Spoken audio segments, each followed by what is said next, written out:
Li Fan was originally an ordinary modern man, but he died suddenly in a car accident and accidentally traveled to a strange and magical world. Here, he became an isolated person without identity and resources, penniless, and even his existence could not be recognized. Just when he was confused, the system awakened, a mysterious power called Bond System. This system is not a tool that gives him power, but requires him to establish a connection with an alien race in order to activate its powerful abilities. At first, Li Fan was full of resistance to this kind of mission. How could he become a peace messenger when he couldn't even solve the most basic survival problems? However, the system did not give up on him. It continued to offer tempting rewards, and even presented him with beautiful female images of elves, orcs, sea creatures, and other races, forcing Li Fan to compromise. By chance, Li Fan saw a captive elf, and the system prompt sounded again. Save her, you will gain bond value. Li Fan did not choose to give up. With the help of the first aid pills provided by the system, he successfully helped the elf recover from its injuries and successfully started the system. Li Fan's face was full of excitement as he opened the system panel. Ding! Congratulations to the host for gaining the friendship of the elves. Bond value +1. Ding! The bond system has been activated. Ding! The system mall has been opened. Elf bond detected. Activating elf talent. Ding! Host panel generated. Host, Li Fan. Realm, none. Strength, physique. 1 agility, spirit. 1+1. Talent, elf talent 0.1. Nature affinity. In the jungle environment, all attributes increase by 0.1 times. Longevity. Not activated due to insufficient bond. Magic. Not activated due to insufficient bond. Archery master. Not activated due to insufficient bond. Bond value. 1 point. Li Fan looked at the system panel, unable to decide whether he should feel satisfied or a little disappointed. His mental power doubled, and the effect was very obvious. His fatigue disappeared in an instant. He was refreshed. His thoughts became unusually clear, as if he had become smarter.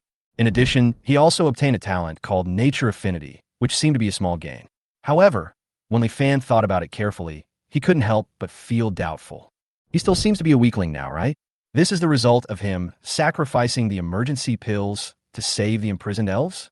Doesn't this make people wonder? Alas, nothing can be accomplished overnight. Li Fan couldn't help but sigh, and then open the system mall. After taking a look, Li Fan finally became slightly interested. The goods in the system mall were much richer than he expected. There were all kinds of food and crops, and the prices were generally not expensive.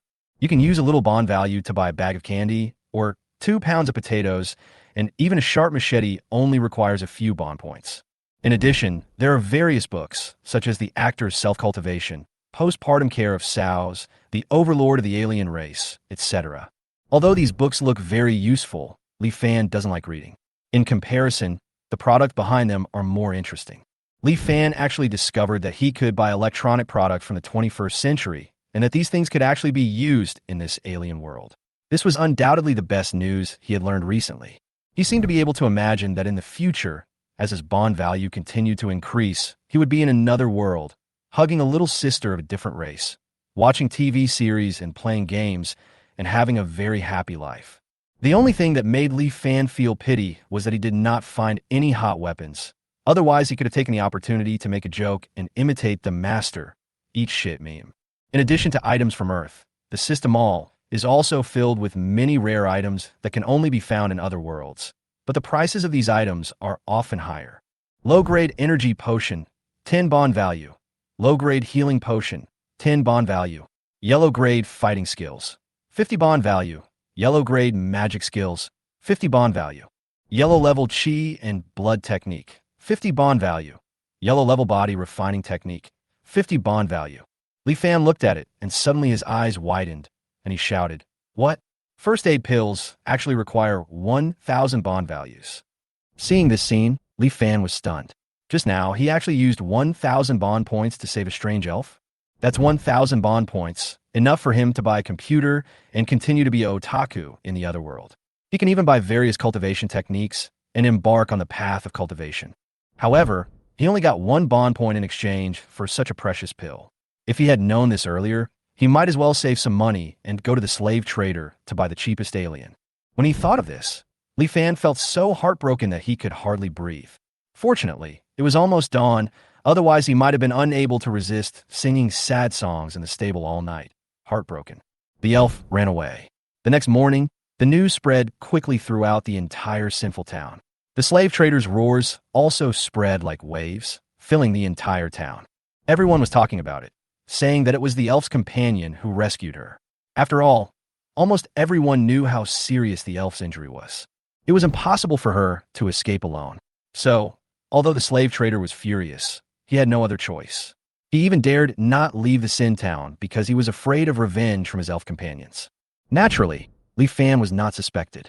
Li Fan had mixed feelings. After experiencing this step-by-step promotion that he had once dreamed of, his dream was shattered and he could only continue to work hard to survive. So, he returned to his original job of cutting wood. However, this time he had the bonus of nature affinity and felt completely different. Not only did his strength increase, but Li Fan also felt significant changes in speed, endurance, and recovery. He could feel the changes brought about by nature affinity in every aspect. After he entered the Forest of Sin, his whole body seemed to be surged with a powerful force. Therefore, this time he successfully cut a load of firewood in just half a day, a large load, and even sold it for the price of 6 copper coins. Life was finally developing in a good direction. Li Fan thought that if he was stronger, he might be able to hunt some low-level monsters. The benefits of hunting monsters were definitely not comparable to chopping wood. In Sin Town, the two most profitable businesses are the slave trade and the hunting of monsters. The fur and meat of Warcraft are very valuable commodities, and the magic cores are even more precious than gold. It is no exaggeration to say that if Li Fan could hunt down the weakest first-level magical beast, he would be able to live a comfortable life in Sin Town for a month. Unfortunately, even the weakest monsters can only be dealt with by first-level Do Chi apprentices. The first-level Do Chi apprentices' strength, physique, agility, and spirit are all above 10. At present, all of Li Fan's basic attributes are only 1 point, and he probably can't even withstand a slap from the Warcraft. Li Fan thought about it and gave up the idea. He bought a piece of black bread that was harder than a brick, soaked it in water to soften it, and then ate it slowly. I really want to eat some meat. After eating only black bread for several days, Li Fan not only felt that his taste buds were about to lose their sense of taste, but also that his body was seriously lacking in nutrition. He gritted his teeth and thought to himself that he must hunt some game tomorrow to satisfy his craving. He had a dreamless night, and early the next morning, Li Fan took his hatchet and walked into the Sin Forest. The Sin Forest is divided into 4 areas: the edge area, the outer area, the inner area, and the central area. The closer you are to the central area, the greater the chance of encountering monsters. Usually, Li Fan only dared to look for dead wood in the marginal areas. After all, there were too many people in the marginal areas, and there were almost no wild animals. Li Fan hesitated for a moment and decided to try to get closer to the outer area today. Compared with the central area, the number of monsters in the outer area is much smaller, so as long as you are careful, the danger is not great. As soon as he approached the outer area, Li Fan felt the difference in his surroundings. Most of the trees here were ancient trees, and some of them required several people to hug them. The surrounding vegetation was also extremely lush, and every step forward was very difficult. Li Fan could only take the hatchet and slowly cut a path. After walking for more than 10 minutes, Li Fan stopped and stared at the jungle ahead with a smile. He found a beast path. Moreover, this beast path is not big, which means it is the activity route of small animals. Small animals are fine. Li Fan can only deal with small animals now. If he encounters a large monster, it is not certain who will eat whom. Li Fan was very happy, thinking that if he set a trap, he might be able to have a good meal today. He decided to act immediately. Fortunately, Li Fan had watched many wilderness survival videos before and knew how to make some simple traps. After some operation, a simple stone trap was quickly completed. Li Fan did not hold out too much hope. After setting the trap, he returned to the edge of the area to continue chopping wood, waiting to come and take a look in the evening. As for the traps, Li Fan just used them as a kind of sustenance. Obviously, he was not a professional. Not only were the traps crude, but if he wanted to achieve results, he had to set up more traps. Moreover, although the smell he left behind could not be detected by humans, animals could distinguish it. It could be said that unless Li Fan was extremely lucky, it would be difficult for him to gain anything today. However, something strange happened. In the evening, after Li Fan had chopped a load of firewood, He could not help but walk to the stone trap to take a look. He was stunned when he saw that the trap was actually moving. I saw that the slate of the slate trap had been triggered, and not far away, a rabbit with a broken hind leg was standing there stupidly. Judging from the rabbit's appearance, it seemed that it accidentally triggered the trap and had its leg broken by the stone slab. What made Li Fan even more confused was that this fat rabbit did not run away immediately. Li Fan should have been confused, but at this moment, there was only one thought in his mind: the sizzling roasted rabbit. Very good. This is a very fat rabbit. It looks very cute, but unfortunately, it is about to get heat stroke. I have to go save it. Li Fan was talking to himself while staring at the rabbit. It was impossible for an ordinary person to catch a rabbit with bare hands. You couldn't imagine how flexible this little four-legged creature was. However, the rabbit had a broken leg, so Li Fan caught it without much effort. Holding the rabbit's ears, Li Fan lifted it up. A conservative estimate is about 7 to 8 kilograms. If made into jerky, it should be enough to eat for several days. Although eating too much will cause internal heat, it won't be a waste. Li Fan licked his lips and was about to carry the rabbit to the river to cool off when suddenly there was a whoosh sound and Li Fan froze in place. An arrow shot into the tree trunk almost at the tip of his nose, and the tail of the arrow was still shaking, whipping his nose. Li Fan turned his head stiffly and slowly looked in the direction where the arrow came from. Not far away, on a tree more than 10 meters high, stood a petite figure, holding a bow and arrow, aiming at him. Chapter 6, Orc Girl. Gurgle. There was silence all around, and Li Fan could clearly hear his own violent heartbeat. Just now, an arrow brushed his nose and shot towards the tree trunk next to him. Li Fan was very sure that the arrow had definitely not deviated. In other words, if the archer wanted, he would have shot him in the head. Escape. As soon as this thought came to mind, Li Fan immediately rejected it. The arrow was so fast. How could he escape? It was impossible. He would never be able to escape in his life. Otherwise, the next arrow would really shoot him in the head. Although the figure in front of him was petite, his archery skills were very high, and he could almost be called a master archer. It seemed that he had no choice but to surrender. Li Fan raised his hands without hesitation and decisively made a gesture of surrender. However, his actions made the opponent seem very nervous. The bowstring was pulled tight, and the arrow could be shot out at any time. Li Fan suddenly thought that this was a different world after all, and perhaps the way of surrender was different in this world. From a distance, the figure had 2 pointed ears on her head and a silver tail behind her. Li Fan quickly recognized her as an orc. Judging from the shape of its ears and tail, it should be a wolf orc, not a red panda. Wolf orcs are extremely alert and can detect any disturbance. She held the bow and arrow tightly in both hands and approached Li Fan step by step. Li Fan looked at her petite figure and felt a little curious, wondering how she could pull the big bow that was almost as tall as her. He still maintained his surrender posture, waiting for the other party to approach. Human, hand over everything you have. The silver-haired wolf girl's voice was crisp and childish. Li Fan heaved a sigh of relief and thought to himself, it turned out to be a robbery. However, Li Fan was not afraid. He had nothing valuable on him except a hatchet and his clothes. The most valuable first aid kit had already been put into the system space. She couldn't get anything good if she robbed him. Okay, don't shoot. I'll hand it over right away. Li Fan quickly put down the hatchet. Shoot. The wolf girl was puzzled. Although she didn't understand what shoot meant, she remained alert. Seeing Li Fan put down the hatchet, she mistakenly thought he was delaying time and angrily ordered, Human, don't challenge my patience. Hand it over quickly. Li Fan had no choice but to start taking off his clothes. The wolf girl stopped in astonishment. What are you doing? Li Fan was stunned and said, I only have this axe and this set of clothes. The wolf girl was puzzled. Aren't you a hunter? I put a rabbit on the trap you set to lure you out. You hunters all carry healing medicine. Give me that medicine. Li Fan immediately understood that she was setting a trap. I'm not a hunter, Li Fan said helplessly. Look at my hatchet. You'll know I'm just a woodcutter. The wolf girl was stunned by what he said, and her bow and arrow lost their accuracy. She muttered to herself. Then, sister, what about the wound? Li Fan's heart moved, and he was about to sneak away. But his small step did not fool the wolf girl, but instead made her very angry. She pulled the bowstring tightly and aimed the arrow at Li Fan, furious. It's all because of you humans.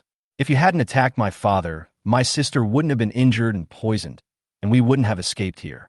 As the wolf girl spoke, she became more and more excited, and the arrow seemed to be ready to shoot at any time.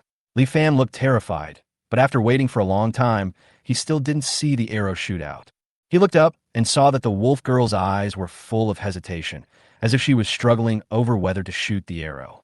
Li Fan breathed a sigh of relief, thinking it seems that she was just being ruthless.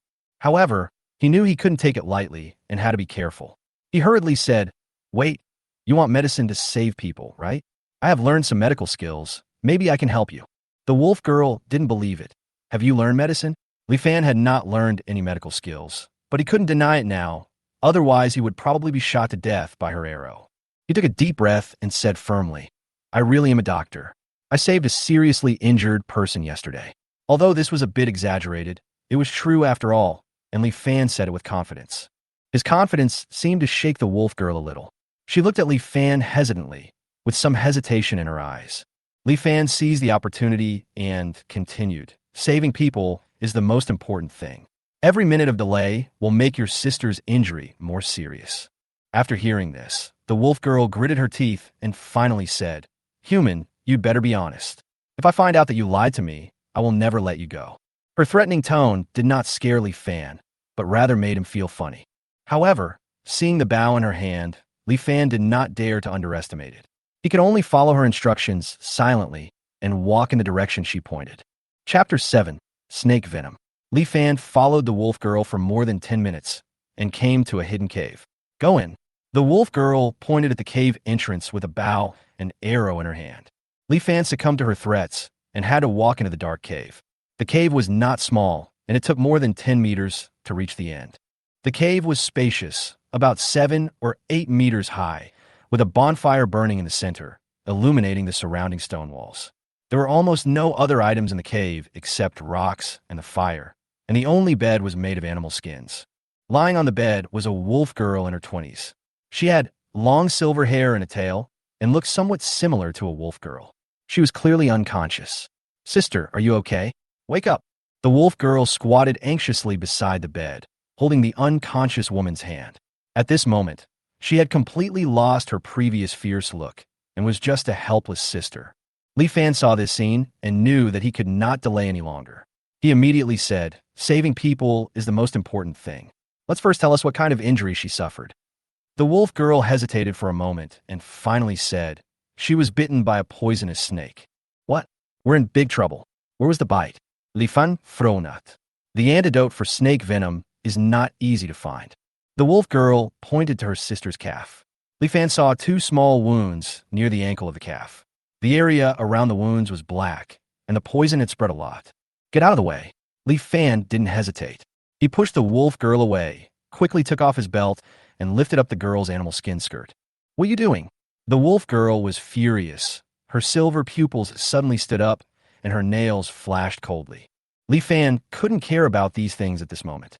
He knew that if he didn't get timely treatment, the wolf girl would definitely not let him off easily. "Shut up if you want to save your sister," he shouted without turning his head, and then quickly tied the belt around the girl's thighs to try to slow down the spread of the poison. "Do you have a knife?" Li Fan asked the wolf girl. Seeing this, she calmed down and took out a dagger from her waist and handed it to him with a little trepidation. Li Fan took the dagger and immediately put on the fire to heat it up. Holding the slightly smoking dagger, he lifted the girl's calf and began to treat the wound. "What are you going to do?" the wolf girl asked nervously.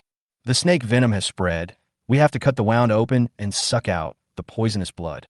Li Fan said as he used a dagger to make a cross-shaped cut on the wound, and black poisonous blood gushed out. Li Fan did not hesitate and lowered his head to suck up the poisonous blood. The wolf girl was shocked. Seeing him face the poisonous blood without hesitation, she couldn't help but feel a little shaken. Maybe not all humans are bad.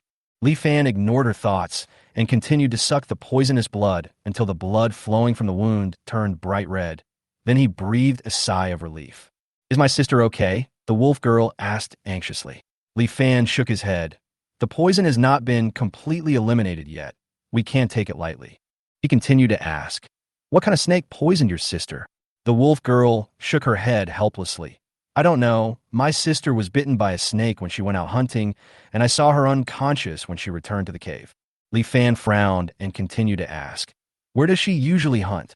The wolf girl nodded and took Li Fan to the place where her sister hunted. in a dense forest. With the help of the wolf girl's sense of smell, they finally found the bloodstains. It should be here. Li Fan looked at the herbs around him, but he felt helpless. He didn't recognize these herbs at all. He asked the wolf girl, but she was also confused. Li Fan had no choice but to open the system mall to search for antidote drugs. There are antidote potions for sale in the system mall, but they require 10 bond points, and Li Fan only has one. However, he found a book on antidote for common venomous snakes in the mall, and the price is just affordable. Li Fan bought the book without hesitation, and knowledge quickly flooded into his mind. With the help of this book, he found several herbs that could detoxify. The two returned to the cave with the herbs. However, as soon as they entered the cave, a cold light instantly hit Li Fan's neck. Chapter 8, Sisters. The dagger was coldly pressed against Li Fan's neck, and he was startled. Li Fan hurriedly saluted the French army again. Sister, you're awake. When the wolf girl Dina saw her sister wake up, she rushed over in surprise. Her force was so great that the dagger on Li Fan's neck almost trembled. Li Fan was so scared that he grimaced. Fortunately, Anna steadied herself. While keeping a wary eye on Li Fan, she asked weakly, Dina, why are there humans here? Li Fan was about to explain, but as soon as he opened his mouth, the dagger on his neck stuck to his skin, and he quickly shut up. It seems that Anna is more vigilant against humans than Dina. Seeing this, Dina quickly explained, Sister Anna, this is it. She told Anna everything that happened. Anna showed a strange expression after hearing this, especially when she heard that Li Fan lifted up her animal skin skirt and helped her suck out the poisonous blood. This strange expression lasted only for a moment, and then she returned to her seriousness, and her vigilance increased instead of decreasing. Anna said to Dina, Dina, you are too reckless. We orcs have been fighting with humans for many years. You should know how cunning humans are. They seem to be helping us, but who knows if they have other purposes? Dina lowered her head in silence, as if she was convinced by her sister's words. Anna clenched the dagger and said to Li Fan, Although you helped me, we can't trust you easily. Next, we will knock you out and take you away, and when you wake up, you can leave on your own. No, Li Fan interrupted her. Anna was furious after hearing this. She put the dagger closer and threatened, Human, if you really have some despicable purpose, don't blame me. Before she finished speaking, Anna suddenly staggered and fell to the ground, even loosening the dagger. Sister, what's wrong with you? Dina hurriedly supported her sister and angrily questioned Li Fan. Human, I thought you were different from other humans. Tell me, what did you do to my sister? Li Fan cursed in his heart. How could this orc be so ignorant? But seeing that they were children, Li Fan could only patiently explain, I didn't do anything. Your sister's snake venom has not been eliminated. The more excited she is, the faster the venom will spread. Once the snake venom attacks her heart, she may not even be able to save her life. Hearing this, Dina panicked and asked hurriedly, What should we do? How can we save my sister? Li Fan took out the detoxifying herbs he had just picked. This can help your sister detoxify. Dina's eyes lit up, and she immediately said to Anna, Sister, the herbs are here. You'll be saved soon. Anna's eyes hesitated, still looking at Li Fan warily. Dina, have you forgotten what I said? What if there is something wrong with the herbs, or he has other intentions? Humans cannot be trusted. Dina was stunned, her eyes full of doubts. She looked at Li Fan, but couldn't bear to see her sister in pain. Sister, sister. Dina choked, tears already falling. Anna took a breath and said while holding back the pain, I'm fine, at least I'm not dead yet. I can't let you die here too. The two sisters were so affectionate, and the tears in their eyes made Li Fan confused. He thought, how come it was like a Cheonyao drama? Li Fan interrupted them hastily. Wait, I have a way. Shut up. Anna interrupta Li Fan mercilessly. Li Fan frowned, feeling helpless. This serious racial prejudice was really unbearable. But now was not the time to get angry. So Li Fan calmed down and took the opportunity to say, If you die, what will happen to your sister? She is still a minor. Can she survive in this sinful forest? Anna retorted angrily. We silver wolves are born hunters. Li Fan interrupted with a look of disdain. Hunting? You yourself have been bitten by a poisonous snake. How can you guarantee that your sister will not encounter the same situation? Anna was stunned and did not refute. Li Fan seized the opportunity and continued. Your sister's only relative is you. If you die, what will happen to her? Anna remained silent. Li Fan knew that she couldn't let go of her sister, but at this moment, she couldn't make a decision on her own. He turned to look at Dina. Do you really want to watch your sister die? Of course not, Dina said without hesitation. Li Fan smiled. Then listen to my solution. Anna wanted to stop her again, but Dina said to her sister firmly, Sister, I don't want to lose you. I don't have any other relatives. Let's listen to his solution, shall we? Seeing Dina's determination, Anna finally stopped talking. Dina looked at Li Fan, her silver pupils erected, revealing a beast-like alertness. If you dare to play tricks, I will tear you apart myself. Chapter 9. The Beastman's Innate Beast Transformation. Li Fan had to save Anna because of Dina's threat, but now he really wanted to save her. Moreover, Li Fan's goal is not just to save people. His real purpose is to obtain more bond points from Anna and Dina in this way. Ever since he acquired skills through the elf system, Li Fan knew that establishing a bond with an alien race would not only gain bond value, but more importantly, it would also activate some racial talents. For example, the natural affinity of the elves. This is the fastest way to improve one's strength, so Li Fan naturally doesn't want to miss it. He knew that this path might be the only way for him to become stronger quickly. So, he decided to give it a try without hesitation.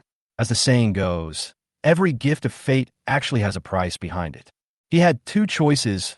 One was to continue to live an ordinary life. The other was to take a gamble and see if he could change his fate. Li Fan chose the latter and decided to take a gamble. He didn't care whether Anna was willing to be rescued or not. He would save her. In the cave, Li Fan turned to look at Dina and Anna and said, What you are most worried about is whether I am a slave trader.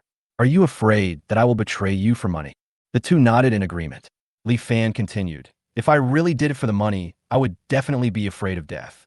After all, it's meaningless to make a lot of money if I die, right? After hearing this, Dina and Anna also nodded. Then, Li Fan grinned and made an unexpected suggestion. Then you could tie me up?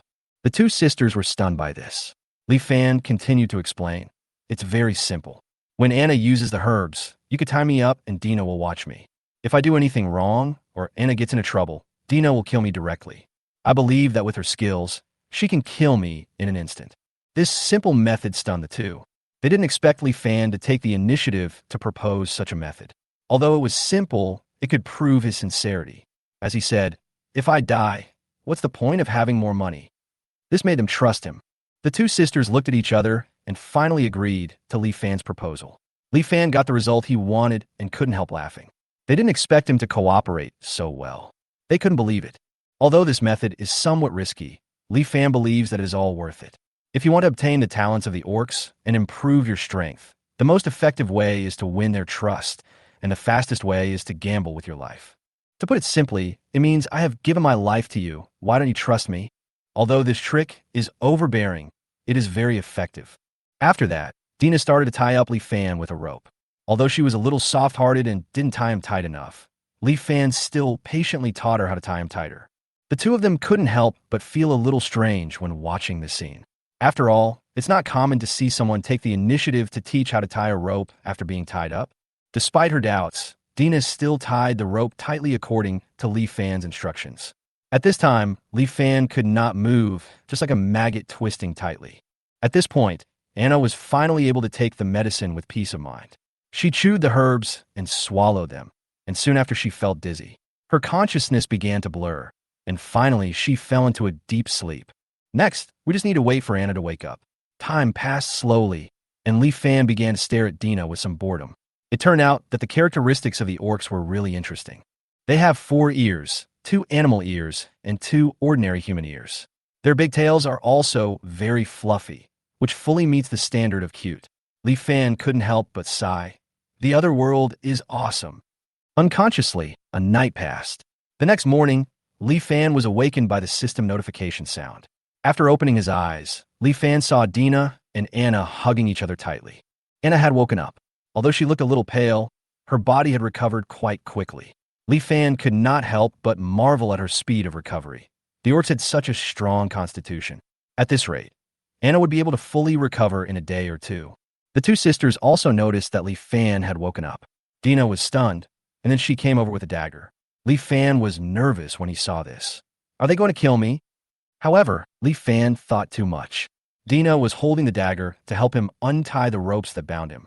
When Li Fan moved, his bones made crackling sounds, and the pain made him look forward to obtaining the talents of the orcs even more.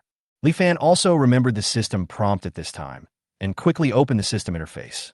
Ding, congratulations to the host for obtaining 10 points of bond value with the orcs. Detected orc bond, activated orc talent. Host, Leaf Fan, realm, none, strength, 1+1, constitution, 1 agility, spirit, 2, talent, elf talent 0.1, orc talent 0.2, beast transformation. Transform into a half-orc, all attributes are increased by 1 times in a short period of time. Talent skills, nature affinity, beast transformation, bond value, 10 points. Li Fan was secretly delighted when he saw it. It turned out that it gained 10 bond points at once, and his strength had also increased a lot. His body no longer felt sore, but instead felt a lot more relaxed. Moreover, the beast transformation skill he obtained could actually increase his attributes by 100 in a short period of time. This was simply a magical tool. Chapter 10, Precious Salt. After Anna recovered, Li Fan finally gained a little trust from the two sisters, although this trust was still very weak. Then, Dina and Anna started roasting rabbit meat by the campfire. The rabbit was caught by Dina yesterday, and Li Fan was almost certain that it became their dinner, and it seemed lucky enough not to escape. There was not much rabbit meat and no fat, so it tasted a bit dry and hard. Li Fan, who hadn't seen meat for several days, couldn't help but want to taste the meat even though he was very hungry. However, when he took a bite, his expression changed immediately. The rabbit meat had a strong fishy smell, and even though the blood had been drained, the smell was still very strong. Without any seasoning, especially the lack of salt, Li Fan almost wanted to vomit. He realized that Dina and Anna did not add any salt at all, and the rabbit meat was unusually hard and dry. Faced with this situation, Li Fan's appetite disappeared. On the other hand, Dina and Anna did not change their expressions and quickly devoured the rabbit meat in their hands. They seemed to be used to this kind of food. Li Fan tried not to show his discomfort, but he still didn't take action. Seeing that Li Fan didn't move, Dina frowned and immediately asked, "Human, why don't you eat? There's still a lot of rabbit meat. If it's not enough, I'll go catch a few more." Li Fan smiled awkwardly and still did not make a move. Seeing this, Anna sneered and said, "I wonder if this human dislikes the food made by us orcs?" Li Fan sighed helplessly, thinking that when getting along with the orcs, it is best to be straightforward and not hide anything. He asked calmly, "Don't you add salt to the food you eat?" When asked this question, both sisters Dina and Anna were silent for a long time. After a while, Dina finally started to explain. It turned out that salt was very scarce in the world. Salt mainly comes from the sea, but the Sea tribe has occupied the sea area and prohibited any foreign tribe from approaching the coast. Every time the tribes go to the sea to extract seawater, they will always be attacked by the Sea tribe, and when the tribes fight back, the Sea tribe will hide in the sea, making it impossible to deal with them. Even so, the tribe still hated the Sea tribe, but they could do nothing about it. In the end, the tribes could only get some salt secretly, which made salt a rare commodity on the entire continent. In a place like the Sin Forest, it is almost impossible to obtain salt, and you can only get some in some gathering places. After hearing this, Li Fan was deeply surprised and looked at the system all. It turned out that only 1 point of bond value was needed to exchange for 500 grams of salt. Li Fan thought, although the salt was not expensive, he was reluctant to use his bond points to exchange for such supplies. But in order to improve his life a little, he decided to exchange some. Li Fan used 1 bond point to exchange for a bag of salt. The salt immediately appeared in his system space, and he pretended to take out a bag of salt from his arms without making any noise. Then he opened the bag of salt and sprinkled some on the rabbit meat in his hand, then put the rabbit meat on the fire and roasted it slightly until the salt was completely absorbed into it. Li Fan took a bite, and this time he was finally able to eat it. At this time, Dina and Anna focused their eyes on the salt in Li Fan's hand, with disbelief written all over their faces. They didn't even notice that the salt was taken out from Li Fan's crotch. Dina looked at him with almost worshipful eyes and said, "Is this really salt? Oh my God, why is this salt so white? I have never seen such beautiful salt." Anna swallowed her saliva. She hadn't eaten salt for a long time. Her whole body seemed to be craving for this taste. At this moment, she almost wanted to grab all the salt immediately. Seeing the eager expressions on the faces of the two of them, Li Fan casually handed over the bag of salt. The two sisters were stunned for a while before they carefully took the salt and asked doubtfully, "Are you going to share the salt with us?" Li Fan rolled his eyes and replied with a hint of joking, "What else?" The two of them then sprinkled salt on the rabbit meat with some trepidation and took a bite. The next moment, the two of them seemed to have eaten the most delicious food in the world, with intoxicated expressions on their faces, completely unaware of the benefits this meal brought to Li Fan. Ding! Congratulations to the host for obtaining 2 points of bond value with the orcs. Li Fan was stunned for a moment and laughed secretly in his heart. This packet of salt actually deepened the friendship between the two sisters and gave him 2 bond points. Li Fan sighed. If he had known this, why would he have gone to such great lengths? He could have easily gained more bond points by simply taking out the salt and sharing some with them. However, he soon thought that if he really exposed the fact that he had a large amount of salt, he would probably be found dead without a trace the next day. Therefore, he decided to be more careful with these scarce items in the future and avoid exposing them too much. Chapter 11. Magic Core. The roasted rabbit weighed 5 or 6 pounds. Li Fan ate less than 1 pound, and the rest was eaten by the two sisters Dina and Anna. After the two finished eating, they were still not satisfied, licking their fingers, and had no intention of letting go of any remaining grease and salt. They licked their fingers clean, even without leaving any residue between their nails, their eyes full of satisfaction and greed. At this moment, Anna's eyes flashed with a trace of entanglement. She gritted her teeth and finally handed the bag of salt to Li Fan with a painful face. "Give it back to you," she said. Li Fan didn't notice her expression and took the salt casually. At this moment, Dina suddenly said, "Human, can you?" Li Fan immediately interrupted her. "My name is Li Fan." The interesting thing is that until now, they have not introduced themselves properly. Although Li Fan already knew their names, he still took the initiative to say his own name. After hearing Li Fan's introduction, Dina nodded solemnly. "Hello, human Li Fan. I am Dina from the werewolf tribe, and this is my sister Anna." After that, she continued, "Thank you for saving my sister. Although making a request now may damage the honor of our orc warriors, I still want to ask, can you sell us some salt? Just a little bit will do." Li Fan answered without hesitation, "Of course." This answer stunned the two sisters. They almost immediately rushed to Li Fan, each holding one of his hands, and asked, "Really? Really?" The two sisters looked at Li Fan excitedly, their bodies almost pressed against him, their eyes flashing with desire. Their pure expectation made Li Fan feel helpless, but he couldn't help but feel pity for him. Their hands were cold and soft, and when they held him, Li Fan could feel a special warmth. In particular, Dina and Anna's figures could not be ignored. Dina, who was 14 or 15 years old, already had obvious curves. At this time, they held Li Fan's arms tightly, and the elasticity of their bodies made Li Fan a little distracted. Li Fan quickly took 2 steps back, avoiding their overly intimate actions, and responded, "Of course it's real.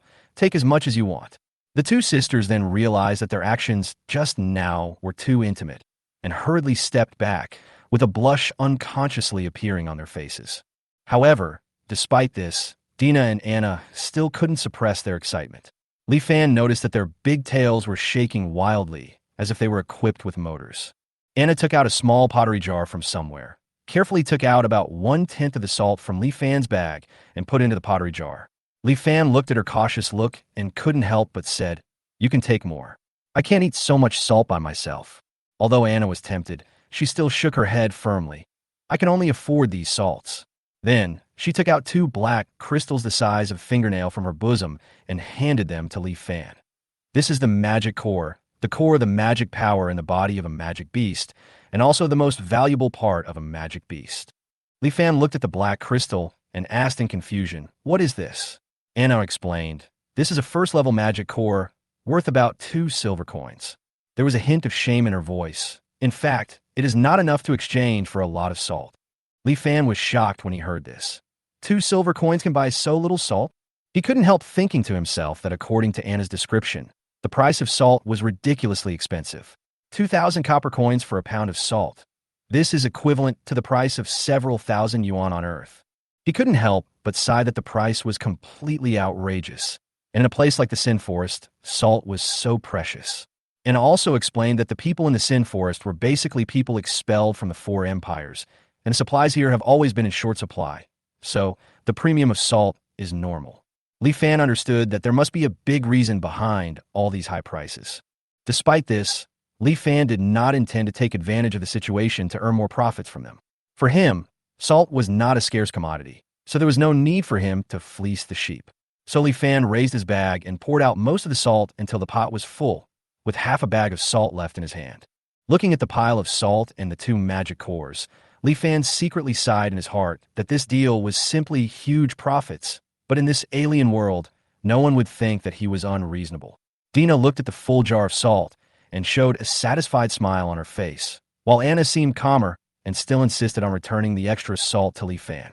Despite Li Fan's repeated persuasion, Anna finally accepted the salt in the pottery jar. You can sell so much salt to others.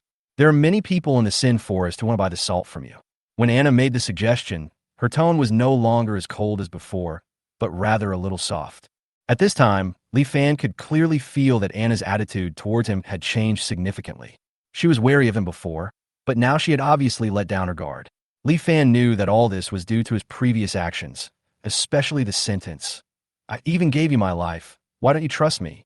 Anna no longer threatened him with a dagger like she did at the beginning, but became much softer. This also made Li Fan feel very surprised and relieved. The minds of the orcs are really simple. Once you show your sincerity, they will repay you without reservation.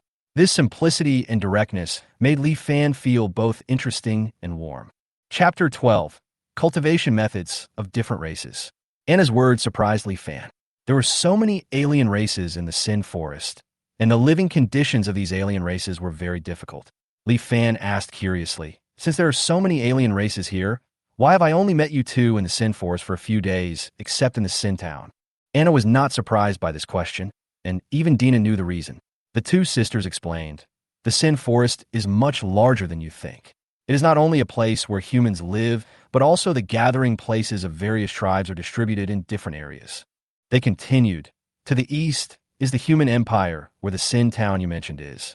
To the west is the gathering place of the Elf Empire. To the south is the Dwarf Empire, and to the north is the Orc Empire. The people who enter these gathering places are basically members of various tribes."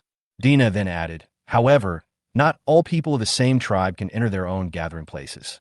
Some people have been abandoned by their own countries, such as dark elves, witches, sinners among dwarves, and weaklings among orcs. In addition, there are countless other alien races in the Sin Forest, such as giants and vampires. Although their groups are small and cannot establish gathering places, their strength should not be underestimated. These excluded people and aliens living in the Sin Forest lack salt every day." Dina's words surprised Li Fan. He originally thought that the Sin Forest was just a wasteland for humans, but he didn't expect that it was a place where many races live together. So, salt is very precious here, Anna concluded. After hearing this, Li Fan was secretly happy. Since there are so many alien races, wouldn't it be possible to quickly increase the bond value by establishing a bond with them? This gave him a new goal, and he decided to get as much salt as possible. Although he knew that he could exchange salt with bond points, he only had 11 bond points now, and becoming stronger was his primary goal. Therefore, he would not waste it on salt easily. So Li Fan decided to go back to Sin Town to see the price of salt there. He said goodbye to the two sisters and agreed to meet again the next day, hoping that they could introduce him to some alien races in the Sin Forest. The two sisters quickly agreed to his request. After parting with Dina and Anna, Li Fan carried firewood and slowly returned to the Sin Town. Fortunately, he didn't have many friends, so his disappearance that night did not attract much attention.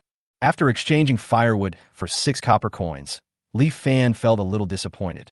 After all, 6 copper coins were too little. It was almost impossible to buy salt with this little money, but he still had 2 first-level magic cores. After exchanging them for silver coins, he should be able to buy enough salt. So, Li Fan decided to go to the Mercenary Guild to find a suitable buyer. In this magical continent, the Mercenary Guild is almost the only trading platform where magic cores, warcraft materials, even salt and other rare items can be traded.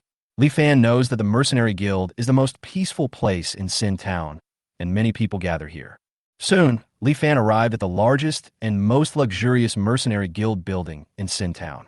After entering, he asked the staff and learned that in order to handle affairs in the Mercenary Guild, he first needed to register as a mercenary. The registration process is simple. You only need to report your name and then pass the attribute test stone test to obtain a mercenary certificate. The staff asked, "Name? Li Fan. Do you practice fighting spirit?" I haven't practiced before, so I can't register." Li Fan was a little worried. "Don't worry, you can still register. We are just doing registration. Now please put your hand on the attribute test stone," the staff said with a smile. Li Fan asked curiously. Attribute test stone?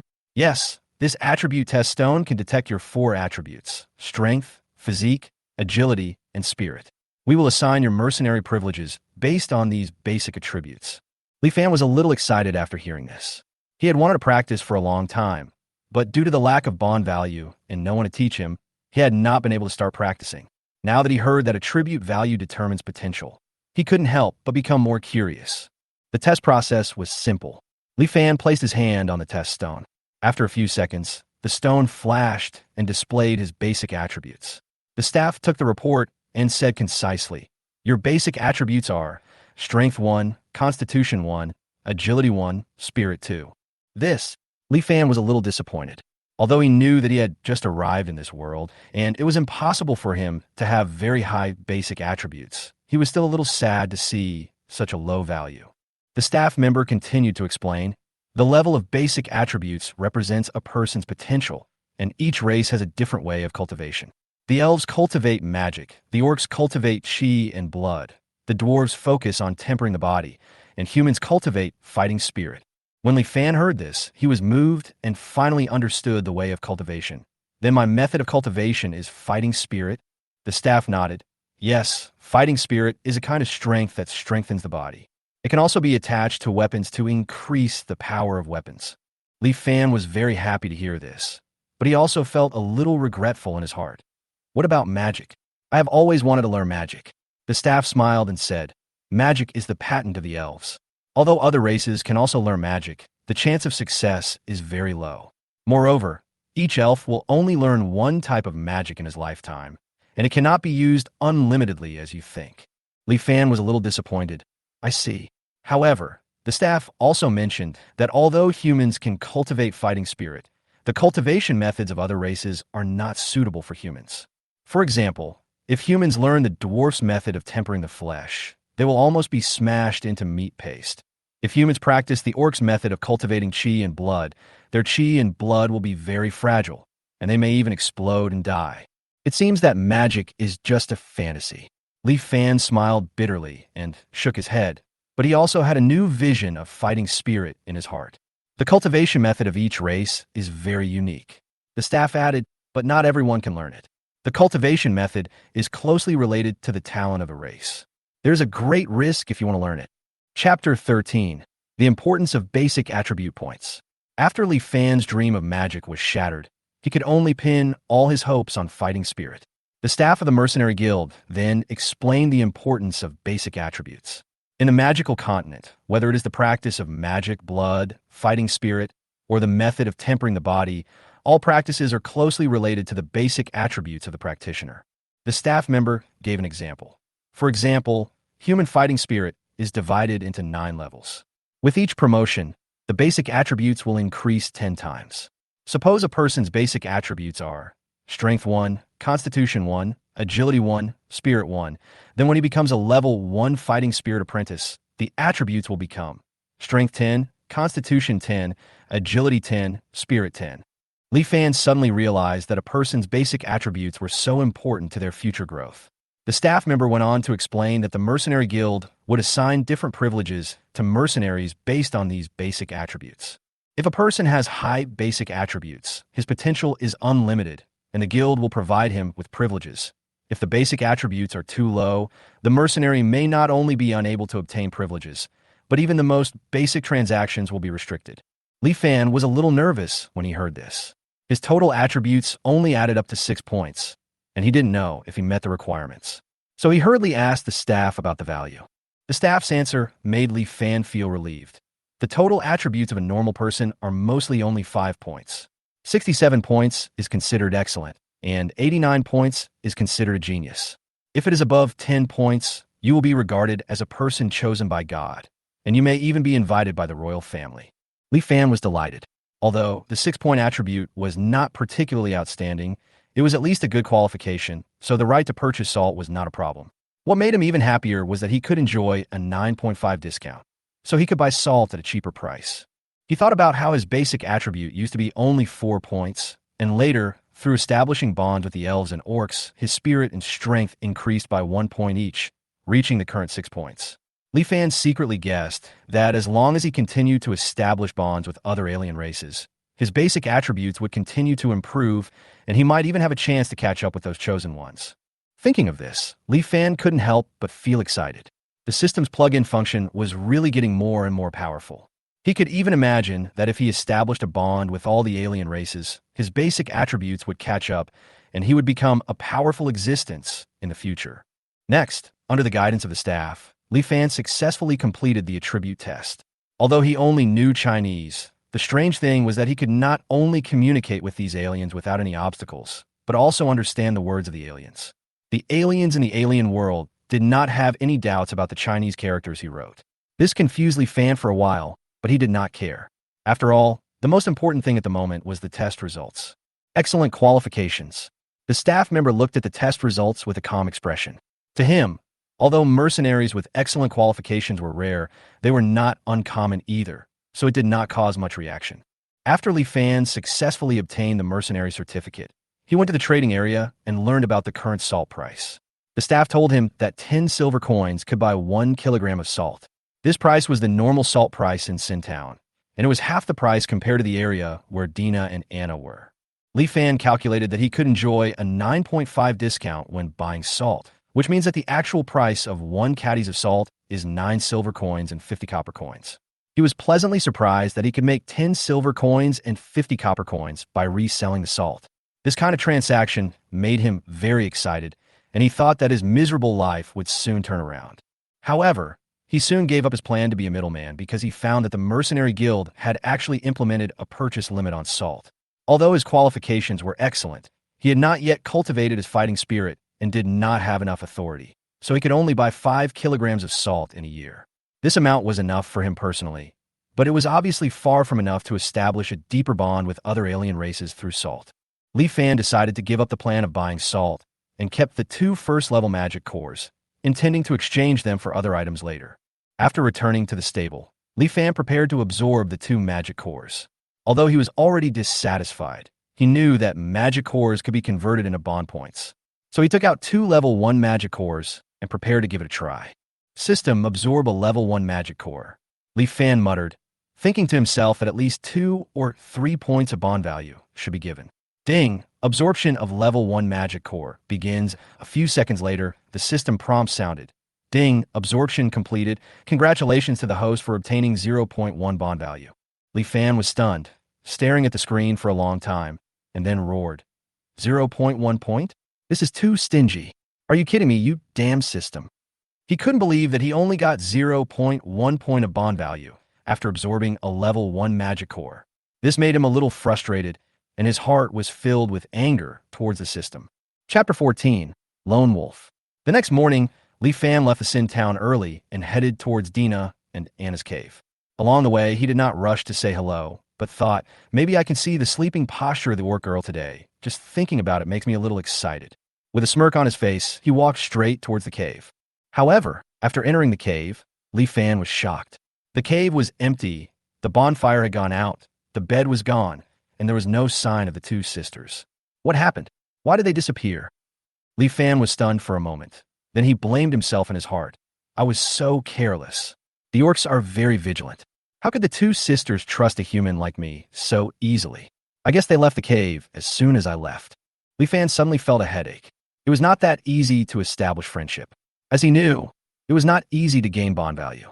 The 2 sisters did not fully trust him, which made Li Fan feel a little disappointed. He waited in the cave for several hours, but still did not see Dina and Anna, so he gave up. Before leaving, Li Fan took out the remaining half bag of salt and placed it in the empty cave. Then, he turned and left. Although he was a little disappointed, he also understood that this was natural. When Anna appeared at the entrance of the cave, Li Fan had already left. She walked into the cave cautiously, and after noticing the half bag of salt, she stared at it quietly for a moment, but she did not take the salt, but turned around and disappeared into the dense forest. Since then, Li Fan returned to his daily life of chopping wood. Although he lost the opportunity to establish a deeper bond with Dina and Anna, he did not become depressed. Every day, he went to explore the outskirts of the Sin Forest to find other aliens. However, after 3 days, Li Fan did not encounter any aliens. At most, he only saw some human mercenaries carrying out guild tasks. Li Fan sighed and realized that he was too close to the human gathering place, and it might not be easy to encounter aliens. One day, he encountered a magic beast. The power of the magic beast was far beyond that of ordinary wild beasts. Even the lowest level 1 magic beast had 4 basic attributes above 10, and its strength, speed, and destructive power were amazing. Li Fan was shocked. Even if there are 10 of me, I can't beat a level 1 magic beast. Fortunately, the monster was the mercenary team's prey, and Li Fan did not face it alone. But even so, he still felt that the danger outside the forest was omnipresent. Could it be that Dina and Anna have returned to the cave and saw the salt I left behind? This thought suddenly popped up in Li Fan's mind. He was a little shaken and decided to go to the cave again. He found an excuse. Well, I just went back to see the half bag of salt. As an outstanding young man who has received 9 years of compulsory education, how can I allow salt to be wasted? So, Li Fan walked towards the cave. As he was far away from the Sin Town, he walked slower than expected. It took him nearly an hour to walk a half-hour journey. Did I get lost? He said to himself.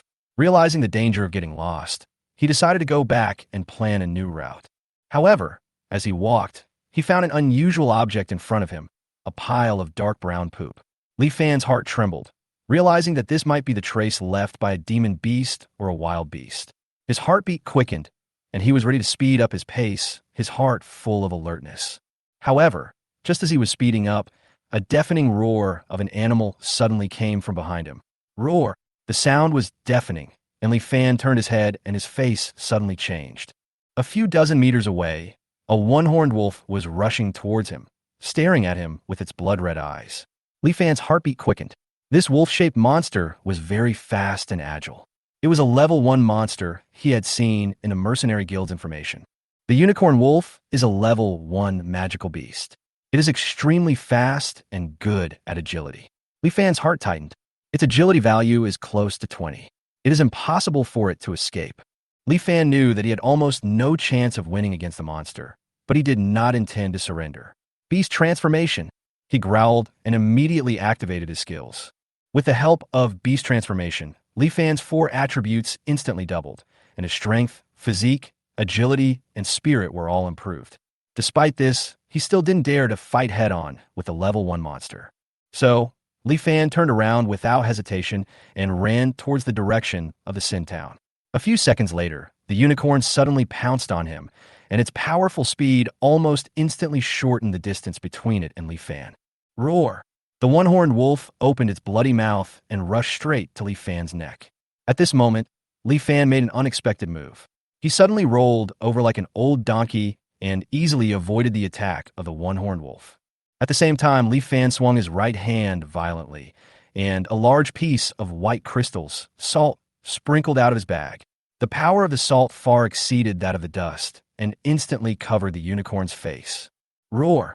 The unicorn fell to the ground, shaking its head and ears, obviously unable to open its eyes due to the salt. Li Fan saw this and did not dare to delay.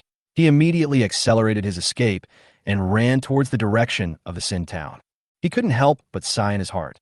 This trick of spreading ashes by the gangsters really works. Chapter 15. Come with a knife. Li Fan heard the angry roar behind him and knew that the unicorn was furious and trying to catch him and tear him apart. He felt that he had almost no chance of escape in this dense forest. Every step he took was filled with despair, especially when vines and branches kept blocking his way. Although he ran as fast as he could, his speed was still no match for the agility of the monster. Roar! The roar of the unicorn wolf was getting closer and closer. Li Fan could feel that it was about to pounce on him. Sure enough, in less than 10 seconds, the unicorn wolf appeared behind Li Fan again, staring at him fiercely, as if to tear him apart. The scarlet eyes were stimulated by the salt just now and became more bloodshot, filled with hatred and anger. It's really getting faster and faster. Li Fan's heart tightened. The speed of the unicorn wolf was too fast. Even if he ran a few more steps, he might not be able to get rid of it. He felt that he was about to be caught up, so he waved his hand without looking back and made a fake move. Seeing this, the unicorn wolf hurriedly closed its eyes, ready to avoid the possible flying salt. However, when it closed its eyes, it found that there were no white crystals flying. Li Fan was just making a fake move. Taking advantage of the moment when the unicorn retreated, Li Fan suddenly ran forward for dozens of meters, and the unicorn was obviously fooled. It roared and continued to chase him. It would never let Li Fan have such an opportunity again. Soon after, the unicorn wolf caught up again. This time, it didn't care about Li Fan's tricks and went straight to bite Li Fan's neck. Li Fan hurriedly waved his right hand again and made the same fake move, but the unicorn wolf was not fooled this time. It closed its eyes directly, never giving Li Fan a chance to tease it again. Li Fan was panicked when he saw this, but he could only continue to run forward. Suddenly, the bloody mouth of the unicorn wolf approached him again, and Li Fan's heartbeat almost stopped, watching the fatal blow coming. At this moment, Li Fan suddenly turned back and swung his right hand quickly. The unicorn's eyes were still closed, but this action did anger it. Just as Li Fan was about to continue running, the white crystal flew out again and accurately hit the unicorn's eyes. Roar! The one-horned wolf let out a shrill roar in pain, its entire body almost trembling from the severe pain. With its eyes covered with salt, it could no longer see clearly in front of it, and could only rely on instinct to continue to pounce on Li Fan. Li Fan took the opportunity to distance himself again, but he could still feel the one-horned wolf's anger and murderous intent. After running for a while, Li Fan still didn't see any familiar signs in his vision. The Sin Town was still nowhere to be seen. He began to get anxious, knowing that the farther he was from the town, the more dangerous the unicorn's pursuit would become. As long as it caught up with him again, Li Fan would have almost no chance of escaping. A minute later, the roar of the unicorn wolf approached again, this time even stronger. Li Fan realized that his physical strength had been exhausted to the limit. Although the beast transformation skill increased his explosive power, this power did not last long, and his physical strength could no longer support him to maintain this speed. He felt his limbs become heavy, his legs began to lose control, his steps gradually slowed down, and fatigue came like a tide. He could feel that his speed was slowing down rapidly, and listening to the howling of the unicorn wolf getting closer and closer, Li Fan felt unprecedented despair in his heart. When it rains, it pours, he muttered to himself, knowing that he was about to get into trouble. A few seconds later, the figure of the unicorn appeared behind him again. Li Fan turned his head and saw the ferocious mouth approaching rapidly. At this time, Li Fan completely gave up running away. He stopped and a fierce light flashed in his eyes. "Since I can't escape, I won't run away," he whispered, pulling out the hatchet tied to his waist, ready to fight the lone wolf to the death. The scene in front of him seemed to become clear, and although he knew that this might be a dead end, at this moment, he no longer had any fear. The unicorn pounced on him, but Li Fan did not flinch, swinging the hatchet at its head. "I don't want to die. I don't want to die so easily in your hands," he roared in his heart, with an unprecedented fierceness in his eyes, as if the shadow of death no longer frightened him. However, at this moment, an arrow broke through the air, making a sharp whistling sound, and quickly shot into the right eye of the unicorn wolf. The unicorn wolf was hit by the arrow, and the pain made it retreat instantly, emitting a shrill wail. It quickly retreated, getting farther and farther away from Li Fan. Li Fan stared at this scene blankly. The unicorn in front of him was in great pain, and its violent aura was instantly dissipated. Li Fan could hardly believe his eyes before he realized that he was actually saved. The images of two people came into Li Fan's sight. On the trunk of an old tree, Dina was slowly putting away the bough in her hand, and Anna, who was standing next to her, was staring at Li Fan with her silver-white pupils. Li Fan's mood suddenly became complicated. The fear of life and death still could not be dissipated, but he finally breathed a sigh of relief and felt a sense of warmth and salvation from the two sisters. Chapter 16, Goodbye, Two Sisters. Li Fan stared blankly at the sisters Dina and Anna. After a long time, he exhaled suddenly. He remembered that Anna was a level 2 orc warrior, and it would be no problem for her to deal with a level 1 unicorn wolf. Which meant he was saved, right? The next moment, Li Fan's body relaxed, and the previously accumulated fatigue came flooding back at the same time. He instantly collapsed to the ground, unable to even move a finger. Anna and Dina noticed Li Fan's appearance. After taking a few glances and finding that Li Fan was just exhausted, they turned their attention back to the unicorn wolf. A skilled warrior will never underestimate his opponent just because he is weak. Anna stared at the unicorn closely, and the unicorn growled threateningly upon seeing this. Anna and the unicorn at this moment are just like the unicorn and Li Fan just now. But now the strong party is not the lone wolf, but Anna. Anna didn't say any more nonsense. She took a step forward, and her figure instantly disappeared on the tree trunk. This was not teleportation, but the speed was so fast that Li Fan could not see clearly. The one-horned wolf is also unclear. This level 1 monster simply couldn't keep up with the speed of the level 2 orc warrior Anna. The moment Anna disappeared, it fell into anxiety. The beast's natural instincts were frantically warning it, but it was all in vain. When Anna appeared again, she was already standing next to the one-eyed wolf. The next moment, Anna pulled out a dagger and stabbed it towards the unicorn's forehead. Although the one-eyed wolf saw Anna's movements clearly, it only had time to lift its foot. With a puff sound, the dagger in Anna's hand had already pierced into its brain. The blood-red color in the one-eyed wolf's eyes faded quickly, and along with it, its vitality disappeared. This level 1 monster that chased Li Fan like a stray dog simply fell down like this. Power want power. Li Fan, who witnessed this scene, longed for power for the first time in his heart. He wanted to become strong, very strong, strong enough to be able to control his own destiny. The Silver Wolf clan's hopes are pinned on us. Even if the chance of that human betraying us is small, we cannot take that risk. 3 days ago, after Li Fan left the cave, Anna solemnly said this to Dina. Dina opened her mouth, hesitated for a moment, and said, "But Li Fan saved you. He was even willing to guarantee it with his life." Anna looked at Dina and sighed. "But have you forgotten? It was because my father believed that he lost the battle and the Silver Wolf clan became sinners. Otherwise, why would we have fled here?" Dina was slightly stunned after hearing this, lowered her head, and stopped talking. The lone wolf finally died, and the crisis was resolved. At this time, Li Fan was so tired that he just wanted to find a place to sleep. However, this was the wilderness, and he could only force himself to get up. He looked up at Anna in front of him. She was lifting the body of the unicorn and placing it on her shoulders. She then called out to Dina in the tree and walked towards the north. Dina jumped lightly from the nearly 10-meter-high tree trunk. When passing by Li Fan, she looked at the tired Li Fan with concern, but did not speak to Li Fan and trotted to catch up with Anna. "What do you mean? Ignore him?" Seeing this, Li Fan wanted to turn around and leave.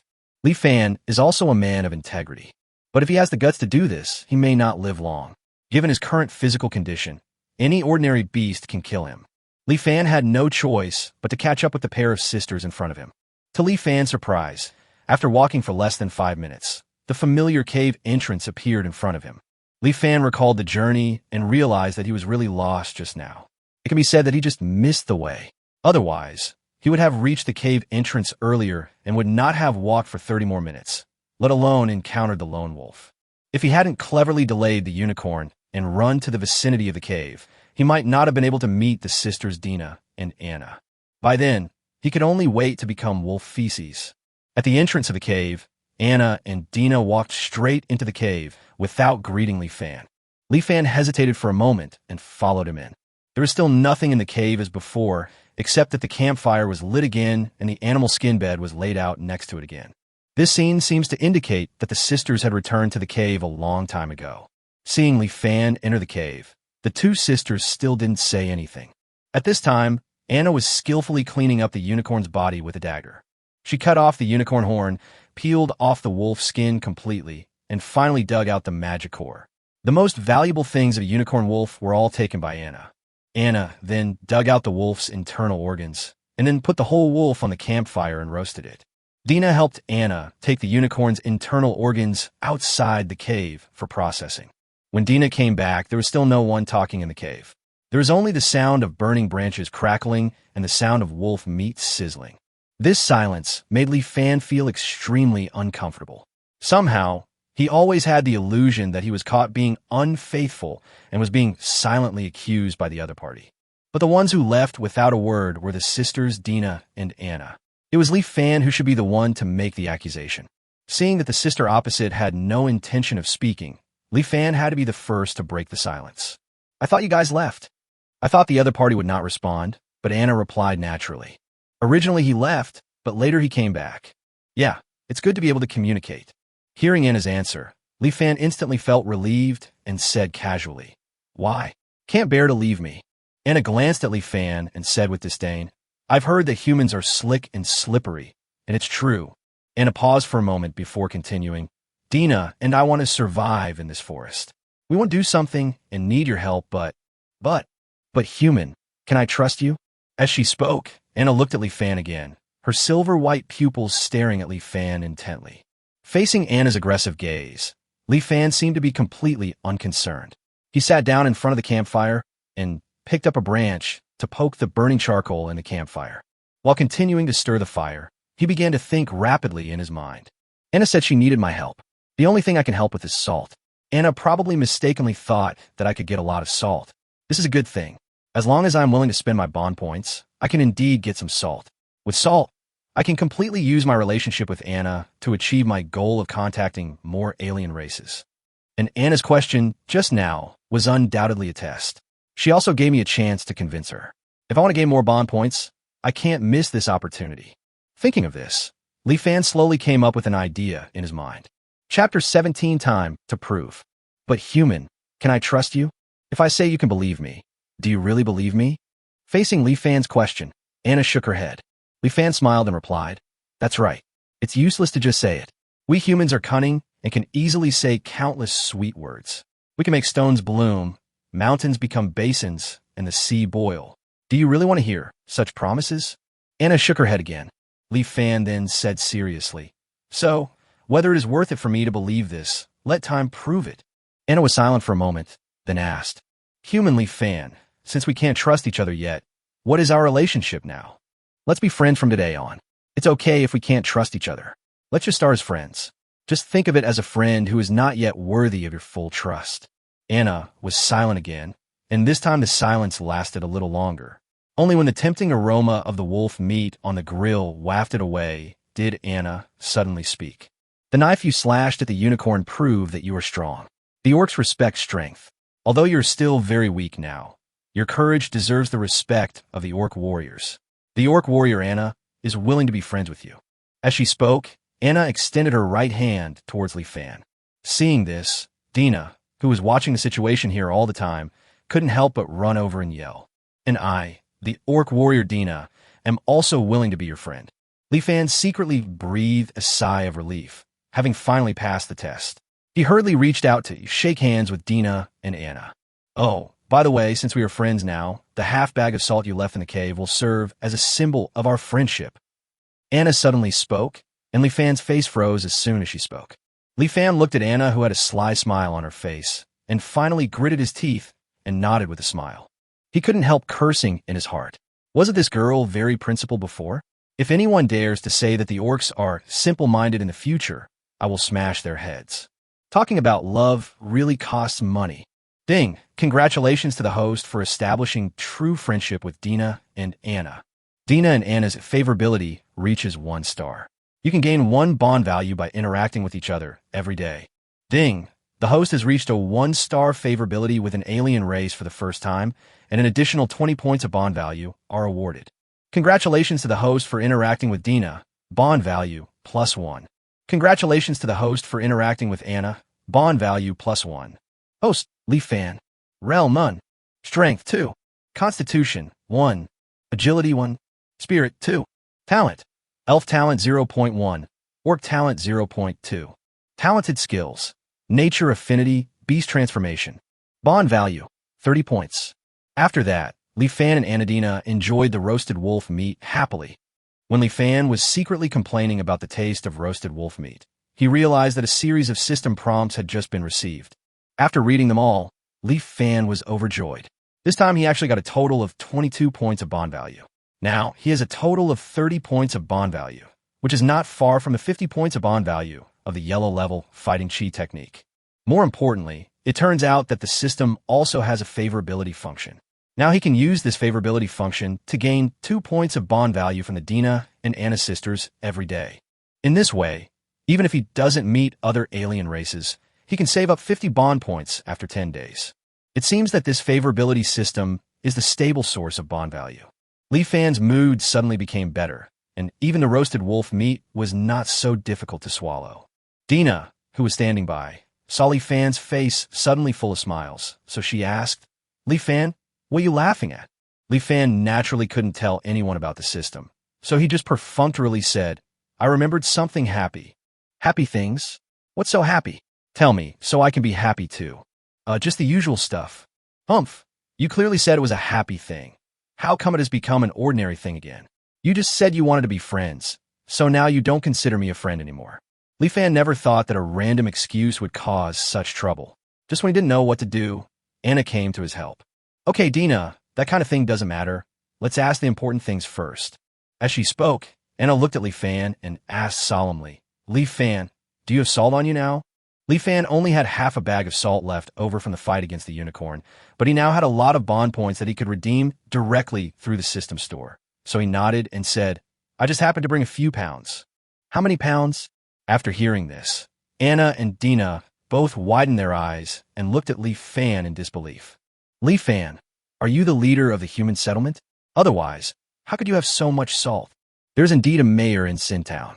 It is said that he was sent by the human empire to manage Sin Town. He lives in a house next to the mercenary guild, but Li Fan has never seen him. Of course not. Otherwise, how could I not even have Do Chi? I can only say that I have a special channel. A special channel? Anna's eyes lit up when she heard this, and she quickly continued to ask, Then can you get more salt? Li Fan nodded. Very good. Anna was overjoyed, and even Dina beside her looked excited. Anna soon calmed down and said the key point, I know that even if you have special channels, you still need to pay a price to get the salt, right? We won't take your salt for free. Tell me, what do you need us to do? Li Fan thought about it, and quickly came to a conclusion.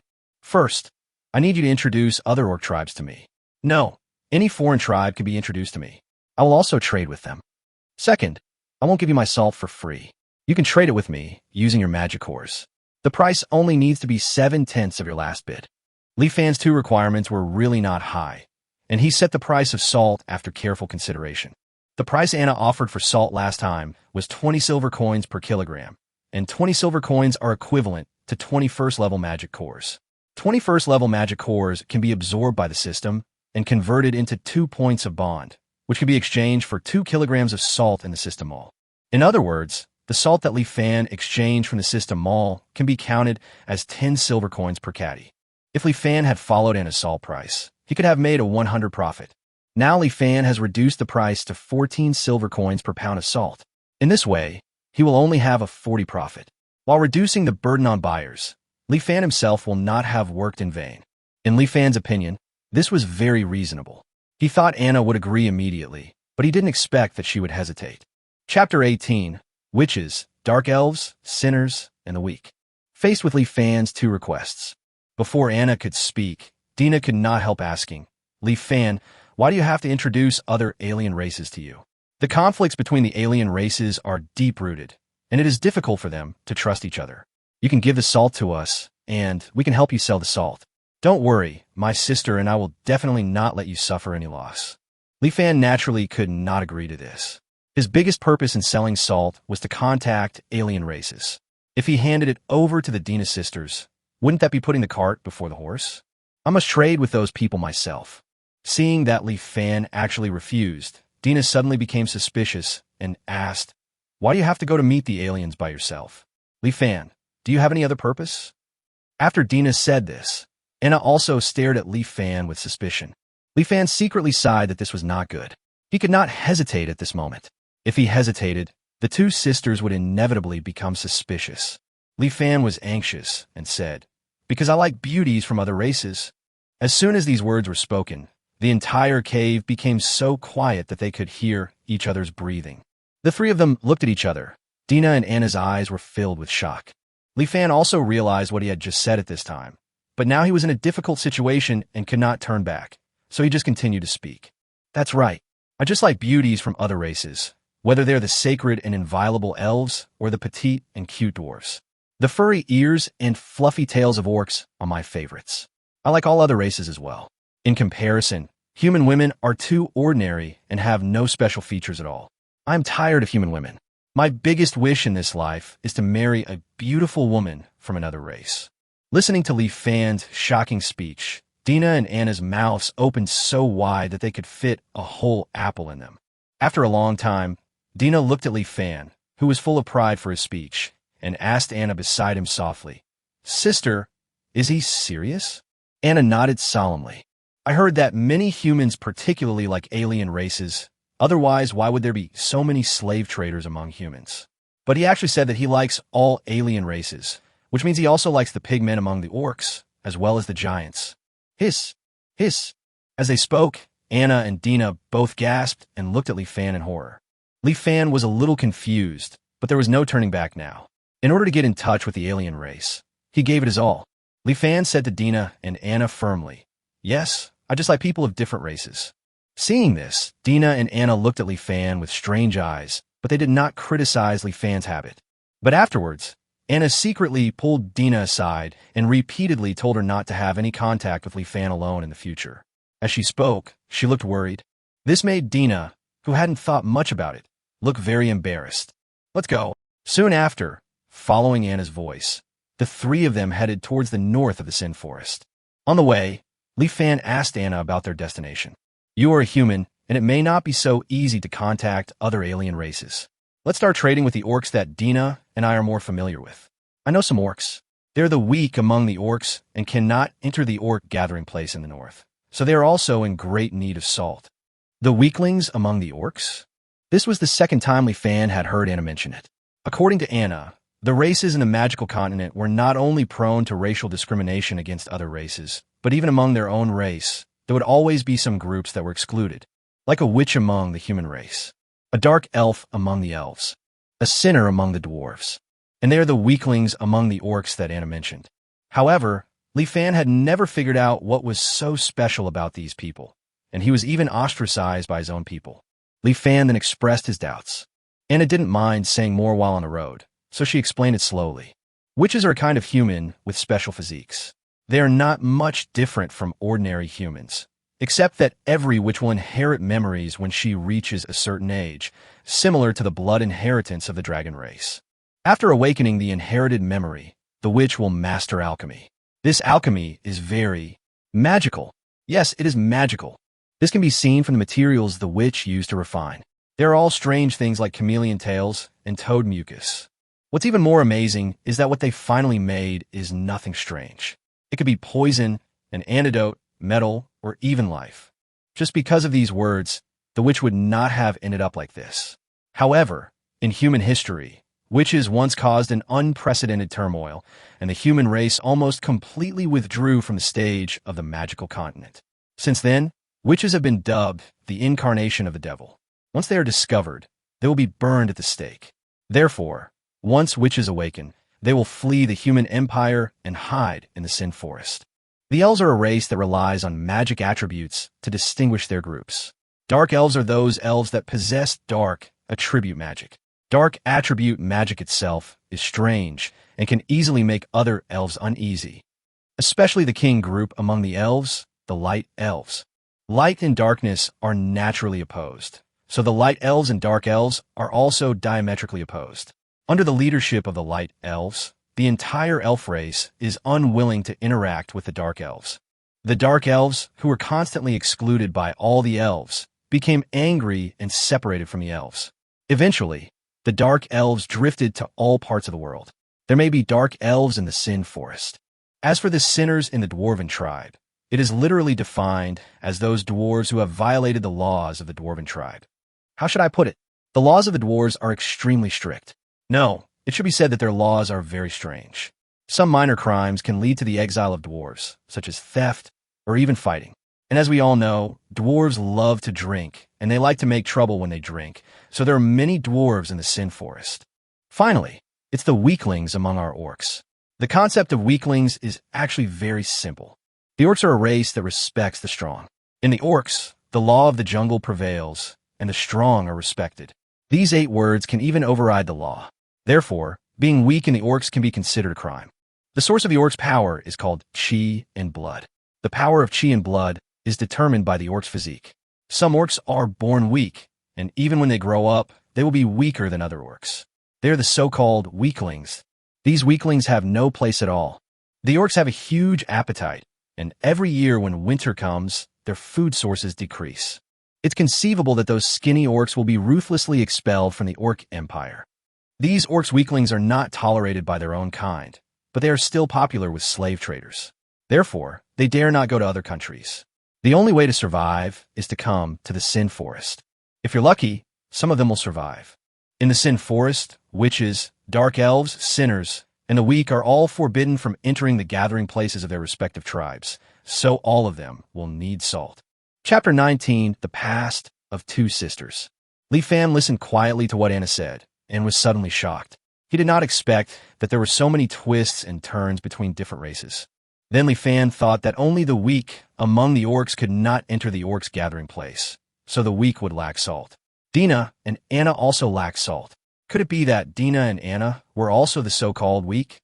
As if seeing Li Fan's curious look mixed with a hint of sympathy, not only Anna, but even Dina instantly understood what Li Fan was thinking.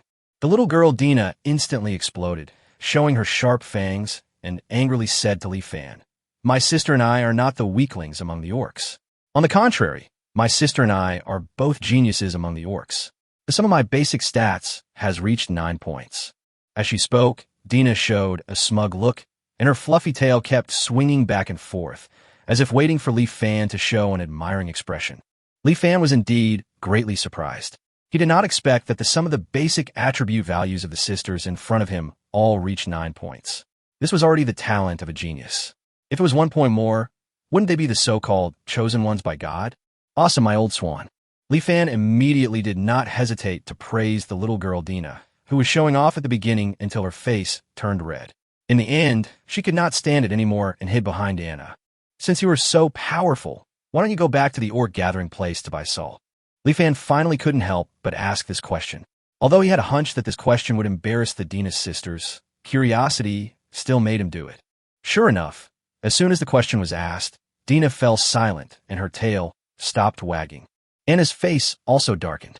When Li Fan was about to give up, Anna suddenly sighed and said, "Forget it. I was planning to tell you." Anna stopped at this time, with hatred in her eyes, and said, "Dina and I were born in the Silver Wolf tribe of the orcs. The Silver Wolf tribe is one of the most powerful tribes in the orcs. However, in a war, the Silver Wolf tribe was framed by humans and some orcs. After the defeat, the entire Silver Wolf tribe was sentenced as a criminal and either became a slave or a fugitive and was hunted down. This is also the reason why we cannot enter the orc gathering place. Dina and I want to find out the truth and seek revenge for the Silver Wolf tribe. But we can't do anything with just the two of us, so we have to integrate those orcs known as weaklings. Although their combat power is lower than that of ordinary orcs, they're still a formidable force when united. And that's why I need your salt." Anna suddenly looked apologetic towards Li Fan. "Dina and I were destined to survive at all costs. So even if you saved me, I couldn't bet that you had no ill intentions. After 3 days of observation, we didn't find any slave traders around the cave. Facts have proved that I was wrong. You never had any ill intentions towards us. Now, let me solemnly apologize to you." Li Fan understood the whole story and could understand the sister's vigilance, so he naturally didn't care about it. Let the past be the past. Besides, aren't we friends now? Anna was slightly stunned, then smiled and replied, "Yes." Anna then pulled Dina to her side and said, "Since we are friends, my human friend, if something happens to me one day and you happen to be able to do so, can you please help Dina? Of course, this is only a personal request from me, your friend Anna." When Dina heard Anna's words, her eyes suddenly turned red. "Sister, I don't need help. I will always follow you. We will always be together wherever we go." Looking at the two sisters expressing their true feelings in front of him, Li Fan straightened his back unconsciously and then nodded solemnly to Anna. After walking for half a day, sisters Li Fan and Anna finally arrived at their destination. It was a large meadow with numerous small hills covered with knee-high weeds. I didn't expect there was such a large grassland in the Sin Forest. How big is the Sin Forest? Li Fan looked at the large grassland in front of him with curiosity. As he looked at it, he felt something strange about the grassland. Li Fan thought for a while and found the source of the abnormality. It was so quiet, as if there was no life at all. Apart from the green grass, there was not a single animal to be seen as far as the horizon. This is very strange for such a large grassland. Besides, didn't Anna and Dina bring him here to find other orcs?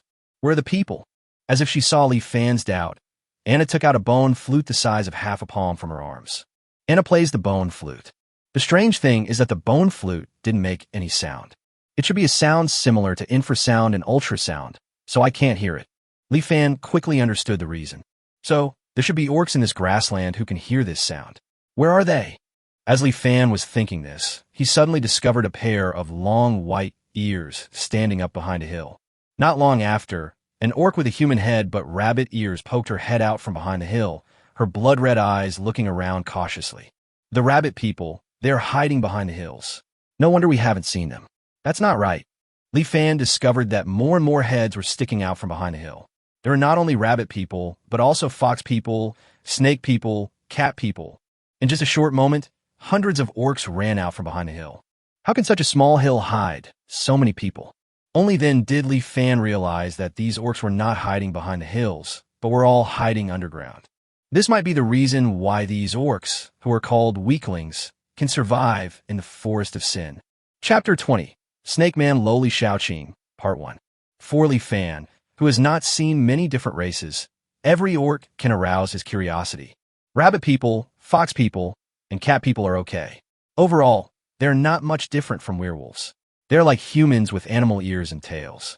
However, it is rare to see a snake person who has scales on his body, a snake tail in the lower body, and likes to spit out his tongue.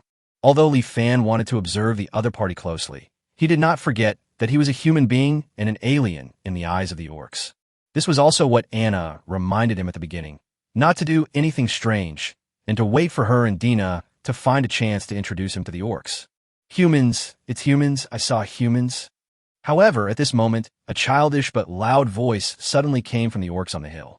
Then a green figure, swaying left and right like a snake, rushed towards Li Fan at an astonishing speed. Li Fan was shocked when he saw this. Are the orcs going to attack him just because he is a human? Dina and Anna beside him did not look nervous at this time. Instead, they covered their foreheads and looked like they had headaches. Seeing this, Li Fan felt that this blue orc would most likely not attack him. So he forced himself to calm down and stay where he was, waiting for the other party to approach. The green figure was very fast, not much slower than a first-level unicorn wolf, and it arrived in front of Li Fan in the blink of an eye. Li Fan also saw clearly at this time that the green figure was the snake man he had been thinking about, and a lowly younger than Dina. The snake man Lowly and Li Fan looked at each other, and both of them looked at each other as if they were rare animals. A moment later, the two spoke almost at the same time. This is the snake man.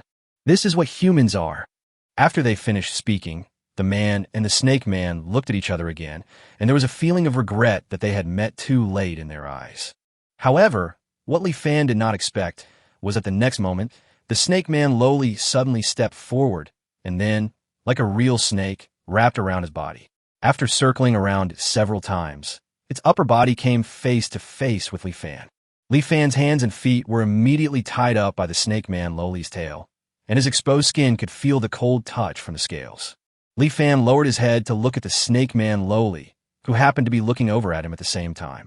Although the snake man Lowly is still young, she has a very good appearance, with willow-shaped eyebrows, big eyes, and blue snake pupils that carry a dangerous but mysterious look that makes people want to get closer and observe. Coupled with her pretty nose and pink lips, it is conceivable that she will be a disaster for the country and the people when she grows up. However, Li Fan, who watched from a close distance, not only did not feel any excitement, but instead felt a creepy feeling. Just because the snake man Lowly smiled, Li Fan could see the two sharp fangs through her lips. The fangs were crystal clear, as if transparent venom was constantly flowing down. He knew without asking that the venom was deadly. This snake man Lowly is a bit dangerous. Li Fan secretly groaned in his heart. Ah, Big Brother, this is the first time that Dina and Anna have brought back humans. Big Brother must have a good relationship with them, right? The snake man Lowly was still smiling, looking harmless, but secretly, whether intentionally or unintentionally, the little girl was slowly exerting force with her tail that was wrapped around Li Fan's body. Li Fan suddenly felt that his hands and feet were about to be crushed. Li Fan tried his best to answer. It's okay. Hey, Big Brother, why is your face so red? Is it too hot? We snake people have cool bodies. Let me help you cool down. As the snake man Lowly spoke, her upper body pressed against Li Fan's chest, but her tail wrapped around him even more tightly. Li Fan was a little speechless at this time. Seeing this, the snake man Lowly showed a look like a hunter fooling its prey. She flicked her tongue, and the snake's tail suddenly loosened a little.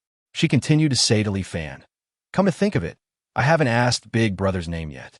Big Brother, what's your name?" Li Fan breathed a sigh of relief, but a trace of anger rose in his heart. However, he did not dare to vent his anger. God knew what this evil snake man Lolita would do if he vented his anger. Li Fan had no choice but to answer honestly. My last name is Li, and my name is Shu Shu. Li Shu Shu, what a strange name, but it sounds nice, big brother. It's a pity that I have never had a name since I was a child. Can you help me choose one, big brother? As she spoke, the snake man Loli's tail moved again, as if it would tighten again if Li Fan didn't agree. I haven't had a name since I was a child. Am I kidding? Li Fan knew it with his, but that no matter what name he chose, this little snake man Loli would not be satisfied. Seeing that this little snake man Loli was becoming more and more arrogant, Li Fan also became a person with a good temper. Li Fan nodded immediately and said, Okay, then I'll get one for you. You want something cuter? Of course, since you're so cute, why don't I just call you? What did you call me? Or I'll just call you a go. Big brother, you really dare to make such a joke. I hate it. I'm not kidding. I'm serious. Humans have always believed that dogs are our best friends. I named you a go because I want to be your best friend. Haha, I was just joking with Big Brother. Actually, I have a name. My name is Xiaoqing. Ah, a go, you have a name now. What a pity. I thought you would like the name I gave you. A go, don't you think so? A go, please speak up. You have the guts to rob. Well, you have the guts to open the door. A go, why don't you speak up? A go, you don't hate me. You're Big Brother, do you? A go, please don't. I believe that you and I can become best friends. A go, please give me another chance. A go. Enough. Seeing the word a go constantly coming out of Li Fan's mouth, the snake man Loli finally couldn't bear it anymore. The smile disappeared from her face for the first time. The snake pupils in her eyes stood up, becoming extremely dangerous, and the fangs in her mouth flashed with cold light in the sun. Li Fan was not afraid of this. On the contrary, he grinned and looked at the snake man Loli in front of him with a teasing look. Are you kidding? If I give you some paint, you want to open a dying factory. She's just a Loli. Is Li Fan a vegetarian? Thinking about this, Li Fan exchanged a pack of realgar from the system mall on the spot. That's enough. What are you two doing? It was Anna's words that interrupted the tense atmosphere. She saw the whole scene of the two people confronting each other. Seeing that the snake man Loli was already enraged, she hurriedly spoke up to stop him, not knowing that Li Fan had any backup plan. Snort. The snake man Loli seemed extremely unwilling, but still obediently pulled herself away from Li Fan. Li Fan was now able to move his almost paralyzed body. With a slight movement, all the bones in his body made crackling sounds. Damn it. Next time I will definitely treat this little Lolita to a bowl of realgar wine. Li Fan thought viciously, and then glared fiercely at the snake man Loli beside him. The snake man Loli was not willing to be outdone and immediately glared back. Chapter 21 Snake Loli Xiaoqing, Part 2. You two stop messing around. Everyone is watching us. Chinger, you two. This human is our guest. You must not be rude. Seeing that Li Fan and Xiaoqing were about to fight, Anna hurriedly pulled them apart. Xiaoqing said unconvincedly, Why invite humans? These humans have kidnapped and sold countless of our compatriots. Your Highness Anna, be careful not to be deceived by these despicable humans. Li Fan rolled his eyes as he listened. As expected, there was great hostility between the alien races, especially towards the human race. After all, humans had the most slave traders in the entire magical continent. Li Fan knew that no matter how he explained, this snake man Loli named Xiaoqing would not listen, so he was too lazy to pay attention to her. Dina spoke up for Li Fan at this time. Xiaoqing, I know you hate humans, but Li Fan is different. Li Fan. Who is Li Fan? Isn't this human called Li Shu Shu? Puff. Li Fan couldn't help laughing after listening to it. Dina and Anna reacted quickly after hearing it. While secretly cursing Li Fan's evil intentions, they also hurriedly held back their laughter. However, Xiaoqing could see clearly the reactions of the three people at this time. The snake man Loli was not stupid, and she slowly reacted. Li Shu Shu, Uncle Li, your uncle. Human, you dare to fool me and take advantage of me. I will fight you. In the end, Xiaoqing was unable to fight with Li Fan. After being stopped by Anna, she could only stare at Li Fan with a look of grievance on her face. Then Dina and Anna carefully introduced Li Fan to Xiaoqing. Dina said, Li Fan is a friend that my sister and I have recognized. Her Highness Anna has also approved it. How is that possible? Xiaoqing suddenly stared at Li Fan with eyes wide open, even forgetting to care about the revenge of your uncle. Her eyes were full of disbelief. At this time, Anna nodded and acknowledged what Dina said. Xiaoqing's eyes suddenly widened even wider, as if she wanted to see whether the human in front of her had 2 mouths or 3 heads. Otherwise, how could he get the recognition of Her Highness Anna? How could Li Fan miss the opportunity to piss off Xiaoqing? He proudly put his hands on his hips and looked at Xiaoqing with a smug expression. This expression immediately made Xiaoqing so angry that she gritted her teeth and slammed the surrounding grass with her long tail. Seeing this, Anna had to speak again. Okay, Xiaoqing, he is indeed a friend I recognize, and I invited him here this time for an important matter.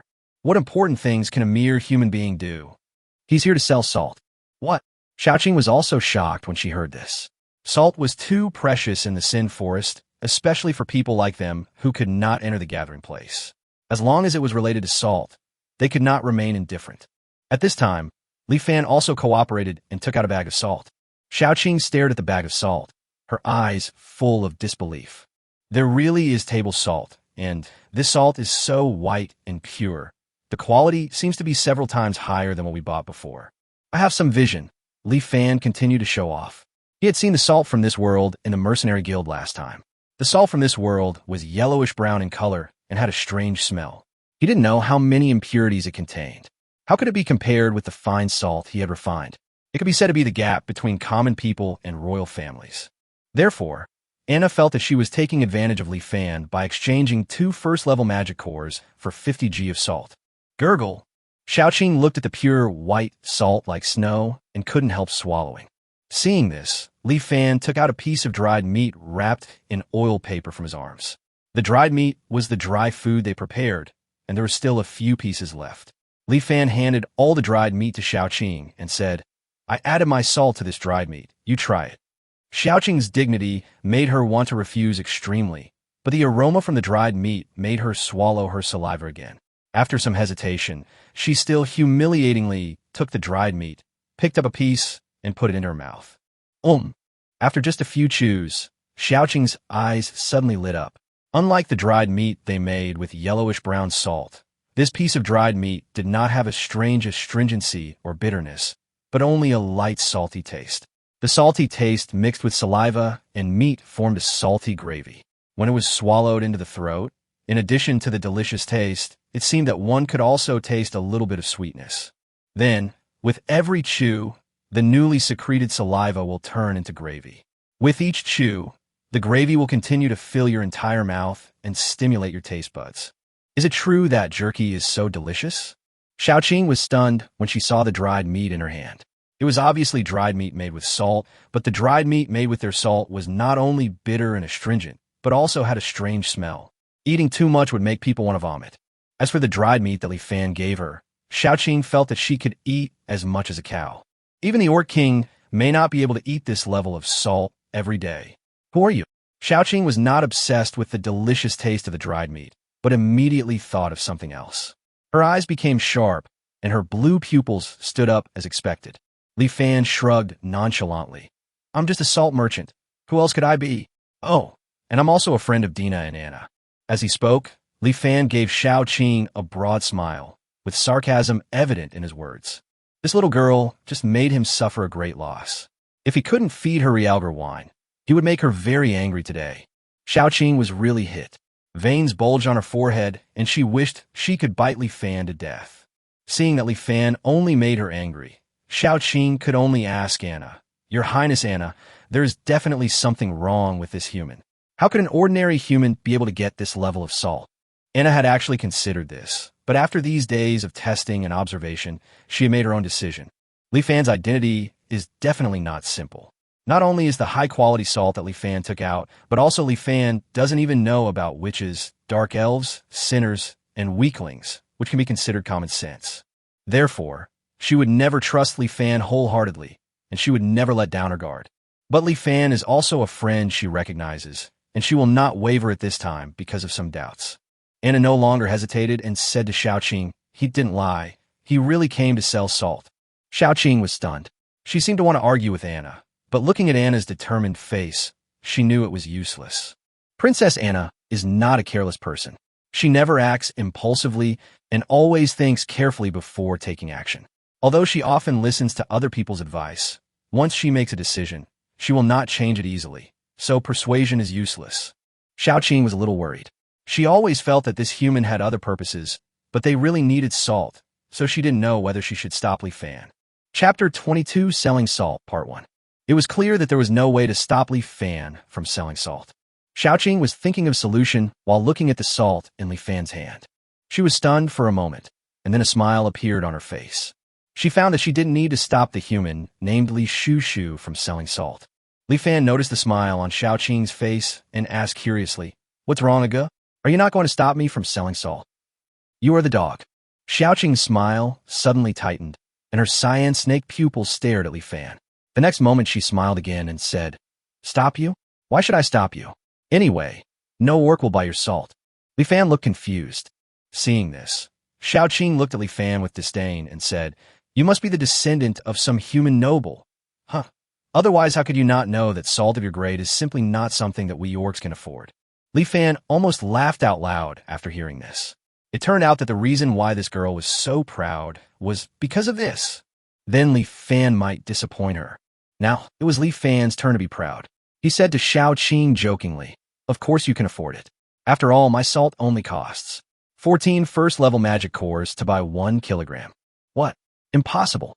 The worst salt requires 20 level 1 magic cores per kilogram. How can your salt be cheaper than ordinary salt?" "Because the salt is mine, I said how much it would sell for, and that's how much it would sell for. Is that reason enough?" "You humph." Xiaoqing's face showed dissatisfaction, but her eyes revealed that she was already moved. After all, it is such high-quality salt, and the price is so cheap. Li Fan was not surprised by this. When it comes to interests, few people can remain indifferent. And this is exactly the method he used to conquer these orcs. So what if you only need 14 level 1 magic cores for 1 kilogram? Xiao Bai and the others will definitely not dare to come by you if they see that you are a human. As he spoke, Xiaoqing's eyes rolled, and he moved closer to Li Fan again, with a sly smile on his face. He said to Li Fan, "Human, how about this? I will help you sell salt.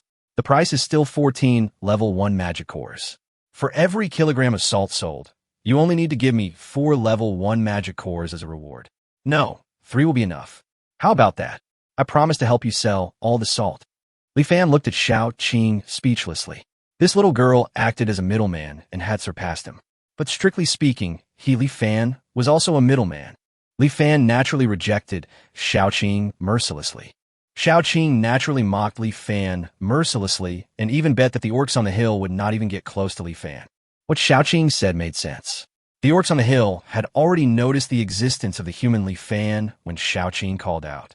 Perhaps because of the presence of Dina and Anna, they had no intention of attacking or escaping. But they always kept a distance from Li Fan, and while talking to each other, they looked at Li Fan with vigilance.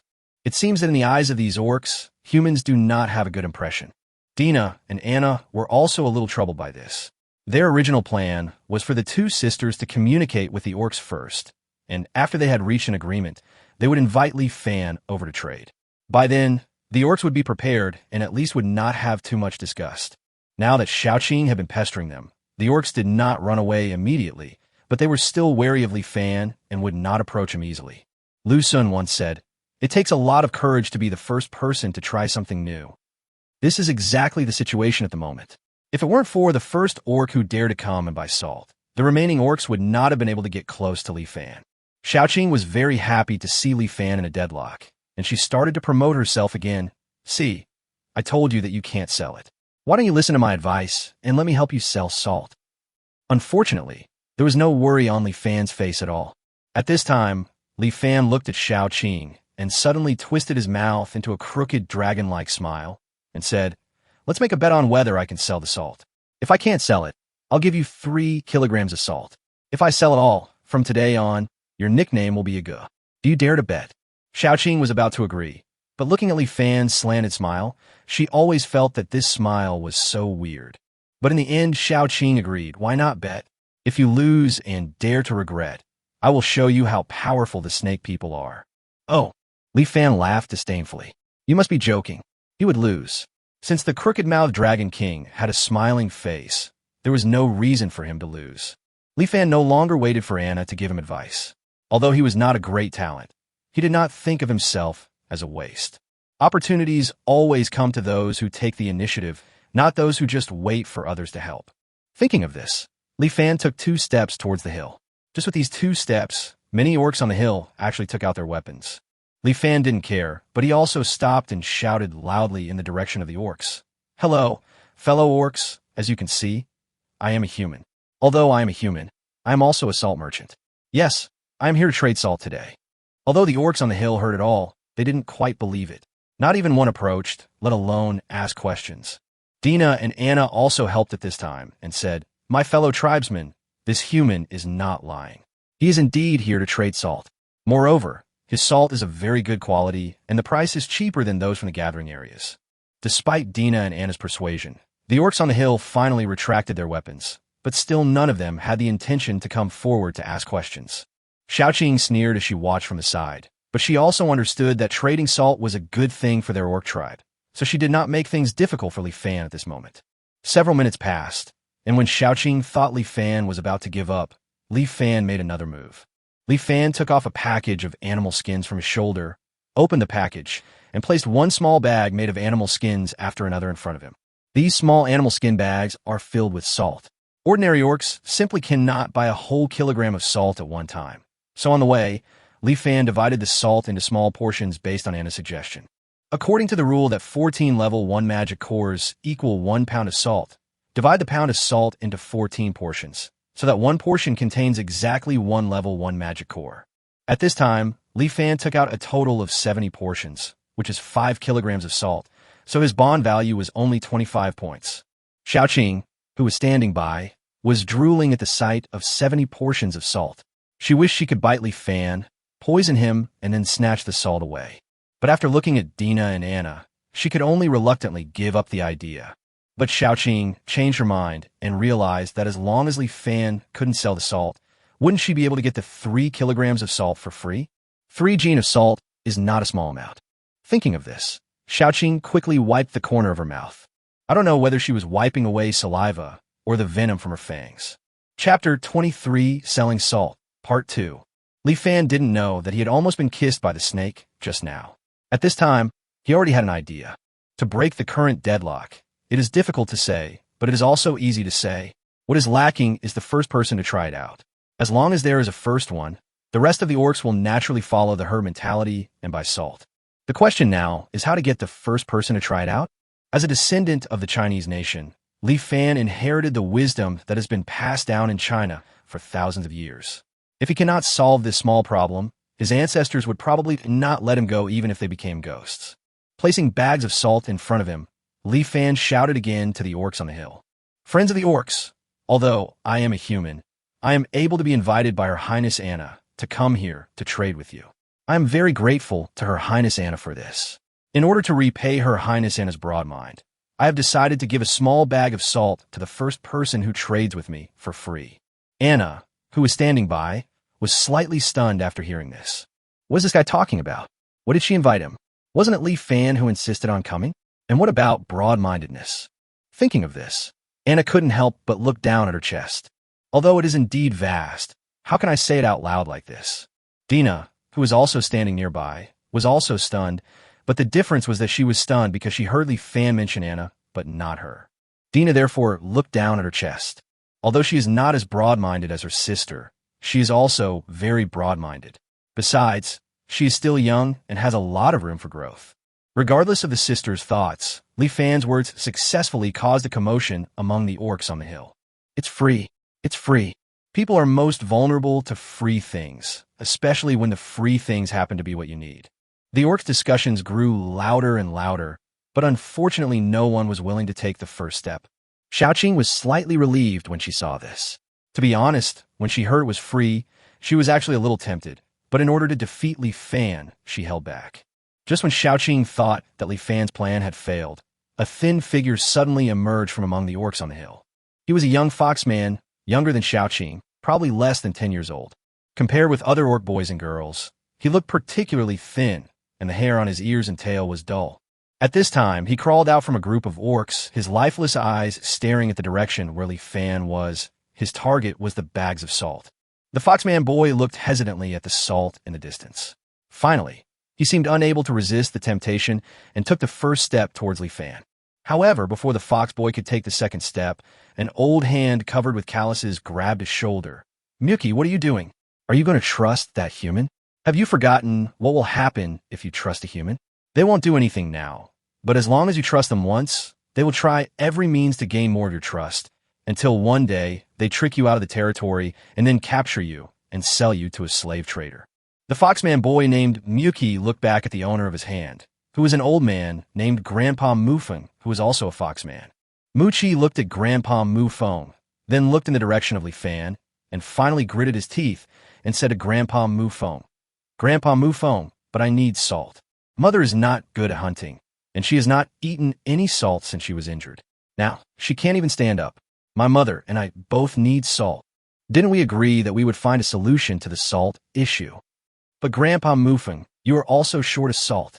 I know. I have known it for a long time. Everyone is short of salt, but they still help our family. If this goes on, no one will be able to hold on. I can't give up this opportunity. With the salt, Mother may get better. Then I will go hunting with Mother, and maybe we can change the current situation. Now Her Highness Dina and Her Highness Anna of the Silver Wolf Clan are here. At least it is safe now. I can't give up this opportunity. As he spoke, Muchi raised his foot again and walked towards Li Fan. Grandpa Mufeng raised his hand. This time he did not stop Miyuki. Just as Miyuki said, this was a rare opportunity for Miyuki and his mother. Muchi's behavior soon attracted everyone's attention. Under the gaze of everyone, Muchi was a little nervous, but his steps were extremely firm. Soon, Muchi walked in front of Li Fan. Xiaoqing, who was standing by, was very angry when she saw this and wanted to catch Miyuki and beat him up. On the contrary, Li Fan was very happy and gave Muchi what he thought was a gentle smile. This smile did not dispel Muchi's vigilance, but made him even more nervous. Muchi bit his lip first, then said, Human, are you telling the truth? Of course. Li Fan seemed very happy at this time and immediately grabbed a bag of salt and handed it to Muchi. Muchi took the salt in disbelief. He did not leave immediately, but opened the animal skin bag, dipped his finger in some salt, and put it in his mouth. The next moment, Muchi's eyes widened, and he couldn't help but say, Is this really table salt? Why isn't it bitter or astringent? Everyone living in the Sin Forest, whether orcs or humans, thinks that salt is bitter, astringent, and has a strange smell, and eating too much of it can even make people want to vomit. Therefore, when Muchi ate such high-quality salt for the first time, he even suspected that it was fake salt. But he soon confirmed, This smell, yes, it is indeed salt. This is the first time I have seen such good salt. With such good salt, my mother should get better soon. Muchi muttered to himself, then quickly ran back towards the hill. He wanted to go back immediately to replenish salt for his mother so that she could get better soon. When the orcs on the hill saw this, they immediately fell into discussion again. Many of them looked at Muchi with envy, wondering why they were not the first to step forward. Seeing this, Li Fan immediately took advantage of the victory and announced loudly on the spot, Just now I wanted to thank Her Highness Anna for her broad mind. Now I want to thank Her Highness Dina for her broad mind. The second and third person who come to me, the bag of salt in my hand will be divided equally between them, also for free. As soon as these words were spoken, Dina smiled for some reason, and the orcs on the hill suddenly became agitated. Firstly, they were moved by Muchi's recent success. Secondly, Li Fan gave the salt very happily and hardly said a word. What the orcs feared most was that cunning humans would deceive them. Now that Li Fan really only gave them salt and did not make any other requests, they immediately became interested. Soon, just a few seconds later, two orcs walked towards Li Fan. One of them was Grandpa Mufeng. He brought another fox man to Li Fan. Grandpa Mufeng stared at Li Fan without saying anything, while the other fox man didn't speak at all. It can be seen that the two fox people are still very wary of Li Fan. Li Fan still didn't care and happily handed over another bag of salt. Grandpa Mufeng took the salt, said nothing, and left with the other fox man. Chapter 24, Great Harvest. Shangyang set up a tree to gain people's trust. When facing life's difficulties, there are too many examples in the wisdom passed down for thousands of years to provide you with solutions. Li Fan used it simply, and the effect was already seen. After 2 consecutive successful attempts to obtain salt, the remaining orcs were ready to move. But they still had no intention of getting closer.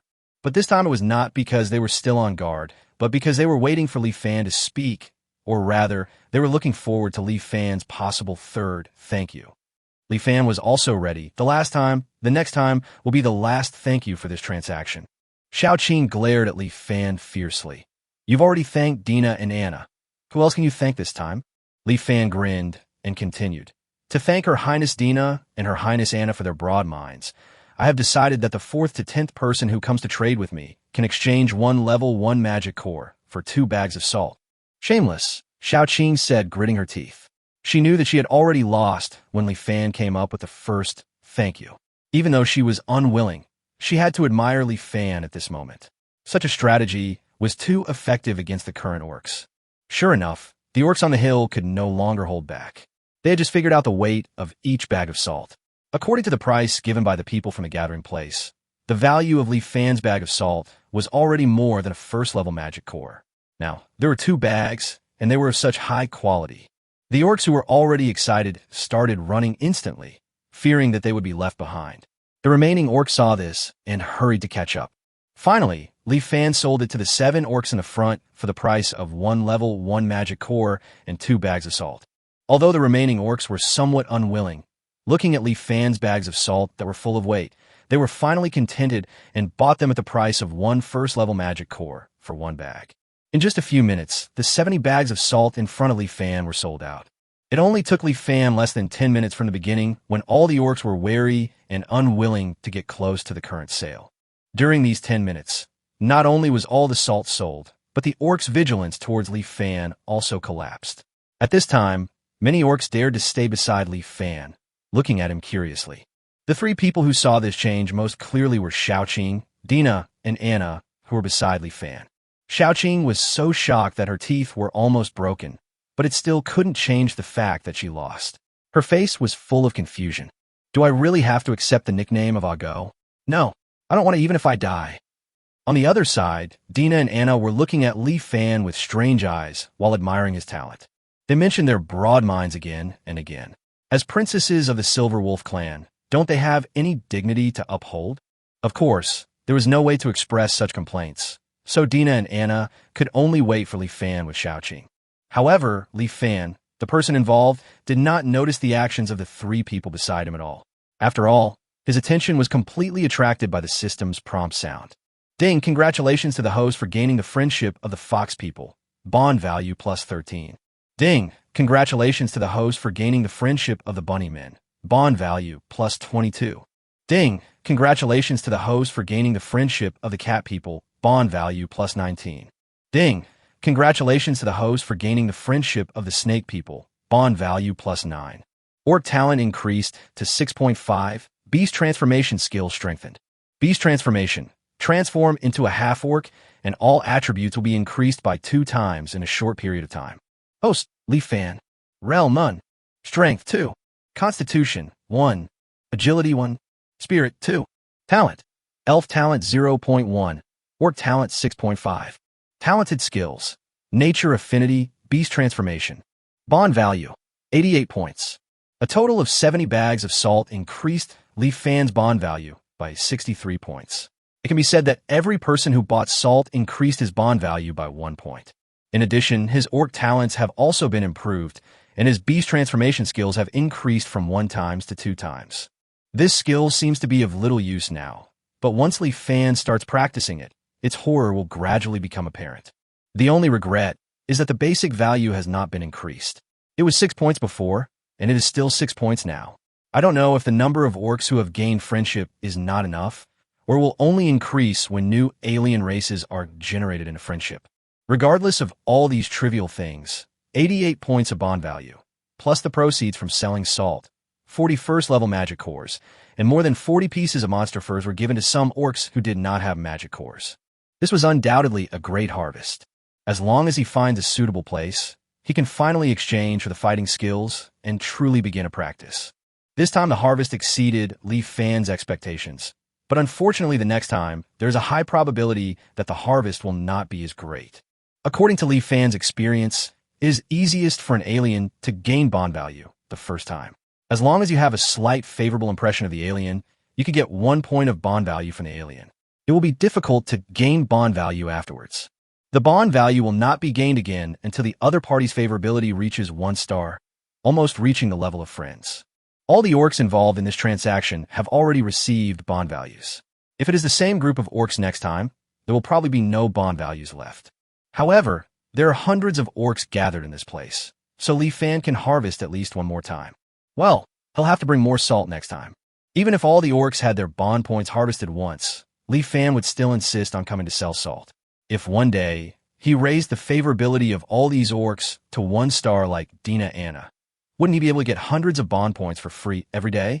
Life in the other world is finally on track, and his future is full of hope. Li Fan was in a good mood at this time.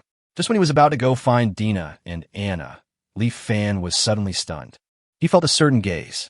Li Fan glanced around, and finally he saw long white ears and a pair of red eyes behind the hill.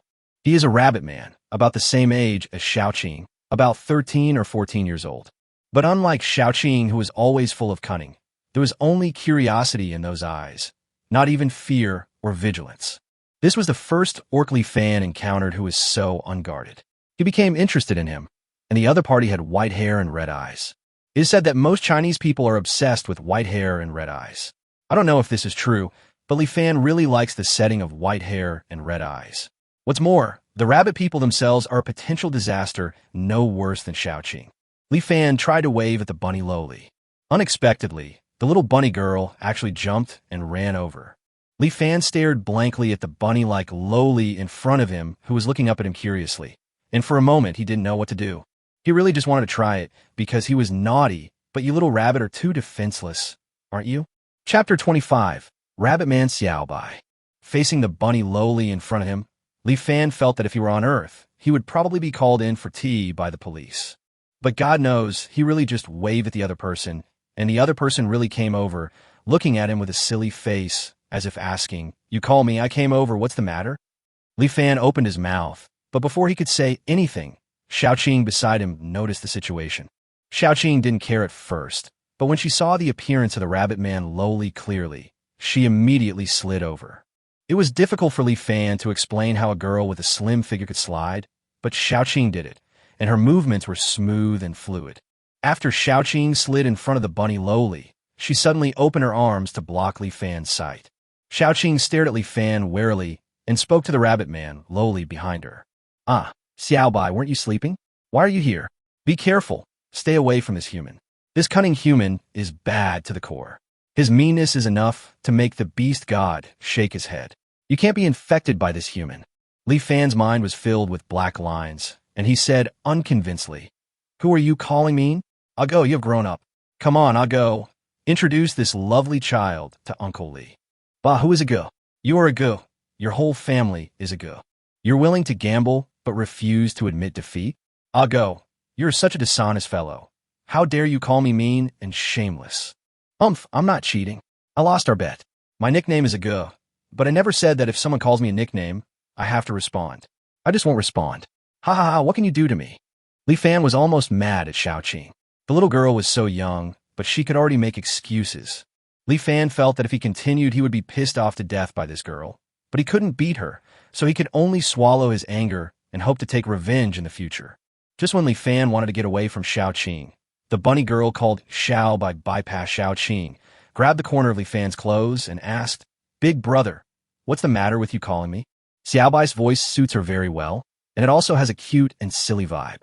Li Fan couldn't say now that he was just being naughty. After all, the girl was here. After thinking about it, Li Fan looked around the system mall. It was a rare occasion when he had a lot of money, so he generously used 1 point of bond value to buy a pound of carrots from the system mall. Then Li Fan reached into his arms. There is no other way. All items purchased from a system mall are stored in the system space. If they're not concealed, the existence of the system space will be exposed. I just happened to come here this time and brought some carrots with me. As he spoke, Li Fan took out a fresh carrot from his arms. However, this ordinary carrot instantly attracted the attention of sisters, including Xiaobai, Xiaoqing, and Dina. Xiaoqing was the first to ask, "What is this? Why have I never seen it before?" Not only Xiaoqing, Xiaobai, and Dina Anna also looked confused.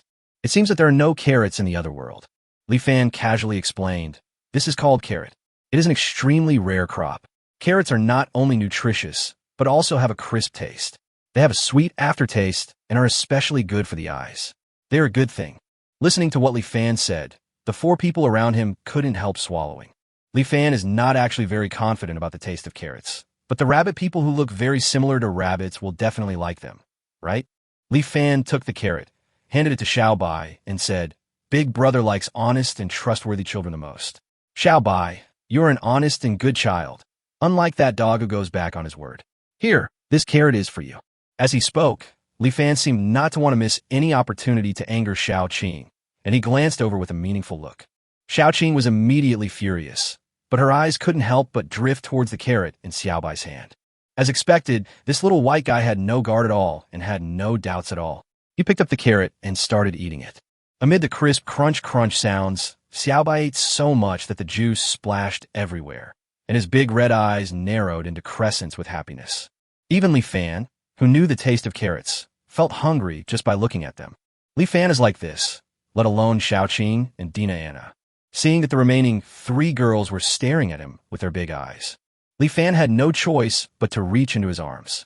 Fortunately, there are 5 carrots in 1 pound. Li Fan took out 2 and gave 1 to Dina and Anna respectively. I thought Dina and Anna, as werewolves, would not like the taste of carrots, but I didn't expect them to eat them with gusto. Later, Li Fan realized that there were very few edible crops in this world, and the staple food in the Sin Town was only bread. He had never seen potatoes or sweet potatoes before. Therefore, fresh vegetables are considered a rare delicacy in their eyes, even more delicious than meat. This gave Li Fan an inspiration. Perhaps in the future, he could do something with crops and make some money. Seeing Xiao Bai, Dina, and Anna eating carrots with gusto, Xiaoqing swallowed his saliva without any ambition. She glanced at Li Fan secretly a few times and wanted to speak, but couldn't let go of her pride. Li Fan naturally saw it, so he jokingly said, "Why, a gu? Do you want to eat it? You are the agu. Your whole family is agu." What a harmouth. There was no reason for Li Fan to spoil Xiaoqing, so he retracted his hand that was holding the carrot in his arms. Xiaoqing on the side didn't say anything, but for some reason, when she saw Xiao Bai and the other 2 eating carrots, she suddenly felt a sense of grievance in her heart. Xiaoqing felt more and more wronged, and immediately said to Li Fan, "Humph, if you don't want to eat it, then don't eat it. What's the big deal? Don't think that if you give Xiao Bai that carrot, she will get close to you. I am Xiao Bai's best friend. No matter how hard you try, Xiao Bai won't pay attention to you as long as I am here." Li Fan was really amused by the fact that he dared to provoke her at this point. He originally didn't want to do anything extreme, but now it seems that he really has to be the bad guy today and let Xiaoqing know that if Li Fan, wants to, he can destroy a girl's heart at will. Li Fan said to Xiaoqing at this time, "Let's make another bet. Let's bet on who Xiao Bai likes more. The old rules are, if I lose, I will give you 3 pounds of salt for free next time I come. If you lose, I will call you a gu in the future, and you will respond to me honestly. Do you dare? Who's afraid of you? Great, you've taken the bait." Li Fan smiled cunningly and walked towards Xiao Bai. He squatted in front of Xiao Bai and asked, "Xiao Bai, who do you like more, me or Xiaoqing?" After hearing this, Xiaoqing laughed out loud. There was no doubt about it all. If she could lose, she would really change her name to a gu from today on. Xiao Bai had just finished eating a carrot and was about to answer when Li Fan took out another carrot from his arms. Li Fan waved the carrot in front of Xiao Bai. Xiaoqing was stunned and was about to say despicable. After a moment of hesitation, Xiao Bai said, "I like Big Brother a little bit more." It was like a bolt from the blue. At that moment, Xiaoqing stood there stiffly, her whole body. Her originally cunning eyes seemed dead at this moment. From then on, the Orc tribe lost a snake man lowly named Xiaoqing and gained a loser named Gu. Chapter 26. Control. Xiaoqing was not the only one who was stunned after hearing Xiao Bai's reply. Li Fan was also stunned at the same time, but the difference was that he was stunned because of the system's prompt sound. Ding! Congratulations to the host for gaining the friendship of the Bunnyman. Bond value +1. Ding! The Rabbitman Xiao Bai's favorability towards you has reached 1 star. You can gain 1 bond point by interacting with him every day. Ding! Interact with Xiao Bai to gain 1 bond point. Li Fan didn't expect that when Xiao Bai said she liked him, she really liked him. This favorability level directly reached 1 star. Li Fan didn't even know whether to say that Xiao Bai was a good kid who practiced what he preached. Or should we say that this is what a foodie is like? No matter which one it is, it's a good thing anyway. It's a pity that he can't stay here forever, so he can't get this 1 point of bond value every day. Xiaobai finished eating the carrots with her cheeks puffed up. The 2 carrots seemed to make her full. As expected of a foodie, he feels sleepy as soon as he is full. Big brother, Xiaobai is sleepy and needs to go back to sleep. Goodbye, big brother. Li Fan said goodbye to Xiaobai, and then Xiaobai returned to the cave under the hill. In order to prevent sneak attacks from monsters, the orcs living here had the rabbit people who were good at digging holes dig a large number of tunnels underground. The tunnels were complex and connected with multiple exits, like a maze, which could block most enemies. Many powerful monsters were trapped to death in the maze. Unfortunately, these orcs did not trust Li Fan enough at the moment, so Li Fan had no chance to see the wonders underground. Li Fan looked back and saw that Dina and Anna had not returned yet. Dina and Anna's goal is to unite the orcs here, form a force, and prepare for the revenge and revival of the Silver Wolf clan in the future. Therefore, the 2 of them were now in the underground cave, negotiating with the orcs. Li Fan had nothing to do, so he could only stay where he was and wait. Fortunately, there was a little snake man lowly next to him at this time. Li Fan was not bored when he saw the other party's defeated appearance. After an unknown amount of time, Xiaoqing seemed to have finally recovered from the blow. She looked around and found that Xiaobai had disappeared, leaving only that annoying human. The damn human was still laughing at her. Xiaoqing didn't give Li Fan a good look at all. Xiaobai was her best friend, so she naturally understood Xiaobai. Apart from sleeping, eating was the only thing on Xiaobai's mind. If the human in front of her hadn't taken out a carrot that she had never seen before, Xiaobai would never have betrayed her. It was all the fault of this human named Li Fan. This Li Fan has been targeting her from the very beginning. Now everyone has carrots to eat, except her. It turns out that all humans are bad people. Thinking of this, Xiaoqing felt more and more aggrieved, and her eyes turned red due to this unprecedented feeling. After all, he is just a child. After being treated differently, he inevitably feels aggrieved. Seeing this, Li Fan also felt that he shouldn't be angry with the child. Li Fan sighed, stood up, turned around, and walked away, as if he couldn't stand Xiaoqing, who was about to cry beside him. But he accidentally dropped a hide bag on the spot. Xiaoqing watched Li Fan slowly walking away, then glanced at the animal skin bag not far away. She was about to remind Li Fan, but the next moment she remembered something, pouting and turning her head away. After a while, Xiaoqing thought Li Fan would come back to take the animal skin bag, but she never saw Li Fan. Xiaoqing looked at the fallen animal skin bag again, and then she walked to the animal skin bag. You careless human, you deserved it. These things belong to me now. Xiaoqing rarely smiled and opened the animal skin bag. The next moment, her eyes were filled with surprise. I saw that the animal skin bag contained 2 small bags of salt and a juicy carrot. As long as the orcs who could not enter the gathering place were short of salt, Xiaoqing was naturally short of salt too. She originally wanted to buy some, but because of what she had done before, she was embarrassed to buy salt from Li Fan. I didn't know what to do at first. Fortunately, now she has salt. Xiaoqing looked at the 2 small bags of salt with a hint of surprise in her eyes. How magical! The salt is actually Snow White. Xiaoqing had a smile on her face. She carefully put away the salt, then picked up the carrot and took a small bite after hesitating. It's not that delicious, is it? Having said that, she still held the carrot and ate it one bite after another. She was so happy. If Li Fan saw this scene, he would probably complain, "A snake is actually eating a carrot, my old swan." Before Xiaoqing knew it, she had eaten most of the carrot, and the grievance in her eyes disappeared. As she was chewing, Xiaoqing suddenly snorted fiercely. You stinky human. Do you think I don't know that you left these things behind on purpose? Never mind. I'll just treat it as your apology for your disrespect. I'll accept it with reluctance. Well, this carrot is really delicious. At the same time, not far away, Li Fan heard the system prompt sound. Ding! Congratulations to the host for gaining the friendship of the snake people. Bond value, +1. Ding! The snakeman Xiaoqing's favorability towards you has reached 1 star. You can gain 1 bond point by interacting with him every day. Ding! Interact with Xiaoqing to gain 1 bond point. Looking at the system prompt, Li Fan showed an evil smile and muttered to himself. Little girl, you fought with me, but I still had you under my control, didn't I? Ha ha! The evilness of that laughter was really unworthy of the word human.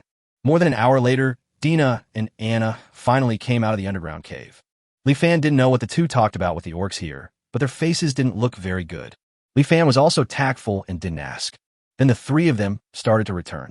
After nearly half a day's journey, the three finally returned to the cave before it got completely dark. Li Fan naturally couldn't stay in the cave overnight. Before leaving, he looked at his spoils with some distress: 40 first-level magic cores and 43 first-level monster furs.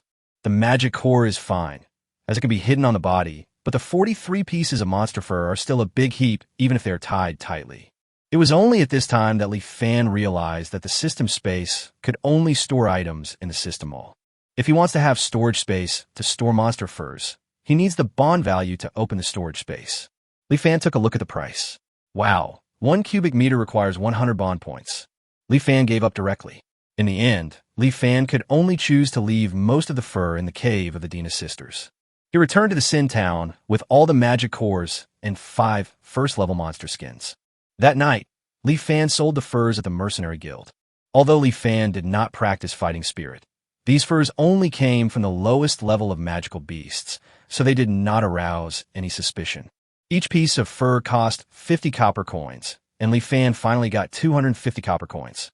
Therefore, Li Fan finally left the stable today and moved into the only hotel in Sin Town. Chapter 27, Level 1, Fighting Apprentice. Damn it, a crappy hotel like this costs 5 copper coins a day, and it doesn't even include food. Li Fan looked at the room, which was less than 10 square meters, and had only a bed and a table, and shook his head helplessly. Forget it, it's better than the stable, but I only have 2 silver coins and 56 copper coins on me now. I can't even live in an inn like this for long. It seems I have to sell more monster furs. Thinking of this, Li Fan did not rush to find Dina and Anna. He did not forget that his bond value was finally enough to buy fighting skills. From today on, he will become a Dochi apprentice. Human fighting skills are divided into 6 levels, from 1 to 6 in ascending order. Each time you level up, your basic attributes will increase 10 times. The basic attributes of a level 1 Dochi apprentice are 10 times that of an ordinary person, and the basic attributes of a level 2 Dochi apprentice are 10 times that of a level 1 Dochi apprentice. Therefore, although basic attributes are important, realm is equally important. There's a huge realm between you, so even if you're a person chosen by God, it is difficult to fight against someone of a higher level. Li Fan's basic attributes are not low, and he even possesses a powerful skill like beast transformation, but now he can never beat a first-level fighting spirit apprentice or a first-level magic beast. Therefore, he had long wanted to cultivate fighting spirit. Li Fan couldn't wait to find the yellow-level fighting chi technique in the system mall and bought it without hesitation for 50 bond points. In an instant, the method of practicing yellow-level fighting spirit appeared in his mind. Li Fan followed the instructions of the exercise, sat cross-legged on the bed, then made hand gestures and began his first practice. After purchasing books in the system mall, Li Fan discovered that there is a great benefit when purchasing knowledge-related items, such as books from the system mall. That is, when you buy the skills, the system will integrate all the knowledge of the skills into your brain, as if you have learned it after studying from scratch for several years. Relying on the knowledge acquired in this way, Li Fan would have no difficulty in learning even if no one taught him. Not long after, Li Fan cultivated his first trace of fighting spirit through the correct practice method. The first time he practiced, he cultivated the first trace of fighting spirit in just a few minutes. Anyone who heard about it would call him a liar. But Li Fan actually did it. Li Fan did not get carried away. He knew that this was just the beginning, and what followed was the key. Li Fan changed his training method and continued to perform another set of hand gestures. The wisp of fighting spirit he had just cultivated entered his dantian. The fighting spirit continued to rotate in the dantian and eventually turned into a cyclone. Then the cyclone began to rotate, and Li Fan could clearly feel a suction force coming from his dantian. Under this suction force, a special energy in the surrounding air was constantly absorbed by him, entering his dantian and merging into the cyclone. The cyclone continued to grow larger and stronger. 1 inch, 2 inches, 9 inches, until the sky went from light to dark. After a whole day of practice, the fighting cyclone finally reached 10 inches. Li Fan also suddenly opened his eyes at this time. In an instant, a golden light burst out from his eyes, and then slowly dissipated after a moment. Is this the strength of a level 1 Do Chi apprentice? Li Fan exhaled a breath of foul air. He looked at his hands and could feel the huge difference between himself and before he started practicing. An indescribable strong force surged in his body. feeling the Do-Chi in his dantian. Although it was his first time to come into contact with Do-Chi, Li Fan felt that he could already operate it with ease. As long as he has the intention, the fighting spirit will surge out from the dantian and appear in any part of your body. Then you can feel that part of your body has been strengthened and has endless power. Do-Chi is like your child. You can do whatever you want with him. Li Fan can say that if his fighting spirit is not too weak to leave his body, he feels that he can use his fighting spirit to transform into the appearance of a horse, which is the so-called fighting spirit turning into a horse. Li Fan then took a look at the system panel. Host, Li Fan. Realm, level 1 Do-Chi apprentice. Strength, 210. Physique, 110. Agility, 110. Spirit, 210. Talent, Elf Talent 0.1, Orc Talent 6.7. Talented skills, Nature Affinity 0.1, Beast Transformation 3. Bond value, 40 points. Sure enough, all his basic attributes were increased by 10. At this time, he already had the strength to completely defeat the lone wolf. Add to that his 2 innate skills. I'm afraid that among all the level 1 monsters, few can defeat him. I am so horrible now. In the outer area of the Sin Forest, Li Fan held a hatchet in his hand, his eyes fixed on the unicorn wolf in front of him, not daring to relax even a little. The increase in strength did not make Li Fan arrogant. The first thing he thought of was to familiarize himself with his current strength as quickly as possible. Fighting is undoubtedly the most effective and efficient method. Li Fan always remembered that he was chased all the way by the unicorn wolf like a dog. When they met at this time, he and the unicorn wolf were like enemies meeting, and they were extremely jealous of each other. Roar! The unicorn wolf stared at Li Fan with its blood-red eyes and kept growling. It felt threatened, and its beast's instinct told it that the human in front of it was dangerous. It is hesitating whether to flee or attack. Soon it made a decision. Roar!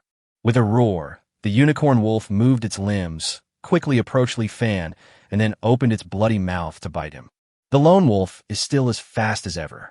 Li Fan hurriedly circulated the fighting spirit in his body, and in an instant, the power filled his whole body. Even though Li Fan is now a level 1 Do-Chi apprentice, his attribute points have been strengthened 10 times, plus the talent of natural affinity. His agility is as high as 11 points, but it is still far behind the unicorn wolf whose agility is close to 20 points.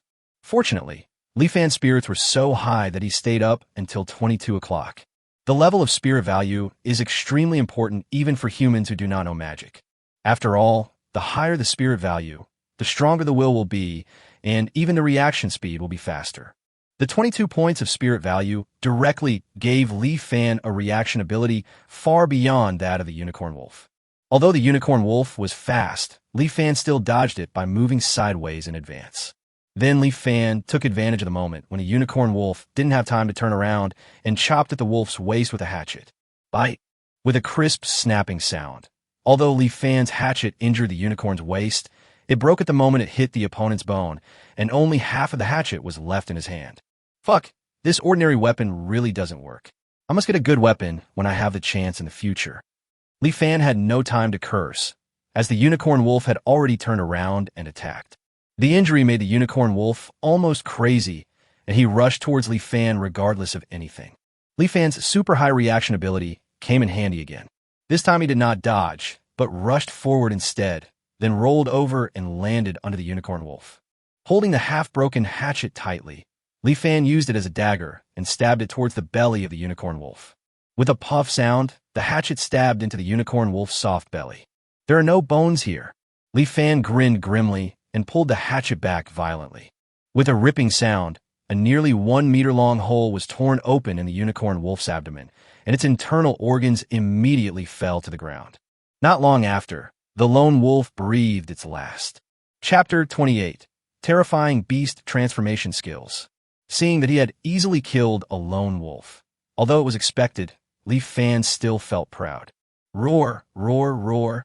Before he could feel proud for too long, 3 unicorn wolves suddenly jumped out from the forest behind him. Li Fan was shocked. This unicorn wolf was actually a social animal. It seemed that he was able to escape last time, thanks to his running far enough. Li Fan was not panicked.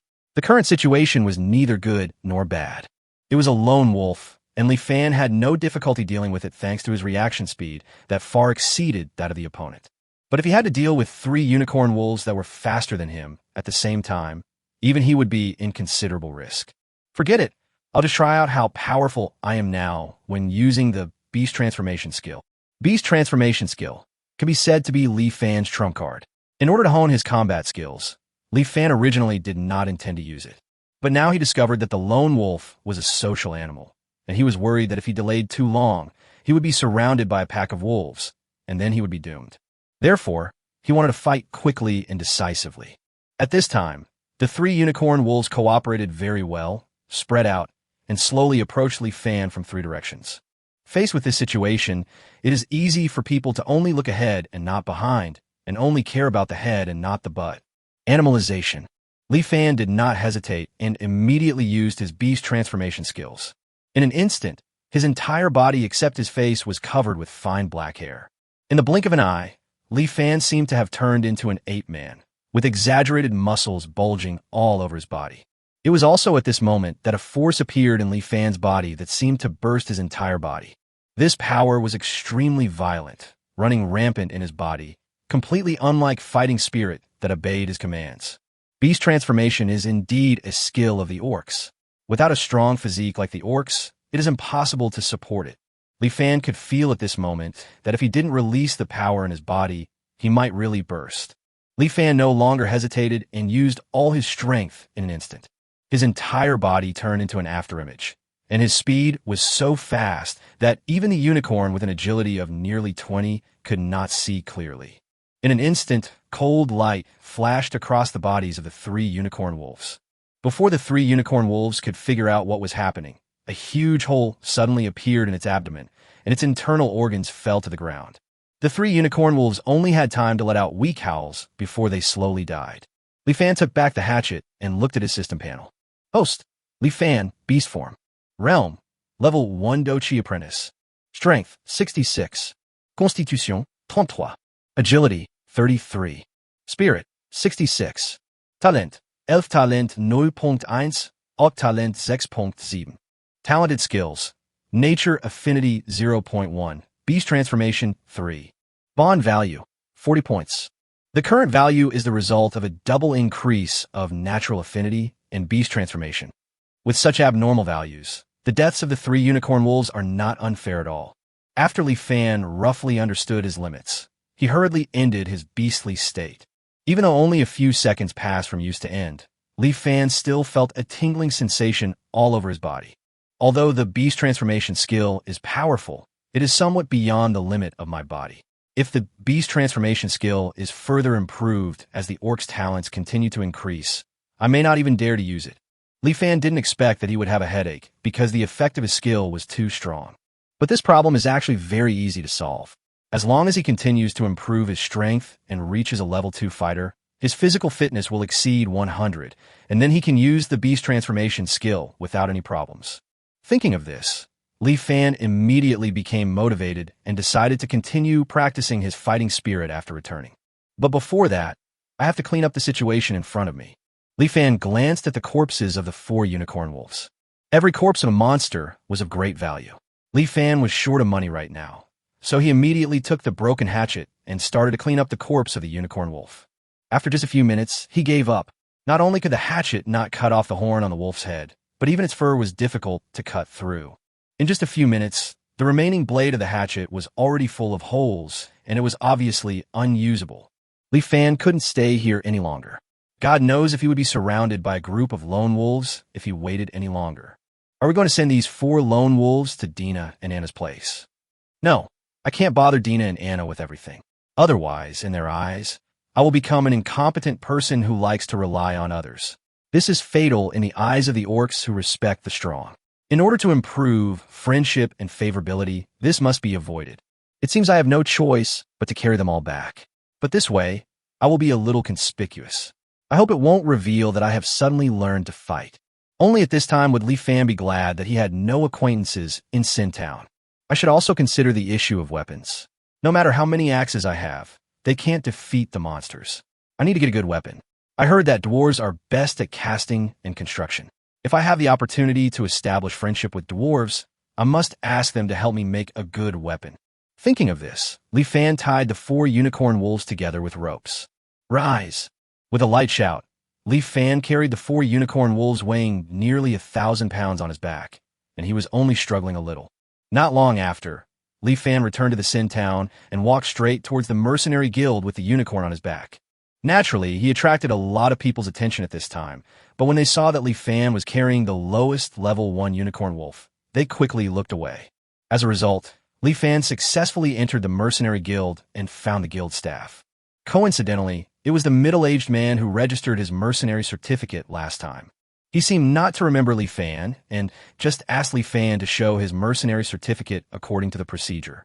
The middle-aged man holding the mercenary certificate was suddenly stunned and almost instinctively asked Li Fan, "You haven't practiced fighting spirit yet? How did you kill these lone wolves?" The last time Li Fan registered for the mercenary certificate, he did not practice fighting spirit. This information was recorded on the mercenary certificate, so the middle-aged man was surprised. Li Fan didn't explain, he just stretched out his right hand, the fighting spirit poured into his right hand, and then Li Fan clenched it fiercely. There was a pop sound, as if the air was exploded by Li Fan. This alone is enough to prove that Li Fan is now a strong man with fighting spirit. Seeing this, the middle-aged man understood why Li Fan could kill the unicorn, but his curiosity became even stronger. There aren't many people in Sin Town, so the middle-aged man doesn't receive many visitors every day. At first he didn't recognize Li Fan, but now when he saw the mercenary certificate, he slowly remembered that Li Fan was the ordinary person who had just come to register for a mercenary certificate a few days ago. He still remembered that Li Fan bribed him with a huge sum of 1 copper coin and asked him to talk a lot about fighting spirit, which made his throat almost smoke. This young man was clearly just an ordinary person at that time. Why did he suddenly become a fighting apprentice with fighting spirit now? The middle-aged man remained calm on the surface, but his eyes slowly narrowed at this moment. Chapter 29, Stockpiling Salt. Although the middle-aged staff member was confused, he did not ask any more questions in the end. He knew very well that Li Fan would not tell anything even if he asked him, so he just wrote it down. Li Fan's unicorn was then successfully purchased by the mercenary guild. The magic core of a unicorn wolf costs 1 silver coin. The unicorn horn costs 50 copper coins, and the fur costs 50 copper coins. Wolf meat is not valuable, and several hundred kilograms of wolf meat is finally calculated as 1 silver coin. In the end, Li Fan got a total of 9 silver coins, which could be considered a big profit. Now he had a total of 11 silver coins and 56 copper coins on him, so he didn't have to worry about the hotel expenses for a long time. As expected, hunting monsters is one of the most profitable projects in the Sin Forest. As for why it is one of the most profitable projects, it is because there is a more violent slave trade. Rather than buying slaves and doing shameful things, Li Fan now wants to continue practicing. Although his strength increased countless times in an instant, level 1 fighting chi apprentice was obviously not Li Fan's endpoint. He would definitely become stronger next. As soon as he returned to the hotel, Li Fan began to practice fighting spirit. But not long after, he suddenly frowned. It's not that there's something wrong with the cultivation, but that the speed of cultivation is too slow. He had just practiced for nearly an hour, but the fighting energy cyclone had hardly changed. The training process from a level 1 Do-Chi apprentice to a level 2 Do-Chi fighter is to rely on the Do-Chi cyclone and the Dantian to continuously absorb Do-Chi and finally condense Do-Chi into liquid form. As long as he can condense 10 drops of liquid Do-Chi, he can break through to the 2nd level Doja. He had just practiced for an hour, and the Do-Chi cyclone showed no sign of condensing in a liquid Do-Chi. Am I too impatient? That's right, I just made a breakthrough, and I'm thinking about making another breakthrough right away. How can it be that fast? Li Fan began to be patient and continue to practice.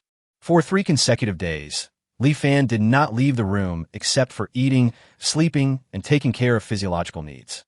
After 3 days of practicing day and night like this, 3 days later, at night, Li Fan suddenly stood up with extreme confusion in his eyes. No, the Do-Chi cyclone doesn't look like it's going to condense in a liquid Do-Chi. I can feel that the Do-Chi cyclone is slowly condensing Do-Chi, but the speed is too slow. It may not be able to condense even 1 drop of liquid Do-Chi in a month. In this case, I may not be able to advance to the 2nd level fighter in 1 year. Li Fan frowned as he thought about it. He had just experienced a breakthrough to the 1st level Do-Chi apprentice in 1 day. Now he was told that it would take more than a year to break through to the second level. Anyone would wonder if something went wrong. Li Fan thought about it and suspected that he had misunderstood the Do Chi technique. After studying it for a long time, he was very sure that the system's knowledge transmission was perfect and there was no problem with his understanding of the Do Chi technique. Li Fan couldn't find the reason after searching for a long time, so he had to give up temporarily.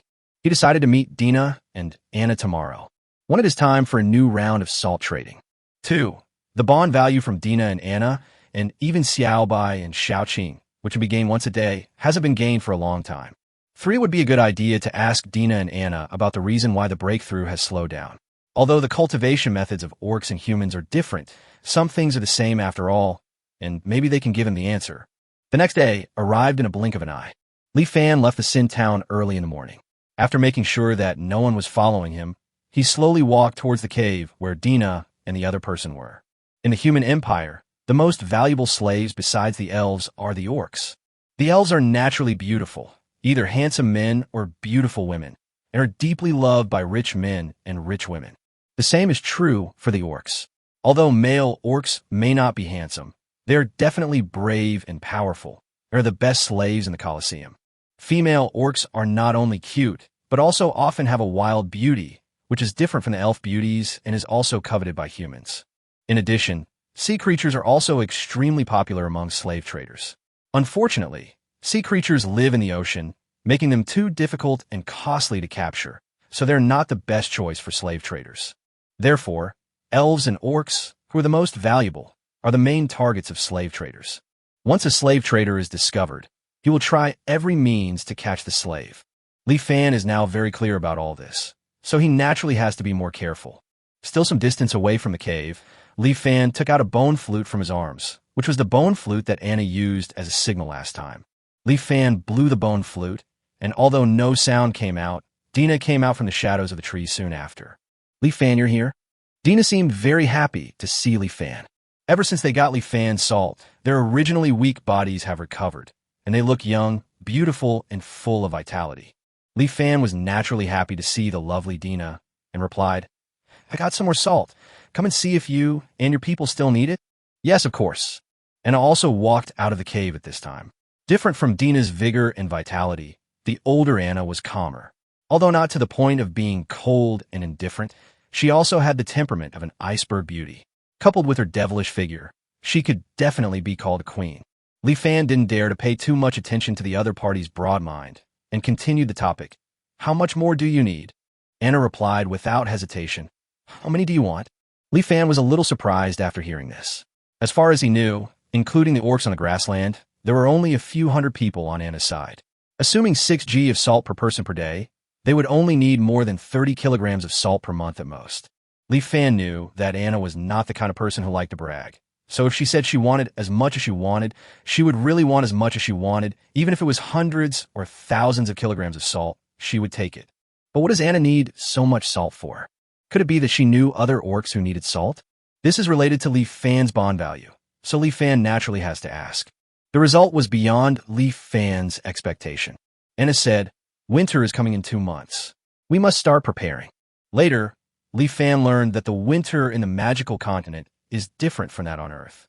On Earth, the temperature is at most a little lower and there is some snow.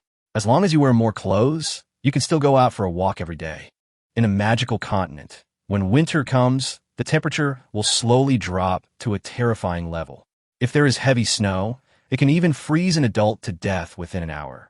In addition, most wild beasts and monsters will go into hibernation, and all crops will freeze to death, and food will become extremely scarce. If the situation is serious, the 4 major countries will even evacuate all their people from the gathering place of the Sin Forest and wait to return next spring. During this period, no salt will enter the Sin Forest. In order to survive the winter, they must prepare enough salt in advance. That's why Anna dared to say that she would take as much as she could. After all, it was salt prepared for the next 3 or 4 months. Even if the amount was thousands of kilograms, Anna would not think it was too much. Chapter 30, The 4 Levels of Gongfa. Thousands of kilograms of salt, all of which need thousands of bond points to be exchanged. Because of the price difference, Li Fan can sell salt with 1 bond value at a price of 1.4 bond values. It seems profitable, but there is a big problem. Even if the trading partners are orcs who make a living by hunting, the number of magic cores they have is limited, and they can only exchange some salt for monster furs and monster materials. For example, in the last transaction, Li Fan exchanged a total of 5 kilograms of salt, which is 5 points of bond value. But in the end, he only got 41st level magic cores by selling salt, and the rest were all monster furs. Even if the system absorbs 41st level magic cores, it can only get 4 points of bond value. In this way, he might have more and more money, but the bond value would not be enough to cover his expenses. This is not the result Li Fan wanted. If the transaction continues like this, Li Fan will soon be unable to provide salt due to insufficient bond value, and then he will not be able to obtain the magic core, and the salt that is the bond with the orcs will be cut off. In an instant, all his efforts will be in vain. Li Fan couldn't think of a solution for a moment. But this cannot be told to Dina and Anna. Li Fan only replied that he would find a way to get more salt next time. With Li Fan's assurance, Anna seemed to feel a lot more at ease. Li Fan took the opportunity to ask Anna about the reason why his cultivation speed suddenly slowed down. What? You have already learned Do Chi and even reached the level 1 Do Chi apprentice realm. It was the first time Anna lost control of her voice. Li Fan nudda. Is this kind of thing strange? What? Li Fan, you have learned Do Chi and even reached the level 1 Do Chi apprentice realm. However, Dina immediately lost her composure and screamed. Li Fan scratched his head. He didn't expect Dina and Anna's reactions to be so big, as if they had seen a ghost. Seeing this, Dina and Anna seemed to understand that Li Fan was losing his common sense again. This situation has happened many times, so the two sisters were not surprised and explained it. The fighting spirit of the human race, the blood of the orcs, the magic of the elves, and the body training of the dwarves are different powers, but the difficulty of cultivation is not much different. It took Dina and I nearly 10 days to comprehend the first ray of chi and blood power. It took us almost half a year from comprehending chi and blood to cultivating to the first level of orc warrior. That's it. Dina and I are among the best orcs in the orc tribe. It's normal for those with poor qualifications to take several years to break through to the first level orc warrior. And you, it only took a few days to transform from an ordinary person into a level 1 fighter. You still ask what's so strange about that? Anna seemed to be almost laughing at Li Fan's ignorance. Dina on the side directly gave Li Fan 2 words, pervert. Li Fan was stunned after hearing this. Is it so difficult to practice to become a level 1 fighter from level 0? If they told Dina and Anna that he had only practiced for 1 day, no, he had only practiced for a whole day to break through to the level 1 fighter, they would explode on the spot. Li Fan did not tell this matter because it was too shocking. However, a problem also arises. It only took such a short time to cultivate from level 0 to level 1 fighter, which means that Li Fan has a very good aptitude for cultivation. But why did it take him a year to cultivate from level 1 to level 2? If it took him a year, how long does it take for others to be promoted from level 1 to level 2? It took me 5 years and Dina 4.5 years to successfully break through to level 2. Of course, our speed is still considered the fastest among the orcs. After hearing this, Li Fan immediately understood that his cultivation speed was really incredible. It is 4 or 5 times faster than Dina and Anna, who are the fastest in cultivation. Even the so-called God's chosen one may not be able to match this cultivation speed. Li Fan thought about it, and felt that his rapid cultivation speed was most likely related to his unlocking of the talents of the elves and orcs. The bond system has always had many hidden functions, such as the incredible effect of changing basic values. It is no surprise that it can now speed up the practice speed. It's really powerful. However, having said this, he still hadn't figured out why his cultivation speed had slowed down. 0 to 1, all day long. 1 to 2, a whole year. Could it be that his incredible training speed is only useful from 0 to 1? Li Fan felt that this was not the case, so he asked Anna indirectly about what factors would affect the speed of cultivation. Anna thought for a moment and quickly replied, there are many factors that affect it. 1. Qualification. Qualification is the biggest factor that affects you. It even determines your future limit. Ordinary people will never be able to reach level 3 or above because of their limited qualifications. 2. Resources. With external help, cultivation can naturally be accelerated. For example, if we orcs have the help of herbs that strengthen the body, we can cultivate chi and blood several times faster. We don't even need herbs. Eating some powerful monster meat can also help us cultivate. There is also the magic core. This thing contains the essence of the monster. Unfortunately, it cannot be absorbed directly. It needs to be purified by purification potions before it can be absorbed by everyone. Pure energy. 3. The level of the cultivation technique is also a very critical point. There are 4 types of techniques: ordinary, fine, legendary, and mythical. The worse the quality of the technique, the slower the cultivation speed will be in the later stages. The better the technique, the faster the cultivation speed will be, and the stronger the power gained after cultivation. The ordinary technique can increase the body 10 times after cultivation to level 1.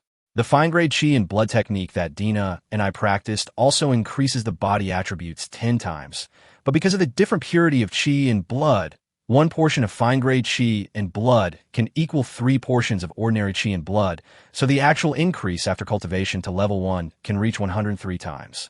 As for the more powerful legendary and mythical techniques, I have hardly heard of them. Perhaps they really are just some things that exist only in legends. Every time Li Fan heard Anna mention these so-called common sense, he would gain a lot. It was the same this time. It turns out there are so many ways to practice. Based on the 3 influencing factors Anna mentioned, Li Fan remembered the martial arts he practiced, and the one displayed on the system mall was a yellow-level martial arts. Could it be that there are better techniques above the yellow level? Thinking about this, Li Fan secretly opened the system mall to take a look. I didn't expect to find it. Xian-level fighting skills, 500 bond value. Sure enough, there are better skills, and as soon as Li Fan saw the name, he knew that these skills must be arranged according to the order of heaven, earth, and yellow, which correspond exactly to what Anna said about myth, legend, fine, and ordinary. However, this insidious system actually hid the skills of the last 3 levels. At this time, the earth level and heaven level fighting skills could not be searched in the system mall. Li Fan reluctantly clicked on the Xian level fighting skills. Ding! To practice Xian level fighting skills, you need to learn Huang level fighting skills first. Ding! It is detected that the host has practiced the yellow grade Do Chi technique and has met the conditions. Ding! The host's bond value is insufficient, and he cannot purchase the Xian level fighting skills. Wow! It turns out that this Tiandi Xian Huang technique needs to be practiced step by step. Doesn't that mean that if he wants to practice heaven-level skills, he must also master all of the earth-level, mysterious level, and yellow-level skills? But the yellow rank requires 50 bond points, the mysterious rank requires 500 bond points, it can be imagined that the earth rank requires 5,000 bond points, and the heaven rank requires 50,000 bond points. Looking at this series of numbers, Li Fan realized the true meaning of the 4 words a long way off at this moment. Chapter 31 Conjectures about the system. Li Fan finally figured out why his cultivation speed suddenly slowed down. The level of the yellow grade fighting skills was too low, which affected his training speed. But he also found a solution. Using natural treasures and magic cores to assist in cultivation can speed up the process. However, there are no natural treasures, and the magic core needs to be purified by a pharmacist, so it cannot be used now. Then there is a more difficult method left. Purchase the Xian level fighting skills. Okay. Everything is back to the starting point, no bond value. No matter how much time has passed, the system always seems to make Li Fan understand that bond value is everything. It is the stepping stone for him to settle down and embrace a better future. If you want to establish bonds, you must continue to make friends with people of different races and build a world where multiple races can coexist peacefully. And this is exactly the future that the system wanted when Li Fan bound himself to the system. Thinking of this, Li Fan felt as if he had always been restrained by the system, constantly working hard for the future that the system wanted. Of course, Li Fan can resist. The system has not shown any intelligence so far, and it seems like a machine that can only act according to a preset program. Therefore, if Li Fan wanted to, he could give up instantly. I don't care about that damn bond value. I just want to chop wood every day, eat black bread, and live in a stable. Li Fan can do this, and the system will not punish him for it. But if Li Fan wants to survive in this sinful forest and get the good life he dreams of, he must work hard to gain bond value. And this seems to fall right into the system's trap. This is all so coincidental, as if it was designed. From then on, Li Fan began to guess that his time travel might not be an accident, but someone or some existence had analyzed his personality and desires and chose him who had just died unexpectedly to travel through time and become the master of the system. As for who did this and what was the ultimate purpose, Li Fan felt that as long as he continued to become stronger, he would definitely know. Now Li Fan can only persuade himself that this dog system is, after all, just a convenient tool that serves him alone. Only by thinking this way will he feel less frustrated. Even so, Li Fan secretly swore that if he really met the person who designed all this in the future, no matter whether the other party had good intentions or bad intentions, he would use his sandbag-sized fist to kiss the other party's face, and at least kiss him twice, once on the left eye and once on the right eye. How much salt did you bring this time? After Anna explained the matter of cultivation speed, she quickly asked about salt. Li Fan took out the salt that he had prepared long ago. This time he exchanged a total of 10 kilograms of salt. As a result, his bond value was only 32 points at this time, 2 of which came from his interaction with Dina Anna today. Anna looked at the 10 bags of salt, and her eyes lit up. So many. Li Fan did not reply. He was worried that if too many people came to trade furs this time, he would soon have no bond points to exchange for salt. He would not be able to take out salt, and soon he would not be able to obtain bond points. If the orcs could not survive the winter, it would be the end of them. Dina and Anna did not notice Li Fan's sadness and immediately went to the grassland where the orcs were. This time, Li Fan also became a fighter, and the 3 of them finally didn't have to walk slowly for half a day. With the support of fighting spirit and blood, it took Li Fan and the other 2 just over an hour to reach the grassland again. As Anna blew the silent bone flute, the orcs soon appeared. This time, apart from being alert to the surroundings at the beginning, they no longer guarded against Li Fan. Instead, they came to Li Fan impatiently to trade. Li Fan immediately took out all 10 kilograms of salt, and the price was still the same as last time. 14 first-level magic cores and 1 pound of salt. The transaction went smoothly, and during the period Li Fan once again gained 30 bond points, which meant that he had completed the transaction with 30 orcs who had not traded with him last time, and he thus gained new friendships and bond points. Li Fan's bond value suddenly increased to 62 points.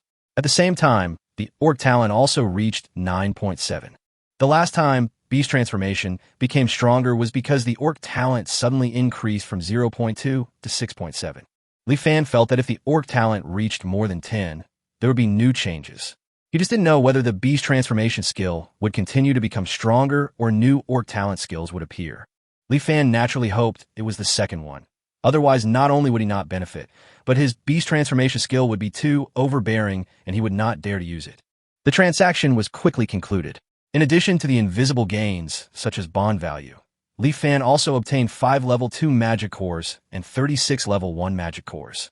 The rest were all monster skins and materials. The value of a second-level magic core is 10 times that of a first-level magic core. Li Fan tried to let the system absorb a second-level magic core, and the bond value displayed was also 1 point, which was exactly 10 times that of a first-level magic core. In this way, he spent 10 bond points on this transaction, but in the end he only received 8.6 bond points, and the rest could only be turned into money. Sure enough, if this continues, his bond value will only get lower and lower. The more Li Fan thought about it, the more headache he had. Hey, you stinky Li Fan, you've made money. Why do you still have such an expression? Do you have some bad intentions that you haven't accomplished yet? A clear and pleasant voice sounded beside Li Fan.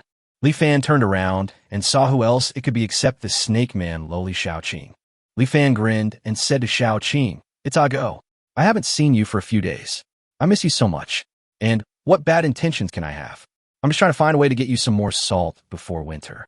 When Xiaoqing heard the word agu, the scales on her lower body seemed to explode. She glared at Li Fan fiercely, wishing she could bite that annoying tongue until it rotted to pieces. Li Fan has never been afraid of anything other than a look. He is not bragging.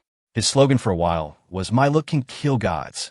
Li Fan immediately glared at Xiaoqing and said, "Why? Are you going to cheat again, agu?" When Xiaoqing heard this, she immediately remembered the second time she lost the bet to Li Fan, and her fair face became gloomy at this moment. However, it is obvious that Xiaoqing is a lowly with backbone. After a long time, she finally said with a wronged look on her face, "Okay, agu, I'm here." Chapter 32, Poisonous Salt. What's going on? She came to ask this bad guy out of kindness, because she saw that he looked worried, but this bad guy only wanted to bully her. Xiaoqing felt the aggrieved feeling again, and turned her head away from Li Fan. Li Fan found it funny. He actually had some idea of what Xiaoqing was thinking. It's not that he really wanted to bully this tsundere little girl. It's just that teasing a child occasionally is a rare pleasure, and he really couldn't help it. so he did it unconsciously. Seeing that the little girl was angry, Li Fan reached into his arms and exchanged 1 bond point for 5 carrots in the system all. He took one out and handed it to Xiaoqing, saying, "Why are you angry, Aga? Come here. Uncle Li will give you a carrot. Don't be angry." Xiaoqing glanced at the carrot, but didn't touch it. Li Fan was surprised that this girl could resist the temptation of carrots. Fresh vegetables were scarce in the entire Sin Forest. Orcs who eat meat all day long, especially like this. How could the little girl resist the temptation? Li Fankai was thinking this when Xiaoqing suddenly stretched out her hand, snatched the carrot away with lightning speed, and started to eat it. Li Fan rolled his eyes and asked, "Where's Xiao Bai?" "I also prepared carrots for her." Li Fan's carrots are not exchanged for nothing, but are used as an excuse to talk to Xiaoqing and Xiao Bai. In this way, daily interaction will give him 2 points of bond value. Li Fan can also improve Xiaoqing and Xiao Bai's favorability, by the way, which can be said to kill 2 birds with 1 stone. Xiaoqing did not answer, but puffed out her mouth full of carrots and stared at Li Fan vigilantly, with a look in her azure snake pupils that was designed to destroy gods. No, you should not even think about getting close to Xiao Bai. Li Fan had his own solution when seeing this. He took out another carrot from his arms and broke it into 2 pieces. The fresh and tender carrot was almost juicy. Li Fan took the opportunity to shout, "What delicious carrots! Does anyone want to eat some?" This sound attracted the attention of many orcs present, but these orcs had never seen a carrot, so they did not dare to move forward blindly. At this moment, a white rabbit man's head suddenly jumped out from a hill on the grassland. The next moment, Li Fan saw Xiao Bai, with sleepy eyes, swaying left and right in front of him. Seeing that the little girl seemed not to wake up, Li Fan put the broken carrot under Xiao Bai's nose. Xiao Bai's nose twitched a few times, and the next moment, without even opening her eyes, she opened her mouth and bit the carrot in Li Fan's hand. As he continued to chew, Xiao Bai finally opened his ruby-like eyes with difficulty. He gnawed on a carrot and said, "Ah, it's you, big brother. Long time no see. Has it been a long time?" Xiao Bai can't remember. "It feels like I just slept for a while, but it also feels like I slept for a long time. Apart from sleeping, all I think about is eating." Li Fan was helpless and slammed his head on Xiao Bai's forehead. "Ding! Congratulations to the host for interacting with Xiao Bai. Bond value +1.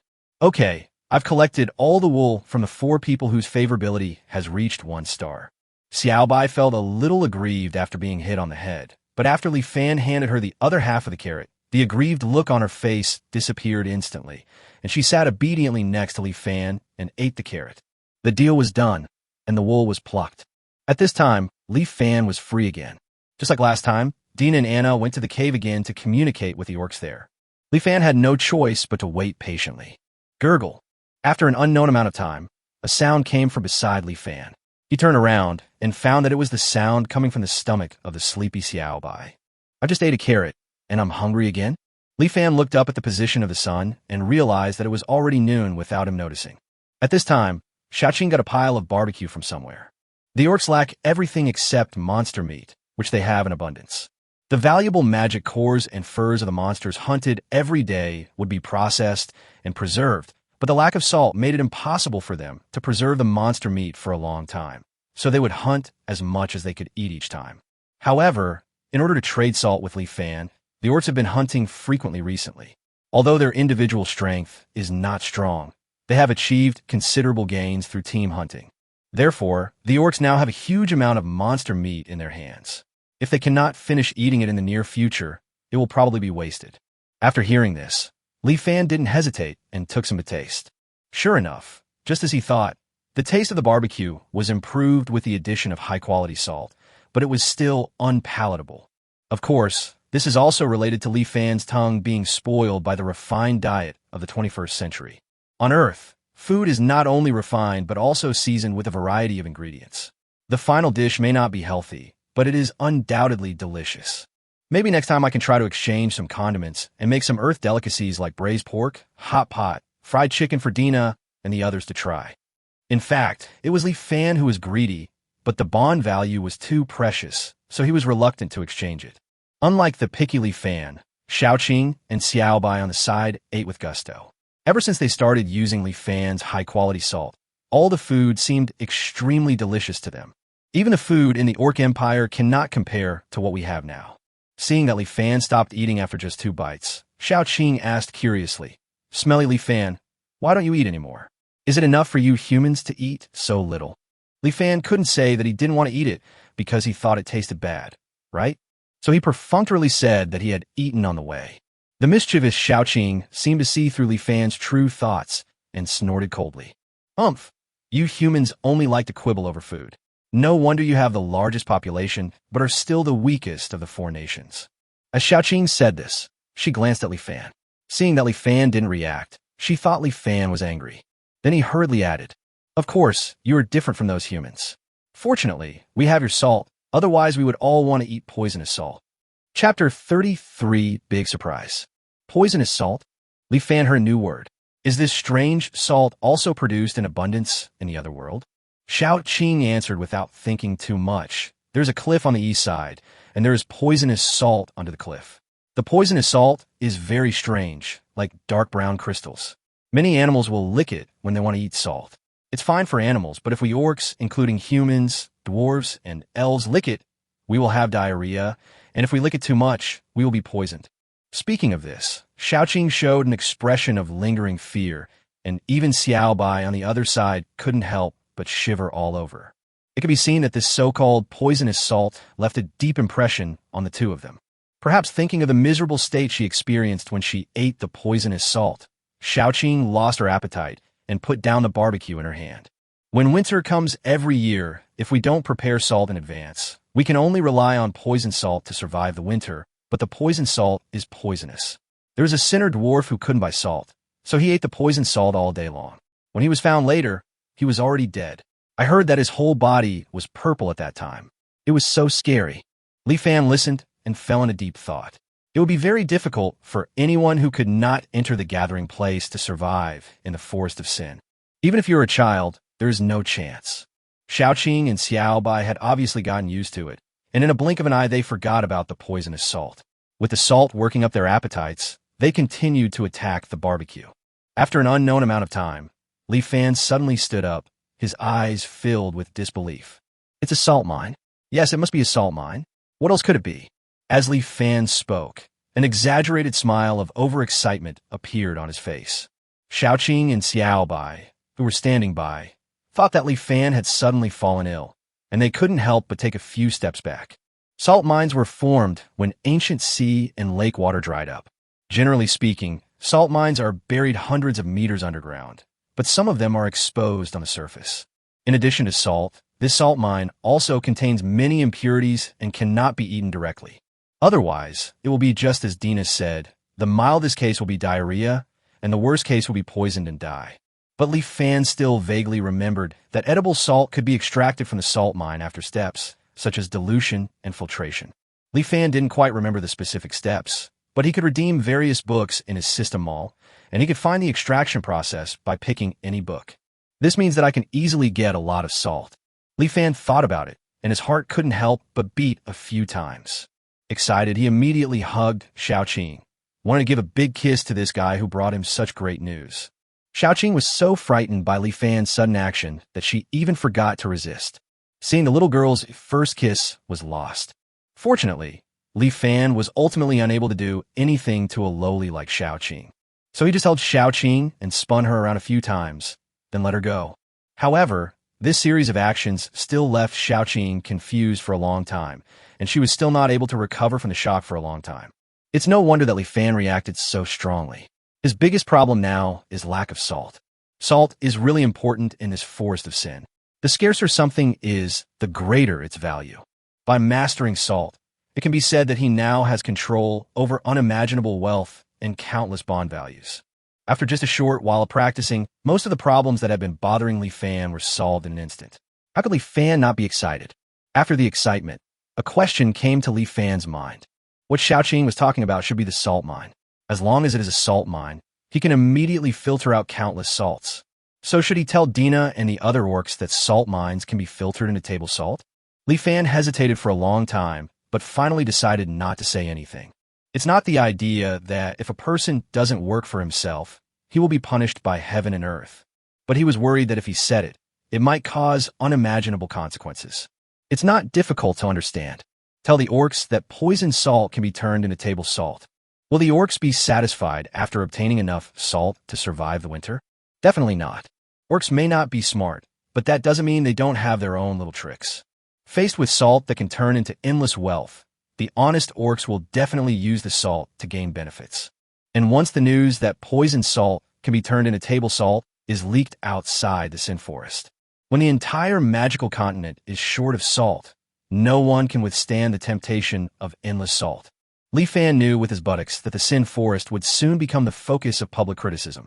By then, let alone the 4 major tribes, I am afraid that except for the Sea tribe that has no shortage of salt, all the alien tribes will turn their attention here. War was inevitable then. It won't take long before the Sin Forest turns into an endless hell and completely disappears from the magical continent. Not only could Li Fan not tell this matter to anyone, he also had to cover up the secret at all costs. After that, Li Fan asked Shao Qing about the poisonous salt in a roundabout way. Finally, we found out the location of the salt mine before Dina and Anna came back. Then Li Fan pretended to be normal and walked back with Dina and Anna. After parting with the Dina sisters, Li Fan first returned to the Sin town with some magic cores and monster furs. After exchanging 10 monster furs for 5 silver coins, he walked towards the location Shao Qing mentioned. The location of the salt mine is not close to the Sin town, which is good news for Li Fan as it can avoid the risk of being discovered to a great extent. However, because of this, the chance of encountering monsters is greatly increased.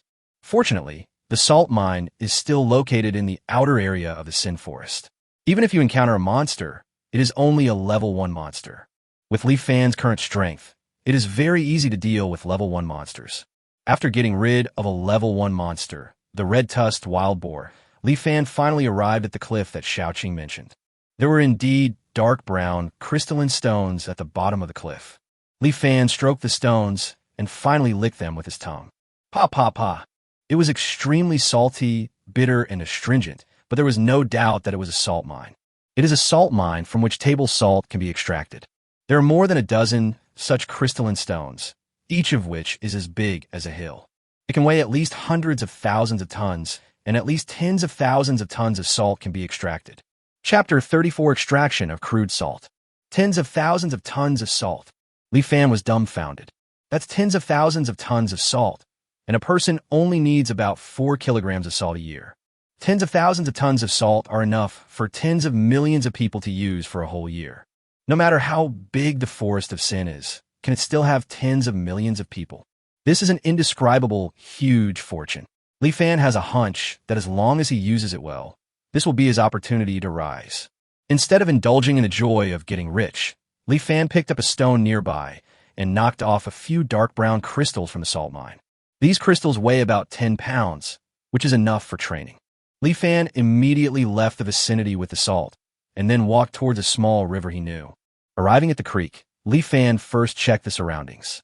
After confirming that there was no one around, he used 1 bond value to exchange for a book on filtering salt mines in the system all. The knowledge flooded into his mind, and the next second Li Fan already knew what to do. The reason why salt mines cannot be eaten directly is that in addition to salt, salt mines also contain many impurities, such as saltpeter, phosphorus, and potassium.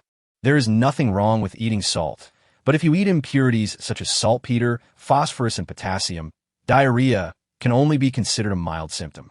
Once you eat too much, it is normal for your body to turn purple and die like the dwarf. Therefore, the most important thing in extracting salt from salt mines is to filter out harmful substances. The first step is to dissolve the salt minerals into water. Li Fan did not hesitate and directly used 4 bond points to exchange 2 stainless steel barrels from the system. He first smashed the salt mine into pieces with rock from the river, and then moved the dark brown powder into a large barrel. Add water into the barrel and stir continuously. When a new powder can no longer dissolve in the water, the dissolution step is completed. The second step is filtering. Li Fan exchanged a large amount of cotton cloth from the system all. Use 2 large buckets and cotton cloth to filter the solution back and forth continuously. The impurities in the solution are filtered out little by little, visibly to the naked eye, and the color of the solution becomes lighter and lighter. When the solution in the bucket turned light in color, Li Fan knew that filtering it with cotton cloth was of little use. Cotton cloth can only filter out some large particles of impurities. If you really want to filter out harmful substances, you have to rely on charcoal. just like charcoal can filter out clean water. Li Fan continued to spend 1 bond point in the system mall to exchange for a pile of charcoal. He has spent 7 bond points for this filtration, but it is all worth it. As long as he successfully filters out the salt, he will be rewarded with thousands of bond points.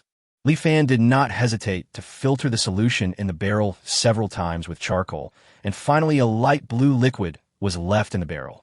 Li Fan dipped his hand into the liquid in the bucket and tasted it. Nice, salty taste without being bitter. He succeeded. He could get salt by boiling the light blue solution. Of course, the salt obtained by this method still contains some impurities and can only be regarded as coarse salt. If you want to obtain the fine salt that Li Fan exchanged from a system, you have to purify the coarse salt. Li Fan already knew the process of crude salt purification from the book exchanged by the system, but the process was too complicated and there was a lack of tools, so he could only give up for the time being. Anyway, coarse salt can be eaten. The salt produced on a magical continent is not even as good as the crude salt extracted by Li Fan. At least Li Fan's coarse salt doesn't taste bitter. Li Fan extracted crude salt from all the remaining salt mines, and finally produced 3 kilograms of crude salt from 10 kilograms of salt mines. It was pretty much what Li Fan expected. He returned to the salt mine under the cliff and knocked down nearly 100 kilograms of dark brown salt. After possessing fighting spirit, this weight is nothing to him. Carrying 100 kilograms of salt, he returned to the river. Follow the same method to extract all salt mines into crude salt. Before dark, Li Fan obtained a total of 33 kilograms of coarse salt. There is also a small bag full of 33 kilograms of coarse salt. Li Fan wrapped the salt tightly in animal skins and then returned to the Sin town with it. The next morning, he took the coarse salt to find Sister Dina. The bone flute sounded, and a moment later Dina came out from the shadows of the trees. When she saw Li Fan, she asked in surprise, "Li Fan, why are you here today?" Li Fan raised the package in his hand and said, "I just got a batch of salt." Salt again? Dina was even more surprised. Judging from the size of the package, the amount of salt this time was quite large. The last time Li Fan came to trade salt, it took 3 days.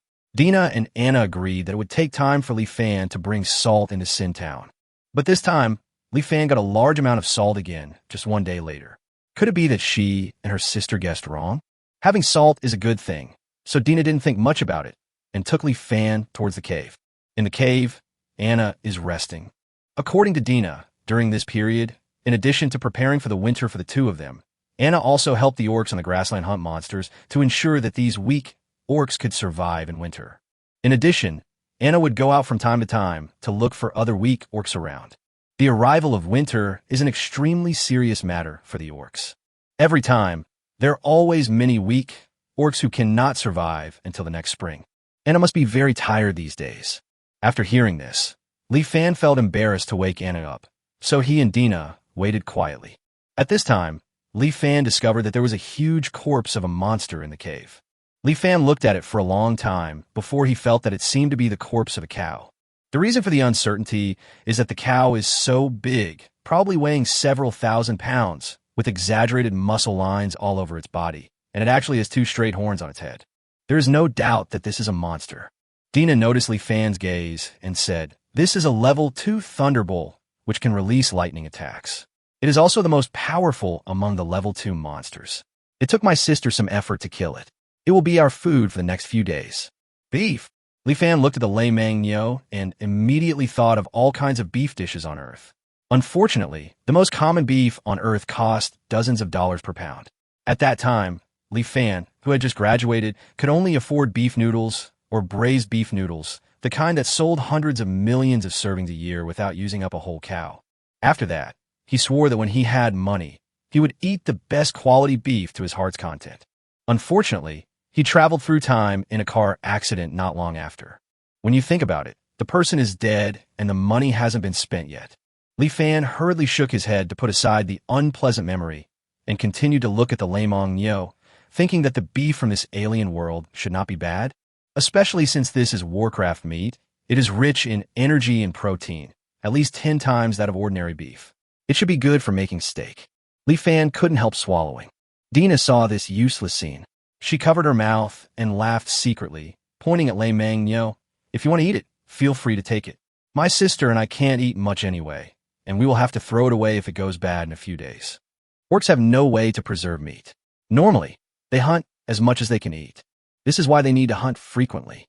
When food is scarce in winter, they will hunt a lot before winter. When winter comes, there will be natural refrigerators everywhere. If they throw food on the ground, it will be frozen hard the next day. As long as they prepare enough food, it can sustain them until the next spring. Chapter 35, 2-star favorability. Eating has always been the most concerned thing in people's lives. After all, you will eat for the rest of your life. So how can you not care about something you have to do every day? Eating is obviously very important to the orcs because they are particularly good at eating. It is a pity that they do not know how to cook delicately. So when they come across meat, they either roast it or grill it, or at most boil it in water, and sometimes they even eat it raw when they're very hungry. Li Fan would definitely not do that. The country where he was born was very particular about food. People not only had to eat enough, but also had to eat well. How to cook beef to make it delicious. The simple and delicious way to cook it is, of course, frying the steak. Li Fan first found a flat stone outside the cave, washed the stone, and placed it on the campfire. While the stone was being preheated, Li Fan borrowed a dagger from Dina and cut 2 axe-shaped steaks with a piece of rib from the ribs of the thunderbolt. These are the famous tomahawk steaks. If you want to eat a delicious meal, the tomahawk steak is the best. Seeing that the stone had been preheated, Li Fan first took some fat and fried it on the stone. After the oil was secreted, he coated the entire stone with the oil. Li Fan then reached into his arms and took out a bottle of black pepper that he had just exchanged from the system mall. Black pepper and beef are a perfect match. Good beef can become a top-notch delicacy with just some black pepper and salt. Li Fan sprinkled black pepper evenly on both sides of the tomahawk steak, and then he took out salt from the animal skin bag. This time he specially took out his homemade coarse salt. Sprinkle kosher salt on both sides of the tomahawk steak and rub it evenly with black pepper. Then Li Fan placed the tomahawk steak on the smoking stone. Sizzle. The sound of oil boiling under high temperature was heard instantly, followed by an enticing aroma. Dina, who had not paid any attention at first, had her attention drawn to her instantly. She shrugged her nose, her silver-white eyes suddenly lit up, and she stared at the steak intently. The meat of the thunderbolt is indeed more delicious than the meat of ordinary monsters, but in Dina's opinion, it just has less odor and is softer, which is not much different from the meat of ordinary monsters. But what about the steak in front of her now? Dina stared at it and swallowed her saliva unwillingly. Although she was once the princess of the Silver Wolf clan, she still avoided grilling and boiling her food. The orc's bold cooking method made the taste always the same. However, why does Li Fan's special method now make the monster meat emit such an attractive aroma? And what is the black powder just now? Dina could swear that she hadn't even smelled such a fragrance on those high-level monster meats. This is undoubtedly due to this special method and black powder. A moment later, 2 medium-rare tomahawk steaks were ready. The beef was at its most tender and juicy at this time. After many days, Li Fan saw the delicious food on Earth again. How could he resist it? Relying on his body strengthened by fighting spirit and not afraid of the heat, he took a bite. The bite actually caused juice to burst out, and the light red juice splashed everywhere. Dina, who was watching from the side, widened her eyes, and saliva began to flow out of her mouth like crazy. The steak is still red and incredibly soft at this time. It can be described as melting in your mouth. Li Fan almost couldn't help but swallow his tongue. In less than a minute, he had finished 2 palm-sized tomahawk steaks. Li Fan immediately picked up the second one. Seeing this, Dina on the side opened her mouth slightly, stretched out her hand, and then retracted it embarrassedly. She looked so shy and adorable. Li Fan found it funny and stopped teasing the other person and handed the tomahawk steak in his hand over. Dina pretended to be reserved at first, but after taking a bite, she immediately turned into a hungry wolf. She would probably finish the tomahawk steak in less than a minute. Li Fan picked up a dagger again and walked towards the thunderbolt. The bull weighed several thousand pounds and could be cut into at least a dozen tomahawk steaks, which was more than enough for them to eat. Dina had just finished her tomahawk steak, and Li Fan had already prepared a few more. The next moment, the steak was sizzling on the stone again. I don't know if it was the smell of steak that attracted Anna, but she woke up at this moment. Looking at the grilled steak made by Li Fan, his calm temperament prevented Anna from losing her composure, but the aroma of the steak still aroused her interest. After taking a bite, the royal sister Anna also fell and joined Li Fan and Dina's mopping up team. Not until all the tomahawk steaks were finished did the 3 of them collapse and sit aside, holding their stomachs. Ding! Congratulations to the host. Dina's favorability towards you has reached 2 stars. You can gain 10 bond points by interacting with her every day. Ding! Congratulations to the host. Anna's favorability towards you has reached 2 stars. You can gain 10 bond points by interacting with her every day. Ding! The host interacts with Dina and Anna. Bond value plus 20. Li Fan was stunned. He didn't expect that Dina and Anna's favorability had reached 2 stars at this time. Is it because of the transactions in the past few days? No, I guess the steak also played a big role in it. In this place where there is a lack of delicious food, what could be more exciting to the orcs than delicious food? This has actually been proven long ago. At the beginning, he just gave Xiaobai a carrot, and Xiaobai's favorability directly reached 1 star. Xiaoqing was in almost the same situation afterwards. Are there often beautiful young ladies on Earth who cannot resist the temptation of delicious food and are taken away by pigs? If you want to capture a person's heart, just capture her stomach. If he had known it was so simple, Li Fan would have prepared a bunch of delicious food and made the Dina sisters plump and white. Their favorability would have risen rapidly. But it's not too late now. The bond value given by a 2-star favorability is generous enough, 10 points per person per day.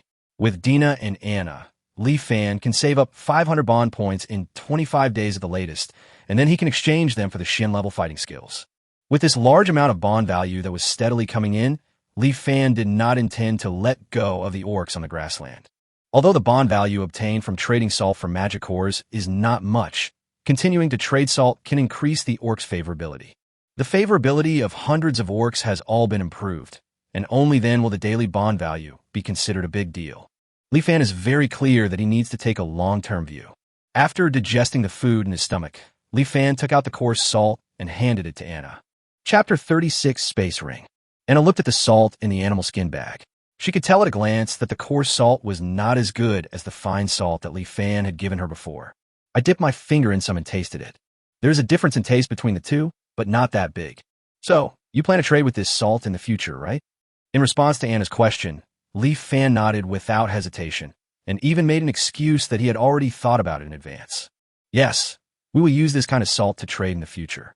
I can also provide fine salt, but it takes more time to get fine salt, and now you need a lot of salt, so I changed to this kind of coarse salt. The biggest difference between coarse salt and fine salt is that it is not purified. There is not much difference in taste. The tomahawk steak we just ate was added with this kind of coarse salt. Thinking of a delicious steak just now, Anna couldn't help but secretly swallow her saliva and said, "You are right. This kind of coarse salt is also a rare good salt. It is several times better than the salt sold in the gathering place." I think they will agree to continue the transaction. Then the price will be the same as before, 14 level 1 magic cores for 1 kilogram of salt. Okay. No, Li Fan denied it immediately. Anna was slightly stunned, then nodded and said, "That's right. The fine salt sold to the Orc Empire before can probably be sold for 50 first-level magic cores per kilogram. We took advantage of you. This kind of coarse salt is much better than other salts, so the price should naturally go up. But you also know the current situation of the orcs. Most of the orcs on the grassland are called weaklings. Most of them don't even have the combat power of a first-level warrior, so it's difficult to get more magic cores. If possible, at least let us owe you some debts first. I promise that we will pay you back double next spring." Li Fan understood that Anna had misunderstood. For Li Fan, coarse salt is a business with no capital cost. It is just more time-consuming. If he continues to sell 14 level 1 magic cores per kilogram of such salt, he will feel like a vampire, and he does not like this feeling. Of course, he couldn't provide it for free. Otherwise, Anna would suspect that Li Fan had other intentions. Li Fan thought for a while and then said, "I don't plan to raise the price. Coarse salt is not as good as fine salt, so I decided to sell it to you at the price of 10 level 1 magic cores per kilogram." Li Fan had considered this price a lot in advance. 10 silver coins for 1 gene. This is the normal price of salt in the magical continent. The orcs do not lose money, and Li Fan still makes a lot of money. Only with this kind of mutually beneficial model can the transaction last long, and the friendship between the two parties can continue to deepen through transactions again and again. However, this answer obviously surprised Anna, and she opened her mouth in surprise. Whether it is the fine salt before or the coarse salt now, in Anna's opinion, if Li Fan is willing, he can sell it to the human nobles at a high price. But he was willing to sell it to these alien orcs at a low price. It would be understandable if Li Fan did this for a purpose, but Li Fan has always looked sincere. The only purpose may be what Li Fan mentioned before. He likes beauties from other races. Thinking of this, Anna couldn't help but blush slightly, and a thought flashed through her mind unconsciously. Leaf Fan did this. Isn't it because of me? As soon as this thought came to her mind, Anna felt her ears getting hot. She quickly shook her head to get rid of the strange idea from her mind. Then Anna said to Leaf Fan solemnly, "Thank you, Leaf Fan. From now on, you will be our eternal friend." Leaf Fan looked at Anna, whose face was flushed, and without thinking too much, he smiled and replied, "I am happy to be friends with the orcs forever." As he said this, Leaf Fan could feel that Anna trusted him more and more. As for Dina, honestly speaking, this little girl is still too naive. I guess she has never doubted Leaf Fan's character since Leaf Fan rescued Anna. The reason why her favorability has only risen to 2 stars at this time is because of the influence of Anna. Otherwise, her favorability may have risen to 3 stars. On the hill of the grassland, Leaf Fan, who appeared again after a day, caused discussion among the orcs. However, when the orcs heard that Leaf Fan came to trade salt, they immediately became enthusiastic. When Leaf Fan took out the coarse salt and told them the price, the orcs' enthusiasm for Leaf Fan reached its peak. For these weak orcs, fine salt is delicious, but the low price is what they really pursue. It is better to live with this kind of coarse salt, and in their eyes, coarse salt is also delicious. The transaction went smoothly.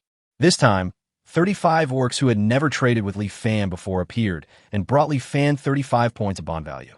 At this point, almost all the orcs here have traded with Leaf Fan. Apart from improving their favorability, there is no way to continue to gain bond points. In addition, the 35 orcs also provided Leaf Fan with 3.5 of orc talents. The system prompt sounded. Congratulations to the host for reaching more than 10 of the orc talent. Activate the orc talent for quick recovery. Host, Leaf Fan. Realm, level 1 Dochi Apprentice. Strength, 210. Physique, 110. Agility, 110. Spirit, 210. Talent, Elf Talent 0.1. Orc Talent 13.2.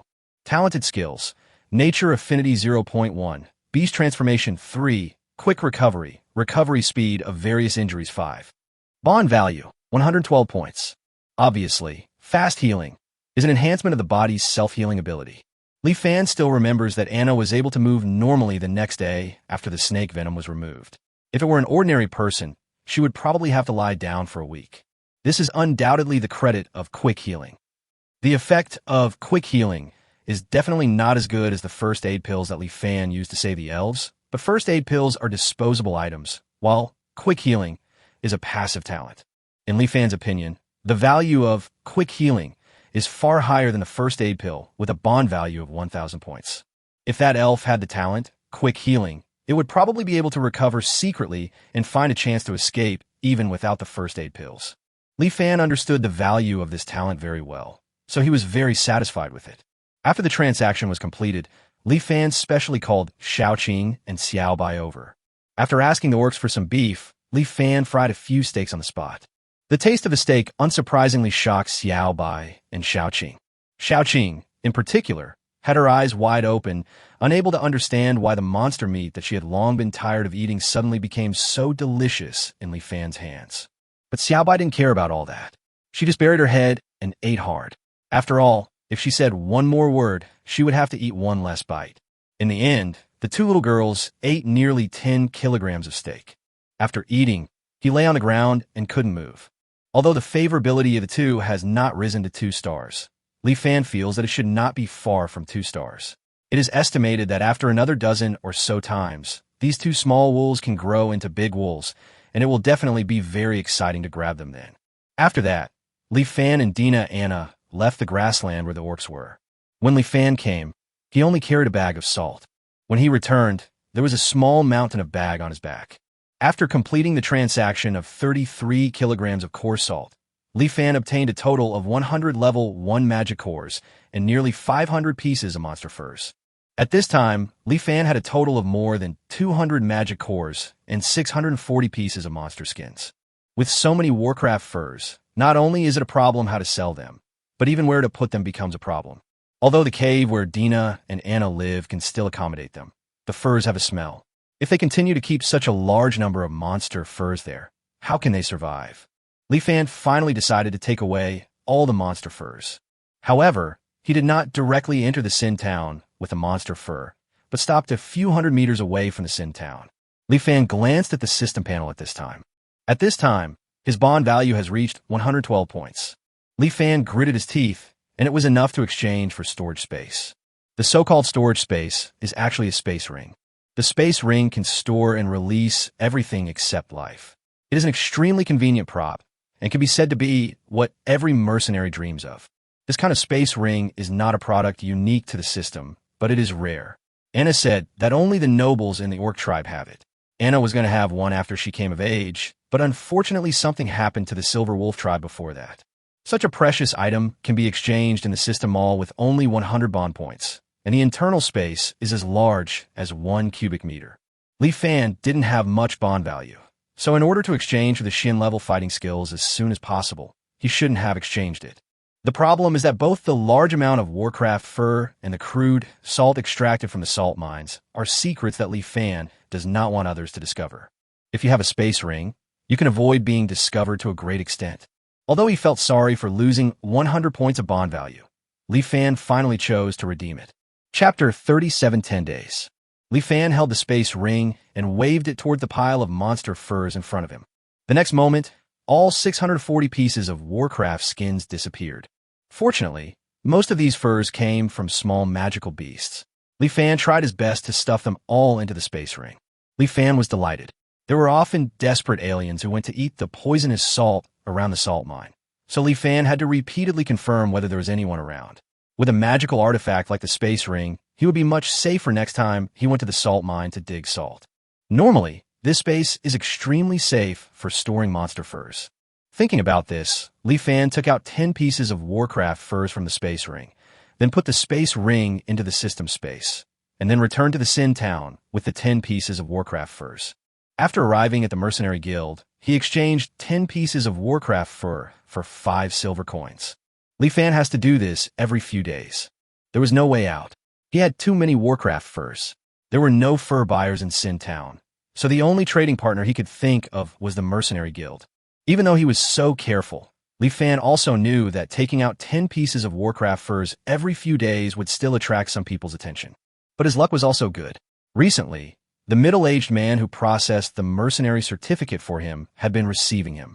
The other parties seemed to see that Li Fan did not want to attract too much attention, so he would cooperate and complete the transaction quickly every time, saving Li Fan a lot of trouble.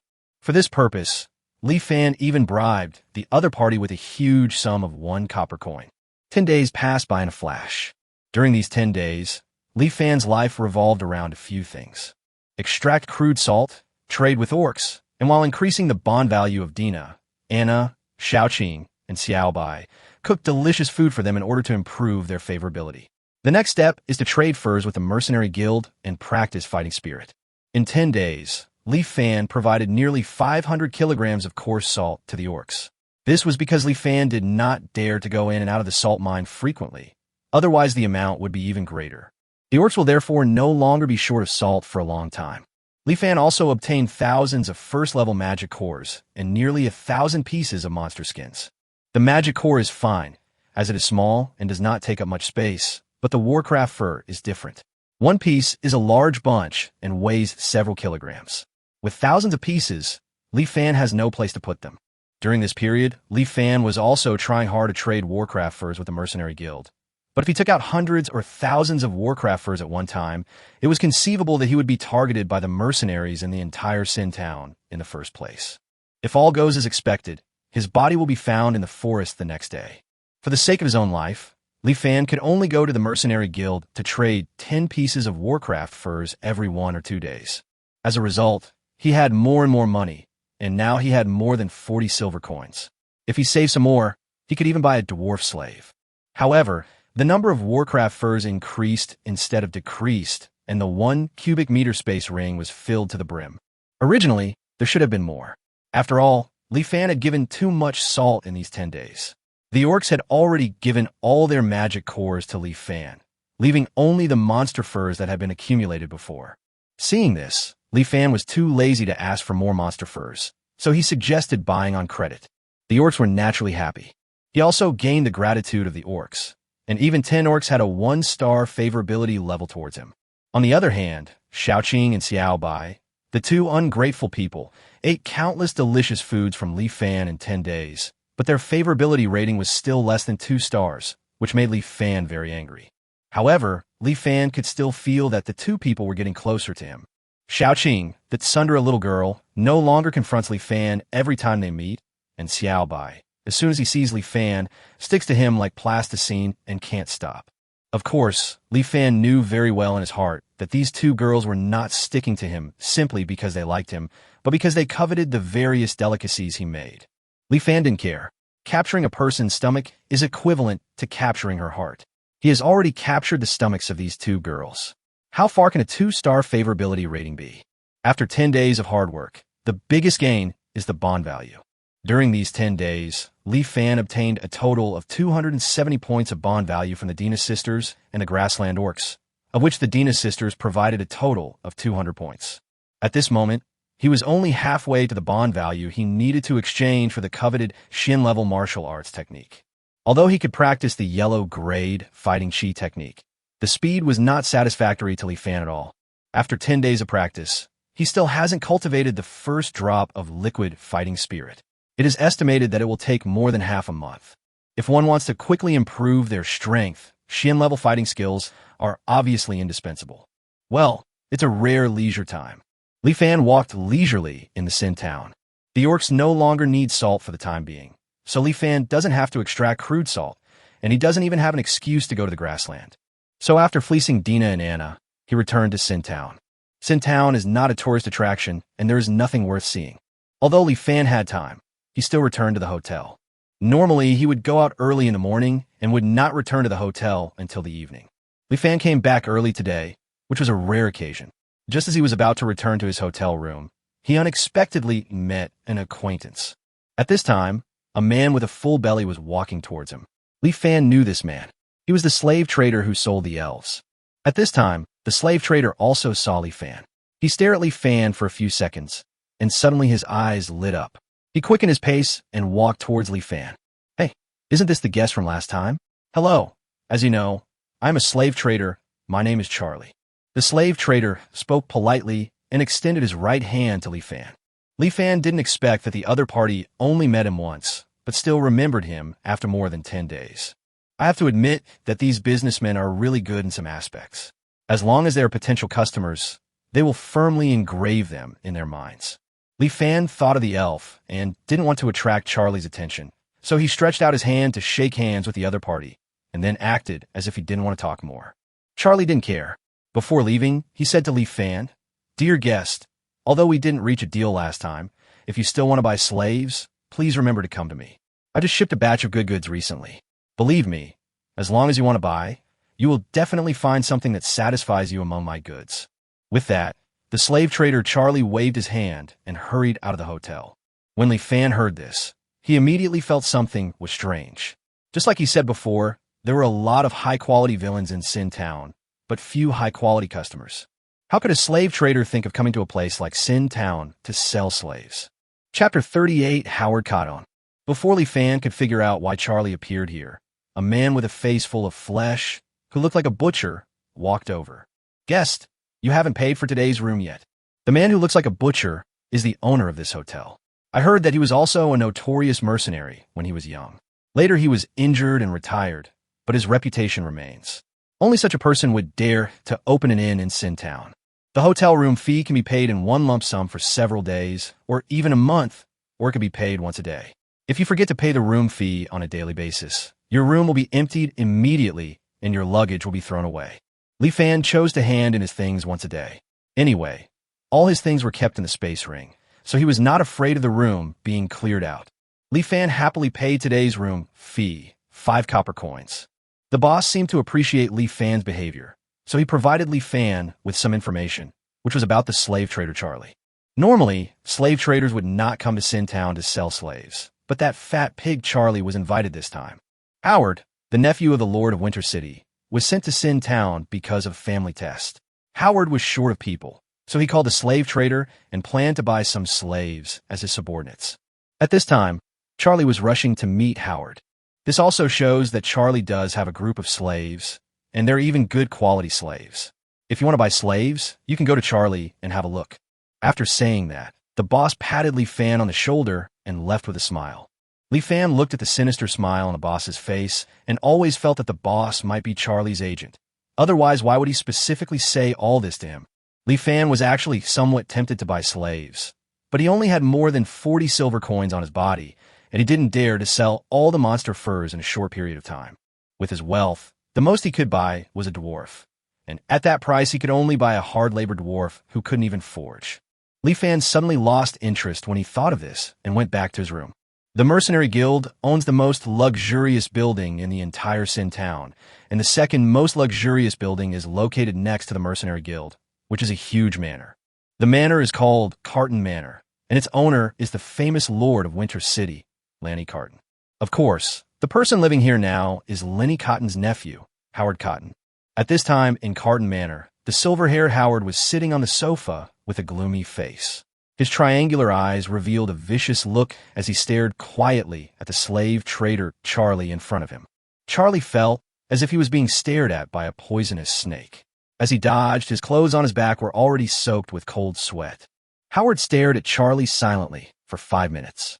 When Charlie's legs were shaking and he almost fainted on the spot, he spoke. "Come on, Charlie, what's going on?" Charlie trembled for a long time, and then he replied in a low voice, "Master Howard, this is all an accident." Accident? Howard's face became even gloomier, as if water could be squeezed out of it. Dozens of elven slaves and goods worth thousands of gold coins are now all lost, and we only caught a half-dead dark elf. You tell me it was an accident? Charlie, I really want to chop you into pieces and feed you to my dog now. Charlie trembled all over and almost knelt down on the spot. He knew the master in front of him very well. He really meant what he said. Chop the person up and feed him to the dogs, because Howard had done this many times before. Charlie didn't want to be chopped up and fed to the dogs, so he hurriedly explained, "Master Howard, this is not my fault. For your plan, we pretended to be bandits and successfully attacked the gathering place of the elves. We had already captured a lot of elves. As long as we transported them to the Empire, we could quickly exchange them for a lot of gold coins. But I don't know who leaked the information. A dozen days ago, a seriously injured wood elf was rescued by her companions. Some elves knew the truth and robbed all the elf slaves when they were about to enter the Empire. If the Dark Elves hadn't been despised by the elves, that Dark Elf would have been rescued long ago. No one expected that Charlie, the slave trader, came to the Sin town not to sell slaves, but to mix with Howard, the nephew of the city lord, and implement a plan to plunder the elves. Although the two parties are in a cooperative relationship, it can be seen at a glance that Charlie's status cannot be compared with Howard's. Charlie carefully glanced at Howard's face at this time and found that he showed no signs of attacking. Then he continued tremblingly, "So this matter can't be blamed on me. It's all the fault of the person who leaked the information."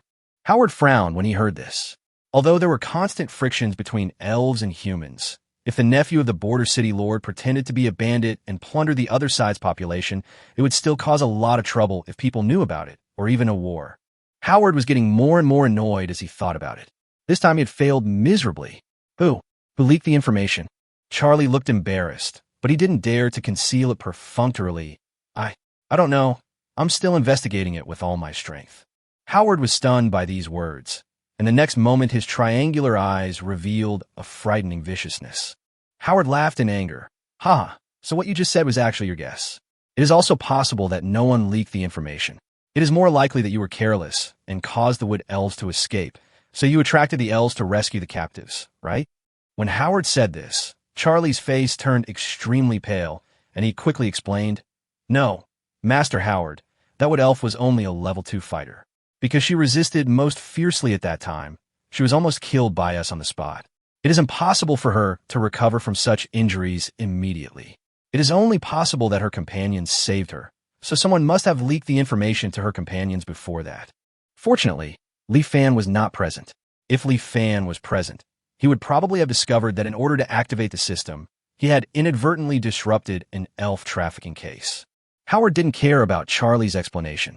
He only knew that his plan had failed, and the reason for the failure was related to Charlie.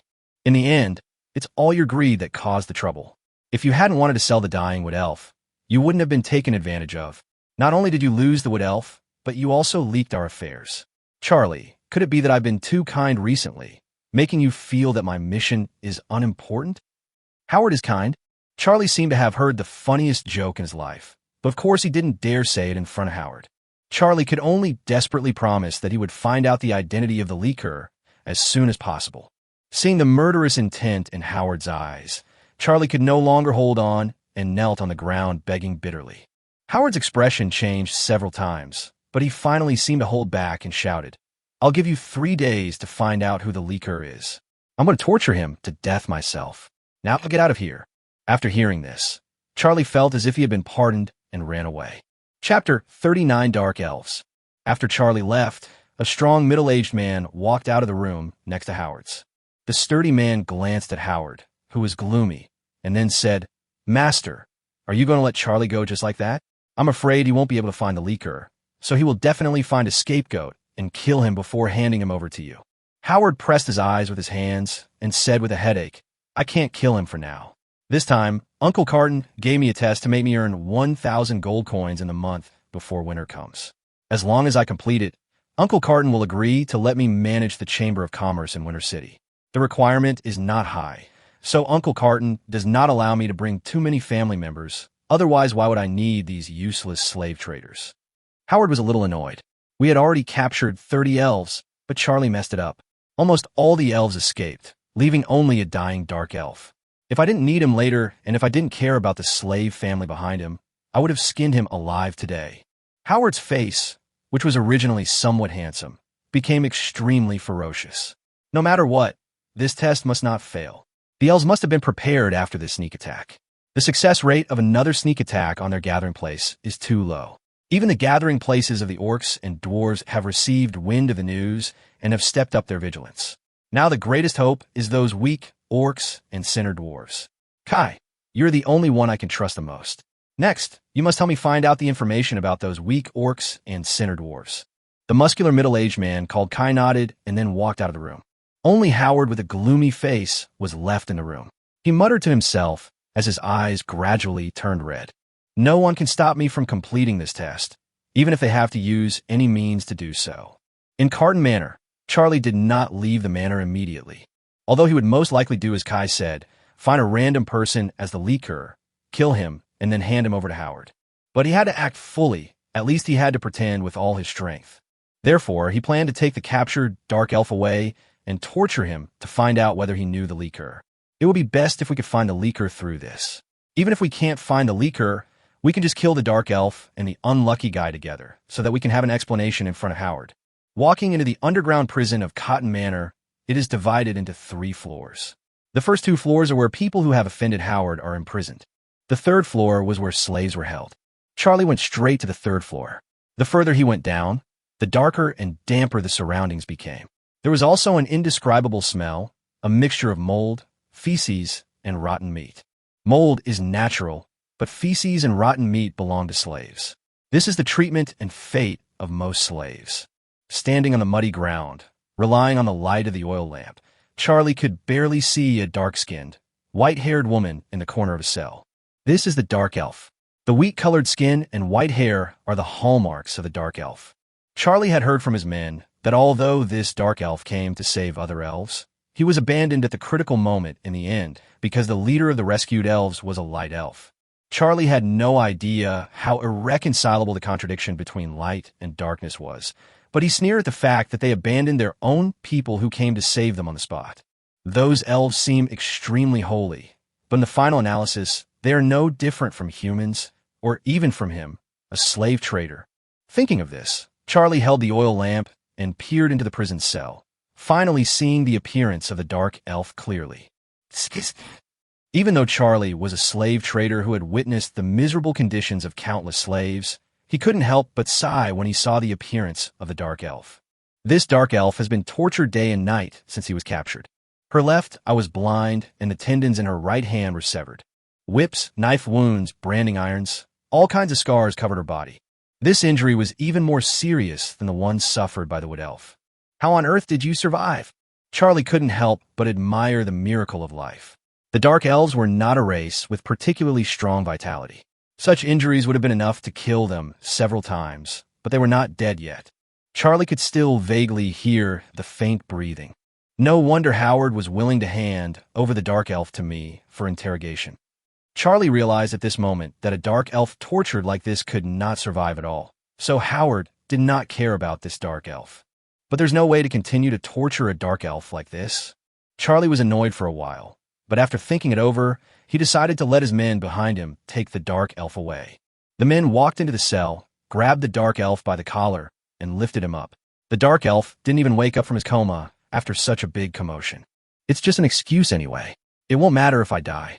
Charlie was too lazy to care about the life or death of the dark elf after saying that, and asked his men to carry the dark elf out of the dungeon. After leaving Carton Manor, Charlie brought his men and the dark elves to a small manor west of Sintown. He had recently rented this small manor in order to house the rest of his slaves. Originally, he should have lived here, but after the last incident of the wood elf being rescued, he was always worried that the wood elf's companion would come back for revenge one day, so he had been living in the hotel. Charlie entered the manor with his men and the dark elves, and then walked underground from a corner of the manor. This manor also has a dungeon. In Sintown, it seems to be a rule that manors are equipped with dungeons. In fact, this is why Charlie rented this manor. After bringing the dark elf into the dungeon, Charlie directly ordered his men to lock the dark elf in the innermost cage. Then Charlie looked around at the cages. Dozens of slaves are being held in these cages. Most of them are human slaves, and there are also a few dwarves and orcs. Just as Charlie had said to Li Fan before, he had a group of high-quality slaves, but of course these slaves were not to be sold in Sintown. Originally, I thought Howard's invitation was an opportunity, so I planned to give it a try, and that's why I exchanged all my property for these slaves. But now I don't dare to leave until I finish Howard's work. If I don't leave this damn place, I won't be able to sell these slaves, and I will go bankrupt. Charlie groaned in the dungeon. In Charlie's plan, he should have helped Howard capture the elves by now, and he had also taken the elves and these slaves to a big city like Winterfell to sell them. He would then make a fortune and establish his position in the family in one fell swoop. However, the wood elf was rescued, which ruined everything in the original plan. Charlie was now forced into a desperate situation. His mumbling was the only sound in the dungeon. No, I have to sell these slaves. It doesn't matter who they are. As long as they can buy my slaves, I will sell them to them. Chapter 40 Exposed. The next morning, a middle-aged man came to the gate of Carton Manor. If Li Fan was there, he would find out at a glance that this middle-aged man was the staff member of the mercenary guild who had been responsible for receiving him. The middle-aged man nervously knocked on the iron railing in front of the gate, and soon a young man in the manor heard the sound and came over. The young man obviously knew the middle-aged man and asked, "Bart, what are you doing here so early in the morning?" The middle-aged man named Bart said with an excited look on his face, "Is Master Howard here? I have something to ask you." "Bart, what could you possibly want from the young master? Our young master is very busy. How could he have time to see a piece of trash like you?" "Is it true? Yesterday, I heard that Lord Kai was looking for information about the weak orcs and the sinner dwarves. Is that true?" "What? How could a low-level scion of a mercenary guild like you have such information?" "Yes, I know some information about the orcs. Please help me report it to Master Howard." "What? Bart, you are not here to cause trouble, are you? If even you know the information, the high-ranking members of the mercenary guild must also know it. How could your mercenary guild not make any moves? I advise you to think carefully. Dare to tease Master Howard. Do you know what this means? Be careful that the master will skin you alive." No. How dare I tease Master Howard? I do know some information, and I'm probably the only one in the entire mercenary guild who knows this information. But I will only tell Master about this. Okay, wait here. The matter was of great importance, and the young man did not dare to act on his own. In the end, he decided to report the matter to Howard first. In the study in the manor, Howard looked at Bart in front of him. Bart, a former resident of Winter City and a low-level employee of the mercenary guild, offended a baron of Winter City 3 years ago and was forced to transfer to Sintown. Sintown is a paradise for gold diggers. Whether hunting rare monsters or accidentally capturing aliens is enough to make a fortune, but these two things obviously have nothing to do with the staff of the mercenary guild. Here, staff like Bart had no benefit except taking risks in vain. Therefore, Bart was undoubtedly eager for two things: returning to Winter City and resolving his grievances with the Baron. This is the general information about Bart that Howard just asked someone to investigate. Howard didn't think that someone like Bart would have the guts to deceive him, and the other party needed his help, which meant that the information he had was very likely true. Howard felt excited at the thought. He didn't expect that he had just asked Kai to look for it yesterday. And today someone heard the news and came to him. Howard suddenly felt that his recent luck might not be that bad. Howard took a deep breath to himself, trying not to seem so anxious. Howard calmed down and asked, "Tell me, Bart, what information do you know about the orcs?" Bart stood in front of Howard, lowering his head carefully.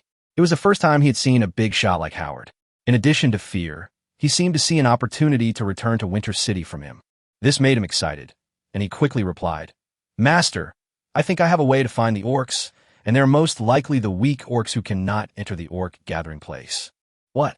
Are you telling the truth?" It turned out to be the weak orc he was looking for. Howard didn't care about pretending to be steady at this time. He stood up from the sofa and stared at Bart with his triangular eyes, as if Bart in front of him would be torn to pieces in the next second if he dared to lie to him. Bart shuddered, swallowed his saliva, and then said carefully, "How dare I deceive the young master? It's just that the young master—" Howard knew what Bart wanted this time, and he immediately said, "I know what you want. As long as your information is true, I will have someone bring you back to Winterfell. Not only will I help you resolve your grievances with the Baron, you can even get a large reward from me." Bart immediately said with great joy, "Thank you, master. Thank you, master." Howard waved his hand impatiently. He was in no mood to listen to such nonsense. "Stop talking nonsense. Tell me, what is the information?" Upon seeing this, Bart took a deep breath and told everyone what he had discovered over the past 10 days. "It's like this, young master. Recently, a strange man came to Sintown. This man was just an ordinary person at first, but after just a few days, he became a level 1 fighting apprentice." Howard's eyes widened immediately. Then he glared at Bart and cursed.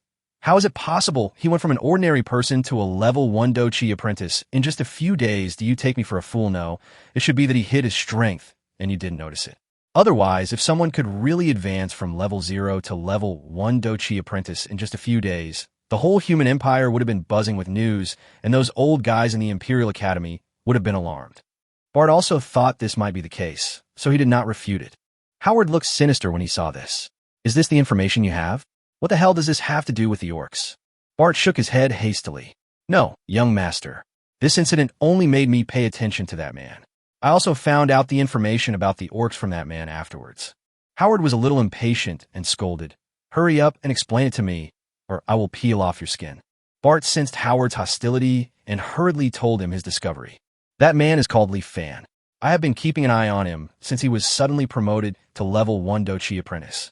And there is indeed something wrong with that man, called Leaf Fan. He would bring out a batch of Warcraft furs to the mercenary guild every few days, and the quantity of furs traded each time was quite large. So I paid more attention to him. In the following days, whenever he showed up, I would take the initiative to entertain him. Then one day, I found something suspicious in the Warcraft furs he traded." Howard looked puzzled when he heard this. "What's the doubt?" Bart said with a shocked look on his face. "I found some special scratches on the fur of several monsters.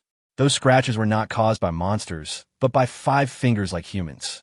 I have worked in the mercenary guild for many years, and I can tell at a glance that those are not scratches made by ordinary humans. Only when the fighting spirit is cultivated to level 3 or above and reaches the level of a 4th level Grand Fighter can such scratches be made. But how can a 4th level Grand Fighter attack a level 1 monster and use fighting spirit?" Bart was somewhat proud of his analytical ability when he talked about this. "So there's only one other possibility. The scratches were done by the orcs. As you know, the fingers of the orcs are exactly the same as those of humans, and they practice a kind of power called chi and blood. Chi and blood can make their teeth and nails like blades, achieving an effect similar to the release of fighting spirit. So the ones who can make such scratches must be orcs.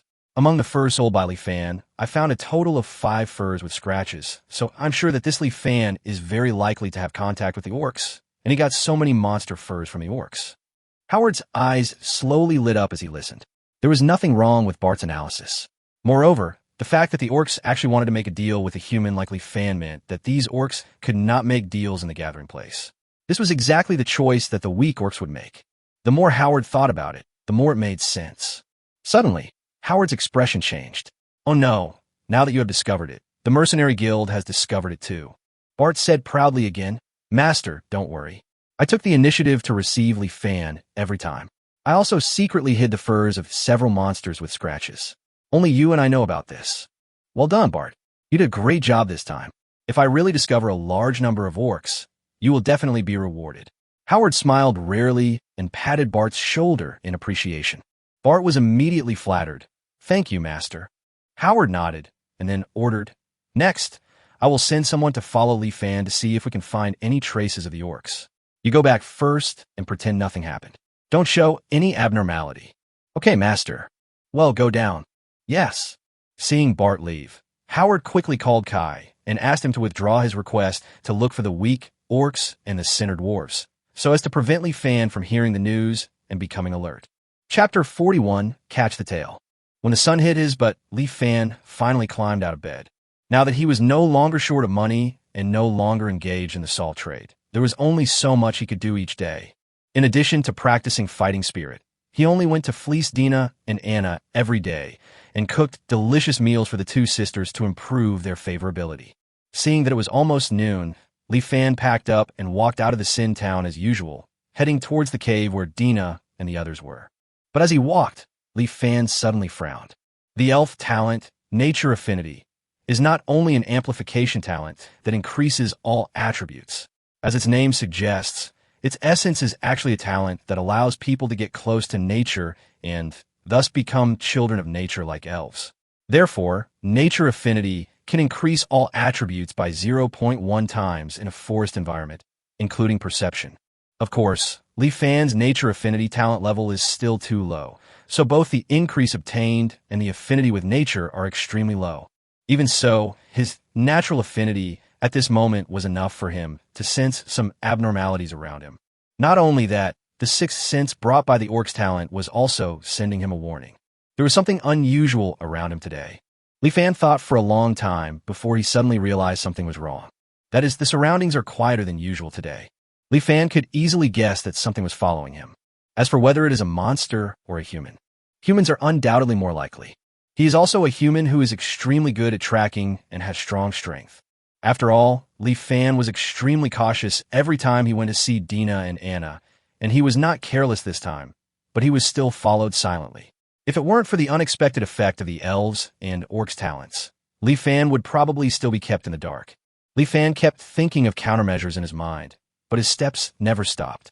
Seeing that he was getting closer and closer to the cave, Li Fan suddenly stopped. He took out a bone flute from his arms, then opened his mouth and blew it rapidly. The bone flute still did not make any sound, as if it was broken. Li Fan was not in a hurry. After playing the bone flute, he stood there waiting. Time passed by little, but there was still no sound around. About 10 minutes later, Li Fan shook his head as if disappointed, then turned around and walked back. About 5 minutes after Li Fan walked back, a fist suddenly attacked from a shadow on his side. Li Fan was shocked and stepped back quickly. However, the speed of that fist was extremely astonishing. Seeing that he was about to be hit, Li Fan hurriedly activated his beast transformation talent, and in an instant black fur grew all over his body. At the same time, all his attributes increased by 3 times. Host, Li Fan, beast form. Realm, level 1 Do Chi apprentice. Strength, 66. Constitution, 33. Agility, 33. Spirit, 66. Talent, Elf Talent 0.1, Orc Talent 13.2. Talented Skills, Nature Affinity 0.1, Beast Transformation 3, Quick Recovery 5. Bond Value, 312 points. With his current 4 basic attribute points, it is difficult for anyone among the level 1 Do Chi apprentices to compare with him. But the speed of that fist was still faster than Li Fan at this time. Li Fan's face changed, knowing that he was facing a level 2 fighter. The next moment, Li Fan couldn't avoid being hit in the chest by a punch. He felt a sharp pain in his chest, and his heart seemed to stop beating at that moment. Then Li Fan flew out and hit a big tree, and then a mouthful of bright red blood spit out of his mouth. Li Fan endured the pain in his chest, climbed up, and looked ahead vigilantly. Not bad. A level 1 Do Chi apprentice can actually take my punch.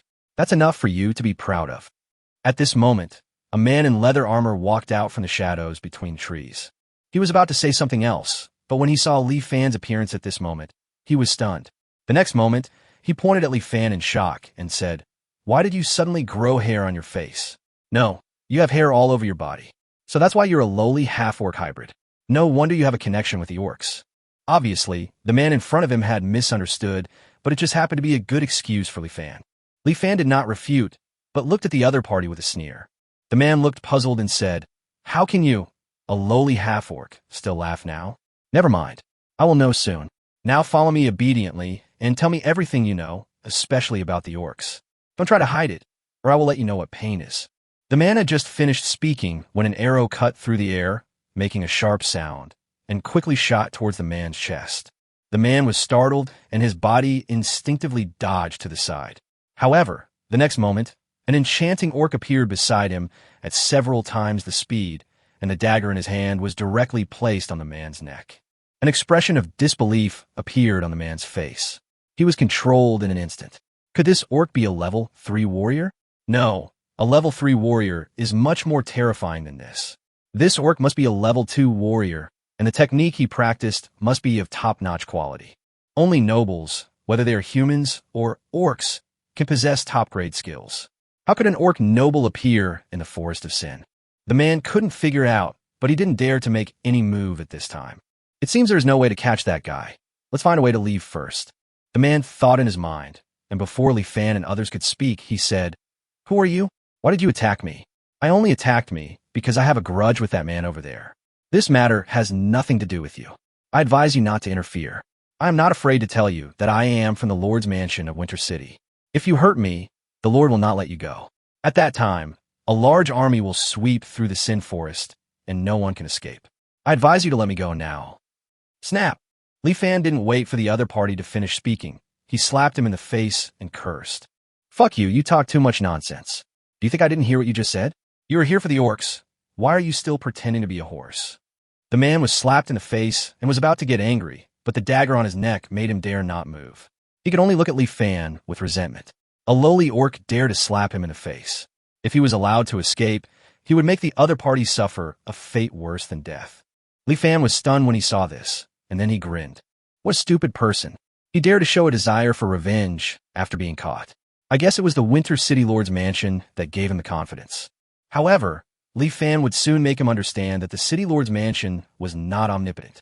Chapter 42, Interrogation Game, Part 1. The man's purpose of following Li Fan was obvious, which was for the orcs. However, it was unknown how the other party discovered that Li Fan had connection with the orcs. This is very important, and to a large extent determines the safety of the orcs and whether Li Fan can return to Sin Town in the future. Li Fan did not rush to ask questions, but cooperated with Dina and Anna to tie the man up tightly. After all, the opponent was a level 2 fighter. In order to prevent him from breaking free from the ropes, Li Fan asked Anna to directly dislocate the joints of his hands and feet. Anna doesn't know how to remove the joints, but Anna has brute strength. As the saying goes, great strength works miracles. After a scream of "ah," the man completely lost the ability to resist. After that, Li Fan and the other two took the man away from the sinful town and searched for an area in the distance where very few people were active. Next comes the interrogation, of course. Li Fan was too lazy to play dumb with the man and asked him directly, "Tell me, why are you following me?" The man didn't seem to realize the seriousness of the matter at this point. He endured the pain in his hands and feet and continued to say stubbornly, "I didn't follow you. You dare to attack the people in the City Lord's mansion." Snap! Li Fan slapped the man without any hesitation, using all his strength. Even though the man was a level 2 fighter, he was unable to defend himself, and his left face swelled up instantly. Such decisiveness shocked Dina and Anna, who were standing by. In the eyes of Dina and Anna, Li Fan has always been a relatively peaceful person, but Li Fan today seems a little different. Dina was even a little afraid of Li Fan at this time. In contrast, Anna quickly accepted Li Fan's current appearance. After all, she still remembered the ruthlessness that Li Fan showed when he was forced into a desperate situation by the lone wolf, and he was determined to bite off a piece of flesh from the enemy, even if he died. Therefore, she understood very early on that Li Fan was not as gentle as he usually appeared, but rather had a ruthless nature hidden deep in his bones. The orcs, who respect the strong, have no aversion to such people, but rather admire them. Anna didn't say anything, but just pulled Dina to her side and let Li Fan perform without any interference. Li Fan continued to ask the man, "I'll give you another chance. Tell me, why are you following me?" The man seemed to realize his situation at this time, and the resentment in his eyes finally subsided. He suddenly said, I didn't follow you on purpose. I just felt that you might be a fat sheep, so I followed you to see if I could make some money. This excuse was more convincing than the previous 2 times, but unfortunately the man had revealed from the very beginning that his target was orcs, so saying these now was just a weak excuse. This time, Li Fan did not hit the man nor interrupt him. After all, he had already said that he would only give the other party one more chance. Now that the other party did not cherish it, then he should take it seriously. Thinking about it, Li Fan suddenly turned around and said to Anna, lend me your dagger. By the way, you and Dina should go somewhere else to rest for a while. Anna understood what Li Fan meant instantly. After hesitating for a moment, she handed her dagger to Li Fan, and then walked away with the somewhat confused Dina. As for Li Fan's safety, there is no need to worry. The joints of the man's limbs have been removed. No matter what Li Fan does, the other party cannot threaten Li Fan. Seeing Dina and Anna walking away, Li Fan walked towards the man with a dagger in hand. Li Fan thinks that he is not a bloodthirsty person, or even a cold-blooded person. He had never even killed a few chickens or ducks, so naturally he couldn't kill someone with a blank expression. However, all of this is based on the premise that others cannot threaten his life. Once someone violates this foundation, Li Fan will use practical actions to tell that person how cruel Li Fan, who is afraid of death, can be in order to survive. Just like now, Li Fan squatted in front of the man, the dagger in his hand flashing coldly, looking at the man expressionlessly. Faced with such a Li Fan, the man finally got a little scared. Just as he was about to speak, the dagger in Li Fan's hand had already been swung out. A cold light flashed across his little finger, and the next moment, the tip of the man's little finger was cut off. The man's face suddenly changed, but this level of pain was nothing for a warrior of his level, so he was able to endure it without making a sound. Li Fan didn't care about it and asked again, say it now. The man squinted at Li Fan, and at one point he suddenly sneered. He had already seen that Li Fan had never killed anyone, and had even rarely seen blood. Otherwise, why would he just cut off his fingertips? This level of injury could only scare children at best. How far can someone who has never seen blood go? Do you really dare to kill someone? The man felt that Li Fan would not dare to kill him in the end. In addition, the man's confidence also stems from the Winter City Lord's mansion, which he has always been proud of. Winter City is the only junction between Sin Town and the outside world. If he offends Winter City, when winter comes, Li Fan will have nowhere to go and will eventually be frozen to death in the Sin Forest. With these 2 points, the man gradually regained his confidence and simply ignored Li Fan's questions. Li Fan waited for a while, but the man didn't answer. Looking at his expression, he probably knew his choice. Li Fan seemed to have expected this and said calmly, very good, let's continue. The next moment, the dagger in Li Fan's hand flashed a cold light, and the man with his joints dislocated could not dodge, so the tip of his ring finger was also cut off by Li Fan. Although he knew he would not die, the man still felt uncomfortable watching his flesh being cut off piece by piece. The man glared at Li Fan and was about to speak, but Li Fan suddenly grabbed the man's clothes and pulled hard, tearing off a large piece of cloth. Under the man's puzzled look, Li Fan stuffed the cloth into the man's mouth. Li Fan smiled again, as if explaining to the other party, didn't I tell you that I am interrogating you? So if I don't ask you any questions, you are not allowed to answer them. The man was stunned and made a humming sound, wanting to say something. It's a pity that Li Fan didn't give him a chance. He didn't ask any questions now, so even if the man wanted to confess, he was not allowed to. That's right. Li Fan seemed to suddenly remember something interesting, and said to the man, if it is just an interrogation like this, it's still a bit boring. Why don't we play a game? I won't introduce how to play the game. I will just show you on the spot. Hearing Li Fan's inexplicable words, the man felt something was wrong, but he couldn't say anything with his mouth blocked. Li Fan started his game. 1, 2, 3. Li Fan read out a number every second at a moderate speed.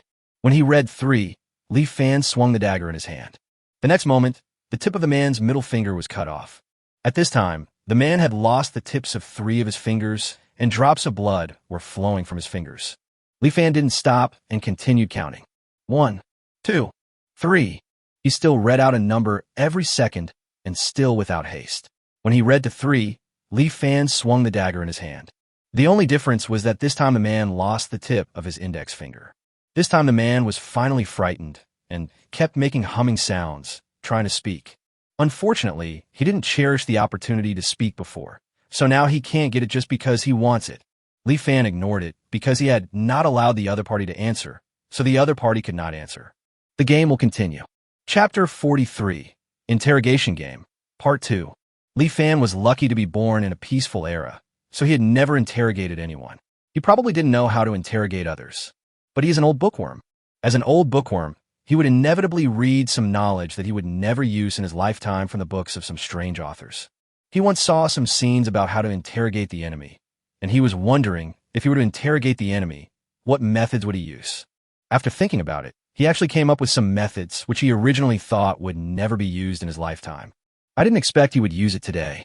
The means were somewhat cruel, and the process made Li Fan somewhat uncomfortable, but he would not stop.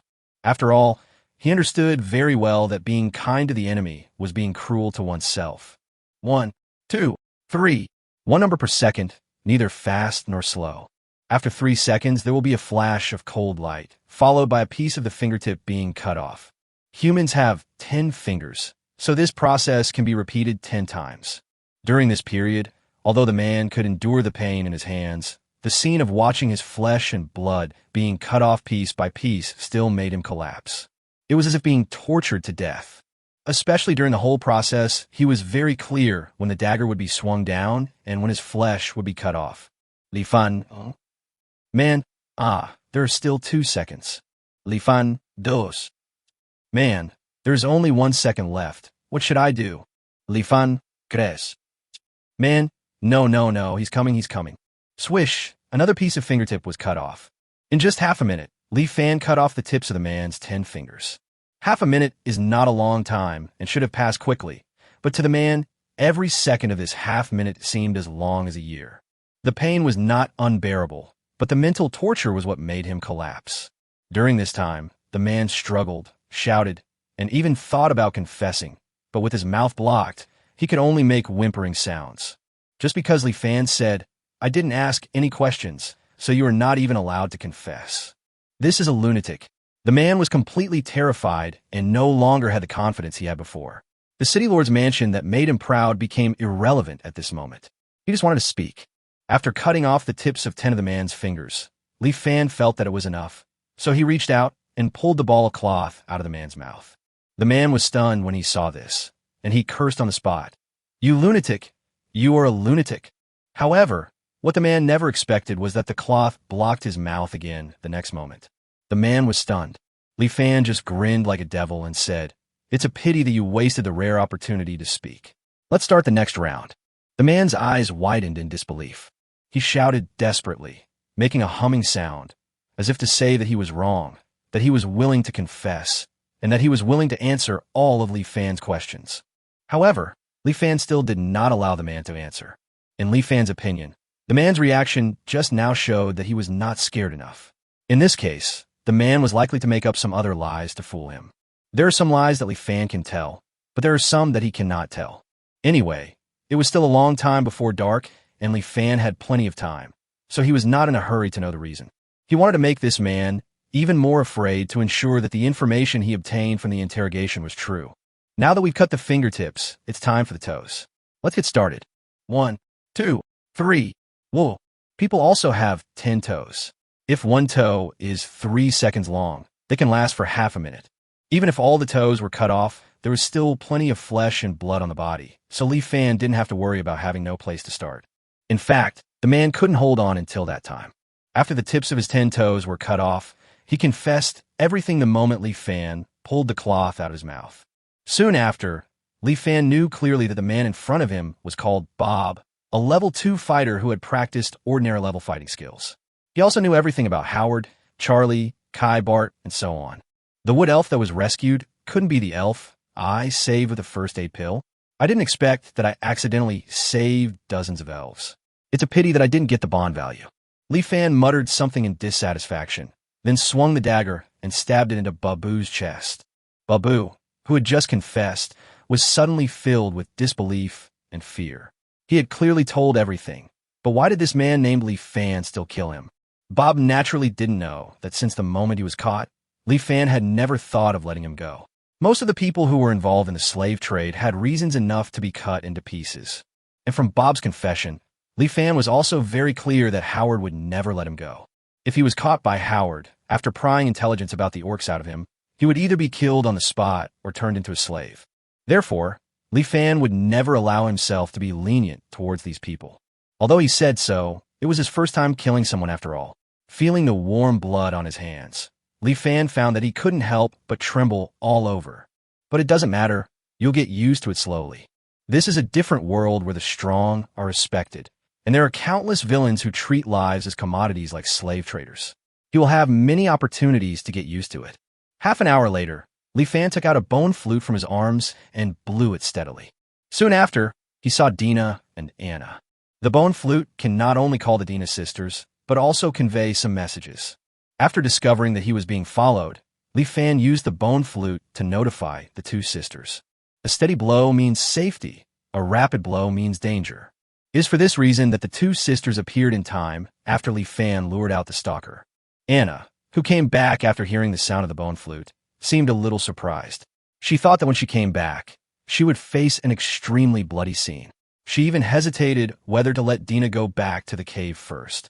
After all, Dina was not yet an adult. But when Anna saw Bob's appearance, she realized that the situation on the scene was countless times better than she had imagined. That Babu only had a little blood on his hands and feet, and the only fatal wound was a knife to the heart that killed him. What is curious is that, although he was not much abused, Babu's stiff face was full of fear and disbelief, as if he had experienced unimaginable horror before his death. What exactly did Li Fan do? Did he find out the man's purpose? Anna was a little worried and then asked Li Fan. Li Fan then recounted the results of the interrogation. When she found out that the root of everything was actually the scratches on the fur of some monsters, Dina on the side immediately sighed. Sister told me that you humans are cunning, but I didn't expect you to be so cunning that you could catch even such a small trace. Humph, it seems I have to be more careful next time. As she spoke, the little girl glanced at Li Fan. Li Fan did not refute. It was a good thing that the little girl could be more vigilant because of this. Compared with this, how to deal with Howard and other talents next is the most important thing. Chapter 44 Plan. You mean you want to go back to Sin Town? Anna asked in shock. Li Fan nudda. After thinking about it, he found that although Sin Town had become a den of dragons and tigers because of Howard's existence, he seemed to have to return to Sin Town again. Of course, he could also choose not to go back and survive in the forest of sin with sisters Dina and Anna. But in this way, as long as Howard is alive, he will never be able to enter human gathering places again. Then the next time he wants to trade salt, he will have no excuse to explain the salt that appeared out of thin air. And Dina and Anna are orcs after all, while he is a human. If one day Dina and Anna want to return to the orc tribe to find out the truth about the betrayal of the Silver Wolf tribe, what should Li Fan do then? Follow Dina and Anna back to the orc tribe? I'm afraid he will soon be torn to pieces by countless orcs who hate humans. So, even though Li Fan can move freely in the Sin Forest and wander between humans and orcs, he can never leave the Sin Town, where humans gather. Dina on the side didn't think so much. When she heard that Li Fan was going back to die, she quickly advised, "You just killed Babu. If you go back now, won't you be caught by the bad guy named Howard right away?" Li Fan shook his head and said, "No, Howard will not send anyone to capture me. After all, if he captures me, it may alert the orcs who are connected to me. In order to capture the orcs, he naturally cannot attack me." Anna was a little puzzled. "You killed Bob. Doesn't that mean you've been alarmed? Why would Howard be afraid of alarming you at this time?" Li Fan showed a cunning look on his face, pointed at Babu's body on the ground, and said, "Who said I killed this man?" Facing the puzzled looks from Dina and Anna, Li Fan explained, "When I was interrogating Bob, I deliberately didn't hurt his bones with the dagger. Now I just want you to take his body to the inner area where some level 2 and 3 monsters often appear. What will happen next?" Anna thought for a moment and understood immediately. The blood on the corpse will quickly attract monsters, and the monsters will immediately eat up Babu's body, leaving only the remains. In this way, as long as you give a little guidance, Howard and his men will eventually be lucky enough to find the remains, and then identify them as Babu's based on the clothes. At this time, Howard will find that there are no wounds caused by weapons on Babu's remains, only traces of bites from monsters. So he can only make one judgment, that the unlucky Babu was accidentally entangled by a monster while following you, and finally died in the monster's mouth. In addition, Howard will also find that Babu died in the inner area where level 2 and 3 monsters are present, and he will instinctively think that the orcs are hiding in the inner area. Yes, Li Fan nodded. For this plan, he even had to give up the spoils on Babu. Not only that, according to the interrogation of Babu, Howard only had 5 level 1 fighting apprentices, 2 level 2 fighters, and 1 level 3 fighter Kai. One of the level 2 fighters, Babu, is dead. Howard's remaining men are indeed very strong in Sin Town, but they're not strong enough to explore the inner area full of level 2 and 3 monsters. Therefore, Howard cannot alarm me and can only follow me. Only with my leading the way can he find the orcs in the vast inner area. In this way, my safety is guaranteed. Anna was stunned after hearing this. This plan was linked together, as if Li Fan had already planned everything after he found out that he was being followed. She used the different rhythms of the bone flute to warn the sisters, used herself as bait to lure out the stalker Babu, and worked with the sisters to capture Babu without triggering a fight. He successfully interrogated Bob without hurting his bones, and then used Warcraft to fake Bob's death. At the same time, he created a cloud of doubt to mislead Howard, making him think that the orcs were hiding in the inner area, making Howard dare not attack him easily. Then, the initiative is in Li Fan's hands. Li Fan can use this opportunity to lure Howard to continue following him, and then design an ambush to eliminate Howard and his gang in one fell swoop. Dina on the side obviously didn't understand what was going on. She opened her white eyes wide and looked innocent. But Anna had already understood Li Fan's series of plans. At this moment, Anna even felt a little terrified. The man in front of her seemed more amazing than she thought. The saying that humans are cunning should be used on this man most appropriately. At this moment, Anna secretly vowed that even if she separated from Li Fan in the future, she would never become his enemy.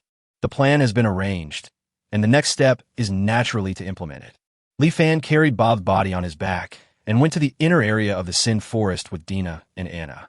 On the way to the inner area, the chance of monsters appearing increased greatly, as expected.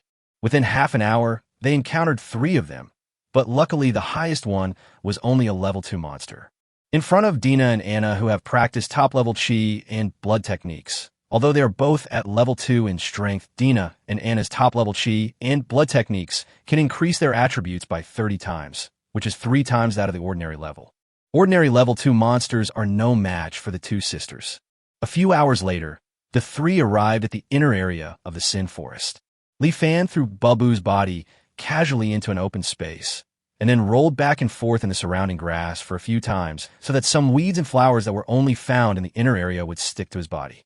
In the end, Li Fan only needs to walk all the way back to the Sin Town from here. After that, Howard, who discovered that Bob had disappeared, would follow the footprints left by Li Fan and the clues on his body to find Bob's remains, thus falling into Li Fan's trap. After thinking it over several times and confirming that the plan was fine, Li Fan took Dina and Anna back. Chapter 45, Goodbye, Slave Trader Charlie. More than half an hour later, Li Fan and Dina Anna were already 1,000 meters away from the sinful town. Of course, the Dina sisters cannot enter the Sin Town. Li Fan was about to say goodbye to the 2 sisters when Anna suddenly spoke up. So you are a half-orc? Li Fan was stunned, realizing that he was seen by Anna when he was using the beast transformation to deal with Babu. Although this is a misunderstanding, it does not do any harm to Li Fan. It is even beneficial and can well explain the source of Li Fan's beast transformation skills.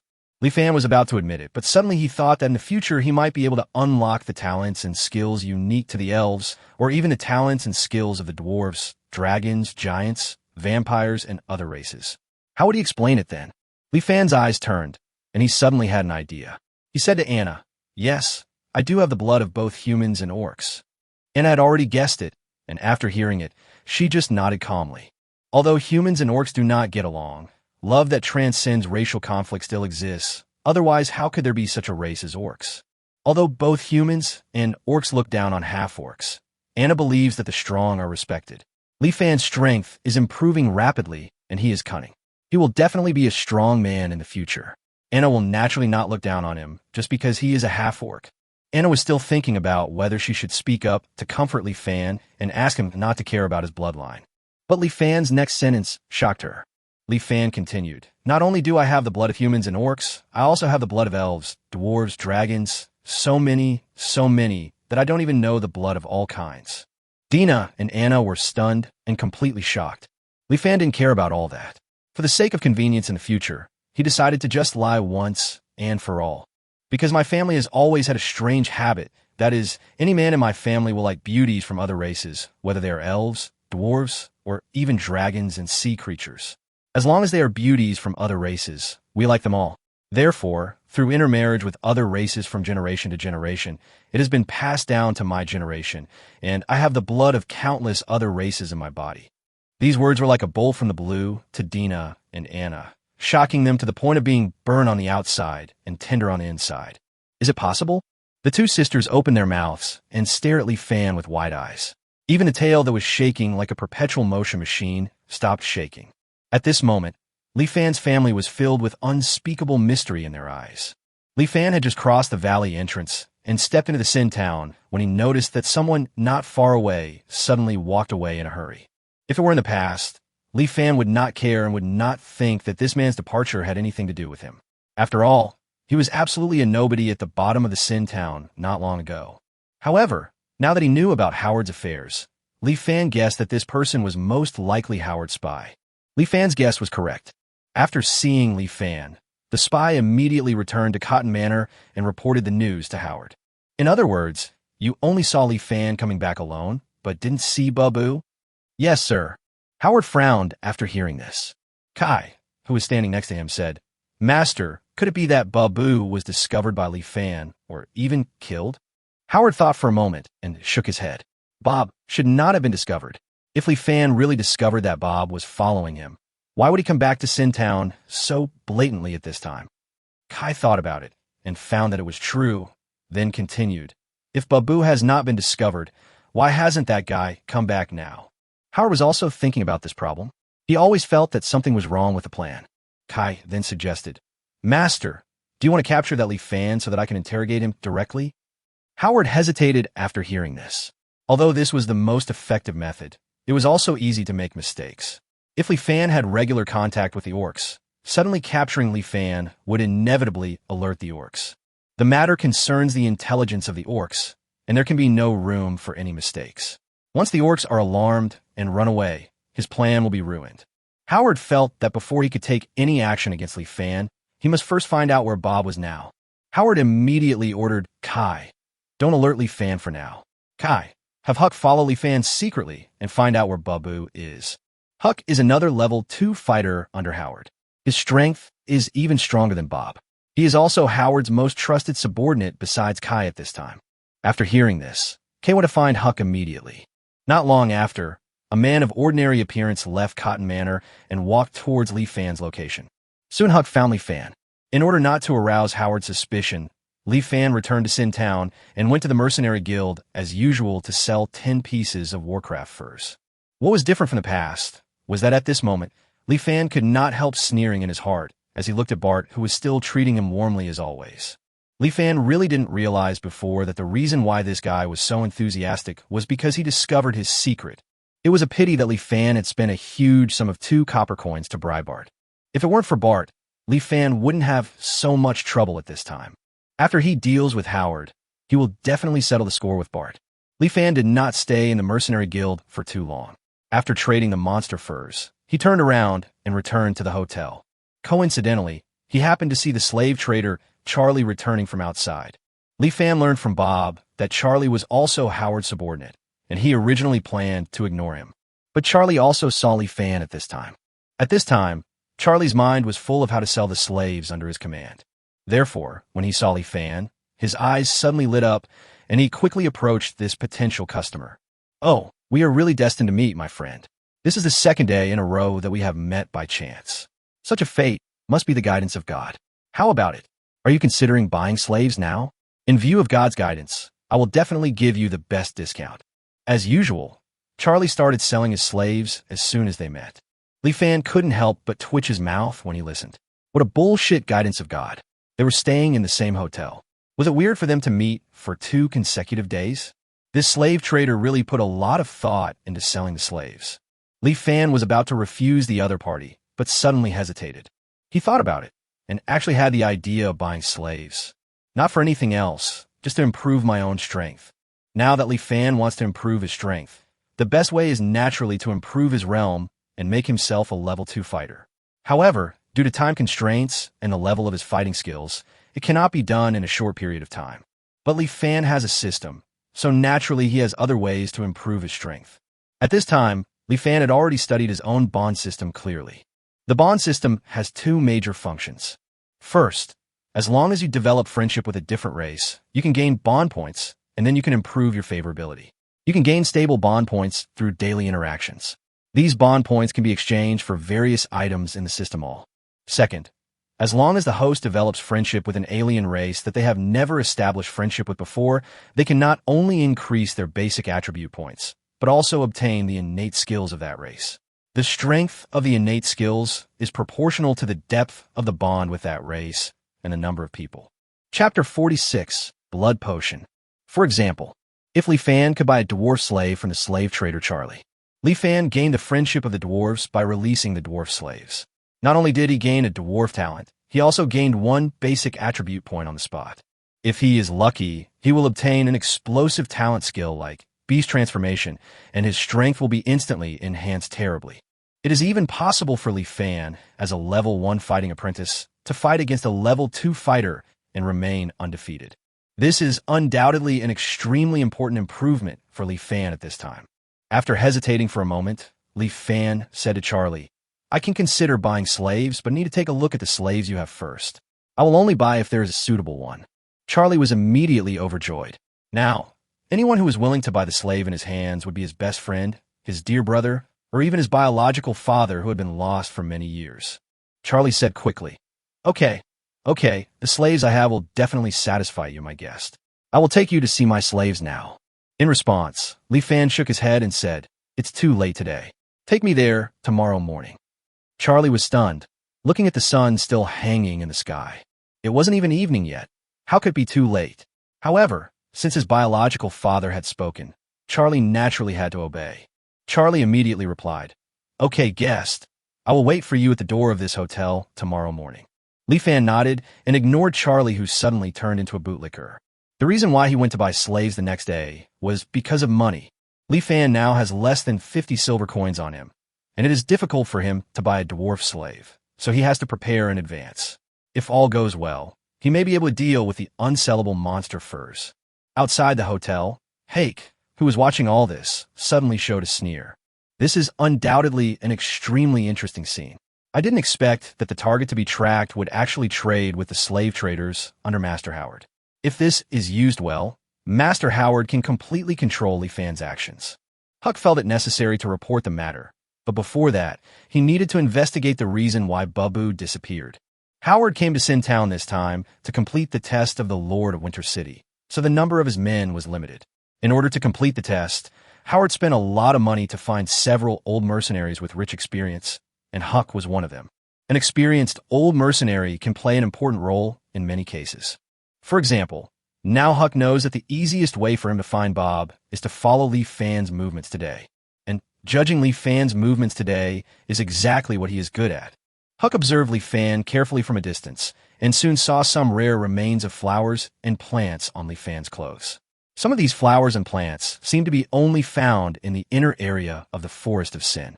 Huck looked at Li Fan's shoes again and saw some dirt stuck on the sides of the shoes. After Li Fan left, Huck stepped forward and picked up the dirt that had fallen from Li Fan's shoes. Huck rubbed it with his fingers first, then put it under his nose and smelled it. After that, Huck closed his eyes and thought for a moment. Not long after, he opened his eyes and muttered, "I didn't expect this guy to have been to the inner area of the Sin Forest. Could it be that the orcs that Master Howard is looking for are hiding in the inner area? There are level 3 monsters in the inner area. Babu hasn't appeared yet. Could he have had an accident?" Huck glanced in the direction of the hotel at this time, and seeing that Li Fan had no intention of leaving the hotel today, he walked towards the outside of the Sin Town. Outside the sinful town, Huck followed the clues on Li Fan's body, and after searching for a while, he found the traces of Li Fan's return. After that, he followed these traces all the way to the inner area of the Sin Forest. After more than an hour, he finally entered the inner area. After another 10 minutes, he finally found the bloody remains that had been eaten by the monster. Hake's face changed, and he hurriedly searched the blood-stained clothes on the body. Soon after, Hake determined based on the relics on the body that the body was Bob, who was also a level 2 fighter like him. Seeing this, Huck's expression kept changing.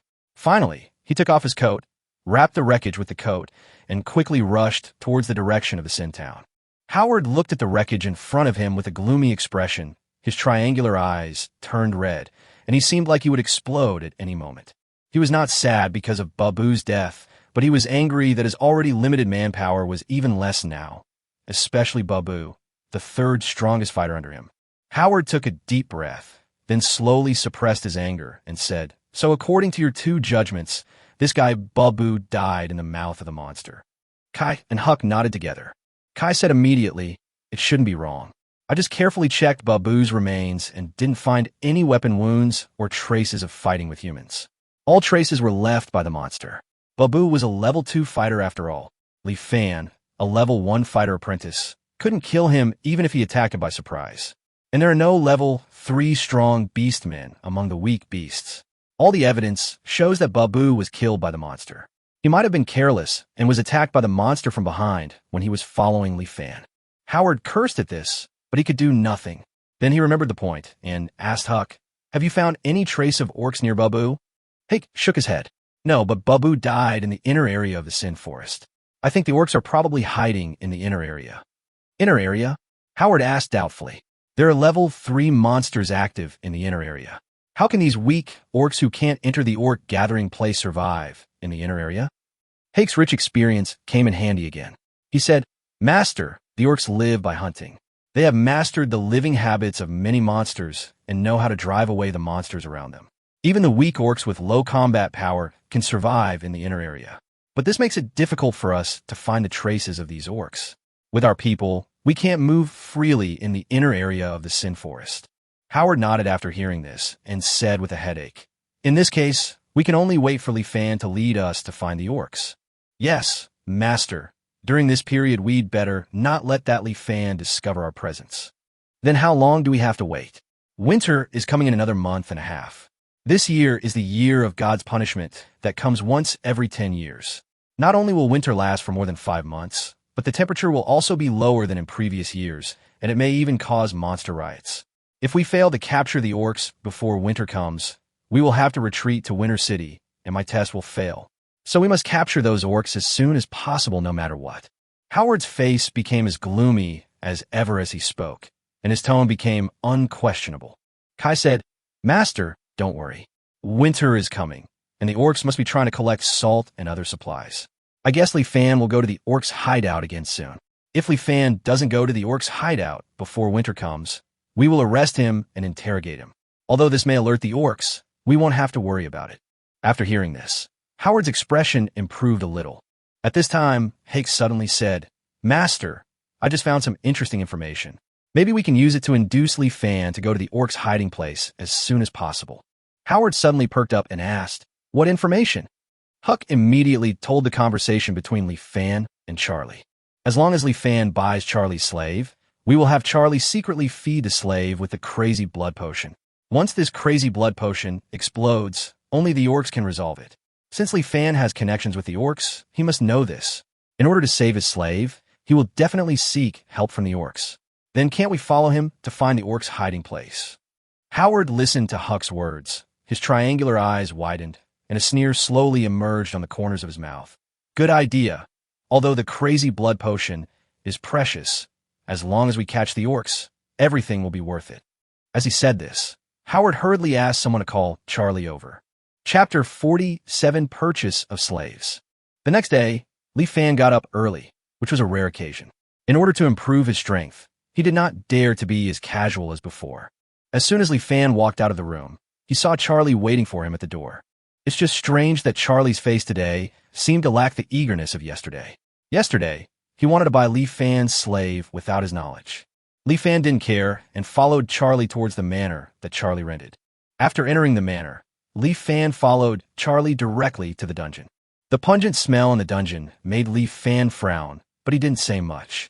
He followed Charlie all the way and listened to Charlie's introduction of the slaves in the cages. "Look, my dear, this human slave is young and strong and is the best labor force. You only need to give him 2 meals a day, the cheapest black bread and water. Letting him work can bring you dozens or even hundreds of times the return. You can buy such a cost-effective slave for only 50 silver coins. And this young slave girl here has just reached adulthood this year. After her training, she is very good at serving people. If you like, you can take her away for only 80 silver coins. Don't think it's expensive. We spent a lot of effort to train her. Let me tell you in secret that she is still a virgin. She is definitely a good product. It seemed that Charlie wanted to introduce all the slaves under his command. Li Fan interrupted him directly and said, "I am only interested in alien slaves today." Charlie became even happier after hearing this. After all, the price of foreign slaves was much higher than that of human slaves, and the profit that the former could obtain would be greater. Naturally, Charlie was happy. Charlie hurriedly took Li Fan towards the depths of the dungeon. "Would you like to see this orc slave? This male cattle orc is the second most powerful of all my slaves, with the strength of a level 2 warrior. But don't worry, we have put the latest restraint collar on it. As long as you control the collar, you can control it perfectly. And it's not expensive. If you want to buy it, it only costs 20 gold coins." My goodness, compared with human slaves, the price of this bull orc has increased dozens of times. No wonder the slave trader and Howard are racking their brains to catch the orc. However, the reason why this ox orc is so expensive must have a lot to do with the strength of the ox orc itself. After all, he is a level 2 warrior and can easily defeat several level 1 fighting apprentices like Li Fan. It is understandable that the price is a bit higher. Li Fan was somewhat tempted when he saw the bull orc in the cage. The level 2 strength was a huge help to Li Fan now, and this slave happened to be an orc. As long as Li Fan brought this bull orc to Dina and Anna, the bull orc would definitely be willing to repay Li Fan with all his strength. Of course, the price was that Li Fan had to give the bull orc his freedom. The Ox Tribe orcs were undoubtedly a good choice, but the price of 20 gold coins discouraged Li Fan. He might not be able to collect 20 gold coins even if he took out all his assets. Besides, the orcs have already established friendship with him. Even if he gains the friendship of another orc now, it will not improve his personal strength much. It is better to give priority to other alien races. Li Fan said directly to Charlie, "I don't want orcs. Do you have any other alien slaves?" Charlie looked surprised after hearing this. If he wanted alien slaves, the best would be orcs besides elves. This Li Fan had connections with the orcs, yet he would actually reject the orc slaves in front of him. Charlie couldn't understand it, but it was a good thing that Li Fan didn't want the bull orc slaves in front of him. Because of the special nature of its refining process, the crazy blood potion can only be made by the orcs. If Li Fan bought an Ox Tribe orc, it would be difficult for him to give the Ox Tribe orc the drug. Charlie thought about it and brought Li Fan to the dwarf slave. The dwarves are very similar to humans, but they are generally not very tall. No adult dwarf is taller than 1.5 meters, like a dwarf. Although they're not tall, their appearance does not stop growing. They often have a short body, but an overly mature face. Male dwarves like to grow big beards, and most of them look like little old men. Female dwarves are quite normal in this regard, and although they are not tall, the development of certain parts of their bodies does not shrink. Therefore, the proportion of dwarf women with baby faces and big breasts is extremely high. Having said that, it is still difficult for female dwarves to win the favor of human buyers. After all, dwarves are a group that practices physical training, and they like forging and building, so every dwarf is as strong as a calf. Most female dwarves are not immune to this. Although they have the huge advantage of baby faces and big breasts, they also have a set of configurations like a Barbie doll. There are really not many buyers who like this type of women. This is why dwarves are cheaper than elves and orcs. Charlie has a total of 9 dwarf slaves, most of whom are male, including 5 dwarves with level 0 strength, 4 dwarves with level 1 strength, and no dwarves with level 2 strength.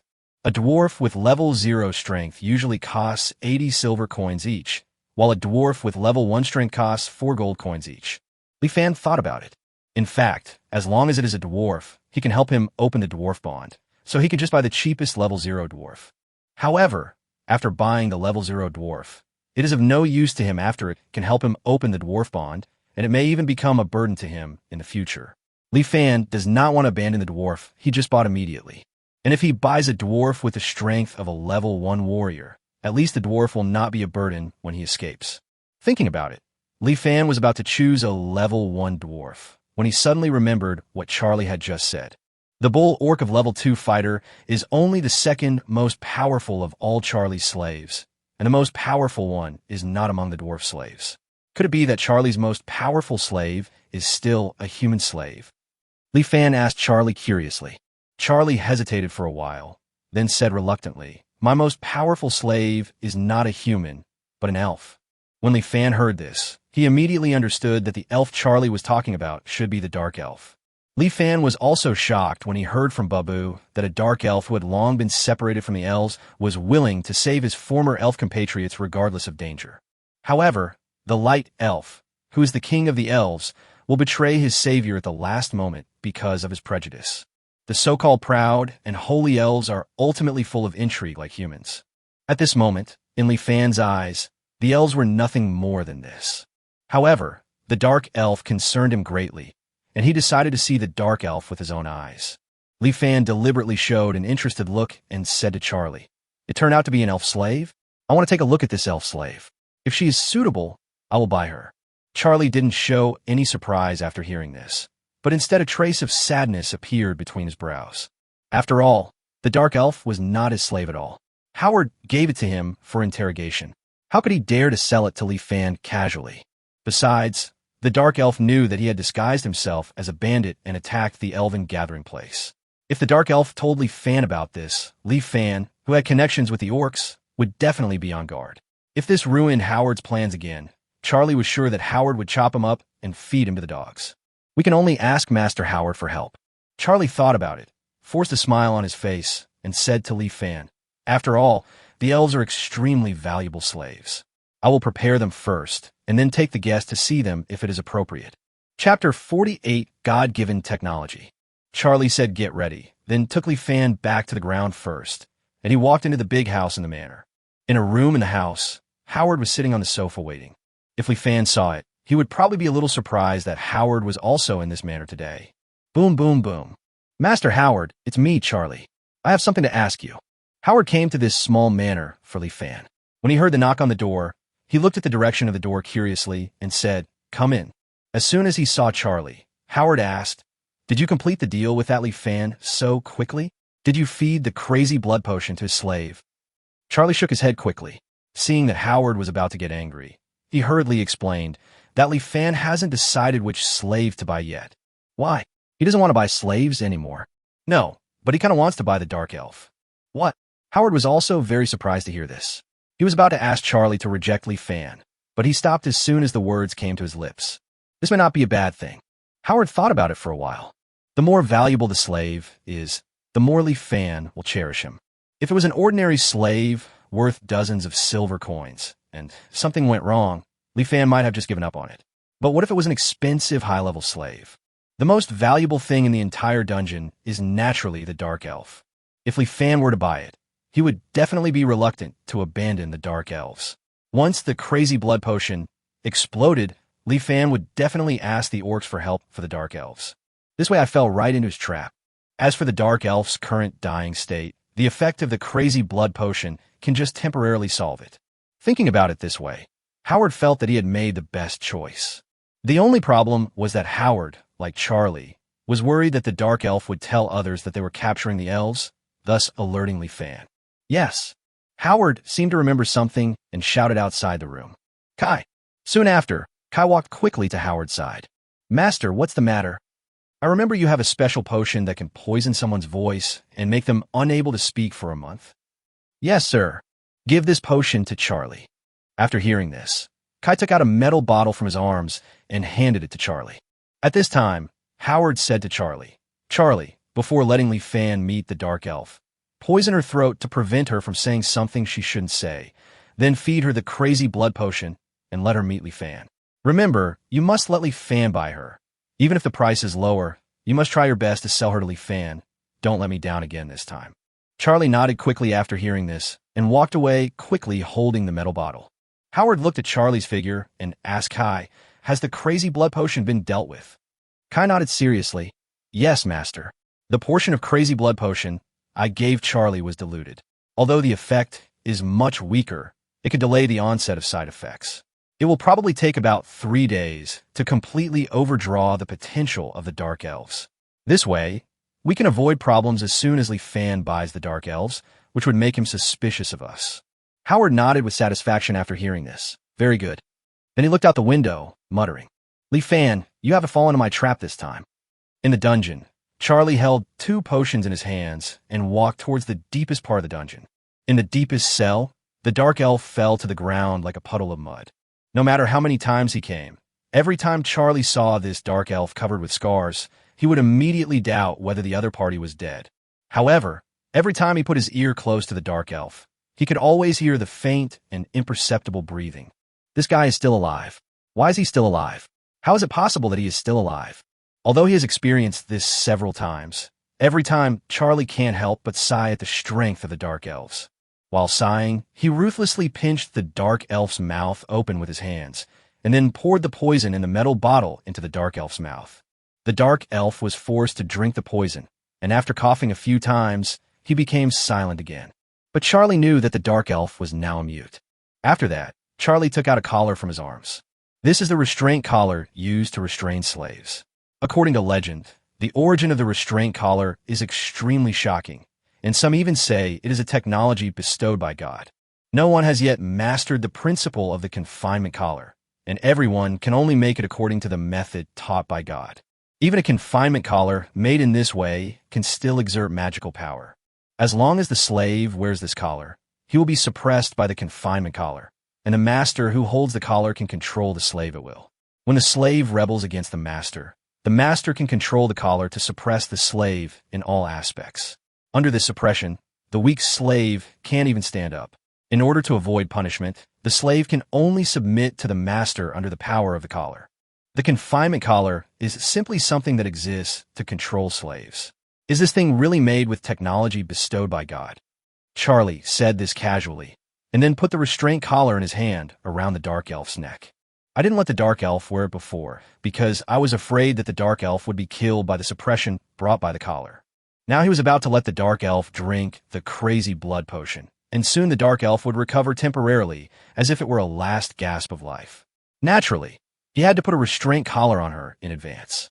Thinking of this, Charlie took out the bottle of so-called crazy blood potion from his arms. It was a bottle of bright red liquid. It was not heated, but it kept emitting a hot smell. The liquid in the glass bottle also seemed to be boiling and rolling, just like a bottle of boiling blood. Charlie uncorked the bottle, and a bloody smell hit him. Charlie accidentally took a sip, and he immediately felt his heartbeat speeding up and the blood in his body flowing rapidly. Under such stimulation, Charlie felt that there was a constant surge of strength in his body, but Charlie did not feel comfortable. Instead, he felt a tearing pain throughout his body. Just taking a breath of it caused such a big reaction in my body. Damn, this is diluted. If it wasn't diluted, it would probably kill me immediately. However, the funny thing is that this is actually a technology given by God. Charlie looked at the crazy blood potion in his hand with horror, while ruthlessly pinching open the dark elf's mouth and pouring all the crazy blood potion into it. Chapter 49 Bargaining, Part 1. The dark elf just drank the blood madness potion, and the next moment her body suddenly began to spasm. She seemed to be screaming, but she was mute from the poison and could not make any loud sound. She could only make some faint moans. Soon after, a hot breath with a smell of blood came from her. It felt as if a large cloud of blood mist was gushing out from every pore of the dark elf's body. Charlie couldn't help but take a few steps back, and then he saw that the dark elf's whole body was a strange dark red, and her injuries were recovering rapidly at this time. This recovery speed is not as fast as when the wood elves take first aid pills, but it can still heal some minor wounds on the dark elves in an instant. This lasted for about a minute, and the dark elf finally stopped struggling. The dark elf remained motionless for several minutes. When Charlie thought the dark elf was not going to survive, she suddenly twitched and then slowly got up from the ground. Seeing this, Charlie finally breathed a sigh of relief. Guest, follow me. The elf slave is just ahead. Charlie took Li Fan to the cage where the dark elf was. In the dim dungeon, only the oil lamp in Charlie's hand could barely illuminate the surroundings. The two of them followed the light and walked to the end of the dungeon. In front of them was the cage that held the dark elves. Under the dim light, you can see that there's an extremely mature woman in the dungeon. Both her figure and temperament can only be described as mature. She sat quietly in the cell, with her back against the wall, seemingly resting her eyes. Li Fan learned from Babu that the dark elf was tortured extremely severely and he thought he would see some very cruel scenes. However, the facts were beyond Li Fan's expectations. The Dark Elf's condition was not bad at this time. Li Fan saw through the clothes that only covered her essential parts and found that she did not have many wounds on her body. She did not have the aura of dying as Babu had said. At most, she had lost some weight. If it weren't for the other person's wheat-colored skin and white hair that proved that she was a dark elf, Li Fan would have thought that she was another unrelated elf. As the oil lamp in Charlie's hand moved closer, the light caught the attention of the dark elf. The dark elf opened his right eye and tilted his head to look over. It was a pair of black eyes, as rare as Li Fan's. 3 black eyes looked at each other. It is said that eyes are the windows to the soul, but Li Fan could not see any emotion in his right eye. It was like a calm lake without a single ripple. She had been betrayed, captured, and tortured, and was about to be sold, but the dark elf's right eye remained calm. She had neither anger, nor hatred, nor desire for life. It was as if the eyes of a monk in a story who had seen through the world and had no desires. As for the dark elf's left eye, it could not be opened. There was a wound on the left half of the dark elf's face across the left eye, and this eye was completely blind. A similar situation happened to her right hand. The tendons were cut, and she didn't get timely treatment, so her right hand has been drooping ever since, and she can't use any strength at all. Soon the dark elf withdrew his gaze, leaned against the corner, and closed his eyes to rest, not paying any attention to Li Fan and Charlie outside the cage. Li Fan stared at the dark elf for a long time, so long that Charlie couldn't help but remind him, "Sir, I can see that you seem to be very satisfied with this dark elf. How about it? Do you want to buy it? I can give you the biggest discount. You can buy her now for only 30 gold coins. This is a rare opportunity. The dark elves are rare in number and roam the entire magical continent. Many people will never encounter one in their lifetime. You can imagine how precious it is. In addition, the dark elf in front of you is also extremely powerful. At her peak, she was a level 3 master. There were few opponents in the entire Sin Town. Although she is slightly injured now, she still has at least level 2 strength. With her around, you'll be much safer in a place like Sin Town." Charlie kept boasting. Li Fan immediately retorted, "Minor injuries? Whether it's a blind left eye or a crippled right hand, which one could be considered a minor injury? I don't think she can even beat that bull beast man now, right?" When Charlie heard this, he immediately realized that Li Fan was trying to lower the price. In fact, Li Fan also had this idea. At first, Li Fan learned from Babu that the dark elf was seriously injured and dying. Under this premise, although he was curious, he had no intention of buying it. However, the current condition of the dark elves is countless times better than Li Fan imagined, and the strength of the dark elves themselves is strong enough. Buying them will undoubtedly be a help to him. The most important point is that the dark elves will never team up with Howard. The enemy of my enemy is my friend. After considering many aspects, Li Fan decided to buy the other party now.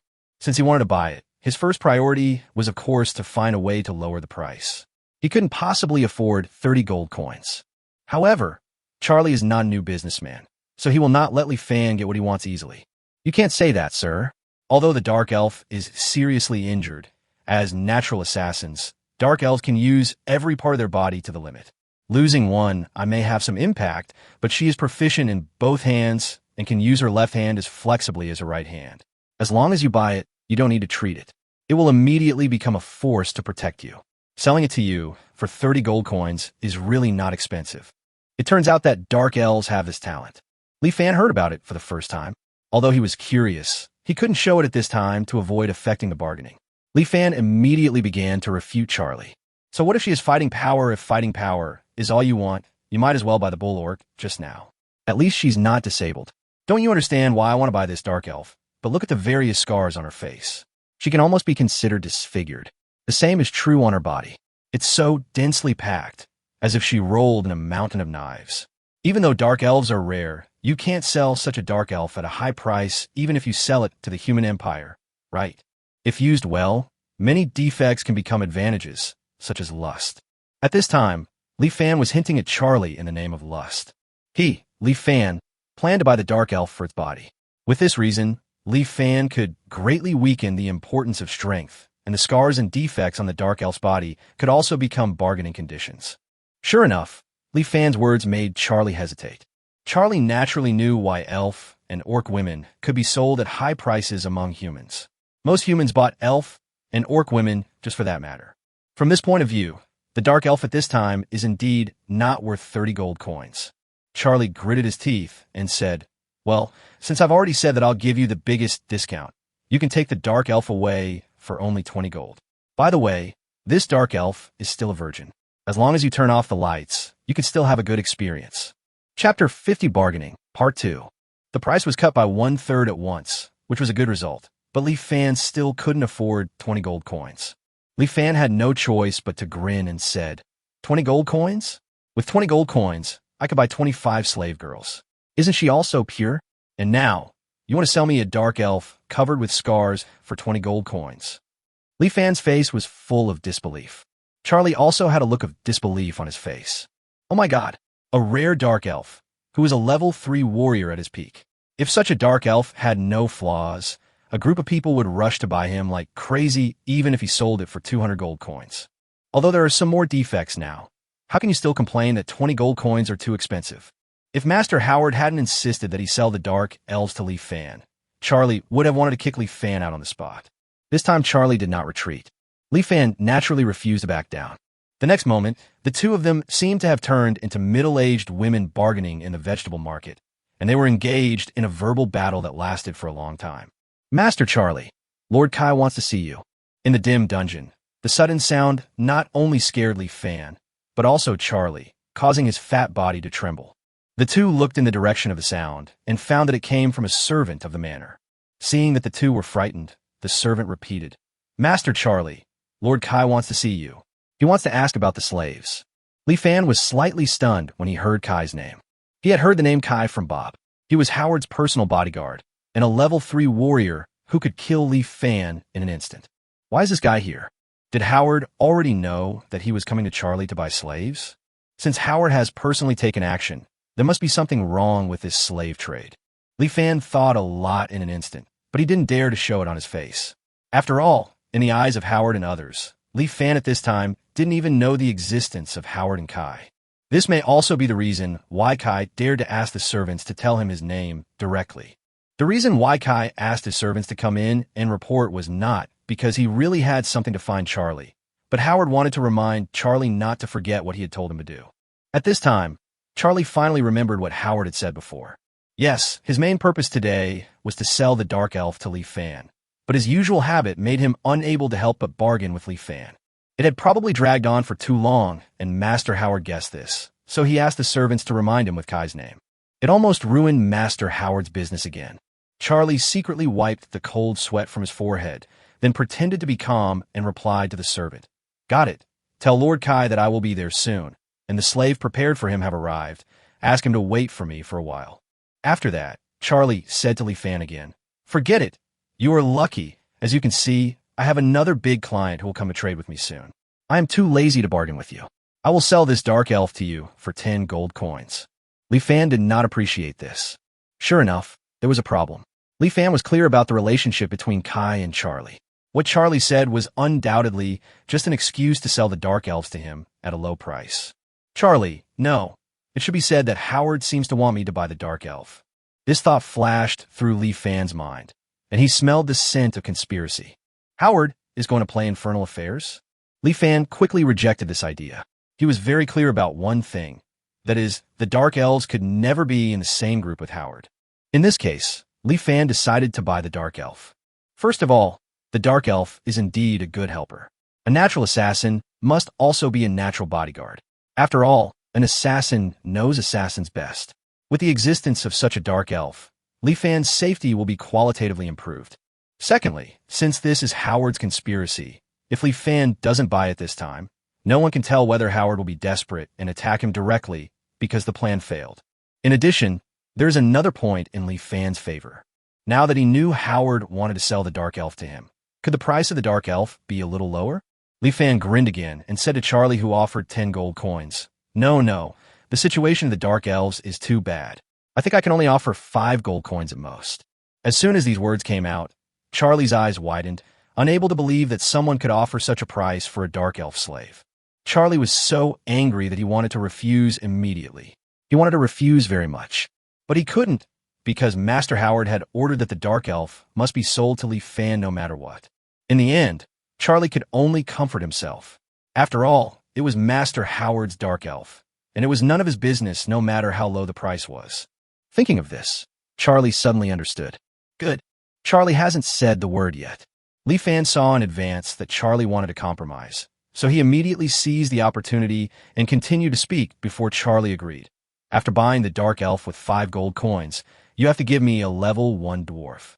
Yes, not all of the 5 gold coins can be used to buy the dark elf. Charlie must give him a level 1 dwarf.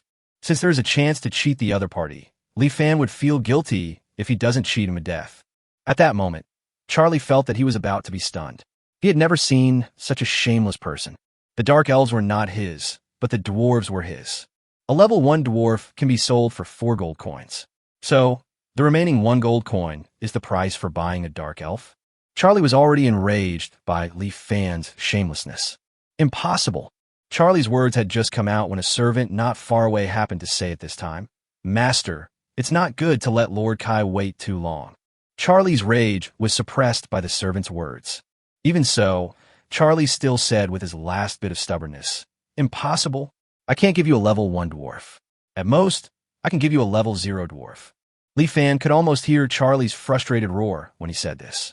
Li Fan sneered secretly and finally put on a reluctant look, nodded reluctantly, and agreed to the deal. Soon, Charlie opened the dark elf's cage.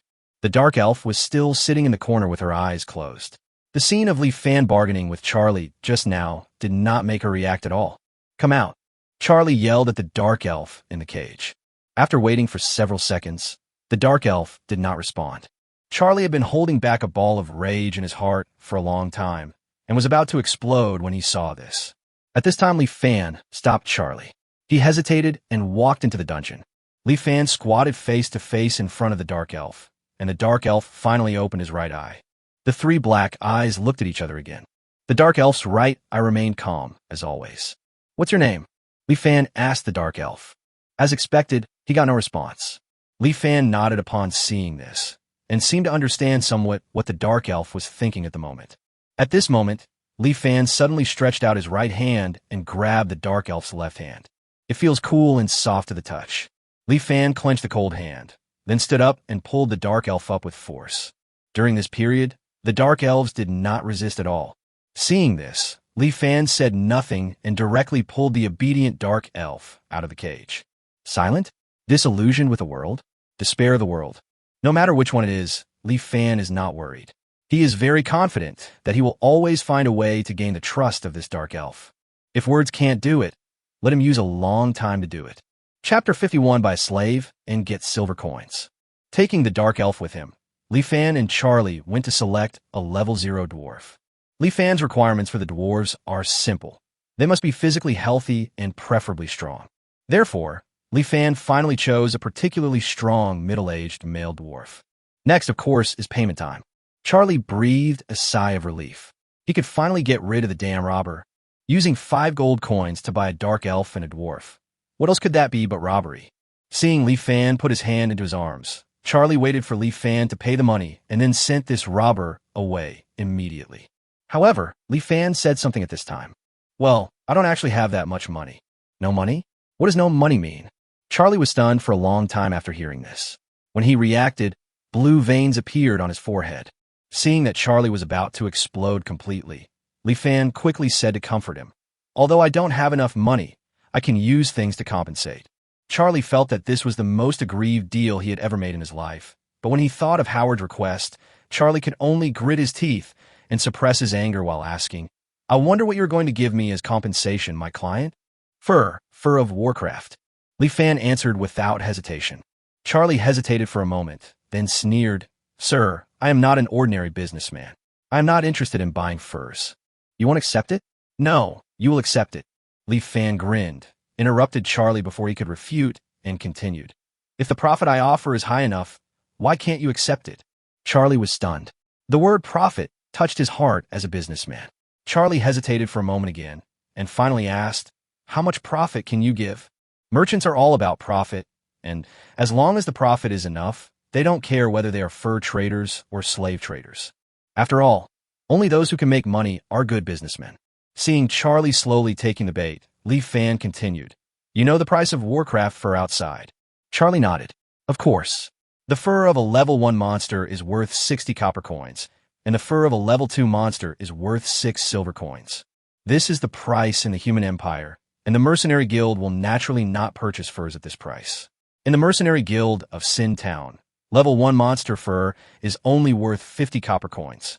Li Fan narrowed his eyes after hearing this, feeling secretly proud in his heart. He naturally didn't know the price of Warcraft fur in the human empire, so he said this deliberately just now and immediately got the outside market price from Charlie. With the market price, Li Fan felt confident and said, in this case, what if I sell it to you for 40 copper coins per level 1 monster fur? Although selling it to the mercenary guild is also an option, Li Fan does not want to attract another Howard who covets the orcs because of a large number of monster furs. Therefore, Li Fan set his target on Charlie. Anyway, Howard and the others had guessed that Li Fan, had connections with the orcs, so Li Fan simply stopped hiding his batch of monster furs and just used Charlie to deal with all the furs. When Charlie heard the price Li Fan offered, his heart skipped a beat. Buy at 40 copper coins and sell at 60 copper coins. That's a 50 profit, a return rate that is enough to make all merchants take risks. In fact, there is no risk in this transaction between Li Fan and him. Charlie thought about it and gradually became moved. Seeing this, Li Fan dropped another bombshell. I have nearly 900 pieces of level 1 monster furs and 50 pieces of level 2 monster furs. If you want, you can trade them all at the price just now. What? So many? Charlie couldn't help it anymore after hearing this. With such a large amount of Warcraft fur, he could make a profit of nearly 3 gold coins by simply reselling it in the human empire. With this money, even if the slaves he owned suffered losses, he still had a chance to make a comeback. Thinking of this, Charlie finally couldn't help but agree to Li Fan's deal. Li Fan took out the monster fur from the space ring before setting off in the morning and placed it in the hotel room. After bringing Charlie's men to the hotel and waiting for the other party to take away all the monster furs, the transaction between the two was successfully completed. Li Fan and Charlie were both very satisfied with this deal. Charlie made enough profit. Li Fan only lost a batch of monster furs that were useless to him. But not only did he get a dark elf and a dwarf for free, he even got 60 silver coins from Charlie. In a way, it could be said that buying a slave is like giving away silver coins. All of a sudden, Li Fan's total assets finally broke through 1 gold coin, reaching an astonishing 1 gold coin to 10 silver coins. After buying the 2 slaves, the first thing Li Fan asked them to do was to take a bath. When washing away the filth on the body, the human mind will also have an illusion of being purified. Li Fan thinks this is a good way to help slaves get rid of tension. The dwarf who had taken a bath was cleaner, but he still looked like a little old man. He did not give Li Fan a good look because he was captured from the dwarf gathering place by human slave traders and became a slave. Naturally, he would not give Li Fan a good look. The dark elf did not have such prejudice. Having seen through the mundane world, her expression never changed and she would never show displeasure to Li Fan. After taking a bath, she seemed to have unsealed all the secrets. The scars on her face could not hinder her mature temperament. Coupled with her cold personality, she was undoubtedly an iceberg beauty. With her curvy figure and a pair of long, round, and slender legs, Li Fan couldn't help but stare in amazement when he saw her for the first time. This is even more attractive than the Miss World beauty pageant winner on Earth. Li Fan swallowed his saliva. Some inappropriate thoughts almost popped up in his mind, and he hurriedly muttered to himself. A gentleman is lustful, but he gets it in a proper way. If he gets it in an improper way, his penis will rot. After suppressing the evil thoughts in his mind, Li Fan next had to decide the future of the 2 slaves. Li Fan looked at the dwarf slave. Facing the dwarf slave with a sour face, Li Fan shocked the other party as soon as he opened his mouth. I decided to let you go. The dwarf slave was stunned for a long time and didn't come back to his senses. After a long time, he was stunned and looked at Li Fan in disbelief and asked, Human, what did you just say? Li Fan spoke again. I said, I decided to let you go, which means I want to give you freedom. This time the dwarf slave was sure that he had not heard wrong, and he looked at Li Fan with even more disbelief. Even the dark elf who had seen through the world couldn't help but look at Li Fan. Chapter 52, Dwarf Talents. Li Fan really wanted to let the dwarf slaves go. In order to prove this point, Li Fan untied the restraint collar on the dwarf slave's neck on the spot. The confinement collar has the ability to recognize the owner by a drop of blood. After Li Fan bought the dark elf and the dwarf, he gained control of their confinement collars. At this time, Li Fan reached out and touched the dwarf slave's neck, and the collar loosened instantly. The dwarf stared blankly at the restraint collar that fell to the ground. Even at this moment, he still couldn't believe what he saw. Li Fan was too lazy to explain more. Early the next morning, Li Fan left the inn with the dark elves and dwarves. After leaving the hotel, Li Fan felt as expected that someone was staring at him. But he didn't care. He pretended not to notice and continued forward with the dark elves and dwarves. Even though the dwarf was about to leave, Li Fan felt that he should first gain some favor. So Li Fan thoughtfully took the dark elves and dwarves to the bakery and bought a few white breads for 5 copper coins each, and then bought some juice and barbecue. Li Fan spent a full 50 copper coins to prepare a sumptuous breakfast for the dwarf. The dwarf finished his breakfast in a daze. After eating, you can naturally hit the road. Li Fan immediately led the dwarves towards the entrance of the valley. Li Fan could clearly feel at this time that more and more people were following him. Li Fan still didn't care. He had no intention of leaving the Sin town today anyway, so those who followed him were bound to return disappointed. Arriving at the entrance of a valley, Li Fan threw some dry food and water to the dwarves. The next moment, he walked back with the dark elf. Only the dwarf was left with a bewildered look on his face. Wait a moment. Just when Li Fan's figure was about to disappear, the dwarf behind Li Fan suddenly spoke. At this point, the dwarf seemed to finally be sure that Li Fan really wanted to let him go, although he didn't know why the other party did this. Perhaps because dwarves are easily despised by other races. The dwarves have always been the most united race in a magical continent, and the one that values friendship the most. Such dwarves also attach great importance to favors. At this moment, the dwarf stared at Li Fan, who turned back with a complicated look in his eyes. After a moment, he shouted loudly, "Human Li Fan, my name is Doge. If I really get free, I promise in the name of the dwarf god that Doge will never forget your kindness." After hearing this, Li Fan smiled, then waved his hand casually and left in a leisurely manner. The dwarf watched Li Fan leave quietly until he could no longer see Li Fan's back. He first made sure that there was no one around, and then ran with all his strength towards the direction of the dwarf gathering place in the south. After Li Fan sent the dwarf away, he returned directly the same way. He could feel that the number of surveillance eyes around him was gradually decreasing. They probably realized that Li Fan had no intention of looking for the orcs, so they hid themselves for fear of disturbing Li Fan. Therefore, Howard, who was originally full of expectations, was naturally furious after learning the news. Charlie was also angry.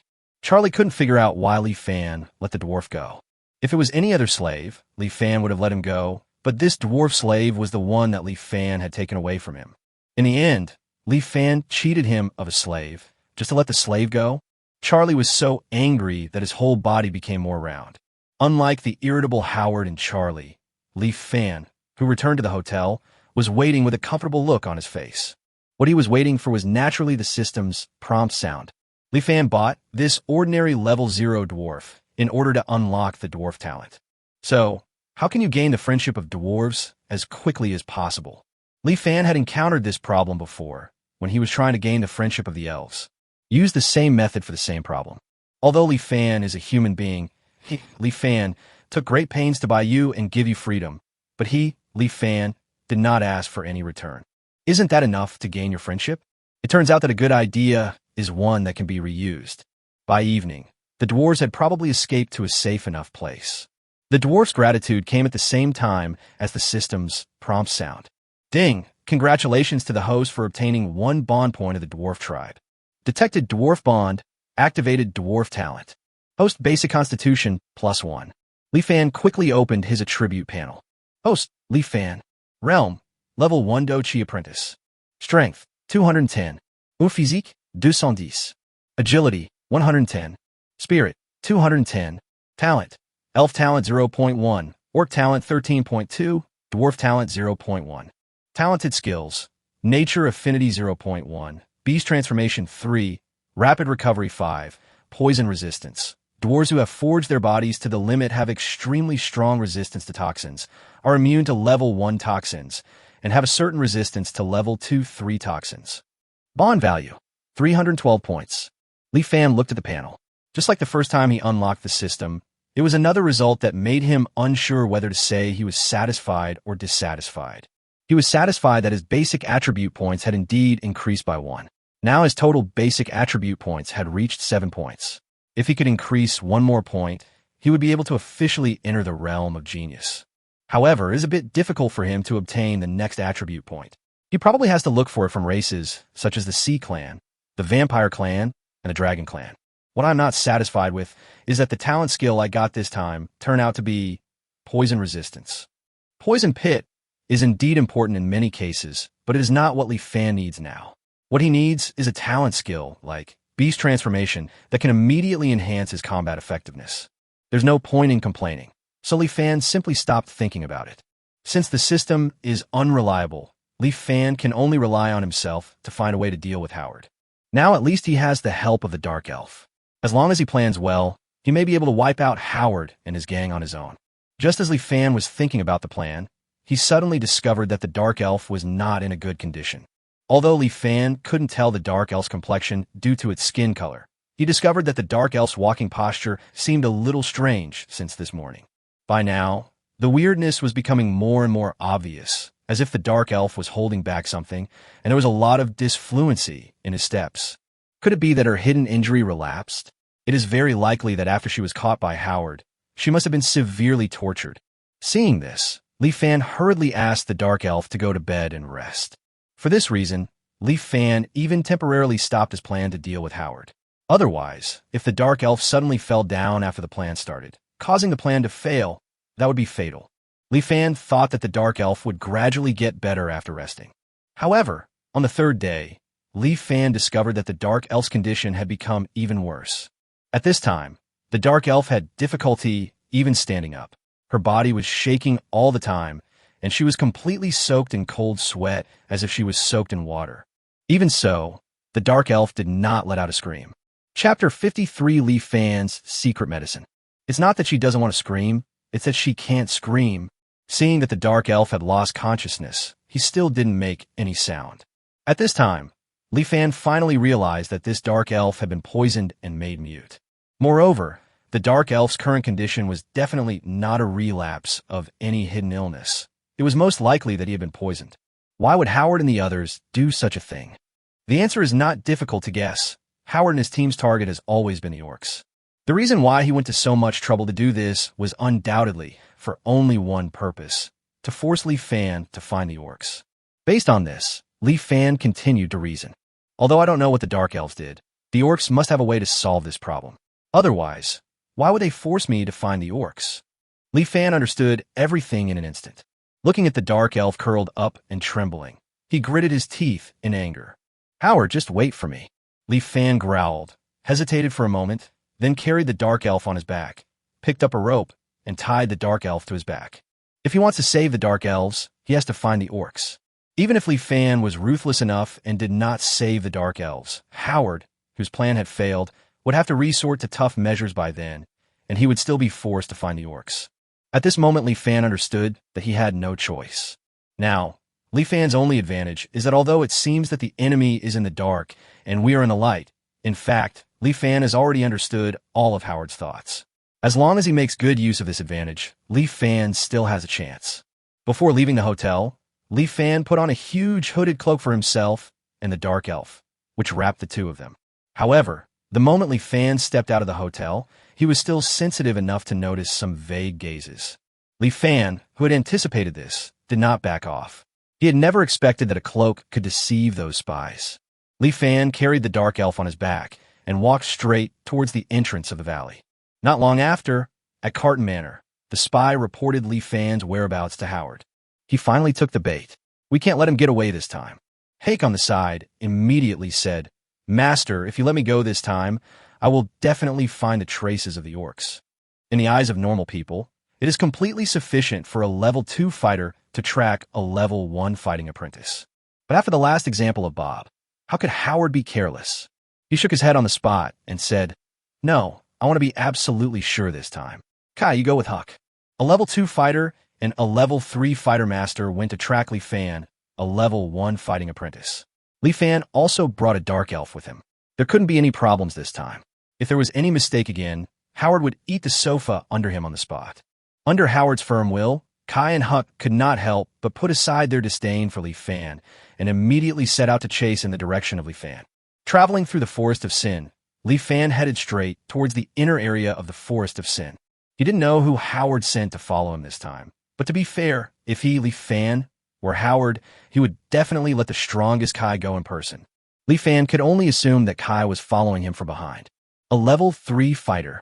All attributes are amplified 1,000 times. Hit me head first. This was the first time that Li Fan felt so powerless. Li Fan didn't dare to seek help from Dina and Anna. Even though the sisters practiced top-notch chi and blood techniques and had genius-level qualifications, they were only level 2 after all and still could not cross the realm to deal with Kai. The only result then will be total annihilation. So, now Li Fan has to rely on himself to get rid of the follower behind him. This is undoubtedly an extremely difficult thing to do. In the face of absolute strength, most struggles are ridiculous. It is no exaggeration to say that even if Kai stood still at this time, Li Fan could not kill him. Faced with this desperate situation where he could neither escape nor defeat the enemy, Li Fan could only move towards the inner area of the Sin Forest while thinking of countermeasures. Seeing that they were not far from the inner area, Li Fan was lucky along the way and did not encounter any monsters. However, we will actually reach the inner area next, and the probability of encountering monsters will greatly increase, and once we encounter one, it will be at least level 2 or above. It can be said that if Li Fan encounters one, he will be doomed. Li Fan stopped because of this. Kai and Hake, who were following behind him, also stopped when they saw this. They hadn't seen any trace of the orcs yet, and they couldn't be exposed at this moment, so they stared at Li Fan from a distance. In the eyes of the two people, they saw Li Fan in front of them suddenly reach into his arms, and then take out a bunch of strange bottles. Li Fan took a few of the bottles and sprinkled them on himself, then held another bunch of bottles in his hands and sprinkled them to both sides as he moved forward. Kai sniffed his nose and smelled some pungent and strange smell, so he asked Huck beside him, "What a strange smell. Do you know what he spread?" Hake shook his head. Although he was an old mercenary, it was the first time he encountered such a strange smell. Hake thought for a moment and speculated, could this be the secret medicine that the orcs used to expel the monsters? Li Fan is only a level 1 Dochi apprentice. If he doesn't have the secret medicine that the orcs used to expel the monsters, how can he pass through the inner area and find the orcs? Kai thought it made sense. The orcs had a mysterious method to expel the monsters. They didn't know what method it was before, but now it seemed that it was most likely this secret medicine. The two did not let their guard down and continued to follow Li Fan carefully. However, after spreading this secret medicine, Li Fan's progress suddenly slowed down, and sometimes he would deliberately stop, as if he was waiting for something. Just when Kai and Huck were getting impatient. Roar! A roar of a monster suddenly came from all around, and the sound was full of violence and a special emotion. Kai and Huck both frowned after hearing this, but the roar of the monster was still some distance away from them, so they didn't pay too much attention to it. Roar, roar, roar. However, over the following period of time, the roars of these monsters became more and more frequent, and they were getting closer and closer to the area where they were. Hake's face changed. These monsters seemed to be approaching here. What's going on? Didn't that kid use the secret medicine of the orcs to drive away the monsters? Kai was also constantly thinking about the reason, and then he realized something and said abruptly, "No," who said that the boy just used the secret medicine to drive away the monsters. Hake's expression changed again. "You mean these monsters were attracted by that kid?" "No, that kid shouldn't know we are following him, so why would he do something so suicidal?" At this point, Kai finally guessed it and immediately yelled at Huck, "Idiot, Babu must have been killed by this guy. He knew about us from the beginning, and we were fooled. Now, come with me to catch that guy." However, when Kai said this, Li Fan suddenly took a step forward and ran at full speed in the direction where the roars of monsters were the most frequent. Chapter 54 Escape. It would be impossible for Li Fan to get rid of Kai by himself, especially when he was accompanied by a dark elf. So Li Fan needs some help. In the Forest of Sin, apart from orcs like Dina and Anna, the only ones who could provide help to Li Fan were the magical beasts with low intelligence. However, how to make the monsters cause chaos and give Li Fan a chance to escape is a difficult problem. The simplest way is actually to use the smell of blood. As long as the smell of blood is strong enough, it will definitely attract a group of bloodthirsty monsters. However, the smell of blood could not hide from Kai and Huck's noses. It was estimated that Li Fan's little movements would be discovered by them before the monster was lured over, and he would be caught in one fell swoop. Therefore, Li Fan needed a secret medicine that Kai could not find but could attract monsters. Of course, Li Fan doesn't have this kind of secret medicine on him, but it is available in the System Mall. And this secret medicine has another popular name, World of Warcraft Aphrodisiac. To this end, Li Fan directly invested hundreds of bond points and bought all the aphrodisiacs he could find, and even bought more than a dozen bottles of animal aphrodisiacs used for breeding animals on Earth. Just now, Li Fan opened dozens of bottles of aphrodisiacs and scattered them around. Even though most magical beasts are active at night, they cannot remain indifferent to the huge amount of aphrodisiacs. Sleep like hell. Get up and have fun. Damn it, monsters, drink this bowl of aphrodisiac for me, and then make as much noise as you want. Li Fan listened to the roars of more and more violent monsters around him with a grim smile, turned around, and rushed towards the direction where the roars were most frequent. Kai and Huck, who noticed the situation, immediately chased after him. However, in order to avoid being discovered by Li Fan, they initially kept a distance from Li Fan and were unable to stop Li Fan instantly. However, Kai and Huck were not in a hurry. There was a group of monsters in front of Li Fan, and they didn't believe that Li Fan would dare to rush into the group of monsters. After all, the only result of rushing towards countless horny monsters is to be torn to pieces by the violent monsters. However, Kai and Huck finally found out that they were all wrong, and Li Fan really dared to do this. Seeing a dozen or so irritable monsters with red eyes blocking the way ahead, Li Fan not only did not stop at all, but instead sped up and rushed towards those monsters. Is he crazy? Now, Kai and Hake hesitated. Although most of the monsters in front of them were level 2 monsters, facing more than a dozen violent level 2 monsters going crazy at the same time, even Kai might not be able to escape unscathed, let alone Hake. Kai saw that Huck wanted to retreat, and hurriedly said, "Huck, if you retreat now and Master Howard's plan fails, can you bear the consequences?" Huck showed a struggle on his face after hearing this. After all, Howard's plan couldn't be more important than his life. Seeing this, Kai continued, "We don't have to fight to the death. There's a monster in front of that kid. The monster will definitely not let him go. You and I will chase him with all our strength and catch him. After catching him, we will retreat immediately. There won't be much risk." After hearing this, Huck finally made up his mind, and the two of them rushed forward at full speed at the same time. The distance between the two sides suddenly narrowed rapidly. At this time, the distance between Li Fan and the group of monsters was less than 10 meters. Li Fan still didn't stop. Kai and Hake's eyes widened immediately. They felt that Li Fan would either be knocked away by the monster or torn into pieces in the next moment. However, the scene that the two expected, where Li Fan was stopped by the monster, did not occur. Li Fan was seen rushing towards a dozen monsters. The monsters with red eyes naturally rushed towards Li Fan without any hesitation. However, as soon as they got close to Li Fan, those monsters immediately retreated frantically, as if there was something on Li Fan that frightened them. So, under the incredulous gazes of Kai and Huck, Li Fan passed through the group of monsters unhindered. What is even more incredible is that although the monsters let Li Fan go, they were extremely angry and naturally turned their attention to Kai and Huck, who were not far away. The next moment, more than a dozen monsters pounced towards Kai and Hake. The two sides immediately fell into a melee. Li Fan in front breathed a sigh of relief when he heard the sounds of fighting, roaring, and cursing coming from behind him. However, he still didn't dare to stay too long in this inner area filled with monsters. After all, he just used some small tricks to make the Warcraft retreat voluntarily. As we all know, Warcraft, like wild beasts, have sensitive nose. In addition to sprinkling countless aphrodisiacs, Li Fan also sprinkled a whole bottle of industrial alcohol and several bottles of different types of odorants on himself. It is conceivable how stimulating the smell on Li Fan is now. Therefore, when those monsters approached Li Fan, they were immediately choked by the irritating smell on Li Fan. The strong smell was enough to sting their eyes and made them sneeze and retreat frantically. Relying on this little trick, Li Fan finally escaped from Kai and Huck's pursuit. But this is just a small trick after all. If Li Fan encounters a magical beast that is not afraid of smell, he will have no way to deal with it.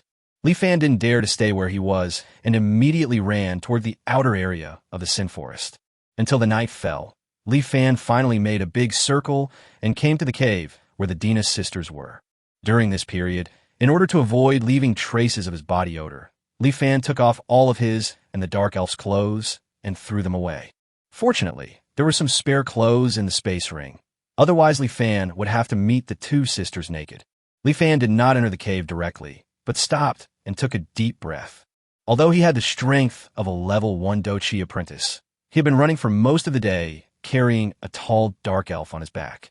If it weren't for the recovery power of natural affinity, Li Fan would have fallen down by now.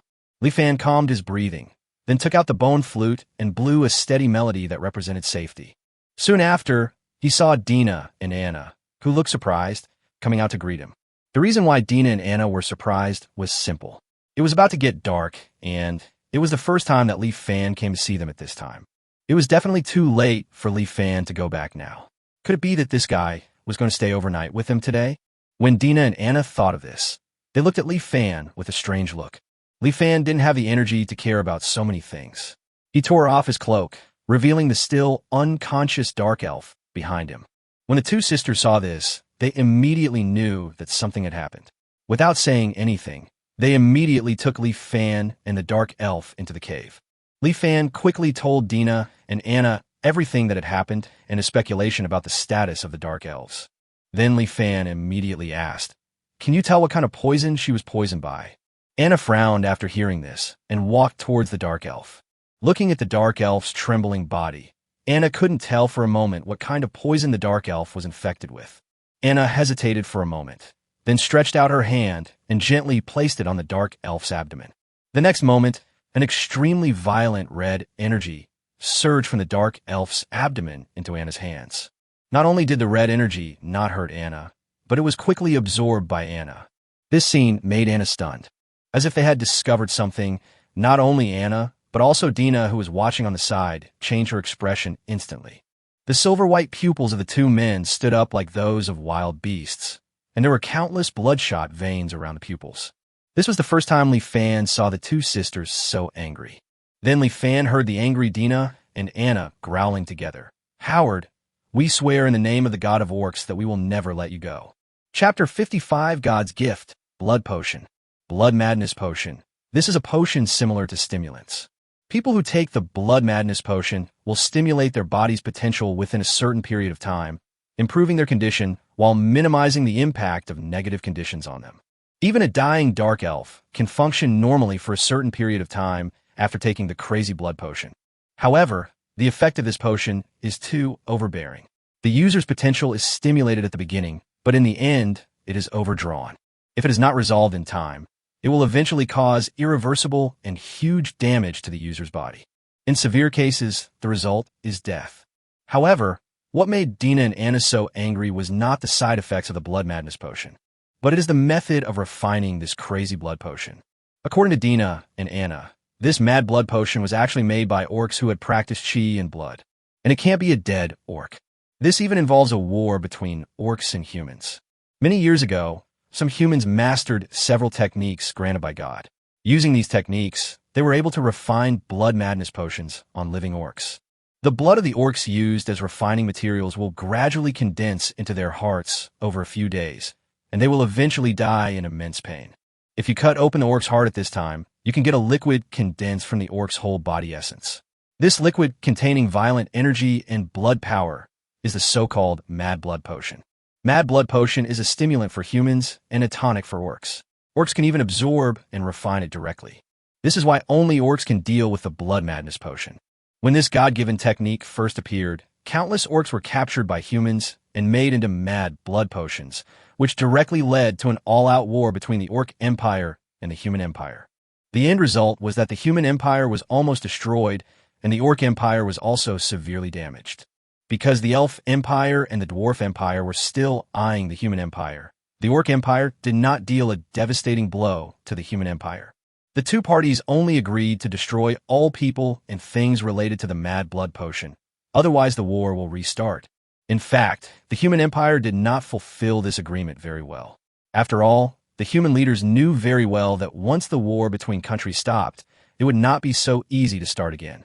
Therefore, the crazy blood potion simply disappeared from the surface but it was still secretly circulated in the dark. The Orc Empire, which was recuperating, could do nothing about it. Even if they were held accountable, the cunning human empire would never admit it. However, one thing is very clear. All orcs have only one attitude towards the blood madness potion. Anyone who has anything to do with the blood madness potion will be the mortal enemy of the orcs. Although Anna and Dina were angry at this time, they did not forget to save people first. Anna pressed her hand on the dark elf's abdomen again, and streams of bright red energy were continuously guided out by her. But Anna did not absorb this energy. Although absorbing the energy of the blood madness potion can make orcs quickly become stronger, the blood madness potion can also be said to be the blood and flesh of an orc in some ways.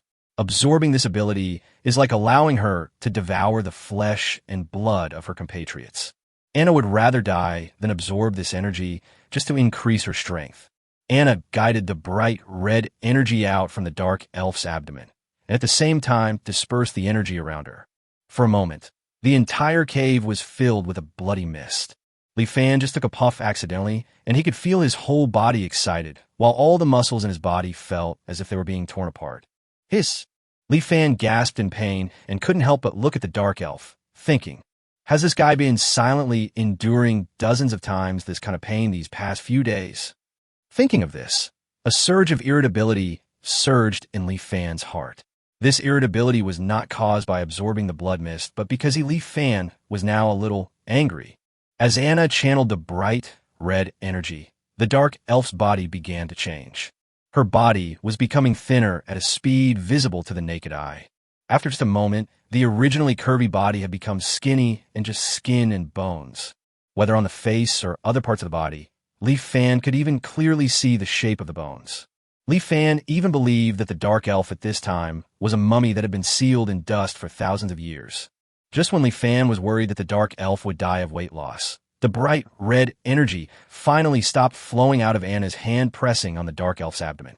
Anna withdrew her hand, but there was no relaxation on her face. Instead, she sighed. Li Fan had a bad feeling when he saw this, and asked quickly, "How is she?"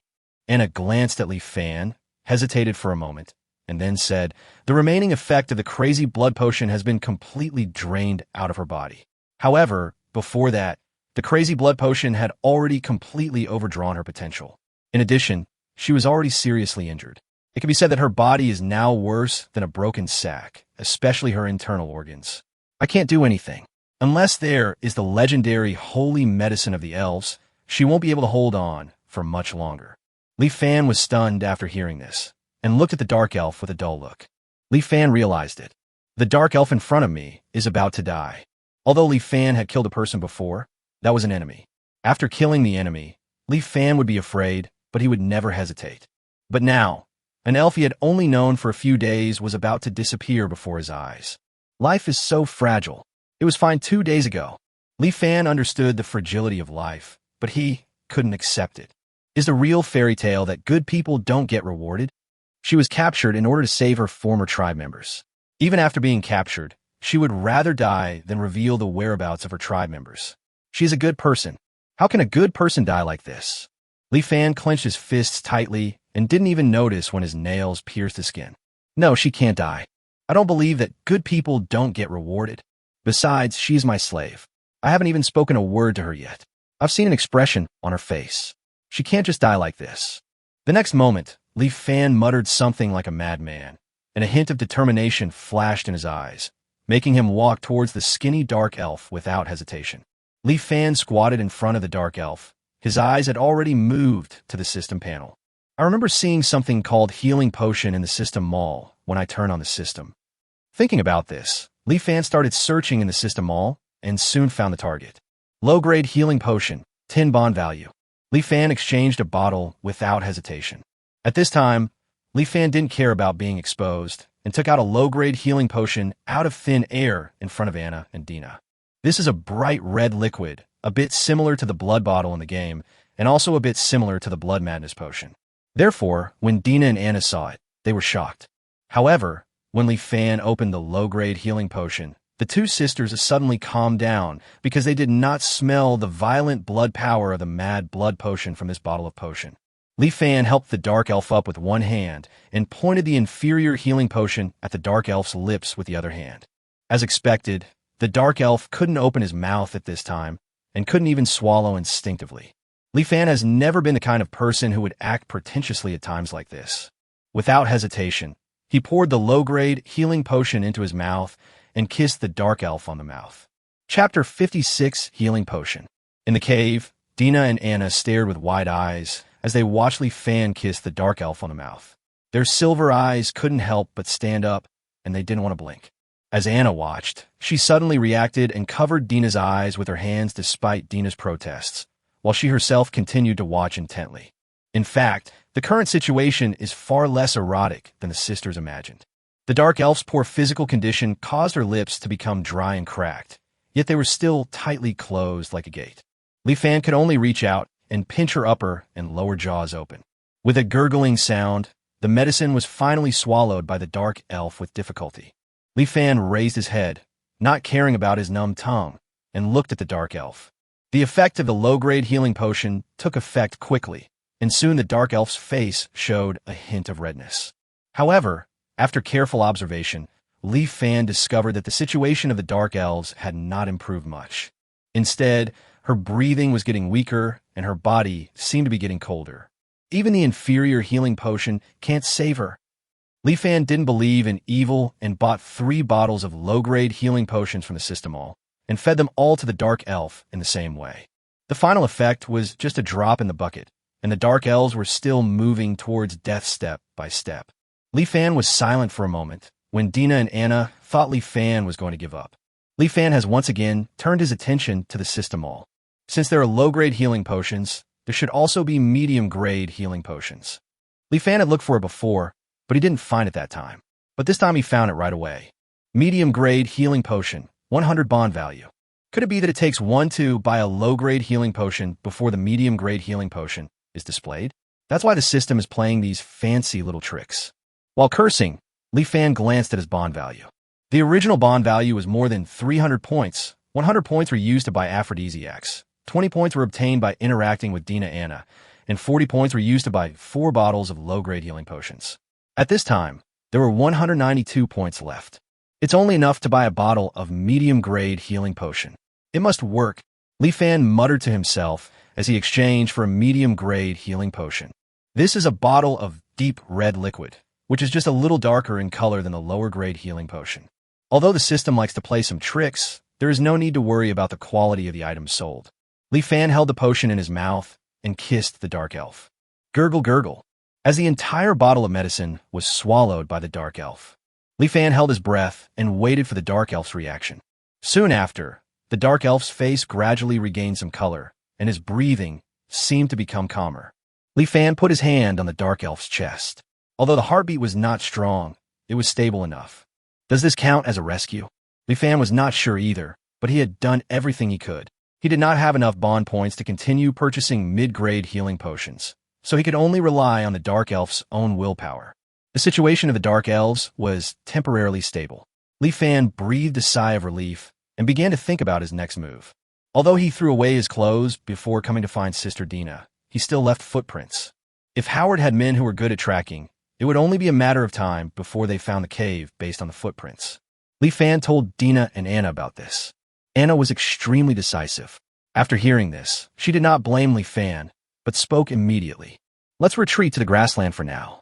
Li Fan naturally agreed with this. The next morning, Li Fan first took a look at the dark elf. The situation of the dark elves is still not good. After Li Fan collected the 20 bond values from the Dina sisters today, and seeing that the bond value in his hand had reached 112 points again, he bought another bottle of medium-grade healing potion from the system mall. After feeding the dark elf the drink, the dark elf's condition improved significantly and was finally completely stable. This time my life should be saved. In order to save the dark elf's life, Li Fansuin's bond value was almost exhausted. Although Li Fan felt a little heartbroken, he swore that he would never regret it. Seeing that the dark elf couldn't eat to replenish its energy, Li Fan spent 2 bond points without thinking and bought some liquid food to feed the dark elf. After that, Li Fan carried the dark elf on his back and walked towards the grassland with Dina and Anna. With Dina and Anna, who have been hunting for many years, Li Fan finally doesn't have to worry about leaving too many traces when moving, and thus being discovered by Howard. The grassland still looks the same, but with winter approaching, the originally green grassland has become a little dry and yellow. Anna blew the bone flute, and soon the orcs hiding underground began to emerge. Li Fan saw Xiaoqing, the mischievous girl, at first sight. As soon as she appeared, she looked towards Anna, and when she saw Li Fan, her green snake eyes seemed to brighten suddenly. The next moment, she crawled over like a real snake, twisting her body left and right. "Hey, you stinky Li Fan, I thought you wouldn't come after we stopped buying your salt." "Huh, you snobbish guy, what's the matter? Are you thinking of another way to cheat us orcs of our magic cores this time?" In every previous transaction, Li Fan would cook a delicious meal for Xiaoqing and Xiao Bai in order to improve their favorability. During that period, the little girl's tail became noticeably rounder, and she lived a wonderful life. But later on, the orcs no longer lacked salt, so Li Fan had no excuse to come over. As a result, the girl thought that Li Fan had lost his benefits and turned against the snake people. That's why this girl was so sarcastic towards Li Fan as soon as they met. Li Fan grinned and said, "I just missed you, so I came to see you right away." When Li Fan said the first half of the sentence, Xiaoqing was still very happy. Until Li Fan said the last two words, her face suddenly fell, and she immediately opened her mouth, revealing her crystal-clear fangs, and bit towards Li Fan. "Hey, you bite people as soon as you meet them. You still say you're not a dog? I'm gonna bite you to death." The snake venom of the snake people is directly proportional to their own qualifications and strength. Although Xiaoqing only has the strength of a level 1 warrior, Li Fan always feels that this girl is not someone with low qualifications. He dare not use his level 1 poison resistance to test how strong her poison is. Li Fan hurriedly stepped back. Seeing that the little girl was unyielding, Li Fan also became angry. Li Fan immediately reached into his arms, took out a carrot, and stuffed it into Xiaoqing's mouth. The next moment, Xiaoqing became quiet. She grabbed the carrot and started to eat it with great enjoyment, but she did not forget to glare at Li Fan from time to time while eating. Li Fan was so angry at this girl that he laughed. "Ding! Congratulations to the host for interacting with Xiaoqing of the Snake Tribe. Bond value, +1. As soon as the system prompt sounded, Xiao Bai seemed to smell the scent of carrots and suddenly appeared from somewhere. Xiao Bai first looked at the carrot in Xiaoqing's hand with drooling. Then she immediately turned her head. Her ruby-like eyes instantly became moist, and she looked at Li Fan pitifully. "Big brother. Okay, here you go." Li Fan didn't wait for Xiao Bai to say more and took out another carrot and handed it over. "Ding! Congratulations to the host for interacting with the bunny man Xiao Bai. Bond value, +1. At this time, Li Fan remembered that there were 10 orcs in this area whose favorability with him had reached 1 star. This is all wool. Li Fan naturally would not miss it. It just so happened that these orcs had reached 1 star in their favorability with Li Fan, so they came forward and greeted Li Fan. "Ding, congratulations to the host," and "Bond value +1. 10 more reminder sounds rang out. Li Fan's bond value once again reached 22 points. Originally, I could only get 20 bond points from Dina and Anna every day, but now I can get 12 more points. That means 32 points every day. I think I could save up 500 bond points soon. It's worth it for me to escape." At this point, Li Fan even had to thank Howard for giving him an excuse to come to the grassland to make money. Chapter 57, One Bite of Chinese Barbecue. Even gods would tremble. On the grassland, Anna was telling 2 elders among the orcs what had happened. There are many kinds of orcs gathered here, and it is usually thanks to the coordination of these 2 elders that things can be as well organized as they are now. It can be said that these 2 elders are the leaders of this place. Whether Li Fan and the dark elves, who are not orcs, can stay here depends on the attitudes of these 2 elders. The 2 elders listened to Anna's story while looking in the direction of Li Fan. At this time, Dina, Xiaoqing, and Xiao Bai were following Li Fan, and the 3 girls looked at the dark elf with curiosity. Dark elves are indeed rare, especially in the Forest of Sin. It is the first time for Anna and Dina to see a dark elf, and they can't help but want to see what the dark elves look like. However, the dark elf was in a very bad condition now, and the 3 little girls knew their limits and did not disturb the dark elf, who was either unconscious or sleeping. Xiaoqing watched for a long time, and seeing that the dark elf showed no signs of waking up, she immediately lost her patience. When she looked up, she saw the 2 elders examining Li Fan. Xiaoqing blinked her big eyes and immediately knew what the 2 elders were looking at. Xiao Qing immediately twisted her snake tail and approached Anna and the two elders. She said to one of the elders, who was also a snake man, "Stinky old man, hasn't that human traded with us so many times? What are you wasting time on? Hurry up and agree to let them stay." The elder snake man's beard flew up in anger when he heard Xiao Qing's words. He roared, "What did you call me? I'm your grandfather." Xiao Qing was not afraid at all and immediately shouted, "Okay, old man, that's enough, hurry up." The snake elder was so angry that he almost pulled out his beard. Seeing this, the rabbit elder Bai Qi turned around to look at Xiao Bai beside Li Fan, and then looked at Qingmu, who was fuming because of Xiao Qing, and he was immediately relieved. Fortunately, his son Xiao Bai is filial enough and would not say such things. Of course, Xiao Qing from the Aoki family is also filial. Well, she also laughs, roars, and is filial. In the end, whether it was because of the Dina sisters or because of Xiao Qing's filial piety, Li Fan and the Dark Elf were able to stay here. However, this does not mean that Li Fan has successfully integrated into the orc group. On the contrary, if he cannot gain the recognition of the orcs here, he will inevitably encounter obstacles in his future life. Li Fan carried the Dark Elf on his back and followed the orcs towards the entrance of the cave. This was Li Fan's first time entering a cave, and he was like a curious baby along the way. The caves where the orcs hide underground were all dug by the rabbit people who are good at digging. This burrow also inherits the characteristics of a rabbit's nest. The entrance of the cave is hidden. The cave is long and narrow, but interconnected, and there are multiple hidden exits. It is not only suitable for hiding, but also extremely suitable for defense when encountering danger, and can even trap and kill intruding enemies. The interior of the cave was much larger than Li Fan had imagined, and there were even multiple independent rooms, each with ventilation holes. The only inconvenience is that it is not very convenient when it is convenient. That night, the orcs held a welcome party for Li Fan and the Dina sisters. The location was still underground, but the banquet was held in a huge cave hall that was specially dug. The orcs have no wine, and wine brewed from grain is a luxury among luxuries here. But the orcs have a lot of meat, and the meat piled up like a hill makes people's appetite increase at the sight of it. However, Li Fan knew very well that these meats must have been added with only the coarse salt he sold to the orcs, and the taste was just edible. Li Fan was not disliking the orcs' food. He knew very well that this open welcome party was actually specially organized by Bai Qi and Qingmu to help him integrate into the orc group. Li Fan naturally would not miss this opportunity. With a turn of his eyes, he had an idea. Li Fan immediately spent 10 bond points and bought several kilograms of barbecue ingredients from the system mall, just when he was about to find a grill to perform a Chinese barbecue for these orcs. Xiao Qing and Xiao Bai had already brought a grill-like device, as if they had expected it. Looking at the two girls' mouths that were about to drool, Li Fan was doubtful for a moment. Isn't this so-called welcome a trap set by these two greedy girls? The corner of Li Fan's mouth twitched, but he finally moved his hands. Beef and mutton skewers, cumin pork belly, crude kidney, spicy chicken wings, bone-in meat.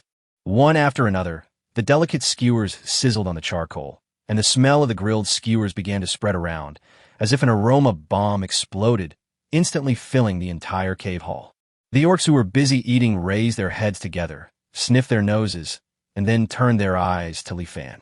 Looking at the grilled skewers with red oil oozing out of them in Li Fan's hand, and then looking at the rough, big lump of meat in his own hand, the orc suddenly felt that the grilled meat in his hand was no longer fragrant.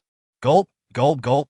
The next moment, the sound of swallowing saliva filled the entire cave hall. At this time, the first batch of skewers in Li Fan's hand were finally ready. Xiao Qing on the side couldn't wait to reach out to grab it. With a snap, Xiao Qing's outstretched hand was immediately slapped down by Li Fan. Xiao Qing immediately glared at Li Fan.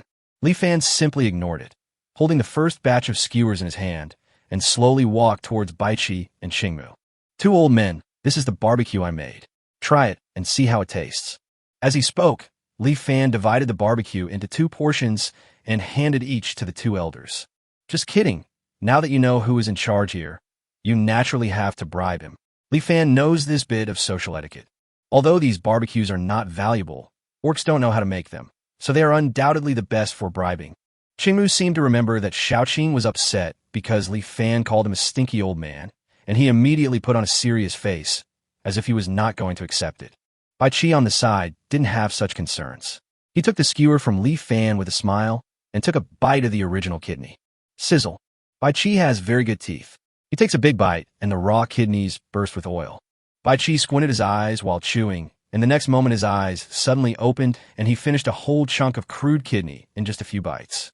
Then there are cumin pork belly, fruit with beef and mutton skewers, spicy chicken wings. Cumin flavor, fruity with fragrance, numbness, spiciness, freshness.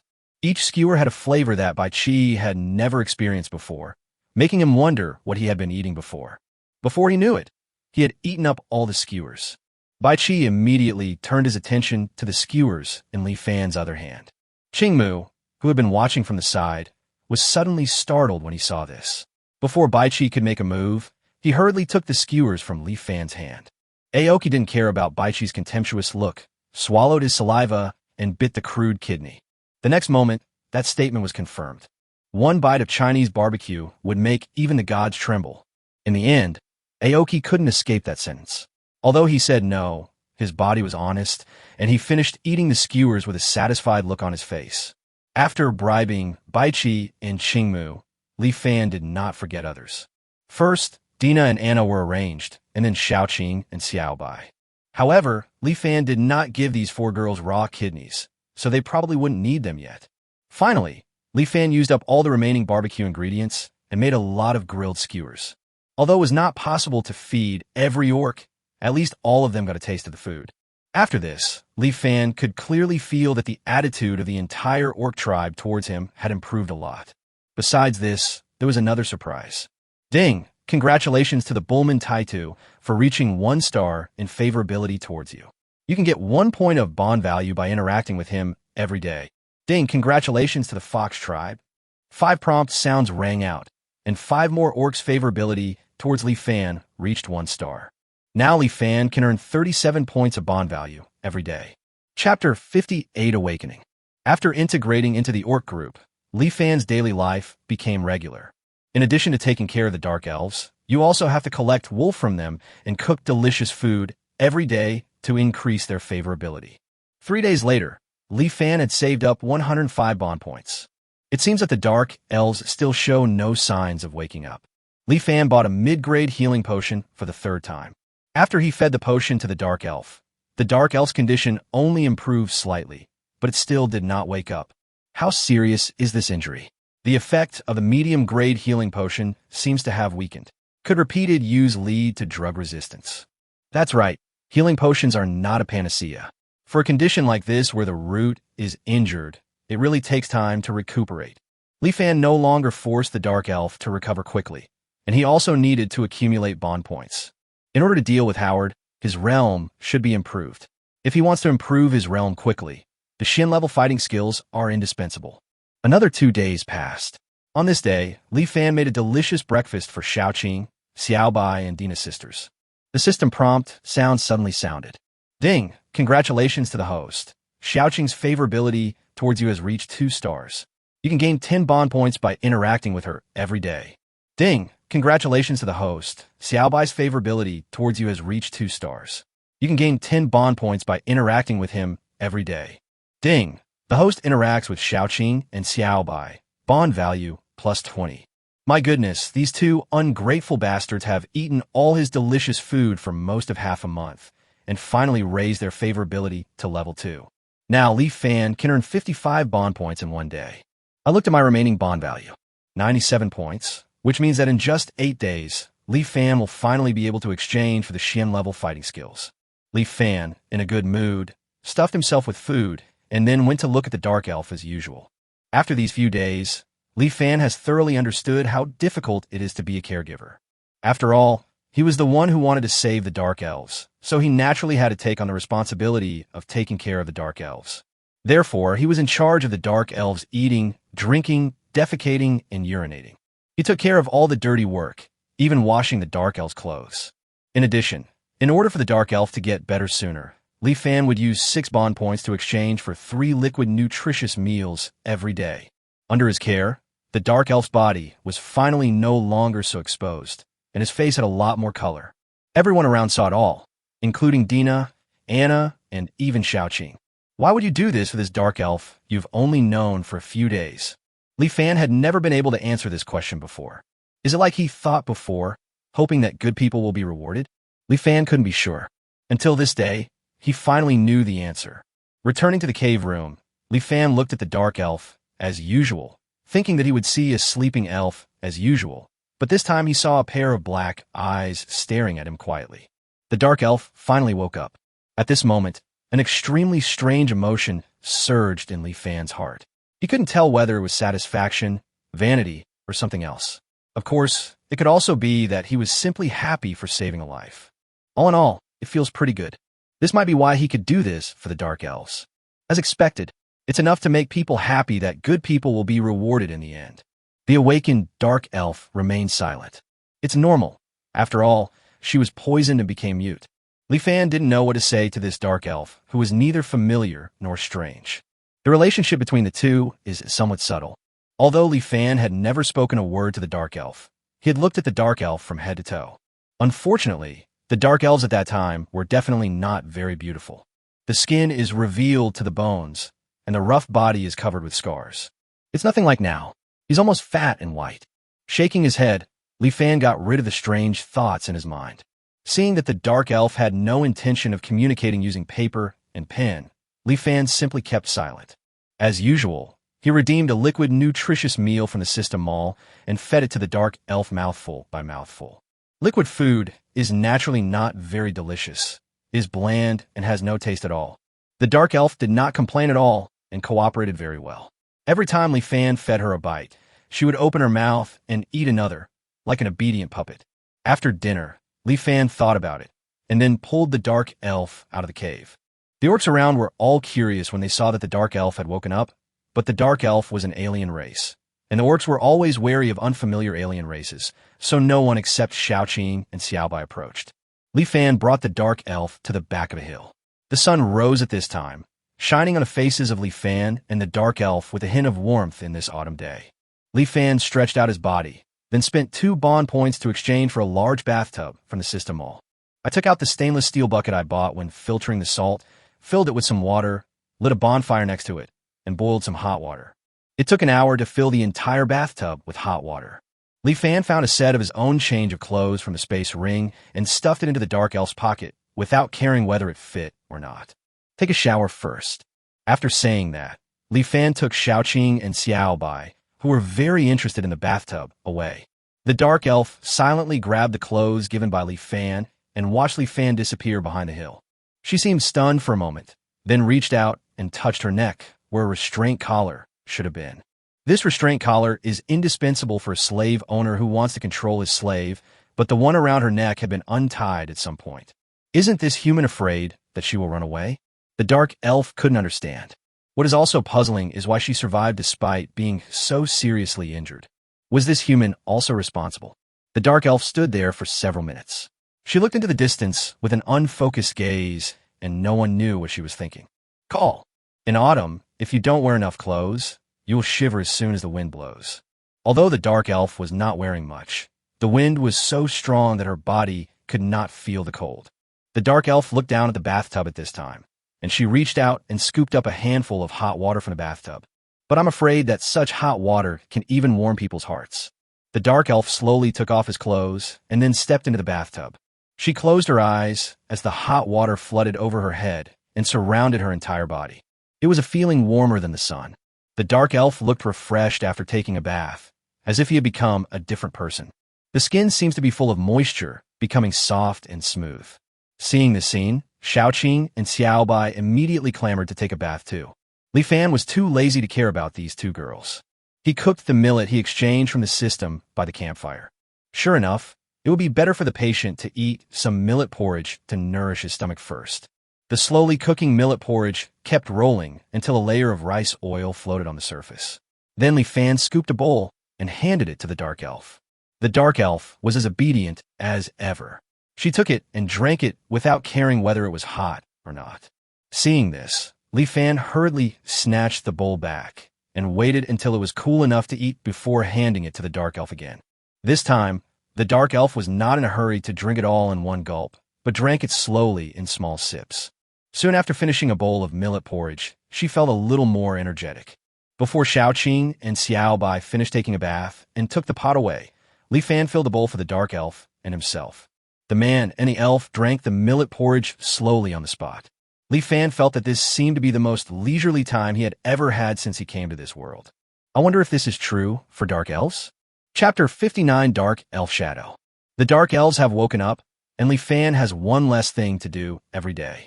This elf who has seen through the world is very worry-free. As long as Li Fan doesn't pay attention to her, she can sit in one place and stare blankly all day long.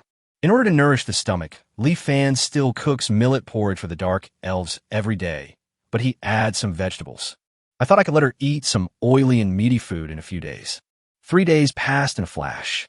Holding millet and vegetable porridge, Li Fan found the dark elf watching the sunset. After handing the porridge that was just right for eating to the dark elf, Li Fan had nothing else to do, so he sat next to the dark elf and watched how the fiery sunset set little by little. The dark elf held the porridge until the sun was completely out of sight, and she did not touch the bowl. When Li Fan saw this, he thought that the dark elf couldn't eat it. Come to think of it, if it were Li Fan, he wouldn't have eaten any meat for almost 10 days. It's time to get this dark elf something else to eat. Li Fan was just about to take back the millet porridge from the dark elf's hand, but at this moment a voice suddenly sounded in his ears. "Why did you save me?" The sound came very naturally, but still scared Li Fan. Who's talking? Li Fan looked around, and then realized that it was the dark elf next to him who was talking. But wasn't the dark elf poisoned and silenced? The next moment Li Fan realized that the healing potion could even heal the internal organs, let alone the throat. This means that this dark elf could speak a long time ago. Li Fan rolled his eyes, speechless, but he didn't care. Compared with his previous attitude, the fact that the dark elf could speak now was a good sign. Seeing that Li Fan did not answer his question, the dark elf spoke again. "I thought I was dead. In my condition, even the elves' priests could not save me. You actually saved me. I guess you paid a lot of price. Isn't it?" In the past, Li Fan had to count on his fingers to use the bond value, 1 point at a time. It was nothing like this time, where he used up hundreds of bond value in just a few days. "So why did you save me?" The elf asked a second time. "It's not that you just hope good people will be rewarded." Li Fan thought about it and said, "I need a reliable companion." "Companion? I am your slave." Li Fan shook his head. "I don't need slaves. Slaves will run away. It's too easy for a powerful elf like you to escape. What I need more than slaves is a reliable companion." Although the confinement collar can suppress the slave's strength, when the slave's strength exceeds that of the master by a lot, unless the master keeps an eye on the slave all day long, the slave will always have a chance to escape. Li Fan can't use a restraining collar to suppress the dark elf 24 hours a day, right? Besides, he really wanted a reliable companion more than the relationship between slave and slave owner. The dark elf didn't seem to understand what Li Fan said. In her impression, humans in the magical continent would not have such strange ideas. "You are very strange. The color of your pupils is also strange. It is the same as that of the dark elves. You don't look like a human. This is the first time I see the orcs actually accommodating a human in their group." The dark elf kept muttering to Li Fan, saying some irrelevant things. As she was speaking, she suddenly revealed a look of disillusionment with the world and said something very abrupt. "Life is so boring." Boring? Li Fan had only one reaction to the dark elf's eye. Hee. There are so many interesting things in this world. Besides, living in the present, living in front of him, Li Fan, it is difficult to make you want to live but not to die, but it is still easy to make you want to have desires. He, Li Fan, will not allow a little dark elf like you to become a monk. Thinking of this, Li Fan suddenly stood up and returned to the cave. The dark elf glanced at Li Fan's leaving figure, not knowing whether it was an illusion, but his right eye, which could still be opened, showed a rare look of loss. However, what she didn't expect was that Li Fan came back a moment later with a cylindrical paper box in his hand. Li Fan was holding a bucket of instant noodles. Li Fan sat next to her, handed her the instant noodles, and said, "Eat." The dark elf did not take it. It was obvious that what she wanted now was not food. Li Fan didn't care about that and opened the lid of the instant noodles. A fragrance that did not exist in a magical world blew towards the dark elf, and at the same time, the dark elf saw the bucket full of instant noodles. Li Fan was extremely proud. This was not just an ordinary bucket of instant noodles. Add braised eggs, sausages, fatty beef, crab sticks, crispy pork, chicken legs, cheese slices. If the instant noodle bucket was full of space, Li Fan would have wanted to add a whole roasted cow in it. Yes, it is such a simple instant noodle. To be honest, Li Fan himself had never dared to eat like this. Faced with such luxurious instant noodles, Li Fan didn't believe that a small indigenous dark elf like you could remain indifferent. Sure enough, although the dark elf didn't intend to take it first, as the smell wafted over, she couldn't help but shrug her throat, and soon after, she finally took the bucket of instant noodles. The dark elf picked up the fork and started eating. Just like a scene from a food cartoon, she started crying while eating. Li Fan was not surprised at all. How could he not cry? The magic of industrial flavors and food additives in the 21st century was there. Not to mention that the food in this world was already not good enough. The dark elves in front of him had just eaten liquid food for 10 days. In this case, even if Li Fan ate this, he would cry. An elegant life is about poetry and distant places, but before that it's still just about eating, drinking, and having fun. Eating, as a basic human desire, is an indispensable part of life. Li Fan believes that the magic of delicious food is enough to give people the courage to live. Soon after, the full bucket of instant noodles with added ingredients was eaten up by the dark elf, and not even any soup was left. Li Fan looked at the dark elf who had stopped crying and said, "Since you don't have anything else to do for now, then stay and help me. I need your strength. Of course, as a reward, I will give you a place to live, clothes to wear, and 3 meals of this kind of food every day, or even more. I won't beat you or scold you, nor will I sell you, let alone kill you. After all, I'm not a slave owner, and you're not a slave. As long as you're willing, we could be companions." In the night, the dark elf did not answer, but Li Fan seemed to see her nod. Li Fan felt that he must have seen it right, and the system prompt sound also rang. "Congratulations to the host. The dark elf's favorability with you has reached 2 stars. You can gain 10 bond points by interacting with him every day." Early the next day, Li Fan was woken up from his sleep, and the person he saw when he opened his eyes was the dark elf Shadow. Yesterday, he seemed like a monk. The first words he said after waking Li Fan up were, "What do you want for breakfast?" Li Fan stood up suddenly and looked at the ceiling in silence. He couldn't understand how a person could change so much in just one day. After thinking about it again, Li Fan seemed to give up thinking and said casually, "Soy milk and fried dough sticks." Chapter 60. Exchange for Xian-level Dou Qi Gongfa. For days passed in a flash. Early in the morning, Li Fan reluctantly got up from the bed. He was woken up by the suffocation. Li Fan staggered out of the cave and was about to unbutton his pants to relieve himself. At this moment, he seemed to remember something, so he glanced at a shadow on the side and said, "Should you get out of the way at this time?" Shadows cannot speak, but a response came from Li Fan's shadow. "I don't mind. I do mind." Li Fan responded without hesitation. After hearing Li Fan's words, there was silence for a moment. The next moment, Li Fan's shadow began to ripple like the surface of a lake, and a human figure made of black matter then emerged from Li Fan's shadow. The black substance finally turned into a dark elf, and it was Shadow who appeared. He glanced at Li Fan and turned away with disdain. Li Fan's mouth twitched when he saw this, but he could only find a place with good feng shui and release the water dragon as if to vent his anger. However, the place he chose was a bit headwindy, and he almost got his shoes wet. Although it was because of the wind, Li Fan still sighed. "Alas, I was also a person who could piss 10 feet high in the wind back then." Li Fan only dared to say this because no one around could hear him. After putting on his pants, Li Fan immediately walked towards the cave. There was something important waiting for him to do today. That's right, he finally saved up 500 bond points, and it was time to exchange for the Xian-level fighting skills. When the dark elf Shadow heard Li Fan's footsteps, it immediately turned around, and after catching up with Li Fan, it was about to merge into Li Fan's shadow again. Li Fan hurriedly stopped her. "What are you doing in my shadow all day long?" After the dark elf woke up, after a few days of rest, not only did his injuries almost heal, but his strength also recovered greatly. It is estimated that he will be able to recover to the strength of a level 3 warrior in a while. However, her left eye and right hand did not recover with a mid-grade healing potion. Li Fan felt that at least a top-grade healing potion would be needed to work. Although his left eye and right hand have not recovered, Ying's strength is still strong. Especially the dark attribute magic possessed by the dark elves can be called perverted. Dark magic has 3 abilities. 1. Stealth. Stealth is a skill that can be used as needed by Shadow.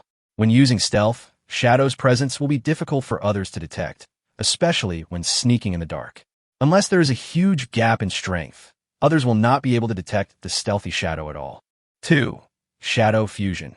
which is the ability that Ing just used. She can blend into the shadows of people and objects, and it is difficult for outsiders to find her in the shadows. 3. Devouring. Dark attribute magic can devour most things, not only objects, but even human flesh and blood and fighting spirit. Every ability made Li Fan drool with envy. No wonder some people say that dark elves are natural assassins. With stealth and shadow fusion, assassination and tracking will be as easy as taking something out of a bag. Of course, devouring skills are also extremely useful. For example, Ing can use dark attribute magic to devour magic cores. Shadow can control the dark attribute magic power to only devour the impurities in the magic core, and what is left is the pure energy that can be directly absorbed by people. This kind of thing originally required the purification potion of an alchemist. Now that he has Shadow, Li Fan can finally use the magic core to speed up his cultivation. Combined with the Xin level fighting skills, he believes that he will be able to break through to the level 2 fighter soon. For Li Fan, Shadow is undoubtedly a huge treasure. The only thing that gave Li Fan a headache was that this treasure liked to stay in his shadow. Yes, since that day on, Ing stayed in his shadow all day long. She also came forward to meet with orcs, such as Dina Anna. However, when facing these people, Ing always put on her previous expressionless face and was reluctant to say more, even to the point where she would not speak at all as long as he did not mention her. She would only say a few more words when she was alone with Li Fan, but it was really only 2 words. Although Li Fan had advised him, he just wouldn't listen and was like a turtle chanting sutras. What Li Fan said was just in vain. Li Fan was helpless. Not only was he worried about Ying's future, he was also worried about another thing. If Ying always stays in his shadow like this, what should he do if he feels like doing some handicraft work in the future? Do you understand what privacy rights are? Oh, this is a different world, that's okay. In the room, Li Fan couldn't wait to exchange for the Xin level fighting skills. Seeing that the bond value was reduced to only double digits all of a sudden, although I felt sad, I still couldn't resist the excitement of becoming stronger soon. The entire content of the Xin level fighting chi technique merged into his mind at this time. Li Fan absorbed and digested it silently. Ing on the side was watching with curiosity. She naturally didn't know that Li Fan had at this moment learned a kind of fighting skills that only nobles could learn. With this level of skills, although it is not possible to fight across borders, at least one can resist when encountering an enemy stronger than oneself. Especially Li Fan has 2 innate skills, natural affinity and beast transformation. Once activated, if he encounters a level 3 fighter, even if he cannot defeat him, he has a great chance of escaping. All the knowledge of the Xin level fighting skills was quickly absorbed by Li Fan. Li Fan started practicing without hesitation. Because Li Fan's previous fighting spirit was cultivated by relying on the yellow level exercises, he now needs to start practicing again. But after all, I have practiced it once. The speed of recultivation is very fast. Li Fan sensed that the fighting cyclone in his dantian was growing at a speed visible to the naked eye. 1 inch, 2 inches. At the same time, Ing in the room suddenly found that there was a suction force coming from Li Fan's body, and then a stream of energy in the air was continuously absorbed into his body. Li Fan absorbed the energy very quickly, so quickly that it could be described as terrifying. The surrounding air was affected at this time. The air formed a huge vortex with Li Fan as the center. For a moment, not only Li Fan's room, but also all the tunnels connected to the exit were rushed by a gust of wind. The noise was so loud that it immediately attracted the attention of all the orcs in the cave. Seeing this, Baichi and Qingmu looked a little solemn, and then looked at Anna and Dina not far away. Anna and Dina practiced the finest chi and blood techniques at the same level as the Xin level fighting techniques, and Li Fan was the only human here. They immediately guessed the reason. The result of their guess surprised them greatly. After all, only nobles can learn top-level fighting skills. Could it be that Li Fan, who has the blood of countless alien races, is a human noble? The 2 sisters felt that they were increasingly unable to see through Li Fan, and became more and more curious about where Li Fan came from. And Li Fan in the room was still working hard to rebuild. In the end, it only took him 1 hour to use the Xin level Douqi technique to rebuild to the level of a first-level Douqi apprentice. Next, he will immediately sprint to the level 2 fighter realm. The gap between the Xin level and the Huang level was reflected at this time. Before this, Li Fan needed to practice for nearly a year before he could become a level 2 fighter. And now, after practicing the Shin-level fighting skills, Li Fan felt that if he worked hard, he would be able to step into the level 2 fighter realm in one fell swoop. Chapter 61, A Little Difficulty. Li Fan's practice lasted for 3 full days and 3 nights. 3 days and 3 nights later, when he opened his eyes, 10 drops of liquid fighting spirit had condensed in his dantian. And this is the mark of a level 2 fighter. Seeing this, Li Fan opened the system panel out of habit. Host, Li Fan. Realm, level 2 fighter. Strength, 210,103. Ou physique, 210,103. Agility, 110,103. Spirit, 210,103. Talent, Elf-Talent 0.2, Orc-Talent 13.2, Dwarf-Talent 0.1. Talented skills, Nature Affinity 0.1, Beast Transformation 3, Quick Recovery 5, Level 1 Poison Resistance. Bond Value, 10 points. The breakthrough in level and the change in martial arts allowed Li Fan's attributes to increase by 10 times to the current 300 times. The sudden surge in power even made Li Fan unable to control his body for a moment. He pressed his palm against the wall with just a little force, and with a puff sound, a clear palm print was left on the wall. Then when he stood up, he stepped lightly and the ground cracked. Your strength is increasing too fast. You'd better adapt first, otherwise. Ing emerged from Li Fan's shadow. She seemed to have been guarding Li Fan all the time during these 3 days, so when Li Fan woke up, she discovered him the first time. Although there would be no danger in the orcs' territory, Li Fan was still deeply moved by Ying's behavior. This may also be the reason why Li Fan is looking for a companion. Li Fan took his hand off the wall and asked Ying, what would happen otherwise? Ying showed a serious expression and then said, otherwise, you can't cook for me. Li Fan's face froze, and then the corner of his mouth twitched. Okay, if he has the chance in the future, he will definitely give this dark elf bang bang 2 punches. In order to adapt to the power, Li Fan has a lot of ideas. After all, he is an old bookworm and can always think of some cool operations. For example now, Li Fan found a river near the grassland. The deepest part of the river was only 1.5 meters, but the water flowed very fast. Li Fan took off all his clothes except his underwear and jumped into the river. Although the temperature around dropped a lot as winter approached, Li Fan's body became much stronger due to his increased strength. He also developed resistance to low temperatures, and at this moment, he couldn't even feel how cold the river water was. Li Fan started his training immediately. The training content is very simple, just practicing Tai Chi in the river. Modern Tai Chi is not suitable for actual combat, but it is extremely suitable for self-cultivation.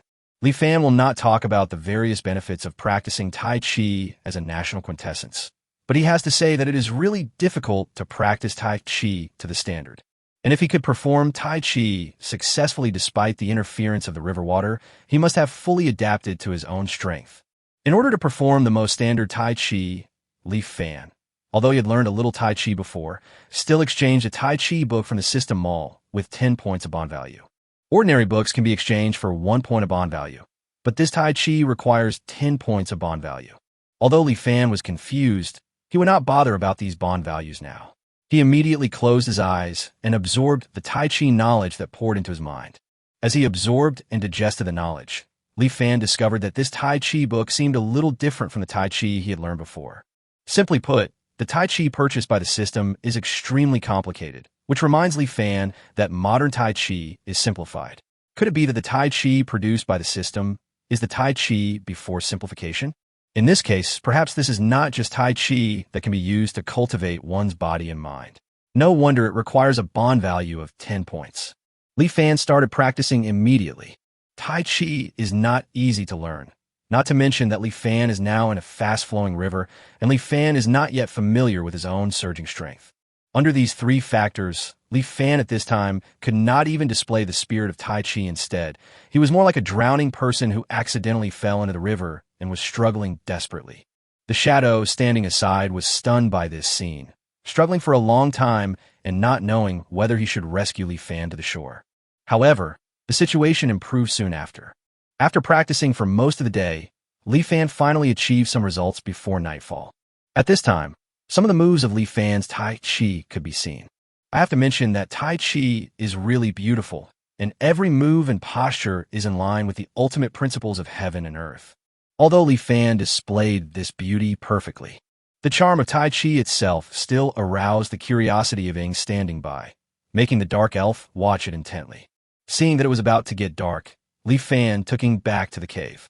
Of course, Li Fan did not forget to take advantage of the situation.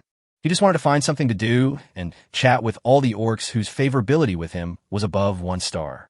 Another full 55 points of bond value were credited to the account. In addition, Shadow's favorability suddenly soared from 0 to 2 stars. Think about it. He can earn 65 bond points every day.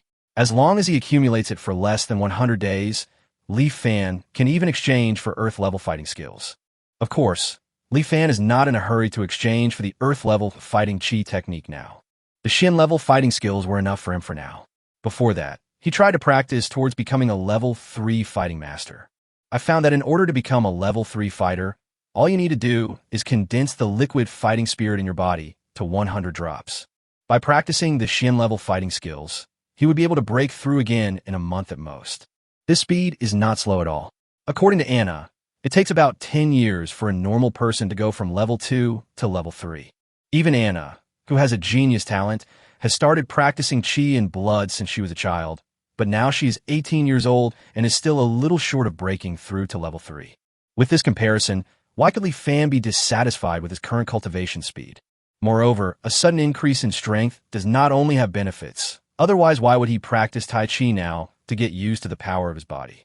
He still understands the principle that more haste makes waste. Besides, compared to exchanging for Earth-level fighting skills, Li Fan wanted to save up 1,000 bond points to exchange for advanced healing potions. With this advanced healing potion, Ying's left eye and right hand should be able to recover, and his strength will definitely return to level 3. It is only at this time that we will be stable enough to deal with Howard. Stability is a good thing. Since ancient times, reckless men have mostly died young, and only steady men can live for thousands of years.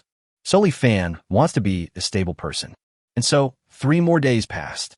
In the river, Li Fan continued to practice Tai Chi. The Tai Chi produced by the system was so detailed that it was as if someone was practicing Tai Chi in Li Fan's mind. Therefore, although no one taught him, Li Fan could make some progress every day by comparing the images in his mind. After 3 days of practice, the Tai Chi he performed finally had a hint of Tai Chi charm. The core of Tai Chi is the application of force. When you learn in depth, it is the so-called 4 ounces to move a great weight. Li Fan was seen in the river with his legs spread out in a horse stance. His feet seemed to be rooted in the riverbed. Even though the river was very turbulent, it could not shake Li Fan's body at all. The next moment, Li Fan threw a punch. Although it seemed that he did not use much strength when swinging his hands, the entire surface of the river was affected by him. The river water, which was originally flowing downstream at a very fast speed, was flowing back, forming a huge circle with Li Fan as the center. At that moment, all the river water within a diameter of 6 meters was affected.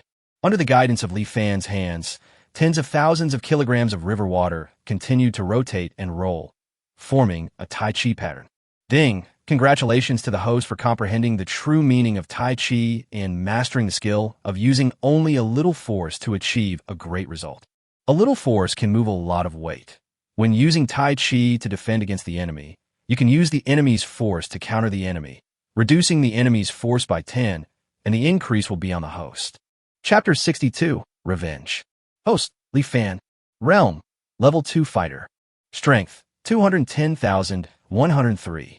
Ou physique, 210,103. Agility, 110,103.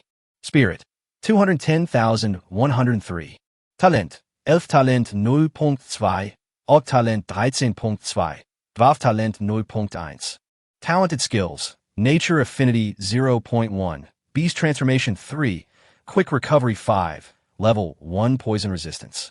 Comprehension Skill, 10. Bond Value, 190 points. Li Fan had never expected that he had comprehended a skill. He originally thought that all skills could only be acquired through talent, but now it seems that this is not the case. In this regard, Li Fan could only come to one conclusion in the end. His ancestors were just bragging. In this way, is it possible for him to learn other comprehension skills? Li Fan was not in a hurry to experiment. Now, Tai Chi was enough for him to practice. From the perspective of achieving a great effect with little effort, the power of this skill will increase dramatically as he gains more understanding of it. He has only mastered one level of Tai Chi's true meaning, which can dissolve 10 of the enemy's strength and transform it into his own strength. This back and forth is equivalent to weakening the enemy's strength by 20 in an instant. Just one level of Tai Chi has such power. If it is cultivated to the great perfection level, wouldn't it be invincible? Of course, Li Fan was just thinking about it. Just but to think about how difficult it is to master Tai Chi to the highest level. How long have the old men who practice Tai Chi in the park been practicing it every day? Is there anyone who dares to say that he has reached the highest level of Tai Chi? Li Fan slowly withdrew his hands at this time. The Tai Chi diagram on the entire river surface slowly dissipated after lasting for a few seconds, and the river water that had stopped flowing flowed rapidly downstream again. Only then did Li Fan walk towards the shore. As soon as he got ashore, he noticed Ying's round right eye. What did you just do? Why did a circle suddenly appear on the river's surface? The technique passed down from our ancestors. Effort. You can think of it as a skill that anyone can learn. Anyone can learn it. Ying seemed extremely surprised to hear this. In a magical continent, all races can only learn their own innate skills. Humans have fighting skills that match their fighting spirit. Orcs have fighting skills that match their chi and blood. Elves have magic, and dwarves have amplifications added to their own bodies. But I have never heard that there are skills that all races can learn. Ying naturally couldn't believe it, but she also didn't think Li Fan would lie to her, and for a moment she didn't know what to say. Li Fan looked at Ying's surprised expression and couldn't help but teasing her. Why? You want to learn? I'll teach you. When these words came out, Ying was even more surprised. Being able to easily stir tens of thousands of pounds of river water with a level 2 strength is enough to prove the power of this skill, and the fact that anyone can learn it also proves how precious this skill is. Li Fan actually wanted to teach her without hesitation. Ying opened his mouth, but in the end did not speak. Li Fan seemed to see Ying's concerns, so he said, "The reason why I am in a hurry to become stronger now is to defeat Howard. For this, I need your help. I will definitely help you." Ying said it almost without hesitation. So, not only do I have to become stronger, you have to become stronger too. After all, the stronger you are, the greater the chances of our victory, and the safer I will be. In this sense, I taught you this skill for my own sake. Ying didn't hesitate this time and nodded seriously. Li Fan smiled when he saw this, but the next moment, he suddenly said seriously, "After I get my revenge on Howard, next time, I will help you get revenge." This was totally unexpected to Ying. Ying opened her mouth, but said nothing. After a while, she forced a smile and said, "What vengeance do I have to avenge? Stop pretending. Do you think I didn't see that?" Li Fan had indeed not thought of this a few days ago, but he has slowly figured it out in the past few days. The dark elf in front of him wanted revenge. Li Fan's suggestion was not made without any purpose, but was based on careful reasoning. Dark elves have never been known for their strong vitality. However, facing injuries that could have killed Li Fan several times, why was Ying still able to survive? Li Fan couldn't imagine how strong a willpower Ying needed to persevere during this period. The previous shadow showed a world-weary attitude. How could a world-weary person have such a will? So what is it that keeps Ying alive? Li Fan thought about it for a long time, and finally felt only anger and hatred towards the betrayer. Facts proved that Li Fan's guess was correct. After being silent for a moment, Ying seemed to give up her excuses. She glanced at Li Fan and slowly told him a story about herself. A long time ago, the dark elf separated from the elves, and we dark elves began to wander around the entire magical continent. My father died when I was very young in order to protect my mother and me. Since then, my mother has always wanted to return to the elves. Perhaps that's why my mother has been telling me about the pride of the elves since I was a child. She often told me that the elves love each other.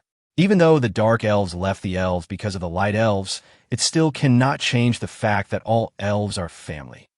I have heard my mother say this countless times, and I have always believed that what she said was true.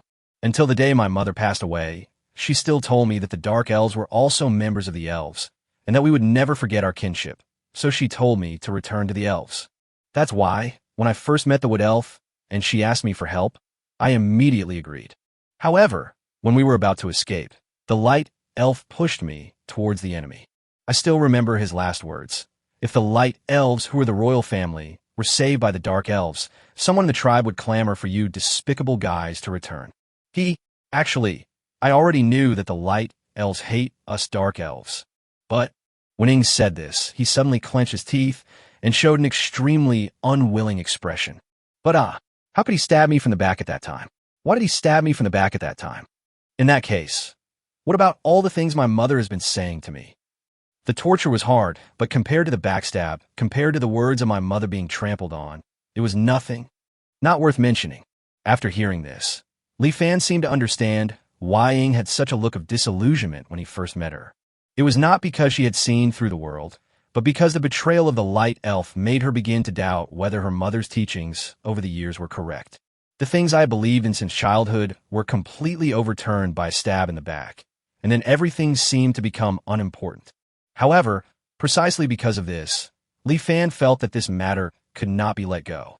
Just as he hopes that good people will be rewarded, he will naturally not tolerate evil people going unpunished, especially when this evil guy is involved with the people around him. Li Fan grinned at this time, a little scary, showing 2 rows of white teeth, and said, "So, you actually want revenge?" The dark elf showed hesitation at this moment. She hesitated for a long time before saying, I don't know. No, Li Fan was very sure about it, because Li Fan, was the kind of person who would never give up until he had revenge himself, and he would feel as if he had not taken revenge for 3 years. So he could see it. You want revenge. Chapter 63. Repay evil with kindness. How to repay kindness. At this moment, Li Fan was like a bewitching demon, constantly trying to provoke Ying's desire for revenge. Ying listened but still showed a helpless smile. But how can I take revenge? Kill the elves who betrayed me. Right. Li Fan answered without any hesitation. Ying fell into confusion again. I risked my life to save them, but now I'm going to kill them. What are all my previous efforts for? In this case, do you still think I want to kill them? He deserves to die. Why? At this moment, Li Fan seemed to have no idea what hesitation meant, and every word he said was spoken with the most determined intention. You were in that situation, but you still held on and refused to die. Wasn't it for revenge? Don't deny it. Is there anything that can give people more motivation to live than enemies? So you just want revenge. You want to make those who trampled on your mother's beliefs pay the price. You want revenge so badly that even death can't take you away. Then go and get revenge. We are not saints. We saved them because of our kinship and killed them because of personal vengeance. I can save them, but I can also kill them. If it were me, next time, if I encountered such a thing, I would still save my compatriots. And the next time I'm betrayed, I'll still come back to kill you. I have a clear conscience when killing people, and I have no regrets when saving people. The betrayer can't make me give up saving people, and the kinship can't make me let the betrayer go. After all, I live for myself, think for myself, live for the justice in my heart, for my selfishness, and for my clear distinction between gratitude and resentment. Since revenge is what you want in your heart, then you must take revenge. If I don't report it, I will feel bad. Li Fan blurted out everything that came to his mind. Just as he had said, he hoped that good people would be rewarded, and he would never allow evil people to go unpunished. If you repay evil with kindness, how can you repay kindness in the future? Li Fan didn't know whether Ying had taken his words to heart, but there was a little less confusion on Ying's face. Without a goal, people will be lost and stay where they are. Just like Ying in the past few days, he seemed normal, but he had nothing he wanted to do. All he wanted to do all day was stay in Li Fan's shadow. This is wrong. Li Fan didn't know whether he could return to Earth, but he knew that he would stay in this world for a very long time. This means that his companions must continue to progress with him. Otherwise, whether Li Fan is willing or not, he will defeat the other party one day. Therefore, Li Fan really hopes that he can find his target, even if it is for revenge. At least this way, Shadow will start moving forward again. Anna, can you compete with me? Early in the morning, Li Fan found Anna and made this request. Although Li Fan has learned to control the power of his body, he still has too little practical experience. At this moment, he only had brute force, but in a real fight, he probably wouldn't be able to use even half of it. Anna happens to be a level 2 warrior as well, and is learning the same level skills as him. Although Anna's basic attributes are higher, Li Fan also has an increase in natural affinity, so the gap between the two is not big. Compared to Ying, Anna is a more suitable opponent for Li Fan. Therefore, Li Fan went to find Anna. Anna agreed readily to this. On the flat ground of the grassland, Dina, Xiaoqing, and Xiao Bai also followed. The three girls stood in the distance, looking at Li Fan and Anna in the middle of the plain with interest. The three girls showed great interest in Li Fan's competition with Anna. The three of them naturally knew Anna's strength.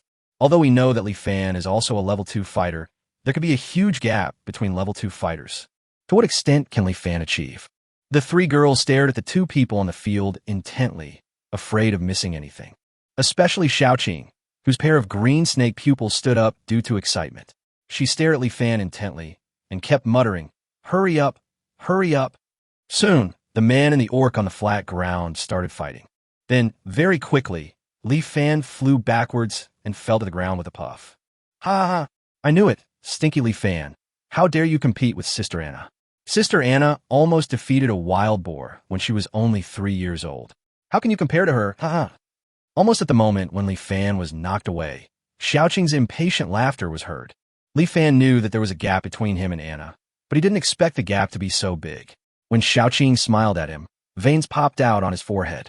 "Come again." Li Fan refused to admit defeat and rushed towards Anna again. The result was naturally that he was knocked away again.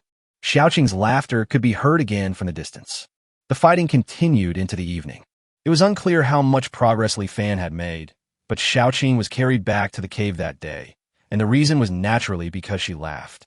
Li Fan could not forget the sight of her holding her stomach in pain and her tail twitching constantly. Li Fan couldn't understand it for a moment. How much hatred and resentment does this girl have towards him? And how much does she like to see him suffer? Practical experience certainly cannot be gained in a day or two. 5 days later, when Li Fan faced Anna again, he was finally no longer completely defenseless.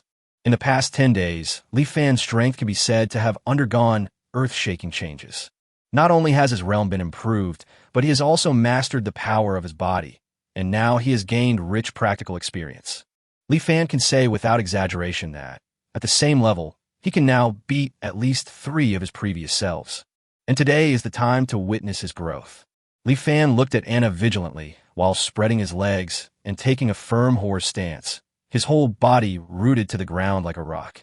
Anna had fought with powerful humans before, but this was the first time she saw Li Fan's strange fighting posture. Seeing that Li Fan had no intention of attacking, Anna took the initiative. Anna bent her body slightly to lower her center of gravity. The next moment, she exerted force with her legs and pounced towards Li Fan like a wild beast. In midair, Anna spread out her 5 fingers, and the 5 fingers grabbed Li Fan's face like 5 sharp claws. Li Fan had not been beaten in vain in the past few days. He was particularly calm at this moment. Seeing that Anna's 5 fingers were about to grab his face, he suddenly raised his left hand and grabbed Anna's wrist. Anna smiled contemptuously, but it was too late to stop her hand now. Anna exerted force on her hands and grabbed Li Fan's face with greater strength, while her right hand turned into a claw and grabbed over. Seeing that Li Fan couldn't be stopped on both sides, just when Anna thought she had won the competition again, Li Fan's left hand, which was holding her wrist, burst out with a strange force at this moment. The next moment, Anna felt the strength in her hands suddenly decrease, while the strength in Li Fan's hands suddenly increase. The same thing happened to Anna's other hand. At this time, Li Fan drew a circle with his hands and began to rotate. A strange force began to pull Anna's hands. Anna's hand, which was originally heading towards Li Fan's face, suddenly deviated from its original trajectory and just brushed past Li Fan's face, missing nothing. Anna's body was out of control at this moment and was thrown into the air by the force and finally fell to the ground in a somewhat embarrassed manner. Anna was extremely surprised. What is this? This isn't a human fighting skill at all. Li Fan smiled proudly. He just used a little force to move a great object, and the effect was better than he imagined. This was the first time Anna suffered a loss in front of him. Li Fan believed that with the power of Tai Chi, as long as he practiced for a while, he would be able to fight Anna on equal terms or even defeat her. Anna looked at the smug expression on Li Fan's face and finally put away her contempt. Li Fan's progress made her realize that she had to get serious. Thinking of this, Anna took out a dagger from her waist, held it in her backhand, and placed it in front of her. Li Fan's eyes widened, and he hurriedly called for a stop. "Wait, you have no martial ethics. The fight is going on. Why are you pulling out your weapons?" Anna looked puzzled and said, I am good at attacking with weapons. Why? Can I only fight with bare hands? Li Fan was stunned for a moment. Then he reacted. That's right. If he wanted to enrich his practical experience, he naturally couldn't avoid weapons. Instead, it should be said that this world is dominated by weapons, and fighting without weapons would be strange. But Li Fan had no weapon. His only weapon was the hatchet that had accompanied him through the most difficult times. However, the hatchet had long been broken by the unicorn wolf and died. It seems that I should also get a suitable weapon. Chapter 64, Dwarf Gathering Place. Not only Li Fan needed a weapon, but the dark elf Shadow, and even Anna and Dina did the same. The weapons in the magical continent are also divided into 4 levels. Ordinary, Fine, Legendary, Mythical. The weapons in Anna and Dina's hands can only be described as ordinary. As for the hatchet Li Fan had before, it was not even an ordinary weapon. The importance of weapons is self-evident. With the same force, the difference between being punched and being stabbed is self-evident. Therefore, a good weapon is actually the fastest way for Li Fan to become stronger. Moreover, Li Fan wanted to enrich his combat experience, and without a weapon, the effectiveness of the sparring would be greatly reduced. Li Fan immediately decided to get himself a good weapon. Although there are blacksmiths in every race in the magical continent, when it comes to the quality of weapons, no race dares to compare with the dwarves. It can be said that 90 of the good weapons in the magical continent are forged by dwarves. If Li Fan wanted to get a good weapon, the best way would be to find a dwarf. However, everyone knows that those short guys have the most difficult personalities to get along with. It's not because they are arrogant, but because these guys have been looked down upon for their height and appearance for many years, so they have great prejudice against other races.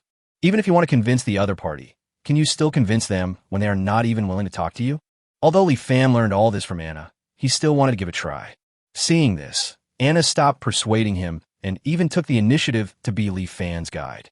There was a reason why Anna did this, which was that she was very curious whether Li Fan could deal with those stubborn dwarves. After all, Li Fan successfully integrated into the orc group and established a deep friendship with a dark elf. Nowadays, it doesn't seem strange to deal with a group of dwarves. If Li Fan could really deal with those dwarves, perhaps she could also benefit from it and wouldn't have to worry about weapons anymore. In the end, there were 4 people in the team that went to look for the dwarves: Li Fan, Ying, Anna, and Dina, who insisted on going. In fact, Xiaoqing and Xiaobai, who was pulled over by Xiaoqing, also clamored to go, but the 2 girls were finally pulled back by Baiqi and Qingmu before they set off.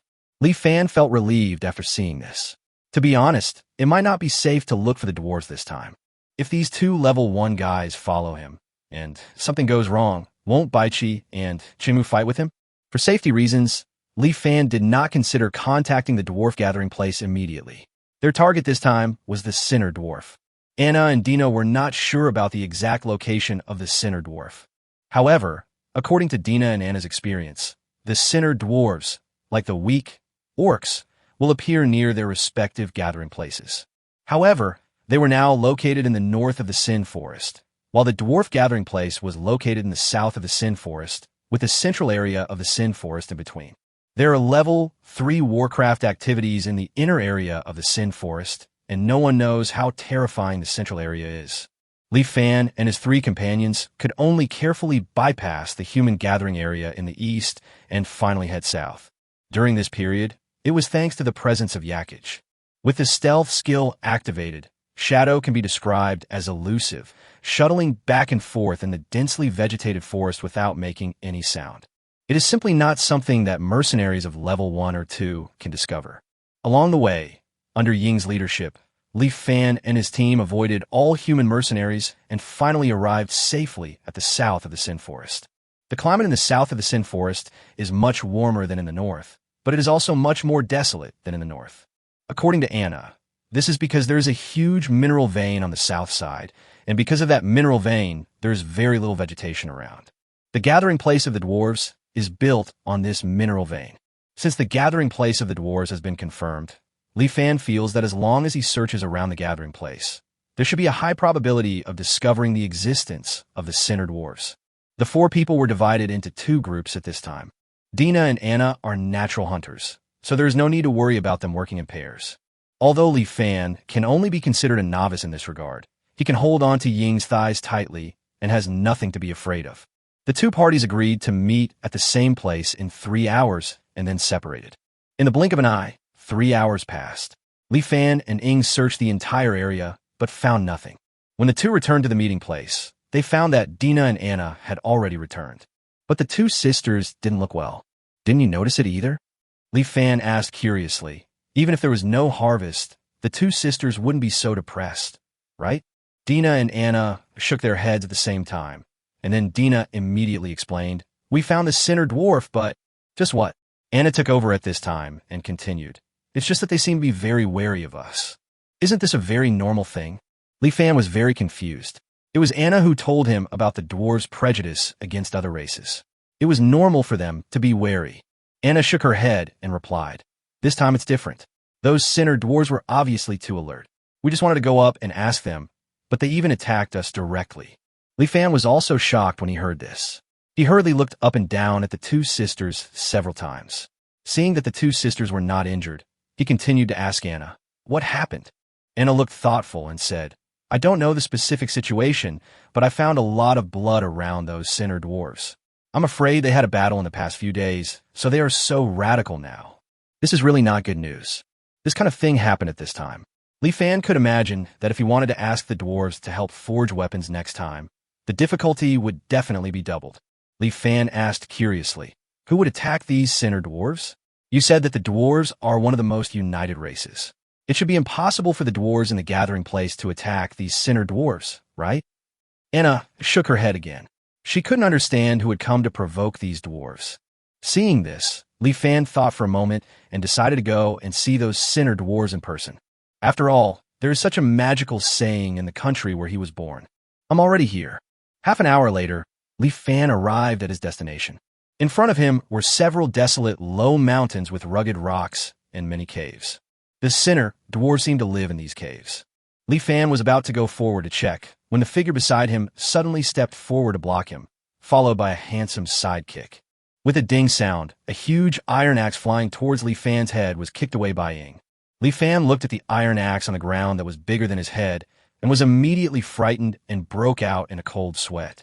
He asked on the spot, "Did you lose this iron axe, or the silver axe, or the golden axe?" "None of them. You lost your f***ing sense of public morality." As Li Fan cursed, a group of short but extremely strong dwarves, like the Hulk who were less than 1.5 meters tall, appeared on the pile of rocks in front of Li Fan. Chapter 65, Dogger and Gully. Li Fan felt that it was very appropriate to describe the dwarf as a shrunken Hulk. After all, these guys have big faces, thick necks, and their bodies are filled with exaggerated muscles. Well, this is true for both men and women. Of course, their skin color is not green, but the same as that of ordinary humans. However, due to years of forging, most dwarves have a tan bronze color. At this time, this group of strong men and women stood in front of Li Fan and his three companions. They all stared at Li Fan, their eyes revealing their anger without a trace. "Damn human slave traders, you actually dared to bring your slave hunting group here. This time, we will never let you have another chance to escape." The leader of the dwarves was a male dwarf wearing a horned hat. His eyes were red, and he held an iron axe in his left hand. Li Fan discovered at a glance that the iron axe in his hand was a pair with the one that attacked him. He immediately confirmed that it was this old man who attacked him. Although Li Fan was annoyed, he knew that this was not the time to act on impulse. He could only suppress his dissatisfaction and explain to the dwarf opposite him, "You misunderstood. We are not slave traders, nor are we members of the slave-catching group. My name is Li Fan. This time I am here to trade salt with you. I am a salt merchant." Li Fan had planned how to contact these dwarves from the very beginning. The sinner dwarves also couldn't enter the gathering place. Li Fan didn't believe that they were not short of salt, so he decided to use the same old trick again and use salt to knock on the door of the dwarves. However, the result this time was beyond Li Fan's expectations. Although the dwarves showed a hint of hesitation when they heard the word salt, their eyes were immediately covered with bloodshot the next moment. "You are indeed a despicable human being. Do you think we will fall for the same trick again?" Li Fan was confused by what he said, and he didn't wait for him to explain. The dwarf wearing the horned hat suddenly raised the iron axe in his hand and shouted, "Brothers and sisters, there is no need to say more to this cunning human. Use the weapons in our hands to defend our people." As he was speaking, a dozen dwarves were about to charge over. Li Fan and the other three were shocked and quickly got into position. Seeing that the situation was hopeless, Li Fan immediately ordered the three people beside him to retreat together. Stop! At this moment, a strong voice suddenly came from behind the dwarf. Li Fan felt that the voice sounded familiar. Just as Li Fan was wondering, a shirtless dwarf walked out of the cave at the foot of the mountain. He looked anxiously in the direction of Li Fan and the other three, and the next moment he ran towards them in surprise. Human Li Fan, it's you. I thought I heard it wrong when I heard the name Li Fan just now. As he spoke, the shirtless dwarf had already walked around the dozen or so dwarves with weapons and came in front of Li Fan. Li Fan looked at the dwarf in front of him with confusion for a few times and finally remembered the next moment. Isn't this the dwarf doge that he asked for as a gift from the slave trader Charlie when he bought the dark elf shadow more than 10 days ago? Li Fan set Doge free the next day. He still remembered that Doge swore to repay his kindness. Li Fan didn't take it seriously at the time. After all, the two of them might never meet again in their lifetime. Unexpectedly, just over 10 days later, Li Fan met Doge again. When Doug saw Li Fan remembering, his face turned red with excitement. Dog, do you know this human? At this time, the dwarf wearing a horned hat suddenly asked a question. Doge then remembered that the misunderstanding between the two sides had not been resolved and quickly replied to the dwarf in the horned hat. Gully, you misunderstood. They're definitely not slave traders, let alone slave hunting groups. I was saved by this human Li Fan, otherwise I would still be imprisoned in the slave trader's cage.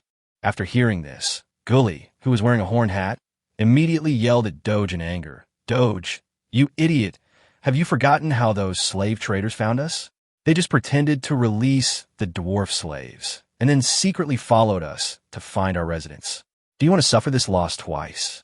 However, Doge loudly retorted, Gully, what do you mean? Did I bring back the human slave hunting group when I escaped? Besides, can't you see the three people beside Li Fan? They are orcs and dark elves. They have restraint collars around their necks. Even the orcs and dark elves believe in him. Isn't enough to prove that he is definitely not a bastard like the slave traders. Gully fell silent after hearing this. Even now he couldn't understand why a human could get together with orcs and dark elves. This was even more incomprehensible to him than the fact that dwarves didn't like to drink. However, what Doge said was correct. There were no restraint collars around the necks of the two orcs and the dark elf, which meant that these three people were willing to become companions of this human. What the orcs hate the most are slave traders, so it is impossible that Li Fan is a slave trader. Seeing that Gully seemed to be persuaded, Doge quickly took advantage of the situation and said, Gully, I know you are worried, but we dwarves have always been clear about gratitude and resentment. Do you want to let the dwarves bear the stigma of not distinguishing right from wrong just because of suspicion? Besides, this Li Fan is my benefactor. Although I, Doge, have no strength, I will not allow you to insult my benefactor. Gully looked at Doge's serious face. His expression was uncertain, and he wanted to explode, but when he thought of the scary girl and Doge's family, he couldn't help swallowing his saliva and said unwillingly, Doge, you may be right, but this is related to the safety of all the dwarves here. I hope you won't regret it in the future.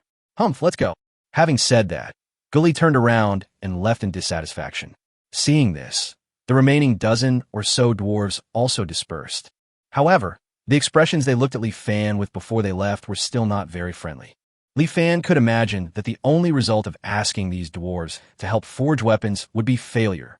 Li Fan, come with me. I have to treat you well, haha. With a hearty laugh, Doge pulled Li Fan toward the cave at the foot of a low hill. Along the way, there were more and more dwarves around, and most of them looked at Li Fan with vigilance. To be honest, Li Fan felt his whole body go cold when he was guarded by a group of male and female dwarves who were as strong as calves. He was afraid that these guys would rush up at once, and he wouldn't even have the chance to say no. Seeing this, Li Fan wanted to try to ease the atmosphere with these dwarves.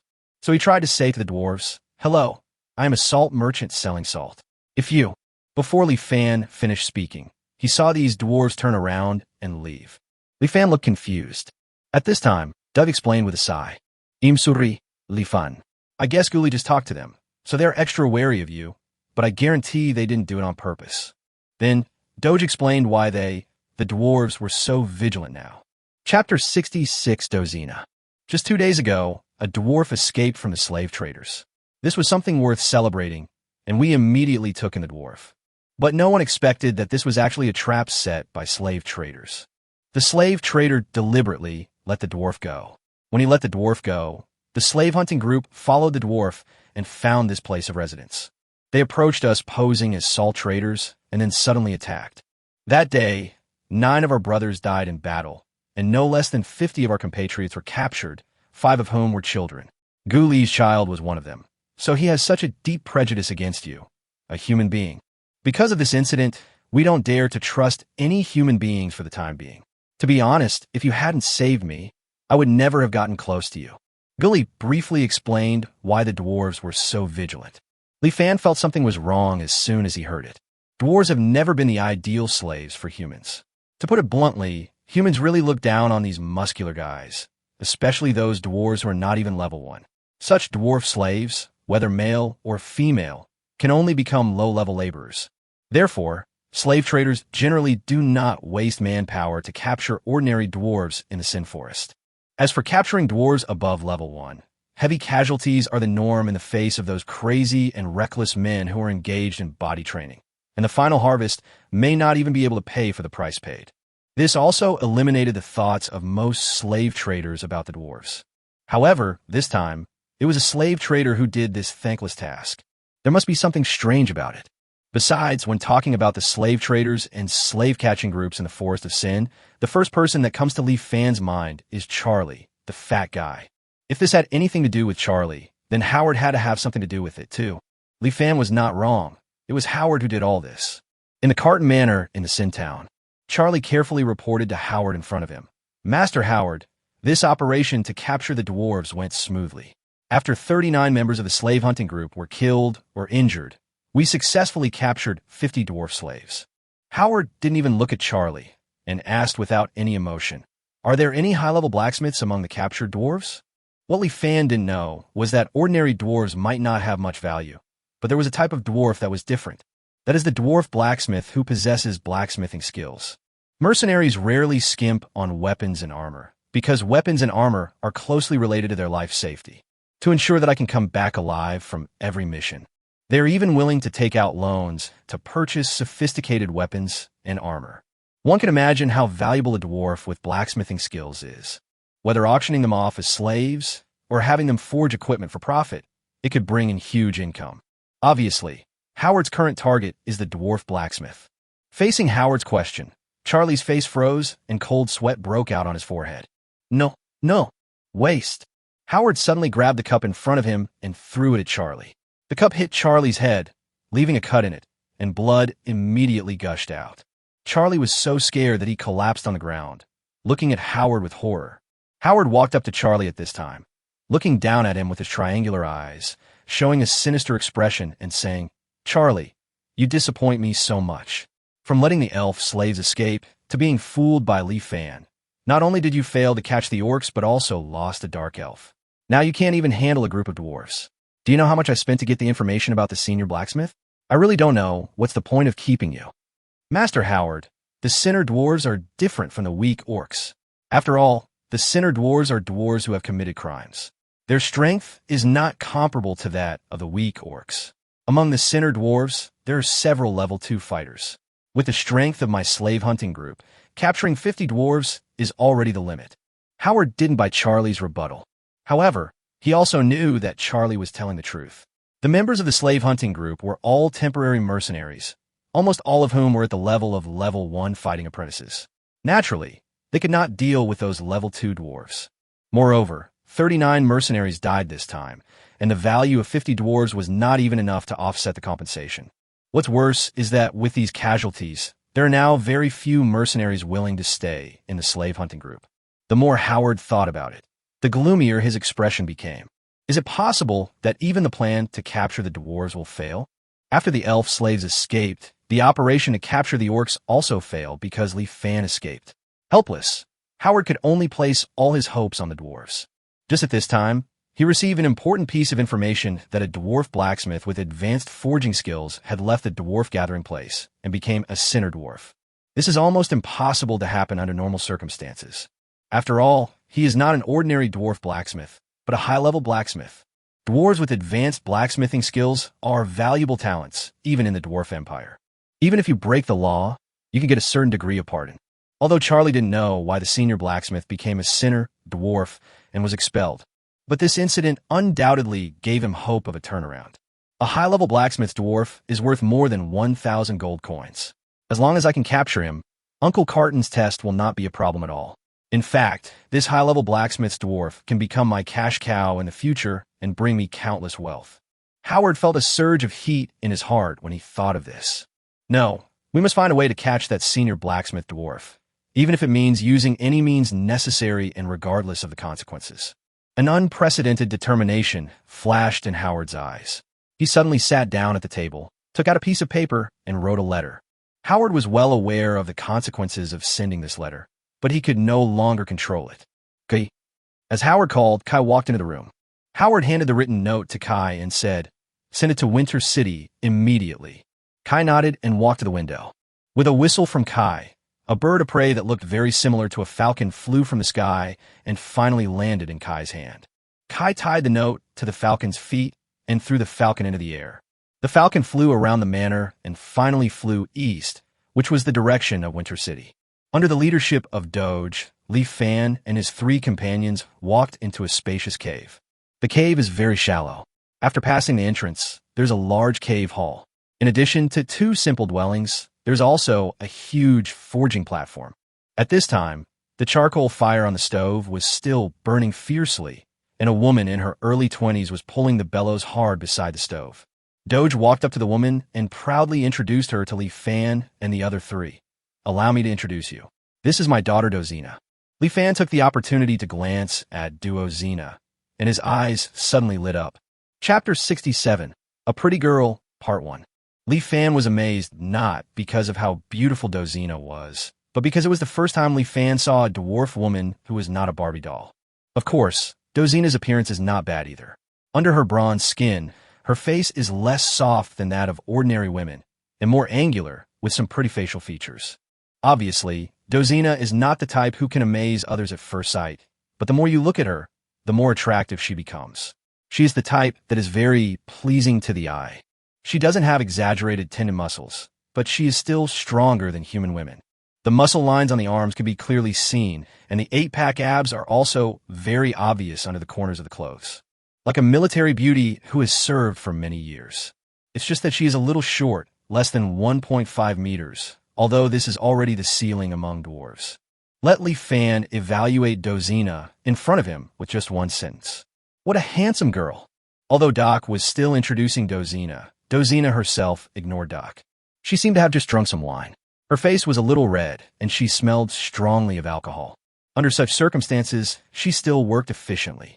Dozina's arm muscles were tensed, and the huge bellows made a whistling sound as she pulled them. The charcoal on the stove lit up with golden flames at this time, and a long metal strip in the middle of the charcoal turned red and then yellow at a speed visible to the naked eye.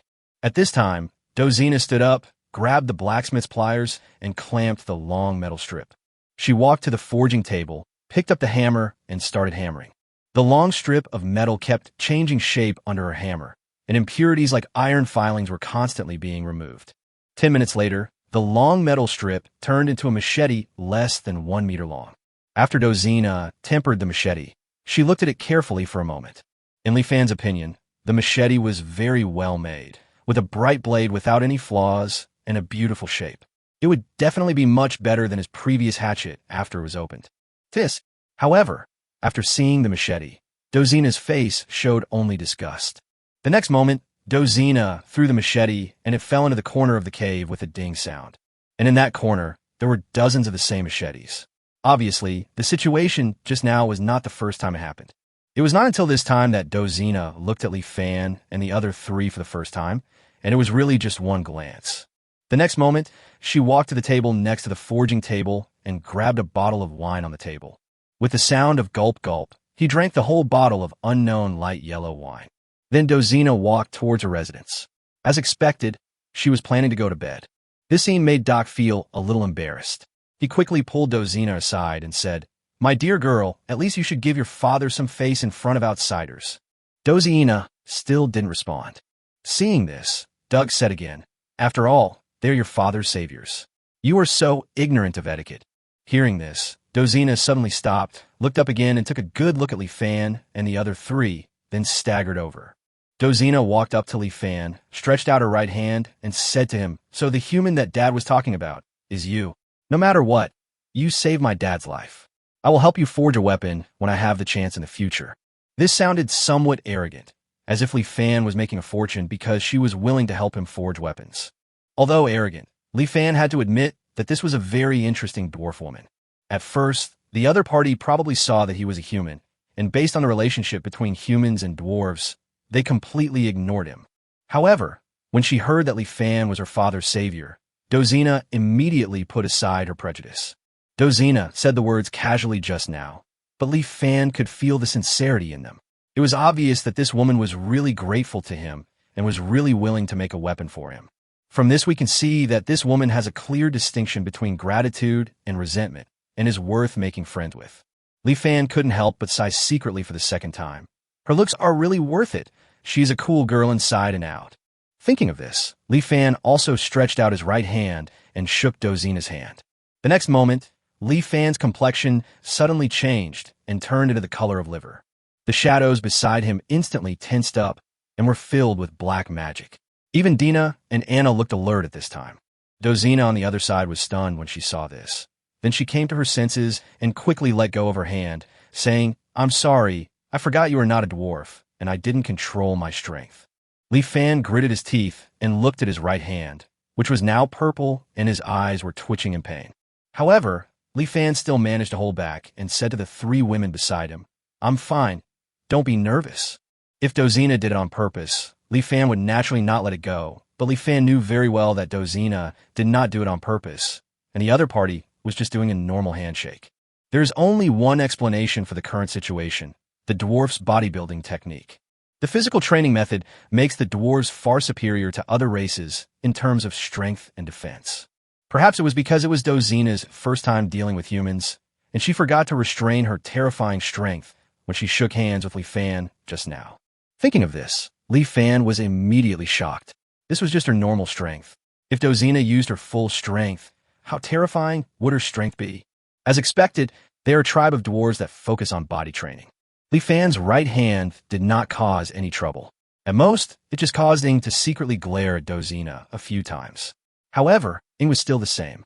He never spoke in front of others and always had a cold expression, so Dozina didn't even notice it. In fact, Li Fan's hand was not worth causing trouble. With the recovery ability of Natural Affinity and the 5 times recovery ability of Quick Recovery, it was estimated that by tomorrow, his hand would be completely healed. Seeing that Dozina had gone back to rest, Li Fan began to tell Doge the purpose of their trip. "We came here this time to ask you dwarves to help me forge for weapons. Of course, I will pay you." Faced with Li Fan's request, Doug was a little hesitant. It's not that he didn't want to help, but Gully had just informed the other dwarves, and Gully was the leader of this group of dwarves, so he couldn't shake Gully's words at all. Li Fan knew at a glance what was wrong with Doge, and said confidently, "I have a way to convince every dwarf here. You just need to tell me which dwarf has the best forging skills, and I will personally negotiate with the other party for the rest." Li Fan spoke with the same arrogance, as if persuading a dwarf was as easy as taking something out of a bag in his eyes. But if that were true, dwarves wouldn't be known for their bad tempers. Doug couldn't bear to hit Li Fan. In his opinion, it was a good thing for young people to encounter more setbacks. Thinking of this, Doge smiled wickedly and said, "You have already met the best forger here." As soon as these words were spoken, Li Fan immediately understood what Doge meant and looked towards Dozina's residence with some surprise. Seeing this, Doge smiled proudly again and said, "Let me introduce my daughter again, Dozina, who is known as a forging genius and the youngest senior forger in the Dwarf Empire." As soon as the words came out, the 3 people except Li Fan widened their eyes. Only Li Fan had a question mark on his face and asked, "Is this high-level forger you were talking about awesome?" As expected, Anna was the most familiar with Li Fan's lack of common sense. She immediately rolled her eyes at Li Fan and explained, "Although I don't know what you mean by awesome, I can guess what you mean. As for your question, you can completely remove the word ma." Li Fan understood instantly. This is pretty awesome. Chapter 68. Such a Handsome Girl, Part 2. There are no more than 100 high-level blacksmiths in the entire magical continent. The equipment they forge is always of the best quality. However, what really makes the advanced blacksmiths so superior is that only advanced blacksmiths can create legendary equipment. This alone is enough to drive all the warriors in the world crazy. After Anna's explanation, Li Fan realized how valuable Dozina was. But why would such a precious talent appear in the Forest of Sin? Did Dozina also break the dwarven law? After thinking about it, Li Fan felt that it was very possible. Judging from Dozina's behavior just now, this woman was also an alcoholic. A drunkard has no so-called law in his eyes. Perhaps the only strange thing is how the Dwarf Empire could bear to expel such a valuable talent. Are the laws of the dwarves already that strict? This was not only Li Fan's doubt at the moment, but also the doubt of Dina, Anna, Ing, and the other two. Faced with the doubts of Li Fan and the other three, Doug suddenly sighed. It's all my fault. At this point, Doug took out a bottle of light yellow wine from somewhere and took a big gulp. Li Fan now knew that it was low-quality beer, which the dwarves had bought at a cheap price using the equipment they had forged with great effort. Li Fan just took a sip and found that the alcohol content was low and the taste was hard to describe. Although he had never drunk horse urine, Li Fan felt that it should taste like that. Such low-quality beer is indispensable to every dwarf here. The dwarves can even go without salt. They would rather lick the poisonous salt than not drink alcohol. Li Fan's plan just now was wrong. He shouldn't have said that he was a salt merchant, but should have said that he was a wine merchant. If he had said that, his current situation would definitely be much better. Li Fan had only one comment on this. These damn crazy drunks. After finishing a whole bottle of cheap beer, Doc began to explain the reason. Dozina and I originally lived in the capital of the Dwarf Empire. Dozina has been obsessed with forging since she was a child. She became a senior forger at a young age and is a celebrity in the capital. Later, Dozina heard that the mines in the dwarf settlement often produce some precious ores. After discussing with me, we moved to the dwarf settlement a year ago. When we first arrived, everything went smoothly. Thanks to Dozina's superb forging skills, our life in the settlement was no worse than in the imperial capital. Dozina was also able to obtain more precious ores and forge more advanced equipment. The only trouble was that the settlement leader's son, Light, kept pestering Dozina. This situation lasted until a month ago. At that time, I happened to leave the gathering place for something. I didn't expect that I would be captured by several human slave traders not long after I set foot outside the gathering place. Dozina believed that the incident was entirely the responsibility of the leader of the settlement. She happened to be drunk that day, so she caused a big commotion in the leader's mansion and even beat up the leader's son. This incident caused quite a stir, and many people knew about it. In the end, Dozina not only refused to admit her fault, but she got angry and left the dwarf gathering place directly, intending to save me alone. Ha! As Doc was speaking, he was interrupted by a burst of happy laughter. Everyone turned to look at the source of the laughter, Dozina, who had just woken up. Seeing this, Dozina couldn't help but smile, and said while laughing, "Sorry, I didn't mean to interrupt you. I just remembered something funny. Is there a twist?" Li Fan's keen intuition immediately detected something. And since he already knew that Dozina was the best blacksmith here, he naturally wanted to learn as much as possible about her. With this in mind, Li Fan immediately smiled and said to Dozina, "Since it's so funny, why not tell it out loud so that everyone can have a laugh together?" Dozina shook her head and didn't seem to have much desire to share. How could Li Fan give her the chance to refuse? He immediately glanced at the place where Duj had just taken out the wine. The next moment, Li Fan grabbed a bottle of cheap beer with an invisible hand and threw it towards Dozina. Dozina instinctively reached out to take it. She glanced at the low-quality beer and then at Li Fan. Dozina suddenly laughed heartily. The next moment, she opened the bottle of wine and gulped down a few mouthfuls. With the wine, she started to talk. "Interesting human. Okay, I'll tell you about it.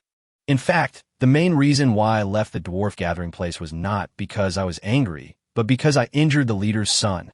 When Doge heard this, he asked Dozina angrily, "Why? Did that old man Linus drive you out of the dwarf gathering place just because of this kind of thing?" Dozina seemed to think of the funny scene again, so she smiled and nodded. However, Doge was so angry that his face turned red. He said angrily, "Linus, that old man, whoever gave him the courage to privately expel a senior blacksmith, I will never let him go." Dozina laughed again, and this time she seemed unable to hold back and took the initiative to share what made her laugh. "After my father was captured by the slave traders, I was really angry, so I went to the city lord's mansion where my father was assigned the task, and started making a scene. Linus wouldn't see me at all, but that loser light came to me on his own initiative. That jerk actually wanted to make me submit to him in exchange for saving my dad. He even tried to force me at that time. It seemed that this was the first time that Doug knew about this hidden secret. Upon hearing this, his face turned from red to black and then to purple, causing Li Fan on the side to worry that the other person's head would explode. But before Doc could say anything, Dozina took a few more sips of wine and suddenly grinned, revealing 2 rows of snow-white teeth. She laughed with great satisfaction and said, "Ha, I could tolerate that rubbish," and kicked him right there and then. That kick instantly burst his balls, or burst two balls at once. At this point, Dozina couldn't stop laughing and tears came out her eyes. From her laughter, one could tell that she must have been feeling extremely happy at that time. Li Fan's face changed. Wow. He shouted wow, although he said something like, "A gentleman who is lustful will get it in a proper way, otherwise his penis will rot. This sister really does it when she has something to do. It's really awesome." Although he felt some pain down there, Li Fan still felt refreshed when he heard such an ending. Li Fan couldn't help but sigh for the 3rd time. She is indeed a handsome girl. Li Fan knew what happened afterwards even without Dozina saying anything. The chief's son was crippled. Even if Dozina was a high-level blacksmith, she would be of no use in front of the chief who had lost his mind. Dozina immediately escaped from the dwarf gathering place and joined the nearby group of sinner dwarves. And Doc escaped back not long after that. Before Doc entered the dwarf gathering place, he met Dozina. Naturally, Doge had no choice but to stay here. Chapter 69, Blackheart, Ergo 2. I already know why you are here. Since you saved my father, and I promised you, I will naturally help you forge a weapon. Dozina recovered from her laughter. She didn't like beating around the bush, so she got straight to the point. Seeing the handsome girl in front of him being so direct, Li Fan also said directly, "No, I want you to help me forge for weapons." Dozina glanced at Li Fan and said seriously, "I said one thing, and it can only be one." Doge seemed to notice the unusual tone of voices of both parties, and hurriedly explained to Li Fan, "Li Fan, I'm not bragging about my daughter. In the capital of the Dwarf Kingdom, even if a duke came to Dozina to forge equipment, she might not pay attention. In the past year since she came to the gathering place, she hasn't even taken the initiative to forge equipment for others. Now she's willing to forge one for you. You should be content. Of course, your kindness to me cannot be offset by a piece of equipment. This equipment is just Dozina's unilateral thanks to you. I will still remember your kindness." Anna also secretly reminded Li Fan at this time. Most blacksmiths have their own tempers, especially high-level blacksmiths like Dozina. Li Fan did not respond to Dush. When he gave Dush freedom, he had never thought of asking Dush to repay him. Even now, this has not changed. He also had no intention of using favors to coerce Dozina. However, since Li Fan had gone to great lengths to come to the dwarves to seek equipment, he would certainly not go back halfway through accomplishing his goal. Having planned for 4 pieces of equipment, he must get all 4 pieces of equipment. With this mysterious confidence, Li Fan still said to Dozina, "I said 4 pieces, so I must forge 4 pieces." Li Fan's attitude at this time was undoubtedly a bit too tough. Even Dina Anna wanted to persuade Li Fan to give up. As for Ing, she didn't care about it and had returned to Li Fan's shadow without knowing when. After hearing Li Fan's words, Dozina frowned. She would not let Li Fan do whatever he wanted just because he was her father's benefactor or let him be rude to her. She was already restrained by not kicking Li Fan immediately. Seeing Dozina frowned, she was about to lose her temper. Li Fan, who had been prepared, took out his space ring at this moment, and the next moment, a bottle of white wine with a black 5-pointed star printed on the bottle was taken out by Li Fan. The wine bottle was neither big nor small, only 500 milliliters. Such a small bottle of wine was probably not enough for the dwarf to drink in one gulp, but it cost Li Fan 5 points of bond value. It is the famous liquor that is well known in China, the black-hearted Ergo 2. Dozina had never seen this kind of wine, or rather, she had never seen wine as pure as water, so she looked at Li Fan in confusion. Li Fan did not keep the suspense and immediately opened the lid of the black-hearted Ergo 2. The next moment, a rich aroma that could not be compared to beer wafted out. Sniff! Before Dozina could move, Doc next to her was already sniffing and looking at the bottle of tainted Ergo 2 in shock. The dwarves' bodies seemed to be cursed by alcohol, and almost every dwarf became addicted to alcohol. Dwarves often say that wine is their blood, and a dwarf without wine will dry up and die. Doug is undoubtedly an old drunkard. He has drunk a lot of alcohol. He always thinks that as long as it is alcohol, it won't make much difference if he drinks it. However, this time he felt that he was wrong. Even from a distance, he could smell the aroma of wine in the air. It was so pure and had no peculiar smell. The fragrance was pervasive and lingered for a long time. If he held it in his mouth, it would probably make him fall over. As the aroma of wine filled the air, Dozina gradually lost her composure. She and her father once lived in the imperial capital and naturally had drunk a lot of fine wine. The noble's favorite wine, the common people's favorite beer, the rare honey brew, the elves' unique flower brew. She has tried wines of different levels and grades. But no other wine could compare to the wine in Li Fan's hand. This rich aroma was like an exploding furnace, stimulating every inch of her skin. Dozina felt as if countless ants were crawling on her body, forcing her to crave the bottle of wine in front of her. Li Fan saw the behavior of the father and daughter clearly, and couldn't help but reveal a smile of success on the corner of his mouth. There is nothing in this world that cannot be negotiated as long as you have enough chips. When negotiating with merchants, profit is the best bargaining chip. When arguing with diners, food is the best bargaining chip. And when dealing with dwarves who are born alcoholics, the best bargaining chip is naturally fine wine. Give the merchant enough benefits, and he will do anything for you. Giving diners delicious food will make them shut up and admit defeat. Give the dwarf good wine. Then Li Fan said he wanted to make 4 weapons, not to mention 4 pieces of equipment. Even 10 pieces of equipment are also possible.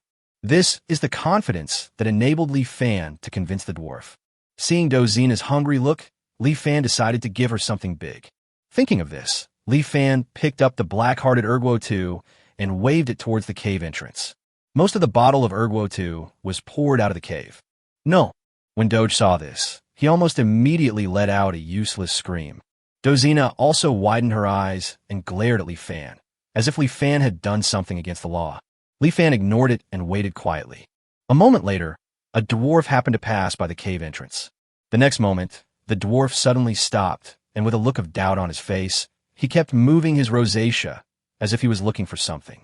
After the first one, there were soon the second and the third. As more and more people came, the entrance of the cave where they were was soon blocked by the dwarves.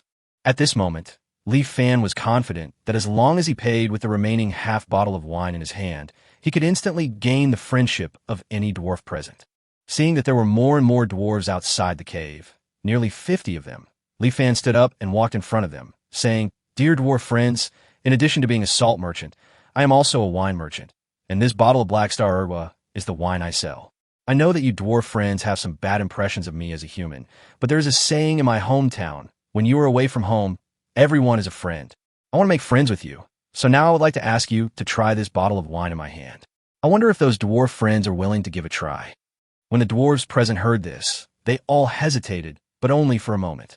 In order to drink, these dwarves even dared to eat poisonous salt. How could they be afraid of drinking wine from strangers, especially when the wine was so fragrant? A dwarf couldn't stand it anymore and shouted loudly, "Get out of the way, let me try." As he spoke, the dwarf squeezed in front of Li Fan and grabbed the wine bottle in Li Fan's hand. When Li Fan saw this, he quickly hid the Erguo 2 in his hand behind him. The dwarf glared, his eyes widened as if they were bells, and angrily asked Li Fan, "Human, what do you mean?" Chapter 70, Plundering. "Human, what do you mean?" Li Fan rolled his eyes after hearing this. "Just kidding, with your big mouth. The half bottle of Erguo 2 in his hand is probably enough for you to finish one gulp.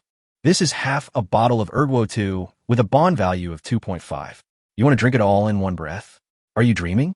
Li Fan ignored the dwarf's anger and said calmly to him, "Friend, stretch out your hand with your palm facing up." The dwarf frowned his thick eyebrows after hearing this. He didn't want to do what Li Fan said, but that wine was too fragrant. The dwarf gritted his teeth and did as Li Fan said, stretching out his right hand with his palm facing the sky. "Be careful, don't spill it." As Li Fan spoke, he raised the Erguo 2 and poured it into the dwarf's palm. In the end, he only poured about a bottle cap, about 10 milliliters, and then hurriedly took back the bottle with a look of reluctance on his face. "Hiss!" All the dwarves present, even Dina Anna, gasped at that moment. None of them had expected that a living being could be so stingy.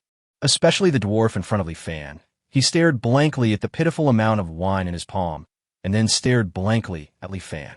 The next moment, it seemed as if fire was burning in his eyes. Be careful not to spill it. If you do, I won't give it to you again. However, just when the dwarf was about to get angry, Li Fan suddenly said this. The dwarf looked at Li Fan, then at the wine in his palm. He really wanted to splash the wine on Li Fan's face on the spot and take a sip of his own aged phlegm, but the aroma of wine from his palm made him hesitate. At this moment, it seemed as if a balance was constantly swinging in the dwarf's mind. How could a dwarf warrior possibly suffer such an injustice?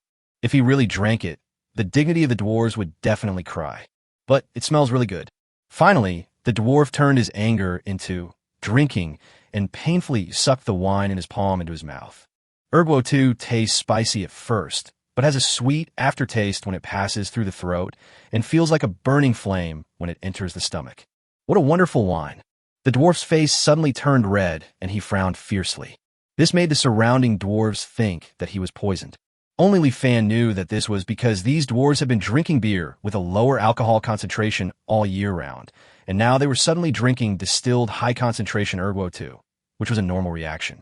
As the surrounding dwarves gradually became restless, that dwarf suddenly exhaled a breath of hot air, and the next moment his brows relaxed. Good wine. As he said this, the dwarf licked his palm and gave Li Fan a thumbs up. At first he thought Li Fan was stingy, but after actually drinking it, he understood.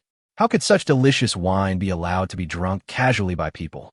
The dwarf left with a hearty laugh, feeling that after drinking this sip of wine, his life was not lived in vain. Ding! Congratulations to the host for obtaining 1 point of bond with the dwarfs. The dwarf talent increased by 0.1. Li Fan looked at the dwarf who left in a leisurely manner, then glanced at the system prompt, grinned, and thought to himself, it really works. If Li Fan really just wanted to prove that Erguo tasted good, he could just give it to Duo Kina to drink. So why is he going to all the trouble to do this?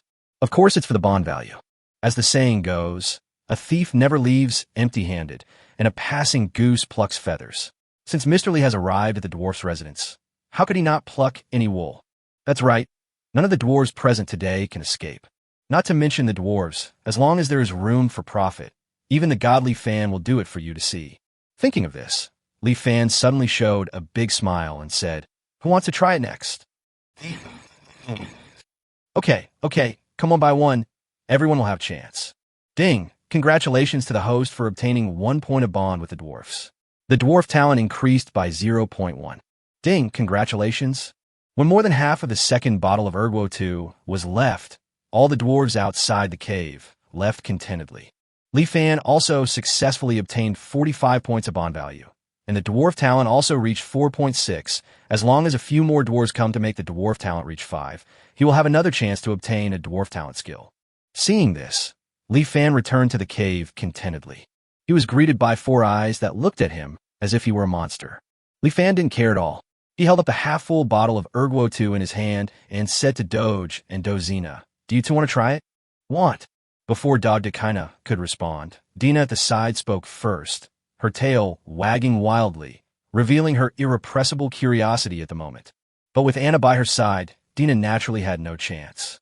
Anna grabbed Dina and said, Dina, you are still young. This wine is a bit too early for minors. However, what Li Fan didn't expect was that after Anna scolded Dina, this usually steady girl suddenly turned around and said to him, But it's just right for an adult like me. Li Fan had never seen the sisters drink before, and their reaction at this time was undoubtedly due to their curiosity aroused by the dwarf's previous performance. Li Fan would naturally not give alcohol to a minor and a girl who had just reached adulthood, let alone such strong alcohol.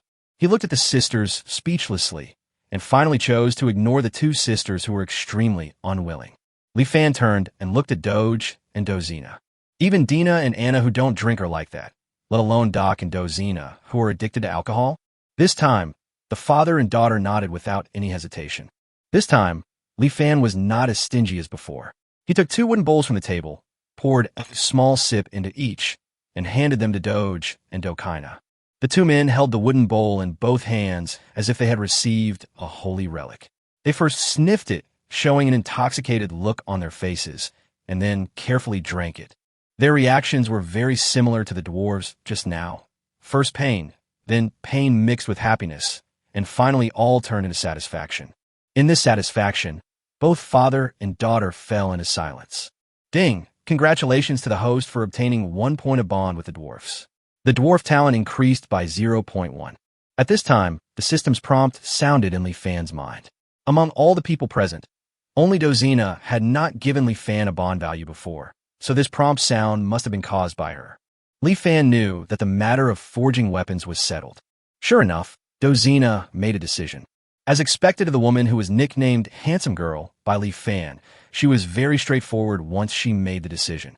She said to Li Fan on the spot, "Okay, I will help you forge for weapons, but you have to give me 2 bottles, no, 3 bottles of this wine." Dozina's request really shocked Li Fan. This woman was satisfied with just 3 bottles of Erguo, but after thinking about it carefully, Li Fan figured out the reason.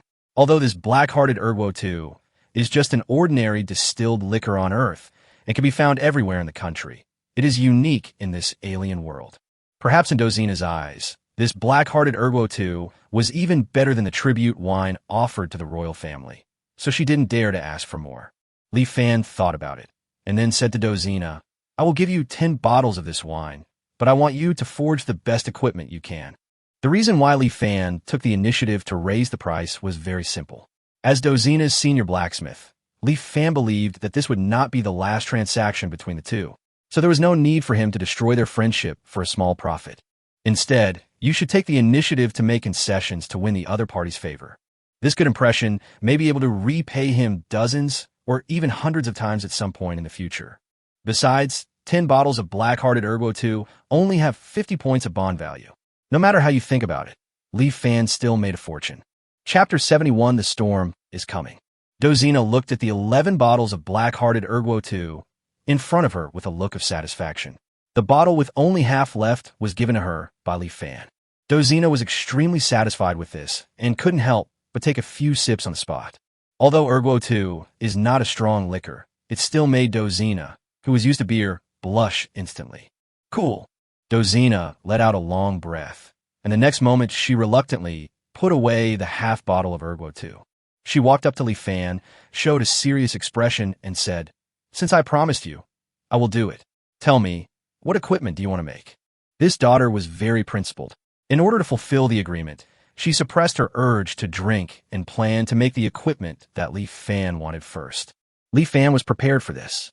Before setting out from the grassland, Li Fan considered the weapons they would each forge. For this purpose, a model trial was made, and finally Li Fan drew a draft. Li Fan took out the 4 draft drawings on the spot. Dozina looked at the 4 draft drawings in her hand and couldn't help but her eyes lit up, simply because this draft drawing was too detailed. Everything from requirements to sizes is available. If she builds it according to this draft, it may be completed quickly. Of course, even without a draft drawing, Dozina could still forge it, but it would take more time. Dozina looked at the draft several times and had a rough idea in her mind. She nodded and said to Li Fan, "Okay, then you give me the raw materials and I will forge them for you as soon as possible." As soon as Dozina said this, Dina and Anna on the side suddenly turned their heads away, looking embarrassed. At this time, Li Fan scratched his head and showed a simple smile.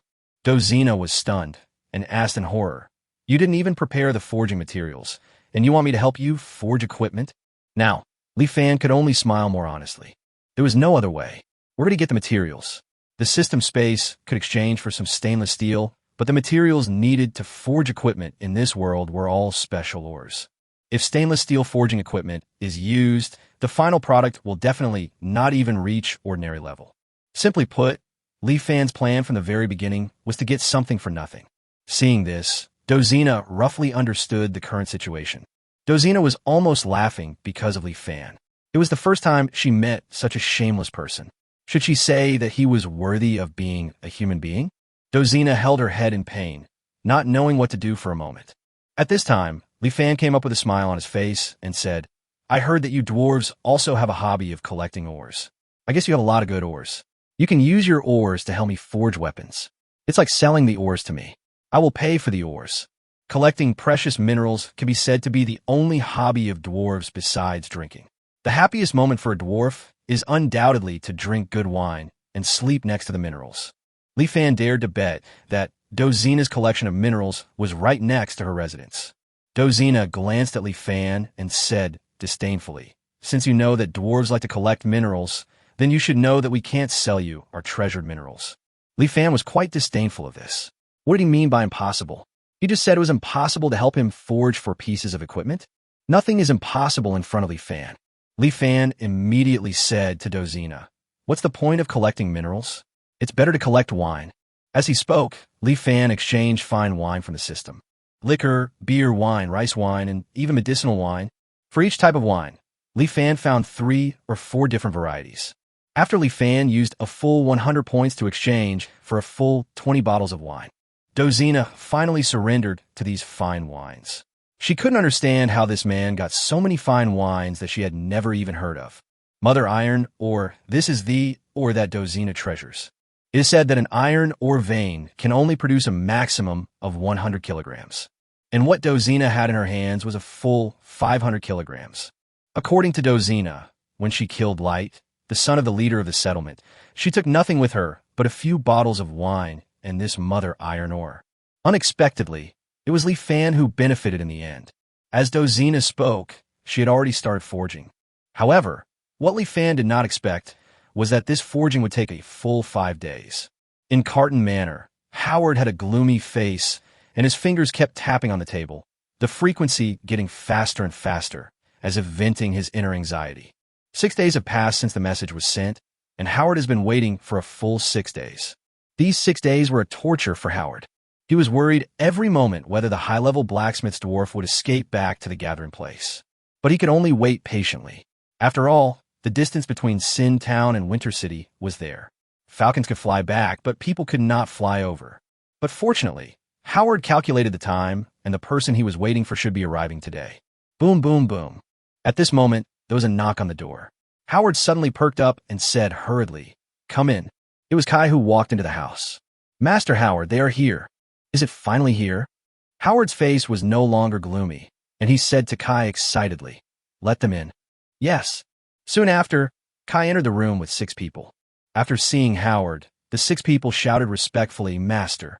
Howard couldn't help but reveal a grim smile when he saw this. These 6 people are all the manpower he can mobilize, and they are all his personal subordinates. Originally, under Uncle Cotton's test, he was not able to use this group of people. However, now Howard could no longer care about so many things because of the dwarf who was a senior blacksmith.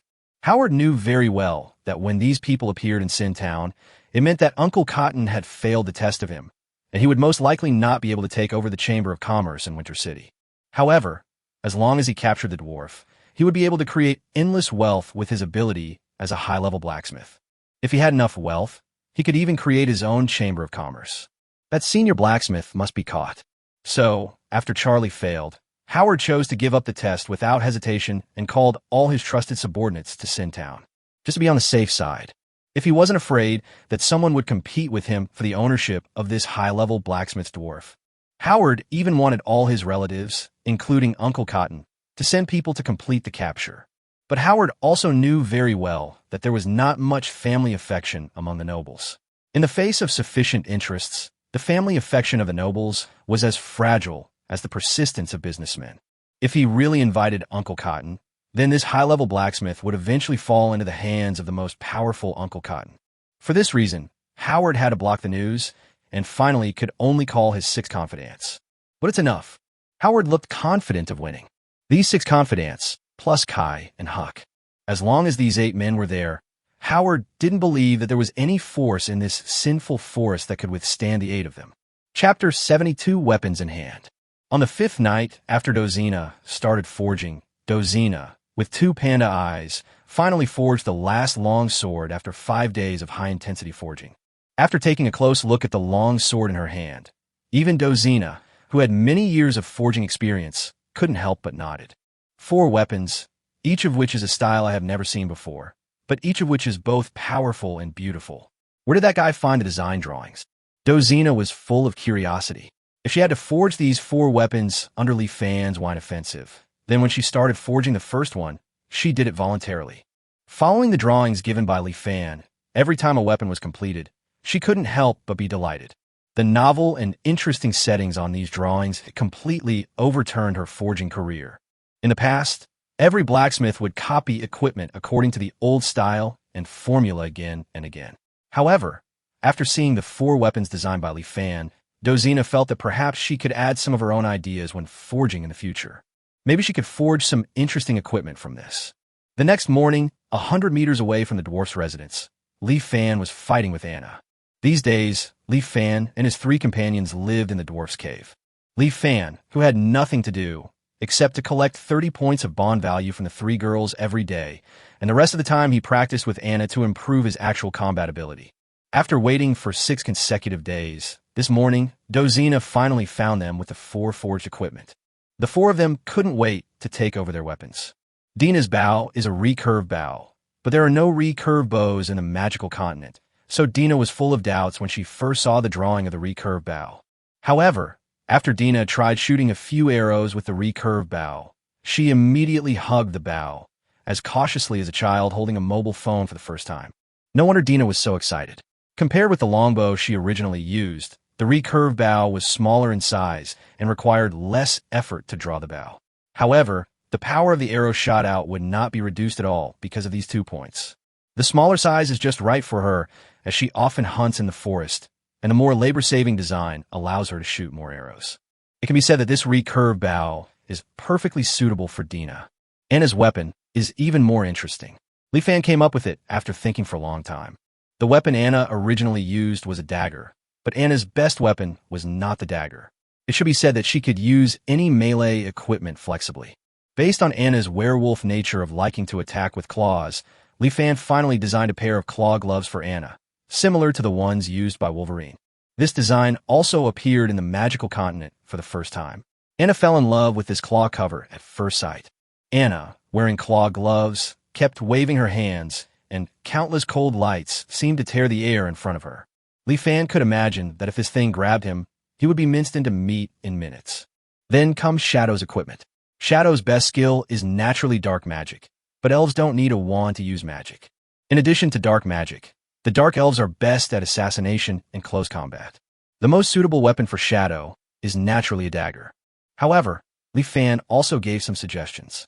At this moment, Ing was holding 2 daggers, one large and one small, and the 2 daggers were connected by an almost invisible, transparent silk thread.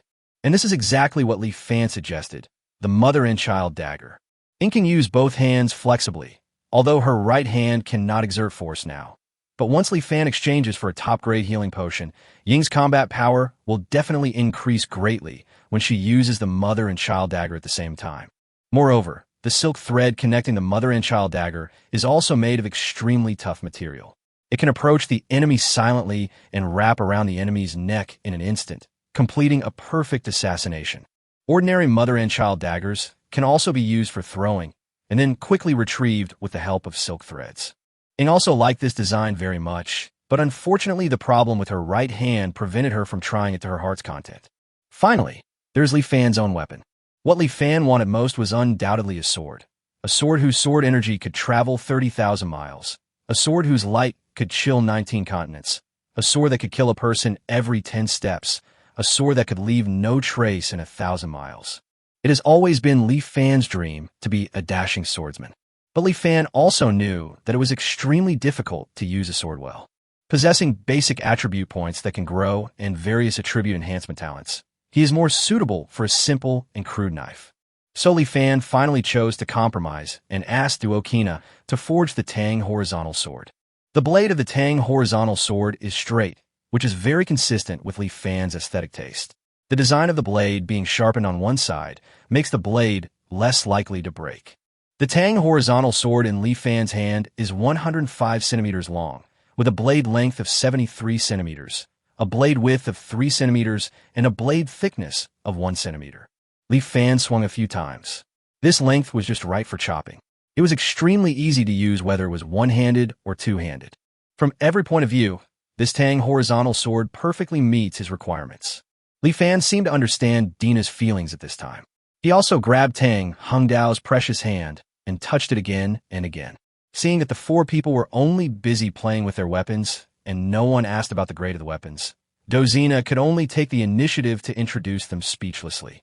All 4 of your weapons were forged from Mother Ironstone. My 500 kilograms of Mother Ironstone have been used up, but I have finally lived up to your expectations and raised the quality of these 4 weapons to the top level. How can it be considered a fine product? Li Fan asked as a matter of course. Didn't you say that senior forgers can create legendary equipment? Hearing this, not only was Dozina speechless, but Dina and Anna also covered their heads helplessly. Ing, who usually stood firmly on Li Fan's side, couldn't bear to look at Li Fan anymore. In the end, Anna was considerate and explained, "Do you think legendary equipment is common?" The word legend means that once this level of equipment appears, it will be listed as a legend. It is not so easy to forge it. The 4 major countries now can't even produce 10 pieces of legendary equipment in the entire country. Dozina added, even for a high-level blacksmith, if they want to forge legendary equipment, they need to consume countless precious materials. The essence of iron ore, such as mother ironstone, can only be a supplementary material at most. Even if all kinds of precious materials are gathered, the success rate of forging is still less than 1. Do you think these 4 pieces of equipment can be legendary? Li Fan realized how precious legendary equipment was. He nodded and asked Dozina, so premium equipment is also very rare? What is the difference between premium equipment and ordinary equipment? Of course it's rare. The worst quality equipment is worth at least a few hundred gold coins. Dozina looked at Li Fan with a look that said, "You've made a lot of money," and pointed at the Tang Hung Dao in his hand. The biggest features of premium equipment are its durability and power. For example, if an ordinary weapon collides with a premium weapon 10 times at most, it will be completely damaged, while a premium weapon won't even leave much of a mark. In addition, only premium weapons can cause damage to monsters above level 4. This means that if you want to hunt monsters above level 4, you either have to have the strength to completely crush them, or you have to carry premium weapons. This is also the biggest reason why premium weapons are expensive. Chapter 73, Dwarf Mutation. Listening to Dozina's explanation, Li Fan looked at the handsome Tang Hung Dao in his hand and became more and more satisfied. I tied it around my left waist without hesitation, so when I needed it, I could just grab it with my right hand and pull it out immediately. Seeing that the purpose of this trip had been achieved, Li Fan discussed with Dina Anring and decided to return to the grassland. After all, they had stayed with the dwarves for 6 full days for these 4 weapons, and they had not expected it would take so long before setting off. Now that so many days have passed, the orcs like Xiaoqing, Xiao Bai, and others who are unaware of the situation are probably getting impatient. Before leaving, Li Fan specially prepared a small barbecue for Dozina and Doge. Unfortunately, although the father and daughter ate it voraciously, they were not deceived by Li Fan, and their favorability was not raised to 1 star. Li Fan had no choice but to say goodbye to the other party reluctantly. On the way back, they still have to pass through human gathering places, so naturally they cannot do without Shadow's stealth skill. However, strangely, the 4 of them encountered almost no human mercenaries along the way. Although he didn't know the reason, as long as it had nothing to do with him, Li Fan was too lazy to explore it. Bored, Li Fan took a look at his system panel to see how much bond value he still needed to buy a top-grade healing potion. Host, Li Fan. Realm, level 2 fighter. Strength, 2,300. Physique, 2,300. Agility, 1,300. Spirit, 2,300. Talent, Elf Talent 0.2, Orc Talent 13.2, Dwarf Talent 4.6. Talented skills, Nature Affinity 0.1, Beast Transformation 3, Quick Recovery 5, Level 1 Poison Resistance. Comprehension Skill 10. Bond Value 656 points. This time, by interacting with 3 girls who all had a 2-star favorability, Li Fan's bond value not only did not decrease, but increased. In addition, the dwarf's talent has also been increased to 4.6. It's a pity that there were still a few missing in the end. Otherwise, if the dwarf talent was increased to 5, he would be able to obtain a new dwarf talent. This made Li Fan secretly decide that if he had the chance in the future, he must go to the dwarf tribe again. If he could get the dwarf tribe's body refining skills, thinking about Dozina's terrifying strength, it would definitely increase his strength dramatically. Thinking of this, Li Fan was about to close the system panel. At this moment, Li Fan was suddenly stunned and realized something was wrong. He hurriedly and carefully looked at the system panel. The dwarf's talent is 4.6 now. How could it be 4.6? I remember clearly that after gaining Dozina's friendship, the dwarf's talent should have reached 4.7 inch. Li Fan was stunned. He was very sure that he remembered it correctly. Could it be that the system displayed an error? This situation had never happened before.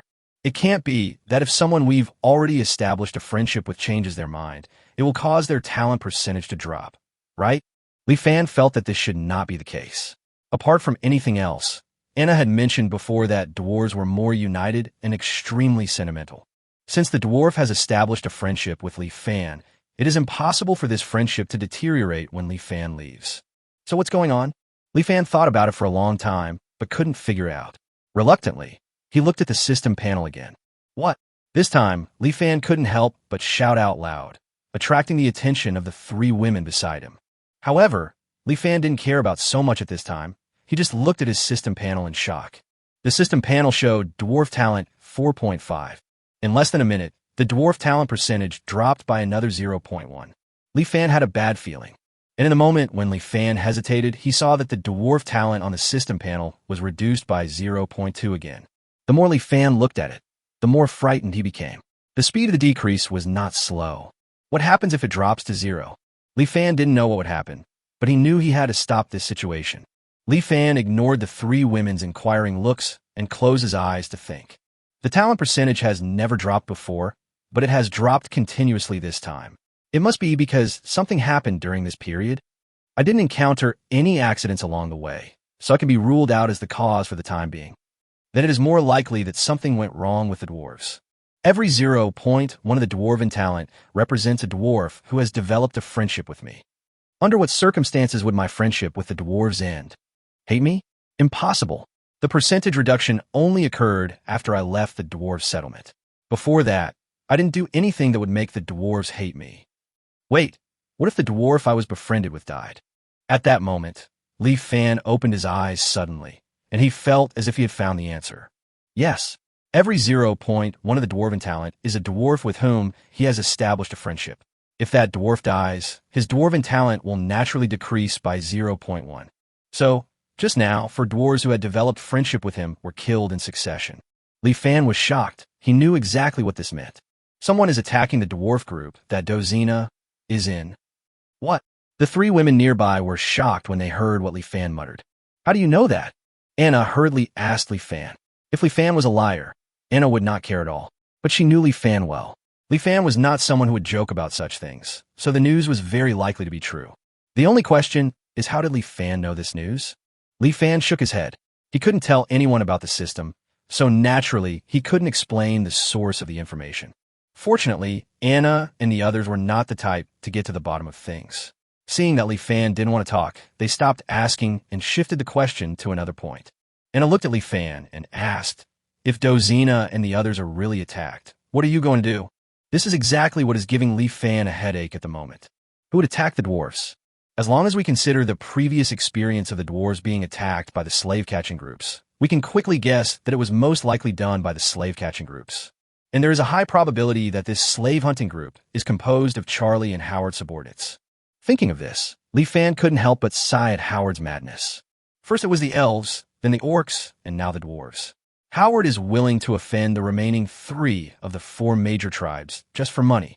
Facing such a crazy guy, Li Fan thought that it would be best to kill him with one strike. Otherwise, it would leave a root of trouble and he would be retaliated against in the future.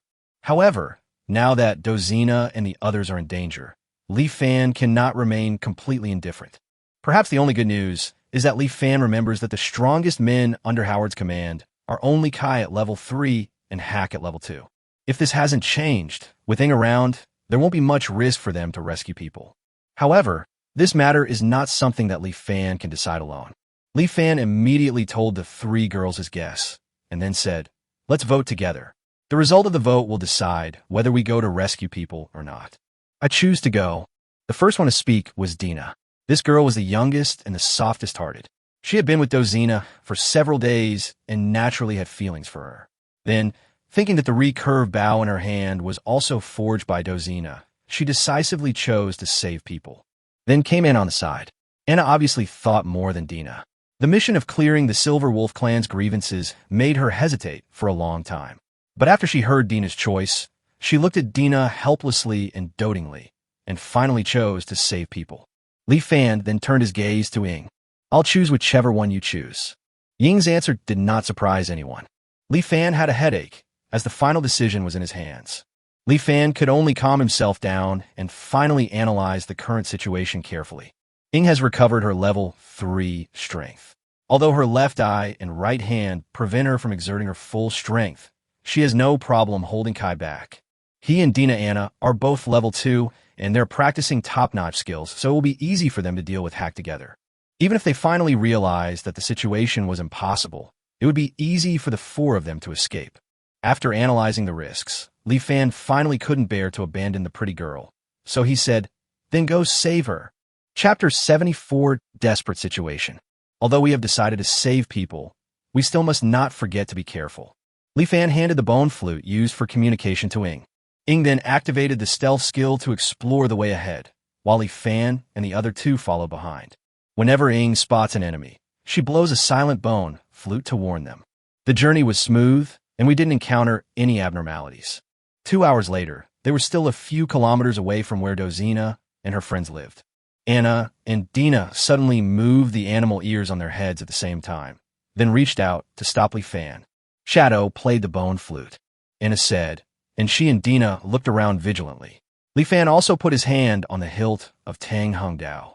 Not long after, Ying came back and said in his usual cold tone, "We have seen the dwarves. They're being chased by 50 humans and are fleeing towards the center of the Sin Forest. Most of the humans are level 1, but there are 3 level 2 fighters and 1 level 3 fighter. The dwarves only have 4 level 2 fighters, so they can only keep running away. Dozina is among them." Shadow's dark magic was indeed powerful.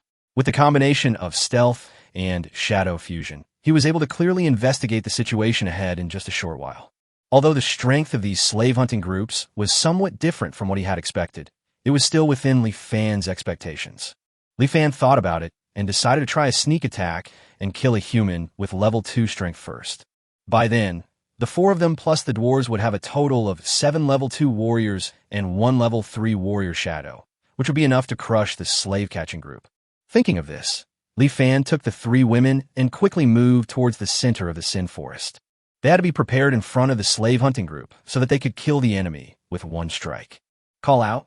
However, what Li Fan did not expect was that they had only moved forward for less than 5 minutes when a cold light suddenly came from the front. The cold light was so fast that it reached Li Fan in an instant, and Li Fan had no chance to react.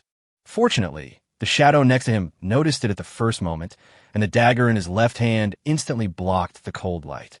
At this time, a figure was also forced back by the shadow. "Who?" Facing Shadow's scolding, the figure slowly raised his head. He was a thin, old human with a wretched appearance and a particularly large mouth. "I never expected that there would be someone in this sinful forest who could block my attack." As the old man spoke, he opened his big mouth and licked the corners of his mouth with his tongue, like a hunter seeing his prey. "He is Li Fan." Before Li Fan could speak, a voice came from behind the old man. Then 3 figures appeared behind the old man. The 4 of them were obviously in the same group. Among them, there was an ordinary-looking man standing on the left. His expression suddenly changed when he saw Ying's appearance. "Hey, the dark elf is not dead, and has almost recovered. How is it possible? Li Fan, how did you save the dark elf?" Li Fan frowned, being very sure that he did not know the ordinary-looking man in front of him, but the other party knew him. Li Fan recalled Babu's description of Kai and Huck, looked at the ordinary-looking man, and said tentatively, "Are you the Huck? Who is Kai?" Hake seemed a little surprised that Li Fan recognized him, but he didn't care too much and said, "As expected, Babu was killed by you." "Yes, I am Hake. As for Lord Kai, is he still driving away the dwarves over there?" "Drive away?" Upon hearing this word, Li Fan understood everything instantly. It turned out that the slave-hunting groups that were besieging the dwarves were not hunting down the dwarves, but driving them away, probably to drive them away from where the dwarves gathered. Then the real masters of the slave-catching group lay in ambush here, waiting for the dwarves to come to them. But what they didn't expect was that before the dwarves arrived, Li Fan and the other 3 fell headfirst into the trap. When Li Fan thought of this, his expression suddenly changed. In this case, doesn't it mean that the 3 level 2 and 1 level 3 slave-hunting groups are not the main force, and the real main force are the 4 people in front of him? How strong are these 4 people then? Seeing Li Fan's expression change, Hake grinned and said, "Did you guess that? You were smart enough to deceive me and Master Kai." Unfortunately, you can't escape this time, even if you were smart, because Master Howard has sent out 4 level 3 fighters and 4 level 2 fighters. Harker said with a very proud smile, and continued, "In this sinful forest, no one can stop the 8 of us. If we were not afraid of alarming the dwarves in the dwarf gathering place and causing a war, we would have captured those dozens of dwarves long ago. But it's good now. We unexpectedly caught a big fish like you. Master Howard has been thinking about you day and night. He must be looking forward to the moment of meeting you." As he spoke, Huck suddenly said respectfully to the other 3 people, "Master Z, Air, and Lao Bu, please don't kill Li Fan. This guy once deceived Master Howard, and Master Howard has been thinking about Li Fan for a long time since then. As long as we capture him alive, Master Howard will definitely reward us." Lao Bu was the wretched old man, while A.E. and A.Air were the other 2 level 3 fighters here, and those 2 were actually rare twin brothers. When the 3 heard what Huck said, they all nodded indifferently. After all, those in front of them were just a group of level 2 fighters, not worth their attention at all, and it would not be difficult to capture them alive. Then let's get started. The dwarves are almost here. Let's take care of these 4 before they arrive. Don't let them ruin Master Howard's plans. As the wretched old man Abu said this, he took the lead and rushed towards Li Fan, with the twins E and A-Air following closely on his left and right. Abu seemed to be very interested in Li Fan. He grinned with a lewd expression and slashed Li Fan's face with a dagger. He was about to stand in front of Li Fan when I.E., who was on the right side of Abu, rushed up and blocked him. As for A-Air, he rushed towards Dina and Anna. With 4 level 2 warriors facing 3 level 3 warriors, the situation at this point can be described as hopeless. At this moment, Li Fan no longer cared about Dozina, and there was only one thought in his mind: find a way to escape with Dina and the others. However, in the face of absolute strength, the tricks that can be used are extremely limited. For the first time, Li Fan felt that he could not think of any countermeasures at all. Anxiety filled his heart. Seeing that Abu's dagger was about to chop at him, Li Fan angrily drew out Tang Hung Dao and slashed at the dagger fiercely. The wretched old man looked at Tang Hung Dao with great disdain and swung the dagger at Tang Hung Dao casually. With a ding sound, Abu's expression suddenly changed. Although the ordinary dagger in his hand shook off Tang Hung Dao, a fingernail-sized cut was left on the blade of the dagger. It's actually a high-quality weapon. Abu looked at the Tang Hung Dao in Li Fan's hand with fear. If he was hit by this fine weapon, even if he was a level 3 warrior, he would be seriously injured instantly. But this fear did not last long, and the next moment, only greed remained in Abu's eyes. This is a top-grade weapon. If he can get it, his actual combat power can be increased by at least half. No, I must get this strange knife. Abu thought about it, and immediately narrowed his eyes and stared at Li Fan. Chapter 75. The Two Sides Meet. In the Forest of Sin, the moment the 2 sides fought, Li Fan and his 4 companions were at an absolute disadvantage. Ying's left hand tightly grasped the mother dagger of the mother and child dagger and slashed at Hajime in front of him with his backhand. I.E. was using a rapier, which, under his thin body, created messy afterimages and continued to attack Ying. Ying ultimately suffered from the damage done to his left eye and right hand, and could only passively defend against Hajime's attacks. On the other side, Dina and Anna faced off against Air. I.E. and Air are indeed twins. They both use the same rapier, and their swordsmanship is equally sharp. As soon as Air raised his hand, he launched a violent attack at Anna. Facing the sword shadows that were coming like raindrops, Anna swung her hands and put on the claw gloves. The claw gloves left a series of afterimages, and the sound of metal collisions ding-dang-dang was heard in the air.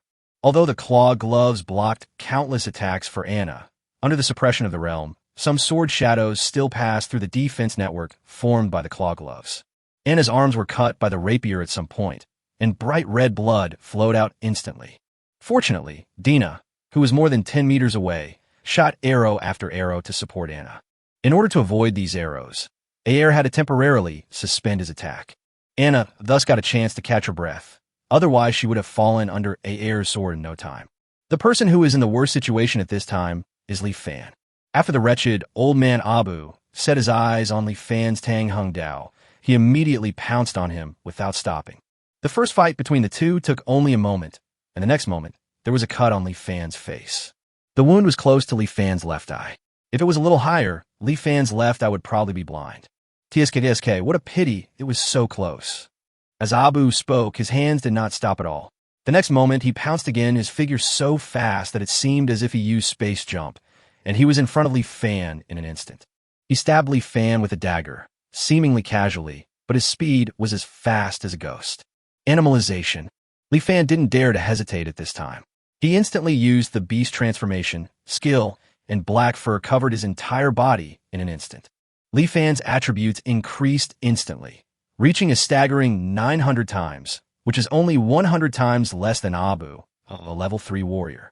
At this moment, Li Fan was finally not completely powerless to fight back. He immediately raised his Tang Dao and slashed at Abu. Are you a half-orc? Abu was shocked at the changes in Li Fan. He never expected such a situation to happen. He raised the dagger in panic to block in front of him. Bite! With a crisp sound, the dagger in Abu's hand was hit head-on by Tang Hung Dao with all his strength and was actually cut into 2 pieces. Abu was terrified at this moment and retreated quickly, keeping a distance of more than 30 meters from Li Fan. He glanced at Li Fan and didn't expect that he would be facing a half-orc this time. The orc's beast transformation skill is undoubtedly an extremely difficult skill to deal with. It can instantly increase all attribute points by several times. In the same realm, this skill can even change the situation of the battle in an instant. Fortunately, Li Fan is only a level 2 warrior, and even with the beast transformation skill, he is still no match for him. However, Li Fan still holds a high-quality weapon in his hand, which, combined with the beast transformation skill, could put his life in danger, so he still needs to be careful. Although Abu thought so, there was not much worry on his face. After all, he knew very well that the beast transformation skill had limitations. As long as he consumed Li Fan's physical strength, once the beast transformation skill was released, the opponent would still be at his mercy. At this time, Abu looked at the dagger he had destroyed. A trace of pain flashed in his eyes. Ordinary weapons were not cheap. One would cost at least several gold coins, and yet they were destroyed just like that. Fortunately, warriors like him must have prepared spare weapons. Abu threw away the half-broken dagger in his hand, reached out to his waist, and took out a new dagger.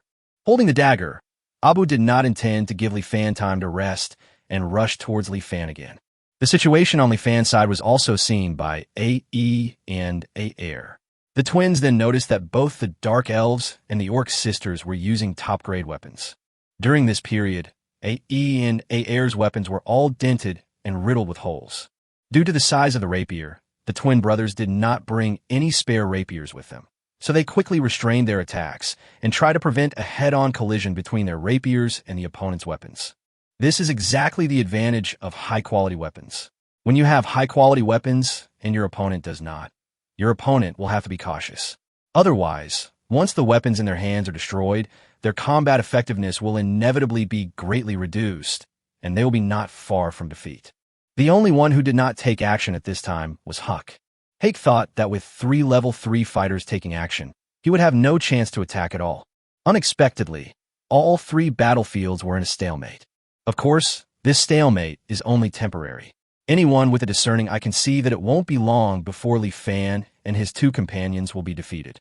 However, the cautious Hake still planned to take action. He wanted to deal with Li Fan first, then the orc sisters, and finally the dark elves. Otherwise, it will affect the important event of capturing the senior blacksmith later. Just as Huck was sneaking towards Li Fan, pa pa pa, suddenly, there was a sound of dense footsteps coming from the forest not far away. Huck's face changed. Could it be that the dwarves have arrived? Hake's guess was correct. A few seconds later, 40 dwarves suddenly emerged from the dense forest behind. The 4 dwarves led by Gully and Dozina rushed to the front and were the first to discover Li Fan, Abu, and others.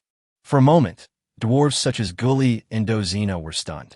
They never expected that they would meet Li Fan and others while fleeing, and it seemed that Li Fan and others were also fighting with others. What's going on? Dozina asked as she led the dwarves towards Li Fan and others. Seeing so many dwarves, Abu, I.E., and Air had to retreat. Dinina and Ing were thus able to escape, and they all retreated to Li Fan's side. Li Fan breathed a sigh of relief and took the opportunity to cancel the beast transformation skill in order to maintain his strength. He briefly explained the current situation to Dozina. What? These people are here to arrest us too. Gully, who was standing by, was shocked when he heard this. He was also surprised that Li Fan and his men had fallen into such a desperate situation just to save them, the dwarves. For a moment, the leader of the center dwarves looked at Li Fan with complicated eyes. Dozina was calmer and more focused at this time. She noticed the difference in strength between the two sides and said to Li Fan and the dwarves, "Let's rush out before the slave hunting group catches up with us. It's too late. None of you can escape today." At this time, Kai caught up with 3 level 2 warriors and more than 40 slave hunting group members. Abu and others immediately went forward to meet them. At this time, the two sides were officially divided into 2 camps. A human slave hunting group, including 4 level 3 warriors for level 2 warriors and more than 40 level 1 human warriors. An alliance of dwarves and Li Fan, consisting of 1 level 3 warrior shadow, 7 level 2 warriors, and less than 40 level 1 dwarf warriors. The difference in strength between the two is obvious at a glance. Chapter 76 Death Battle 1. Faced with the overwhelming advantage of the opponent's high-end combat power, neither Li Fan and his 4 companions, nor dwarves like Dozina, saw any hope of victory. At this time, Kai did not immediately order an attack on Li Fan and his men. Instead, he asked the slave hunting group and Abu, Ai, and Air to slowly disperse and form a circle here to prevent anyone from taking the opportunity to escape. Of course, the most important thing is to prevent Dozina from escaping. There was a flash of struggle in Dozina's eyes. Finally, she approached Li Fan and said to him, "Li Fan, you guys run away. They're coming for us dwarves. I'm very happy that you can think of saving us. Since there is no hope now, you guys should not accompany us to die here in vain. It's a pity. If I had known earlier, I would have drunk all the wine you sent in advance." As she spoke, there was only regret in Dozina's eyes, without any fear. The dwarves, including Gully, heard what Dozina said, but even Gully did not say anything more at this time. There is no need to doubt the fact that dwarves value feelings. Some of these dwarves may be afraid or at a loss at this moment, but no one would ask Li Fan and others to stay and help them at this time. After hearing this, Li Fan looked at the handsome girl in front of him and sighed helplessly. If he could really leave, Li Fan felt that he would most likely leave. But Li Fan was very clear that at this time and place, if Dozina, as a senior blacksmith, was Kai and his team's first target, then he, Li Fan, was Kai and his team's second target. Kai and the others might let Dena and Ing go, or even let go of all the dwarves except Dozina, but they would never let Li Fan go. There was no way, because their master Howard was still thinking about Li Fan all the time. Li Fan felt a burst of despair when he thought of this. The next moment, he was just like Dozina just now, with a flash of struggle in his eyes. Finally, Li Fan walked up to Dina and Anna and said, "How about you two run away, and it would be best if you can take Ing with you." "I'm not leaving." Ing said it without any hesitation. There was an unquestionable determination flashing in his only remaining right eye. Although he had expected this, Li Fan couldn't help but sigh again when he saw this. Li Fan then looked at Dina and Anna. Anna happened to look over at this moment. She looked at Li Fan deeply, with struggle in her eyes as well. Anna is a rational person most of the time. She always regards finding evidence of the Silver Wolf clan being framed as her top priority, and for this she needs to do whatever it takes to survive. Whether for Dina or for the Silver Wolf clan, she should have taken Dina away without hesitation at this moment. However, at this moment, Anna found herself hesitating. Anna looked at Li Fan again and suddenly asked a question. "If Dina and I escape, Li Fan, what about you? Are you going to stay here and wait to die?" "Waiting to die? How is that possible?" "And you? I may not be able to escape, but I can't die in vain, right? I have to at least find a way to bite off a piece of their flesh." As Li Fan spoke, he grinned and a rare ruthlessness flashed in his eyes. Anna was stunned by Li Fan's answer. It reminded her that she chose to be friends with Li Fan because she admired the ruthlessness hidden in his bones. Yes, she and Dina are Li Fan's friends, as are Ing and Dozina. How could a friend run away alone at this time? At this moment, Anna seemed to have found the answer. Anna's expression became extremely firm, and she said to Li Fan, "I'm not leaving either." Li Fan fronat. Just as Anna thought that Li Fan was her friend, Li Fan also sincerely thought that Anna and Dina were his friends. Li Fan didn't want his friends to stay and wait for death with him. However, before Li Fan could persuade him, Anna suddenly spoke at this time, speaking in a low voice. "Listen to me, Li Fan. We may still have a chance. I just tested Air's strength. Maybe I can kill him." These words surprised everyone around. No one expected that Anna's strength could actually be comparable to level 3. It's just that I need some time. If there are other level 3 fighters around, they will definitely not watch me succeed. Anna added at this time. No one doubted the truthfulness of what Anna said. Li Fan has already started thinking of a solution for this. While thinking, he said, Shadow can stop a level 3 warrior, and I can barely lure away that Abu with my beast transformation skill. There is still one left. There were too many high-end fighters on the opposite side. Even if Li Fan and others tried their best, they could only hold back 2 of them. However, there was still a level 3 fighter that no one could deal with. Dozina suddenly stepped forward and said, I'll lead the last one away. Everyone turned their eyes to Dozina. Some of them seemed to want to say something, but stopped, especially Doge, who was not far away. He opened his mouth, but in the end he could only lower his head and clench his fists tightly. Dozina looked at everyone's worried eyes and smiled. Don't worry, I'm not going to die. You have to believe in the bodies that are tempered by our dwarven bodybuilding techniques. I also have other preparations. I can't say I can kill you, but I can hold on for a while. No one said anything after hearing this.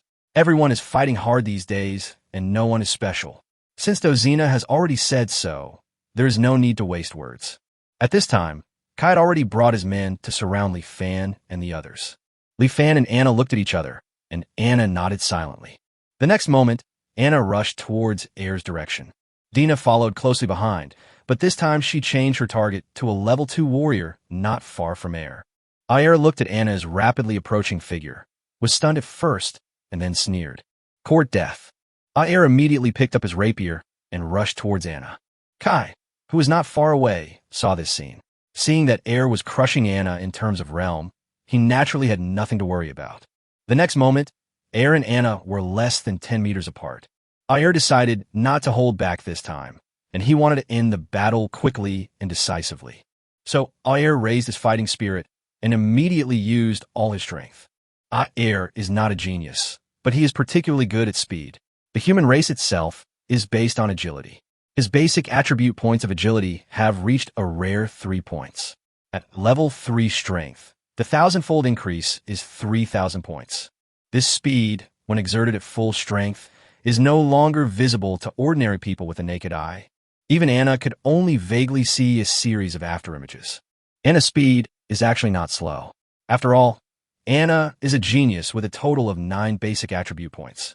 Although the orcs are mainly based on strength, Anna's basic agility value is as high as 3 points. With the enhancement of level 2 strength and top-grade chi and blood skills, the final agility value is as high as 900 points. If facing an ordinary level 3 warrior, Anna would at most have a slight disadvantage. Unfortunately, Air is not an ordinary level 3 fighter. Compared with Air's agility value, there is a huge gap between the two. At this moment, Air flashed behind Anna and stabbed her back mercilessly with his rapier. Just when Air thought Anna was dead this time, Anna suddenly leaned forward and growled, Animalization. The next moment, silver-white hair continued to grow from Anna's skin. Chapter 77 Death Battle 2 Animalization. As Anna growled, Air was frightened by the sudden burst of momentum from Anna and quickly retreated. At this time, long white hair grew all over Anna's body. At the same time, her arms and legs seemed to have changed, as if they had the curvature of wild animal limbs. Soon after, Anna, who was on all fours, looked like a real silver and white wolf. Li Fan was stunned for a moment before he reacted.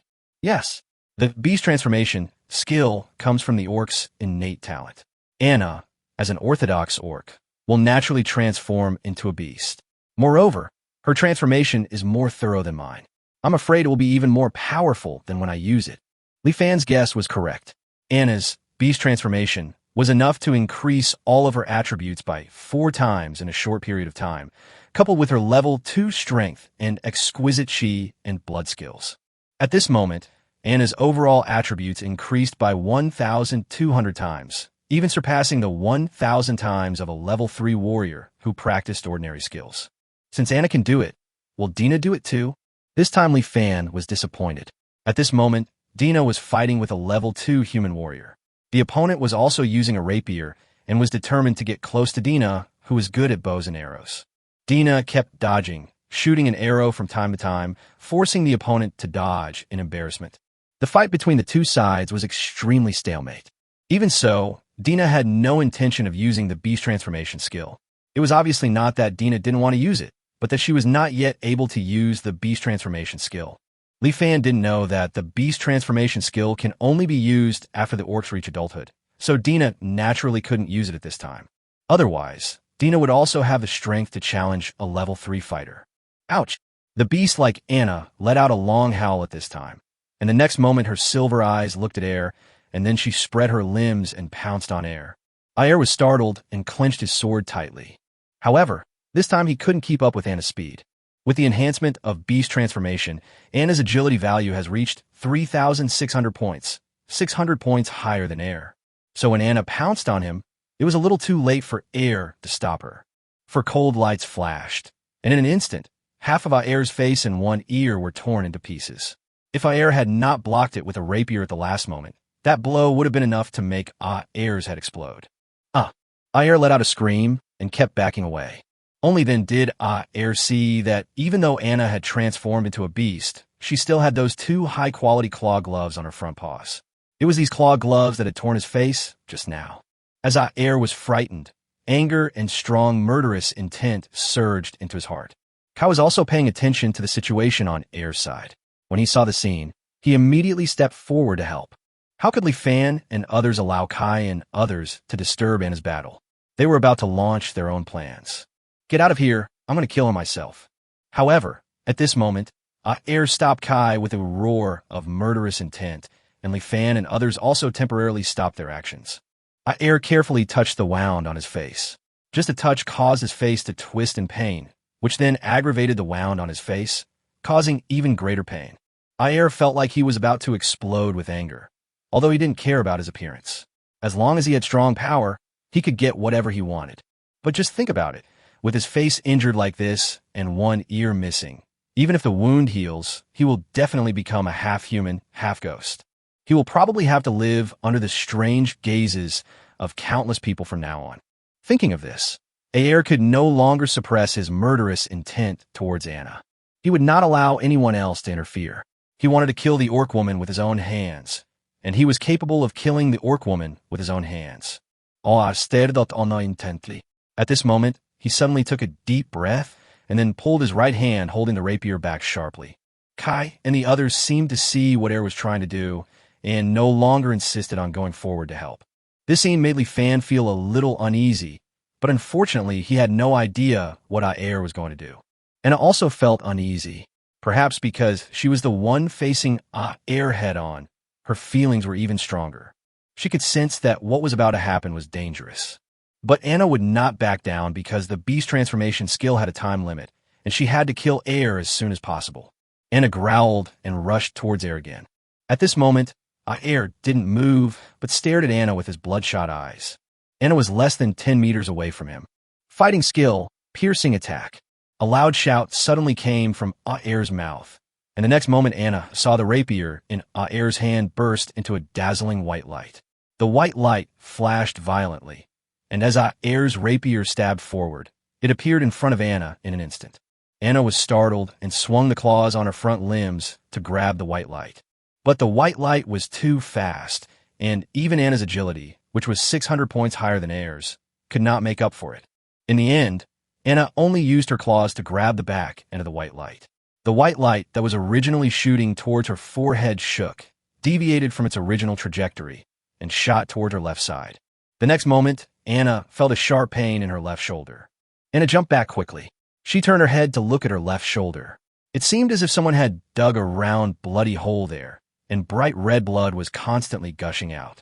Anna looked horrified. If she had been hit on the head by this move just now, there would probably have been a hole in her head that went all the way through. This is the fighting skill cultivated by human fighting spirit. It is so powerful. It is indeed terrifying. Anna was still frightened and looked at Aer more cautiously. But Anna did not despair. Since she had already seen this move, she was prepared and would not be hit by the opponent easily again. Aer was naturally aware of this, but he was not in a hurry either, because he also knew the weakness of the beast transformation skill. Even if he could not kill Anna immediately, he could rely on fighting skills to delay time. When the beast transformation skill time was up, that would be the end of Anna's death. Both sides stared at each other with their own thoughts, and no one dared to relax at all. At this moment, Anna suddenly gave Li Fan a look. Li Fan could tell at a glance that this was Anna's look asking him to carry out the plan just now, but Li Fan was also worried about the duration of Anna's beast transformation skill at this time, and he was a little hesitant for a moment. Ouch! Seeing this, Anna suddenly roared towards the sky, then looked at Li Fan again. This time, her silver eyes were firm, as if telling a word. Believe me, Li Fan was stunned. The next moment, he took a deep breath and turned to look at Dozina. Next, you run south and I run north. Dozina nodded heavily, then grinned. Li Fan, please don't die. Of course you too. Chapter 78 Death Battle 3. Li Fan and Dozina looked at each other, and the next moment they ran south and north respectively. Ing also moved, but this timing did not follow Li Fan, but followed Dozina instead. As the core figures of this hunt, Kai naturally paid great attention to every move of Li Fan and Dozina. Seeing that Dozina and Li Fan were trying to escape, Kai hesitated for a moment and immediately decided to chase after Dozina. Only Abu looked greedily at the Tang Hungdao in Li Fan's hand, grinned, and chased after Li Fan almost nonstop. While chasing, he shouted to Kai and the others, "I'm going to chase that Li Fan. He's the one who ruined Master Howard's plan. How can we let him go so easily?" Kai and he frowned at the same time, knowing that the old man was coveting the knife in Li Fan's hand, but they did not stop Abu in the end. With the 2 level 3 warriors, they were more than enough to capture the high-level blacksmith dwarf. Based on this, it would naturally be a good thing to capture Li Fan at the same time. After all, Howard really hated Li Fan, and it could be considered a surprise for the young master. However, when Kai thought of Abu's strange hobby, he became a little worried whether Li Fan could be caught alive. Kai shook his head and was too lazy to care about Abu. He waved his hand and took Ai and the rest of the slave-catching team to stop Dozina.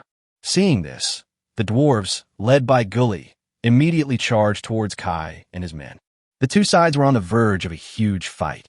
While Gully wielded his double axes to chop down the human slave-hunting group beside him, he led the remaining 2 level 2 dwarf warriors to stop the last 3 level 2 warriors under Kai. The remaining level 1 dwarf warriors tried their best to stop the members of the slave-hunting group. This is part of their plan. As for the 2 level 3 fighters, Kai and Gully and others had no choice but to watch them rush towards Dozina and Ing. Facing Kai and who were chasing after her, Dozina never looked back, but just kept running towards the south. How could Kai and tolerate Dozina to continue to escape, and they immediately stepped forward to stop her? At this moment, Ing grabbed the mother dagger and swung the child dagger towards Kai and Hajime. Brush! Pulled by the silk thread, the dagger drew a huge arc in the air and slashed towards Kai and Ai. There was a flash of disdain in Kai's eyes, and he drew out his rapier to cut off the dagger. This dagger is also a fine quality weapon. You can't resist it head-on, Hajime warned, and pulled Kai, who was about to move forward, and backed away to avoid the dagger. Kai couldn't help but break out in a cold sweat after hearing this. If he hadn't dodged just now and the rapier had been cut off, his body would probably have been cut off the next moment. Dark Elf. Kai looked at Ing with murderous eyes. Then he looked at Hajime beside him, and together they rushed towards Ing. Ing has a hard time dealing with a level 3 fighter, let alone 2. But Ing did not retreat at this time. She needed to buy some time for Dozina, so that Dozina could run far enough. In this way, even if Dozina is eventually caught up, Kai and the others will not be able to return to the rescue in the first time, and Anna will have the opportunity to kill Aer. Looking at Kai and Hajime getting closer and closer, Ing took back the sub-dagger, and black energy flowed in his left hand holding the mother dagger. Black energy covered the entire mother dagger at this time. Ing clenched the mother dagger tightly, and when Kai and Hajime approached, he swung it towards them fiercely. Kai and Ing naturally would not go head-on with the high-quality weapons, so they dodged backwards and then immediately planned to move forward and kill Ing. However, at this moment, the black energy on the mother dagger was like flowing liquid, and as Ing swung the dagger, it shot towards Kai and Hajime, who were retreating. Not good. Kai and Ai were startled and rolled to the side at the same time, barely avoiding the black energy. Tisk. After all, he was unable to dodge, and his left wrist was hit by the black energy. At this time, not only was a large hole in his clothes dissolved at his wrist, but a fist-sized piece of skin on his left wrist was directly dissolved, revealing the bright red flesh beneath the skin. Trouble, the dark attribute magic of the Dark Elf has the ability to devour, so we can only avoid it, but we can't waste time. Let's use fighting skills together to deal with her. Following Kai's words, Kai separated from Hajime and flashed to the sides of Ing. Then, the two of them simultaneously clenched the rapiers in their hands and slowly retracted them to their waists. White light condensed on the rapiers. The preciousness of fighting skills is even higher than that of fighting chi techniques. Most fighting skills, like fighting chi techniques, are firmly controlled by the nobles and are only rewarded to their most loyal subordinates to learn. The fighting skill that the Lord of Winter City, Cadden, masters is fighting skill, piercing attack. Therefore, all of Howard's men will use this trick to fight. Fighting skill, piercing strike, can be considered a relatively powerful fighting skill. Not only does it have terrifying speed, it also has a penetrating power that cannot even withstand the flesh of a dwarf. Perhaps the biggest problem is that it consumes a lot of fighting spirit, and even a level 3 warrior cannot use it unlimitedly. However, Kaini didn't think that a dark elf could withstand the piercing attack used by both of them. Ing naturally would not choose to fight Kai and Ai head-on, so he took a step back and activated the shadow fusion skill, blending into the shadow of a tree nearby. Kai and Ai were not in a hurry. How could they not know the dark elf's most famous ability, shadow fusion? They also knew that this move was not invincible. Even if the dark elf merged into the shadow, he would still be injured if hit. Fighting skill, piercing attack. Fighting skill, piercing attack. The two men shouted at the same time, and the rapiers in their hands showed signs of moving. The image was prepared. It emerged from the shadows of the trees in an instant and hid behind a big tree. Kai and he could only temporarily point their rapiers at the tree. The next moment, a white light burst out, and two fist-sized round holes were instantly pierced through the tree. At this time, Ing was hanging on the tree trunk. She looked down at the round hole only a few centimeters away from her feet and couldn't help but break out in a cold sweat. If the big tree hadn't blocked Kai and Ai's sight, she might not have been able to avoid such a fast fighting skill. Although Kai and Hajime regretted not being able to kill Ing, they did succeed in forcing Ing to give way. The two of them immediately ignored Ying's existence and chased in the direction of Dozina. Call out. At this time, Ing swung the dagger again and shot it towards Kai. Kai had to turn back to block the dagger. Seeing that the dark elf was not going to let him go, he immediately said to Hajime, "I will stop the dark elf, and you must catch the dwarf senior forger." As he spoke, Kai rushed towards Ing instead and kept stabbing at Ying's vital points with his rapier. He no longer thought about stopping Ai at this time. She had delayed long enough, and now it would be enough to just delay Kai. Although Ing had bought a long time for Dozina, due to the difference in strength, Dozina was caught up by Hajime in just a few minutes. Facing Hajime, Dozina was not flustered. This place was far enough away from Anna that it would take Hajime several minutes to get back. At least she had accomplished half of her goal of delaying Ai. All she had to do from now on was to delay him as hard as she could. She would delay him as long as she could. That would be enough. Chapter 79 Death Battle 4. The strength of the dwarves comes from the amplification-like blessing they gain after tempering their bodies.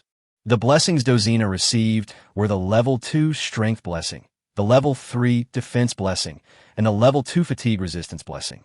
Therefore, although Dozina is also at level 2, she has strength and defense far beyond level 2.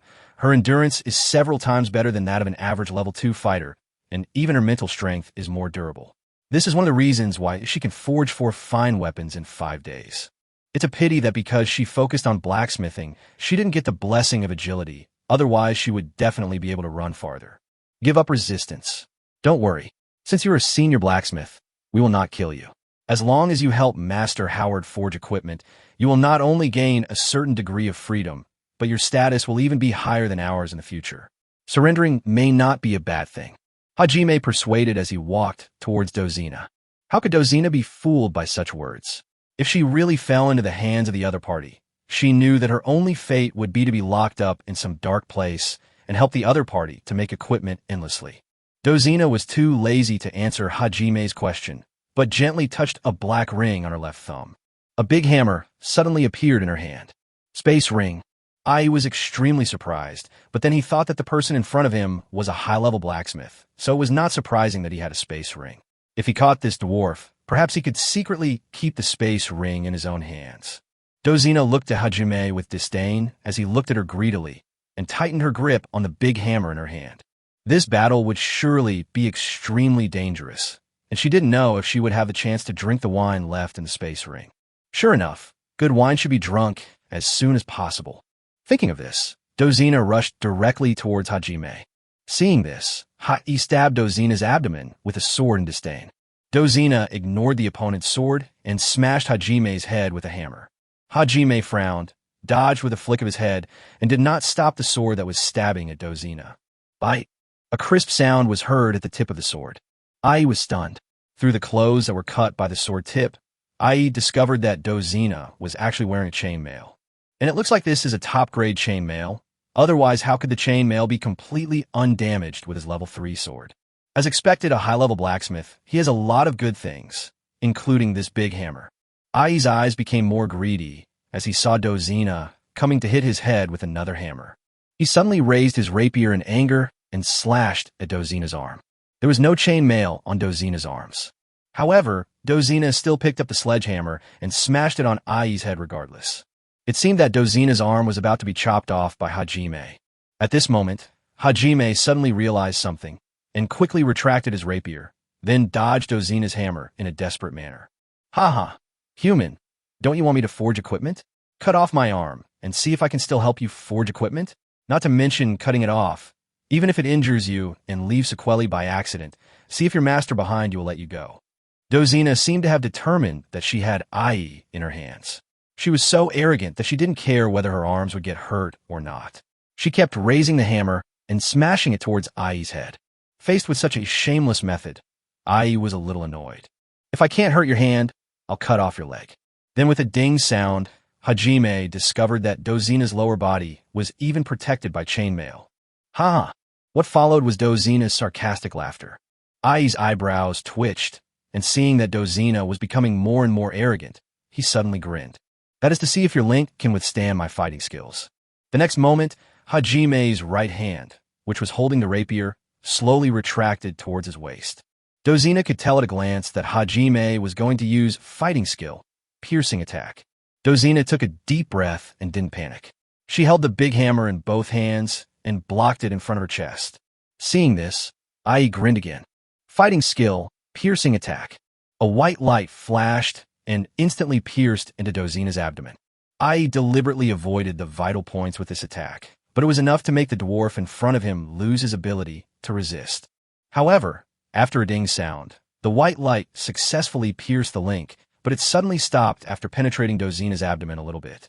The next moment, Dozina hit Hajime with a hammer, as if she had expected it. Ai was shocked, not understanding why he pierced the link, but still didn't hurt the dwarf in front of him. Fortunately, he was fast enough and managed to dodge Dozina's hammer at the critical moment. Ai, who was retreating, looked at Dozina's abdomen in doubt. There was some blood flowing out, but not much. It was obvious that his rapier only pierced the skin of Dozina's abdomen.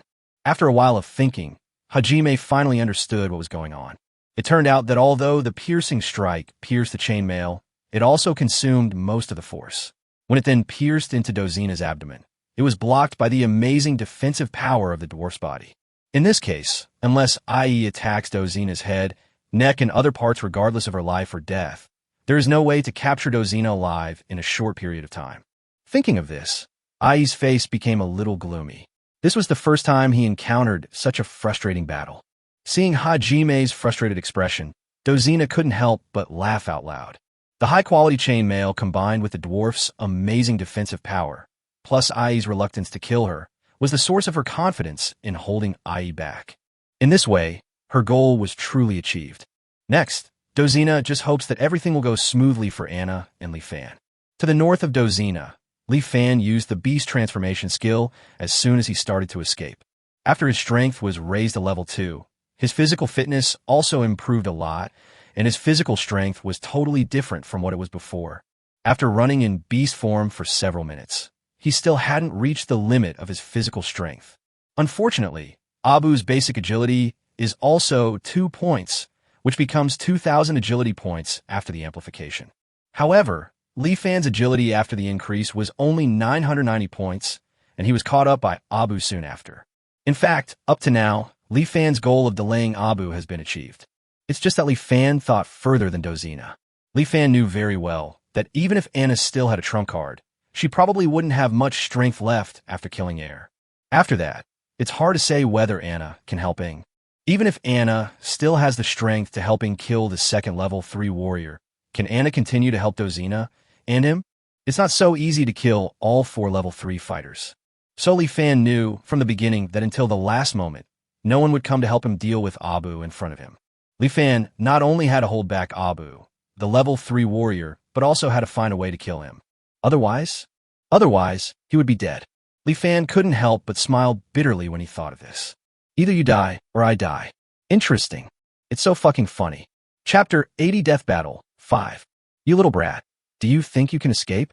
The wretched old man Abu stared at Li Fan in front of him, his big mouth revealing an unpleasant smile. Li Fan did not answer, but stared at Abu, thinking about what other ways he could use to deal with Abu in front of him. Seeing that Li Fan didn't say anything, Abu suddenly smiled exaggeratedly. Are you trying to escape? Ha ha ha. I like people like you who don't give up easily, because... Before Abu could finish his words, he suddenly rushed to Li Fan. At that moment, that wretched face revealed a hideous smile that was enough to scare people. Because it's more fun to kill like this. As he spoke, Abu slashed a dagger towards Li Fan's abdomen. Li Fan hurriedly grabbed Tang Heng's sword and slashed forward. Abu casually stepped back to avoid the knife. Then he raised the blood-stained dagger with a smile on his face, and his cloudy eyes looked at the dagger as if he was appreciating a work of art. As for whose blood was on the dagger, it was self-evident. Li Fan had already felt the sharp pain in his abdomen and saw a cut more than 10 centimeters long above his belly button. However, it was not known whether it was intentional or Li Fan's previous knife attack just forced Abu to retreat, so the wound was not deep and only cut a layer of his skin. Li Fan gritted his teeth and stared at Abu. At this time, Abu placed the dagger across his front, and then under Li Fan's puzzled eyes, he opened his mouth and licked the blood on the dagger. TSK, it's indeed the blood of young people. It tastes so good. Ha. Abu smiled and looked very happy. Is this old man still a pervert? Just when Li Fan thought that Abu would continue laughing for a while, Abu's expression suddenly changed, and his figure pounced on him like a ghost. When Li Fan wanted to stop it, it was too late. The next moment, a cut appeared on Li Fan's left arm. When Li Fan swung the Tang Hung Dao, Abu had already retreated 10 meters away. Li Fan took the opportunity to look at his left arm. There was another wound of more than 10 centimeters. The wound was still not deep, just a cut on the skin. When Li Fan looked at Abu again, Abu had already licked the blood on the dagger again. He noticed Li Fan's gaze and said teasingly, "Fresh blood is the most delicious. I once drank the blood of 3 girls one mouthful at a time. I still remember that feeling. No, just thinking about it makes my throat itch. I'm so thirsty. I wonder if your blood is enough to quench my thirst." As he spoke, Abu bent over and leaped forward, then pounced in front of Li Fan for the 3rd time. This time, he swung the dagger and cut Li Fan's leg. The cut was still more than 10 centimeters long, and it only cut a little flesh. This time, Abu had already retreated far away before Li Fan swung the Tang Hung Dao. He seemed to enjoy this cat-and-mouse game very much. He would never make more moves each time, and once he succeeded, he would retreat far away to enjoy his trophies. The 3rd time, Abu licked the blood off the dagger. Perhaps because of excitement, his eyes were slowly filled with bloodshot, and gradually, the look in his eyes when he looked at Li Fan became more and more dangerous. Just when Li Fan felt a chill running down his bones, Abu suddenly shook his head vigorously. No. Kai's already said that he wants to capture you alive, but he can't kill you. However, Abu rushed forward for the 4th time, and this time he cut Li Fan's back. The wound was still the same as before, and he still retreated before Li Fan swung the knife. Abu tasted the blood on the dagger for the 4th time. But if you play around a bit and let me quench my thirst, I think Master Howard will be happy. As he spoke, Abu once again revealed that unpleasant expression and looked at Li Fan teasingly. The expression was as if he was looking at a lonely and helpless fawn. Howard will be happy indeed. What Abu didn't expect was that Li Fan actually laughed at this time. He laughed and said, "I played a good trick on him in the beginning, and didn't he have a subordinate named Babu?" When Li Fan said this, Abu seemed a little unhappy. He didn't want to see Li Fan's current expression. Li Fan didn't care what expression Abu wanted to see. He continued, "Your name also has the word Bu in it. What a coincidence." I cut off Abu's fingertips bit by bit. He was scared to death. He answered whatever I asked. His method was much smarter than what you're doing now. Really, Abu's figure flashed and appeared behind Li Fan. This time his dagger fell on Li Fan's shoulder, directly cutting off a palm-sized piece of flesh on Li Fan's right shoulder. The next moment, Abu retreated more than 10 meters away, holding the piece of flesh and blood in his left hand. Abu suddenly opened his mouth and squeezed the piece of flesh and blood hard, as if squeezing a rag, catching all the blood with his big mouth without leaking a drop. Call! With a satisfied sigh, Abu turned to look at Li Fan and said, "Is it like this? But I'm not as petty as you, cutting people's fingertips." Li Fan's face twisted. The pain made him want to scream, but he endured it. With a face twitching in pain, he forced a smile and said to Abu, "Yours is indeed bigger, but I cut off the tips of all 10 fingers and toes of Babu. Why did you only cut off the flesh of my shoulder?" As he spoke, Li Fan suddenly raised his left hand and pointed at his left shoulder and continued, "Come on, isn't there another shoulder here?" When Abu heard this, he also grinned. "Then I'll grant you your wish." He has already seen that Li Fan is just pretending. But does this brat think that this kind of pretense can scare people like him? Abu flashed forward and appeared on Li Fan's left side and slashed towards Li Fan's left shoulder with the dagger in his hand without any hesitation. Just when the dagger had about to cut the skin on Li Fan's left shoulder, Li Fan's body suddenly leaned to the left, immediately putting his neck under Abu's dagger. The next moment, Abu's dagger was about to cut Li Fan's neck and blood would splatter. If there was no treatment, Li Fan would surely die. We must capture Li Fan alive.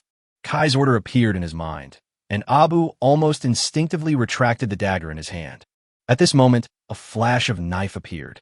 Abu then noticed that almost at the moment when Li Fan leaned his neck over, the Tang Hung Dao in Li Fan's right hand had already swung over. Abu's eyes suddenly turned red with anger as he watched Tang Hung Dao getting closer and closer. He retreated desperately. Although he finally avoided the vital points, a large piece of flesh and blood was cut off from his left shoulder by Tang Hung Dao, and one could even see some of the chopped off bones. The screams continued to echo in the dense forest. It was unknown how long it took before Abu finally suppressed his screams. However, the constant pain in his shoulder still made his ugly face distorted. Abu looked at the wound on his shoulder, which had broken the bone. He didn't even know if it could heal. If he cannot recover, it will definitely affect his future strength. The more he thought about it, the more a raging rage burned in his chest. However, at this moment, Li Fan sent another message. "You only cut a layer of my skin, and I cut off a large piece of your flesh with skin and bones. It seems that I'm still more ruthless, old man." Chapter 81 Death Battle 6. You're looking for death. Abu responded to Li Fan's provocation with overwhelming anger. Li Fan grinned, looking very proud, but secretly he had already raised his vigilance to the highest level. Li Fan knew very well that the trick he used just now could only be used once. If he dared to do it again next time, Abu would cut off his head without hesitation. However, Li Fan did not stop mocking him. Instead, he said to Abu, "You dare to hold back in a life-and-death fight? Even I, who have only fought for my life a few times, know that this is not possible. You old immortal, if you had not practiced longer than me, I could crush a bunch of trash like you with just one finger." Abu naturally knew this truth, but he had not taken Li Fan seriously before, so he was careless. Now he was being mocked by Li Fan, which he could not tolerate.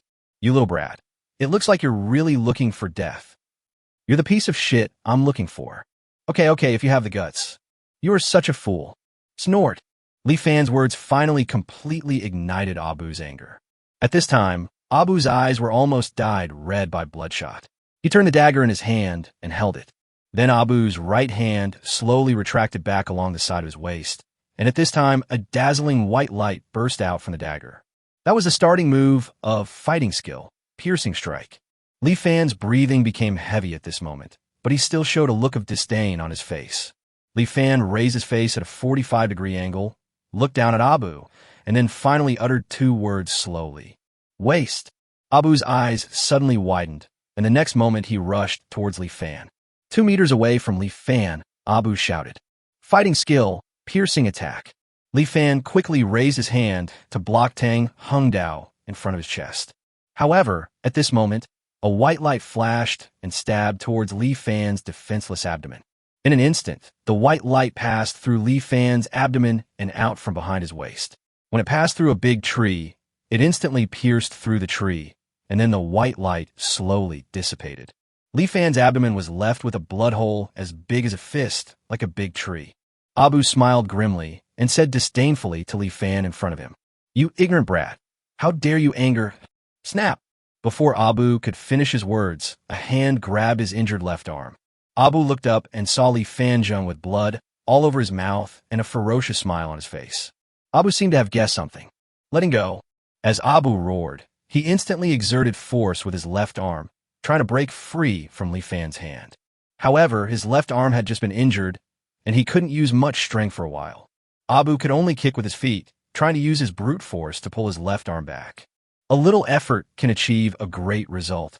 But at this moment, a strange force suddenly surged out of Li Fan's hand, and under this force, Abu's body suddenly stopped. And at that moment, Li Fan grinned, revealing his teeth stained with blood. He used up his last bit of strength and swung the Tang Hung Dao in his right hand fiercely forward. A cold light flashed across Abu's neck. The next moment, the expression on Abu's face froze, leaving only the look of disbelief in the last moment. The surroundings fell into dead silence at this moment, and the only sound that could be heard was the sound of blood dripping from Li Fan's abdomen. After a few seconds, blood suddenly appeared on Abu's neck, and then a bloodline appeared around Abu's entire neck. The next moment, countless blood gushed out from the bloodline. Abu's head tilted and separated from his body, and fell to the ground with a thump. At this time, Li Fan slowly fell backwards and finally fell to the ground with a plop. You shouldn't show mercy in a life-and-death fight, but how dare you be easily angered by your enemies? Ha! Li Fan really wanted to laugh out loud, but unfortunately he couldn't and could only make a giggle sound. On his abdomen, a bloody hole the size of a fist pierced through his body. You can even see broken intestines and some colorful filth through the blood hole. At this moment, blood was gushing out his abdomen, and his mouth seemed to be unwilling to accept the result and was spitting out as much blood as possible. Li Fan felt his consciousness blurring. The drowsiness in his brain and the fatigue all over his body made him want to take a nap immediately. No, I can't sleep. This thought flashed through Li Fan's mind. Li Fan struggled to focus his attention on the system mall and found the intermediate healing potion. Bye. At this time, Li Fan no longer had the energy to confirm that his bond value was enough to buy a few bottles of intermediate healing potions. He could only desperately send out the idea of buying. The next moment, bottles of intermediate healing potions appeared beside him one after another. Li Fan struggled again to grab the healing potions with his hands and then poured them into his mouth regardless of anything. Vomit! The intermediate healing potion was trying to go down the throat, but the blood was trying to come up the throat at this moment. Li Fan could only hold the entire bottle of healing potion in his mouth, then covered his mouth with both hands and desperately forced himself to swallow the potion. Then the next bottle. It was difficult to swallow each bottle. My strength was rapidly draining away, and my consciousness was becoming blurred. Li Fan could only use all his remaining strength to swallow one more bottle and one more mouthful. At some point, when he reached out to touch it, he could no longer reach the bottle of intermediate healing potion. Li Fan seemed to have lost all his strength at this moment. He lay on the ground, unable to even move a finger. At this moment, Li Fan could clearly feel his vitality slipping away. But there was also a burning sensation in the abdomen. I wonder which will be better, the potion of death or life. Li Fan opened his mouth, but no sound came out. I should be able to survive, right? As soon as this question appeared in his mind, Li Fan's black pupils suddenly shrank the next moment. No, I must survive. You can definitely survive. Must. It was as if I wanted to carve these two words deep in my mind, or as if I just wanted to trick my brain into believing them. In short, he kept repeating these two words. At some point, Li Fan didn't even have the strength to open his eyes, and his consciousness was cut off at that moment. At the moment when his consciousness disappeared, a few words still echoed in his mind. I will definitely survive. Damn slave hunting group. What have you done to my son? I'm going to kill you all. Gully roared and rushed towards the level 2 warrior of the slave-catching group. The double axes in his hands were powerful, and each blow was blessed with the power of the dwarf. A level 2 warrior from the slave-catching group raised his shield to block, but he felt like he was blocking a mountain. The moment the shield and the axe collided, his internal organs vibrated and blood flowed from the corners of his mouth. Upon seeing this, Gully swung his 2 axes even harder, again and again, fully embodying the word reckless man to the fullest. The level 2 fighter of the slave-catching group secretly groaned, not knowing how long he could hold on. This kind of scene can be seen everywhere in the melee at this time. Every dwarf above level 1 has the blessing of body refining, but only confidants like Kai know how to fight humans. Therefore, although the number of slave-hunting groups exceeded that of the dwarves, they were now being suppressed and beaten by the dwarves.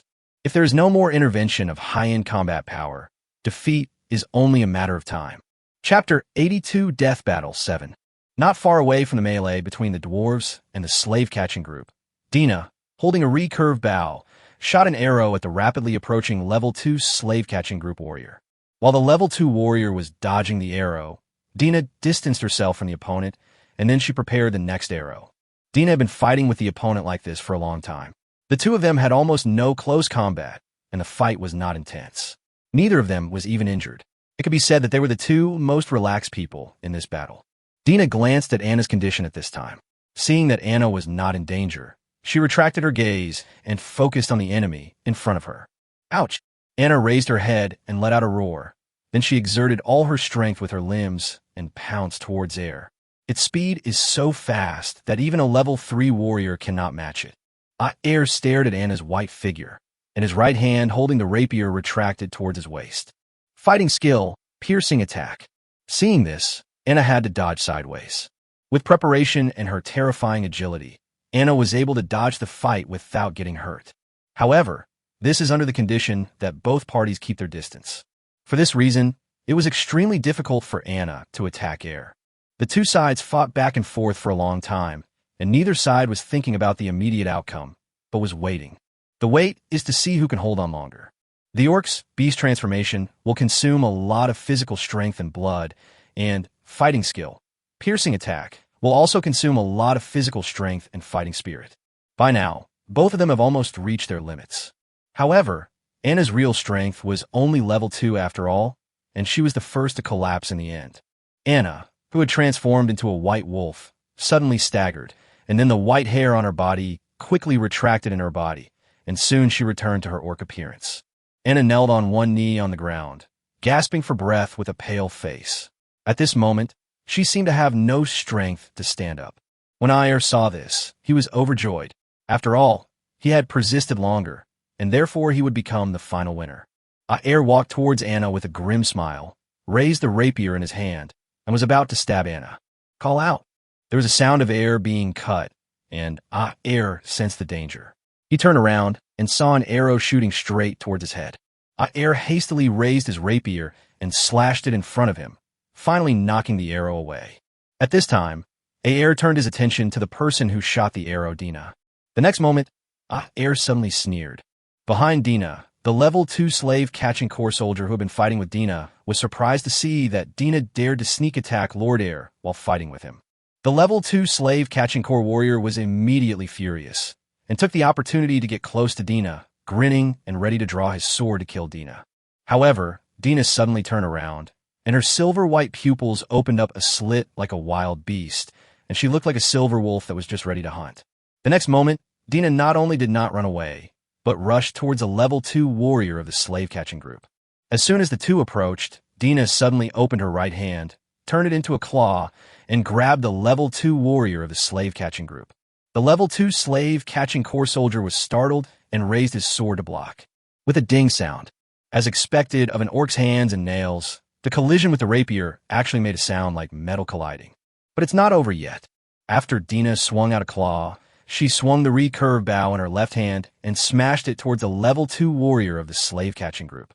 Just as the level 2 slave-catcher was about to raise his sword to block again, Dina reached for her waist with her right hand, pulled out a dagger, and chopped at the level 2 slave-catcher's neck with her backhand.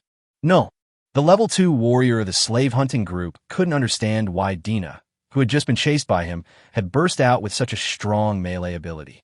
If she had this melee ability, he would have died at the hands of the opponent long ago. Could it be that this orc girl has been hiding her strength from the beginning? As soon as this thought came to his mind, Dina's dagger cut his throat. Blood was splattering everywhere, but Dina didn't even look at it. She turned around and rushed towards Ayer, as decisive as a hunter who had experienced countless hunts. Ayer saw this scene clearly, and he suddenly had a bad feeling. But after all, He is just a level 2 orc warrior.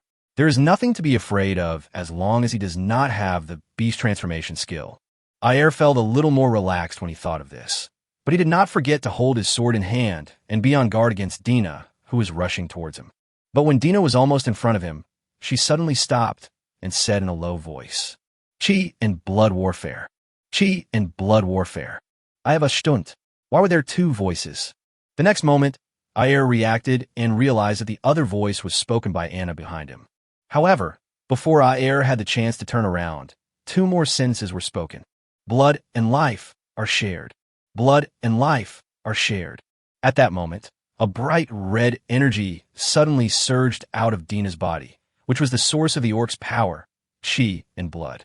As soon as the chi and blood appeared, they rushed towards Aer like blood-red lightning. When Aer was horrified, he found that the blood and energy just passed through his body. Kai, who was not far away, seemed to remember something and shouted at Aer in horror. That's the orc's blood and chi battle method, sharing blood and life. While shouting, Kai was about to go forward to support Aer, but he was immediately stopped by the shadow in front of him. Aer was stunned when he heard Kai's voice and immediately understood that the orc sisters had been preparing for this moment from the very beginning, and he had been tricked. Aer turned his head in horror and looked in Anna's direction.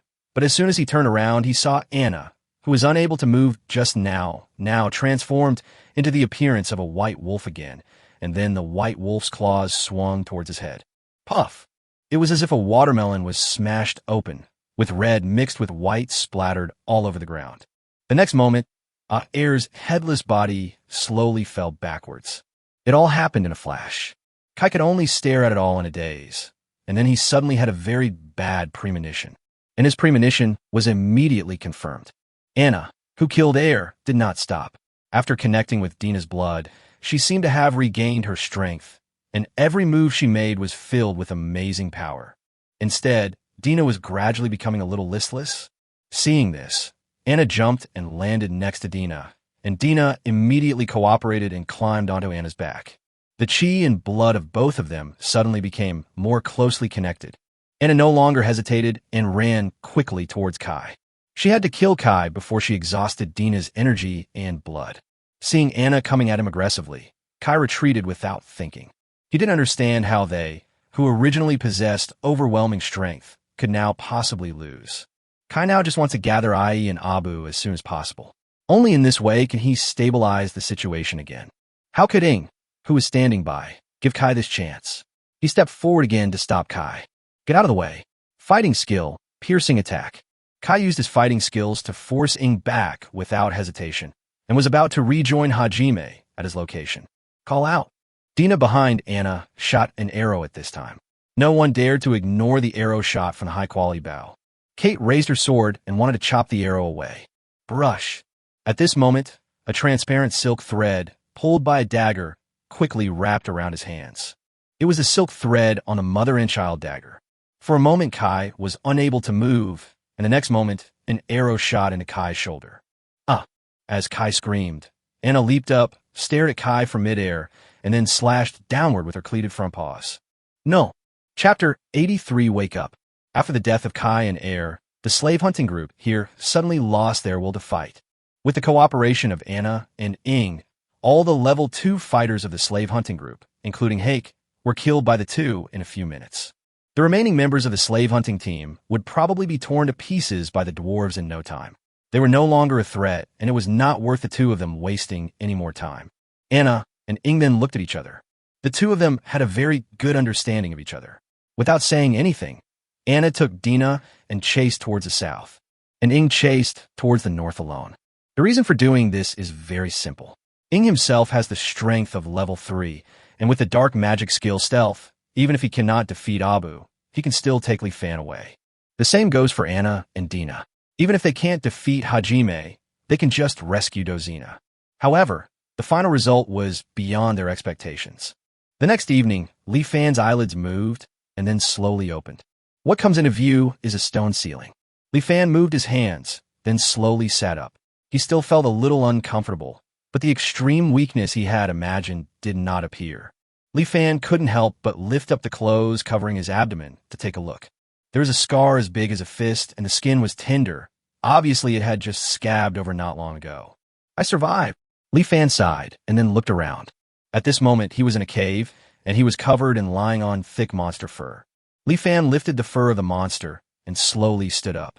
He first moved his body around and only breathed a sigh of relief after making sure that there was nothing wrong with his body. It seems that the effect of the intermediate healing potion is quite good. Li Fan glanced at the system panel.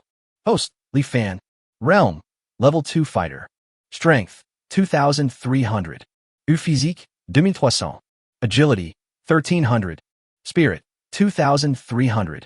Talent, Elf-Talent 0.2. Orc-Talent 13.2. Dwarf-Talent 3.4. Talented skills, Nature Affinity 0.1. Beast Transformation 3. Quick Recovery 5. Level 1 Poison Resistance. Comprehension Skill 10. Bond Value 99 points. The dwarfs only have 3.4 of their talent left. It seems that more than a dozen dwarves died in battle after that. The original bond value of 656 points was now only 99 points. After killing Abu, Li Fan, in a state of confusion, exchanged all his bond values for intermediate healing potions. He didn't realize it at the time, but now he knows that he exchanged 6 bottles in total. In fact, the effect of the intermediate healing potion would be greatly reduced after taking it 3 times in a row, but Li Fan didn't care about that at the time and directly drank all 6 bottles of intermediate healing potions. I don't know whether he was saved because of this, or whether he just wasted several bottles of intermediate healing potions. But compared to being alive, none of this seems to matter. Li Fan also knew the reason why the remaining bond value was 99 points instead of 56 points. The answer is on the system prompt page. Ding! Congratulations to the host for reaching 1 star in favorability with the dwarf. Interacting with the other party will gain 1 point of bond value. Ding! I think it was after that battle that almost all the dwarves' favorability towards him rose to 1 star. Among them, Dozina's favorability directly reached 2 stars. So, the final outcome of that battle should be good. I just wonder if Dina, Anna, and Ing are injured? Li Fan suddenly remembered this and hurried out of the cave. At this moment, a figure suddenly walked into the cave. Li Fan almost bumped into the other party, and the two of them quickly took a step back. Only then did Li Fan realize that the person who came was the beautiful girl Dozina. When Dozina saw Li Fan wake up, a bright smile suddenly appeared on her expressionless face. She suddenly flipped her hand and took out a bottle of Ergotu from her space ring, handed it to Li Fan, and said with a smile, "Hey, friend, do you want a drink? I'll treat you, all you can eat." It is not uncommon for dwarves to invite people to drink, but it is rare to hear the words enough from a dwarf. Li Fan, who was originally a little impatient, immediately felt relieved after seeing the bright smile on Dozina's face. The fact that Dozina could show such a smile proved that Dina and the others were fine. Li Fan pushed the dwarf woman and said speechlessly, "How can you invite someone who is just seriously injured to drink?" Dozina was stunned and said in confusion, "Really? When we dwarves get sick, we have an 80 chance of recovery as long as we drink." "Never mind. You are a human after all, so I will keep this wine. Don't worry. I will keep it until you come to drink it." I don't know if it was Li Fan's illusion, but Dozina seemed extremely serious when she said this. At the same time, hearing the conversation in the cave, Dina, Anna, Ing, and others also walked in. "Li Fan, you finally woke up." Dina was so excited that she almost jumped into Li Fan's arms, rubbing her head against Li Fan's chest. The little girl was probably frightened by Li Fan's previous appearance, and now she was hanging on Li Fan like a koala. Anna on the side was also not calm. As soon as she approached Li Fan, a look of hesitation suddenly appeared on her face. Then she stopped and nodded to Li Fan. The most special thing about Ing was that she walked directly to Li Fan's side, and then with a shadow fusion, she merged into Li Fan's shadow without saying a word.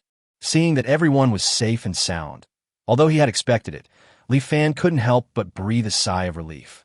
Anna and others then briefly told Li Fan what happened later.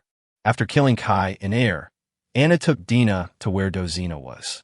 Anna's original plan was to take Dozina away, but after learning that Air was dead, he suddenly lost his mind. Anna also didn't expect that these guys would actually go crazy for their loved ones. The two sides had to fight to the death. In the end, it was Dozina who desperately held Hei for a moment, giving Anna the opportunity to kill Hei. When Anna brought Dozina back, the dwarves had already killed all the members of the slave hunting group at the cost of more than a dozen deaths. After that, Ing brought Li Fan back with a small hole in his stomach. Originally, everyone was extremely anxious. After all, there was no one here who knew medical skills. Dina almost fainted from crying. Anna was silent with a gloomy face, and Ing was full of murderous intent but had no place to vent. However, not long after, everyone discovered that the wound on Li Fan's stomach was recovering rapidly. Dina, Anna, Ing, and the other two immediately understood that Li Fan must have used that magical intermediate healing potion before he fell into a coma. The three women had witnessed the magic of the intermediate healing potion. Seeing that the wound on Li Fan's stomach was recovering quickly, everyone felt relieved and took Li Fan to find a cave to rest. What is amazing is that Li Fan almost fully recovered in just 1 day and 1 night. Li Fan was also surprised to hear that he had only been unconscious for 1 day and 1 night. The wound that penetrated the whole body was healed in just 1 day. This is what is called a medical miracle.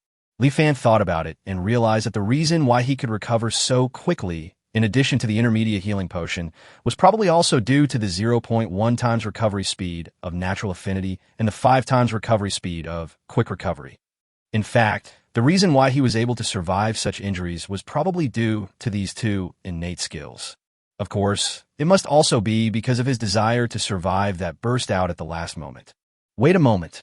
At this moment, Li Fan seemed to have thought of something, and his expression suddenly changed. Chapter 84. Eliminating the Roots. Wait a moment. Everyone was still immersed in the joy of Li Fan waking up, but Li Fan suddenly spoke at this moment. He seemed to remember something and couldn't help asking again. You mean I was only unconscious for a day and a night? Yeah, what's the problem? Everyone in the cave felt very strange and didn't know why Li Fan asked this. This question is extremely important. Let me confirm again. All the members of the slave hunting group, including those at level 2 and level 3, are all dead, right? Yeah, at least I didn't see a single survivor. Li Fan, why are you asking these questions? Dina asked curiously. Li Fan did not answer immediately, but asked again to confirm. Are you sure there are no fish that slipped through the net? No. This time it was Anna who answered. She seemed to see the seriousness on Li Fan's face, so after carefully recalling it several times, she said again, I'm sure there is nothing missing. Okay. Li Fan was overjoyed and couldn't help but reveal an excited smile on his face. Film! Li Fan shouted, and Ing popped out from a shadow. How is your recovery going? Except for the fact that the magic power has not been fully restored, the rest of the condition is completely fine. Okay, let's go somewhere together. Everyone listened to Li Fan's series of conversations with a look of confusion on their faces, watching as Li Fan was about to leave with Ing. Dozina, who was standing by, couldn't help herself and grabbed Li Fan and asked, Hey, where are you going now? You just got hurt so badly. Is there anything more important than recuperating? Of course. What is it?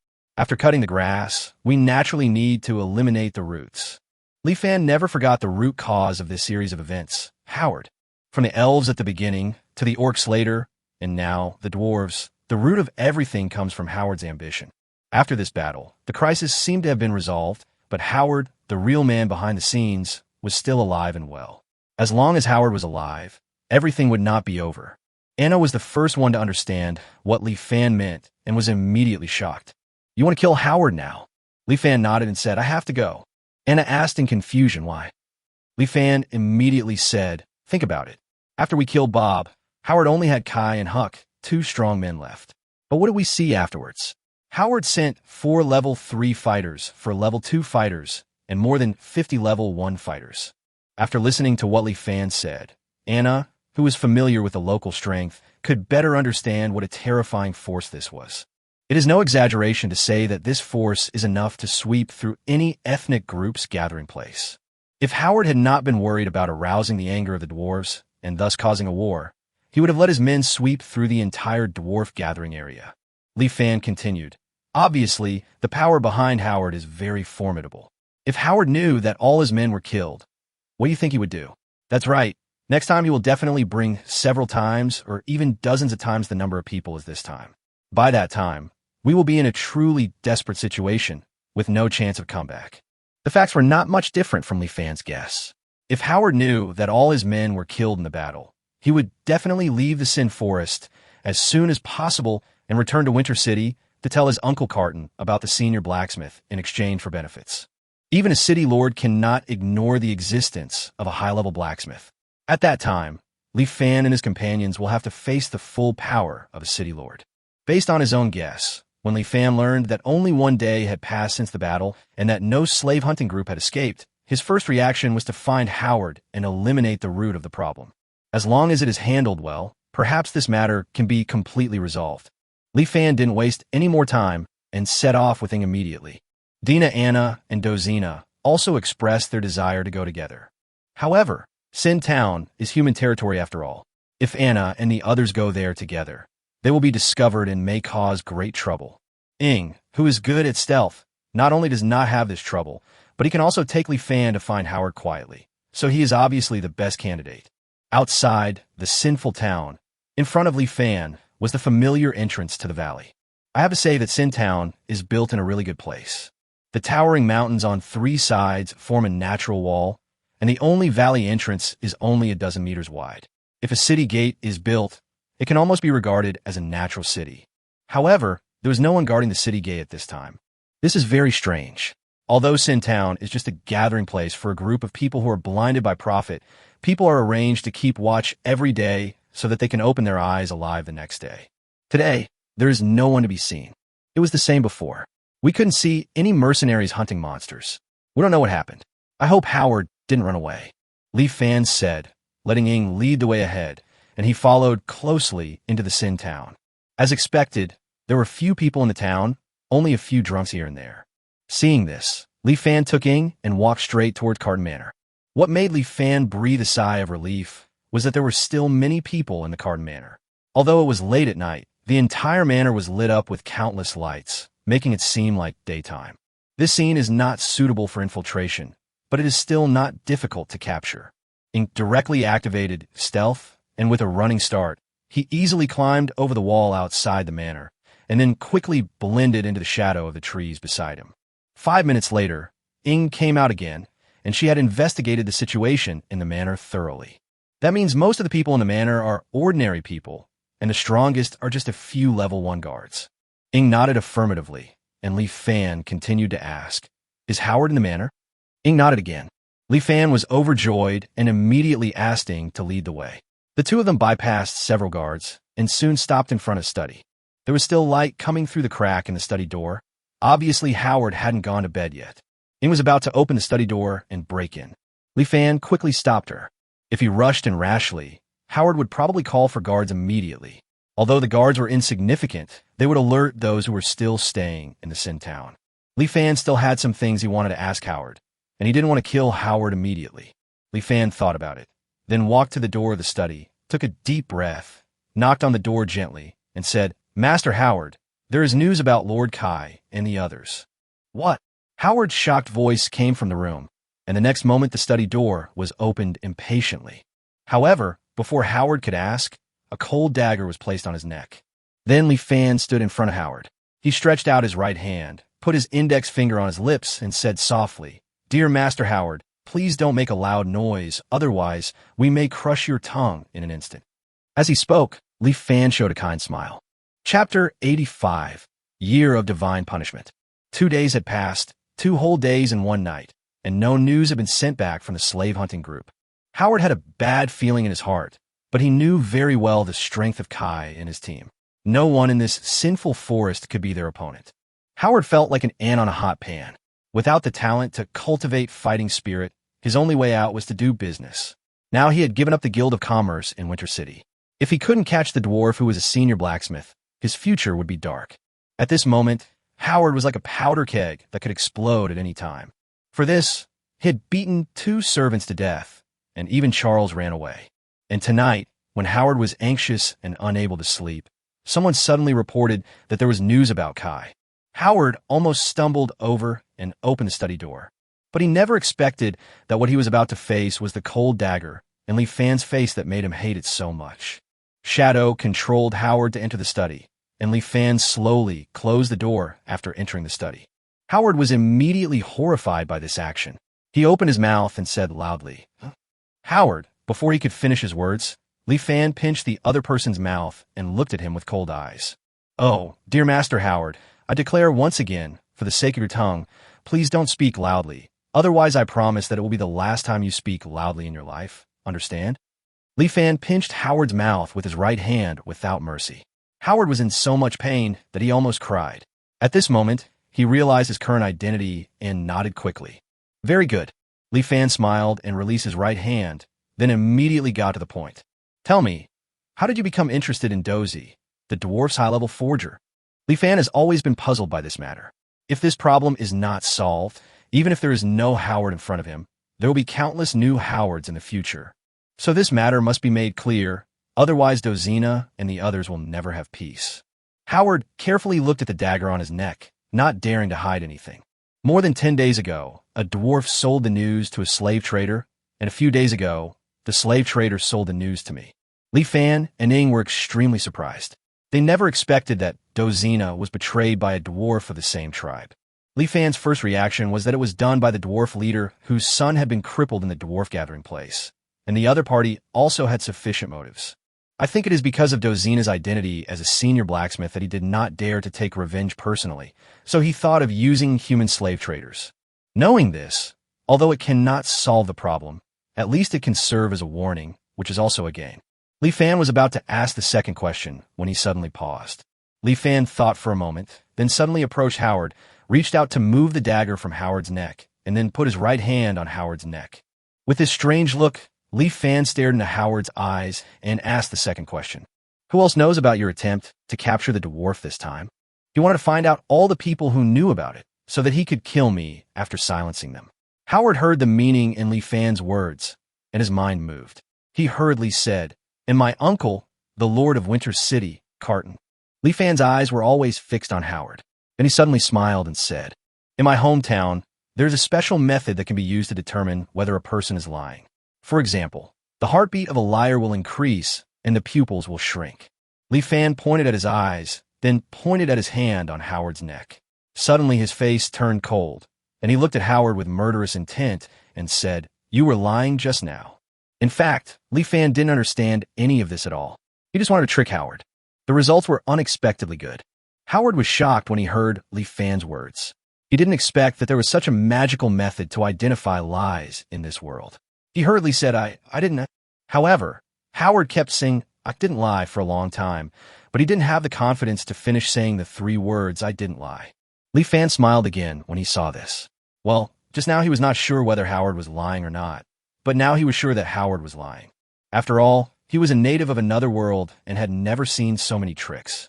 He was exposed with just a simple trick. The next thing was simple. After his lie was exposed and under Li Fan's coercion, Howard finally explained everything clearly. When Li Fan learned that this guy blocked the news in order to monopolize the senior blacksmith, he immediately felt relieved. Since all the questions that needed to be asked had been asked, Li Fan had no intention of keeping Howard. At this time, Howard seemed to understand his fate, but strangely, he was much calmer than Li Fan had imagined. Just then, Howard suddenly spoke. "You can't kill me. I guarantee that if you kill me, you won't survive." How could Li Fan care about such a threat? He took the dagger from Ying's hand. He had to do it himself. Since he wanted to wipe out the roots, he should do this dirty work himself. At the same time, it would also allow him to get familiar with this cannibalistic world so that he would not be unable to take action at the critical moment. Howard remained calm at this time. He said again, "You must not kill me, otherwise you will die in this winter, because this year is the year of God's punishment." When Howard mentioned the words "year of divine punishment," he seemed to have gained courage and looked at Li Fan with confidence in his triangular eyes. "What?" Ing couldn't help but look surprised. This was the first time Li Fan saw Ing react to a stranger's words, and the reaction was so big. Li Fan then asked Ing, "What is the year of God's punishment?" At this time, Ying's face was full of worry. Before she could speak, Howard couldn't wait to explain. "You don't know about the year of God punishment? Are you really from the magic continent? In the magic continent, the year of God's punishment will appear every once in a while. There is no pattern to the appearance of the year of God's punishment. In the human empire, only the Pope of the Church can predict it in advance from divine revelation. When the year of God's punishment appears, the winter of this year will fall into an unprecedented low temperature. The winter will be longer, and heavy snow will surely come. Even the Sin town, surrounded by high peaks, cannot completely withstand the cold wind and heavy snow at that time. No one can survive the winter of the year of God's punishment in a place like the Sin Forest. Howard seemed to think it was not enough, and continued to add, by then, not only Sin Town, but all the people in the gathering places of the 4 major countries will withdraw to the border.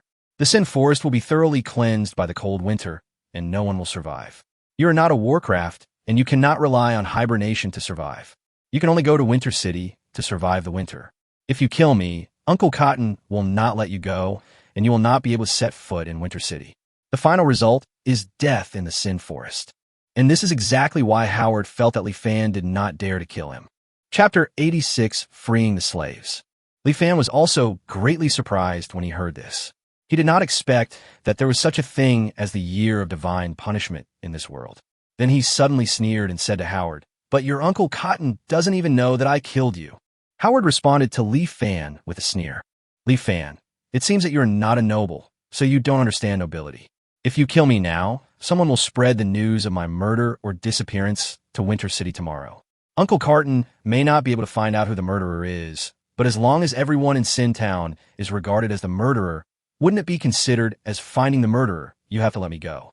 Only if I am alive can you survive the entire winter in Winter City." After hearing this, Li Fan's face turned gloomy and he stared at Howard. When Howard saw this, a hint of pride appeared on his face. He felt that his life was saved. What a noble manner. As he spoke, Li Fan grasped the dagger and stabbed Howard in the chest without hesitation.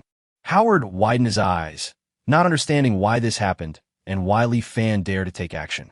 Just at the moment when his consciousness disappeared, he seemed to hear the last words Li Fan said. "What a pity. I said I would kill you, and I will kill you. Even the damn God's punishment year can't stop me." Li Fan will never regret killing Howard. People like Howard, even if he is let off, will definitely find ways to take crazy revenge if given the chance. How could Li Fan dare to believe what such a person said? Besides, if he could escape to Winter City, what about Dina and the others, and even the weak orcs and sinner dwarves? Could they also escape to Winter City with him? The most urgent task is to tell everyone the news as soon as possible, so that everyone can at least make some preparations for it. But before that, Li Fan still had a few things to finish. In the underground cell of Carton Manor, the cell was sometimes bright and sometimes dark under the flickering firelight. The guard was yawning when a dark shadow suddenly appeared and swung a knife towards the guard's neck. The guard's body went limp and he fainted. These are all the guards. Next, let's see if the captured dwarf is here. Li Fan and Ing quickly searched through the 3 floors of cells. There were quite a few slaves in the cell. When they saw Li Fan and Ing appear, they just looked at them with numb eyes, and then went to sleep or stare blankly. Most of these slaves are humans. No one knows how long they have been locked up here. They all look disheveled and skinny. Li Fan and Ing looked at each other for a few seconds, and then continued to move towards the next floor. It was not until the 3rd floor that they finally discovered the dwarves. The moment the dwarves saw Li Fan, hatred flashed in their eyes, and they gritted their teeth. However, when they saw Ing, they were shocked again. They obviously didn't expect to see the dark elf without the confinement collar. Li Fan glanced at Ing. It would undoubtedly be more convincing if Ing explained the current situation at this time. Unfortunately, Ing hardly speaks in front of outsiders and always has a cold look on his face.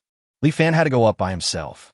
Facing the vigilant dwarf slave, Li Fan asked directly, "Who is Gu Li's son?" As he spoke, he searched among the dwarves and soon saw 5 small dwarves who were protected by the other dwarves. The dwarves were extremely surprised when they heard the name Guli. Seeing Li Fan set his eyes on the dwarves, a dwarf with a long white beard suddenly walked out. "Human, how do you know Gu Li?" This white-bearded dwarf is much calmer than other dwarves. Unlike other dwarves, when they see humans, they can't wait to carve the word hatred on their faces. Li Fan looked at the white-bearded dwarf in front of him, thought for a moment, and said, "You must be Mi Feng, right? Let me formally introduce myself. My name is Li Fan, and I was commissioned by Gu Li and his men to rescue the dwarves captured by the slave traders. Gu Li gave me this, saying it was a birthday present for his son when he was 5 years old, and it can be used as a keepsake for him." Li Fan felt around his waist, took out a wooden dagger, and handed it to the white-bearded dwarf. After hearing this, the dwarves all widened their eyes and looked at Li Fan in disbelief. Mi Feng was also shocked, but looking at the dark elves next to Li Fan, he gradually began to believe it. After all, they were just a group of slaves at the mercy of others, and there was no need for the humans in front of them to go to such great lengths to deceive them. At this moment, the strongest of the 5 dwarf children suddenly stepped forward and took the wooden dagger from Li Fan's hand. He looked about 10 years old and was as strong as a calf. He was holding a wooden dagger and said excitedly, "Yes, this was a birthday gift my father gave me a few years ago." What this human said is true. After hearing these words, the dwarves finally believed Li Fan. Li Fan was relieved to see that things were going so smoothly. Fortunately, he had asked Gu Li and others to make preparations in advance before setting off. The next moment, Li Fan took out the key he found from the guard and opened all the cages holding the dwarves. However, Li Fan counted and found that there were less than 30 dwarves left. Seeing this, Mi Foam explained. It turned out that the strongest dwarves had been taken away by the slave traders sent by Howard. They had probably entered the human empire by now. It would be impossible to rescue them. The other dwarves lowered their heads at this time, their eyes filled with bloodshot and hatred. It is conceivable that they may never see those dwarves they once knew again in their lifetime. Li Fan sighed, but there was nothing he could do. Seeing that all the dwarves were ready to escape, Li Fan spoke at this time. "The Shadow Society and I will take care of the guards in the manor later, but don't run away right away. There's another place in Sin Town where a group of slaves are imprisoned. After we rescue the slaves there, we can leave here together." The dwarves had no objection to this. Seeing this, Li Fan immediately took aim and started to act. There are not many guards in Carton Manor, but there are dozens of servants. Li Fan had no intention of killing innocent people. For these servants who were just ordinary people, he mainly knocked them out. However, the two were not so polite to the level 1 guards in the manor. As soon as he made a move, several level 1 guards died silently. Seeing that all the people in the manor had been dealt with, Li Fan was about to head towards the second manor. The second manor was exactly the manor of Charlie, the slave trader. In fact, in addition to rescuing the slaves under Charlie, Li Fan's second goal was to get rid of Charlie. At this time, in the Sin Town, only Charlie was left who knew about the feud between Li Fan and Howard. As long as Charlie is dealt with, the Lord of Winter City may never know in his life that it was Li Fan who killed Howard. Chapter 87, The Forgotten Little Man. To Li Fan's disappointment, he did not see Charlie in Charlie's manor. After capturing a guard and questioning him, Li Fan found out that Charlie ran away out of fear after Howard beat the servant to death. This result left Li Fan speechless for a long time. This guy is really lucky. He escaped because of his cowardice. Li Fan couldn't just drop everything and go hunt down Charlie. So in the end, he could only let this lucky slave trader go. As usual, after knocking out all the servants in Charlie's manor, Li Fan released all the slaves in the dungeon and announced on the spot that as long as they were obedient, they would all be free. I believe that Li Fan has very few slaves, especially some of the hot-tempered dwarves who dare to provoke him. How could Li Fan tolerate him and beat him up on the spot? After experiencing the beatings from society, all the slaves became obedient. The rest of the story was simple. Under Ying's leadership, Li Fan first led the slaves out of the sinful town. Then the two of them rushed back to Carton Manor and took away the dwarf slaves here. Before leaving, Li Fan threw the keys to the human slaves who were still locked in cages. As for whether they could eventually escape and where they would escape to, Li Fan had no control over it. However, what he didn't expect was that there were a few smart guys among this group of slaves. After getting the key, they reacted immediately. After opening the cage, they didn't make any noise, but just followed Li Fan and the others. Seeing this, the remaining human slaves followed suit. For this reason, when leaving Cotton Manor, Li Fan was followed by hundreds of people. The huge scale of the place was finally discovered by the drunks on the street. Li Fan and Ying cooperated with each other at this time, knocking out anyone they saw until they escaped to the entrance of the valley, when they finally caused a sensation. The remaining mercenaries in the town popped their heads out one after another, their eyes glowing as they looked at the slaves. To their regret, at that moment Li Fan and his companions just passed through the valley entrance and left the sinful town without looking back. Although they escaped, Li Fan was still troubled for a long time about how to deal with these slaves. After a quick count, he found that there were 86 human slaves, 38 dwarf slaves, and 1 orc slave in front of him. This orc slave was a familiar face. He was the level 2 bull orc that Charlie recommended to him. The dwarf slaves will undoubtedly be taken back to the dwarf tribe and handed over to Dozina and the others. There are not many orc slaves, so they will be taken back directly for Anna to deal with.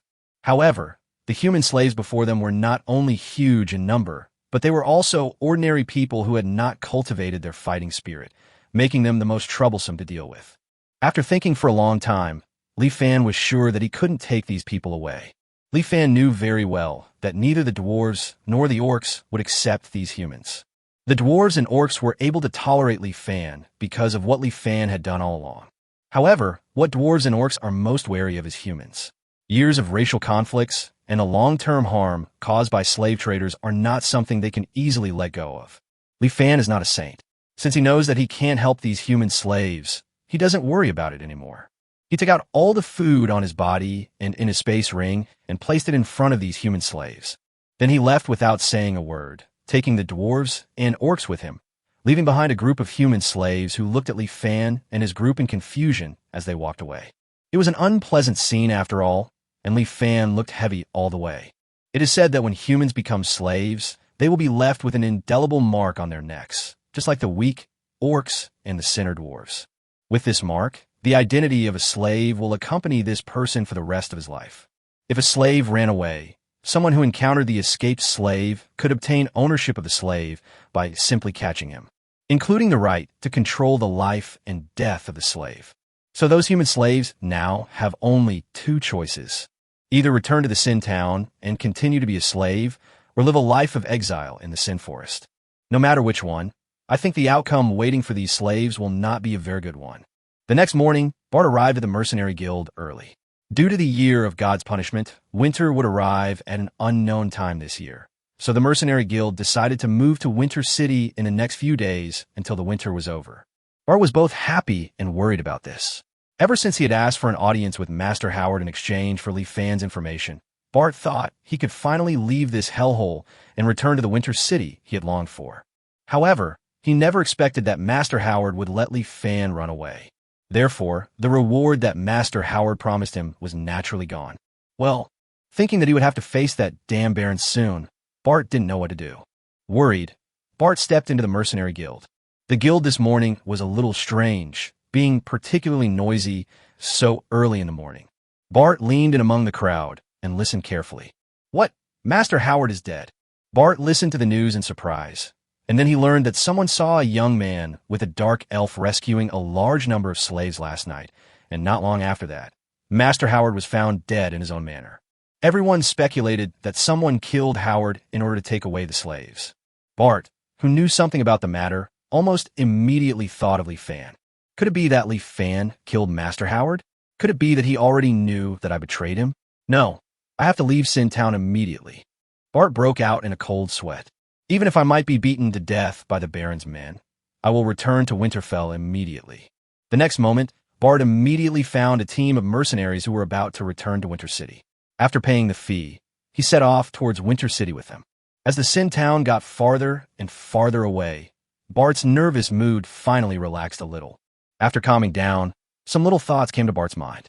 Perhaps I can report to Lord Carton the information that Master Howard was murdered and the murderer was Li Fan. Yes, let's do that. In this way, Lord Carton will definitely help me resolve the conflict between me and the Baron. When Bart thought of this, a hint of pride flashed across his eyes. At this moment, he even felt that it was a good thing that Howard died. On another road, Charlie was sitting in a carriage, heading towards the Imperial capital. The scene of Howard going crazy and beating his servant to death frightened him so much that he didn't dare to stay with Howard any longer. So he reluctantly abandoned everything in the Sin Town and immediately boarded a carriage back to the Imperial capital. As for Howard, he decided never to work with that kind of lunatic again. In fact, Li Fan did not forget the existence of Bart. There are two reasons why Bart was not killed. One, the situation last night was critical, and he couldn't waste time looking for Bart, whose whereabouts he didn't know. Two, since Charlie, who knows more, has run away, it seems that there is not much use in blocking the mouth of Bart, the little fish. However, Li Fan probably never expected that Charlie did not reveal his grudge with Howard, but it was Bart, who was almost forgotten by him, who brought the matter to Winter City. He had no idea what kind of storm this would cause in the future. At this time, Li Fan was bringing the dwarves back to Dozina. The most excited person was naturally Gully. He hugged his son, Gutu, in a bear hug. The boy, who was as strong as a calf, rolled his eyes when he was hugged by him. He probably experienced what fatherly love was like a mountain. Gu Li then expressed his gratitude to Li Fan. Li Fan, I apologize to you for my previous disrespect. At the same time, thank you for not only saving us, but also saving my son. I will never forget this kindness. From now on, as long as you say a word, Gu Li will do anything. As Gu Li spoke, he patted his chest loudly, and then he planned to give Li Fan a bear hug. Li Fan jumped away hurriedly. Sorry, Li Fan is not interested in big muscular guys. Chapter 88 Magic Resistance. Ding! Congratulations to the host for obtaining 1 point of bond with the dwarfs. The dwarf talent increased by 0.1. Ding! Congratulations to the host. After the rescued dwarves were picked up by Dozina and the others, the system's prompts kept ringing. In the end, all 38 dwarves became friends with Li Fan, and Li Fan's dwarven talent reached 7.2. Li Fan hurriedly glanced at the host panel. Host, Li Fan. Realm, Level 2 Fighter. Strength, 2,300. Physique, 2,300. Agility, 1,300. Spirit, 2,300.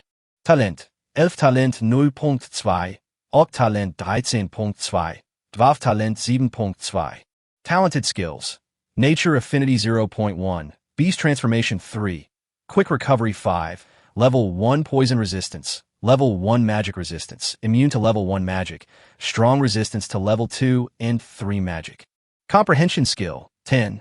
Bond Value 200 points. The dwarf's talent exceeding 5 allowed Li Fan to comprehend another talent skill, but the dwarf talent skill he obtained this time gave Li Fan an unsatisfactory result. It turned out to be magic resistance. In a magical continent, those who can use magic include not only the elves, but also the dragons, and even the vampires and giants. Having a talent that allows immunity to magic is a good reward in the long run. Unfortunately, Li Fan has never encountered an enemy using magic, so he estimates that this magic resistance will be useless for a long time. What? This year is the year of God's punishment. In the cave, both the Dina sisters, Dozina and Gully, were so shocked by the news that their mouths opened wide. The next moment, a look of despair appeared in the eyes of the four people. The solemnity of the scene made Li Fan, who didn't know much about the year of divine punishment, a little confused. Seeing this, Anna rarely did anything to explain Li Fan's lack of common sense. She frowned and suddenly said with a serious expression, "This matter is of great importance. I must tell Baichi and Qingmu about it immediately. However, this matter not only concerns the survival of our orcs, but also the survival of the dwarves. Dozina, Gully, now I formally invite you on behalf of the orcs. Please come back with me to the orcs to discuss countermeasures. If necessary, perhaps our two tribes need to gather together to overcome this difficulty together. When life and death come into play, the gaps between races become less important. To put in the words of the orcs, you can only eat meat if you are alive, and to put in the words of the dwarves, you can only drink wine if you are alive. If you can't even survive, who would care about the so-called racial conflicts?" After hearing this, Dozina and Gully looked at each other and soon nodded at the same time. Anna and the others were acting almost every second, and they took Dozina and Gully and rushed toward the grassland. After traveling at full speed, the group returned to the grassland where the orcs were in half a day. Li Fan had just stepped onto the grassland. "Watch this." A clear and angry voice suddenly sounded. Then a green figure rushed over. The next moment, Li Fan felt dizzy and fell to the ground. Xiao Qing, who had just given Li Fan a sliding tackle, was now sitting on him angrily, staring at him with a pair of green snake eyes, and angrily shouted, "Li Fan, you still remember to come back." As she spoke, the little girl showed her crystal-clear fangs and opened her mouth to bite Li Fan's shoulder. You can see that the little girl is really angry. However, no matter how angry Xiao Qing was, Li Fan didn't want to try how strong this guy's venom was. He hurriedly held Xiao Qing's cheeks with both hands to avoid being bitten. Then he said with a smirk, "What's wrong, Aga? Have you not seen me for so long? Are you worried about me and missing me?" "Who missed you?" Xiao Qing hastily denied, then realized something and hastily retorted, "You are the dog. Humph. I'm worried about Dina and Anna. You dare to kidnap them for such a long time. Tell me, did you take them to do something bad?" "Bad? Bad things? What bad things? Where did you hear this? Why did this girl suddenly say such a word?" Li Fan felt confused. Xiao Qing frowned after hearing this and replied, "I don't know either. Grandpa told me not long ago that I should be careful with you. Especially be careful not to be alone with you. Otherwise, you would do bad things to Xiao Bai and me. Li Fan immediately had several big question marks on his forehead, and then he said to Xiaoqing in front of him very seriously, Xiaoqing, is there a possibility that your grandfather is not very smart? Xiaoqing widened her eyes. Although she didn't know why, she always felt that what Li Fan said seemed to make some sense. Dina and Anna on the side just shook their heads as they watched. They thought that if Xiao Bai were facing this problem, he would definitely not doubt Bai Qi like this. In the cave, Dozina Gully sat on one side, Bai Qi Chimu sat on one side, Dina Anna sat on one side, and Li Fan and Ing sat on one side. Anna repeated the news about the year of God's punishment. As expected, Bai Qi and Aoki were also shocked and desperate after hearing this. Anna is worthy of being the princess of the Silver Wolf clan. She has seen the world and has recovered from her previous shock and despair. She raised the two most important problems to be solved on the spot. We need to choose a place to live for the winter as soon as possible, and also find a way to store enough food for the winter. The place of residence is very important. In the winter of the year of God's punishment, the caves where the orcs live now will probably be completely blocked by wind and snow in just a few days, and it is not a place to spend the winter at all. The dwarven caves were not much better. The best place to spend the winter is undoubtedly a big city like Winterfell, which has tall walls to block the wind and snow. However, as weak orcs and sinner dwarves, they have no right to enter the cities of their respective ethnic groups. Therefore, they could only find a place to live that could withstand the wind and snow on their own. After discussing for a long time, they still couldn't find a good place. At this time, Li Fan suddenly spoke. How's Sin Town? Then Li Fan repeated the geographical environment of Sin Town. A valley surrounded by cliffs was undoubtedly the best choice so far, but everyone still hesitated, especially Shirahata and Aoki, who had experienced a year of divine punishment. They then recounted their experiences. When we were young, we once experienced the winter of the year of God's punishment. At that time, Chimu and I still lived in the city of the Orc Empire. We thought that the dozens of meters high city walls were enough to block the severe cold, but we soon found out that we were wrong. You can't imagine the feeling of an arm being completely disabled just by exposing it to the air for a few breaths. At that time, the wind was a knife and the snowflakes were arrows. No one dared to go out. They wrapped themselves into balls with all the fur they could find and struggled to hold on. When the winter passed, a full 1,000,000 orcs died in the Orc Empire that year, and countless orcs lost fingers, toes, and ears. Chapter 89 Cement. Bai Qi sighed and said this. He said this not to undermine everyone's self-confidence, but just to make everyone understand the horror of the year of God's punishment. Even a city with tall walls and well-built buildings could not withstand the cold winter of the year of God's punishment, and the cliffs of the sinful town alone could not withstand it either. Seeing this, Li Fan suddenly said, the cliffs surrounding Sin Town alone may not be able to stop the cold winter, but as long as we build warm houses in Sin Town, won't we have a chance to survive the cold winter? Dozina shook her head and said, it's not that easy. Even for the dwarves, it takes several dwarves about 3 days to build a house. And winter will come at any time. There is no time to build a house for hundreds of people. Whether it is wood or stone, it takes a lot of time to process before it can be used to build a house. So the 3 days mentioned by Dozina are still based on the assumption that the dwarves have a talent for construction. Li Fan smilat confidently. It may not be impossible. As long as we have cement and build collective dormitories, such as large bunk beds instead of single-family houses, we can build houses large enough for hundreds of people in a short period of time. Cement. A dormitory? Faced with the new words from Li Fan's mouth, the other 7 people were all confused. It was the first time they heard these words. Li Fan immediately explained the meanings of the 2 words. There is actually such a good thing as cement. As long as we have this good thing, we dwarves can guarantee to build houses large enough for everyone to live in within 10 days. Gu Li pounded his chest with confidence. The only problem was how to make the cement. Li Fan immediately exchanged books about cement from the system. As he absorbed the knowledge transmitted into his brain by the system, he frowned slightly. The best cements are undoubtedly modern cement and Roman cement, especially Roman cement, which is in some ways even better than modern cement. The port built with Roman cement was still as solid as new after being beaten by wind and waves for 2,000 years before Li Fan traveled through it. It can be called a miracle. Whether you choose modern cement or Roman cement, both will produce the strongest house. However, there is one condition for making both modern cement and Roman cement. which is the presence of volcanic ash. There is a volcano in the Sin Forest, and it is an active volcano, but it is located in the inner area of the Sin Forest. Not only does it take time to find this volcano, but it is also a problem how to transport the volcanic ash out of the inner area full of level 2 and 3 monsters. These problems will take a lot of time to solve. But what Li Fan and his team lack most right now is time. Fortunately, Li Fan remembered at this time that he had seen that wood ash cement could be made from wood ash.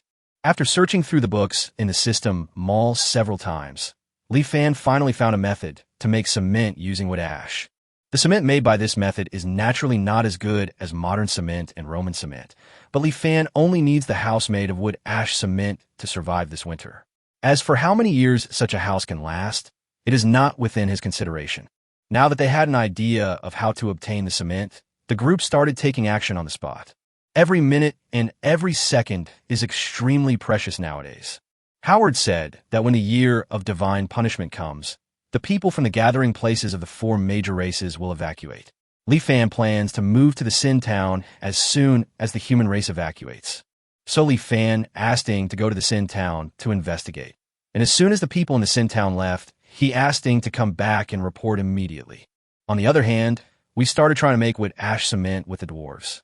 To make wood ash cement, wood ash is of course indispensable. It is very easy to get wood ash. There is not much else in the Forest of Sin except a lot of trees. The fallen bark and leaves are collected, and after they are burned out, what is left is wood ash. Put the wood ash into a bucket filled with water and stir it thoroughly to dissolve the potassium alkali in the wood ash into the water. Then pour out the water containing the potassium alkali. The remaining mortar is the main material for making cement. In fact, the mortar at this point can already be considered cement, but this kind of cement cannot withstand rain and will dissolve as soon as it rains. Therefore, secondary calcination is required. Li Fan scooped up the settled mortar. It was still a little burning on his hands, but it was not serious. The mortar was kneaded into balls and then placed in the fire to burn until the mortar balls emitted an orange-yellow light. They were then taken out and set aside to cool. After the mortar ball has cooled, put it back into water to mature. The aging process will produce an exothermic reaction in which the calcium oxide in the mortar balls will generate calcium hydroxide when it meets water. For people on Earth, it was just an ordinary chemical reaction, but for Dina and the others, it was undoubtedly an extremely magical scene that immediately attracted everyone's attention. Under the amazed gazes of the crowd, the reaction ended and Li Fan knew that the production of wood ash cement was complete. Li Fan then found sand and gravel and mixed them with wood ash cement. The mixture is kneaded into the shape of bricks, and after about 5 hours, the cement bricks begin to solidify. At this point, the hardness of the cement brick is no less than that of wood, and as time goes by, its strength will continue to increase until it reaches its maximum hardness after 10 to 20 days.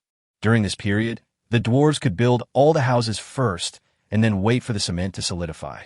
Looking at that ordinary cement brick, and after simply trying the hardness of the cement, both the dwarves and the orcs were extremely satisfied. With the magic cement, it would be no problem for them to build houses large enough for hundreds of people to live in before winter came. And at noon the next day, Ing finally came back. All the humans in the Sin Town were finally evacuated today. Baichi and Qingmu immediately gathered all the orcs and told them information about the year of God's punishment. As expected, the orcs were in turmoil, but with the presence of the highly respected Baichi and Qingmu, the turmoil among the orcs was quickly quelled. Perhaps it was because most of them were weak orcs. These orcs did not have the violent tempers of ordinary orcs, nor did they have contempt for the dwarves. When he heard that he would soon be living with the dwarves, he quickly accepted it. Under the arrangement of Baichi and Qingmu, the orcs immediately packed up their things and headed towards the Sin Town. At this time, Dozina and Gully returned to the dwarves' residence. Slightly different from the weak orcs, these sinner dwarves are not so easy to talk to. When they heard that they would have to live with other races, some of them got furious. Seeing this, Gully knew it was time to speak with his fists. After a good beating, the dwarves finally agreed to listen to them. Dozina then spent a lot of time doing ideological work for these dwarves. The dwarves are not unreasonable. They know that staying alive is the most important thing in the year of divine punishment. Finally, he compromised after being persuaded by Dozina and Gully. Soon after, nearly 100 dwarves packed up their luggage of all sizes and headed towards the Sin Town. Chapter 90 Human Slaves. The orcs' migration process went smoothly. The huge group scared away the surrounding monsters, and no one was attacked. Just when Li Fan thought everything was going well, the orc at the head of the team suddenly brought bad news. When Li Fan and others arrived at the scene, they found that the orcs all stopped at the entrance of the Sin Town Valley, staring at the direction of the valley with vigilance. Then a group of orcs actually showed signs of moving back. Li Fan and others hurried forward, only to find that there were dozens of humans in the valley holding sticks and confronting the orcs outside the valley. It was precisely because of this that the orcs thought they had fallen into a trap set by humans and wanted to escape back to the grassland immediately. Seeing this, Li Fan couldn't help but frown and asked the shadow in his shadow, "What's going on? Didn't they say that all the humans in Sin Town have left?" Ing emerged from Li Fan's shadow, then quickly moved forward to check for a while. Soon Ing came back, and she said with a complicated expression, "It's those slave humans." Li Fan immediately understood that these humans in front of him were the group of people he had released for the dungeon before. In order to avoid becoming slaves of others, these people did not choose to go to Winter City, but waited until there was no one in Sin Town and occupied it. When they saw hundreds of orcs suddenly appear, they thought that these orcs were here to take revenge on humans, so they raised their sticks. Li Fan knew that he needed to step forward to resolve the misunderstanding. While letting Baichi Qingmu calm the orcs, Li Fan walked towards the human slaves alone. At first, the human slaves were nervous about Li Fan's approach, but when they saw that Li Fan was also a human and was alone, they did not overreact. Li Fan was less than 20 meters away from them. Li Fan stopped and shouted to the people in front of him, "Is there anyone among you who still remembers me?" After hearing this, the group of people in front looked at Li Fan seriously, and then someone immediately remembered. It was him. He was the one who freed us from the dungeon yesterday. I remember it too.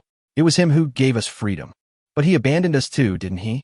Yes, he left with the orcs yesterday without even looking back. If he could have taken us away with him, Ollie would not have died. That's why my brother was bitten to death by a monster. After listening to their words, Li Fan realized that the number of people in front of him was a dozen less than yesterday, with only about 70 people left. The dozen or so fewer people were trapped in the forest forever when they encountered the monsters last night. After all, the Sin Forest at night is not a place for ordinary people to stay. The remaining 70 people were lucky to survive. Li Fan Siga. Of course, he didn't think it was his fault. He would help if he could, and would not feel guilty towards the people in front of him if he couldn't. On the contrary, if these people intend to stop him and the orcs and dwarves from entering the Sin Town because of this incident, Li Fan doesn't mind becoming a real villain for the sake of survival. Just as Li Fan was about to speak, a clear and somewhat childish voice suddenly erupted from the crowd opposite. "Isn't it shameful for you to do this? This man really rescued us from the dungeon. Did he do anything wrong? Is it wrong for him not to continue protecting us? Do you still want him to continue to provide us with delicious food, beautiful clothes, and warm shelter? Stop being greedy and be ashamed of your behavior." Although his voice was still a little childish, his tone was extremely strong. After he finished speaking, the people around him lowered their heads in shame. At this time, Li Fan also saw the owner of the voice, a girl of about 17 or 18 years old with long flaxen hair. The girl had a fair complexion and pretty features. Although her clothes were a little torn, they were still neatly dressed. She seemed to have a special temperament. She is the type who can just stand in the crowd, but people will notice her quickly. Li Fan stared at her carefully for a few seconds. He seemed to have an impression of this girl. Then Li Fan remembered that the girl in front of him was the slave girl that Charlie wanted to sell to him for 80 silver coins. The reason why Li Fan was so impressed with her was that Charlie specifically emphasized that the girl in front of him was not only a virgin, but also had been specially trained and was very good at serving people. Well, Li Fan admitted that this sentence was too easy to leave an impression on an old pervert like him. However, Li Fan's mind was full of thoughts of finding a foreign slave at that time, and finally he decisively gave up on her and the bull orc. At this time, Li Fan realized that the girl was not taken away by Charlie, and was also among the slaves rescued yesterday. However, the situation was critical yesterday, so Li Fan did not notice this girl. Thinking back to when he was discussing with the slave trader whether to buy the other party, Li Fan now really didn't know how to talk to the other party. At this time, the girl took the initiative to walk towards Li Fan. She lifted her rag-like long skirt, saluted gracefully towards Li Fan, and said, "Hello, let me introduce myself. My name is Alicia. Thank you for rescuing me from the dungeon.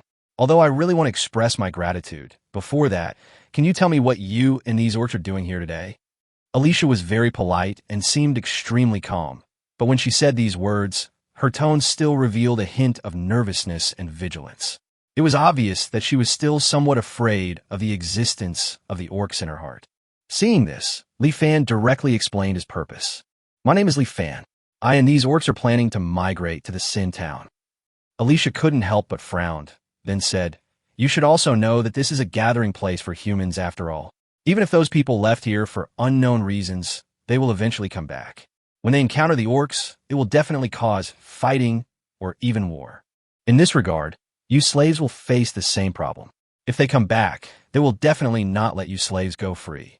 Alicia was speechless, but as ordinary people, what could they do?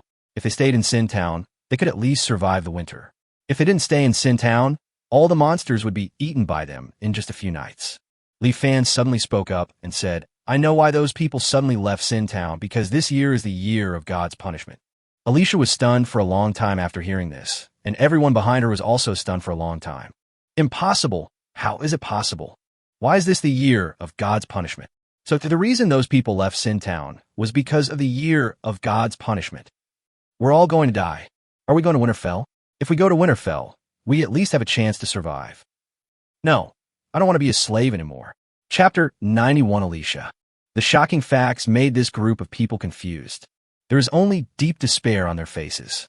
As if it had been discussed beforehand, everyone had the same expression after hearing the words, Year of Divine Punishment. Alicia, one of the bolder members of the crowd, was not in a much better condition. She was so shocked that she seemed to have lost all her strength, and she swayed and almost fell. No one was in the mood to care about her at this time. She held herself up, and after a long while she looked at the sky and said, No matter what, we can't escape the tragic fate. Li Fan has always scoffed at the so-called fate. If everything is destined, then why should we still work hard?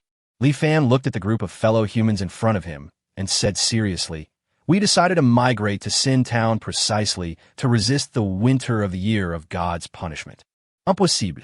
There is no shelter, warmth, or food in the Sin Town. There is no sign of the winter of the year of God's punishment. It may appear at any moment. How can we resist it? Alicia seemed desperate. If we don't do it, we will definitely not be able to resist. Only if we do it, we will have the possibility of success. Now we have to race against time to do what we can. Li Fan wanted to ask Alicia and the others not to hinder him, but after thinking about it, they were his own people after all. So he said, If you also want to fight, you can come and help us, then maybe we can all survive.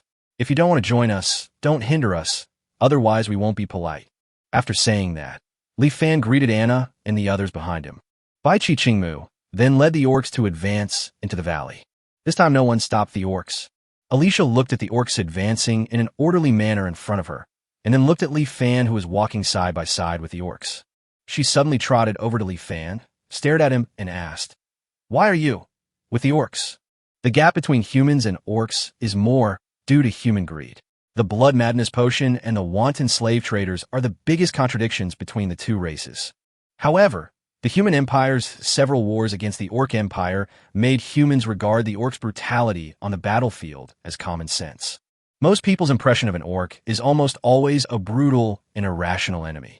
Similarly, the orcs' common sense about humans also comes from enemies and slave traders on the battlefield. In the eyes of the orcs, humans are synonymous with cunning, greedy, and unscrupulous. The misunderstanding between the two tribes has been around for a long time, so it is not surprising that Alicia cares about Li Fan becoming a companion of the orcs. Faced with Alicia's question, Li Fan could have given her a lot of reasons to slowly convince her. Unfortunately, time is too precious now. So Li Fan pointed at the orcs and then at Alicia and said, Only when they are alive are they orcs, and you are human. If we die, we are all just a pile of meat waiting to rot. There is no difference between us. Don't think too much, girl. Now, just think about it. Do you plan to plant a flower with your own hands next spring? Or do you want to grow a flower with your own corpse next spring? After saying that, Li Fan looked around and didn't find any flowers, so he plucked a piece of grass and stuck it into the girl's long brown hair, then continued walking into the valley. Alicia stared at Li Fan's back for a long time. Then she smiled and said firmly, Since I want to plant wheat, I want to plant a wheat field that is enough to feed people. Then Alicia trotted in the direction of Li Fan. Seeing this, the people behind Alicia all showed hesitation expressions. They also heard what Li Fan said. No one didn't want to live, especially these slaves. While most people were still hesitating, a woman with long silver-gray hair took the lead and walked out of the crowd. The woman was wearing a long skirt and had thick long hair that would make countless people with hair loss jealous and distort their faces. Her exaggerated hair was spread out, completely covering her face, making it difficult to see her appearance. When this somewhat strange woman walked out, none of the slaves around her seemed familiar with her and just looked at her coldly. The strange woman didn't react at all. She said nothing and just followed Alicia. Once someone takes the lead, others will follow immediately. Most of those who stayed behind were those who had no opinions of their own, and seeing that they had no other choice, they followed suit. Anna and the others had no objection to Li Fan's decision, but they also made it clear that these humans must also work. Those who have not paid do not deserve to reap the rewards at this time. Li Fan thought so too, and he had already made plans. Although these humans are ordinary people, they can also do things. Wood ash cement requires huge amounts of tree bark and leaves. It would be a waste to have orcs and dwarves collect bark and leaves. Li Fan immediately arranged for all humans to go outside the valley to collect tree bark and leaves. While collecting, let them burn the wood ashes. Li Fan then demonstrated the steps to make wood ash cement and asked them to follow. As for the orcs' job, it is to collect sand and gravel. It is difficult to find these two things in a forest full of trees, but a little further away, near the salt mine, there is a stone area. Transport the gravel there back and crush the big stones to get gravel similar to sand. Not long after, the dwarves also arrived in the Sin town. The dwarves did not start building the house immediately, but discussed some details of building the house with Li Fan and others. Li Fan also gave his own suggestions at this time. According to what you said, in the winter of a year of God's punishment, the biggest threat, besides low temperatures and cold winds, is heavy snow. The snow will pile up to several meters high, or even dozens of meters high. Therefore, the house must be built at a higher location, preferably on the top of a hill, which is conducive to the drainage of snow. Houses cannot be built too high, as the strength of wood ash cement is limited. It is best to build them all with only one floor, and the roofs should mainly be triangular to prevent snow accumulation. In fact, what Li Fan was talking about was a design similar to that of a bungalow in northeast China.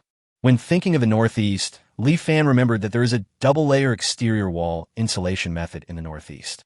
The outer wall of the house can be designed to be double-layered, with soil filled in the middle. Such a double-layer outer wall can play a good role in heat preservation. The dwarves were stunned by Li Fan's series of suggestions. At one point, they even doubted whether they were the master builders or Li Fan was the master builder. How come this guy seemed to know more than them? With Li Fan's suggestion, the dwarves quickly chose a location, which was on the top of a hillside near the cliff. The next moment, the house-building project officially began. Chapter 92. Thank the Dwarves. In the Sin town, the three races gathered together to work for the first time in 1,000 years, with clear division of labor among them. The 70 humans were divided into two parts. Most of them were responsible for collecting bark and leaves, while a small part used wood ash to make wood ash cement. The 134 orcs were also divided into two parts. One part was responsible for transporting back sand and gravel, and the other part was responsible for collecting cube-shaped stones as substitutes for bricks. The 72 dwarves were also divided into two groups. Most of them were building houses, while a small number returned to the dwarf gathering place.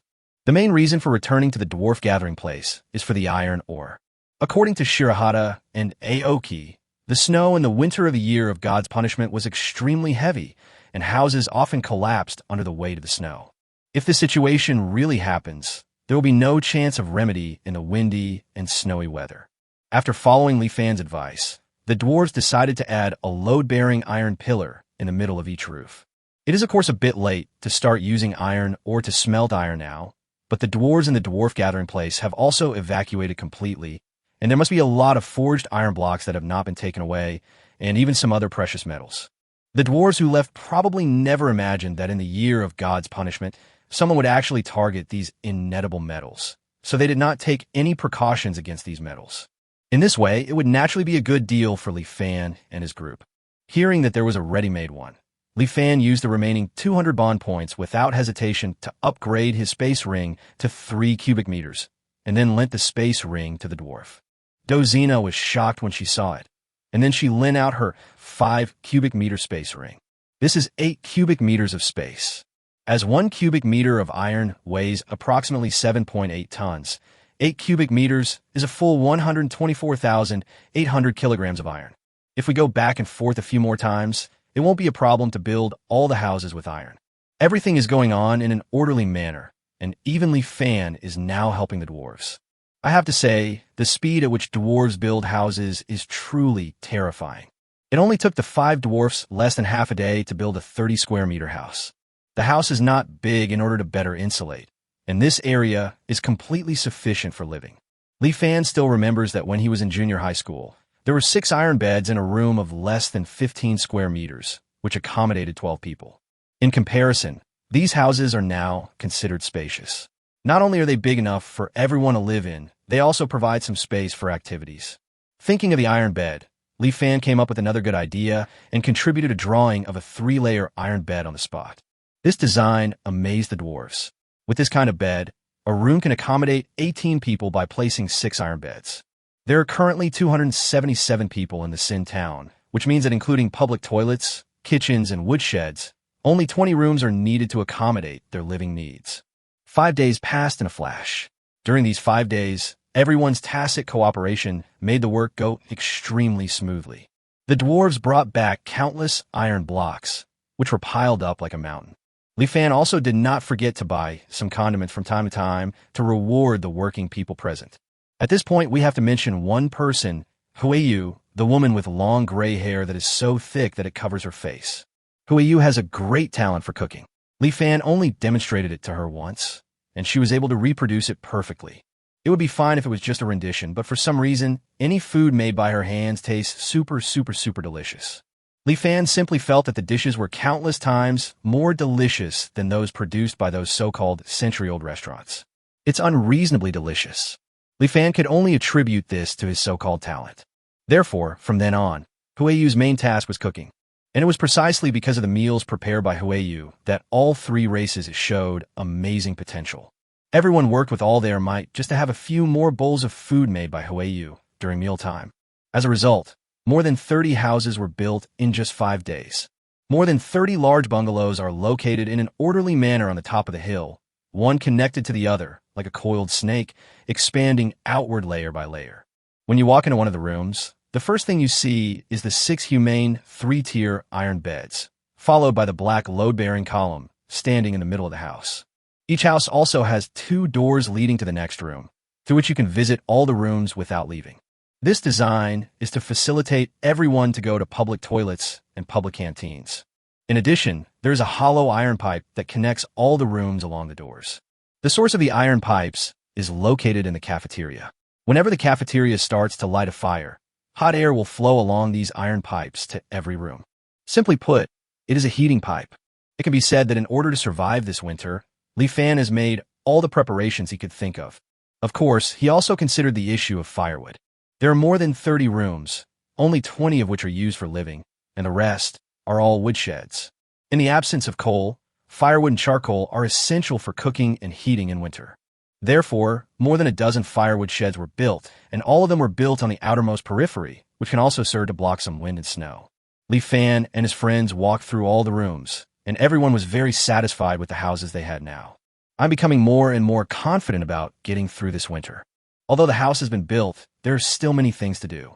At this time, the woodshed was still empty, the firewood was not burning well, and a large amount of charcoal was still needed. Here Li Fan also had to thank the dwarves for their strong support. As dwarves make a living by forging, it can be said that the things they have the most are metal and the charcoal needed for forging metal. There was nothing much to say. Gully took the space ring and 2 other level 2 dwarf warriors and took turns traveling back and forth between the Sin town and the dwarf gathering place. By the way, Li Fan can now gain a full 108 bond points every day through interactions based on favorability. In 5 days, he saved up another 540 bond points. In order to make Gu Li and his colleagues work more efficient, Li Fan painfully upgraded his space ring to 8 cubic meters on the spot, plus Dozina's space ring. About 5 tons of charcoal can be transported in one round trip. Gu Li and his 2 companions traveled back and forth between the 2 places at the fastest speed and could make 5 or 6 trips back and forth in a whole day. It is estimated that more than a dozen woodsheds will be filled up in a few days. As long as the heavy snow doesn't come tomorrow, the charcoal problem will be solved. Now, the only problem left is food. Chapter 93, Food Problems. Winter City, this important border city with a population of hundreds of thousands, is not only the boundary between the Sin Forest and the human empire, but also an important threshold for defending against the Orc Empire. Protected by a huge city wall that is 30 meters high, the citizens of the city should have lived and worked in peace and contentment. But ever since the news of the year of God's punishment spread throughout the human empire, the entire city has fallen into panic. It's okay for the big shots and wealthy families. They can use their power and money to make adequate preparations to get through the coming long winter smoothly. However, most of the civilians in the city were not so lucky. In panic, prices rose. The price of black bread that originally cost 1 copper coin rose to 2 copper coins, and the price of wheat that originally cost 2 copper coins per pound rose to 5 copper coins. There was no charcoal, which was indispensable for winter, and most civilians knew that they might not survive this winter. This made them very confused as to why the so-called divine punishment was aimed at punishing them, the lower-class civilians who had been honest and decent all their lives. Bart didn't even look at the desperate civilians on the street. He walked quickly towards the city lord's mansion, his heart full of anxiety. He returned to Winter City 2 days ago, but despite going to Lord Carton's house several times to ask for an audience, he never got a chance to meet him. Bart didn't know when the Baron who had a grudge against him would find out that he had returned to Winterfell. Now he only hopes to meet the city lord Carton as soon as possible. Finally, the city lord was willing to see him today. Bart was excited, but also fearful, and followed the servants into the city lord's mansion. "Lord City Lord, Bart has been brought here. Bring it in." As the door of the study slowly opened, Bart finally saw the owner of this winter city, Lanny Cotton. Short silver hair, a dignified square face, and a pair of eyes that pierced like swords. With just one glance, Bart couldn't help but kneel down at the feet of the man in front of him. Cotton seemed to be used to it, and did not ask Bart to stand up. He said casually, "I heard about Howard's death 2 days ago, but I asked the people who came back from Sin Town, and even the mercenary guild didn't know who the murderer was." "And you said you knew who the murderer was?" "Yes, Lord Mayor. I just happen to know some of the circumstances," Bart said without hiding anything and told everything he knew. Carton nodded. "You are actually a senior blacksmith. No wonder Howard gave up on my test. I already know the general situation. I will help you complete your request, provided that what you said is true. Now, go down first." Bart's face lit up with joy, and he quickly got up. After bowing respectfully, he left the study with his servants. At this time, a man who looked 80 similar to Carton walked over from the other side of the study. "Father, do you want me to take people to kill Lee Fan right away and bring back the senior blacksmith dwarf to you?" Cotton looked up at his son and shook his head. "Yoland, I've told you many times that you should think carefully before doing anything. Even the dead Howard did better than you. No one can tell when the snow will fall in the winter of the God's punishment year. If you act now, you are gambling with your own life and the lives of the knights. It's not worth it." Yolanda Cotton pounded the sofa in front of him unwillingly. Did Howard die in vain? Of course not. Lanny Carton sneered. "If Lee Fan dares to come to Winter City, he will not be able to escape. If he doesn't come to Winter City, he won't survive this winter, even if—" Lanny Cotton glanced at the mountains in the distance and seemed to see the ferocious monsters in the mountains. "Even if he found a shelter in the heavy snow in winter, he can't escape the beast tide that will come later. Although it's a pity for the senior blacksmith, we should be more prepared to deal with the beast tide that may appear at any time." The house was finally completed, and the charcoal was continuously transported back. Just when Lee Fan thought he could breathe a sigh of relief, Anna found him. Anna naturally had a reason for coming to see Lee Fan. As mentioned before, in addition to keeping warm, there are 2 problems to be solved in order to survive the year of divine punishment. One is the place of residence. Another is food. Food is no less important than where you live. How can a body survive the winter without fat support? Once the house was completed, hunting and storing food became the top priority. What Anna is worried about now is how to store the prey she has caught. Having no idea, she almost instinctively finds Lee Fan. After all, no matter what problems this person encounters, he always seems to be able to find a way to solve them. Anna herself didn't realize that she had unknowingly developed a strong dependence on Lee Fan. Lee Fan listened quietly to Anna's troubles, and after listening, he understood what was going on. The horror of a year of God's punishment is not just the snow and low temperatures, but the even scarier thing is its suddenness. Maybe yesterday was a sunny day with a high temperature like in hot summer, but as soon as the snow falls, the water will turn into ice the next day. In just a few hours, the temperature difference can reach dozens of degrees. This kind of thing only happens in disaster movies on Earth, but it is real in the winter of the year of divine punishment. Originally, the orcs' way of storing food for the winter was to make some dried meat on weekdays. When winter came, they would hunt in large quantities while the temperature was neither too high nor too low. At this time, they would place the prey deep in the cold caves so that the meat would not rot easily. When winter officially came and heavy snow fell, they would then place the prey in the snow so that it could be preserved for the entire winter. But in the winter of the year of divine punishment, there is no way to predict when snow will fall.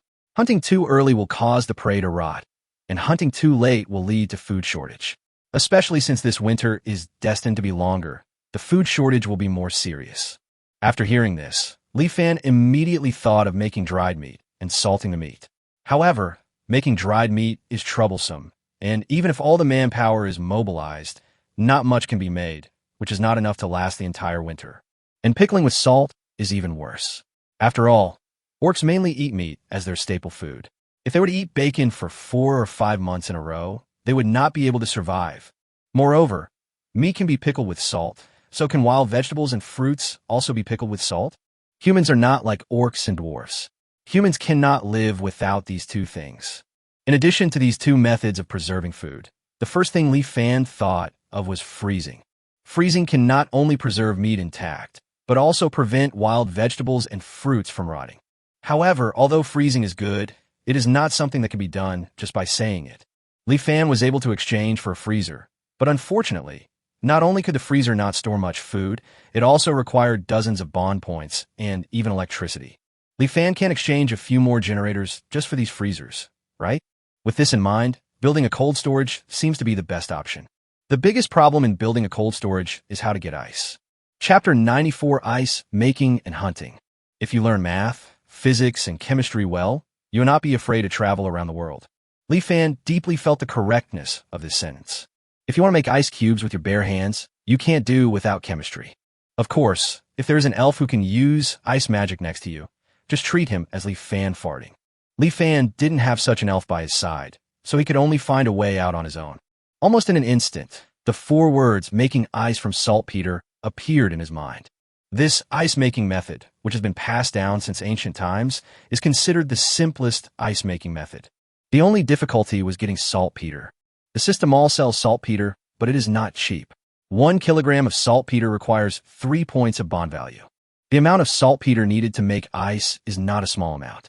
Without hundreds of kilograms of saltpeter, you can only make some small ice cubes to play with.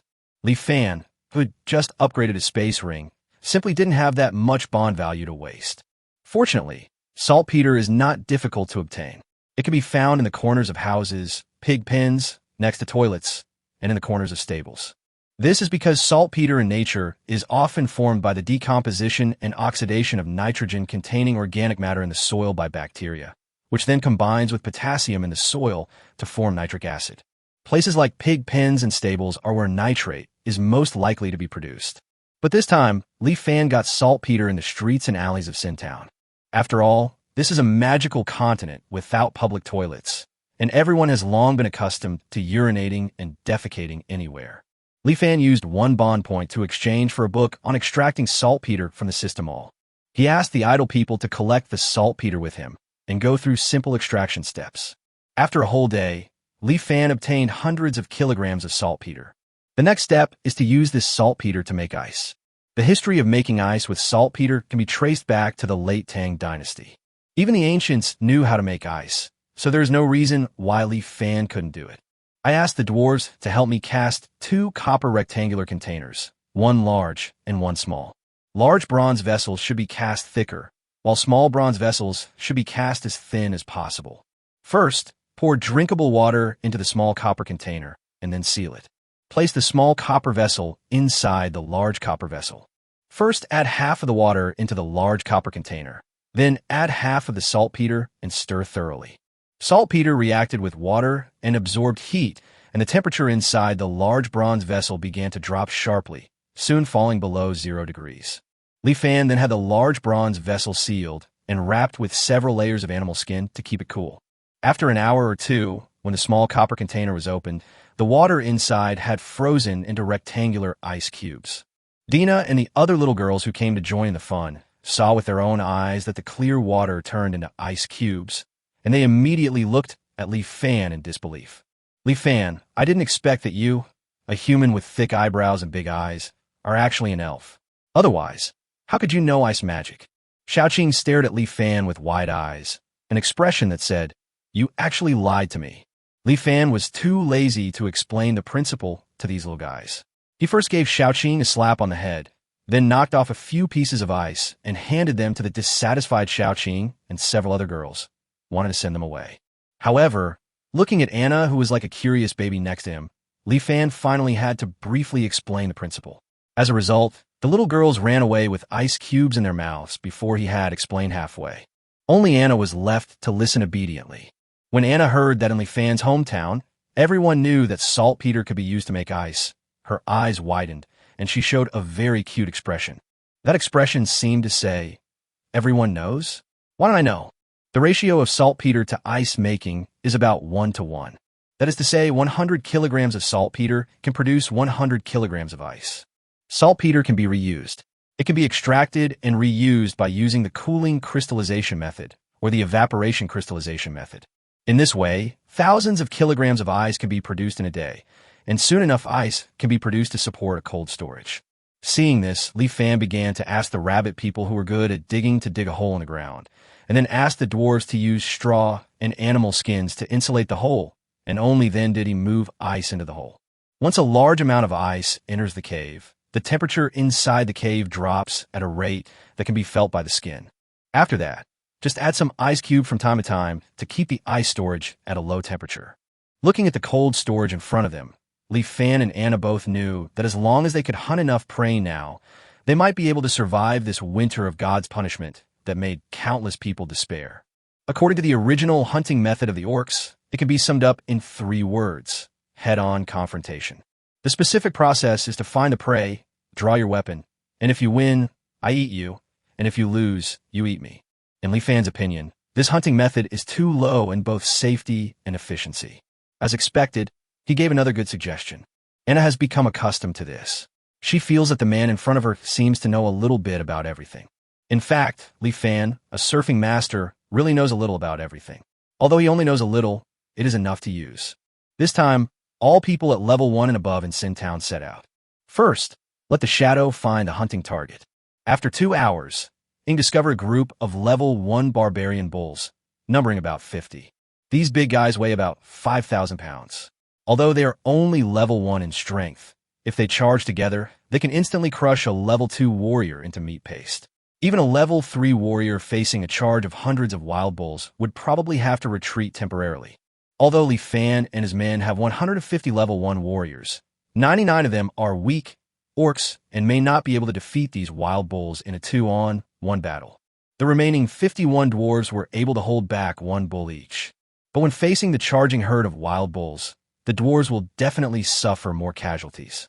In order to avoid unnecessary casualties, Li Fan did not intend to engage in a head-on confrontation with this group of wild bulls. I found the cliff you mentioned. It's just a few hundred meters away. At this moment, Ying's voice suddenly came from behind. After hearing this, Li Fan immediately ordered all the orcs and dwarves to start cutting down trees to create roadblocks. This roadblock extended from the herd of wild bulls all the way to the cliff that he mentioned. After all the roadblocks were completed, Li Fan had people light a large number of torches. The next moment, orcs and dwarves held torches and moved towards the herd of wild bulls. They waved torches in their hands to drive away the herd of wild bulls. Although the barbarian bulls were magical beasts, they were still afraid of the fire. When they saw a way to retreat ahead, they began to run forward in groups.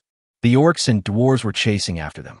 Guided by the roadblocks, the herd of wild bulls unknowingly ran to the cliff. Looking at the cliff in front of them, the herd of wild bulls stopped running, and only a few unlucky ones at the front were pushed off the cliff and died directly. The orcs and dwarves continued to wave torches to drive away the herd of wild bulls in front of them, but the remaining wild bulls, seeing the desperate situation ahead, actually turned their heads back, as if they wanted to fight to the death with the orcs and dwarves. Seeing this, Li Fan immediately exchanged some firecrackers and fireworks. As the firecrackers sounded like thunder, the fireworks shot out like rockets and then exploded in front of the herd of wild bulls. This natural disaster-like scene even frightened the orcs and dwarves and made them retreat continuously, not to mention the herds of wild bulls. As the herd of bulls retreated in panic, one after another fell off the cliff and were either dead or disabled. When there were only a few bulls left, they refused to retreat no matter what. But at this point, it doesn't matter whether they retreat or not. The next moment, orcs and dwarves surrounded them. Chapter 95, Purifying the Magic Core. A wild bull weighs 5,000 kilograms. Based on a 50 meat yield, it can produce 2,500 kilograms of meat. 50 bulls weigh 125,000 kilograms.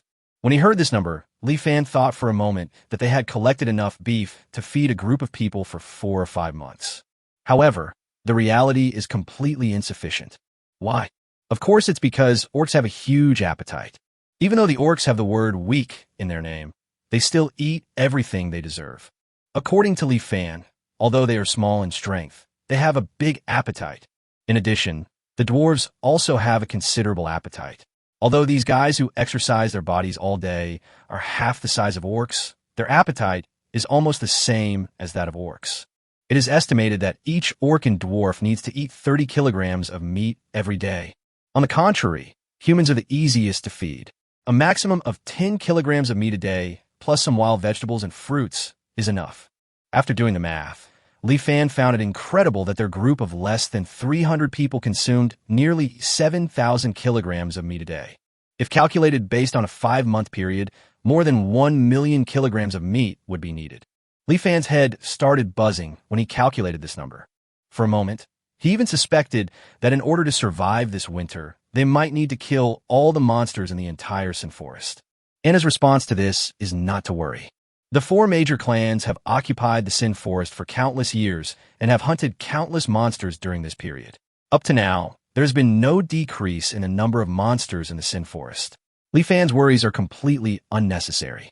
Li Fan felt relieved after hearing this and turned his focus back to how to hunt enough prey. If they wanted to hunt a large number of prey quickly, they had to go to the inner area of the Sin Forest, where there were enough monsters for them to hunt. However, there are level 3 monsters in the inner area.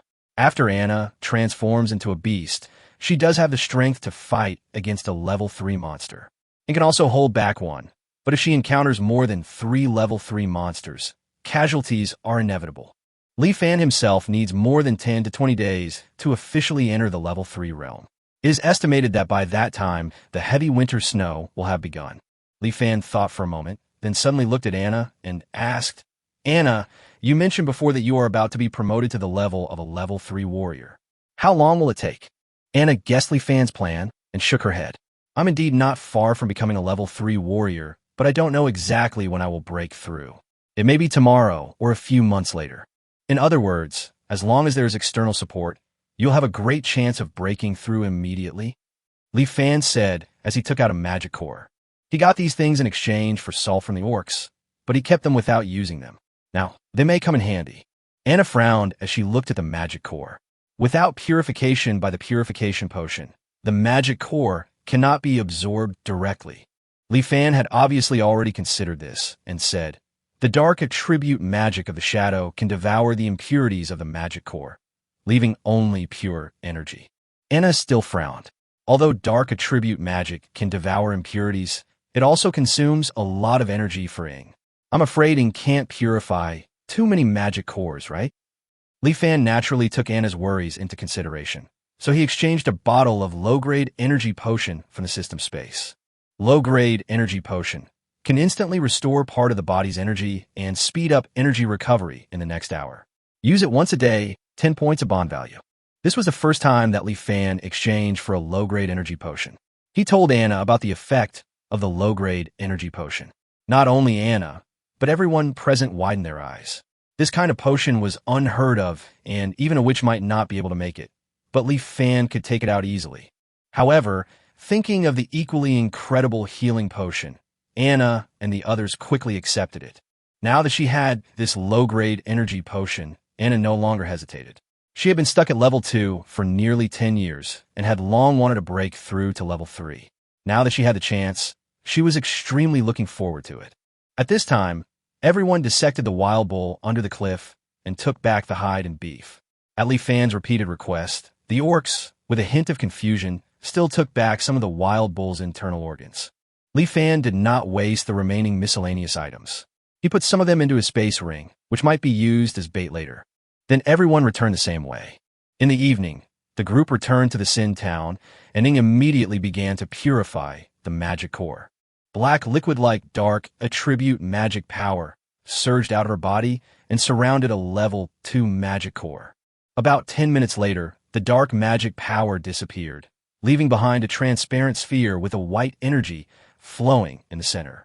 2 hours later, a total of 12 purified level 2 magic cores were left in front of Ing. At this time, sweat was flowing down Ying's forehead and her face. I don't know if it turned pale, but Li Fan could still see that her magic power was almost exhausted. Li Fan hurriedly handed over the low-grade energy potion. Ing drank it in one gulp. Everyone present saw that Ing became much more energetic in an instant, and the next moment dark magic power surged out of her body. Another hour passed, during which time Ying's magic power should have been exhausted long ago. However, the horrific recovery effect brought by the low-grade energy potion allowed Ing to purify another 6 level 2 magic cores before he finally ran out of magic power and stopped. At this time, Ing had purified a total of 18 level 2 magic cores. Li Fan picked up one of them at this time and tried to absorb the energy in it. All the energy in the magic core was sucked away by him in an instant, but Li Fan found that the liquid fighting spirit condensed in his body did not increase much. This result was also within Li Fan's expectations. After all, it takes more than 10 years for others to go from level 2 to level 3, and even Anna has endured nearly 10 years and is still a little short of it. But Li Fan only needed 1 month, which was obviously related to the multiracial talents brought by the system. Under the dual influence of multiracial talents and fine-grade fighting spirit, the speed at which he absorbed and condensed liquid fighting spirit was already terrifying, even reaching the limit of his body's speed. This is equivalent to Li Fan using the magic core to practice almost every moment. At this time, absorbing the energy from one more magic core would naturally not bring him much improvement. It was because of this speculation that Li Fan planned to let Anna break through to level 3 first. Anna is different from him. Anna has endured for nearly 10 years without any breakthrough. The speed of absorbing and condensing chi in blood must not have reached the limit. With the external force of the magic core and the support of a large amount of energy, she will definitely be able to break through the bottleneck in one go and step into the ranks of level 3 warriors. However, Li Fan was not sure how many magic cores Anna needed to advance, and can only purify 18 level 2 magic cores at most every day. On this basis, Li Fan only hopes that Anna can break through as soon as possible. Otherwise, it will be too late once it starts snowing. Chapter 96, Anna Advances. Anna began to absorb the magic core. After the white energy in the magic core was absorbed by her, these attributeless energies turned into the source of her power, chi, and blood in her body. She sucked away the energy of the level 2 magic cores one after another, and the empty shells turned into ashes in her hands. However, until the 18th level 2 magic core turned to ashes, Anna still had not broken through to the level of a level 3 warrior. Anna opened her eyes, but there was not much disappointment in her eyes, but rather a look of excitement. I feel it's almost there. I estimate that a dozen more level 2 magic cores will be enough to break through to the level 3 realm. Li Fan was naturally happy for Anna after hearing this. However, he had only exchanged 20 level 2 magic cores from the orcs with salt, and the rest were all level 1 magic cores. He didn't know whether Anna would also be able to absorb the level 1 magic cores. As for the fact that Anna did not have a magic core, the magic cores in her and the weak orc's hands had been exchanged for salt at the orc gathering place a long time ago. The situation of the sinner dwarves is the same. The difference is that the magic cores in the hands of the sinner dwarves are mostly exchanged for low-quality beer. The next morning, Li Fan and his group went hunting while waiting for Ying's magic power to recover. This time, they planned to clean up the area near the Sin Town. After completely clearing out the surrounding monsters, the human race, which consisted entirely of ordinary people, appeared at this time. They dispersed and searched for all edible wild vegetables and fruits around. As for how to identify which wild vegetables and fruits are edible, Li Fan exchanged the corresponding books from the system mall and explained it to them. At the same time, some dwarves and orcs also shared their experiences at this time. After half a day, the 70 people harvested several hundred kilograms of fish. These wild vegetables and fruits didn't taste very good. After Dina, Xiaoqing, and other girls tried some, they all lost interest. However, Li Fan believes that when winter comes and everyone gets tired of eating meat, these wild vegetables and fruits will definitely become the most popular foods. Li Fan immediately decided to collect more. To this end, the hunting team, composed mainly of dwarves and supplemented by orcs, continued to clear out the monsters around the sinful town, collecting meat while ensuring the safety of the human team. Just like that, by the evening, Li Fan and his team had hunted another 50,000 kilograms of prey, and Ying's magic power had finally recovered by more than half. Seeing that it was getting dark, Li Fan led the team back to the Sin Town. In the sinful town, Ying began to purify the magic core again. First, there were only 2 remaining level 2 magic cores. 20 minutes later, the purification of the level 2 magic cores was completed, and Ying then began to purify the level 1 magic cores. It takes almost 1 minute for Shadow to purify a level 1 magic core. After replenishing a low-grade energy potion, Ying finally purified a total of 2 level 2 magic cores and 150 level 1 magic cores. Anna held the magic cores, took a deep breath, and then began to absorb the energy in the magic cores. At this moment, not only Dina was guarding Anna, but Baiqi, Qingmu, Xiaoqing, Xiaobai, and even all the weak orcs were anxiously waiting by the side.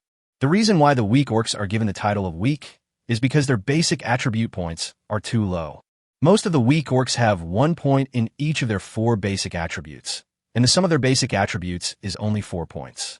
This not only means that the weak orcs are always the weakest in the same realm, but such qualifications also limit the upper limit of their strength.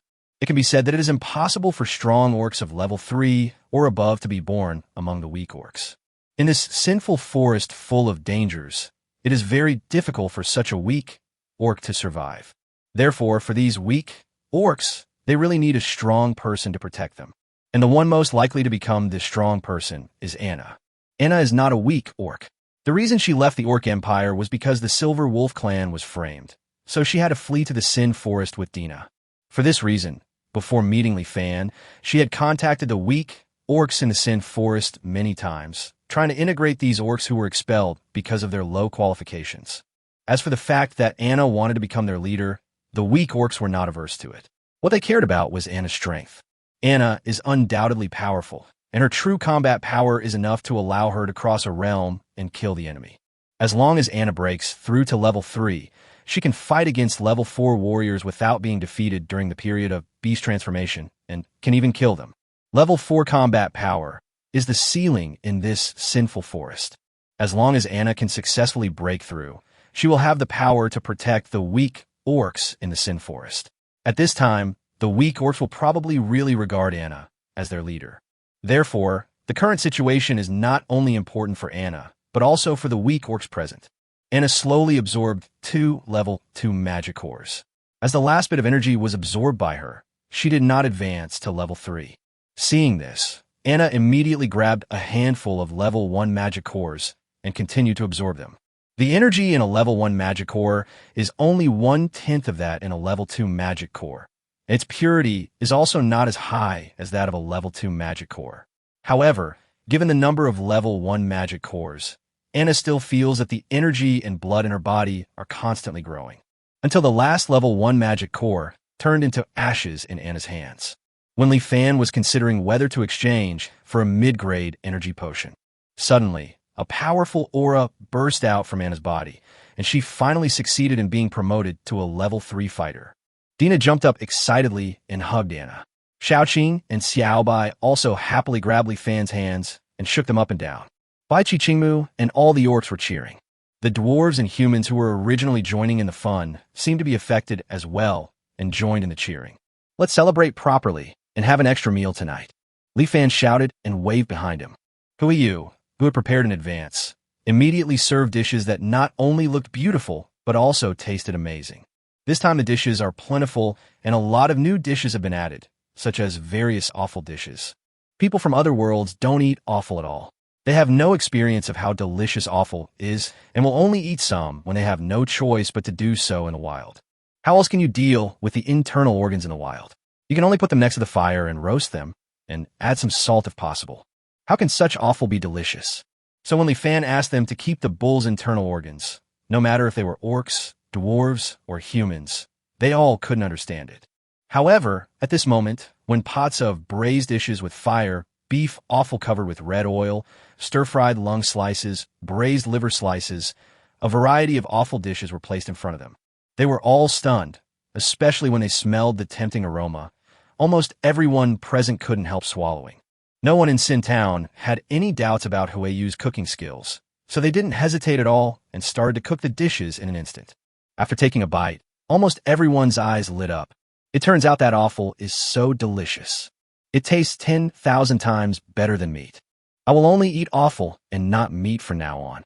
At this moment, the group of people were like hungry ghosts, and they never stopped talking. Fortunately, there were enough internal organs left over, otherwise we would not be able to withstand them eating like this.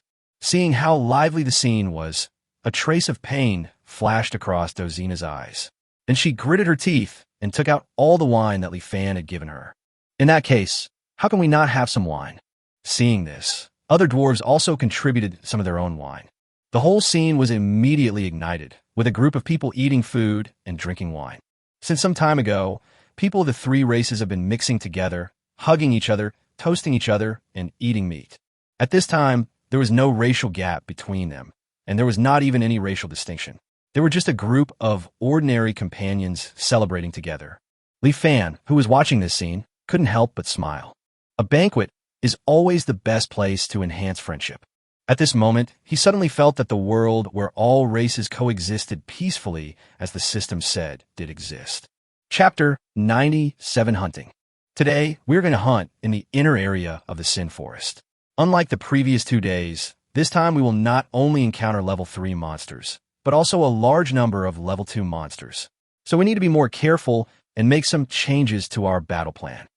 Perhaps it was because Li Fan participated in most of the decision-making during this period, and whenever there was a problem, he would put forward all kinds of useful suggestions, and finally relied on these suggestions to solve one problem after another. Unconsciously, everyone in the Sin Town would habitually obey Li Fan's orders. And Li Fan did not disappoint this expectation and planned most things in an orderly manner. Therefore, at this time, Li Fan has actually become the center of this wonderful 3-tribe mixed team.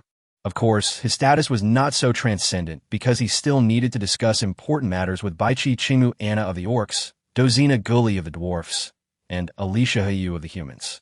What we're going to discuss today is about hunting in the inner area of the Sin Forest. Ever since Anna was promoted to a level 3 fighter, everyone has the capital to operate in the inner area. However, for a group like them whose core force is only at level 1, it is still somewhat difficult to hunt in the inner area.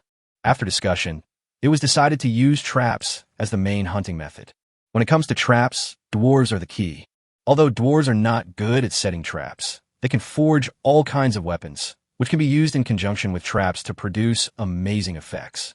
Early this morning, Li Fan asked the dwarves to forge hundreds of iron spears and iron shields, hundreds of recurve bows, and nearly 1,000 sharp arrows, and finally added nearly 100 modern engineering shovels. The raw materials are made of iron blocks contributed by the dwarves and the tendons of monsters. With ready-made high-quality iron blocks, 72 dwarves started working at the same time and made all the equipment Li Fan wanted in just one morning. Li Fan equipped each level 1 orc with 3 iron short spears, a recurve bow and a pot of arrows, and an engineer shovel. Each level 1 dwarf was given a large iron shield. At this time, there were still 30 orcs, 17 dwarves, and 70 humans left on the field, and their strength was less than level 1. Li Fan arranged for these people to continue collecting wild vegetables and fruits around. Anyway, the surrounding monsters have been carefully cleared out by them, so Li Fan is not afraid that these level 0 people will encounter danger. Set off. The next moment, with Li Fan's order, a group of people moved towards the inner area of the Sin Forest. After 2 hours of travel, Li Fan and others finally arrived at the inner area. The number of magical beasts around has obviously increased, and their howling could be heard from time to time. As usual, Li Fan asked Ying to go and find out which group of magical beasts were suitable for hunting. With Ying's departure, the remaining people were not idle either. You may not always come across a suitable cliff. So this time Li Fan decided to set a trap in advance. The simplest and most useful trap is naturally to dig a deep pit, insert an iron spear upside down in the pit, and then cover the surface with soil. However, when facing a large number of monsters, this trap may be able to kill the monster running in the front, but once the trap is triggered and a deep pit is revealed, the monsters behind will not continue to jump into the pit. Especially when facing those monsters with strong jumping ability, they can jump dozens of meters with a single jump. If you want to stop them, you probably have to dig a pit hundreds of meters long. Digging this kind of pit is not only time-consuming and laborious, but also ineffective. Li Fan thought about it, and asked the dwarves to cut down trees on both sides to make roadblocks just like last time. Then he asked the orcs to start digging holes, but the holes Li Fan asked the orcs to dig were small, cylindrical holes with a diameter of about half a meter and a depth of 1 meter. Dig one every 2 meters. In this way, the orcs dug nearly 1,000 such pits on the road within hundreds of meters. This is also thanks to the engineer shovel design drawings contributed by Li Fan. This thing can be used for digging, sawing, chopping, stabbing, cutting, clamping, buckling, hooking, prying, hammering, and measuring. If you encounter a tree root, you can cut it off with just a few shovels. Especially for digging holes, it is so easy. Even a weak orc could dig a hole that met Li Fan's requirements in a few minutes. The entire site was dug out and it was all completed in less than half an hour. At this time, the orcs' faces were calm and their hearts were not beating fast, and they did not look tired at all. Not long after, Ying also came back. She finally found the right target. On a hillside 3 kilometers away, there is a den of a group of lone wolves. Ying made a rough estimate and found that there were probably as many as 200 lone wolves in this den. When Li Fan heard that it was his old acquaintance, Unicorn, he was immediately happy. However, the 2 times he encountered them before were both lone unicorn wolves, so he didn't have much experience. This time, he has to face a whole group of unicorn wolves, and according to Ying, there is a level 3 wolf king among this group of unicorn wolves. As we all know, wolf packs and lone wolves are 2 completely different species, and wolf packs with a wolf king and wolf packs without a wolf king are 2 more species. Although most of these lone wolves are at level 1, Li Fan still doesn't dare to be careless. Li Fan called Gilidazina, Anadina, and others to discuss it together, and soon everyone came up with a plan. Chapter 98, Are You Angry If Your Cub is Stolen? In the inner area of the Forest of Sin, at the foot of a hill, a giant black wolf with spiral horns on its head was basking in the sun leisurely. It was really a huge unicorn wolf, 10 meters long, including its tail. Its huge body was like a small mountain. It was the king of the unicorn wolf pack. Beside the wolf king, a group of female wolves were playing and biting each other. In addition, there are hundreds of adult wolves around the pack. These lone wolves are evenly scattered on all sides of the hillside with the wolf king as the center, as if they are guarding something. In addition to guarding the wolf king, they are also guarding the wolf den at the foot of the hill. In the cave under the hillside, in a wolf den built with hay, there were dozens of wolf cubs. Every little wolf cub here is the future of the tribe, and all the lone wolves will do their best to protect them and raise them. It should have been a peaceful day, but at this moment, a dark shadow suddenly flashed towards the direction of the wolf's den. The wolf king was extremely perceptive and immediately noticed something unusual. It looked up vigilantly, but there was nothing else in that area except a few big trees and their shadows. A trace of human doubt appeared in the wolf king's eyes.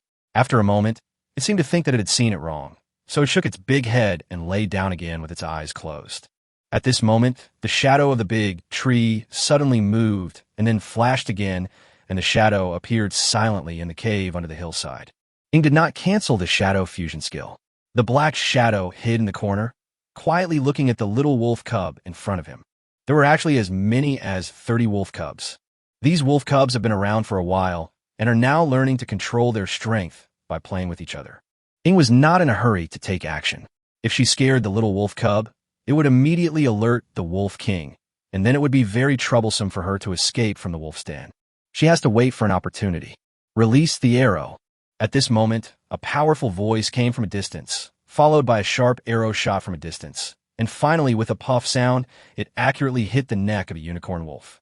The one-horned wolf let out a few screams, and soon fell to the ground, twitching and dying. This scene instantly alarmed the Wolf King, who suddenly stood up and let out a howl. Ouch! The entire wolf pack heard the sound and immediately became alert. The next moment, a trace of anger flashed in the Wolf King's eyes. He left behind a few female wolves and led the surrounding wolves to chase in the direction where the arrow came from. Seeing this, the shadow in the wolf's den finally emerged from shadows. The weird scene scared the little wolf cub so much that he started howling.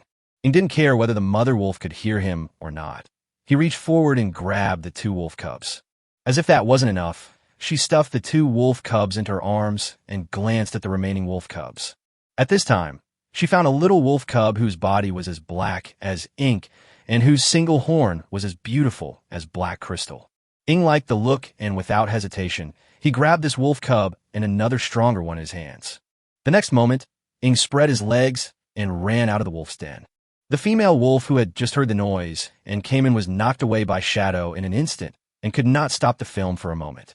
Ouch! Seeing the Shadow running away, the mother wolf didn't even have time to get up, and she looked up and cried for help to the Wolf King in the distance. When the Wolf King heard the howling of the mother wolf, he immediately realized that his home had been robbed. Its eyes showed anger. Ouch! At a command, the Wolf King mobilized all the wolves and ran towards the wolf den.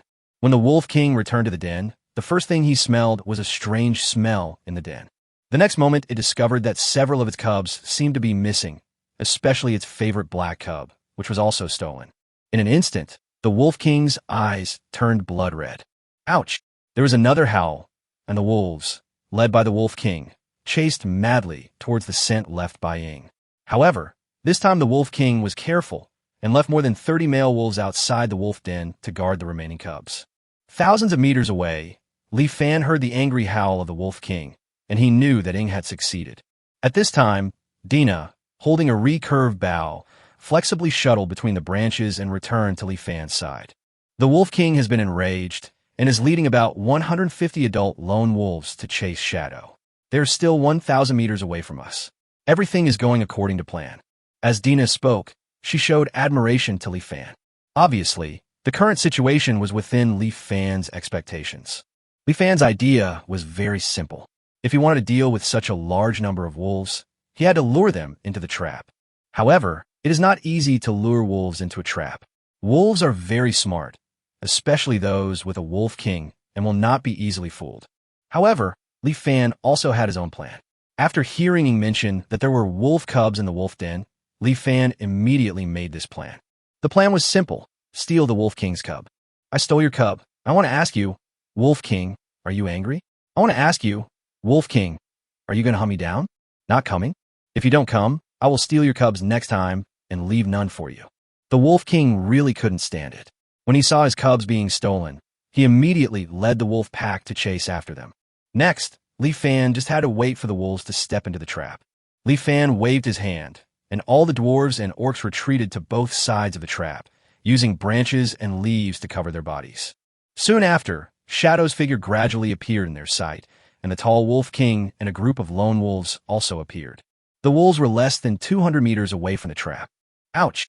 At this moment, the Wolf King suddenly stopped moving his limbs, and after a howl, the entire wolf pack stopped with him. The Wolf King sniffed his nose, and then looked at the hiding place of Li Fan and others with a look of contempt as if they were humans. Li Fan felt something was wrong when he saw this. The Wolf King's nose was more sensitive than he thought. Could it be that he could smell their scent from such a distance? Li Fan hesitated for a moment when he saw this. Then he stood up alone and shouted to Ing. Ing, let me deal with the wolf cub in your hand. Ing understood what Li Fan said as soon as he heard it, and immediately gently squeezed the wolf cub in his hand. The wolf cub felt pain and started howling immediately. When the voice reached the ears of the Wolf King, he became furious. However, after looking at Li Fan, there was still a hint of mockery in his eyes. This bastard has indeed discovered us, so he refuses to come forward. Li Fan felt a headache and simply shouted at the orcs and dwarves on both sides. Let's retreat. The orcs and dwarves pushed aside their covers without hesitation, stood up, and ran past the trap. When setting traps, They deliberately placed a stone in front of each hole to identify the existence of the hole. At this time, the group relied on this sign and successfully crossed the trap. At this time, Li Fan also reunited with Ing. Li Fan took the two wolf cubs from Ing, and each of them held one in his hand. The two men then ran through the trap, pinching the wolf cub from time to time as they ran, causing it to scream. Listening to the screams of the wolf cubs and watching Li Fan and the others running farther and farther away, the Wolf King's eyes were filled with struggle. Ouch! At a certain moment, it finally couldn't help it, let out a howl, and chased after Li Fan and the others. Chapter 99, Killing the Wolf King. The Wolf King finally caught up with his pack of wolves. As expected, a few seconds later, the first unicorn wolf stepped into the deep pit dug by Li Fan and his team. When you are running at full speed, your feet will sink into a deep pit, and the inertia of your body will carry you forward until your forelimbs are broken. Click, click, click. Woo, woo, woo. In just a moment, dozens of sounds of breaking bones were heard, followed by the unicorn screams. The Wolf King, who had been leading the way, stepped into a deep pit at this time. Its right front leg sank suddenly, and the whole wolf lost balance and fell forward. However, unlike ordinary unicorns, the Wolf King's body was too strong. The pit could not break its forelimbs at all. It only made the Wolf King fall and slide for a long distance. Ouch! As soon as the Wolf King got up, he let out a roar, stopping the wolves from moving forward. It had apparently discovered the nasty trap. Seeing that more than 40 unicorn wolves had broken their front legs and couldn't even stand steadily, the Wolf King looked deeply at Li Fan and others in front of him, with deep hatred in his eyes. Li Fan seemed to have noticed this and looked back at the Wolf King, seeing that the Wolf King was about to give up chasing him. Li Fan refused. If a wolf turns back, it is either to repay a favor or to seek revenge. How could Li Fan let go of this vengeful creature? No. Li Fan suddenly shouted in the direction of the Wolf King. The Wolf King is the source of wisdom of the wolf pack. As long as the Wolf King is removed, the wolf pack will instantly become a mess, and then there will naturally be a way to get rid of them all. So now we have to carry out the decapitation operation first. Anna emerged from the haystack on the side of the Wolf King.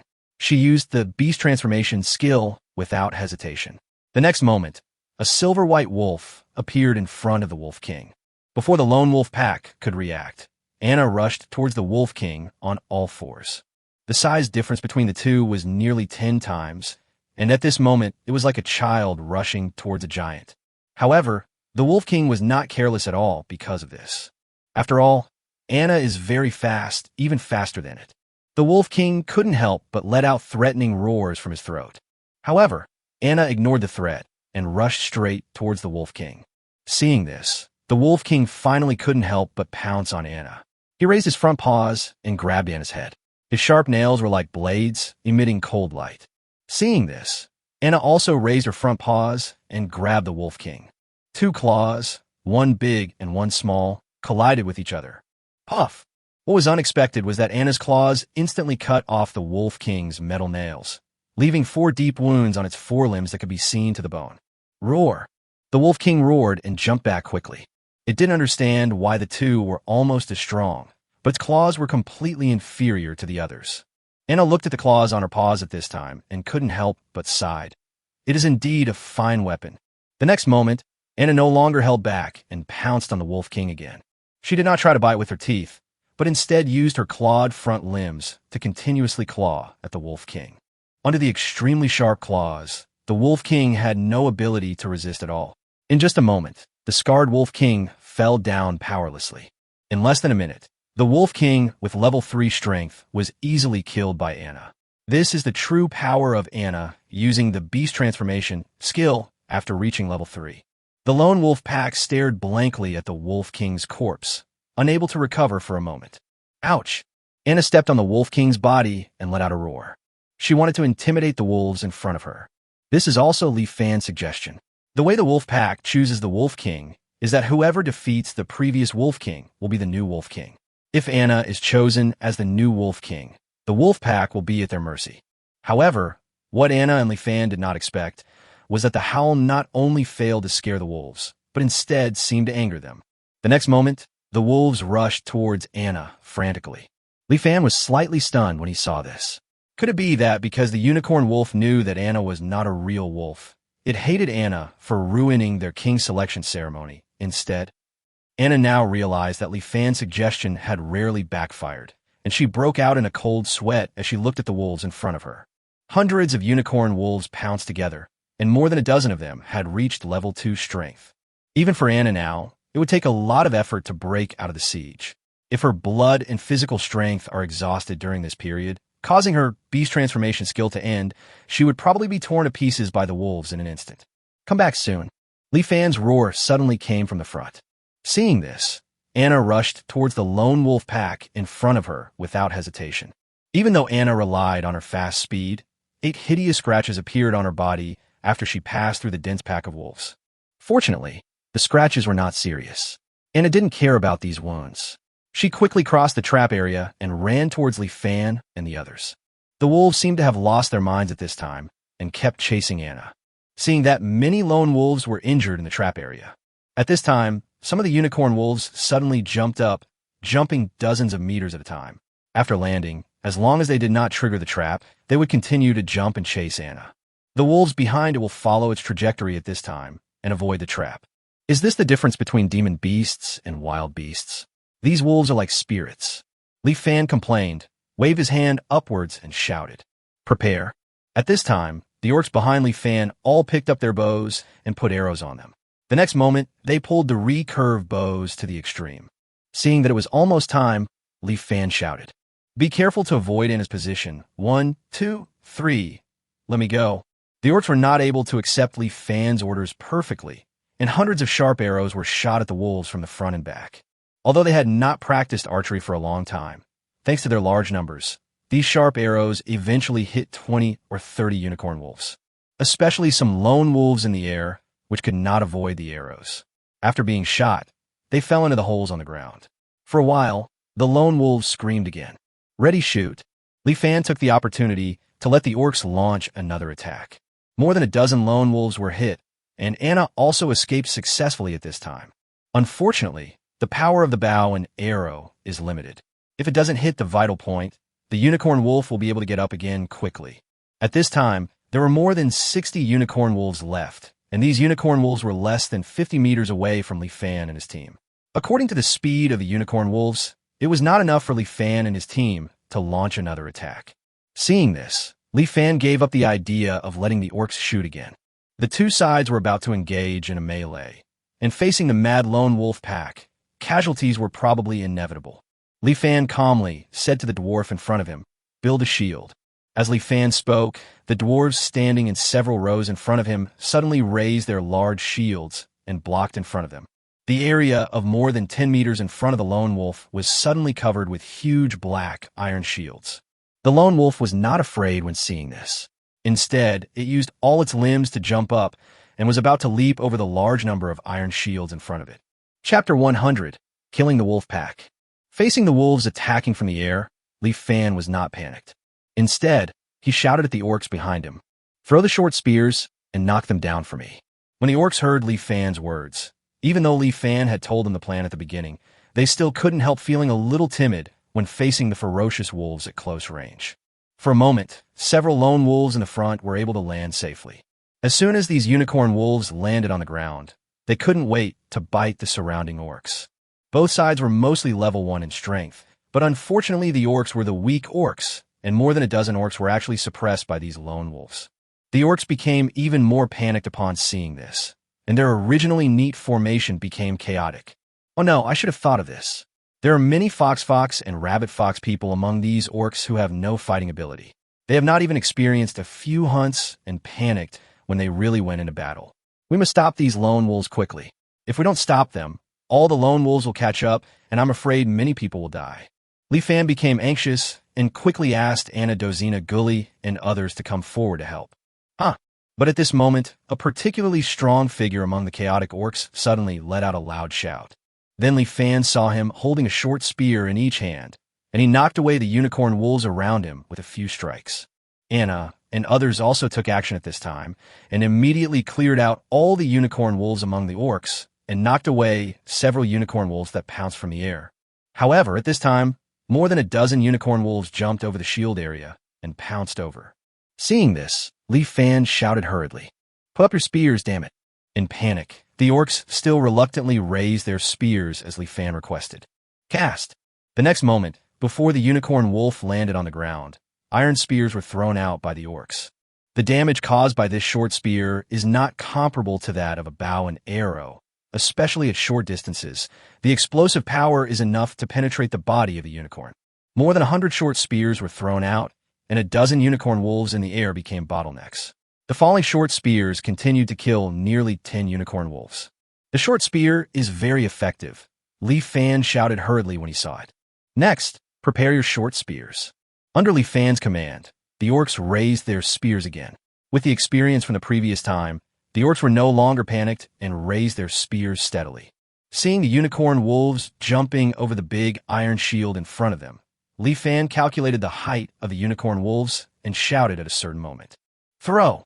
More than 100 short spears were thrown out at the same time.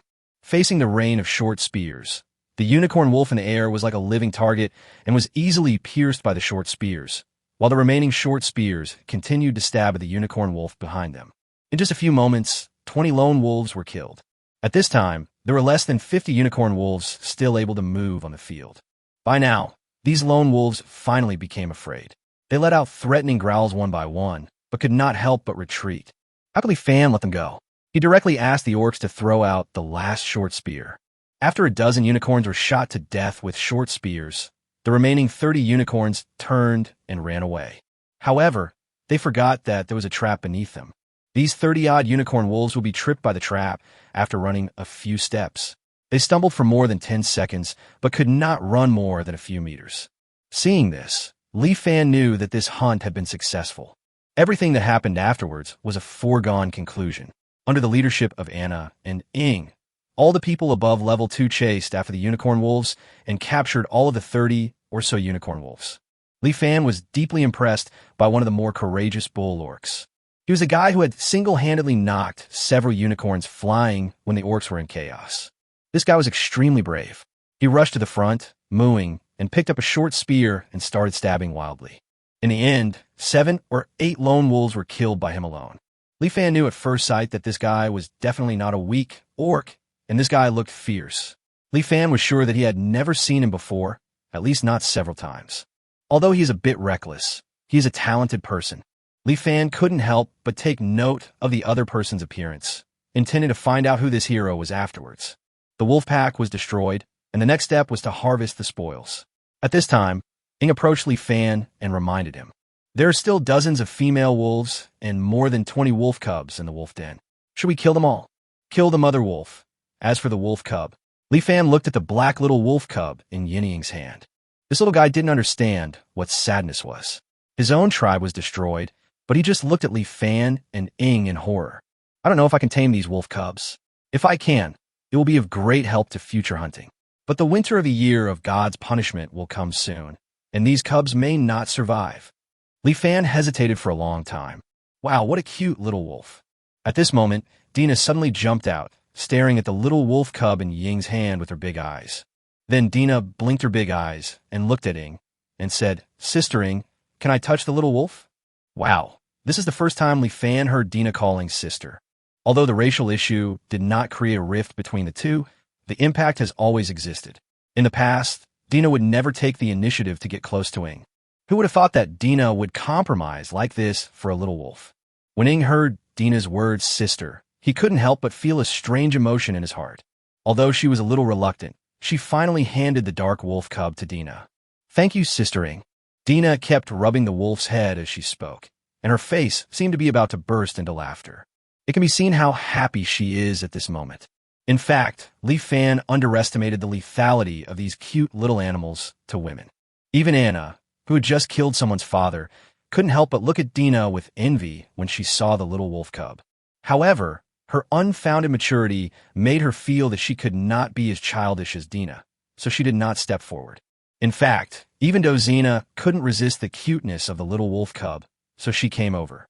Li Fan estimated that if Xiaoqing, Xiaobai, Alicia, and Hui were not there, they would definitely have a similar reaction. Is there any other species that can resist small animals that even orcs like? When Li Fan saw this, he already knew what to do. How much effort would it take to raise a few wolf cubs? At most, it would consume a few hundred pounds of fresh meat every day. Compared with the original 7,000 kilograms of fresh meat per day, this is only a fraction. Then just raise it. Chapter 101 Magic Paper. It is not difficult to kill 200 unicorn wolves, but killing 200 unicorn wolves without any casualties is not something that ordinary people can do. Li Fan led the dwarves and orcs to achieve this, especially when more than half of the team were weak orcs. These weak orcs had not even participated in a few hunts. In this situation, Li Fan himself could also feel the visible conviction of the people around him. At this time, even Anaguli and others were waiting for his orders. Li Fan asked Anna and Ing to take all the people with level 2 strength to the wolf den to kill the remaining wolves and bring back the wolf cubs. As for the remaining people, the dwarves were responsible for guarding the surroundings to prevent the smell of blood from attracting other monsters, and the orcs were responsible for collecting the corpses of the unicorns. Let orcs who hunt frequently deal with the corpses so that they can take away valuable items as quickly as possible. There are not many corpses of unicorn wolves, even if only orcs are left to deal with them. Each orc only needs to be responsible for 2 to 3 unicorn wolves. Half an hour later, seeing that almost half of the unicorns on the scene had been dealt with, Li Fan ordered 30 orcs to head towards the wolf's den to help Anna and the others to kill the unicorns in the den. Nearly half an hour passed. When Li Fan finished dealing with the situation, Anna and the others just came back with the spoils. At this time, the roars of many monsters could be heard around, all attracted by the smell of blood. Li Fan hurriedly ordered everyone to evacuate. 2 hours later, they finally returned to Sin Town before dark. The people who stayed in the valley all widened their eyes when they saw the mountain of spoils. Not only them, but all the people who participated in the hunt could not help but reveal happy expressions. This is a great harvest. Alicia sighed as she recorded the data on a piece of paper. With nearly 300 people living together, data such as the amount of stored supplies, daily consumption, and missing parts become particularly important. Li Fan prepared to choose someone to be responsible for recording these. When he proposed this idea in front of everyone, Alicia stood up on the spot and expressed her desire to take the job. No one expected that it would be Alicia who stood up. The education level in this world was appallingly poor. Whether it was humans, orcs, or dwarves, more than 90 of the people were illiterate. Only the nobles could receive a good education from childhood.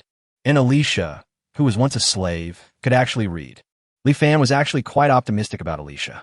The little girl was bold and brave, just like when she dared to speak up for him in front of a group of slaves.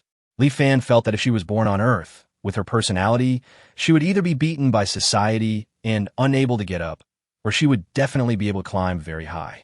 So Li Fan decisively handed the task to Alicia. At this time, Alicia had just finished recording the results of this hunting on a piece of white paper. Li Fan took the paper and took a look at it. First of all, there's wolf meat. The size of the unicorn wolf is not as big as that of the wild bull.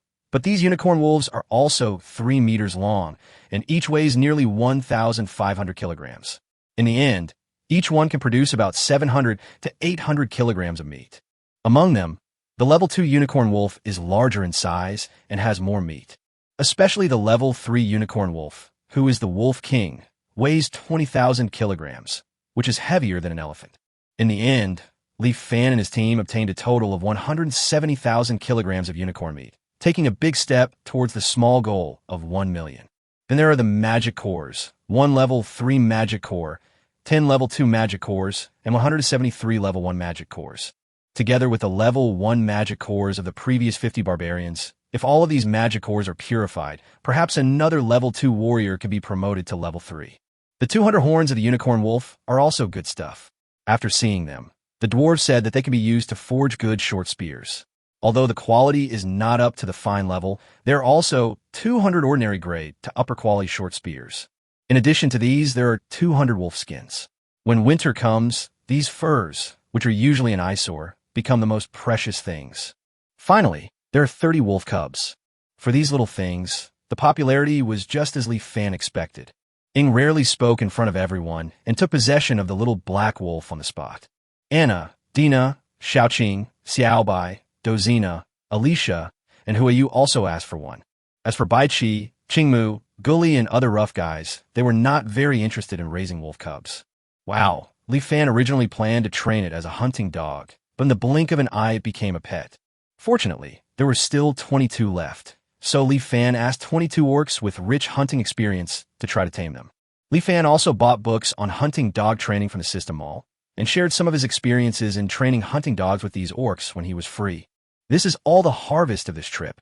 Seeing that Li Fan had finished reading the records on the paper, Alicia couldn't wait to take the white paper back from Li Fan. She frowned as she looked at the corner of the white paper that was crumpled by Li Fan and carefully smoothed the paper out. How could you be so rude to this magical paper? Alicia complained to Li Fan. Li Fan could understand why Alicia was making a fuss, because there was no such thing as blank paper in this world. There aren't many literate people in the magical continent, so there aren't many places where paper is needed. Just grab a handful of leaves when going to the toilet. Therefore, most nobles used parchment and vellum. So, when Li Fan used 1 point of bond value to exchange for a stack of paper and handed it to Alicia, when Alicia learned that these were papers that could be used for writing, she felt like she had discovered a divine object, especially after writing on the paper. Looking at the clear handwriting on the paper, Alicia simply treated the paper as a treasure. She couldn't even bear to see any wrinkles on the paper. In this regard, Li Fan couldn't help but secretly tell Alicia with some evil humor the wonderful uses of these papers after going to the toilet. After hearing this, Alicia's face suddenly turned red, and then her face became uncertain, but Li Fan remembered that she hugged Baiji even tighter after that. By the way, not long after, Anna and the others suddenly all ran over and asked Li Fan for a lot of paper. They said they also needed to record data. Of course Li Fan believed them, and he was considerate enough to help them replace the white paper with toilet paper that was more suitable for writing. The girls blushed and expressed their satisfaction. My benefactor, are you looking for me? After sorting out the harvest, Li Fan remembered the extremely brave orc today, so he asked someone to call him over. Unexpectedly, Li Fan was stunned as soon as this guy opened his mouth. Big guy, what did you call me, benefactor? The sturdy bull orc nodded, his face full of gratitude. Yes, you saved me, so of course you are my benefactor. After hearing this, Li Fan probably guessed that this bull orc was also rescued by him from Charlie and Howard. And it seemed that he only rescued one orc, and that was the level 2 orc that Charlie wanted to sell to him for 20 gold coins. It turns out to be this guy. Li Fan remembered that his entire fortune was just a little more than 1 gold coin, and he couldn't help but pat the guy on the shoulder. Look at these strong arms. They're at least twice as strong as his total net worth. Chapter 102, Ironhead. You're very brave, big guy. By the way, I haven't asked you your name yet. Li Fan took a look at the Ox Tribe orc in front of him. The orc in front of him was as strong as a calf, as strong as an iron tower, with well-defined muscles all over his body. Although he was not as handsome as him, Li Fan, his silly look was also likable. Li Fan couldn't help but nodded. With a level 2 strength coupled with such a physique, the rich ladies among humans will definitely like it. No wonder Charlie dared to sell it for 20 gold coins. It is estimated that the price can be doubled once it is sold to the human empire. The ox orc naturally couldn't guess what Li Fan was thinking at the moment. He scratched his head stupidly and replied, My benefactor, my name is Taitu. Iron-headed? Iron-headed? He certainly doesn't look very smart. Li Fan felt that the name was quite appropriate, but this guy kept calling him benefactor, which made Li Fan feel weird. So he quickly said to him, Okay, stop calling me benefactor and just call me by my name, Li Fan. That won't do. My father said that I can't treat my benefactor carelessly, otherwise he will beat me to death. Taitu still had a silly look on his face, but he was very serious when he said this, and it seemed that he was determined not to be persuaded. Li Fan was somewhat speechless. You can't call me your benefactor for the rest of your life, right? Taitu was stunned after hearing this, then nodded. Well, what you said makes sense, then I won't call you my benefactor anymore when I repay your kindness. Li Fan was also somewhat curious about what this big guy meant by repaying his gratitude, and asked, How do you want to repay your gratitude? My benefactor, how about I be your bodyguard? I will definitely protect you with my life. With me here. Before Taitu could finish his words, Li Fan's shadow suddenly began to ripple like the surface of water. The next moment, a black shadow flashed out, and the black shadow's long and straight leg kicked sideways, and Li Fan saw Taitu fly out with a whoosh. Ying Wanyan's expressionless face rarely showed an ugly look at this moment. Looking at the direction where Taitu flew away, she still seemed dissatisfied and made a very rare reaction. Snort. Taitu did not become Li Fan's bodyguard in the end. After all, Li Fan already had the best bodyguarding. As for Taitu's future, Taitu is qualified to return to the Orc Empire, but he said that he will not leave until he repays Li Fan's kindness. Seeing this, Li Fan, considering his level 2 strength, let him be responsible for leading the orcs during hunting as a way of repaying his kindness. Taitu was extremely happy after hearing this, but he did not feel that he was repaying a favor. Instead, he was more grateful to Li Fan because Li Fan made him from an ordinary orc to the leader of the orcs. Now, Taitu called benefactor and benefactor even more happily. Until the end, at Li Fan's strong request, Taitu stopped calling Li Fan benefactor. However, he still refused to call Li Fan by his name, and changed it to young master. Although Li Fan felt it sounded strange. After all, he was not a child from a rich family, but he had to admit that it was really nice to be called that by others. So Li Fan accepted this title. The following days were filled with constant hunting. With shadow reconnaissance ability, they can always find suitable prey. And with Anna's fighting power, those who could threaten them were killed in the first place. In each hunt, not only the stored meat increased. The hunting team, composed of dwarves and orcs, is also growing rapidly. Their combat experience is becoming more and more rich, and their mutual understanding is also growing. Especially with the orcs led by Taitu, the orcs have not made the same mistakes as last time. Although they're still unable to enforce discipline, the visible growth is still gratifying. What made Li Fan even more gratified was that during this period, Taitu did not show any dissatisfaction because of the weak strength of his orcs. It can be seen that Taitu is not the kind of person who would discriminate against the weak orcs. Even when the weak orcs are in danger, Taitu will be the first to step forward. For this reason, both Li Fan and the weak orcs completely accepted this silly guy. 8 days passed in a flash. Today we harvested 50,000 kilograms of blood-tusked pig meat and 20,000 kilograms of black deer meat. Now we have more than 1 million kilograms of meat stored. The wild vegetables and fruits within a dozen kilometers have also been picked, which together amount to more than 14,000 kilograms, which is enough for us to live for 5 months. In addition, Gully used the space ring to bring back nearly 400,000 kilograms of charcoal and 1 million kilograms of iron from the dwarves. For this reason, we forged a coal stove designed by Li Fan for each room. After listening to Alicia's report, everyone present couldn't help but cheer. A well-prepared house, excess food storage, various warming measures. With these preparations, everyone has strong confidence in surviving this winter. Perhaps they will be the first people to survive the year of God's punishment in the Forest of Sin. The human empire, an important border city, Winter City. As time goes by, the atmosphere in Winter City becomes more and more weird. Everyone in the city was doing their best to survive the winter, selling everything they could and exchanging all the money they had just earned for supplies. Faced with the fact that the price of black bread had risen to 5 copper coins each, they did not hesitate, and they fought desperately for wheat, which had increased 5-fold in price. Ironically, however, although the year of divine punishment was a disaster for civilians, it was a carnival for grain merchants. As the first group of people to learn about the year of divine punishment from the church, grain merchants stockpiled the most food except for the nobles.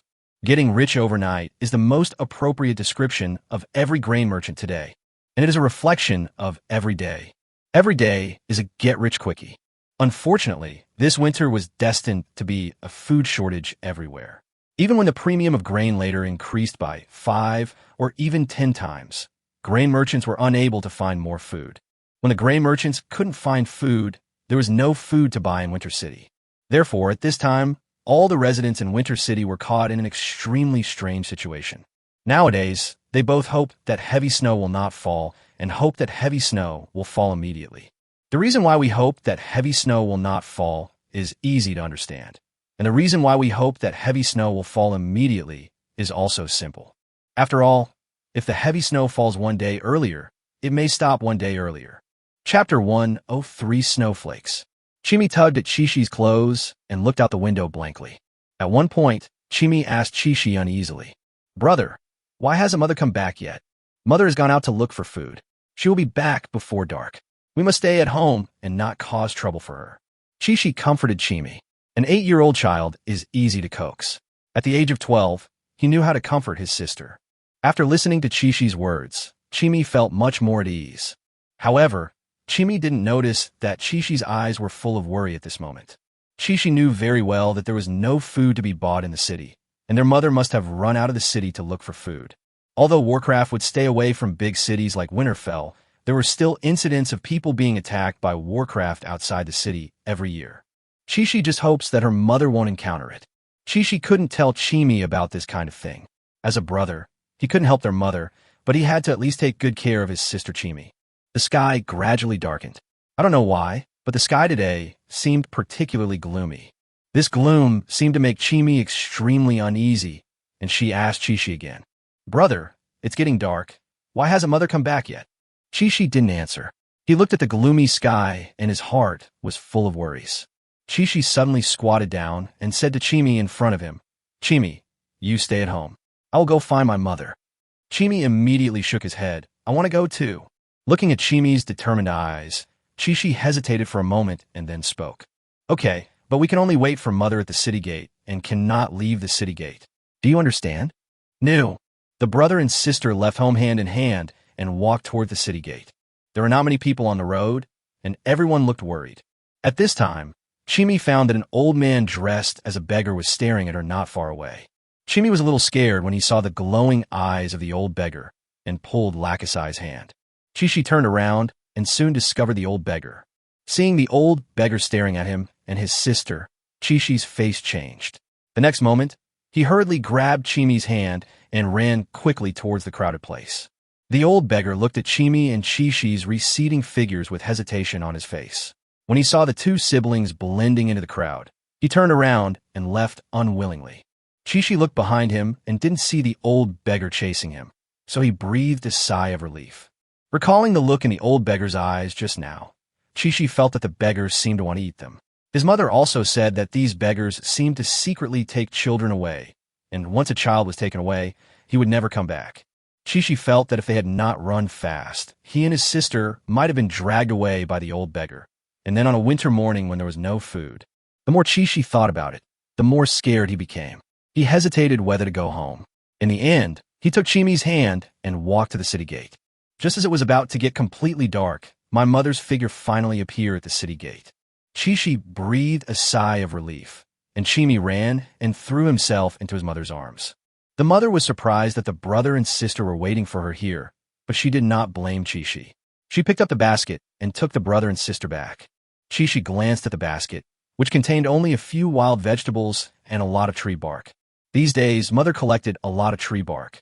Chi-Chi knew that the bark was not for burning, but for eating. He had seen his mother eat it, and he also ate some out of curiosity. The bark is really edible, although it doesn't taste good, and after just one meal, you won't want to eat anything else for several days. However, there was no other way, as the family only had 200 kilograms of wheat. Chi-Chi took the basket from his mother's hand, and with his mother's pleased smile, the three of them walked towards home. Seeing the door of her house just ahead, the mother suddenly stopped. Chi-Chi and Chimi seemed to sense something and stopped and raised their heads together with their mother. The mother and her two children just looked up blankly, letting the snowflakes fall on them. At the same time, Li Fan and others who had just returned from hunting were also watching the snowflakes falling from the sky. Then I heard someone from the hunting team say something. "It's snowing. Winter is finally here." The winter of a year of God's punishment is indeed no joke. The next morning, Li Fan was woken up by the cold in his bed. He quickly lifted up the 5 layers of monster fur on his body and climbed up. He first put on 4 or 5 pieces of clothes in succession, and then covered himself with 2 layers of fur. Then he walked to the coal stove and lit the charcoal fire that had long been extinguished. As the charcoal fire became brighter, the temperature in the room slowly rose, and Li Fan, who was roasting by the fire, slowly stopped shivering. He looked back at Guli Taitu and the others, and sighed that these guys were really thick-skinned and could sleep soundly in such cold weather. By now, Li Fan finally understood the horror of the year of divine punishment. Yesterday was still neither too hot nor too cold, a cool day that made people wonder whether to wear short sleeves or long sleeves. After a night of heavy snow, Li Fan felt that the temperature outside was at least minus 50 degrees Celsius. In less than a day, the temperature dropped by about 70 degrees. If it weren't for the insulation of their house's double walls and the support of the charcoal fire, Li Fan felt that he would not be able to survive the entire night. Outside the window, heavy snow has buried half of the house. It is estimated that their house will be completely buried under the snow tomorrow. No one knows how cold it will be then. Dina and the others should be fine, but Xiaoqing won't hibernate, right? While Li Fan was thinking about these things, a little bit of heat suddenly came from the heating pipe in the house.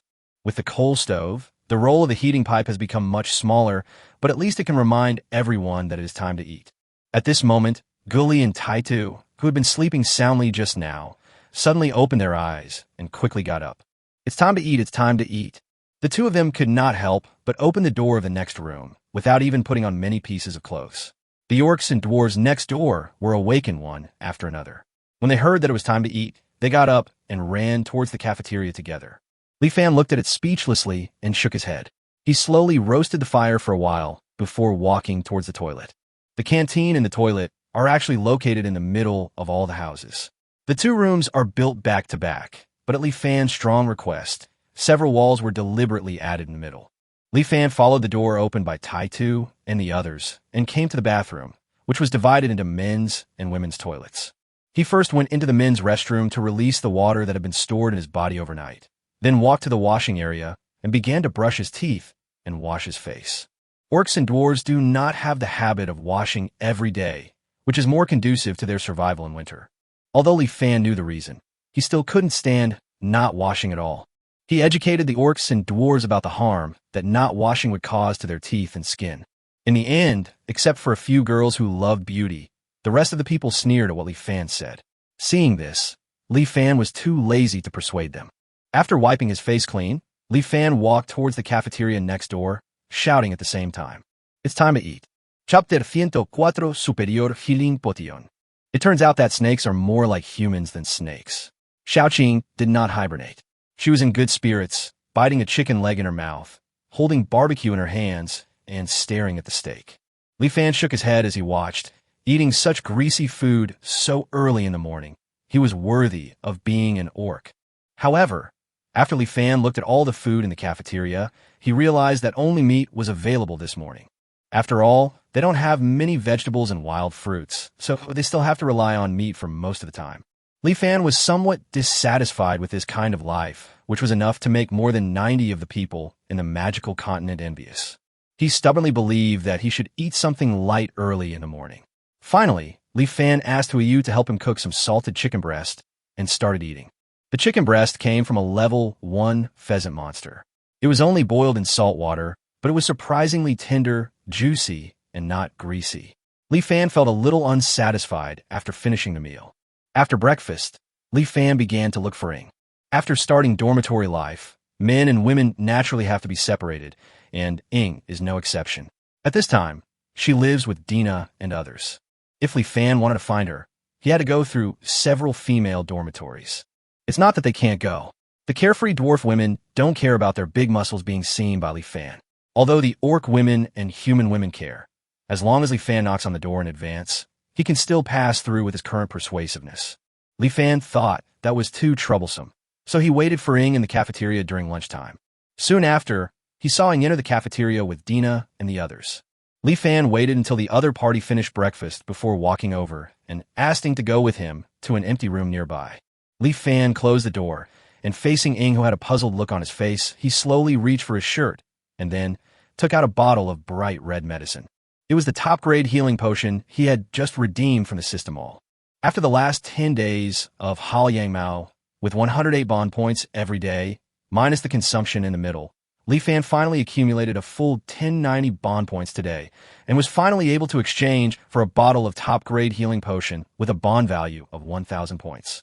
In fact, he could also exchange for first aid pills, but Li Fan thought that this first aid pill had the word first aid in it, and it might not be effective for wounds like Ying's left eye and right hand that have been delayed for a long time. So he chose the top-grade healing potion. However, after careful consideration, Li Fan was not sure whether the top-grade healing potion was effective or not, so he could only let Ing try it to find out the result. Ing looked at the medicine in front of him, and his expression suddenly became a little complicated. There are many suspicious things about Li Fan, which not only Ing, but also Dina and the others have discovered long ago. For example, the healing potion in front of her and the energy potion before, if these things have always existed in Li Fan's space ring, why didn't Li Fan take them out before, but had to take them out now? Li Fan is not a stingy person. Otherwise, he would never have taken out this unheard of medicine from the beginning to the end. So, How on earth did Li Fan manage to conjure up the potion out of thin air in such a close space? There is also Li Fan's space ring, which was originally only 3 cubic meters, but later suddenly became 8 cubic meters. Ing has never seen a second space ring on Li Fan, which means that Li Fan's space ring has actually become bigger. This kind of thing is simply impossible to happen, at least that's what Ing knows. In addition, there are too many signs that Li Fan has a big secret. Several people who were close to Li Fan had more or less noticed this matter. However, Li Fan didn't say anything, so everyone tacitly decided not to ask.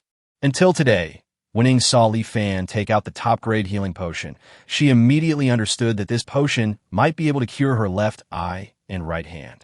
Originally, she had no hope for her left eye and right shadow, because she knew that such injuries that had lasted for so long could not be completely healed even by the elves' holy medicine.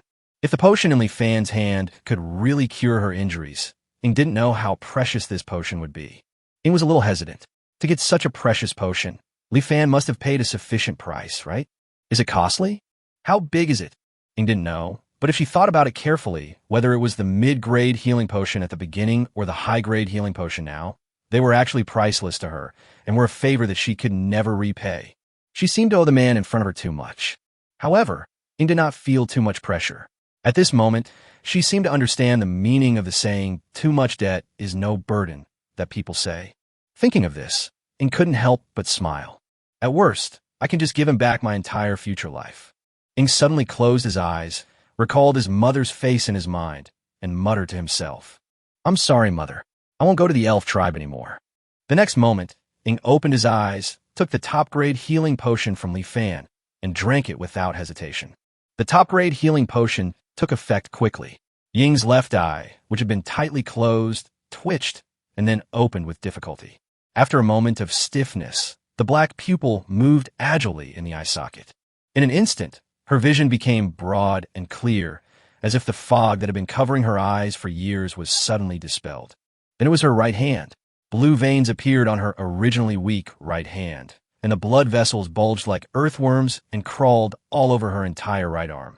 Her right arm felt a stinging pain from the burning flames, but it was also filled with a strange pleasure, and she couldn't help but hum. 5 minutes later, Ing stopped panting, and her right hand slowly recovered. Ing could feel the changes in her right hand. As soon as she thought about it, her right hand opened and closed at an astonishing speed, as if it could burst the air. Finally, it was Ying's entire body. The visible scars and invisible diseases on his body were healing little by little, just like a tattered doll that was repaired to its original state bit by God through miracles. When everything was over, Ing felt endless power surging from his whole body. She was back to her peak form. At this moment, Ing felt that if she was given the chance, she could kill the one-horned wolf king alone, although she could not be as clean and neat as Anna. After all, in addition to the top-notch skills, Anna also has the abnormal beast transformation skill. Ing has to admire Anna, who has been promoted to level 3. However, dark elves naturally have the advantages of dark elves. As long as the venue and timing are right, a dark elf may be able to kill any strong man of the same level with one blow. Even Anna is no exception. So Ing believed that in many places, she could be more useful than Anna and could protect Li Fan better. Li Fan didn't think as much as Ing. He spent bond points to exchange for top-grade healing potions, not for the sake of Ying's return, but to exchange for the promise of partnership. Since they were partners, he naturally had to do his best to help each other. Seeing the dark elf in front of him, who seemed to have been reborn, the other party finally showed confidence on his face. Li Fan was pleased and said something after hesitating for a long time. "Do you want to take a bath?" As the top-grade healing potion took effect, many black stains appeared on Ying's body, just like the scenes in a TV drama. To be honest, this smell is quite intoxicating. Li Fan felt that he could not hold it any longer, so he had to remind Ing. Ing also slowly smelled the strange odor on his body. She was stunned. The next moment, she let out a scream and quickly opened the door. What was unexpected was that the moment the door opened, there were more than a dozen heads stuck to the door. Li Fan looked annoyed that these old men were actually eavesdropping. Fortunately, he didn't plan to do anything bad today, otherwise his reputation would be ruined. Xiaoqing and others stared at the two men with their eyes wide open. They clearly heard panting just now, so why were they still wearing these clothes? It seemed to be a misunderstanding, and everyone who missed the show looked disappointed. Then, under Shasha's gaze, they all scattered like birds and beasts. Chapter 105 Stockings and Ventilation. Taking a bath in the winter of the year of divine punishment is an extremely luxurious thing, but this luxury is not a big deal for Li Fan and his friends. The bathtub he bought earlier had been thrown away, so Li Fan spent 2 bond points to buy another one from the system mall. Nowadays, he is no longer in a hurry to use the bond value, so there's no need to be too fussy about it. After putting the bathtub in the girls' dormitory, he and Gully and others carefully brought back a pile of snow from outside the door. After heating in the pot, pour into the bathtub. Li Fan thought about it, then exchanged a bottle of shampoo and shower gel and handed them to Ing. After telling Ing how to use them, he left the room to Ing. This bath took a long time. After the bath, she looked refreshed and there was a faint fragrance on her body. At this moment, Ing is completely worthy of the word stunning. Her wheat-colored skin cannot conceal her beauty. On the contrary, her healthy complexion and white hair are both her characteristics and her charm. At least Li Fan thought it looked good. And that S-shaped figure, Xiaoqing and Dina and other girls were so envious of her. Only Anna, who was broad-minded, could compete with her. Ing also has a pair of long legs, slender and straight. Looking at those round thighs, Li Fan felt it was a pity not to wear white stockings. Etc. Li Fan was stunned, then his eyes lit up. Yes, stockings, this is a good thing. The next day, the snow still didn't stop. The heavy snow directly covered all areas below the roof, and the temperature dropped a lot again. For this reason, Li Fan and his colleagues had to light charcoal fire all night, both to keep warm and to prevent the chimney of the coal stove from being buried by snow. At the same time, the temperature of the chimney could be used to melt the snow near the vents. Li Fan woke up early this morning, but unlike yesterday, he was not woken up by the cold. In addition to the coal stove, there is another reason. Li Fan lifted up the fur of the monster and looked down at his lower body. After he lifted up his trouser legs, a layer of white stockings wrapped around his legs. Yes, he wore stockings. Humph, he had heard a long time ago that stockings are very warm.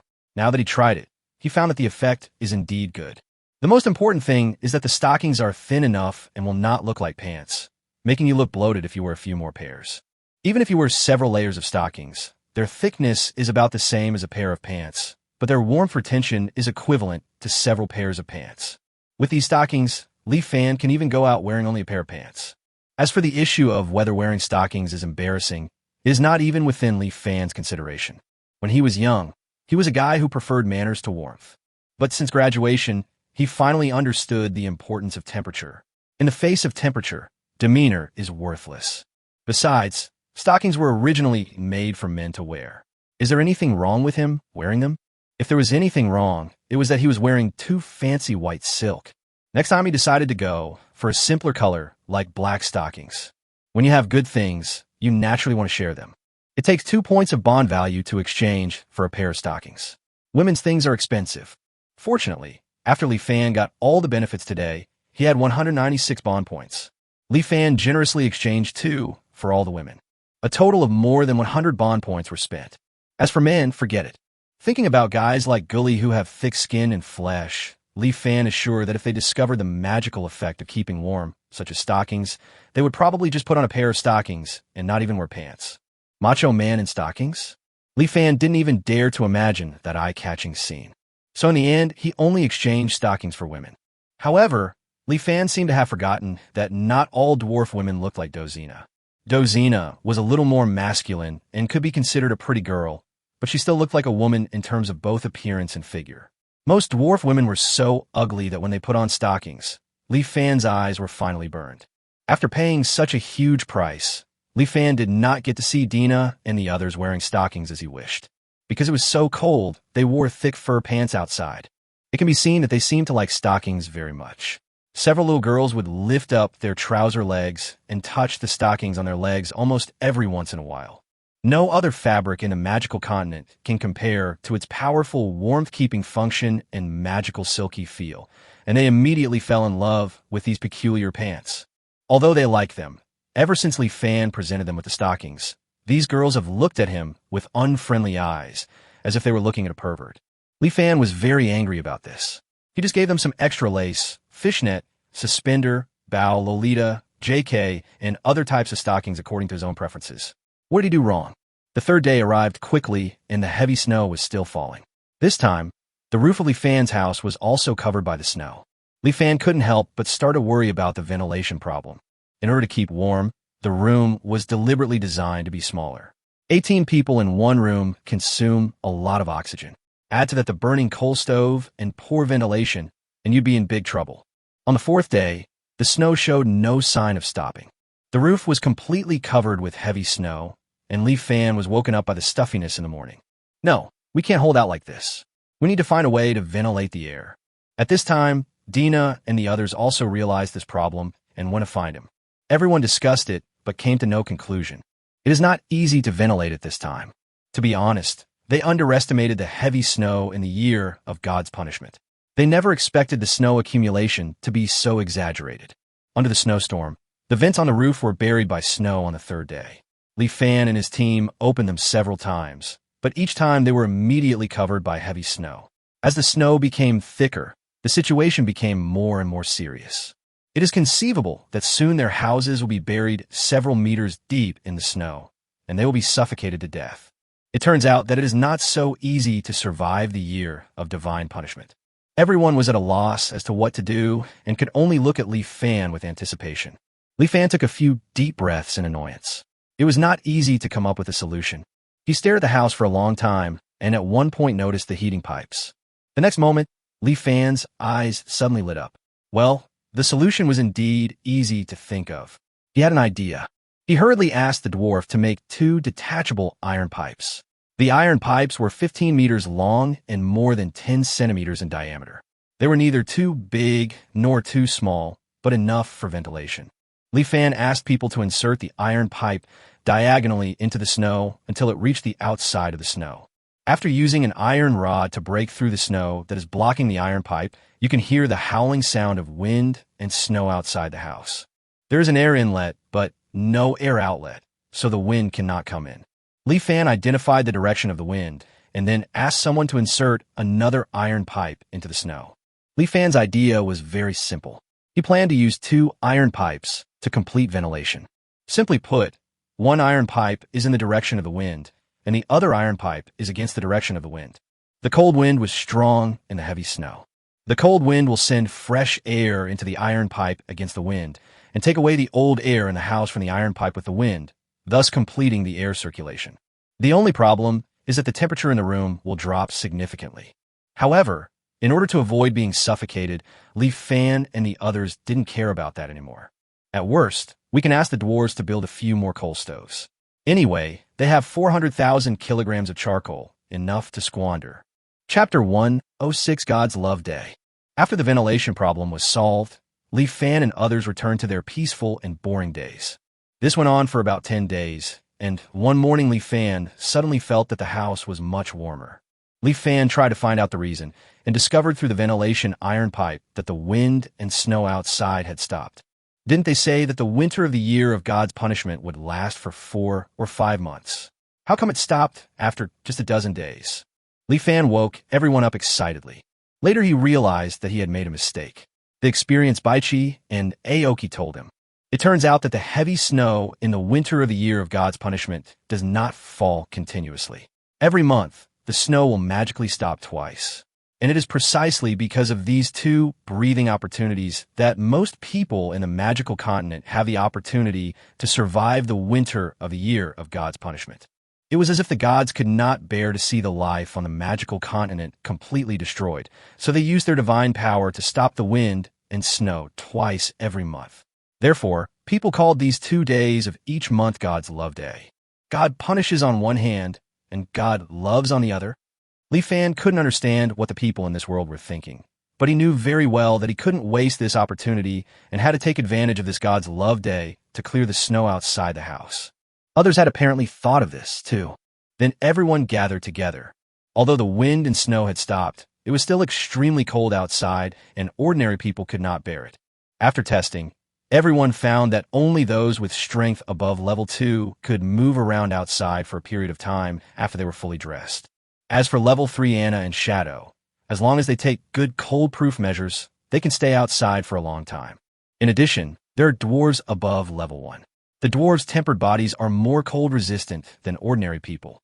Some level 1 dwarves, with blessing of extreme cold resistance, can even be active longer than level 2 orcs, comparable to level 3 Anna and Shadow. After having a clear idea in mind, Li Fan began to arrange for everyone to get dressed. At this moment, he didn't care about the unpleasantness and equipped Gully and the others with the magical weapon of stockings. As the saying goes, whether it is black or white silk, the one that can keep you warm is the good silk. With the use of stockings, Gully and his teammates' flexibility has improved significantly. They're no longer as bloated as before and unable to even run. Seeing that the snow-clearing team had already put on their warm clothing, Li Fan opened the door to the outside. What catches the eye is a white wall of snow. Moo! Taitu, this stubborn guy, crashed into the snow wall without thinking and then struggled to make a passage to the ground in the snow. Everyone climbed out, but because there was soft snow all around, they could only stand on the roof of the house. Even on the God's love day, when the snow and wind have stopped, there is still no sign of the sun in the sky, and the sky is so gloomy that it seems as if the snow and wind will fall again at any time. Li Fan looked around and saw endless white. He looked down the hillside again, and then couldn't help feeling a little relieved. Fortunately, they built their house on the hillside, and the heavy snow slid down the hillside a lot during the accumulation process. Now the Sin town under the hillside has been completely submerged in snow.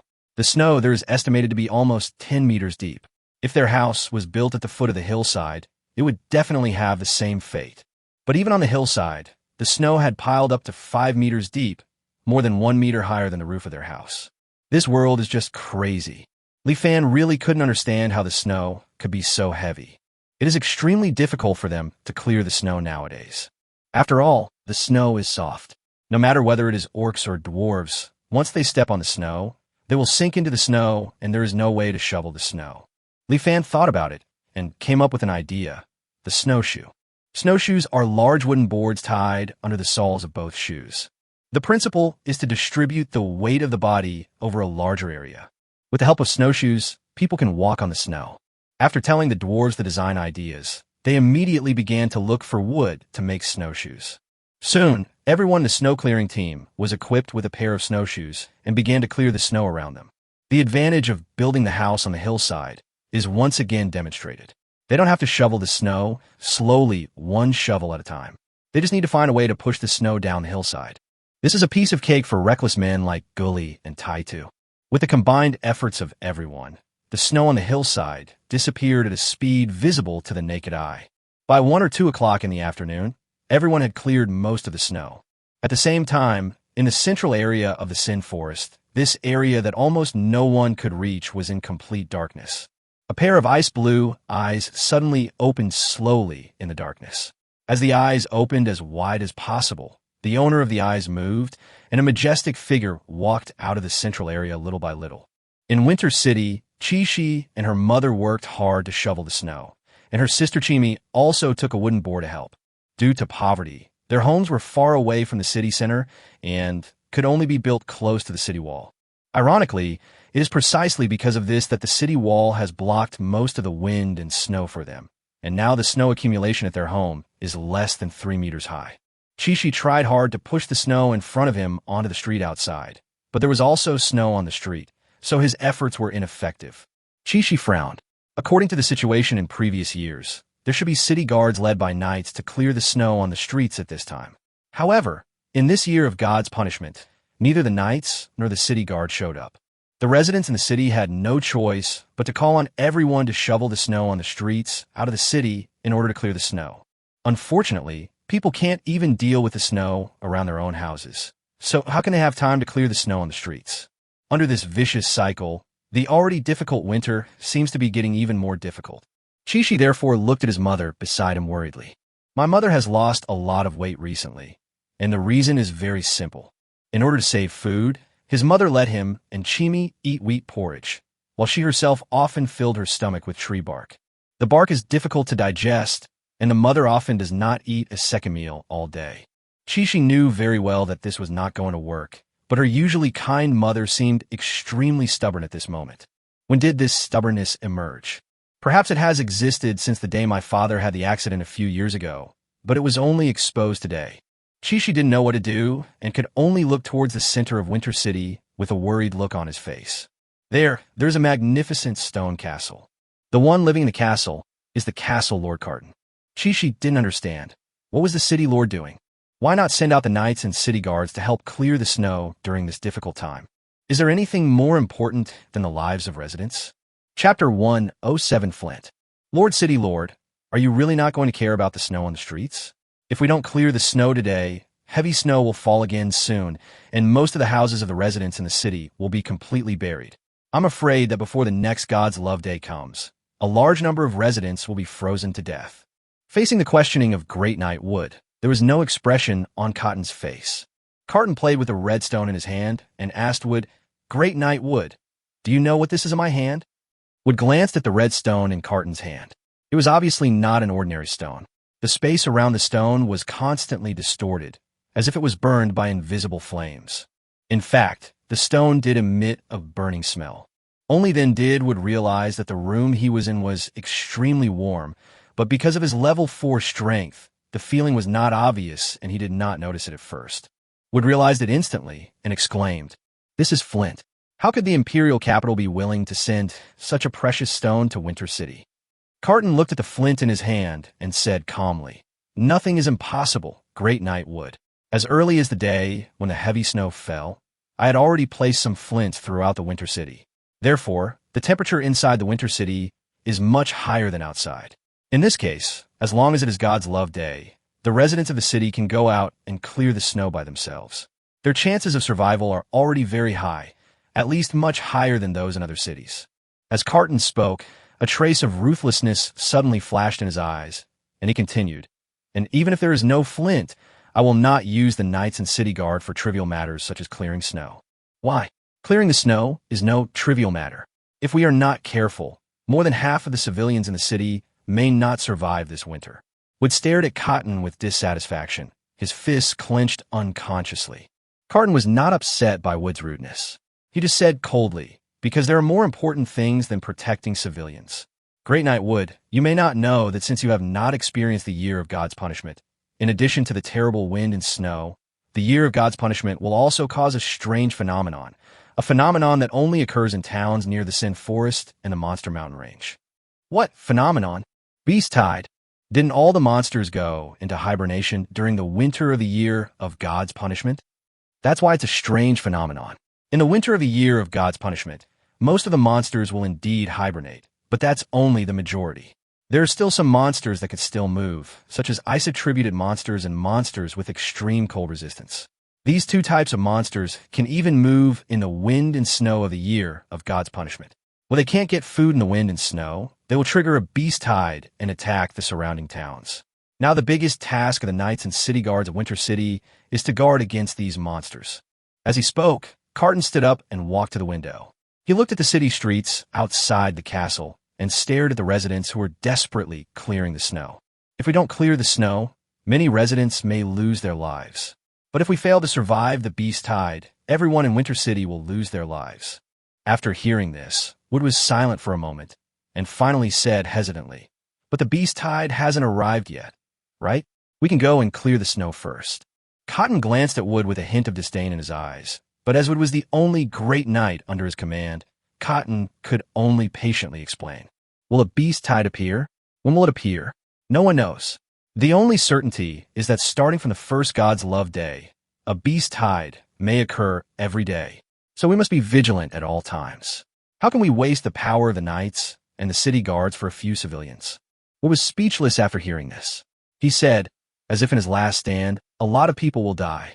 They don't have much food to begin with, and now we have to clear the snow. Even if we stop the beast tide, there won't be many survivors left in Winter City. Population?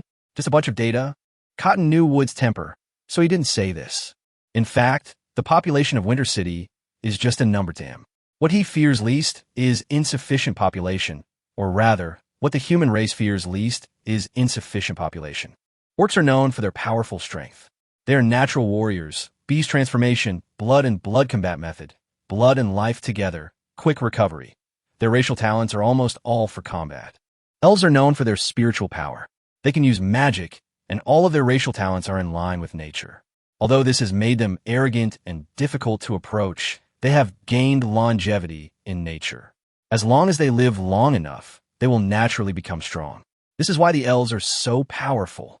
Dwarves are known for their physique. They have their own blessings gained after tempering their bodies. Their racial talents are all concentrated on resistance, making them the most tenacious of all races. We humans are known for our agility. Apart from our fighting skills, what is our racial talent? That's right, it is rapid growth and reproduction.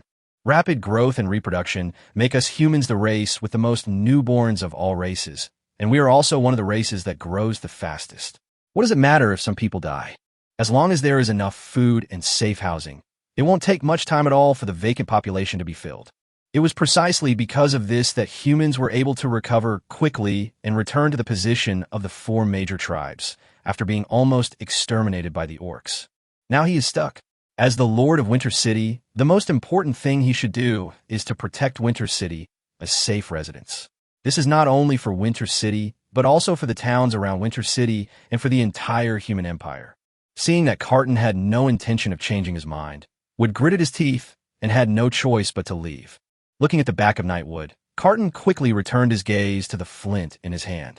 If you want to protect Winter City from the beast tide in the year of God's punishment, you must rely on this flint. Flint is one of the witch's alchemical products. As long as you carry the flint close to you, even in the winter of the year of divine punishment, people with fighting spirit can move in the wind and snow. I have to say that the witch can really make some good things, such as the crazy blood potion. It's a pity that the stupid king forced the witch because he coveted her beauty. He chose a crazy guy, which almost poisoned the entire royal family. After the witch failed, the terrified royal family killed almost all the witches and pushed them out as the sinners of the war between humans and orcs. He was an extremely stupid king. Otherwise, the witches today would not have fled the human empire immediately after awakening. As Carton muttered, he thought of the witch who he almost caught not long ago. What a pity, the witch I rarely see actually escaped. Thinking of this, Carton unconsciously turned his gaze towards the direction of the Forest of Sin. Chapter 108, Ice Tooth Beast. The Sin Forest, in the valley where the Sin Town is located. The sky gradually darkened. After a whole day's hard work, Leaf Fan and others had cleared most of the snow around the house and on the roof, except for some snow piles around it. Several dwarves were waving their engineer shovels vigorously to deal with the snow piles. I believe they could be solved soon. Seeing everyone working so hard, Leaf Fan shouted loudly, "Let's have a good meal tonight, and I'll let you prepare a hot pot for you guys later." Although everyone didn't know what hot pot was, all the recipes Leaf Fan took out were delicious, and since they were cooked by Huayu, they were doubly delicious. The group couldn't help swallowing their saliva at the thought of this and cheered immediately. Long live the young master. Leaf Fan shook his head helplessly after hearing this. These guys have recently followed Taida's example and started calling him young master. Leaf Fan could naturally hear that these guys were teasing him, but Leaf Fan didn't care and let them call him whatever they wanted. Seeing that it was getting darker, Leaf Fan told the dwarves who were still clearing the snow to come back quickly, and then he led the way back to the house. He exchanged 40 large portions of hot pot base in the system mall, using 80 bond points. Now Leaf Fan's bond value is nearly 1,500 points, so he doesn't feel bad at all for spending 80 points. Leaf Fan found Huayu preparing dinner in the cafeteria. He gave a hot pot base to Huayu and explained how to make hot pot. Huayu really had a talent for cooking. He understood what was being said and immediately cut the meat into thin slices. He also began to thaw the frozen animal organs and cut them into pieces. In addition, she also thought that those wild vegetables that tasted bad would definitely be popular after being eaten in hot pot, so she started to wash the wild vegetables and even prepared some fruits after the meal. Soon after, the unique, fresh, spicy smell of hot pot wafted through the cafeteria. "Sniff, brother, what are we having for dinner tonight? It smells so good." The first one to appear was Xiaobai. This girl looked like she was in a daze. She slept most of the time and only popped up during meal times. Normally, everyone in their mixed group of 3 tribes should work, but Xiaobai is still a child after all, so no one asks her to work every day. Apart from Xiaobai, the mischievous girl Xiaoqing is almost the same. However, not only did the orcs not have any dissatisfaction with this, even all the weak orcs including Qingmu and Baichi had told Li Fan that they could assign Xiaoqing and Xiaobai's workload to them. It can be seen that children are an extremely important part of the orc tribe. Both the dwarves and humans could understand this feeling, and they had no intention of actually letting these two little girls work. So these two little girls can be said to be the most leisurely among everyone. Li Fan glanced at Xiaobai. It was hard not to like such a sincere child. Of course, a little tsundere like Xiaoqing was actually not bad either. Li Fan couldn't help but pull Xiaobai's rabbit ears, one higher than the other, before answering the other party's question. We're having hot pot today, a special delicacy from my hometown. Humph, don't even think about walking back home today. Xiaobai wrinkled his nose, tilted his head to let his rabbit ears escape Li Fan's clutches, and asked, "Is the hot pot delicious?" It's not a question of whether it tastes good or not. It's the kind of boom. Before Li Fan could finish his words, the door of the cafeteria was suddenly pushed open, and then a dwarf covered in blood shouted at Li Fan with a terrified look on his face. Earring has been attacked by a monster. Hurry up and save him. What? Li Fan stood up from his chair instantly, without bothering to ask why there were monsters at this time, and ran quickly towards the door. When he walked to the gate, Anna, Ying, and the others had all arrived. Several people with strength above level 2 immediately opened the door and ran outside, despite the low temperature. On the side of the house, next to a pile of snow that had not been cleared, the body of a dwarf with his throat bitten off lay quietly, and the surrounding large area of snow was dyed red. The dead dwarf was in a strange state at this time. A thin layer of blue ice had formed all over his body. Although the temperature outside was low, it did not freeze immediately, and it was a strange blue ice. Li Fan did not see the figure of the warcraft, so he looked carefully at the dwarf's body. In addition to the dwarf's throat being bitten off, one of his arms was also bitten into pieces. It was obvious that the monster was frightened by the noise it made while devouring the dwarf's body and hid itself. Looking at the dwarf who died with his eyes open, Li Fan shouted angrily, "Where's the monster?" After Ying's left, I recovered. Her vision also returned to its peak state.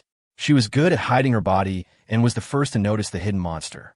She pointed to the snow next to the dwarf and said, "Behind the snow." Li Fan and others all looked over. The monster seemed to realize that it had been discovered and jumped out on the spot. It was a magical beast that was very similar to the sawtooth, except that its pupils were blue, and even the two extremely exaggerated large teeth on its upper jaw were aqua blue, just like two large aqua blue crystals. It's the ice-tooth beast. Anna seemed to have seen this kind of monster before. After saying the name of the monster, her expression became a little ugly. Li Fan noticed this and asked, "What's going on? Is it difficult to deal with?" Anna nodded, then shook her head. If a magical beast has elemental attributes, it means that it can grow to at least level 4 and will have special abilities. The special thing about the ice-tooth beast is its teeth. If you are bitten by its two serrated teeth, those with weaker strength will be frozen directly, and those with the same strength will also be invaded by the cold air and become sluggish. No wonder there are weird blue ice blocks on the dwarf's body. Li Fan frowned. So this monster is actually a level 4 monster? Based on its speed just now, it should not have grown to its peak yet, and is only at level 3 strength now. This is exactly why Anna nodded and then shook her head just now. Although the Ice-Tooth Beast's abilities are difficult to deal with, this Ice-Tooth Beast is only level 3 in strength. With her and Ying around, the opponent can't make any waves. After hearing this, Li Fan narrowed his eyes and stared at the Ice-Tooth Beast. The next moment, he showed murderous intent. Since it's only level 3, kill it. Li Fan was angry. Ever since he heard the news about the Year of Divine Punishment, although people in this mixed group of 3 tribes were often injured under his leadership, no one had died. Now, everything is back on track, and as the winter passes day by day, they will soon become the first group of people to survive the Year of Divine Punishment in the Forest of Sin. However, he didn't expect that his companions would be killed by a magical beast that appeared from nowhere. He had just asked the other party to go back early to eat hot pot together. Li Fan gritted his teeth. No one could kill his people in vain and leave safely. Even if the King of Heaven came today, he couldn't save this ice-toothed beast. Chapter 109 Advancement to Level 3. The ice-toothed beast was on all fours, with its upper body slightly bent, ready to attack and injure people at any time. Looking at Anna and Ying, the beast's instinct told it that these two people were dangerous. The ice-toothed beast couldn't help but let out threatening growls. This time, Li Fan was determined to keep it, and let Anna and Ying cooperate with him on his left and right. The 3 of them formed a triangle and surrounded the ice-toothed beast. Although the ice-toothed beast was afraid of Anna and Ying, it did not sense any danger from Li Fan. It watched as Li Fan dared to move towards it step by step. Roar! The ice-toothed beast immediately roared and pounced towards Li Fan. A hint of cruelty flashed across Li Fan's face. Beast transformation. He activated his beast transformation skill immediately, and as fur grew on his body, his attributes approached those of a level 3 warrior. This change startled the ice-toothed beast so much that it stopped. However, Li Fan did not intend to give it any time and directly counterattacked. The ice-toothed beast was furious. It roared again and scratched Li Fan's head with its claws. Li Fan dodged to the side, and at the same time opened his arms to hold the claws of the ice-toothed beast. A huge force came from the claws of the ice-toothed beast, almost bending Li Fan's knees. Li Fan gritted his teeth and held the ice-toothed beast's claws tightly, then performed an over-the-shoulder throw. A little effort can achieve a great result. With his own strength plus the power of a small force to move a large object, Li Fan fell to the side while holding the claws of the ice-toothed beast. The ice-toothed beast's body suddenly became unstable and it was almost thrown out by Li Fan. But it was a level 3 monster after all, and its strength was still greater than Li Fan, so it managed to stabilize its body in the end. Seeing that Li Fan was still holding onto it without knowing whether to live or die, it immediately opened its bloody mouth and bit towards Li Fan's head. The teeth of the blue crystal emitted bursts of cold air. If bitten by it, there would definitely be 2 bloody holes. Unfortunately, the ice-toothed beast seemed to have forgotten that it had more than one enemy. Just at the moment when Li Fan grabbed the ice-toothed beast, Anna, who had transformed into a beast, grabbed the neck of the ice-toothed beast with one claw, while Ing, who always carried the mother-child dagger with him, cut the throat of the ice-toothed beast with a dagger. Puff! Puff! 2 sounds rang out one after the other. The next moment, the entire neck of the ice-toothed beast was bleeding and the blood was blue. It staggered 2 steps, opened its bloody mouth, but couldn't even roar. Then it fell to the ground weakly, and its heart slowly stopped beating. Li Fan and the other 2 breathed a sigh of relief. Even they didn't expect that they could kill the ice-toothed beast so easily. After the 3 confirmed that the ice-toothed beast had completely died, they first carried the body of the murdered dwarf Earring back. Inside the house, dwarves, humans, and orcs all looked at Earring's body with sad faces. From the time they arrived in this valley until now, they have spent almost a month together, and their feelings for each other have continued to deepen with each hunt. Earrings even had many friends among orcs and humans, but now he died so suddenly. At this moment, even those who are not very familiar with Earrings feel mixed emotions. The hot pot dinner in the evening was canceled. Everyone just ate a few bites and went back to their rooms, except Li Fan and his friends. In the cafeteria, in addition to Li Fan and the Dina sisters, there were Qingmu Baichi representing the orcs, Dozanaguli representing the dwarves, Alicia and Huayu of the human race, and Taitu and other level 2 warriors. Li Fan pointed to the corpse of the ice-toothed beast in the middle of the cafeteria and told the people who were not present about the situation. Li Fan directly asked the key question: why are there still monsters hunting in the winter of the year of God's punishment? At this time, everyone turned their eyes to Aoki and Shirahata, because they were the only 2 people present who had experienced the winter of the year of divine punishment, and they were also the 2 oldest and would know more about the year of divine punishment. Aoki Shirahata did not disappoint and said, Ice-toothed beasts belong to the ice attribute and are extremely cold resistant. And today happens to be God's love day, when the temperature is the highest in winter, which is why the ice-toothed beasts come out to hunt. After hearing this, Li Fan asked with some concern, doesn't this mean that as long as the magical beast has extreme cold resistance, it can hunt on the God's love day? Now they're the only living people in the entire Sin Forest, while the other wild animals and monsters are either frozen to death or in hibernation. It can be said that they're now the only prey in the entire Forest of Sin. However, Bai Chi shook his head and said a worse result. It's not just God's love day. If a monster's extreme cold resistance is high enough, or if it's a level 4 monster with extreme cold resistance, it can move freely in the wind and snow even if it's not God's love day.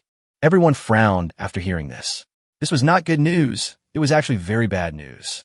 None of the 3 mixed tribes in the valley could move around in the snow and wind during the year of God's punishment. If a magical beast that could move in the wind and snow ran into the valley to hunt, they would be trapped. There was no need for the monster to attack. As long as the other party destroyed their house, they would all be killed by the low temperatures soon. Li Fan quickly thought of a countermeasure in his mind. He had an idea, but it was too late now. As the sky got completely dark, the whistling sound of wind could be heard outside the house again. It was obvious that strong winds were blowing again and heavy snow had begun to fall. At this point, they could no longer go out. After discussing for a while, everyone came to only one conclusion. We can only wait for the next God's Love Day to come. Hopefully, no monsters will enter the valley to hunt during this time. The next morning, when Li Fan woke up, he saw Taitu, who had been on guard all night. In order to prevent accidents at night, people are now arranged to guard every room at night. This doesn't work very well, but it still works. Every day that followed was spent in vigilance by everyone. 4 days passed in a row, and today something good finally happened. Li Fan was finally going to be promoted to a level 3 warrior. More than a month had passed since he exchanged for a premium grade fighting technique, and on the day of the exchange, he was promoted from level 1 to level 2. After a month of accumulation, he was promoted from level 2 to level 3. There were no surprises during the promotion process. After the breakthrough, Li Fan felt a powerful force coming from his body. This time the promotion was very timely. After he was promoted to a level 3 warrior, as long as he activated the beast transformation skill, although he could not fight against higher levels like Anna, at least he could hold back a level 4 enemy for a short time. However, just like the ordinary level fighting skills before, after level 3, the speed of practicing the fine level skills also slowed down. Li Fan felt it and found that it would take at least 10 years to practice to level 4 using the top grade skills. Although Li Fan had guessed this a long time ago, he still felt a little regretful after confirming it. At this moment, the best way to solve the current dilemma is to let him break through to level 4 warrior. Chapter 1:10 Insufficient Authority. Although the top grade fighting skills could not help Li Fan advance quickly, but Li Fan was not worried. If the boutique level can't do it, let the legendary level do it. He immediately opened the system mall and found a page for exchanging fighting skills. Soon found his goal. Legendary fighting skills. 5,000 bond value. Li Fan now has a total of 1960 bond points, which increases by 108 points every day. He only has to wait 29 more days to redeem it. As long as no monsters attack their house within this month, they will have resolved this crisis. Just when Li Fan wanted to breathe a sigh of relief, he was suddenly stunned. The next moment, he opened his eyes wide and stared at the system interface. Wait, what's with the last 4 words? On the system mall interface, there were 4 small words behind: legendary fighting chi technique, 5,000 bond value. The words were too small, so he didn't notice them just now. Only now did he realize the 4 words: insufficient authority. What do you mean by insufficient authority? Doesn't this dog system sell anything as long as you give enough bond points? Why do you need authority now? Li Fan was confused and clicked the redemption button on the legendary fighting technique in disbelief. Ding! Insufficient bond value. Cannot be exchanged. Ding! Insufficient authority. Unable to redeem. Please upgrade the system as soon as possible to increase authority. Upgrade the system? The system can be upgraded? Then why don't you tell me how to upgrade the system? If you don't tell me, how can I know? The system is not intelligent, so it cannot answer Li Fan's question. Li Fan sat there with his mouth twitching. At a certain moment, he growled and cursed. You damn system, I'm gonna fuck you up. Taitu, who was standing by, heard the voice and couldn't help but look at Li Fan and asked, the dog washing a bucket? Master, can a dog wash a bucket? Also, what does fuck you, immortal board mean? What's wrong with the dog washing the bucket? It ate your rice. Why do you care whether it washes the bucket or not? Li Fan replied to Taitu angrily. Then he continued, speaking with gritted teeth. As for fucking you, fuck the immortal board. Haha, just imagine fucking the ancestors of the dog system on the coffin board. How magnificent that would be. Ha ha ha. This sentence is definitely not translated like this, but Li Fan is willing to translate it like this at this time. As he spoke, Li Fan seemed to have gotten some relief and couldn't help but let out a series of hearty laughs. Only Taitu was left scratching his head for a long time without understanding what Li Fan was talking about. There's no hope of promotion for the time being, and Li Fan can only continue to wait for the next Divine Love Day. Time passed day by day. Ever since the incident of Earring being ambushed and killed, everyone's emotions have been in a state of tension. No one even cared about the 30 unicorn wolf cubs. These little wolf cubs eat a lot, and their appearance changes every day. In just over 10 days, they have grown to weigh more than 20 kilograms and look very delicious. Another 7 days passed, and seeing that God's Love Day was just 3 days away, everyone finally breathed a sigh of relief. That night, as usual, one person was assigned to guard each room. Then the group fell asleep. Boom! Just when everyone was sleeping soundly, a loud roar suddenly sounded, and Li Fan and others opened their eyes almost immediately. Without even having time to put on his clothes, he opened the door to the next room and rushed towards the source of the sound. As room after room was opened, more and more people gathered together. Everyone looked confused. Li Fan asked Alicia and Huiyu to count the number of people lightly. In the end, there were 276 people in total, not one less. In other words, the sound just now did not come from the dormitory where we live. Li Fan thought about this and asked everyone, "Does anyone know what just happened?" Li Fan just asked this question. A dwarf immediately stood up. Li Fan remembered him. He was one of the 4 level 2 warriors in the dwarf tribe, Big Eyes. The other 3 were Dozina, Gully, and a dwarf named Big Ear. Big Eyes said at this time, "It should be the woodshed that collapsed. Today happened to be my night watch, and where I live is the closest to the woodshed. If I heard correctly, it was the woodshed built on the outermost perimeter that suddenly collapsed." After hearing what Big Eyes said, Li Fan and the others looked at each other and saw a hint of solemnity in each other's eyes. When the houses were first built, all of them were completed according to the same standards, so there is no saying that the quality of the woodshed is particularly poor. In other words, the woodshed should not have collapsed due to being unable to withstand the wind and snow. Li Fan knew that it would be fruitless for them to continue speculating, so he immediately took the lead and walked towards the woodshed. A moment later, after they passed the last dormitory and several intact woodsheds, the temperature in front suddenly dropped by at least 10 degrees. The collapsed woodshed should be right in front. The temperature in the house in front must be lower, and there may even be unknown monsters. Li Fan said, looking at Anna and Ing, and continued. Next, the 3 of us will go and check it out. Everyone else should retreat and be on the lookout for sneak attacks from monsters at any time. Now, only Li Fan and the other 3 who have level 3 strength can barely move around in the wind and snow for a while. Before the arrival of the day of divine love, the rest of the people can't help at all. After hearing what Li Fan said, the others followed his instructions and retreated to a room far away. Get your weapons ready. Li Fan took out the Tang Hung Dao from the space ring, and Anna and Ing also took out their own high-quality weapons.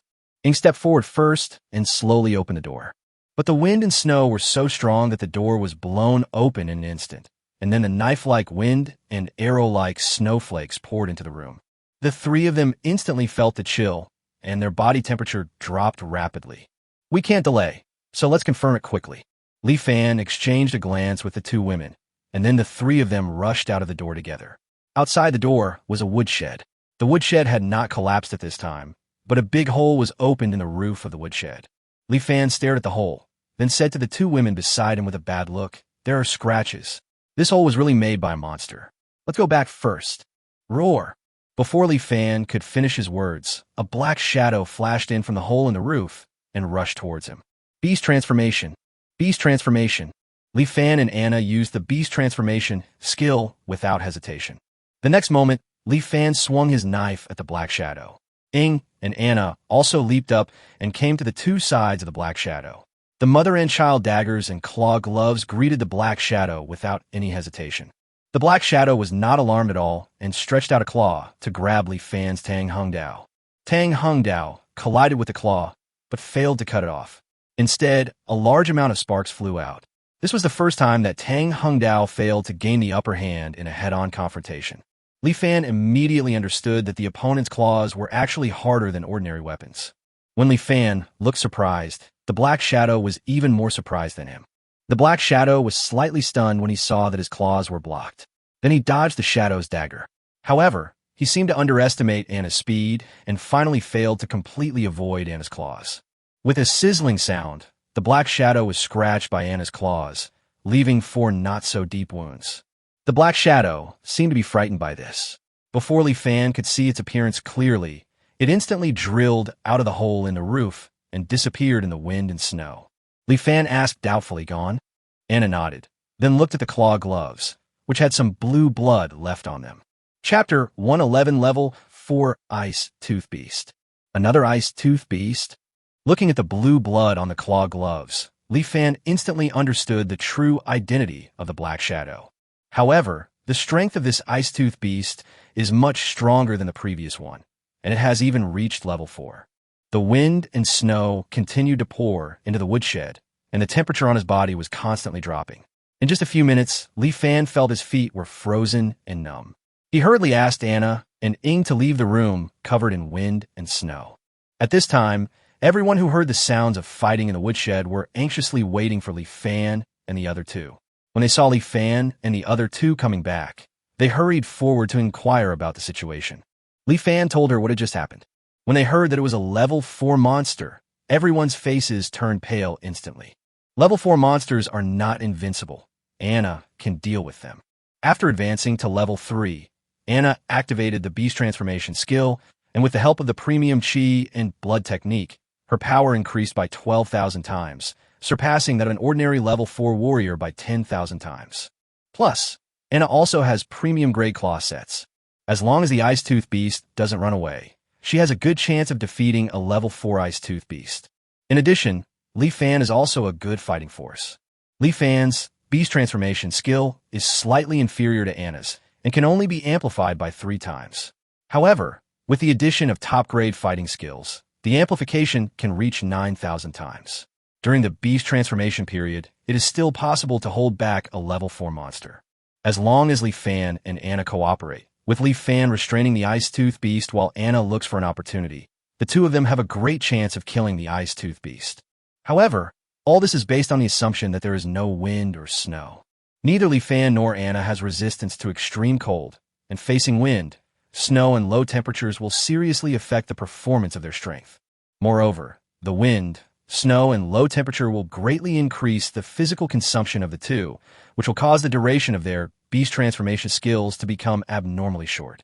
They will probably run out of physical strength before they can kill the monster. It can be said that this low temperature just restrains the beast transformation skill. We were lucky this time. The ice-tooth beast destroyed the outermost woodshed. I guess we won't be so lucky next time. The old snake man, Aoki, ruthlessly pointed out this realistic problem. This time the woodshed was destroyed, so everyone just had to block the room leading to the woodshed and still maintain the temperature in other rooms. But if the ice-tooth beast attacks the dormitory next time, even if we finally repel it, a large number of dormitories will be temporarily unusable, and the roads between other dormitories and the cafeteria will be blocked. The situation is more serious than imagined. At this time, Aoki seemed to remember something else, but he glanced at everyone at the scene with sad faces, hesitated for a moment, and finally did not speak again. Since no conclusion could be reached through discussion, everyone could only go back to sleep. Anyway, not sleeping won't solve the problem, so at least we should maintain the best mental state to face the next problem. Fortunately, no one in this world will mock you. How can you sleep at your age? Of course, if there was, the only response he would get would be Li Fan's sandbag-sized fist. Master, wake up quickly. Taitu's anxious voice suddenly came early in the morning. Li Fan thought he was attacked by monsters again, and immediately stood up with a somersault. The monsters attacked us again? Is anyone injured? Taidu looked at Li Fan, who was only wearing stockings on his lower body, without any strange expression on his face, because he now wore the same clothes to sleep at night, and even Gully, big eyes and big ears did the same. There's no way. The stockings are really too warm, as if they have magic power. No, now is not the time to think about that. Taitu shook his head quickly and explained. It's not a monster attack, but, I'm not good at talking and can't explain it clearly. You can find out if you go to the cafeteria quickly. Princess Anna and the others are already waiting for you in the cafeteria. At some point, the cafeteria had become their council hall. When Li Fan heard that they were waiting for him in the cafeteria, he knew that things were not simple and he did not dare to delay. He just put on a pair of pants to cover his stockings and ran towards the cafeteria. As soon as he entered the cafeteria, before Li Fan opened his mouth to ask what happened, his attention was attracted by an object in the middle of the cafeteria. It was a red stone the size of a fingernail. It looked as if it had been burned by charcoal fire. The stone emitted a red and golden light, accompanied by bursts of burning breath. The surrounding air seemed to be distorted by it. What is this? Li Fan pointed at the red stone. Most of the people present had the same confused look as Li Fan. Only Dina and Anna are different. Anna hesitated for a moment and said, when the Silver Wolf tribe was still there, Dina and I saw a similar stone in my father's hand. That stone was called flint, a unique stone unique to the human empire. I heard that it was developed by the church, so only the church knows how to make flint. The church has always strictly controlled every flint. My father only got one by chance during the war with the human race. Flint. Li Fan felt the burning breath coming from the flint. After all, it was an unfamiliar object, so he did not touch it rashly. Instead, he asked, "Does anyone know how this flint appeared in the cafeteria?" Everyone present shook their heads, and at this time Huiyu and another human female spoke together. When we got up this morning to prepare breakfast, we found the flint as soon as we opened the door to the cafeteria, and then we notified Anna and the others. Of course, the flint could not appear out of thin air, so someone must have secretly placed it here last night. The question is, who put it there? Since only the church can make flint, could it be someone from the church? Li Fan knew nothing about the Church of the Human Empire. The only thing he knew was that the Pope of the Church could predict the coming of the year of divine punishment based on divine revelation. As the first people to know about the year of divine punishment, the people of the church would definitely not stay in the forest of sin. How come people from the church suddenly appeared among them? Could it be that the people from the church have also set their sights on the orcs and the high-level blacksmith dwarves? Li Fan thought it was unlikely. Since it can receive divine revelation, this church must not be an ordinary small force in the human empire. How could such a force covet the benefits brought by orcs and dwarves? So among all of them, there was a lucky person who once obtained the church's flint, and then at this critical moment, this lucky person had to contribute the flint in order to survive? This is the most reasonable explanation Li Fan could think of. Everyone had no idea where the flint came from, so they just gave up. However, Li Fan was cautious. He found Anna and Dozina and asked them to instruct the orcs and dwarves to pay attention to the situation on the human side. Regardless of whether the person who left the flint was someone from the church or simply a lucky person, the most likely race of this being is the human race. Therefore, Alicia and Huiyu could not be allowed to participate, and he could only ask Anna and Dozina, whom he trusted more, to send people to investigate secretly. Chapter 112, Give Me Another One. In other words, as long as someone carries this flint close to their body, they won't be afraid of the low temperature outside. Li Fan touched the flint out of curiosity, and the moment he touched it, he felt a stream of heat flowing from the flint into his body. With the influx of heat, a warm feeling surrounded every corner of Li Fan's body. He even felt a little stuffy and wished he could take off all his clothes on the spot. Nice one. The effect of the flint was beyond Li Fan's expectations. With this thing, he might really not be afraid of the low temperature in the wind and snow. Li Fan immediately thought, with this thing we can deal with that level 4 ice tooth beast. Anna saw this and reminded Li Fan, the energy in the flint is limited. The larger the flint, the more energy it contains. The energy of this flint will probably be exhausted in a short time. Moreover, a flint can only be used by one person. It cannot support us to fight the ice tooth beast together. These words made Li Fan realize, yes, if you want to kill the ice tooth beast, you need the cooperation of both of them, and at least 2 flints are enough. Otherwise, if the ice tooth beast was determined to escape, even Anna would not be able to stop it. Li Fan thought about it for a long time, until that night, when he came up with an idea that might not be useful. After dinner, Li Fan gathered everyone in the cafeteria. As everyone arrived, Li Fan finally spoke. As everyone knows, a level 4 ice tooth beast attacked our house yesterday. This monster came for prey. Although we repelled it, we're the only prey left in the entire Sin Forest. Obviously, this ice tooth beast will continue to hunt us tonight. No one can deal with that monster in the snow, not even Anna and me.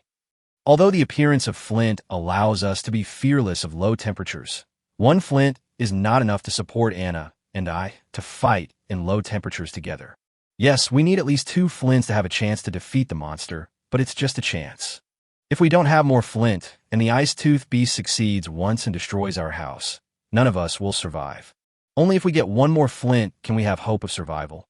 And if we get 2 more flints, our hope of survival will be very great. Only 1 more flint. Li Fan talked incessantly, but the people on the field listened with confusion on their faces. Everyone understood that Li Fan needed flint. If they had enough flint, they could survive in the wind and snow, even if the house was destroyed. But they have no flint. Even if Li Fan needed flint so much, it would be useless to tell them. They couldn't conjure up flint out of thin air, right? It was not until a short time later that some people gradually came to understand. Li Fan is asking the owner of the flint for more flint.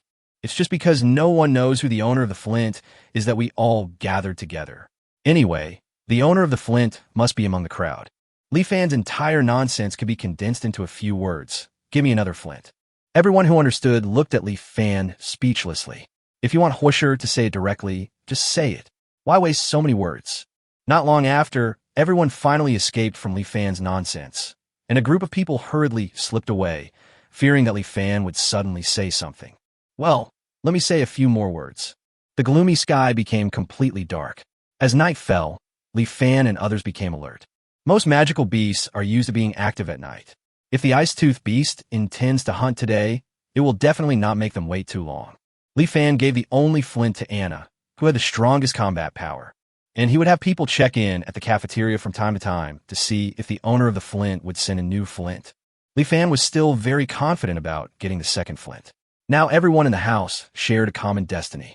Even if the owner of the flint could use the flint to move in the wind and snow, if he encountered a monster like the Ice-Tooth Beast in the wind and snow, he would definitely not be able to escape. We all die together. In order to survive, no matter how precious the flint is, the owner of the flint must come up with a new one. The most frightening thing is that the owner of the flint doesn't have a second flint. Li Fan could only pray that the other party had it. Otherwise, they would have almost no hope of defeating the level 4 Ice-Tooth Beast. However, half the night passed, and the results on both sides were beyond Li Fan's expectations. The Ice-Tooth Beast did not appear. Perhaps it was scratched by Anna last night, causing it to become alert and dare not attack casually. In short, it did not leave any trace. No second flint appeared in the cafeteria. Li Fan felt that it was related to the fact that the Ice-Tooth Beast did not appear. If the Ice-Tooth Beast appeared, the owner of the flint might hand over the flint for safety reasons. Now that the Ice-Tooth Beast has not attacked again, the owner of the flint will naturally not hand over the precious flint easily. As the night passed, there was still no sign of the Ice-Tooth Beast. It seemed that it would not appear today. Although this is a good thing, Li Fan is unwilling to accept it. If the Ice-Tooth Beast doesn't come now, it will definitely come later. He must trick the second flint into his hands today. Li Fan gritted his teeth, secretly looked for Ying, and then whispered something into Ying's ear.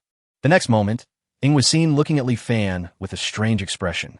However, Ying finally chose to trust Li Fan, activated the stealth and shadow fusion skills, and disappeared silently. Seeing this, Li Fan immediately grinned.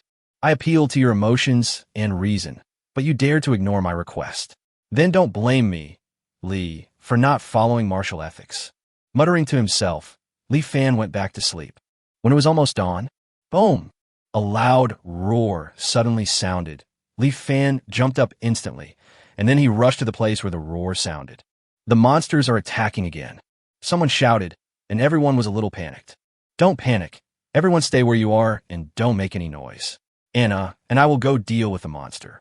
Li Fan shouted to everyone, and then continued to run towards the place where the roar came from. During the time, he met Anna, who looked serious, and they quickly reached their destination. It turned out to be a woodshed with a hole in its roof. The wind and snow poured into the room, and the temperature of the surrounding rooms dropped sharply. Anna couldn't understand why this monster was fighting with the woodshed, but she didn't think much about it. She put on her claws and was ready to face the ice-toothed beast at any time. However, Anna suddenly discovered that Li Fan's face did not show any tension at all.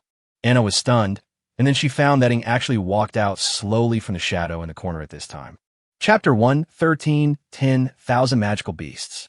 So, it was Shadow who destroyed the roof, and all this was a play you staged to force Flint's master?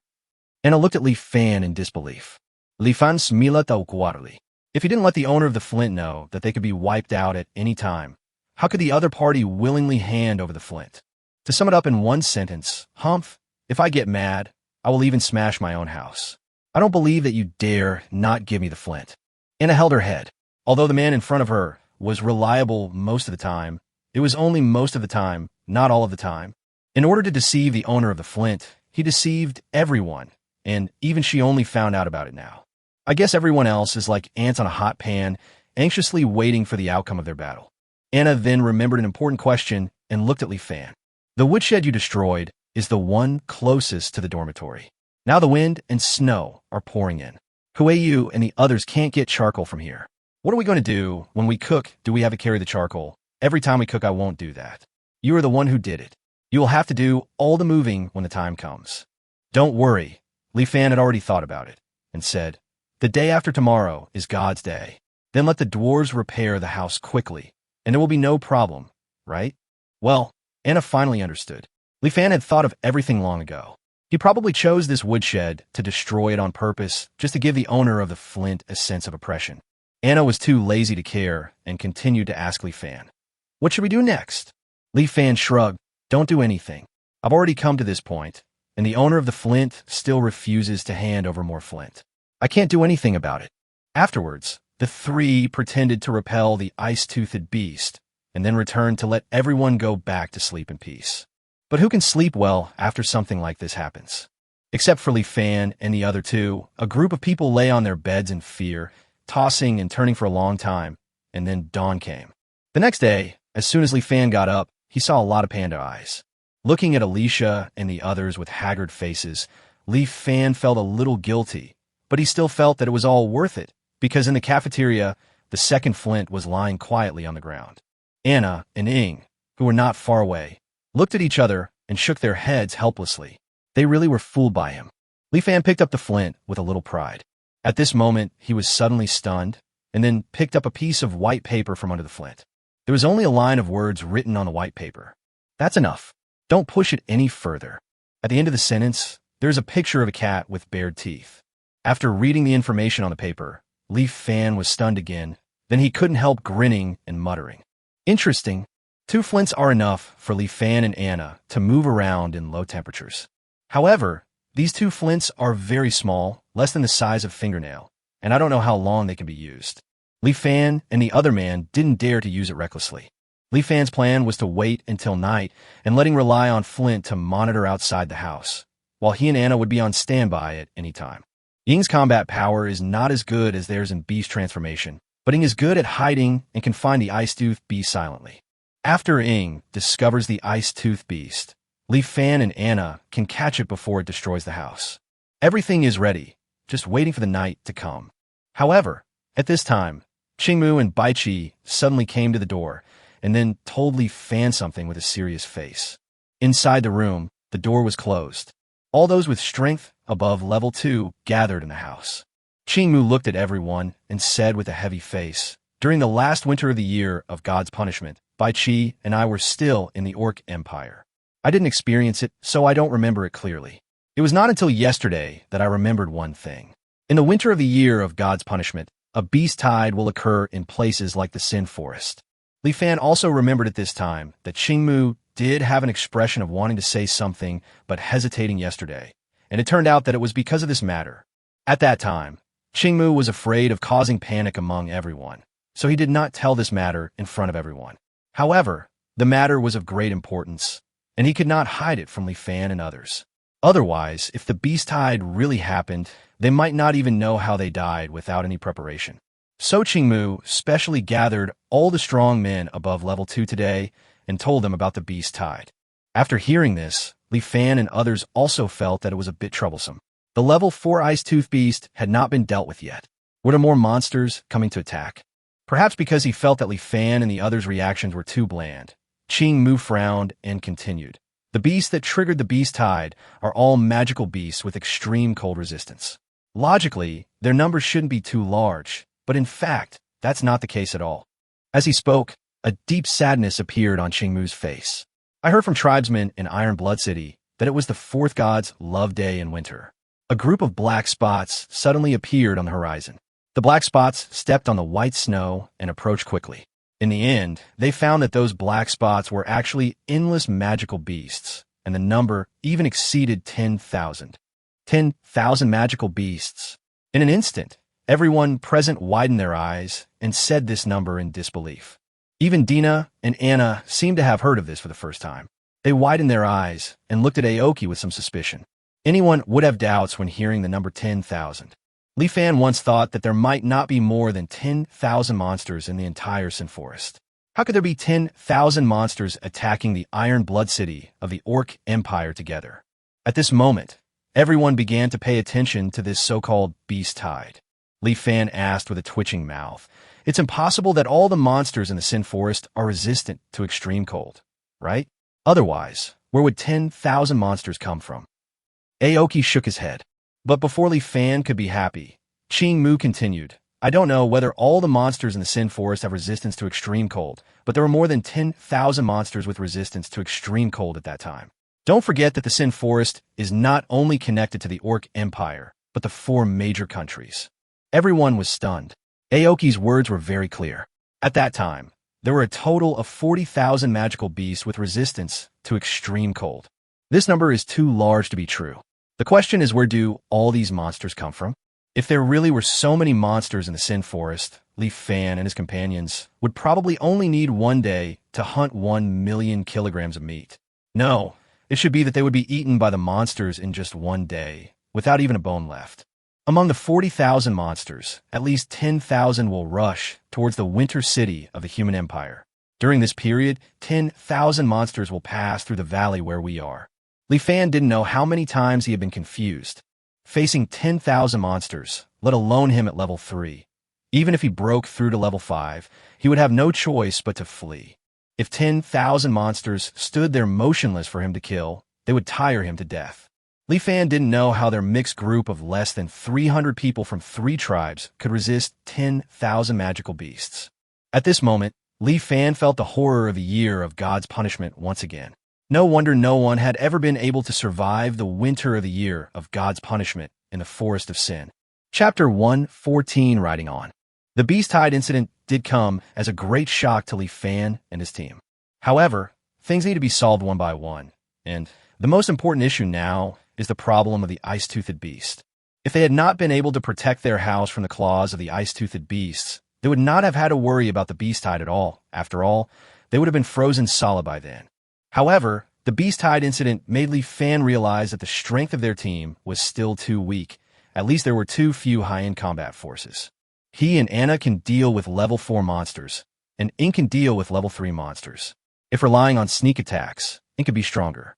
However, apart from the 3 of them, the rest of the people can only deal with level 2 monsters at best. If there were more level 3 fighters, they would have at least a better chance of surviving the winter. Nowadays, the only thing that can quickly enhance strength is the magic core. Unfortunately, the magic core can only be purified by relying on Shadow's dark attribute magic power, and it is unknown how long it will take to purify enough for a level 2 warrior to advance to level 3. In the blink of an eye, night fell.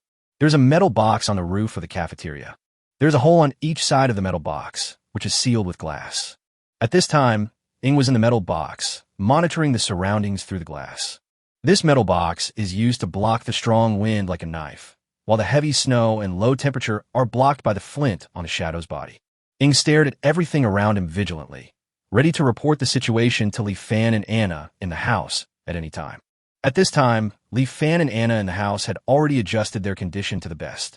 Both of them guessed that the Ice-Tooth Beast would definitely appear tonight.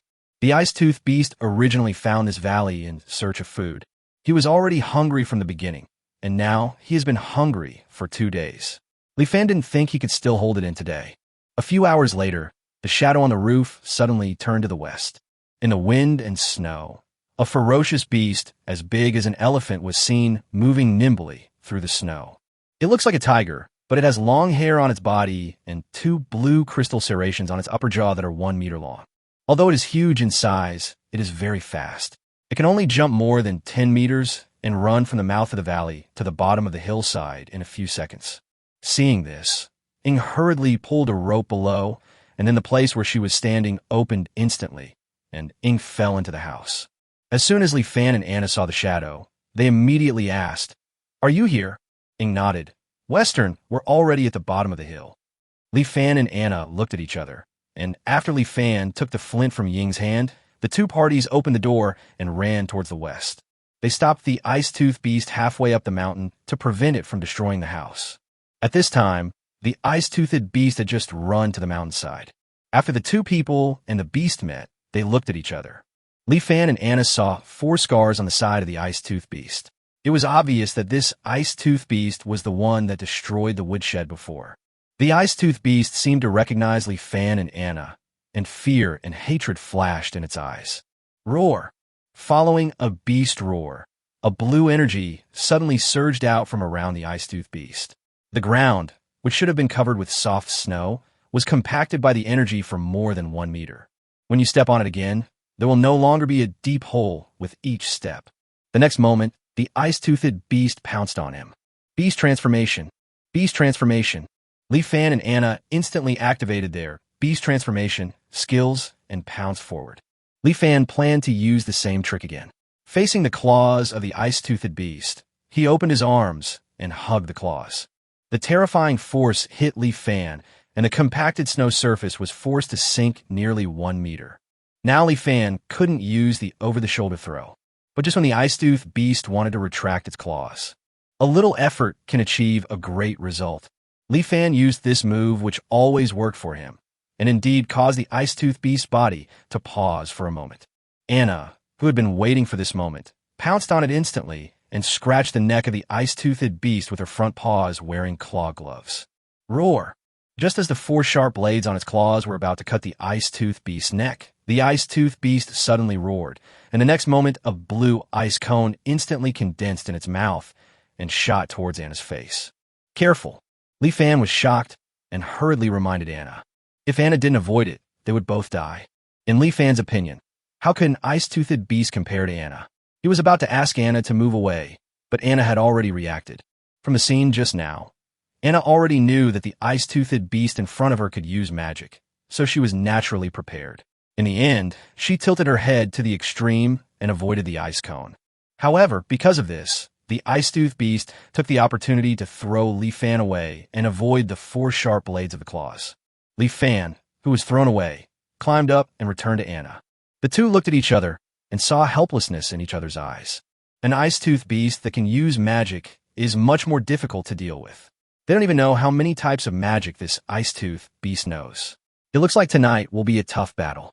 Just when the two were having a headache, the ice-toothed beast seemed to realize that the two were not easy to deal with. It suddenly opened its bloody mouth, and strange blue lights condensed around the ice-toothed beast. This scene immediately gave Li Fan and Anna a bad feeling. The two of them turned around and left without thinking. Although the ice-toothed beast's magic had not yet been activated, both of them felt uneasy, knowing that this move was not simple and that if they didn't run fast enough, they would die. However, Anna was faster than Li Fan, and she ran on 4 legs, so she quickly distanced herself from Li Fan. Li Fan suddenly felt like there was a big danger hanging over his head. It's okay if you can't outrun the bear, just outrun your companions. The story instantly popped into his mind. Seeing Anna running faster and faster, Li Fan didn't care about anything else. He suddenly jumped forward and climbed onto Anna's back. Woo! Anna's eyes widened, and she staggered in shock and almost fell. Even in the silver wolf state, Li Fan seemed to be able to sense how embarrassed Anna was right now. But life was at stake, so Li Fan not only did not let go, but instead opened his arms and hugged Anna's waist tightly. Anna gritted her teeth. Even though she had transformed into a silver wolf, it didn't mean she had no feelings. She felt exactly the same as when she was in human form. Li Fan hugged her waist tightly, which made her shiver all over, and a strange feeling surged in her heart. This was the first time that someone other than Dina rode on her, and also the first time that a man hugged her like this. The bastard Li Fan even clamped her tail with his feet, although Anna knew that this was an unconscious action of the other party. If Anna wasn't still running for her life, she would have wanted to bite Li Fan. After all, life is more important, and at this moment Anna can only force herself to keep running forward. The next moment, hundreds of ice cones condensed around the ice-toothed beast. Roar!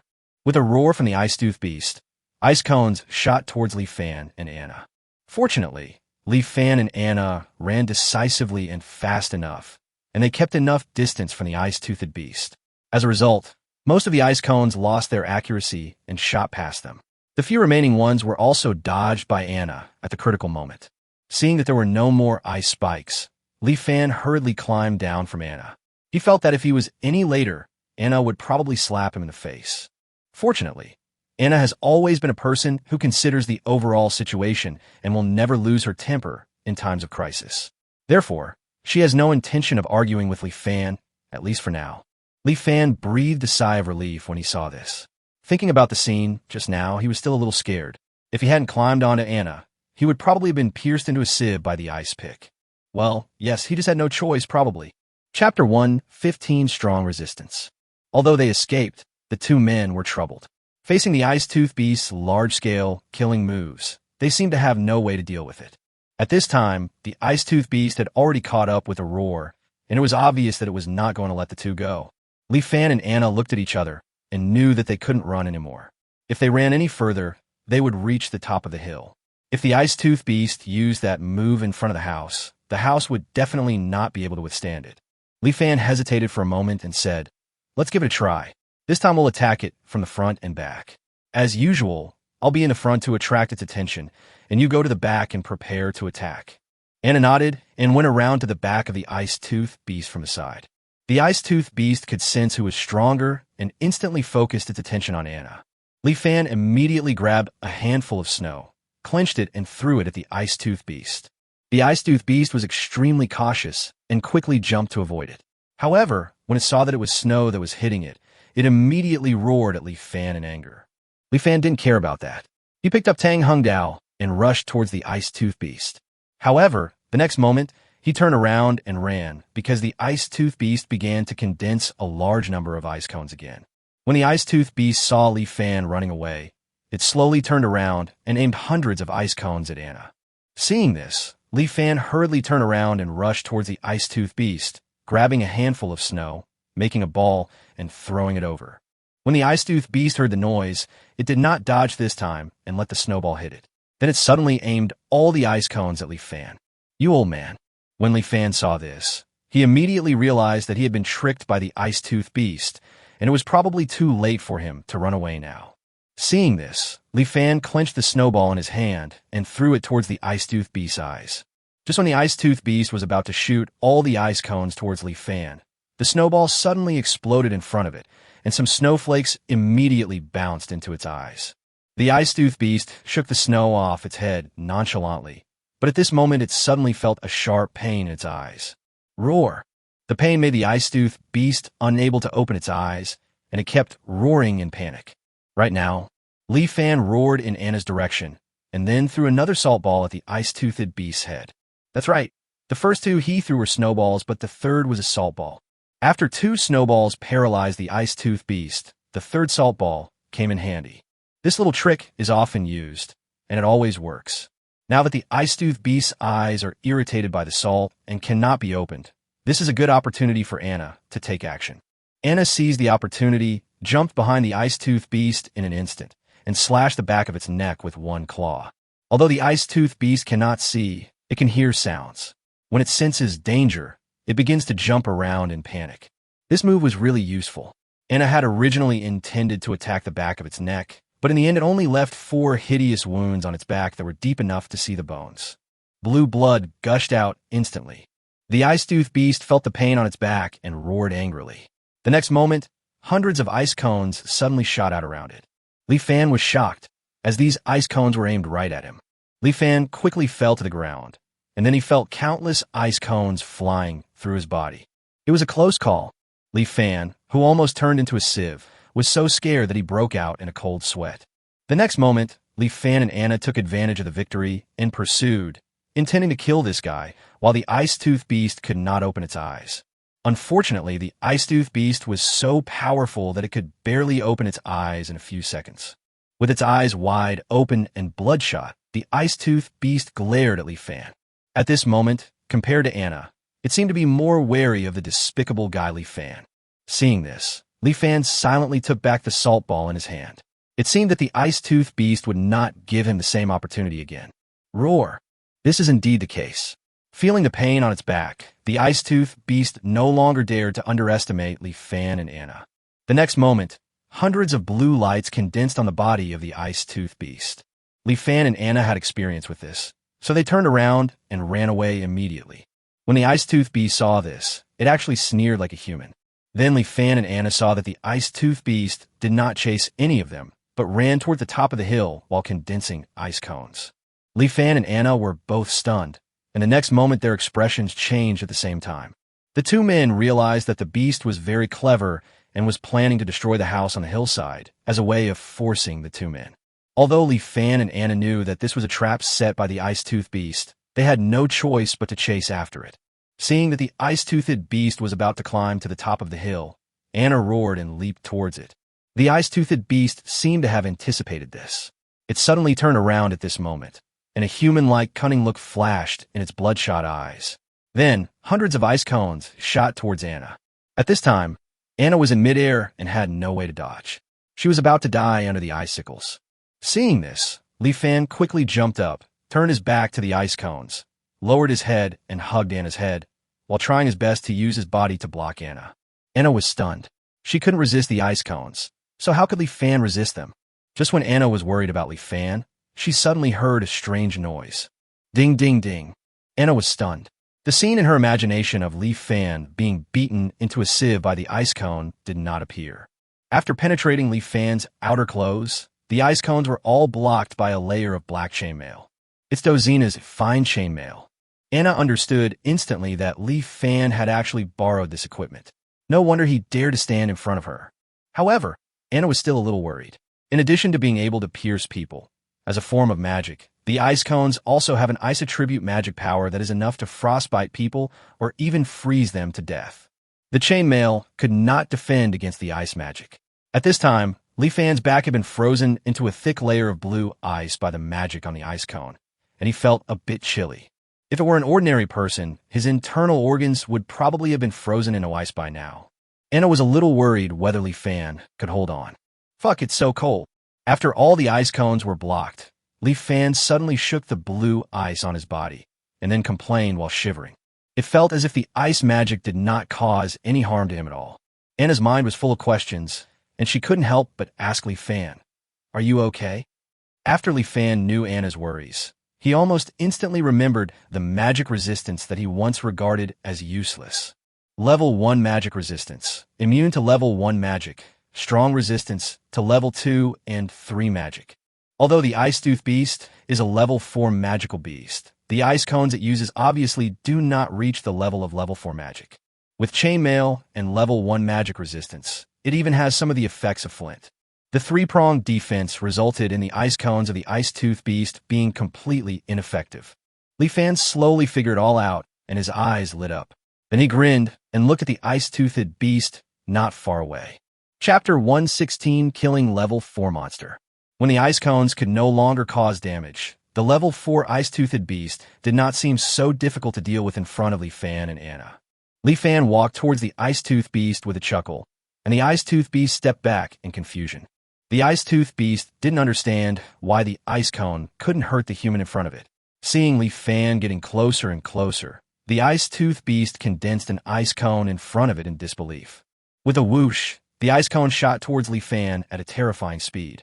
"Good timing," Li Fan yelled, then opened his arms and exposed his chest to the ice cone.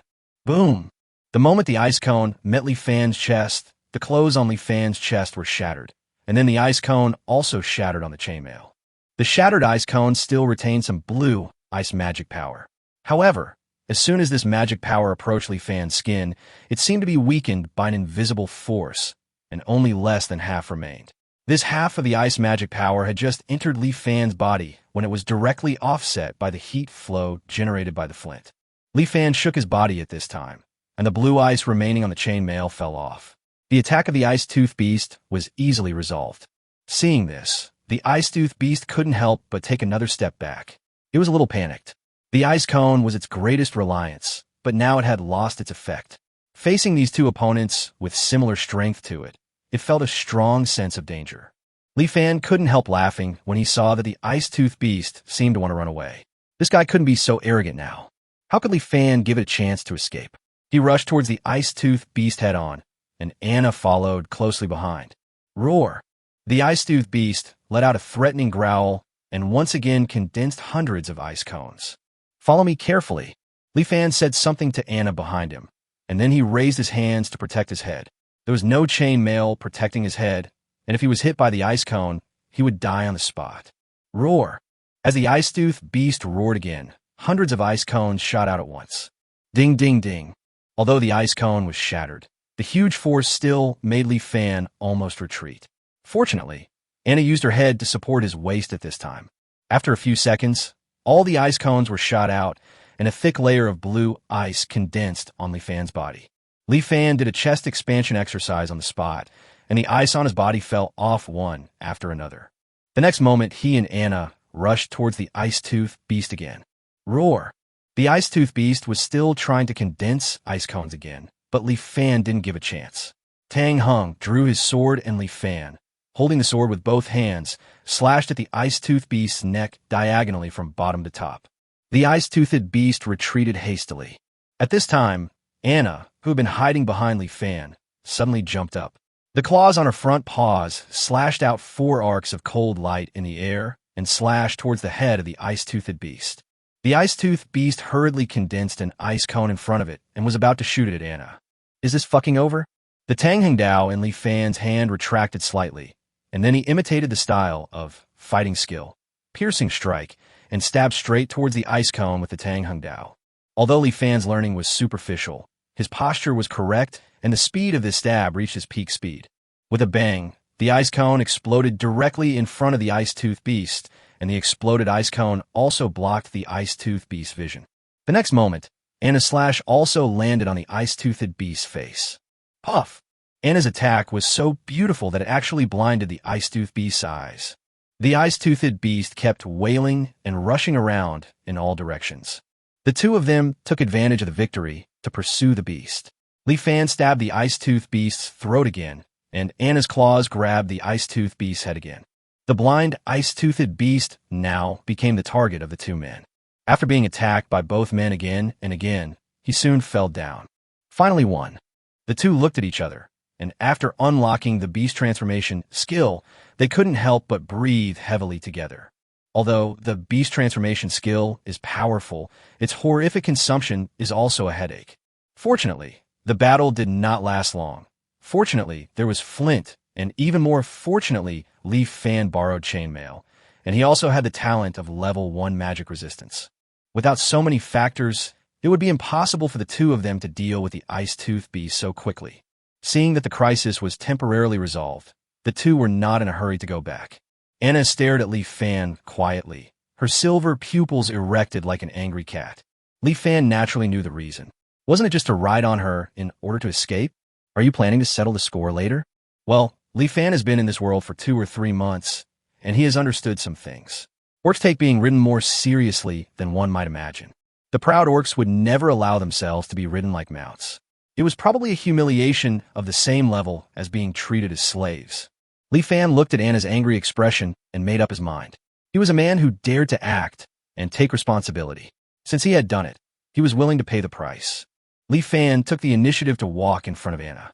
The next moment, Li Fan suddenly squatted down, supported his body on all fours amid Anna's shocked expression, then turned to Anna and said something. Come on, I'll let you ride me, too, and that'll make us even. Veins popped out on Anna's head instantly, and the next moment, she kicked Li Fan on the butt. Go to hell. Following Anna's roar, Li Fan rolled out several times. Then Anna was seen walking towards the house angrily. Li Fan climbed up and rubbed his swollen buttocks, grinning and saying, This woman's kicks are really ruthless. Is she a tigress? These words did not escape Anna's sensitive ears, and a snowball immediately hit Li Fan on the head. Li Fan fell down again and stared blankly at the dark sky. Then he said, That's right. It's obviously a ferocious little female wolf.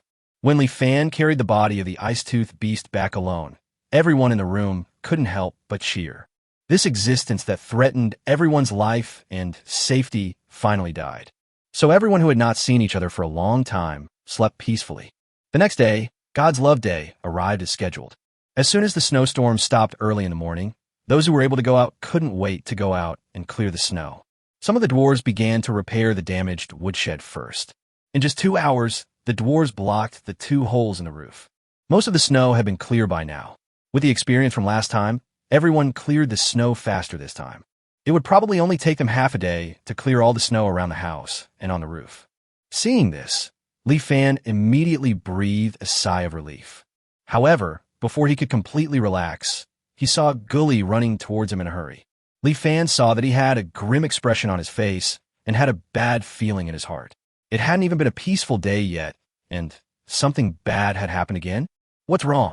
Facing Li Fan's question, Gully took a breath and said seriously, Just now, someone found traces of monsters in the valley when they were clearing the snow. Another ice-toothed beast? Li Fan was already starting to have a headache. He just hoped that there wouldn't be another level 4 ice-toothed beast.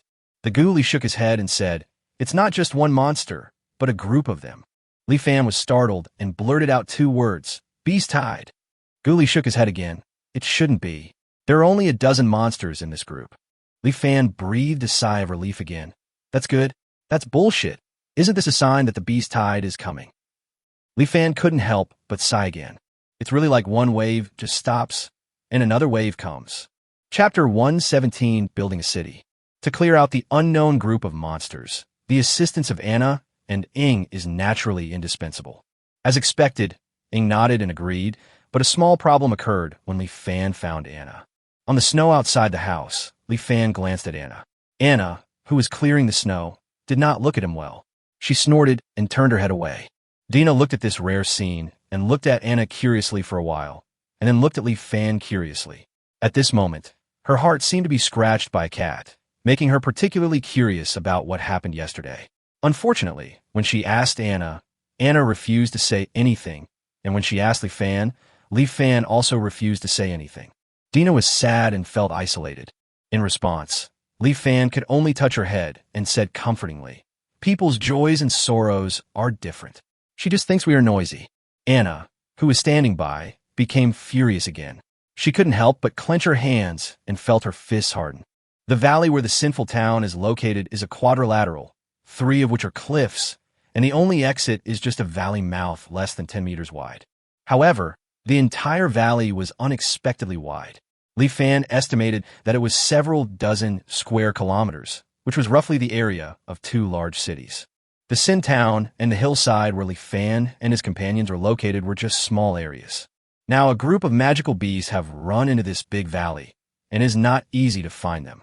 Fortunately, this group of monsters probably came for food, so they took the initiative to find Li Fan and his team.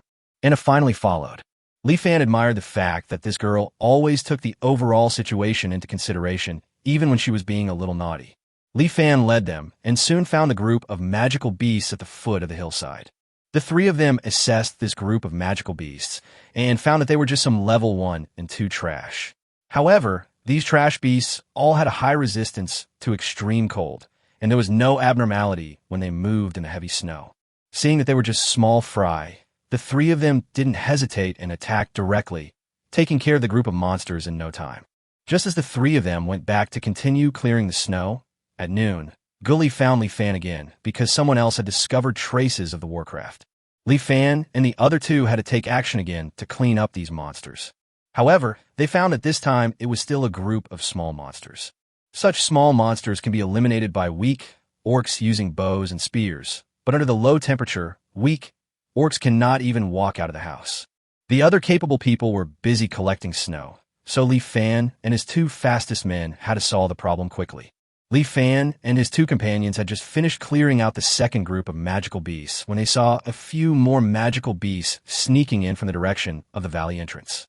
Li Fan frowned and said, "No, the monsters are appearing more and more frequently. There are so many of them that have strayed into the valley.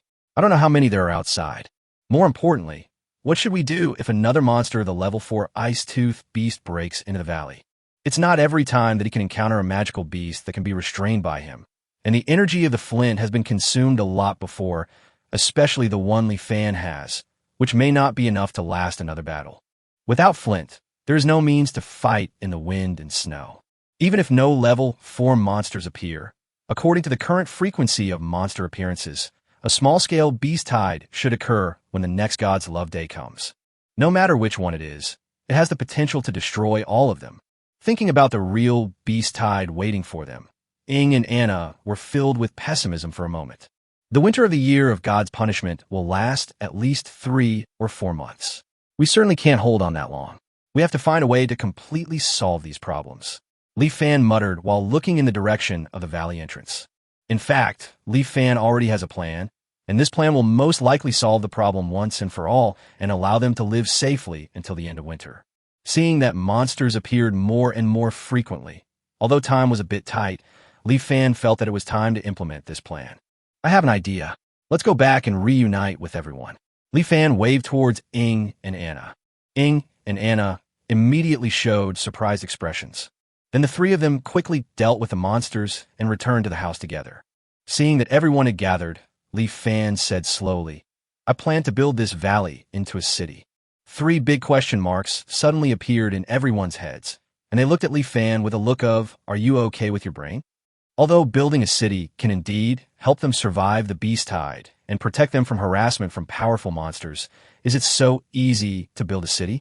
Li Fan knew that this idea was too bold, but he was not speaking nonsense.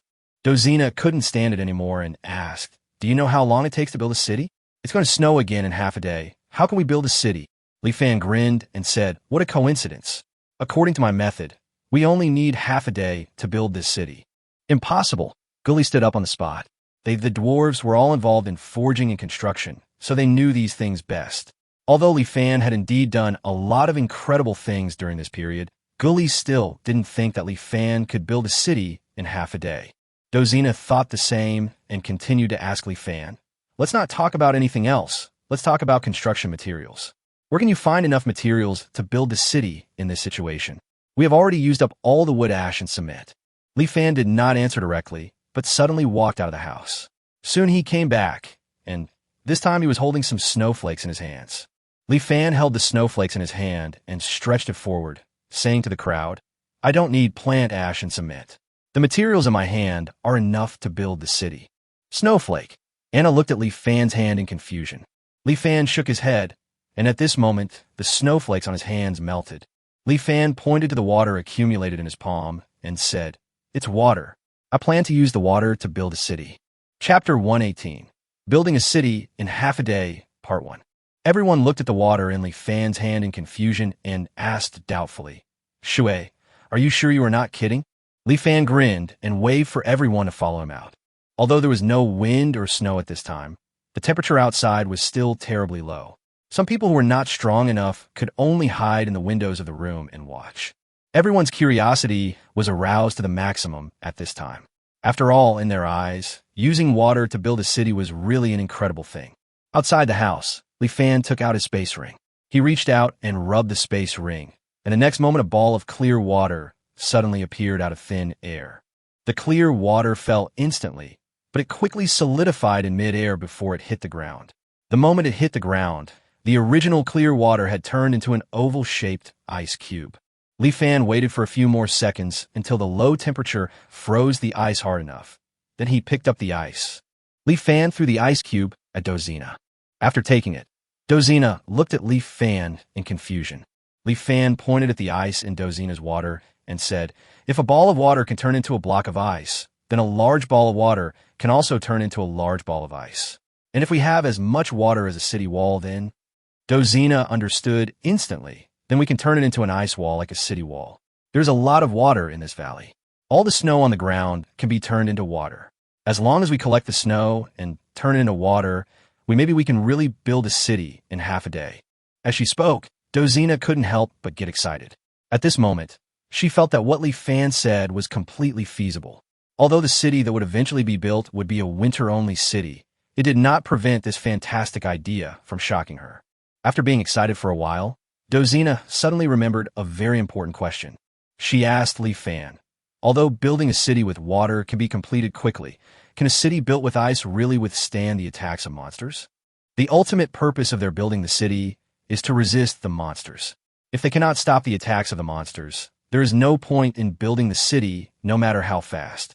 Seeing this, Li Fan had no choice but to give these natives from the alien world a good physics lesson. After water freezes into ice, the hardness of the ice is closely related to the temperature. The lower the temperature, the harder the ice will be. This is exactly the opposite of metal. The lower the temperature, the more brittle it becomes. Therefore, when Li Fan had a large amount of iron blocks, he never considered using them to build a house. Considering the characteristics of ice, now is undoubtedly the best time. In the year of divine punishment, the temperature all over the world is terribly low. Even though today is God's love day, Li Fan felt that the temperature outside had dropped below minus 50 degrees.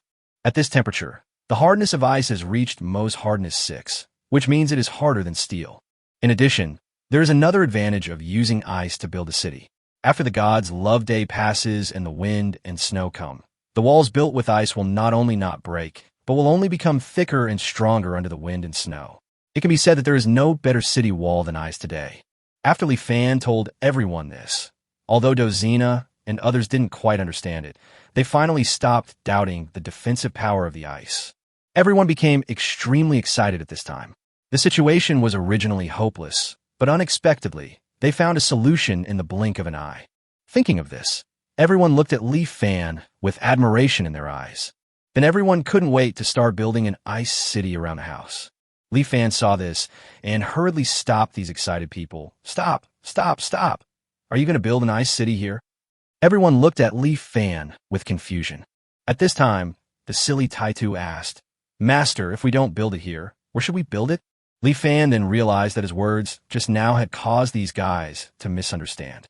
Li Fan asked in return, if we really build the ice city here, what if the monsters discover our tracks and surround the ice city? These words startled everyone, and they seemed to realize it.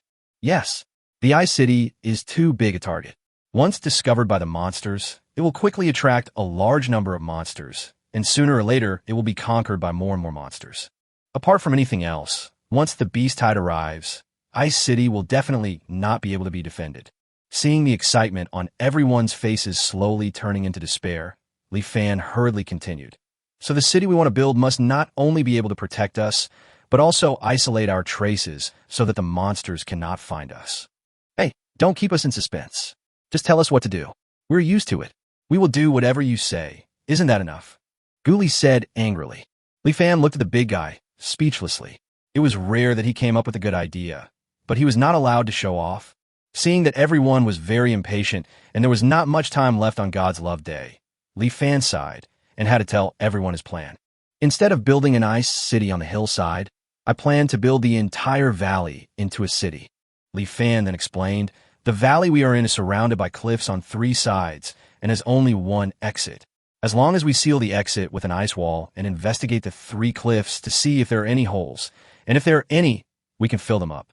The entire valley will become a natural city. This city can not only protect us, but also because of the isolation of the cliffs, the monsters outside the valley can't even find our traces. Even if a beast tide occurs, we will not be attacked. Everyone was stunned again. Yes, this method is not only safer, but also countless times less difficult. It only requires sealing the entrance to the valley with ice. Not to mention half a day, 3 or 4 hours is enough to complete it. Why didn't they think of it? After hearing this, everyone quickly took action again. Currently, there are 276 people in Li Fan's group. Among them, there are 8 strong men above level 2 and 51 level 1 dwarves who can go out on the Divine Love Day. The rest can only stay in the house. Li Fan simply assigned the tasks, and the 59 people outside the house began to collect the snow. Fortunately, the snow that had been cleared before was pushed down the hillside and could be collected halfway up the mountain. Soon a large amount of snow was sent into the house. Inside the house, the remaining 217 people all set up pots and made fire to melt the snow into water. Just when the first batch of snow water was put into barrels and prepared to be transported to the entrance of the valley, Li Fan and his team discovered that the snow water in the barrels had frozen just as they stepped out of the door. Then everyone suddenly realized a problem.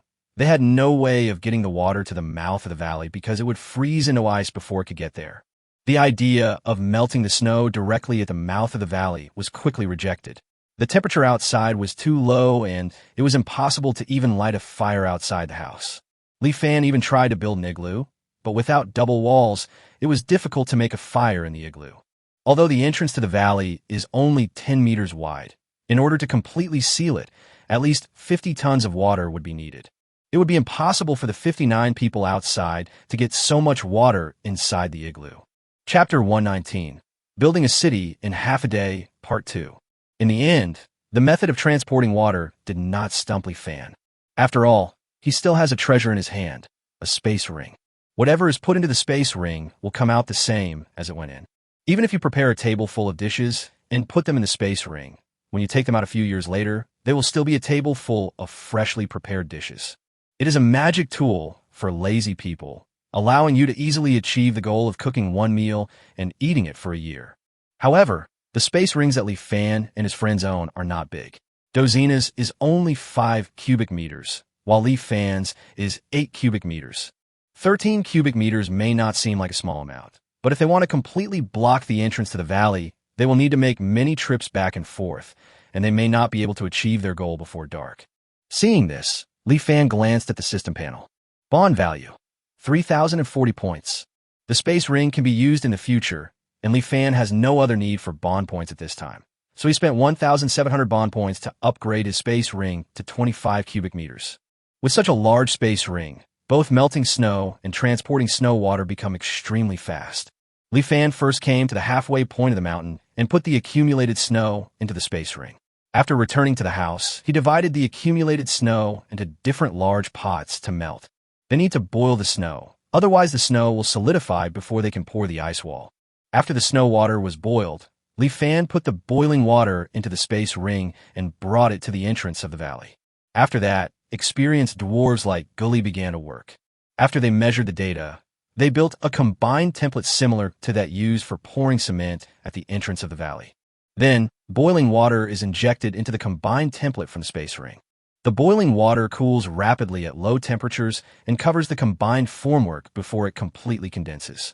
Guli waited until the boiling water completely solidified into ice, then disassembled the combined template, installed it on top, and continued to pour boiling water. Layers of ice soon formed an ice wall. By the time the ice wall was 1 meter high, the hot water in Li Fan's space ring had run out. Li Fan returned to the hillside with the space ring. During the time that Li Fan was going back and forth, Dozina had used her space ring to send a large amount of snow into the house. When Li Fan came back, the new snow water had already boiled. Li Fan ran towards the valley entrance with the hot water almost without stopping. In this way, with the smooth cooperation of everyone, the ice wall at the entrance of the valley would rise by 4 meters every hour. Until night came, a huge ice wall 20 meters high and 2 meters wide appeared at the entrance of the valley. Gully also poured hot water on the surface of the ice wall, making it extremely smooth. Looking at this ice wall, Li Fan felt that even a level 4 monster would find it difficult to break such an ice wall. As long as the ice wall is not broken, no monster can imagine that there is a group of delicious prey hiding behind the ice wall.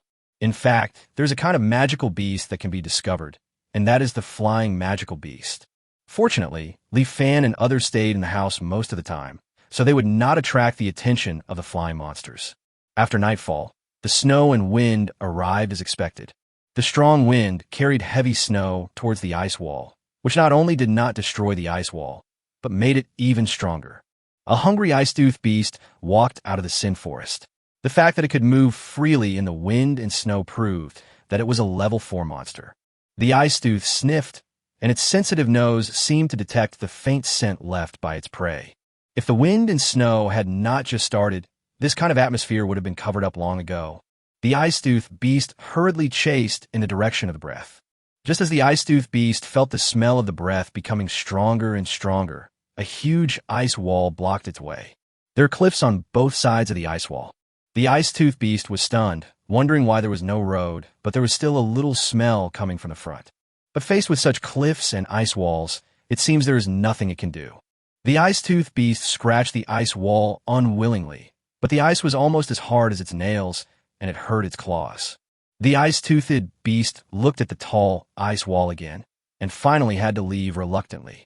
At the same time, in the houses in the valley, no one was in a hurry to go to bed tonight. Everyone cheered and celebrated. This time, they all believed that they could survive safely until the end of winter. The hot pot dinner that was canceled due to the death of the earring finally made its appearance again today. The boiling red oil in the pot continued to emit a spicy aroma. People poured plate after plate of thinly sliced meat, and then swept them away in a fierce scramble. The occasional wild vegetables that appeared at this moment swept away their previous shame and became the object of everyone's scramble. Gully and several dwarves, including Big Eyes and Big Ears, even had a fight because of this, but in the end they chose to truce in order to have one more bite to eat. This was the first time they had tasted such a special delicacy. Especially with the presence of chili peppers, the spicy base of the pot was so spicy that everyone kept sticking out their tongues and breathing in, and then they felt hot all over. This was the first time they had sweated from the heat in such a cold winter. It was so cool. For a moment, everyone was immersed in joy and delicious food. At this time, Li Fan was secretly hiding in the kitchen, fiddling with something, while Huiyu was helping him. Why does this egg liquid become fluffy like snow when it is constantly stirred? Huiyu looked at the beaten egg in Li Fan's hand in disbelief.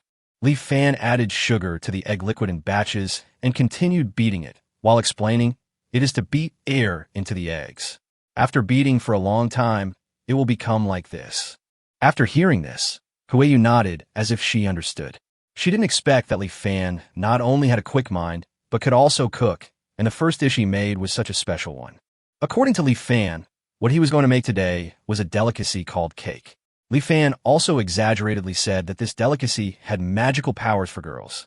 Huiyu was a little bit unconvinced, but still very curious, and didn't know what the so-called cake looked like.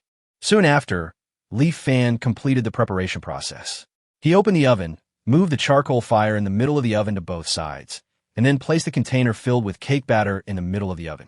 Li Fan closed the oven door, and then all he had to do was wait patiently. Huiyu really loves cooking. At this moment, he is standing in front of the oven, constantly observing the cake in the oven through the gap in the oven mouth. As the cake batter gradually turned from yellow to golden yellow, a rich and sweet smell gradually filled the air. Sweetness seems to have a natural appeal to people, coupled with the milk and egg aroma in the cake. Gurgle! Huiyu shyly glanced at Li Fan. She was so tempted by the fragrance that she started to swallow her saliva. It seemed that this cake really had magical powers. As the cake was about to come out of the oven, the fragrance slowly reached its peak. Soon, a girl's head with rabbit ears suddenly appeared at the door of the cafeteria. The girl stared at the direction of the oven with her ruby eyes, and there seemed to be transparent liquid secreted from the corners of her mouth. Then, a head of a girl who looked ordinary but had snake eyes and snake spirit popped up. Then, more and more heads like this appeared. All heads were fixed on the direction of the oven, their eyes filled with desire. Chapter 1, 20 Cake. Li Fan made the simplest sponge cake without any cream on it, but such food was a dimensionality reduction attack to the natives of the alien world who were used to eating black bread. Seeing that the time was almost up, Li Fan opened the oven and took out the sponge cake with a golden brown surface. Ignoring everyone's desperate looks, he picked up the knife and cut 2 pieces from the sponge cake. A piece was handed to Huiyu. As the chef's assistant, he had the right to taste the food. Li Fan also picked up the second piece and started eating. Compared with specialized cake shops, the cakes he made were still a little inferior, but they were definitely delicious. After all, with so much sugar added, the dopamine secreted by the brain after taking in the sugar will make people feel happy. However, Li Fan also wanted to know how the natives of the other world reacted to this. So he turned his gaze to Huiyu, standing beside him. Huiyu didn't expect that Li Fan would let her be the first to try it. Looking at the soft cake in my hand, the cake has just come out of the oven and is still steaming. It is the most charming moment. Huiyu took a bite without hesitation. It is soft and elastic, with a special milky aroma in its sweetness. Huiyu has always thought that her cooking skills are top-notch, but she still finds it hard to imagine how such a delicious cake can be made with just eggs and wheat flour. She swallowed the remaining piece of sponge cake in one bite, and then smiled happily. Li Fan, who was standing aside, felt a little regretful. He saw Huiyu's upturned mouth corners, but the other's smiling face was hidden under his thick hair. To be honest, Li Fan still doesn't know what Huiyu looks like, but since the other party doesn't intend to show his face, Li Fan has no intention of forcing the other party's interest. The sponge cake was undoubtedly a success. The guys outside the door who had just finished their hot pot, each with a big belly, were still tempted by the aroma and couldn't help wanting to rush in. Sure enough, the saying that dessert is placed in another's stomach is true. Seeing this, Li Fan hurriedly cut 2 perfect square pieces from the cake and put them into the space ring. As for the rest, they naturally couldn't escape the scramble of the crowd. It's a pity that a piece of sponge cake less than 10 inches was fought over by more than 200 people. I don't know who will be able to have a bite in the end. Li Fan took advantage of the chaos and ran away. Before leaving, he happened to see Anna, so he waved to her. Anna seemed to be still struggling with the fact that Li Fan had ridden on her, but when she thought of the 2 pieces of cake that Li Fan had just hidden in the space ring, a look of hesitation appeared on her face. Finally, she gritted her teeth and walked towards Li Fan. Seeing this, Dina, who was standing by, became curious again and followed without hesitation. After solving all the troubles of survival, Li Fan can finally enjoy himself. Then he remembered the cake he hadn't eaten for a long time. Once you think of it, You can't help but want to eat it. Anna followed at this time, and the two of them found an empty room. For some reason, Anna seemed a little embarrassed at this moment. Soon after, Anna seemed to have mustered up the courage and suddenly asked, Li Fan, you made that so-called cake specifically to make amends to me? Apologize? Apologize for what? Li Fan later realized that it was referring to the incident of riding on Anna. How is that possible? He made it simply because he wanted to eat it. The reason why he didn't buy it with bond points was that he hoped Huayu could learn it, so that he could achieve cake freedom in the future. As for an apology, when did Li Fan become such a considerate person? Thinking of this, Li Fan said without hesitation, Yes, I made this sponge cake specifically to apologize to you. As he spoke, his eyes were filled with unquestionable sincerity, which made Anna stunned. Is that so? In that case, I, the magnanimous orc warrior, will forgive your previous rudeness. As she spoke, Anna's eyes were fixed on Li Fan's space ring. Seeing that Li Fan didn't move for a long time, Anna's silver pupils straightened and glared at Li Fan, as if blaming him for his lack of tact. That's it, a generous orc warrior. Maybe he's a big-bellied orc warrior? Li Fan almost laughed out loud, and he quickly held back his laughter. If she laughed at this moment, even a rational Anna would go berserk. Seeing a puzzled look on Anna's face, Li Fan stopped teasing her and immediately took out a piece of sponge cake. However, Li Fan did not hand the cake to Anna, but exchanged it for a bottle of canned cream. Li Fan shook the cream jar and then pressed the switch on top of the cream jar. Under Anna's incredulous gaze, white cream continued to gush out and fell on the sponge cake. What is this thing? It actually, Anna didn't know how to describe it. Li Fan was too lazy to explain. After spraying cream all over the surface of the two cakes, he added some strawberries to decorate the cream. Look, this is the complete cake. Come and try it. It is definitely several times more delicious than what they just ate. Listening to Li Fan's words, Anna took the plate hesitantly. Seeing this, Li Fan also picked up another plate with cream cake on it. Just when Li Fan was about to taste it, call out, a silver figure suddenly rushed out at this moment, followed by a green figure and a white figure. At some point, Dina, Xiaoqing, and Xiaobai all ran into this room. Dina obviously came here with Anna, while Xiaoqing and Xiaobai came to find Li Fan because they failed to grab a cake. Xiaoqing, the clever girl, guessed at the first moment that Li Fan would find a way to eat alone, so she immediately pulled Xiaobai over. However, she didn't expect that Li Fan would not only eat alone, but also eat alone in an upgraded way. It's just too much. The three little girls all had tears of emotion on their faces at this moment. They stared at the cake in Li Fan's hand, then looked up tacitly without saying a word. They just stared at Li Fan quietly with their big eyes. Li Fan's whole body stiffened, and he felt an invisible pressure. Facing three Lolas with tears of emotion on their faces, Li Fan found that this bite of cake was so heavy. Okay. Li Fan gave up and put down the plate tremblingly. Seeing Li Fan handing over his cake with a look of despair, Anna at the side couldn't help but laugh secretly. Then she looked at the cream cake in her hand, carefully scooped a spoonful, and put it into her mouth after hesitating for a moment. After taking a bite, she seemed to understand why Li Fan said, "Cake has magical power for girls." This cake was so delicious that it was magical. At this moment, Anna put aside all her worries and immersed herself in the deliciousness of the cake. By the way, she gave full marks to the red fruit above. Call.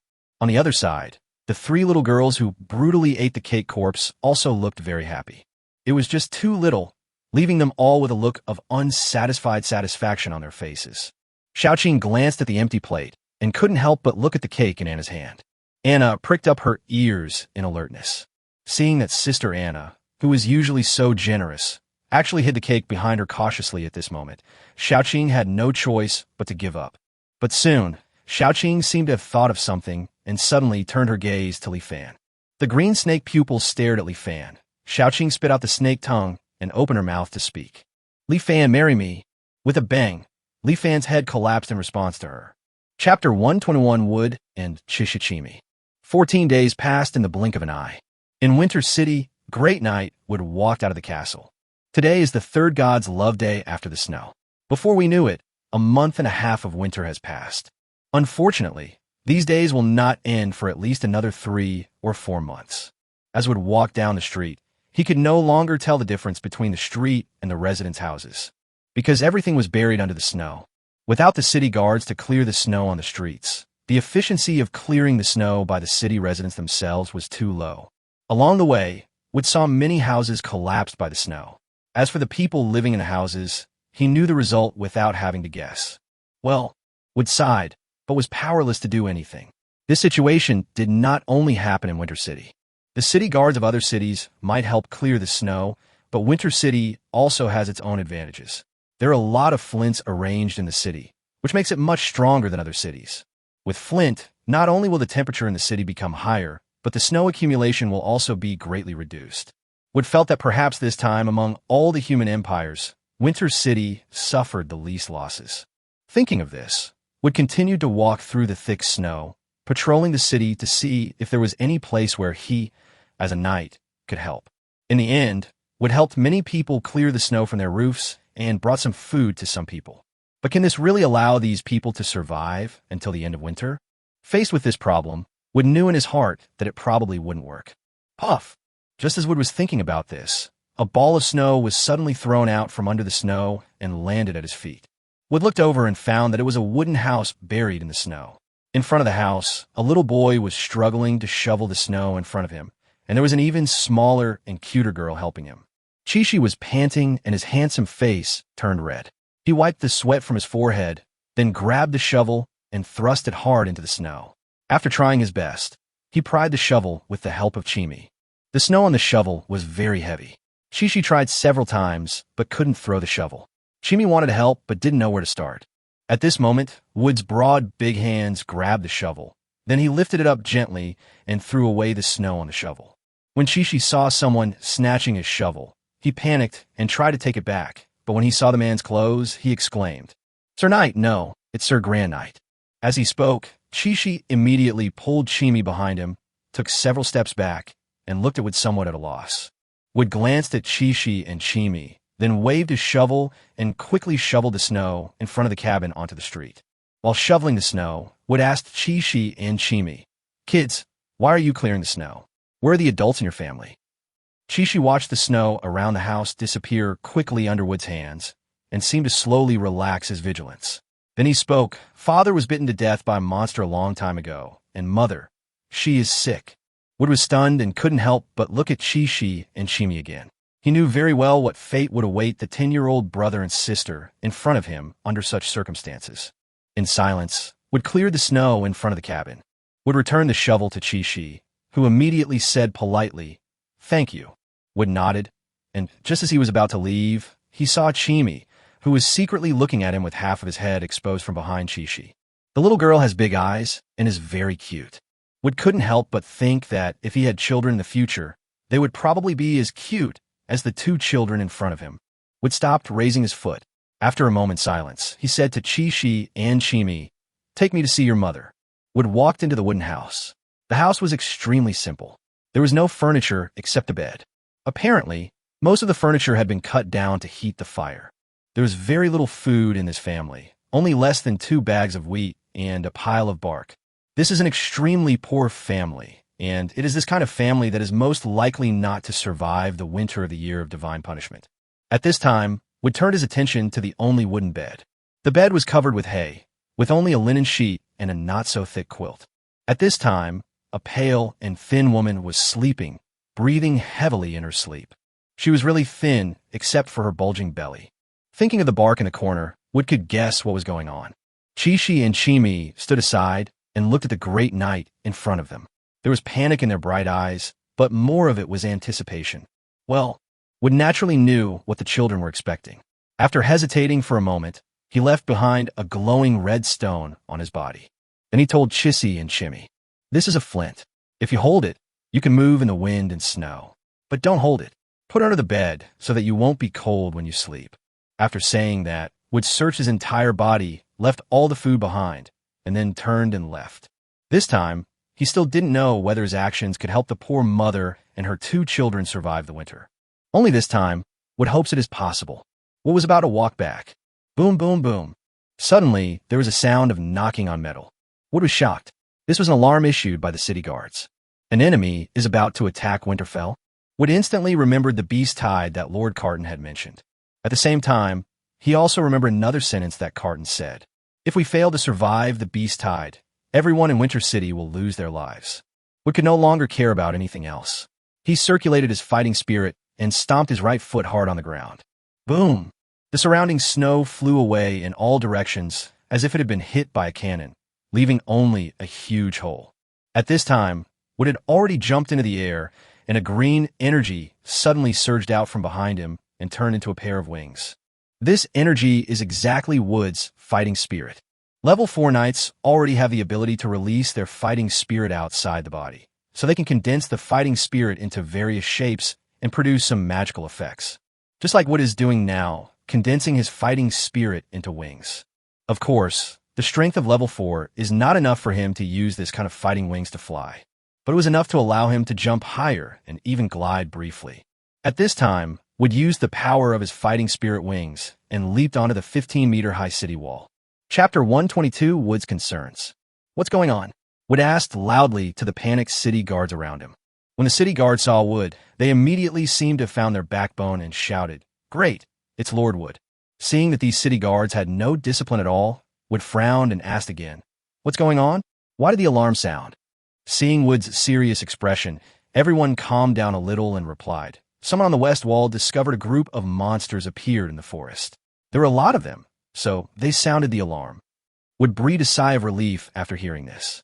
Fortunately, it shouldn't be a beast tide, otherwise the beast would not stop in the forest at all and would definitely attack Winter City as soon as possible.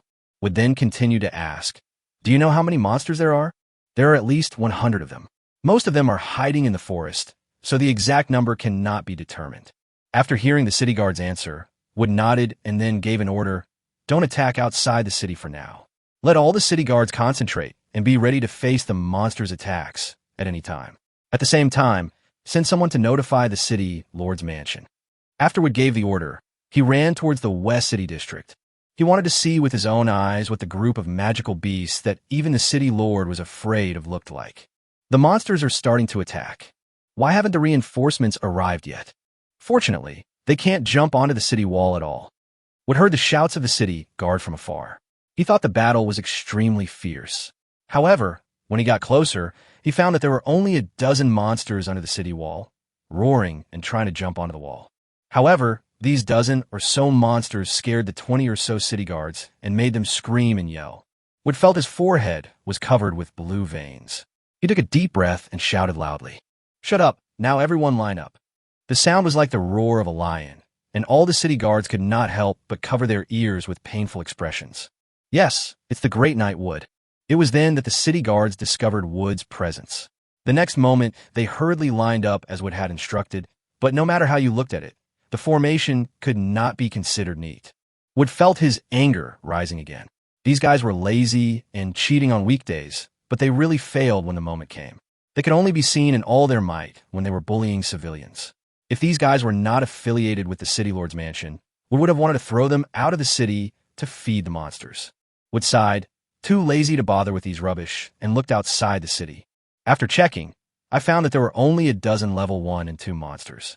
As for those hiding in the forest, there were also some low-level monsters and posed no threat to Winter City. Wood was too lazy to attack a monster of this level, so he gave orders to the 20 or so city guards. "Now, get your bows and arrows ready. Ready, shoot." As Wood spoke, more than 20 arrows were shot at the monsters, but in the end, only 3 unlucky monsters were hit. Are we relying on these guys to protect the beast tide? At this moment, Wood was deeply worried about the future of Winter City. "Li Fan, can you tell me where I am wrong?" "Well, you're not bad. I should say you're pretty good." "Is that so?" Xiao Qing showed a happy expression on her face. "Then do you want to?" "Okay."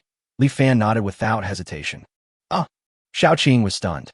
She didn't expect that Li Fan would agree so readily this time. It was obvious that no matter how persistent she begged before, Li Fan refused to agree. "Doesn't this mean that I will belong to this guy from now on?" When Xiao Qing thought of this, her fair face suddenly turned red at a speed visible to the naked eye. At this moment, she looked less like a snake person and more like a steamed shrimp.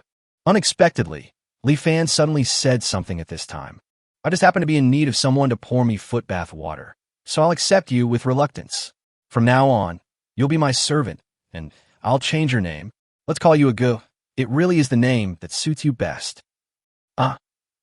The next moment, Xiaoqing finally realized that she had been tricked, and her little face changed from red to white, and then to blue at a speed visible to the naked eye. Now she really turned into a green snake.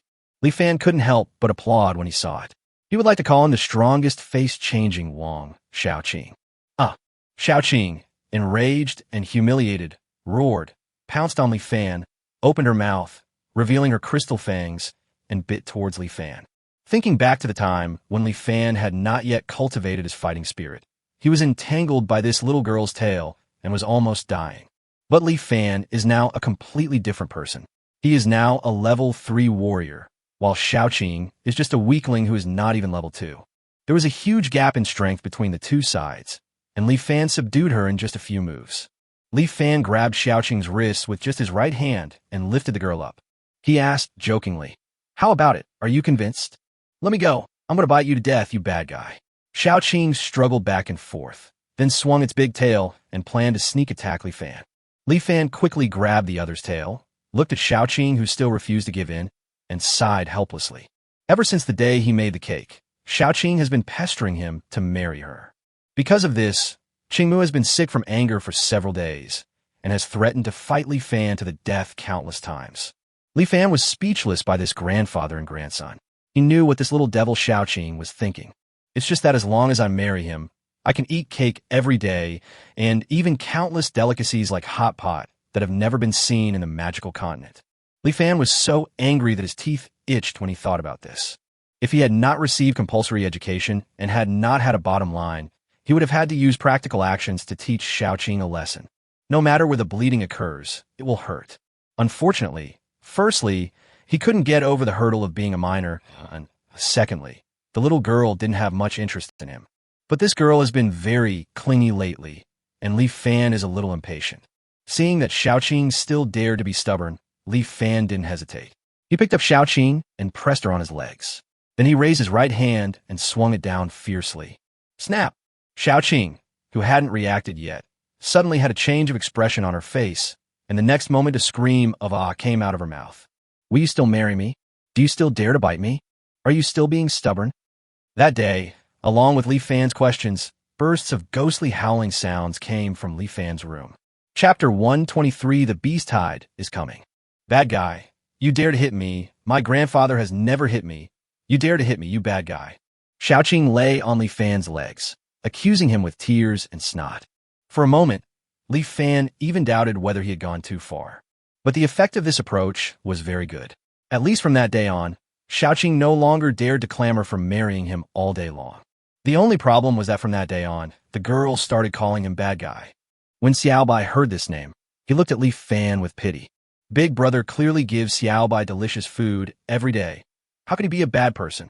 Xiaobai realized that Xiaoqing was making trouble again.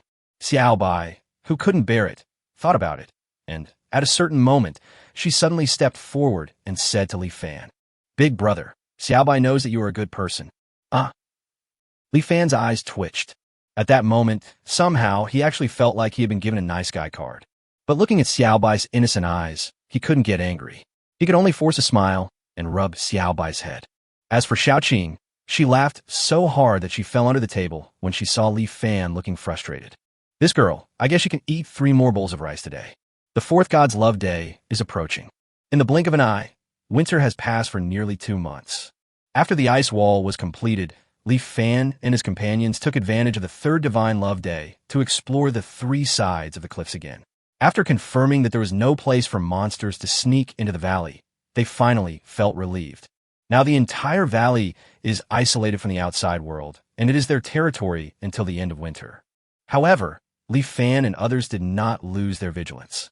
For safety reasons, they will continue to raise and thicken the ice wall at the valley entrance during future Divine Love Days. Apart from that, everyone's life was rather boring. The snow and wind prevented them from going out, and the group of people were counting the time. With each day that passed, they felt more hopeful. Thinking that he had actually survived the winter of the year of God's punishment in the Forest of Sin, it would definitely be something to brag about in the future. Unlike others, Li Fan and Ing still have things to do. Li Fan had previously considered letting Shadow purify the magic core to improve the strength of some people in the group. However, With the closure of the valley and the elimination of the threat of monsters, this plan was temporarily shelved. Despite this, Li Fan still asked Ying to take time out every day to purify some magic cores in case of emergency. By the time the fourth Divine Love Day arrived, Ying had purified all of his magic cores. There are 1 level 4 magic core, 6 level 3 magic cores, 70 level 2 magic cores, and 2,300 level 1 magic cores in total. Such a number of magic cores may not be enough for a level 3 warrior to be promoted to level 4, but it is enough for at least 3 level 2 warriors to be promoted to level 3. As for who to advance, Li Fan had some candidates in mind, but he was not in a hurry to implement them. After all, only most of the level 1 magic cores belonged to him. As for the remaining magic cores, some were from hunting by the mixed group of 3 tribes, and some are the spoils shared by him, Anna, and others. It was not easy for Li Fan to distribute them casually. The next day, the fourth God's Love Day arrived as scheduled. The snowstorm stopped again. A group of guys who were strong enough to withstand the low temperature couldn't wait to run outside early in the morning. Without the threat of monsters, going out to clear the snow became a good opportunity for them to take a breath of fresh air. Staying in a small house for more than 10 days in a row was almost driving them crazy. As for those guys who were not strong enough, they could only look at them enviously through the window. As usual, Li Fan arranged some people to clear the snow and others to reinforce the ice wall at the entrance of the valley. The cleared snow was brought directly into the house, boiled into boiling water, and then sent to the entrance of the valley to reinforce the ice wall. Everyone has long been accustomed to this arrangement and carries out the process in an orderly manner, which takes most of the day. After lunch, a group of people continued to work without stopping. At this time, the dwarves who were pouring the ice wall at the mouth of the valley suddenly returned to the hillside together. They came back running. Gu Li, the leader, was panting heavily. When he saw Li Fan, he said in fear, "The beast tide. The beast tide is coming." Li Fan was shocked and ran towards the entrance of the valley. Soon he was under the ice wall. In order to facilitate the construction of the ice wall, the dwarves left an upward passage on the ice wall. Li Fan followed the passage and climbed toward the top of the ice wall. At this time, the ice wall was 50 meters high and nearly 4 meters wide, as immovable as a mountain. Anyone facing such an ice wall can only sigh helplessly. It could be called a wall of sighs. Even though he was protected by the ice wall, Gu Li still looked terrified. Li Fan was very curious about what Gu Li saw. It was not until he stepped onto the top of the ice wall that Li Fan finally saw the scene outside the valley. Countless, endless, thousands, countless. At this moment, only these words can describe the scene in front of Li Fan. Outside the valley, dense groups of magical beasts occupied every corner of the field of vision, and they were moving together towards the direction of the human empire in the east. They vary in strength, and there are several races, but strangely, they do not attack each other. Li Fan saw that many monsters had deflated bellies and looked extremely hungry. Even so, they did not kill each other, but just walked towards the direction of Winter City with their heads covered. Is this demon beast picky about food? It only eats people from the 4 major clans. Li Fan didn't understand. Although Warcraft were intelligent, when they were hungry, they would most likely hunt other Warcraft. But the Warcraft in front of him was different. Then I thought that all these monsters were resistant to extreme cold. Li Fan suddenly felt that the origins of these monsters were not simple, as if someone was controlling these monsters behind the scenes. Li Fan did not think further. This matter was obviously beyond his current ability. The more he explored, the more dangerous it would be, but there would be no benefit. Compared with this, he hoped that these monsters could leave quickly. Many of these monsters are very powerful individually. Li Fan saw a level 4 ice-toothed beast, and he saw more than one. The racial talents of orcs and elves made Li Fan's perception extremely sharp, even surpassing Anna of the orcs. Many times, he could even determine how strong a monster was through perception. Now he felt that among the magical beasts in front of him, there were at least 10 level 4 magical beasts. This is just the number in front of him. Who knows how many level 4 monsters are hidden in the entire beast tide? The number is estimated to be over 100. Li Fan was extremely grateful at this time. Fortunately, they sealed the valley. Otherwise, these monsters would definitely not mind having a small dessert before eating the main meal at Winter City. If this were true, Li Fan was sure that there would not be a single survivor in the entire valley. Watching the endless monsters advancing, at a certain moment, Li Fan suddenly trembled all over.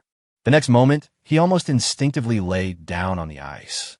Li Fan stuck close to the ice, not daring to move at all, for fear that he would do something to attract attention. Even though he was touching the ice cube, he couldn't help but break out in a cold sweat. Just now, his keen perception allowed him to sense an aura that was several times more terrifying than a level 4 monster. Just that little bit of breath made Li Fan want to tremble uncontrollably. Li Fan knew very well that he was not on the same level as the owner of the aura. At this moment, Li Fan felt for the first time that the wall of size might not be able to protect their safety. Fortunately, the aura was far away and did not discover him, or maybe it just didn't bother to pay attention to a small bug like him. Li Fan breathed a sigh of relief only when the breath slowly disappeared. He couldn't help but look in the direction of Winter City. With such a terrifying existence, I wonder if Winter City can stop it? Chapter 124, Warcraft Attack. The 4th God's Love Day. This is a very special day. God's Love Day is a special day in itself, and the number 4 makes it even more special. According to the records of the year of God's punishment, the last beast tide occurred on the 4th day of God's love. Boom, boom, boom. Early in the morning, huge bells echoed in the Winter City. The Lord of the city has ordered that all residents of Winter City must not go out today. Those who disobey will be hanged. Along with the ringing of bells, the sound spread to every corner of Winter City. The beast tide is about to come. In order to prevent the residents from causing unnecessary chaos and thus affecting the resistance to the beast tide, the city Lord Carton decisively issued this order. After hearing the order, the residents' faces were filled with despair. No one doubted the authenticity of the order. The order of Lord Carton has always been the only truth in Winter City. But the residents looked at the snow outside their houses and wondered how they would survive until the next God's Love Day if the snow was not cleared in time. The people in the City Lord's mansion did not care about the residents' difficulties. They thought the same as Carton did. If they did not clear the snow, at most a few more residents would die, but they could not resist the beast tide, and everyone in the city would die. Carton took the beast tide very seriously. Today, he personally showed up and went to the West City Wall. Winter City was built in a great location, right between 2 adjacent mountain ranges. The only way for ordinary people to successfully enter the human empire from the Forest of Sin is through Winter City. Otherwise, they can only cross the steep mountains, but even powerful warriors can rarely cross these 2 mountains alive. It is this special location that makes Winter City an important gateway in the human empire. Also because of this terrain, when facing the beast tide, Cotton can only defend the western city wall without worrying about the other directions. At this time, Carton was standing on the city wall. He was wearing silver armor, a red cloak behind him, and a silver rapier hanging around his waist, looking like a warrior. In the human empire, a noble who cannot use fighting spirit will be despised. This is why Howard, as the nephew of the city lord, only has his greatest ambition on the Chamber of Commerce. As the lord of a city, Carton will naturally be full of fighting spirit, and today he will face the beast tide in person. It's not for any noble reason like the residents of the city, but because this Winter City is his Winter City. Naturally, Carton would not face the beast tide alone. Today he has mobilized the entire Winter City's military forces. First came the 3 Great Knights behind him. Standing on the left were Great Knight Wood and Great Knight Beavis. Beavis is a white-haired old man who has served the Carton clan since he was a child. Compared to knights of noble birth like Wood, Beavis is the person Carton trusts the most. Standing on the right side of Cotton is Yolanda Cotton. Yolanda is not only the Great Knight, but also his own son, and is also deeply trusted by him. In addition, there are 132 knights and 5,000 city guards. The weakest among them are undoubtedly the city guards. They cannot even move in low temperatures, so every few of them will carry a jar of flint. This is a flint jar developed by the church. With it, the city guards can move around the flint jar without being affected by the cold. The price is that the flint jar will quickly consume the energy in the flint. These city guard are not very strong. They're all level 1 fighters, but they are an important part of this battle. Most of the monsters in the beast tide are low-level monsters. If the knights and big knights are asked to clean them up, it will only be a waste of energy. Only by letting the city guards do the cleanup can we best maintain high-end combat power. What makes Carton feel pity is that doing so will definitely result in heavy casualties among the city guards. The city guards are the cornerstone of the Cardon family. Every once in a while, there will always be city guards with good talents who are promoted to level 2 fighters, and these city guards will be named Knights by Cardon. It can be said that without these city guards, there would be no prosperity of the Cardon family. Even the great knight Beavis came from the city guards. Therefore, Carton did not want the city guards to suffer too many casualties, but in order to defend against the beast tide, he had no choice but to do so. Above the city guards are the knights. They are powerful warriors of level 2-3 and are the backbone of the Cardon family. Once a knight breaks through to level 4, he will be eligible to be named a Great Knight. The Great Knights are not only extremely powerful, but also have a transcendent status. In Winter City, only Carton is qualified to command them. These more than 5,000 people are the entire fighting force of Winter City. It is undoubtedly an extremely powerful force. If Winterfell was not an important border city, the king would never have sat idly by and watched a city lord possess such a powerful force. But even though he controlled such a powerful force, Catelyn still did not dare to be careless when facing the beast tide. With a serious look on his face, Catelyn looked towards the direction of the Sin Forest, waiting for the arrival of the beast tide. At this moment, a man covered in a cloak suddenly appeared beside Carton and said, "Lord Carton, don't be nervous. Even if your subordinates can't stop the beast tide, the church will not sit idly by." Carton glanced at the other party and replied expressionlessly, "Then I will trouble you, Bishop." "Haha." The man called the bishop laughed, and then continued, "However, Lord Carton, please do not forget the agreement between us after this." At this moment, Carton suddenly turned his head to look at the man and asked in confusion, "I have never understood why the church must build a church in Winter City. I wonder if the bishop can give me a reasonable explanation." The man grinned. "It's not about building a church in Winter City. What the church wants is to build churches all over the world." The man then opened his arms towards the sun and continued speaking in a fanatical tone. "We just want to bring the gospel of God to every corner of the world. For this, we are willing to give everything." Carton looked at the man again, nodded, and then looked away. He had long heard that there were some abnormal people in the church, and now it seemed that the rumor might be true. Not long after, a knight riding a dark wild boar galloped towards Winter City. Wild boars are domesticated level 1 black-scaled pigs. It is extremely difficult to tame a magical beast.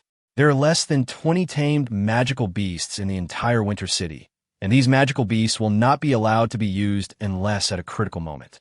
This time, some efforts were also made to deal with the beast tide.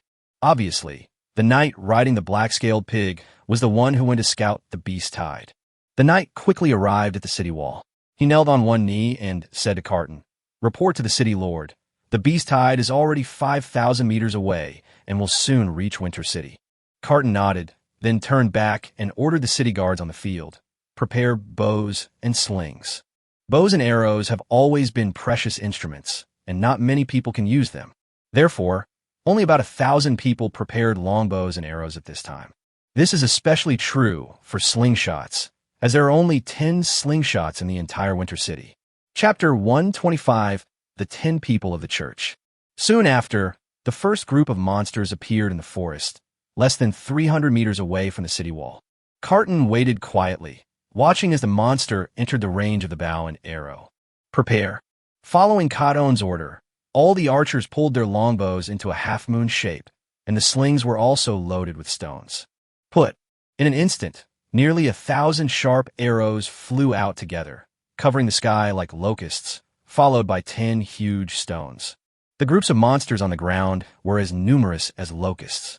Locust against locust. At this moment, there is no need for any archery skills. Every arrow shot will hit at least one enemy. However, not every arrow can cause fatal damage to a monster. At the end of the final round, less than 200 monsters fell onto the arrows. Instead, 10 stones killed nearly 400 monsters at once. "Prepare." Carton kept giving orders, and before the beast tide rushed to the city wall, he fired a total of 5 rounds of arrow rain and 3 rounds of catapults, and finally destroyed about 2,000 monsters. Faced with this considerable number, Carton is not satisfied. Those that died were the lowest level 1 and 2 monsters, and hand-to-hand combat was about to begin. I don't know if the city guards and knights under his command can stop these monsters.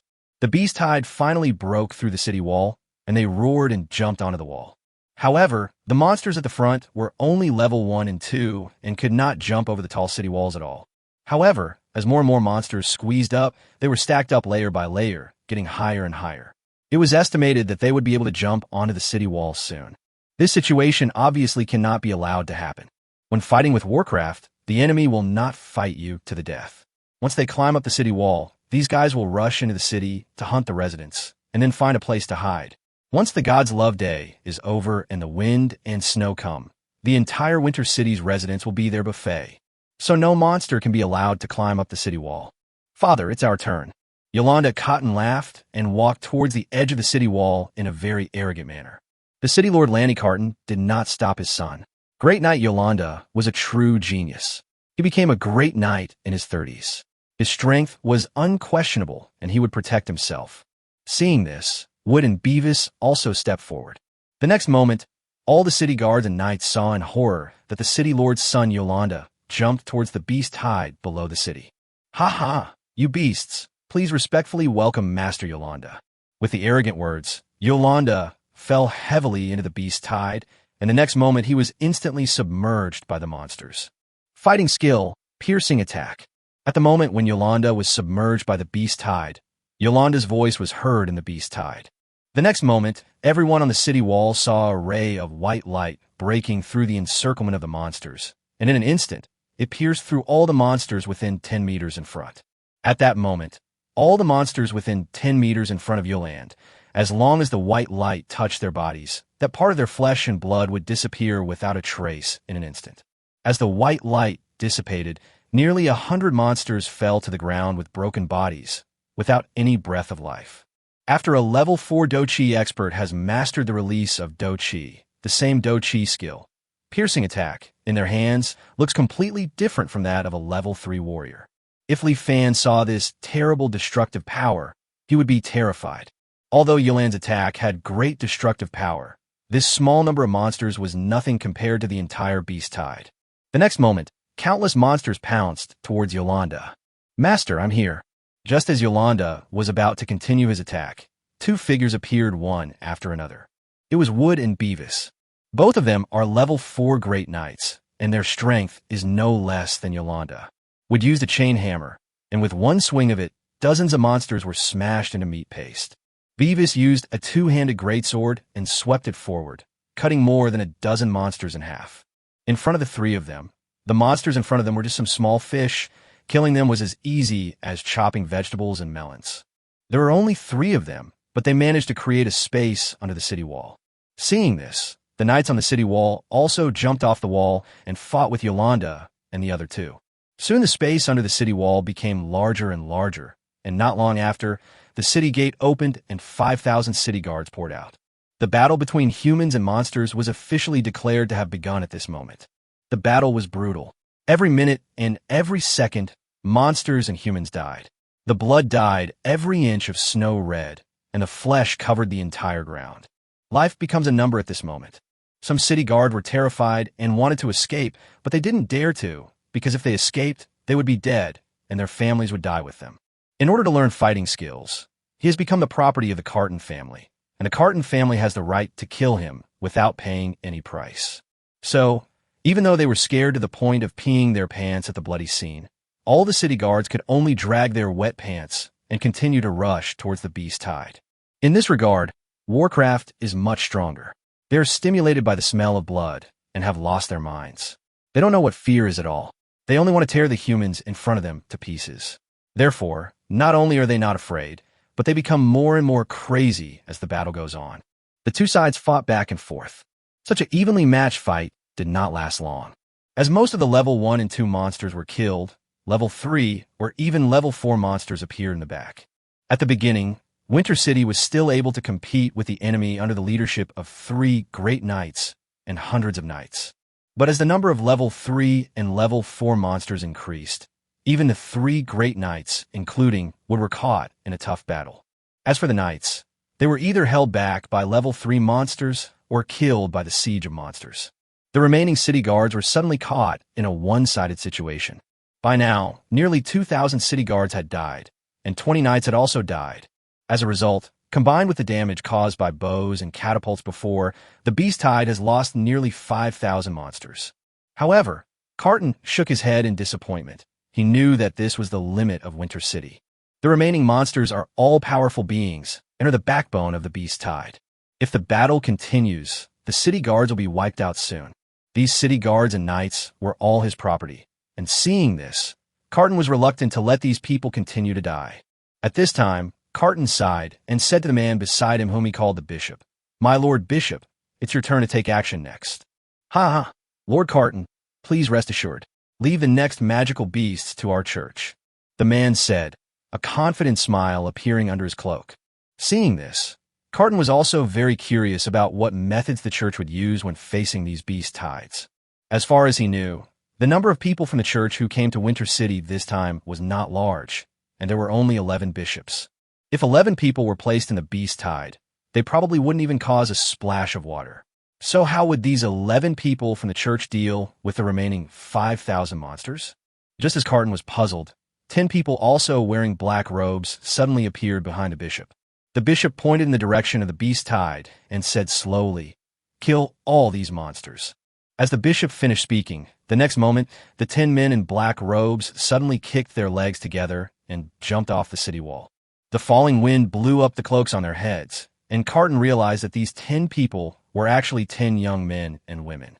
They all seemed to be under 30 years old, and some even looked like they had just reached adulthood.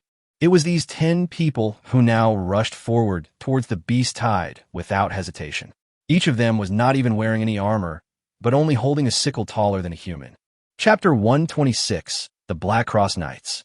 My Lord Bishop, can these 10 people really deal with 5,000 monsters? Carton finally couldn't help but ask. The bishop smiled strangely, and then said to Carton, "Mayor Carton may not know this, but these 10 people are the candidate members of the Black Cross Knights in the church." Cotton's pupils contracted, and he noticed that the 10 people all wore a cross pendant around their necks, and the cross was black. According to legend, the church has two forces, the White Cross Knights and the Black Cross Knights. If the White Cross Knights are the shield protecting the church, then the Black Cross Knights are the church's sword of attack. Thinking of the various legends about the church, even though these 10 people were only candidate members of the Black Cross Knights, Carton was still full of curiosity about them. At the same time, the 10 members of the church finally encountered the monster. This sudden reinforcement instantly attracted the attention of everyone present. Just when Wood and the others were wondering who these people were, the 10 men took action. Puff, puff, puff, puff. The moment the 10 members of the church encountered the monster, there was the sound of countless flesh and blood being cut. The sickles in their hands were like madly spinning meat grinders. Every moment, there were 10 sounds of flesh being cut. After 10 sounds, there were 10 more sounds. The sounds continued without any pause. The next moment, groups of monsters fell under the sickles of the 10 men. Blood fell like rain, and flesh and internal organs flew in the air. The already bloody world seemed to have turned into the legendary hell at this moment. What was strange was that the 10 people from the church who caused all this showed exaggerated smiles at this moment, and their eyes showed endless excitement. Everyone in Winter City was stunned. In just less than a minute, 500 monsters died at the hands of these 10 people. There are even several level 3 monsters among them. This was a one-sided massacre. In response, the 10 people from the church had no intention of stopping and continued to kill towards the direction where the beast tide was most crowded. Are they devils? Or madmen? Someone couldn't help but shout. This was not just his thought, but the thought of almost everyone present. Everyone felt that the 10 people in front were complete lunatics. It's not just because of their crazy killing. It's because these guys seem to be enjoying the killing. From the moment they faced the monster, the 10 people from the church were excited, and as the killing began, the excitement on their faces became more and more exaggerated. Now, their expressions are out of control, with tears, snot, and saliva flowing down their faces. Every drop of blood makes them excited, every piece of flying flesh makes them tremble, and every torn internal organ makes them intoxicated. They had no intention of avoiding the blood and internal organs, and even enjoyed the feeling of being submerged in it. When their bodies were soaked in blood, several of them couldn't help but roll their eyes and let out a meaningful groan. Not long after, they rushed towards the monsters again and continued to kill.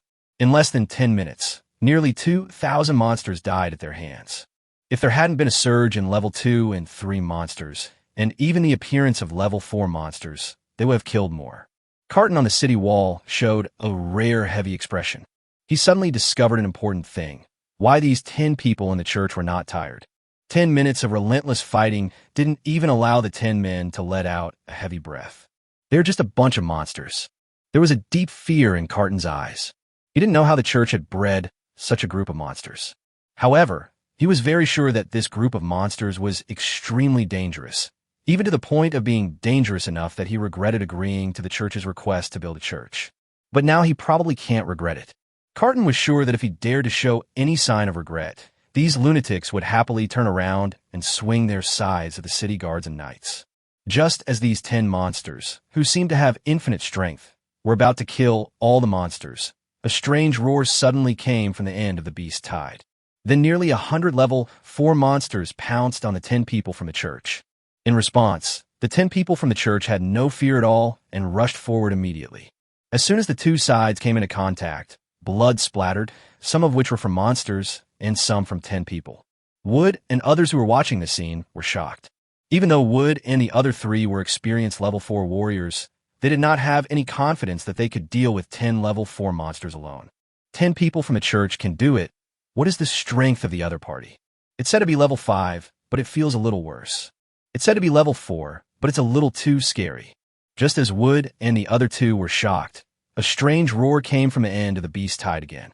Then everyone saw a black bear as tall as a hill, slowly walking up. The black bear seemed extremely dissatisfied that so many monsters could not kill the 10 people from the church, and it roared angrily at them.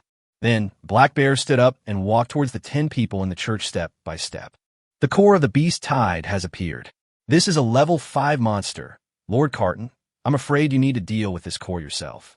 The bishop glanced at the black bear and quickly turned his attention to Carton beside him. Carton did not respond immediately, but suddenly asked, My Lord Bishop, there is no problem with the construction of the Winter City Cathedral, but will these people under your command also stay in Winter City? The bishop narrowed his eyes and looked at Carton for a while. He understood Carton's worries, but he also heard a hint of unpleasant threat in his words. The black bear was getting closer and closer to the 10 people from the church. The bishop then said, Lord Carton, don't worry. Even though they are only reserve members of the Black Cross Knights, only the cardinal has the authority to command them. After the construction of the church in Winter City is completed, they will return to the church headquarters. Cotton was slightly relieved when he heard this. Otherwise, who could feel at ease with such a group of lunatics staying in a city? That's good. Carton did not hesitate this time and slowly drew out the rapier from his waist. The next moment, powerful fighting spirit exploded around him, and a pair of wings formed by energy appeared behind him.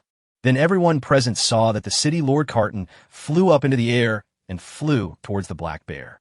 Lanny Cotton, level 5 warrior. The bishop looked at Cotton rushing towards the black bear, and a strange smile appeared on the corner of his mouth again. Chapter 1:27 end. The battle between Carton and a level 5 Warcraft black bear was extremely brutal. Both sides suffered serious injuries and eventually retreated. But Carton knew that what came next was the most troublesome, because after today, God's Love Day will end and the snowstorm will come again. Originally, Carton wanted to eliminate all the monsters except the black bear before the end of God's Love Day.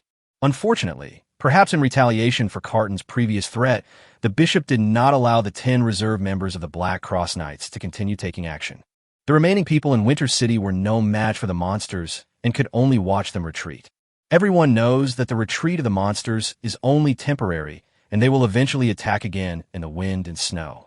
As the night progressed, the temperature outside began to drop as the snow and wind came. At this point, even the flint pots would not allow the city guards to continue their outdoor activities. Now, without wearing flint, only 3 great knights can barely move in the wind and snow. Warcraft is completely different. They all have resistance to extreme cold. As long as they are above level 3, they can move in the wind and snow. Faced with hundreds of level 3 and level 4 monsters, the 3 great knights seemed powerless. Carton had to ask people to prepare flint for all the knights above level 3 in Winter City. It was then that Carton realized that he didn't have enough flint. In the previous battle, the flint pot consumed most of his flints, and now he had less than 10 flints in his hand. After thinking about it, Carton decisively ordered the city guards to retrieve the flints that were originally placed in the city. After Wood learned about this, he looked for Carton many times, hoping that Carton would withdraw the order. In today's Winter City, there is no city guards to clear the snow, and a large amount of snow has already accumulated. Because of today's battle, the people have wasted a precious opportunity to clear the snow. It can be said that the current residents of Winter City rely on flint to survive. Once Cotton takes back the flint, Winter City will inevitably turn into a hell. In response to what was said, Cotton gave the same answer. If we don't clear the snow, at most a few more residents will die, but we can't stop the beast tide, and everyone in the city will die. In the end, Cotton recovered all the flints. As the flint was taken away, the temperature in the entire Winter City dropped sharply, followed by snow that accumulated rapidly. Almost every night, one could hear houses in the city being crushed by the snow, and the number of people who froze to death silently was countless. It can be predicted that the next 2 or 3 months will be the darkest time for Winter City. Time flies, and 2.5 months have passed. The Ninth God's Love Day is coming. In the valley, Leaf Fan and others came out to clear the snow, as usual. As for the ice wall, when it reached 50 meters high and 4 meters wide, they stopped pouring the ice wall. After all, there was no point in continuing. Without the threat of monsters and nothing to do indoors, everyone in the valley lived an extremely boring life every day. To this end, Leaf Fan has already brought out games such as Go Bang, Landlord, Mahjong, etc. At the beginning, it naturally attracted everyone's curiosity. Ghoulie and others were so obsessed with the game that even Anna and Ing felt uncomfortable if they didn't play Mahjong twice a day. But after more than a month, when everyone had been playing these games for more than a month, they got tired of it. Who wouldn't get bored? Playing day and night, except for eating and sleeping, all the time is spent on these games. Eventually, you will inevitably get bored. Today, every day of God's love is their salvation. On this day, they would wake up early in the morning, waiting for the moment when the wind and snow would stop, and they would be eager to go out for a walk. Clearing the snow would make them smile. As for those guys who are not strong enough, every time God's Love Day comes, they just stare blankly at the people outside the window. Looking at the dull eyes of these guys in the room, Leaf Fan felt that they were a little neurotic. But Leaf Fan had no choice but to hope that winter would pass quickly. It only took Leaf Fan and his team half a day to completely clear the snow around the house. It feels like there's a lot less snow this time. Dina happily fiddled with the few remaining piles of snow, and after a while she made some cute little snowmen. Naturally, it was Leaf Fan who taught her how to make a snowman. Dina was unexpectedly talented in this area, and she made a snowman of herself and Anna in no time. Leaf Fan saw it, and found it so lifelike that he couldn't help but praise Dina's dexterous hands. Dina chuckled, and then made snowmen of Leaf Fan, Xiaoqing, and Xiao Bai, and then Dozina, Alicia, Huiyu, and others. By the time night fell, more than a dozen lifelike snowmen had been neatly arranged outside the house, each with a big smile on his face. Dina returned to the house reluctantly, looking back at the snowmen every few steps. She knew that once the snowstorm came, these snowmen would be completely buried, and even if she dug up the snow, she would not be able to find them. Seeing Dina's melancholy look, Leaf Fan specially asked Huiyu to prepare a sumptuous dinner. With delicious food and a lively girl like Xiaoqing by her side, Dina's depression is simply no match for her. After the group of people enjoyed their dinner happily, they went back to their houses to rest. The same is true for Leaf Fan. He has been in the other world for half a year without realizing it. He has completely gotten used to living without computers and mobile phones, and now he has adopted a healthy lifestyle of going to bed early and getting up early. Leaf Fan's eyelids began to droop as he felt sleepy. What surprised him was that for some reason, the air was a little hot and stuffy today, so he had to take off his stockings before he could finally fall asleep peacefully. The next day, Leaf Fan was awakened by the heat. He touched his clothes that were soaked with sweat, and his dizzy head still couldn't figure out what was going on. At this moment, a huge scream instantly woke him up. Leaf Fan, as usual, thought that another monster had broken into the valley, so he quickly got up and ran towards the source of the sound. It was not until he got closer to the source of the sound that Leaf Fan discovered that the source of the sound was in front of the gate. At this time, a large group of people had gathered in front of the gate, and all of them were sticking to the windows, looking outside in disbelief. What happened? Leaf Fan asked the crowd. It wasn't long before someone pointed out the window with a trembling hand and said, "It's not snowing today." "It's not snowing?" Leaf Fan was puzzled. Didn't God's Love Day just pass yesterday? Why didn't it snow today? The next moment, Leaf Fan's drowsy mind seemed to finally wake up. He said incredulously, "Winter is over?" As he said this, Leaf Fan still couldn't believe it. He quickly squeezed the window and looked out. Although the sky outside the window was still a little gloomy, the whole world was very calm, without the usual strong winds and heavy snow. And on the ground outside the window, a dozen lifelike snowmen were still smiling like they did yesterday. The wind and snow really stopped, and the winter of the year of God's punishment really ended. Chapter 128 Favorability Improved. Winter is over. Is winter really over? Great, we survived. I really survived the winter of the year of God's punishment in the Sin Forest. I can't believe it. This is a miracle. It is the great God who is blessing us. Nonsense. It's clearly the work of Master Li Fan and his men. No matter what we survive, it's great. It's really great. When everyone was finally convinced that winter was over, their reaction was more intense than Li Fan had expected. Everyone present except Li Fan started crying. Even the other people who heard the news and rushed over were the same. All of them were in tears. Li Fan looked at Dina and others who were also shedding tears, and for a moment he felt how out of place he was. At this moment, Li Fan's expression suddenly changed. He heard system prompt sounds and a lot of system prompt sounds. Ding! Congratulations to the host. The orc Qingmu's favorability towards you has reached 1 star. You can gain 1 bond point by interacting with him every day. Ding! Congratulations to the host. The orc White Flag's favorability towards you has reached 1 star. You can gain 1 bond value by interacting with him every day. Ding! Congratulations to the host. The dwarf Big Eye's favorability towards you has reached 1 star. In an instant, the system showed that a total of 38 dwarves and 115 orcs had a favorability level of 1 star towards him at this moment. Li Fan calculated and added those whose favorability had reached 1 star before, and found that all the dwarves and orcs had a favorability of more than 1 star towards him. Nowadays, he can gain a full 261 points of bond value, just through daily interaction. Unfortunately, no one's favorability was raised to 2 stars, and the 6 guys whose favorability was originally 2 stars did not rise to 3 stars. Obviously, the higher the favorability star level, the more difficult it is to improve. The only thing that puzzled Li Fan was why both the dwarves and the orcs increased their favorability at this moment. Li Fan looked at the dwarves and orcs in front of him with confusion. It was not until he saw the tears on their faces that he slowly understood the reasons. These dwarves and orcs in front of them have been feeling tense since the winter of the year of God's punishment began. This tense feeling has continued from the first day of winter to today without a moment's rest. The reason is simple.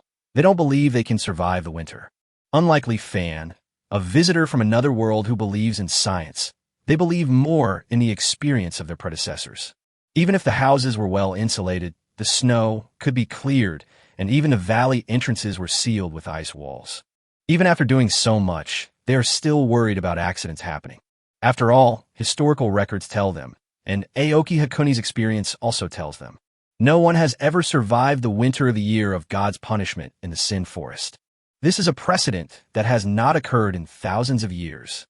It was not until today, when winter finally ended, that they believed that they had actually survived. So it was not until this moment that their emotions were completely vented. Now Li Fan can see a look of gratitude in each of their eyes. Not only the dwarves and orcs, but almost the same among the humans. After the snow and wind stopped, the surrounding temperature began to warm up. On that day, all warriors above level 1 were allowed to go outside. By the next day, even ordinary people could go out if they were adequately dressed. After the initial excitement, everyone fell into silence soon, because everyone realizes that there is an important issue that needs to be decided next. That is what should happen next for this mixed group of 3 ethnic groups. Thinking of this question, everyone turned their eyes to Li Fan almost at the same time. Seeing this, Li Fan scratched his head and suddenly felt a terrible headache. Due to their favorable impressions, the 3 tribes have great trust in him, which results in him having a strong say now. Therefore, the decision he makes next will greatly affect the future of the 3 tribes. Li Fan had to think carefully about it. It seemed that Li Fan was about to pull his hair out. Ing and Anna walked forward this time. Ing said nothing, but just stood beside Li Fan to make her position clear. Anna asked Li Fan, "Do you want to have a meeting?" Anna naturally learned the word meeting from Li Fan. Whenever there was a need for everyone to decide something together, Li Fan would call for a meeting. Anna felt that now was a perfect time for a meeting. Li Fan nodded and said, "Call everyone here this time." Everyone gathered together on the flat ground outside the house. They seemed to know that the next thing to be decided was related to their own race, and instinctively divided into three camps. First came the dwarves, led by Gully, Dozina, Big Eyes and Big Ears, a total of 72 people. Then came the orcs, led by Qingmu, Baichi, Anna, Dina, and Taitu, a total of 134 people. Next is the human race. Strictly speaking, the human race has no leader, but Alicia and Huayu have a stronger presence, so they're the leaders, with a total of 70 people. Finally, there are two outliers, Li Fan and Ing. Ing feels a little different, because he is a dark elf. As for Li Fan, it was entirely due to his own reasons. Although he was also a human, he had deeper feelings with the dwarves and orcs, and was not very familiar with the human race. This makes it difficult to classify him as a human. However, because of this, Li Fan will be more fair when dealing with the affairs of the three tribes, and the three tribes will be convinced of most of Li Fan's decisions. That's why the current situation has come about, with Li Fan taking the lead in deciding the future of the three tribes. As everyone knows, the winter of the year of God's punishment is finally over, and we have successfully survived. Li Fan said and glanced at everyone. The excitement on their faces was still clearly visible. Thank you, Master. Without the young Master, we would have been frozen to death in the winter. Mu, Master, I won't be your personal bodyguard. Ah, it hurts, Mu. Stop hitting me. I won't be your bodyguard anymore. I won't be your bodyguard anymore. Li Fan didn't come here to listen to compliments. And why were there some strange words mixed in? Li Fan waved his hand to interrupt everyone and said directly to the point, "Next, we should decide our future. Where are we going after that?" This statement caused everyone to fall silent. Yeah, where are they going after that? The dwarves returned to the outside of the mines and continued to be their sinner dwarves, continuing to live a life of forging equipment in exchange for low-quality beer every day. The orcs returned to the grasslands and continued their weak life of hiding from place to place, being wary of slave traders and worrying about supplies such as salt. The most desperate are the human race. They're all slaves with slave symbols printed on their bodies. They're also a group of ordinary people without any power. Apart from the human gathering places, they have no other way to survive in the forest of sin. But if you stay in the human gathering place, the only outcome is to continue to become a lowly slave who can have the power of life and death at the hands of slave traders. Are these human beings going to continue living as slaves? Chapter 129, Territory and Leader. The humans had nowhere to go, the orcs didn't know where to go, and the dwarves didn't want to go back. The people of the three tribes were all struggling, recalling the difficult life in the past. At this moment, they even felt reluctant to let go of those winter days. In addition, after 4.5 months of getting along, the three races have developed feelings for each other. They looked at each other, thinking that after they separated, they might never see each other again in their lives. Most of them showed reluctance in their eyes. Li Fan knew that now was the time for him to speak. He actually had an idea, or should I say an ambition, in mind a long time ago. It's just that I haven't brought it up before. Now might be the chance to say it. Listen to me, Li Fan couldn't help but said loudly. Everyone knows what their lives were like before. Now, there is actually an opportunity to make changes. For example, we occupy this valley, and the three races live together in this valley.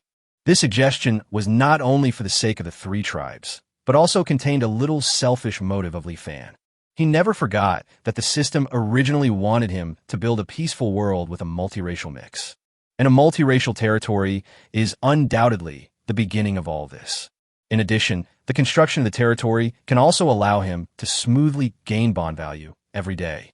If the three tribes were separated, he couldn't run back and forth among the three tribes every day, right? Li Fan's words made everyone present hesitate. This suggestion was not bad for them. If they could gather together and occupy the valley, with the leadership of Li Fan and the protection of several strong men, their lives would be countless times better than before. But the question is, this valley was originally a gathering place for humans. Can it be easily occupied? Li Fan had already considered this question from everyone. He told everyone the information he knew. Unlike the dwarven mining settlement, the human settlement was not built by the human empire. It was temporarily established by a group of profit-seeking people in order to do some illicit business. As time went by, this was the beginning of a sinful town.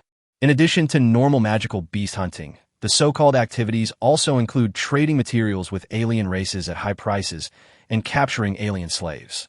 It is certain that Sin Town has no overt relationship with the major forces in the human empire, and it does not have much value. Therefore, even if we occupy it, it will not attract attacks from the human empire. At most, we will be harassed by some people in private. Besides that, there is no need to worry about the original residents of Sin Town. Howard was able to do whatever he wanted in Sin Town with his few men. Now, our strength is definitely several times stronger than Howard back then. Moreover, we don't have to be enemies with humans. In the future, we can even open the Sin Town to those who have no ill intentions. In this way, we can trade materials and ensure our survival. After Li Fan's explanation, everyone gradually realized it. Yes, their current mixed group of 3 tribes is very strong. As long as the human empire does not send a large number of soldiers to attack them, they can even be regarded as the strongest force in the Sin Forest. There is nothing to be afraid of.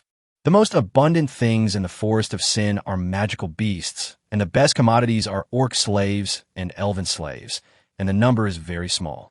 The value of them is not enough to attract the attention of the nobles. Thinking of this, everyone felt that occupying the current valley was not that difficult. Seeing that there was no hesitation in everyone's eyes, Li Fan continued. Since there are no other questions, let's start the vote. Everyone has the right to 1 vote. If we get more than half of the votes, we will stay and occupy this valley. Following Li Fan's words, everyone took action. Those who raised their hands agree to stay, and those who don't raise their hands disagree. Alicia and others then began to count the number of people. Not long after, Alicia handed the statistical results to Li Fan. Li Fan took a look and then spoke loudly. There were 198 votes in favor of staying, and 74 votes in total for those who abstained from voting and those who disagreed. At this point, Li Fan looked around the room and said again, "The majority of people agree, so we will continue to live in this valley. Those who cannot accept it can choose to leave on their own." In the end, no one chose to leave. Firstly, they knew that anyone who left alone would not be able to survive in the Forest of Sin. Secondly, once I leave, I won't be able to eat the delicious meals prepared by Huayu anymore. Afterwards, Li Fan found out that the biggest reason why most of the dwarves and orcs finally agreed was because they were reluctant to give up the delicious food made by Huayu. This result made Li Fan depressed for a long time. He was originally complacent, thinking that it was his domineering aura and personal charm like that of an anime protagonist that made the dwarves and orcs stay. But the result is that his personal charm is not as good as some food. How can he not be depressed? After deciding to stay, the first thing everyone did was to choose a leader. Unlike the previous time, when they just wanted to survive the winter, this time they were going to live a long life, so naturally they had to elect a lord to take charge. We can't ask everyone to discuss every little thing together. Or maybe everyone just takes care of their own clan affairs. What's the point of getting together like this? As expected, Li Fan was elected as the leader. Firstly, it is the recognition of what Li Fan has done so far. Everyone has not forgotten how many useful suggestions Li Fan has given during this winter. Secondly, although Li Fan is a human, he does not favor other humans. In this regard, Anna does not dare to say that she will not favor the orcs. Taking both points into consideration, less than half of the people chose Li Fan as their leader, but he was the majority. However, in addition to Li Fan, the leader, the group also set up many deputy leaders, namely Anna and Aoki from the orc tribe, Gully and Dozina of the dwarf tribe, Alicia and Huayu of the human race. These 6 served as deputy leaders. It can be considered a restriction on Li Fan. Li Fan had no objection to this. To be honest, if it weren't for the system, he actually had no interest in being a leader. He was only in charge temporarily now, and he would probably run away if he had the chance in the future. What Li Fan didn't expect was that just as he became the leader of this mixed group of 3 tribes, the system's prompt sounded. Ding! Congratulations to the host for obtaining the territory and the lord position. The system upgrade conditions are met. Do you want to start upgrading the system? Chapter 1, 30 Volcano Ants. After all this time, the condition for upgrading the system is to establish a territory and become a lord. Li Fan looked at the system prompt and was about to choose to upgrade the system, but a row of small words at the back suddenly made him stop. Ding! This upgrade will consume 10,000 bond points and take 24 hours, during which time you'll not be able to use system functions. 10,000 bond points? Don't go too far, dog system. Li Fan was about to explode. Although there was always a price to pay for upgrading this system, 10,000 bond points was too much. Where did he get 10,000 bond points? Thinking about this, Li Fan glanced at his system panel. Host, Li Fan. Realm, level 3 warrior.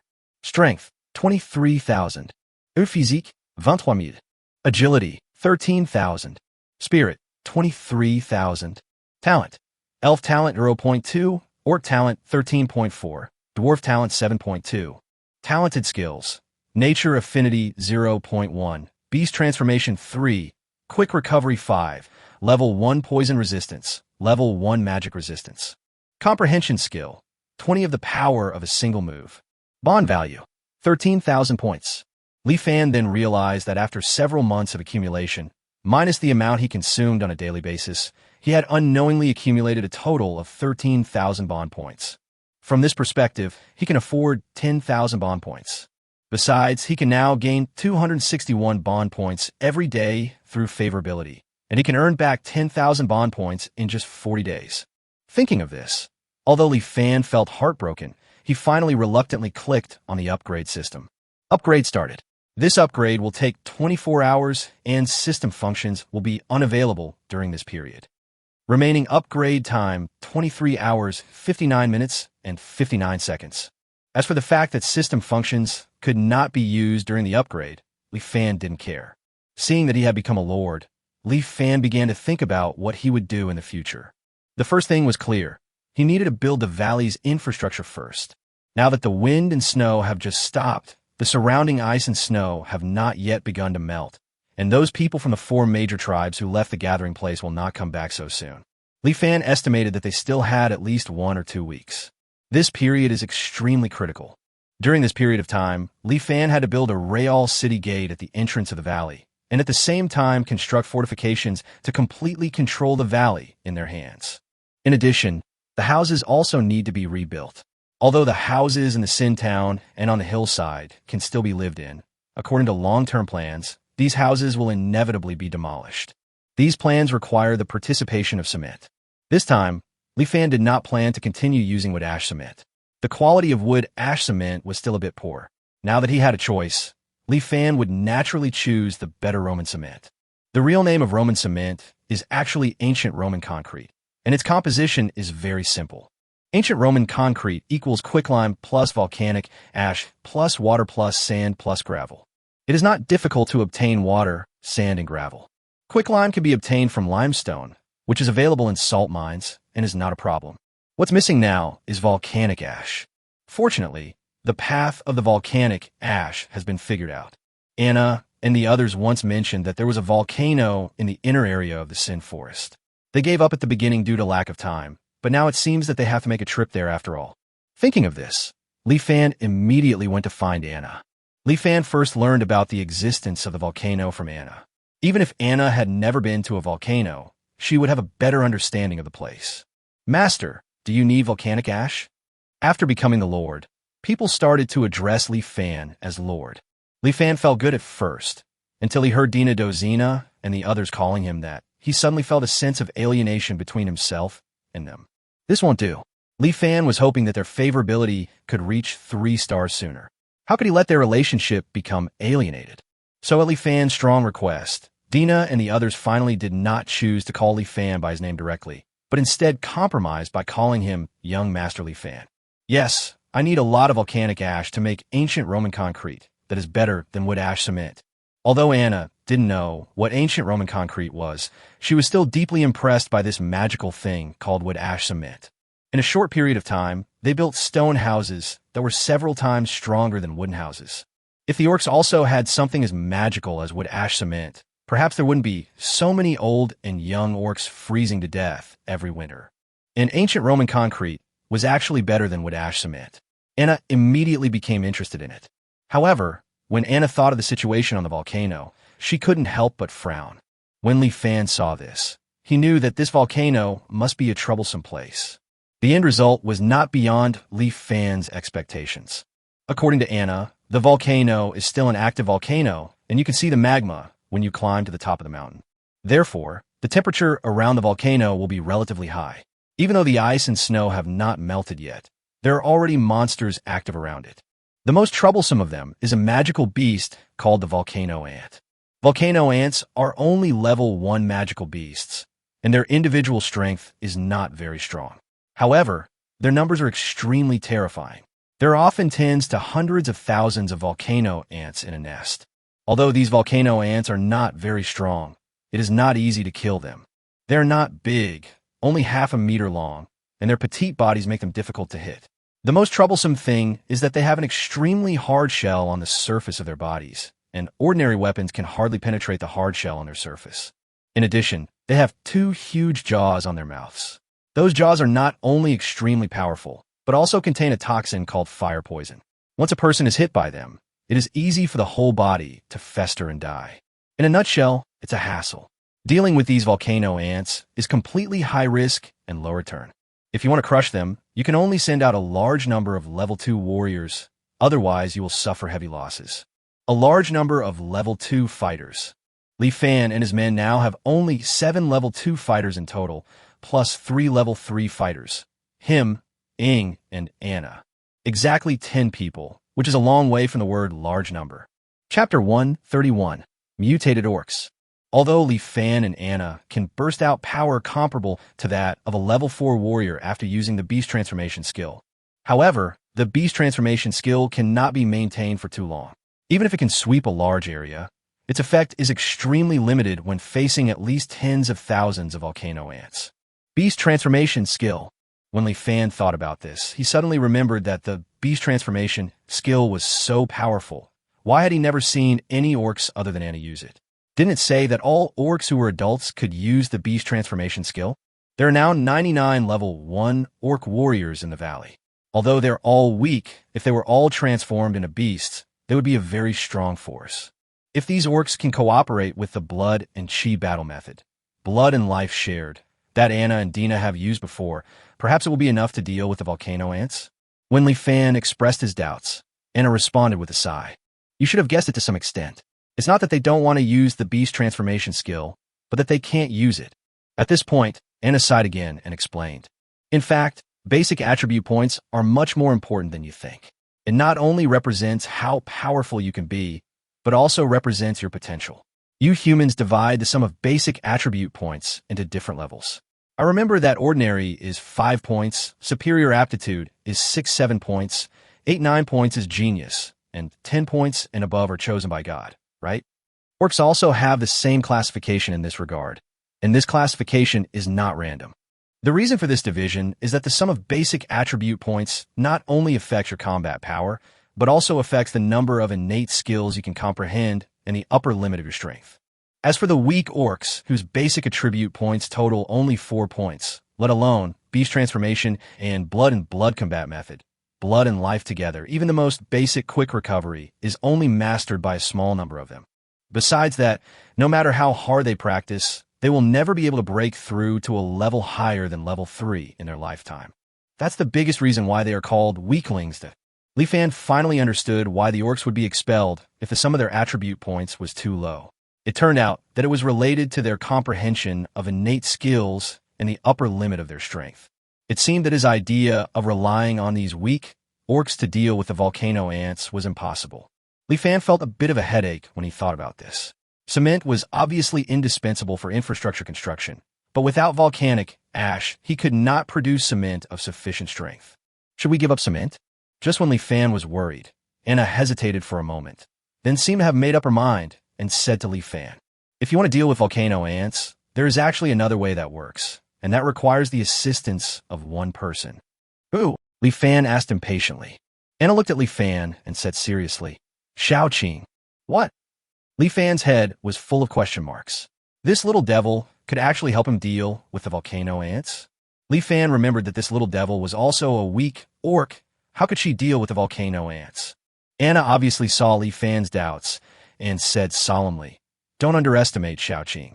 The reason why I had to gather these weak orcs was largely for Xiaoqing and the others. Then Anna told a secret. Xiaoqing is indeed a weak orc, but the sum of her basic attributes is not 4 points, but 8 points, which is only slightly worse than mine and Dina. When testing the attributes, the young Xiaoqing's 4 basic attributes were indeed only 1 point, so she was considered a weakling. The orcs expelled the Orc Empire, and Xingmu followed Xiaoqing to the Sin Forest for this reason.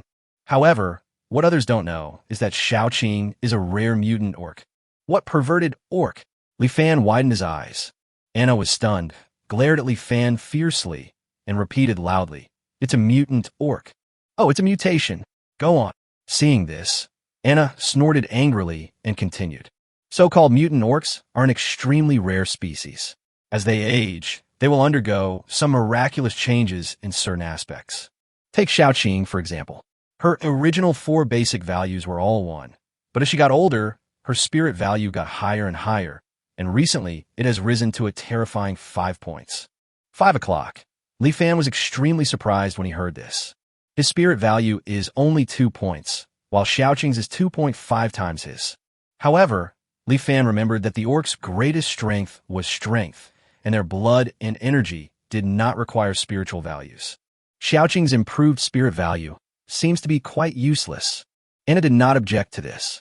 If it were other orcs, having extremely high spirit values would be useless, but Xiaoqing is a mutant orc. In addition to her spirit value, she has other mutations, which is the poison that the snake people are best at. The toxins secreted by Xiaoqing have also changed. We call the toxins secreted by Xiaoqing mental toxins because they specifically target mental power. This mental toxin will become stronger as Xiaoqing's mental value and level increase. Xiaoqing's spiritual power is now as high as 5 points. It can be said that at the same level, except for some of the elves' chosen people, no one can resist Xiaoqing's poison. Even if the level of people is higher than Xiaoqing, if the spiritual value is not high, they will be greatly affected after being poisoned. Li Fan couldn't help but shudder after hearing this. He recalled that Xiaoqing wanted to give him a snake kiss several times, but fortunately he stopped her every time. If he had taken advantage of his higher level than Xiaoqing and ignored Xiaoqing's poison, he would probably have been defeated. What a sinister little girl. It seems like she'll have to find another opportunity next time to let his right hand in her, but have a good communication. Li Fan thought angrily. Then he reacted and realized the key point of the matter. He hurriedly asked Anna. In other words, with the toxins secreted by Xiaoqing, we can deal with those volcano ants. Anna nodded, then shook her head. The volcano ants are only level 1 monsters, and their intelligence is not high. Obviously, their spirit value is very low. Xiaoqing's toxins can naturally deal with them, and the effect will be very good. But Xiaoqing is only level 1. The toxins she secretes can deal with dozens or hundreds of volcano ants, but if it's tens of thousands, Li Fan understood. Xiaoqing's level was too low now, and the toxicity of the toxin she secreted was too low. She could only deal with a small number of volcano ants. Facing tens of thousands of volcano ants, even if Li Fan squeezed her dry, she would not be able to deal with so many volcano ants. However, there is obviously a way to solve this problem, which is to use magic cores to help Xiaoqing upgrade his level. And it just so happened that Li Fan had asked Ying to help purify a lot of magic cores in the winter. These magic cores were even enough to allow Xiaoqing to upgrade to level 3. Li Fan immediately found Xiaoqing and stuffed a large pile of purified magic cores into her arms. Looking at Xiaoqing, who was standing there in a daze, with a look of confusion on her face, Li Fan had only one sentence to say. Suck it hard for me. Chapter 1, 32 Mental Toxins. Xiaoqing looked at Li Fan's fierce look and couldn't help swinging her snake tail and retreating a distance. Then she said fearfully, "Bad guy, you don't want to be like this. I am scared. I don't believe you." Li Fan would never believe that this devilish girl would be scared so easily. But business was important now, and he had no time to play around with this girl. Li Fan hurriedly said to Xiaoqing, "Stop talking nonsense. Quickly absorb these magic cores for me and advance to level 2 as soon as possible." Xiaoqing was a little unwilling to see that she had not deceived Li Fan, but when she heard that Li Fan asked her to advance quickly, she seemed to understand Li Fan's purpose this time. Xiaoqing's gem-like eyes turned, revealing a cunning look. "Bad guy, you must have heard about how powerful I am from Sister Anna. Huh, I'll let you bully me before, now unless you beg me otherwise." "What else?" Li Fan said as he raised his huge palm and slowly walked toward Xiaoqing. Xiaoqing was stunned, and she touched her but unconsciously. She swallowed her saliva and said fearfully, "Don't come over here. What are you doing? I tell you, if you come over here again, I will call me Grandpa." "Haha, only at this time would you call Aoki Grandpa? Don't worry, I've already checked before coming here. Aoki is clearing the ice wall at the valley entrance with others. He is busy, so just give up," Li Fan said, grinning to reveal his big white teeth. Xiaoqing looked at Li Fan in disbelief. This bad guy was well prepared for today. But she, Xiaoqing, would not give in easily. You want me to help you, do? At least give you some benefits? Yes, if there is no benefit, it is surrender. But if there is benefit, it is not surrender. This request was not excessive, so Li Fan thought about it and nodded in agreement. Li Fan originally thought that Xiaoqing just wanted some delicious food like cake. But what Li Fan didn't expect was that what she wanted was instant noodles. Li Fan had only given instant noodles to Ying once, and that was when the girl discovered the instant noodle bucket he had left behind. At that time, Li Fan was reluctant to use his precious bond points to exchange instant noodles for this girl. But he didn't expect that this girl has remembered it until now.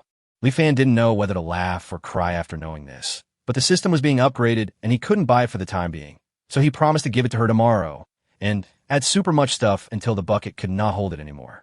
Seeing Xiaoqing's eyes shining with anticipation, Li Fan was worried that he would not raise a ramen girl. The benefits had been promised, and it's time to work. Xiaoqing began to absorb the magic cores, but the speed was not fast. It was not until the second day that she finally completed the promotion after consuming 10 second-level magic cores.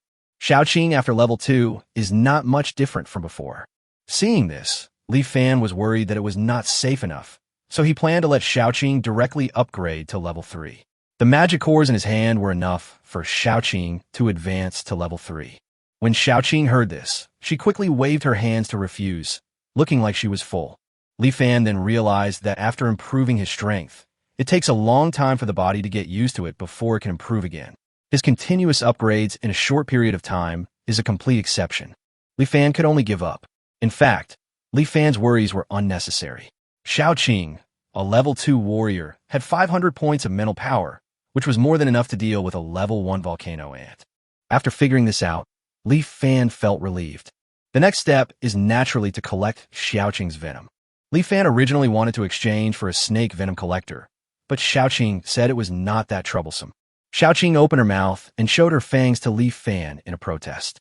Then Li Fan saw transparent venom dripping out of her hollow fangs. The venom fell into the glass test tube that Li Fan had prepared in advance. After a while, the glass test tube was half filled. At this time, Xiaoqing stopped. Li Fan was stunned. Just when he was about to shout at Xiaoqing not to stop, he saw Xiaoqing's pale face. It seems that this is the maximum amount of venom Xiaoqing can secrete at one time. Li Fan did not ask for more venom. He picked up the test tube and could not help but touch Xiaoqing's head. Girl, if we can successfully get the volcanic ash back this time, I will make you a bunch of delicious food. Humph, who cares? The little girl said proudly, but her tail couldn't help but swing, making Li Fan wonder whether the thing in front of him was a snake or a dog. After getting the venom, Li Fan naturally wanted to test the effect of the venom, and the targets were the group of little unicorn cubs. These guys have been eating for a whole winter and have become fat and white, but they haven't put in any effort at all. Now is a good time to test the effectiveness of these venoms. Of course, Li Fan had already asked Xiaoqing in advance that her venom could hardly kill the enemy. Its greatest effect was to paralyze the enemy's mental power, which would recover after a certain period of time. In this case, Li Fan has nothing to worry about. The next moment, 30 little wolf cubs fell to the ground. All of them opened their mouths, stuck out their tongues, and water dripped from their mouths unconsciously. At this time, the little wolf cubs opened their eyes wide with expressions of fear, but could not make any sound or move. It was obvious that they were conscious and even had physical sensations, but they just couldn't move. After experiments, Li Fan gradually understood. Spirit is the soul. When a person's spirit is paralyzed, even if his body is completely normal and his consciousness is clear, his body cannot move at all. This is much more powerful than anesthesia, but this mental toxin is not suitable for surgery because the poisoned person can still feel. Instead, it is very suitable for torturing the enemy. What's even more powerful about Xiaoqing's mental poison is that the enemy doesn't need to swallow or inhale the toxin. As long as any part of the body comes into contact with the toxin, the opponent's mind will be paralyzed. When Li Fan thought of this, he already knew how to use these mental toxins to deal with the volcano ants. Seeing that the means to deal with the volcano ants were already available, Li Fan did not rush to set off, but waited for the system to complete the upgrade. This time, he needs to go to the volcano together. After all, he is now the high-end combat force of the entire group, and his presence is indispensable for this kind of outdoor mission. However, This mission cannot be completed in a day or two. During this period, Li Fan naturally cannot let everyone in the valley be idle. After all, time is precious.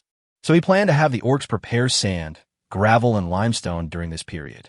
The humans immediately burned the limestone prepared by the orcs into lime. The dwarves were preparing to refine steel bars. The methods of burning lime and steel making require the system to redeem them, so Li Fan can only wait until the system is upgraded before setting off. Furthermore, he also wanted to see what functions the system would have after the upgrade. Perhaps there were some functions that he could use now. Chapter 133, Lord System 1. Ding, the system upgrade was successful, and the bond system was officially upgraded to the Lord System. The purpose of the Lord System is to build a world where multiple races can coexist peacefully. Please work hard to create a strong and peaceful territory. Ding, the territory system officially opens the human race bond. Ding, congratulations to the host for obtaining 1 point of bond value from Alicia of the human race.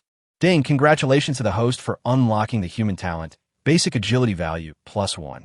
Ding, Alicia's favorability towards you has reached 1 star. You can gain 1 bond point by interacting with her every day. Ding, congratulations to the host for obtaining 1 bond point from the human Huayu. Huayu's favorability towards you has reached 1 star. You can obtain 1 bond point by interacting with him every day. Ding, a new one-click sign-in function has been added. As long as the host signs in every day, he can obtain the interactive bond value of all the people with a favorability of 1 star or above. Ding, the system mall has been updated and a new territory mall has been added. The host can exchange various items in the territory mall to develop the territory and strengthen the territory. With a series of sounds, the system was finally upgraded. The name of the system was also changed from the original bond system to the Lord System, and the human bond was also opened up. Li Fan couldn't wait to open the system panel. Host, Li Fan. System, Level 1 Lord System. Realm, Level 3 Warrior. Strength, 23,000. Physique, 23,000. Agility, 23,000. Spirit, 23,000. Talent, Elf Talent 0.2, Orc Talent 13.4, Dwarf Talent 7.2, Human Talent 5.6. Talented Skills, Nature Affinity 0.1, Beast Transformation 3, Rapid Recovery 5, Level 1 Poison Resistance, Level 1 Magic Resistance, Level 2 Reproduction. Comprehension Skill, 20 of the power of a single move. Bond value, 3,000 points. First, there's a new column about the system on the panel, which now displays the Level 1 Lord System. Li Fan muttered doubtfully. Level 1 Lord System? Could it be upgraded to Level 2 Lord System in the future? At this moment, a voice suddenly sounded. Ding, the host's guess is correct. After the conditions are met, the Level 1 Lord System can be upgraded to the Level 2 Lord System, and more permissions will be opened at that time. The sudden sound startled Li Fan. The next moment, he jumped up in fright, with a look of confusion on his face. It's no wonder that he made such a fuss.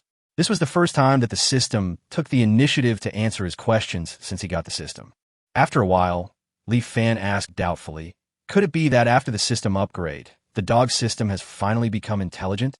Faced with Li Fan's question, the system did not respond at all. Li Fan hesitated for a moment and asked again, why is it that there are 70 human races in the territory, but I only got 5.6 of the human race's talent points in the end? Ding, only people who have developed friendship with you will provide you with racial talents. This is very obvious. Among the 70 human beings, only 56 developed friendship with him. As for the remaining 14, Li Fan looked at the system prompts and found that those who had no friendship with him were all familiar names. Li Fan thought about it and roughly knew what was going on. Not all people are hardworking and kind, especially those who have been slaves. Among the 70 human slaves, some were once nobles and descendants of nobles. They either made a big mistake or their family went bankrupt, so they became slaves. What these people like most is to be lazy and cunning. When they were trying to survive the winter of the year of God's punishment, almost everyone was working desperately, but only these people found ways to be lazy and not work. For this reason, Li Fan once taught the other party a lesson. Although the other party became much more obedient later, from then on, these guys seem to have held a grudge against him, Li Fan. Moreover, these people were among those who did not agree with the 3 tribes occupying the valley together, and those who did not agree with Li Fan becoming the Lord. There are termites everywhere, and Li Fan doesn't care. However, He will definitely pay more attention to these people in the future to avoid being stabbed in the back, and when necessary, he will not show mercy to these people. Thinking of this, Li Fan turned his attention back to the system. It can answer some questions, but not others. It seems that although the system is intelligent, it is not completely intelligent. It can only simply answer questions that are necessary to answer. Li Fan roughly understood the changes in the current system, and then continued to look down at the system panel. The next moment, Li Fan's expression suddenly changed, and he was so angry that he almost jumped up on the spot to greet his mother, whose existence the system didn't know whether existed or not. Just because the human race's talent was activated, he gained an additional skill to his innate skills, reproduction. And it is level 2 reproduction, which means that when a human talent reaches 5, the talent skill that is drawn is reproduction. Li Fan's eyes widened, and he cursed, "Damn system, it's fine if you can just draw the reproduction, but you gave me a level 2, what? Do you want me to have 7 sex a night?" Li Fan was so angry that smoke came out of his nostrils, and he gritted his teeth and almost broke his own white teeth on the spot. It took a long time for Li Fan to recover. He glanced at the system panel again. The only thing that made him happy now was that his basic agility value increased by 1 point. Now, the sum of basic attribute points was 8 points. He officially entered the ranks of geniuses. Seeing that there was nothing interesting on the system panel, Li Fan suddenly said, "System, sign in." Ding, sign in successful. Congratulations to the host for obtaining 317 bond points. The sign-in function of the system helped Li Fan solve a big problem. To be honest, in order to gain the bond value given by favorability every day, he always tried to strike up a conversation with everyone. This went on day after day, and inevitably made a group of people feel puzzled by Li Fan's strange behavior. And for the sake of bond points, Li Fan had no choice but to bite the bullet and continue to strike up conversations for no reason. Now, he can finally get rid of this trouble. And with this sign-in system, even if the other party is not by his side, he can still take advantage of the other party smoothly and no longer worry about missing out on bond value. At this moment, Li Fan suddenly couldn't help rubbing his hands. After all, the next thing is the system mall, which is the focus. The current system mall is divided into 2 parts. One is the ordinary system mall, and the other is called the Lingman Mall. Li Fan first opened the system mall, and what caught his eye was the legendary fighting skills that he had been looking forward to for a long time. Legendary fighting chi skill, 5,000 bond value. The price was as expected, but unfortunately Li Fan couldn't afford it for the time being. However, for him who now earns 317 bond points every day, a few days at most would be enough to redeem it. Li Fan no longer cared about the skills and took another look at the system mall. He was somewhat disappointed to find that there were no other changes in the entire system mall except for the legendary fighting skills. It seems that the highlight is still in this territory mall. Chapter 134, Lord System 2. This Lingman Mall should give me a surprise, right? Li Fan opened the Lingman Mall while muttering to himself. The Lingman Mall is divided into 2 sections. The first section is all about crops. What caught my eye was something called magic crops. Level 1 magic crops. Crops that have been improved according to the world they are in, with a faster harvest period. Note, this crop has been magicized and cannot be planted repeatedly. After that, various kinds of magical crops are introduced. Level 1 demonic potatoes. 20 bond values per acre of seedlings. Harvest period half a month. Level 1 demonic sweet potato. 10 bond value per acre of seedlings. Harvest period 1 month. Level 1 demonic corn. 1 acre of seedlings has 10 bond points, and the harvest period is 20 days. Level 1 magic pepper. 50 bond value per acre of seedlings. Can be harvested after half a month. Can be harvested continuously for half a year. When Li Fan saw the introduction of these crops, his eyes suddenly lit up. Potatoes, sweet potatoes, corn, peppers. Which of these is not good?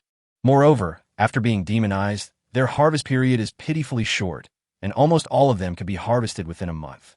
Even if the yield of these demonized crops is the same as that of ordinary crops, the final harvest is astonishing enough. In a magical continent, a world where agriculture is underdeveloped, these demonized crops can be called miracles. With them, Li Fan can afford to raise more than 20,000 people, let alone more than 200 people. The only regret is that these crops cannot be planted repeatedly. If Li Fan wants to plant them, he can only buy seedlings from the system every time he harvests. In addition to the magic seeds, the second section of the leader mall is the leader growth section. Landlord growth section. The host can purchase items in this section to help the landlords grow. What's surprising is that there are only 3 items available for purchase in this section. Kung Fu, ordinary level, 5,000 bond value. Fine level, 50,000 bond value. Legendary level, 500,000 bond value. Level 1 upgrade potion, 100 bond value.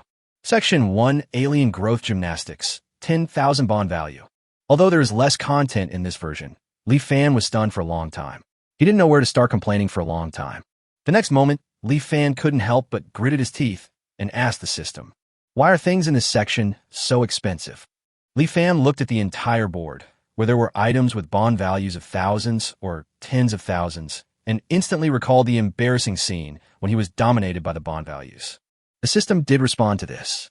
Ding! All items sold in the Territory Civilian Mall will be modified by the system to fully suit the cultivation of the Territory civilians. Then I can just pass on my own skills to the people in my territory. Why should I buy such an expensive skill in the People's Mall? Ding! The host body is not exactly the same as the natives of the Magic Continent. The skills that the host practices are modified by the system based on the host body, and others cannot learn them. Note, the reason why the host skills are cheap is that the system makes a discount to facilitate the host growth. Fuck, after all this time, it turns out that the skills I bought earlier were still at a reasonable price. No wonder his ordinary level fighting skills only require 50 bond points. Now that I think about it, this price is indeed too cheap. The 5,000 bond points in the Leader Mall might be the normal price. Li Fan continued to ask the system unwillingly, "Can I let my subjects directly learn the martial arts that already exist in this world?" If possible, Li Fan could save a lot of bond points. Ding, okay. This answer was beyond Li Fan's expectations. However, Li Fan quickly figured out what was going on. The martial arts in this world are extremely difficult to obtain. Even the ordinary fighting skills are tightly controlled by the nobles, and are only taught to those who are willing to be loyal to them for life. This is the case for ordinary level techniques, let alone premium level techniques. As for the legendary level techniques that come after, it is even a question whether they will exist or not. In this way, Li Fan will have to buy it, even if he doesn't want to in the future. Li Fan thought about it and had to ask for clarification. If I buy it once, I can let everyone learn it. If everyone had to buy this once, Li Fan would explode on the spot. Fortunately, the system's response was affirmative. Ding, correct. The host can give all suitable subjects the cultivation techniques that have been purchased once. Li Fan breathed a sigh of relief. It seemed that he would not suffer any loss by purchasing from the Lingman Mall. Li Fan no longer paid attention to the price of the skills, but looked at the level 1 upgrade potion. What's the use of level 1 upgrade potion? Ding! An ordinary person with a skill can be promoted to a level 1 warrior in a short period of time after taking the level 1 upgrade potion. Good boy, a brainless upgrade. But what good is level 1? Li Fan reacted before he could finish his words. This is just a level 1 upgrade potion, and it really doesn't have much effect. But what if it is a level 2, 3, or even 4 upgrade potion? Mass production of level 4 warriors is terrifying just to think about. However, there are currently no upgrade potions above level 1 available for purchase in the principal mall. Li Fan thought of the level 1 Lord system displayed on the system panel, and probably guessed that only as the level of the Lord system continued to increase, higher level upgrade potions would gradually be opened. At this time, Li Fan turned his attention to the last item in Lingman Mall. Section 1 Interspecies Growth Gymnastics. Li Fan looked at this thing in silence for a long time, and in the end he didn't know how to evaluate this name full of flaws. And why is this thing so expensive? It actually requires 10,000 bond points. Li Fan asked the system again, "What is the use of this Section 1 Alien Growth Gymnastics?"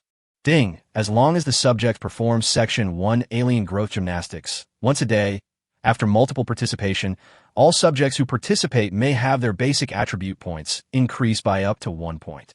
Note, this increase is only useful for subjects. Fuck, this is outrageous. Li Fan couldn't help but exclaimed. He had heard from Anna and others countless times about the importance of basic attribute points. The reason why the weak orcs are weak is because of their basic attribute points. If the weak orcs had their attribute points increased, they would be able to learn incredible skills like beast transformation and blood combat methods, sharing blood and life. When the weak orcs are no longer weak, the combat power of their group will probably increase several times in an instant. And this is only the first section of Alien Growth Gymnastics. Does it mean that Like the upgrade potion, it will have the second and third sections as the territory level increases. At this moment, Li Fan felt more and more the power of the system. Chapter 135, Heading to the Volcano. This time, the system upgrade is almost entirely for the development of the territory and the growth of the people. It seems that the system is determined to make me build a powerful territory. Li Fan actually doesn't mind this. The stronger the territory is, the more he will gain as a lord. If he could really establish an extremely powerful territory, his future life would definitely be extremely prosperous. Then we can build entertainment facilities on Earth. Isn't this better than being a worker on Earth? The only question is, can this world connect to Earth's network? But if you think about it carefully, the system can get all kinds of items on the Earth, so solving the network problem shouldn't be a big deal, right? Li Fan shook his head and put aside these thoughts that were far away from him. Now that the system has been upgraded, it is time for him to continue what he was doing before. System, help me find a way to refine steel. A slightly intelligent system can already help Li Fan do some simple things. Ding! A steel-making method suitable for the host's current environment has been found. Steel stir-frying method. The magical continent does not have the technology to forge steel. The biggest reason is that they don't need it. Because there are many special metals in this world, and among these metals, some of them are more than 10 times stronger than iron. For example, the raw material iron of the Tang Hungdao in Li Fan's hand. The mother iron, ore from which mother iron is refined, is the essence of iron ore. The hardness and toughness of mother iron are 10 times that of ordinary iron blocks. With the existence of this mother iron, naturally no one would want to use ordinary iron blocks to forge fine weapons. They only think that the material is the most important.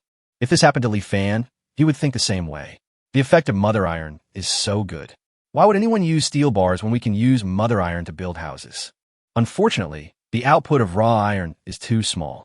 According to Dozina, one iron mine can only produce 100 kilograms of raw iron. The amount of steel bars needed to build a house was not a small number, so Li Fan had no choice but to find a way to get the steel. The steel stir-frying method selected for him by the system is a good one.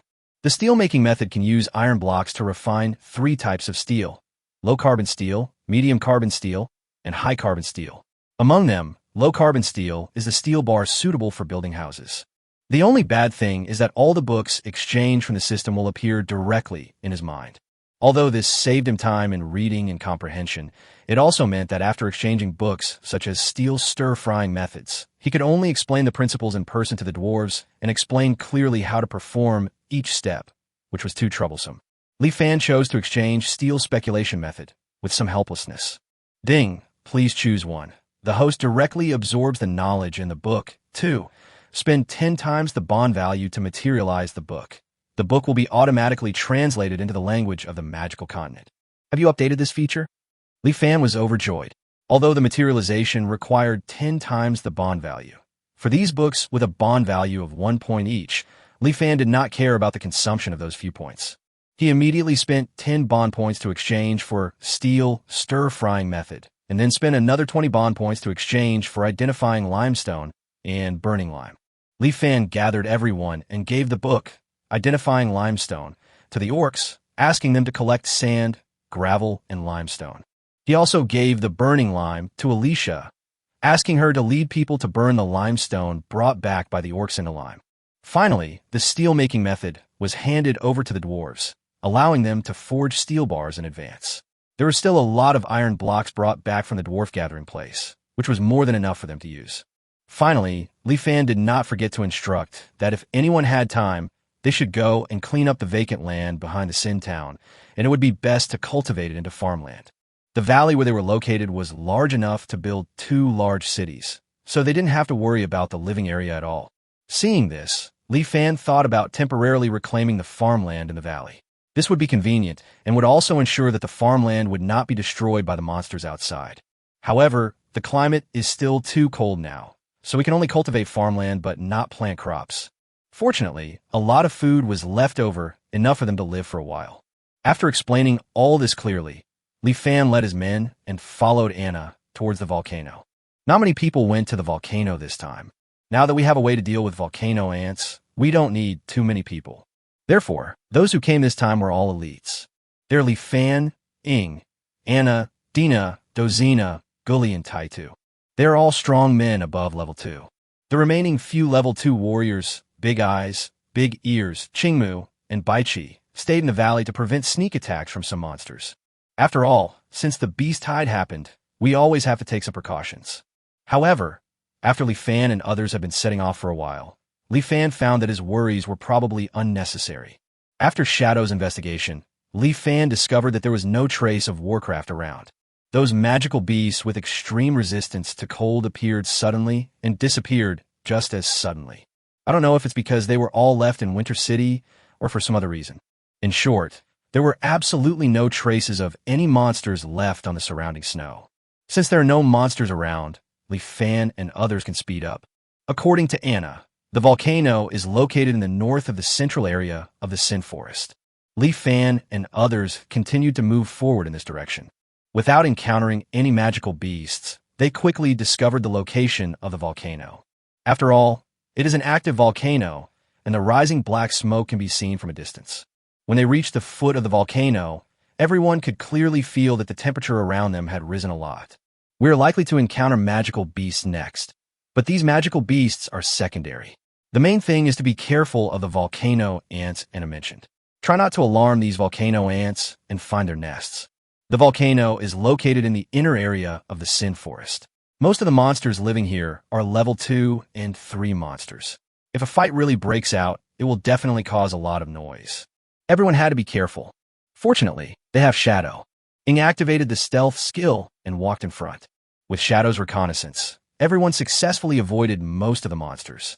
Perhaps only the dark elf Shadow, who is good at stealth, can lead everyone forward smoothly. It was not until Li Fan and others reached halfway up the mountain that Ing suddenly issued a warning. Li Fan and others walked over slowly and then saw a group of giant red ants half a meter long in front of them, volcano ants. Chapter 136, Volcanic Ash and Sulfur. The volcano ant looked similar to what Anna had described before, half a meter long, with huge jaws and a red shell. They were carrying a kind of uneven black stone in groups. That is the igneous rock after the magma solidifies, and it is also one of the foods of volcanic ants. After all, this is an active volcano, and the constantly floating black smoke contains volcanic ash and other harmful substances. Under the erosion of these substances, there is hardly any vegetation around, and naturally there are very few animals. If it weren't for the mineral magma in the diet of volcanic ants, the huge ant colony would have starved to death long ago. Having said that, if they can hunt prey, these volcano ants will definitely choose meat without hesitation. After all, stones are not as delicious as meat. This active volcano probably hasn't erupted for a long time. There isn't much volcanic ash around the foot of the mountain. It looks like we still have to go to the top of the mountain. In addition to volcanic ash, Li Fan also wanted to bring back some sulfur this time. Of course, it was to make gunpowder. To be honest, he was not very interested in making gunpowder, mainly because he found that the magical continent was a world of high martial arts. Gunpowder could have a huge impact on ordinary people. But in the world of high-level martial arts, it is not good enough.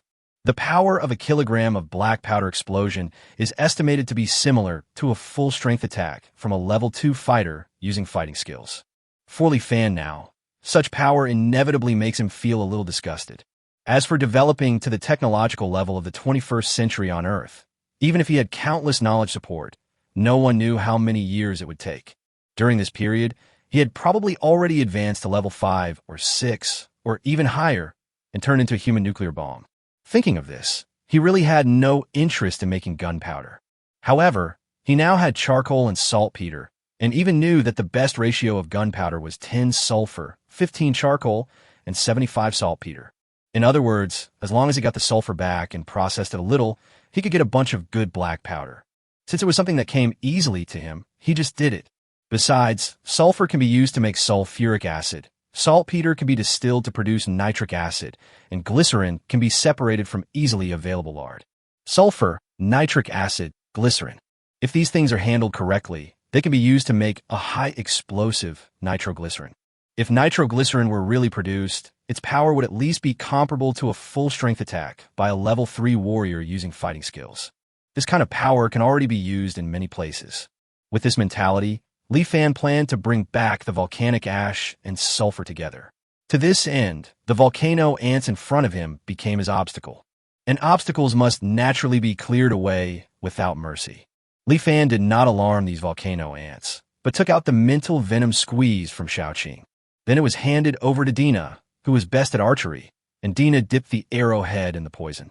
The next moment, sharp arrows flew out and hit the monsters wandering on the volcano. If these monsters were below level 2, they would fall down almost instantly.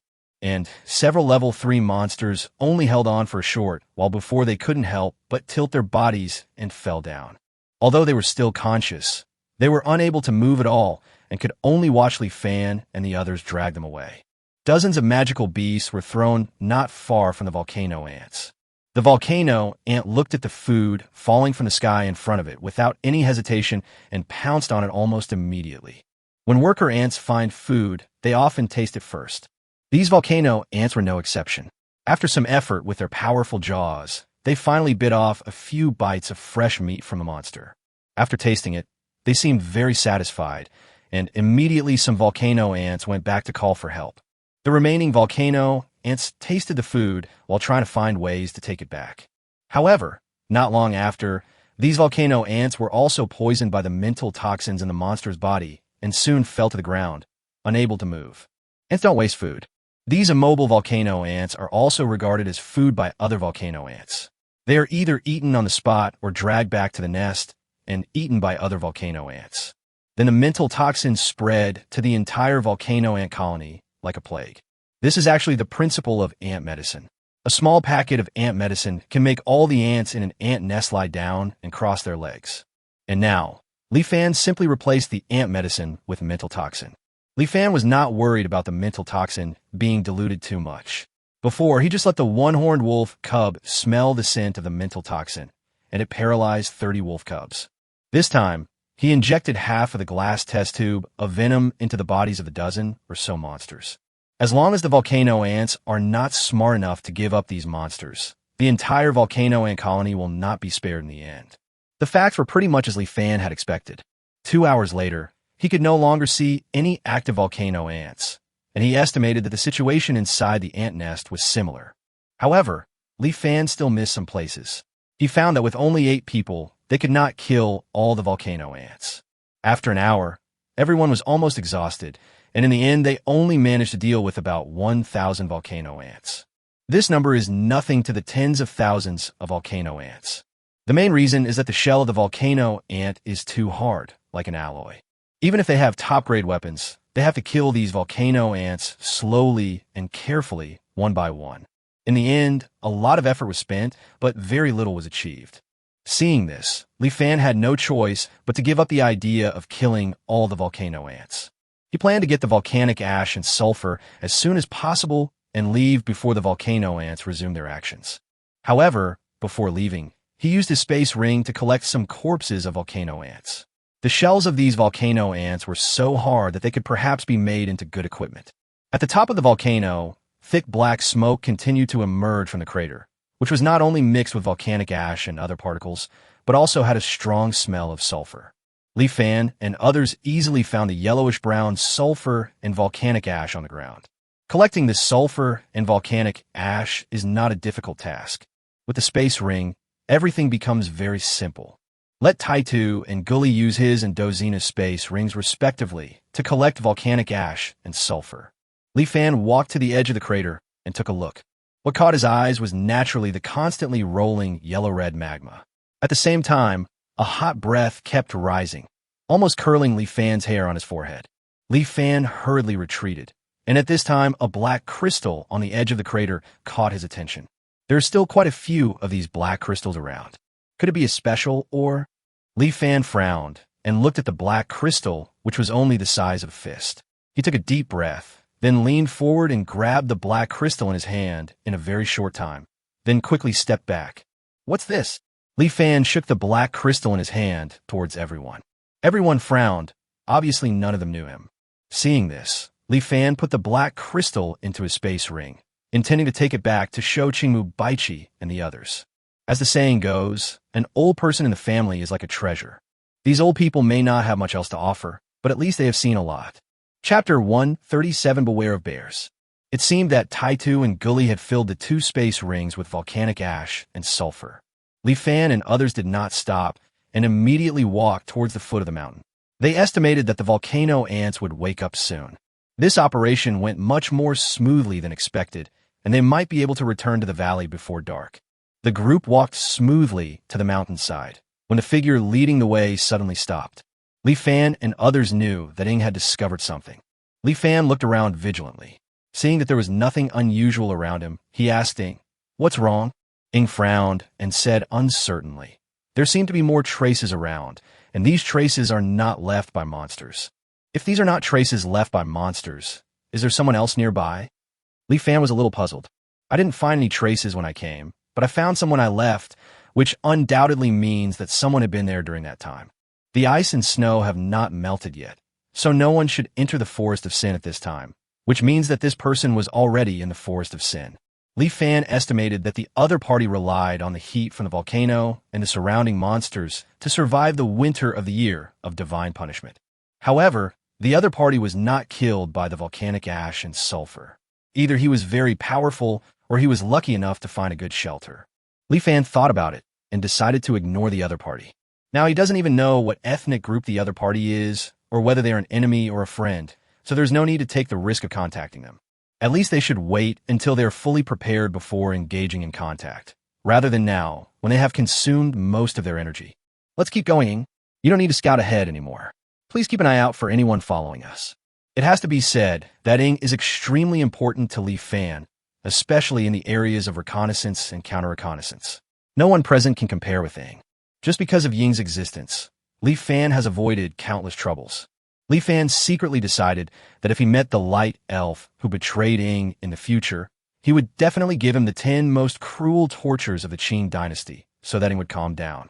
On the hillside of the volcano, a few hundred meters away from Li Fan and others, there was a big dead tree. There is a hidden tree hole on the first branch of the big dead tree. Just as Li Fan and his group were walking towards the foot of the mountain, a pair of scarlet eyes suddenly opened in the tree hole.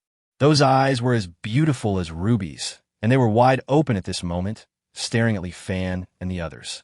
Especially when he saw Li Fan, Gu Li, and Taitu, his scarlet eyes suddenly revealed a hint of excitement.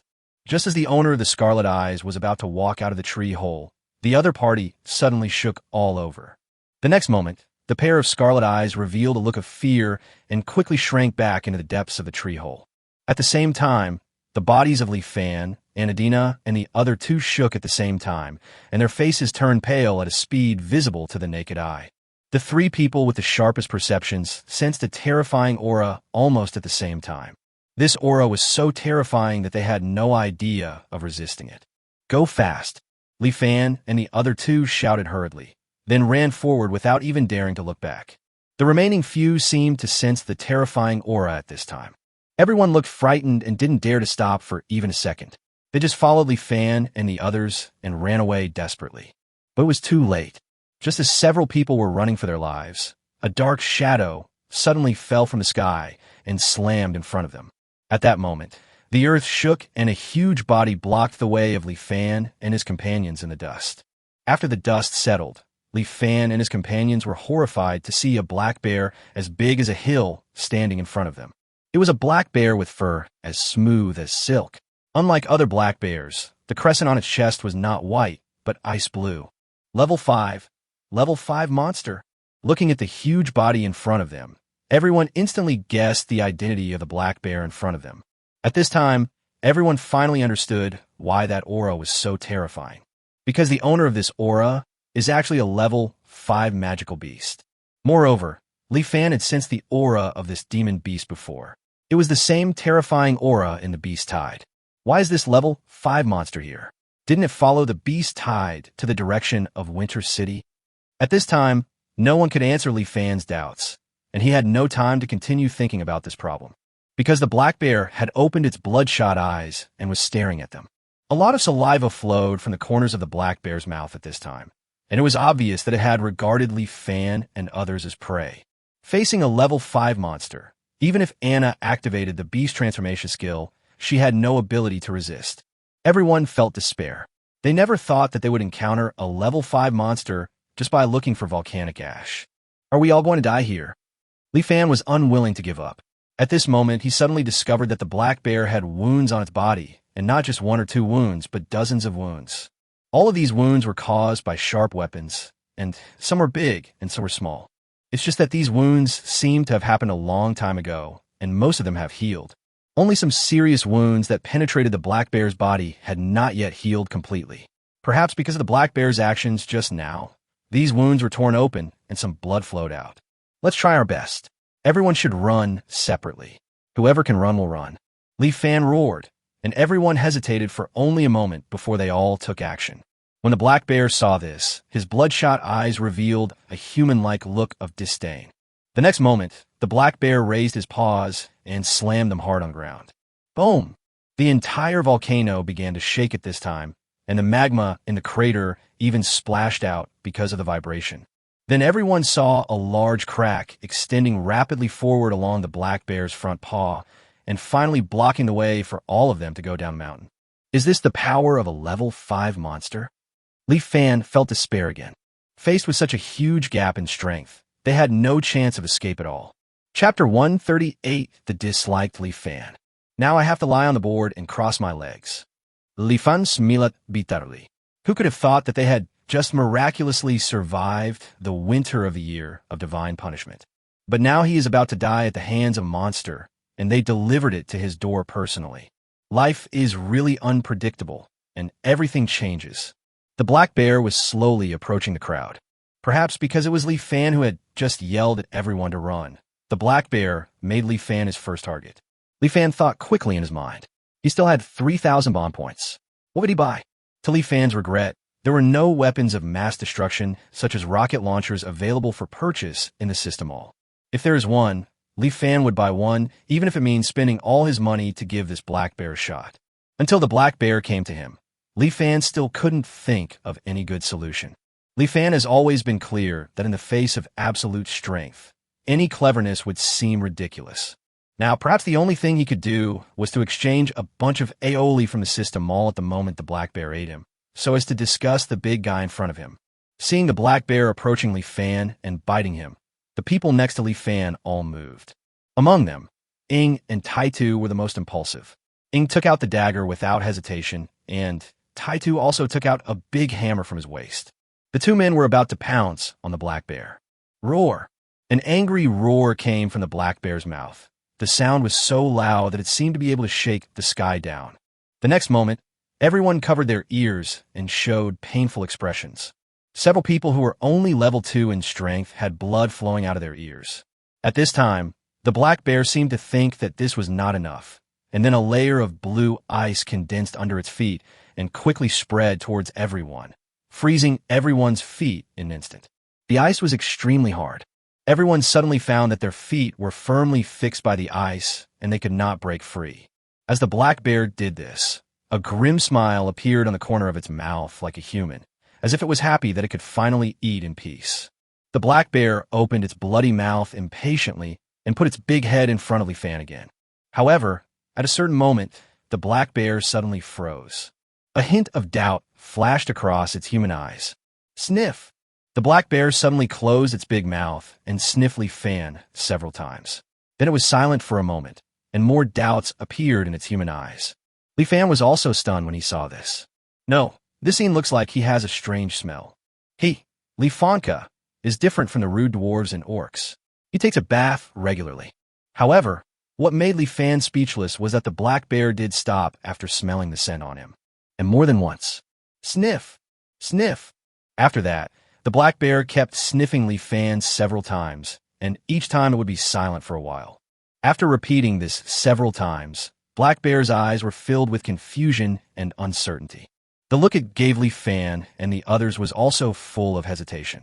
Li Fan had no idea what was going on and looked at the black bear in confusion. The man and the bear stared at each other for a long time. Finally, the black bear even stood up on its two hind legs, raised its paw, and scratched its head. Li Fan was stunned by this scene. I'm afraid this monster is not a person in disguise.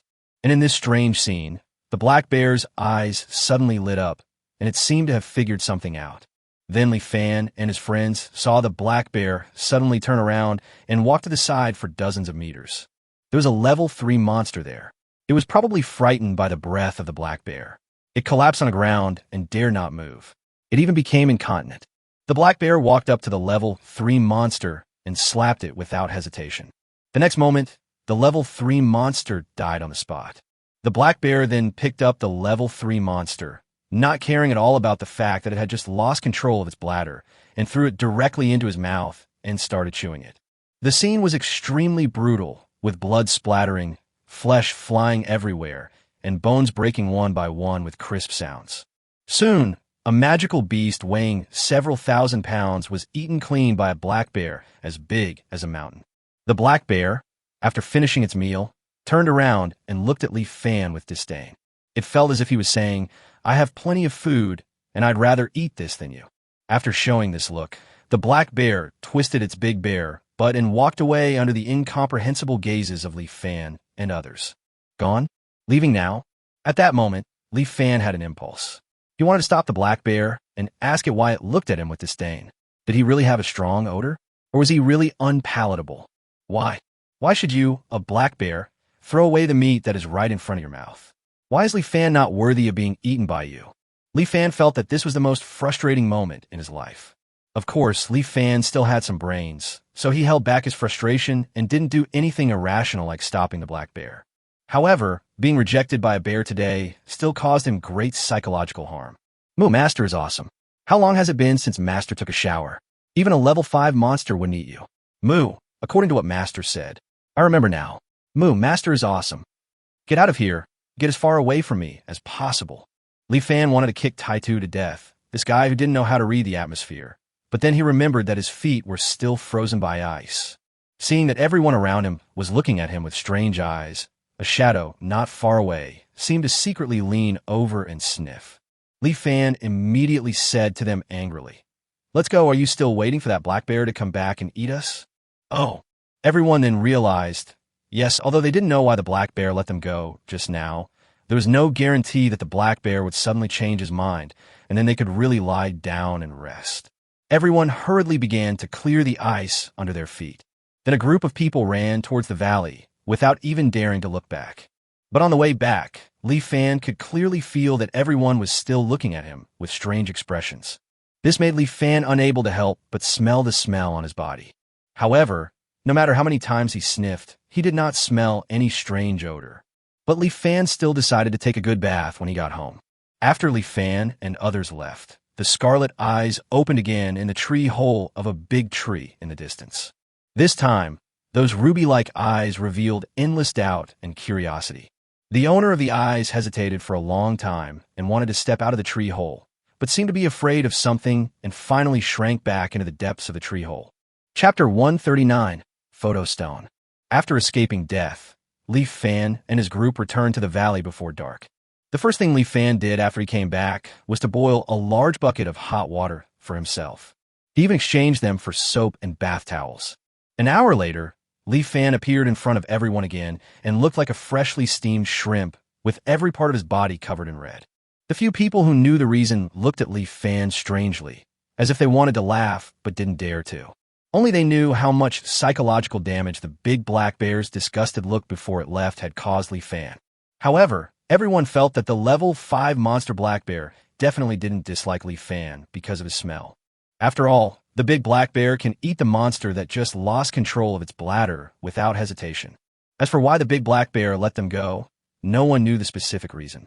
The only thing that was certain was that it was related to Leaf Fan. Leaf Fan had no idea about this. In the end, everyone could only attribute it to good luck. After that, Leaf Fan began to count the harvest this time. First, 8 cubic meters of sulfur. There was no rush to make black gunpowder, so Leaf Fan asked people to find a cave to store all the sulfur. This was followed by 25 cubic meters of volcanic ash. 1 cubic meter of volcanic ash weighs about 1.2 tons. Leaf Fan harvested nearly 30 tons of volcanic ash this time. It looks like a lot, but in fact is only made of more than 100 tons of concrete, which is only enough to build a city gate at the entrance of the valley. Thinking about the huge amount of concrete that would be needed to build the house later, Leaf Fan couldn't help but start to have a headache. According to the original plan, they intended to transport the volcanic ash back several times. However, The sudden appearance of the level 5 monster black bear completely ruined their plan. Who would dare to carry volcanic ash from the volcano now?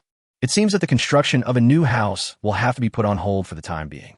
However, Li Fan will not allow any delay in the construction of the city gate. As long as the city gate is built, the valley will be theirs. There can be no mistakes on this point. To this end, Li Fan did not care that it was already dark and immediately found the dwarves and asked them to use volcanic ash to make a batch of ancient Roman concrete. In this way, tomorrow morning, they will be able to test the initial strength of the concrete. In addition to sulfur and volcanic ash, Li Fan also brought back the corpses of volcano ants and black crystals. The body of the volcano ant is not big, and there is hardly any meat on it. It has no value except for a first-level magic core, but their casings are decent material. Interestingly, perhaps because these volcano ants often feed on stones and minerals, Dozina and her team removed the shells of the volcano ants and tried to forge them. They found that the shells could be forged into different shapes like metal. Dozina immediately used these shells to forge a piece of armor. As a result, the grade of this armor has reached ordinary mid-grade. Not only does it have good defensive capabilities, it is also extremely light and you won't feel much weight when wearing it. The one who reacted the most to this was Anna. The environment in which she was born made Anna understand the value of the volcano ant shell in an instant. You know, even in the powerful Silver Wolf tribe, most of the warriors can only wear rough leather armor. If every orc warrior could wear this kind of armor, the combat effectiveness of the entire Silver Wolf tribe would at least be improved. Li Fan naturally realized the value of this armor. If this kind of armor is used to arm their mixed group of 3 tribes, it will definitely increase their strength. Unfortunately, the volcano ants, like the volcanic ash, cannot be touched for the time being because of the big black bear. Apart from that, the only thing left for Li Fan and his party was the black crystal. This is also what Li Fan is looking forward to the most. This black crystal looks precious. It would be great if it were some precious mineral. What surprised Li Fan was that when Li Fan found Qingmu and Baiqi, the 2 oldest guys didn't even recognize this black crystal. Just when Li Fan was about to give up, Alicia, who happened to be passing by, suddenly said, "Isn't this a photo stone? Where did you find this stone, young master?" "Photo stone? Do you know this kind of stone?" Li Fan handed the black crystal in his hand to Alicia. Alicia took the black crystal and looked at it several times, then said with certainty, "Yes, this is the photo stone." Alicia then explained the photo stone. The photo stone is an extremely magical stone, comparable to the witch's alchemy.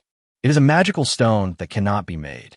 Because this kind of stone can actually record the images of what has happened in the past, it is named the image stone.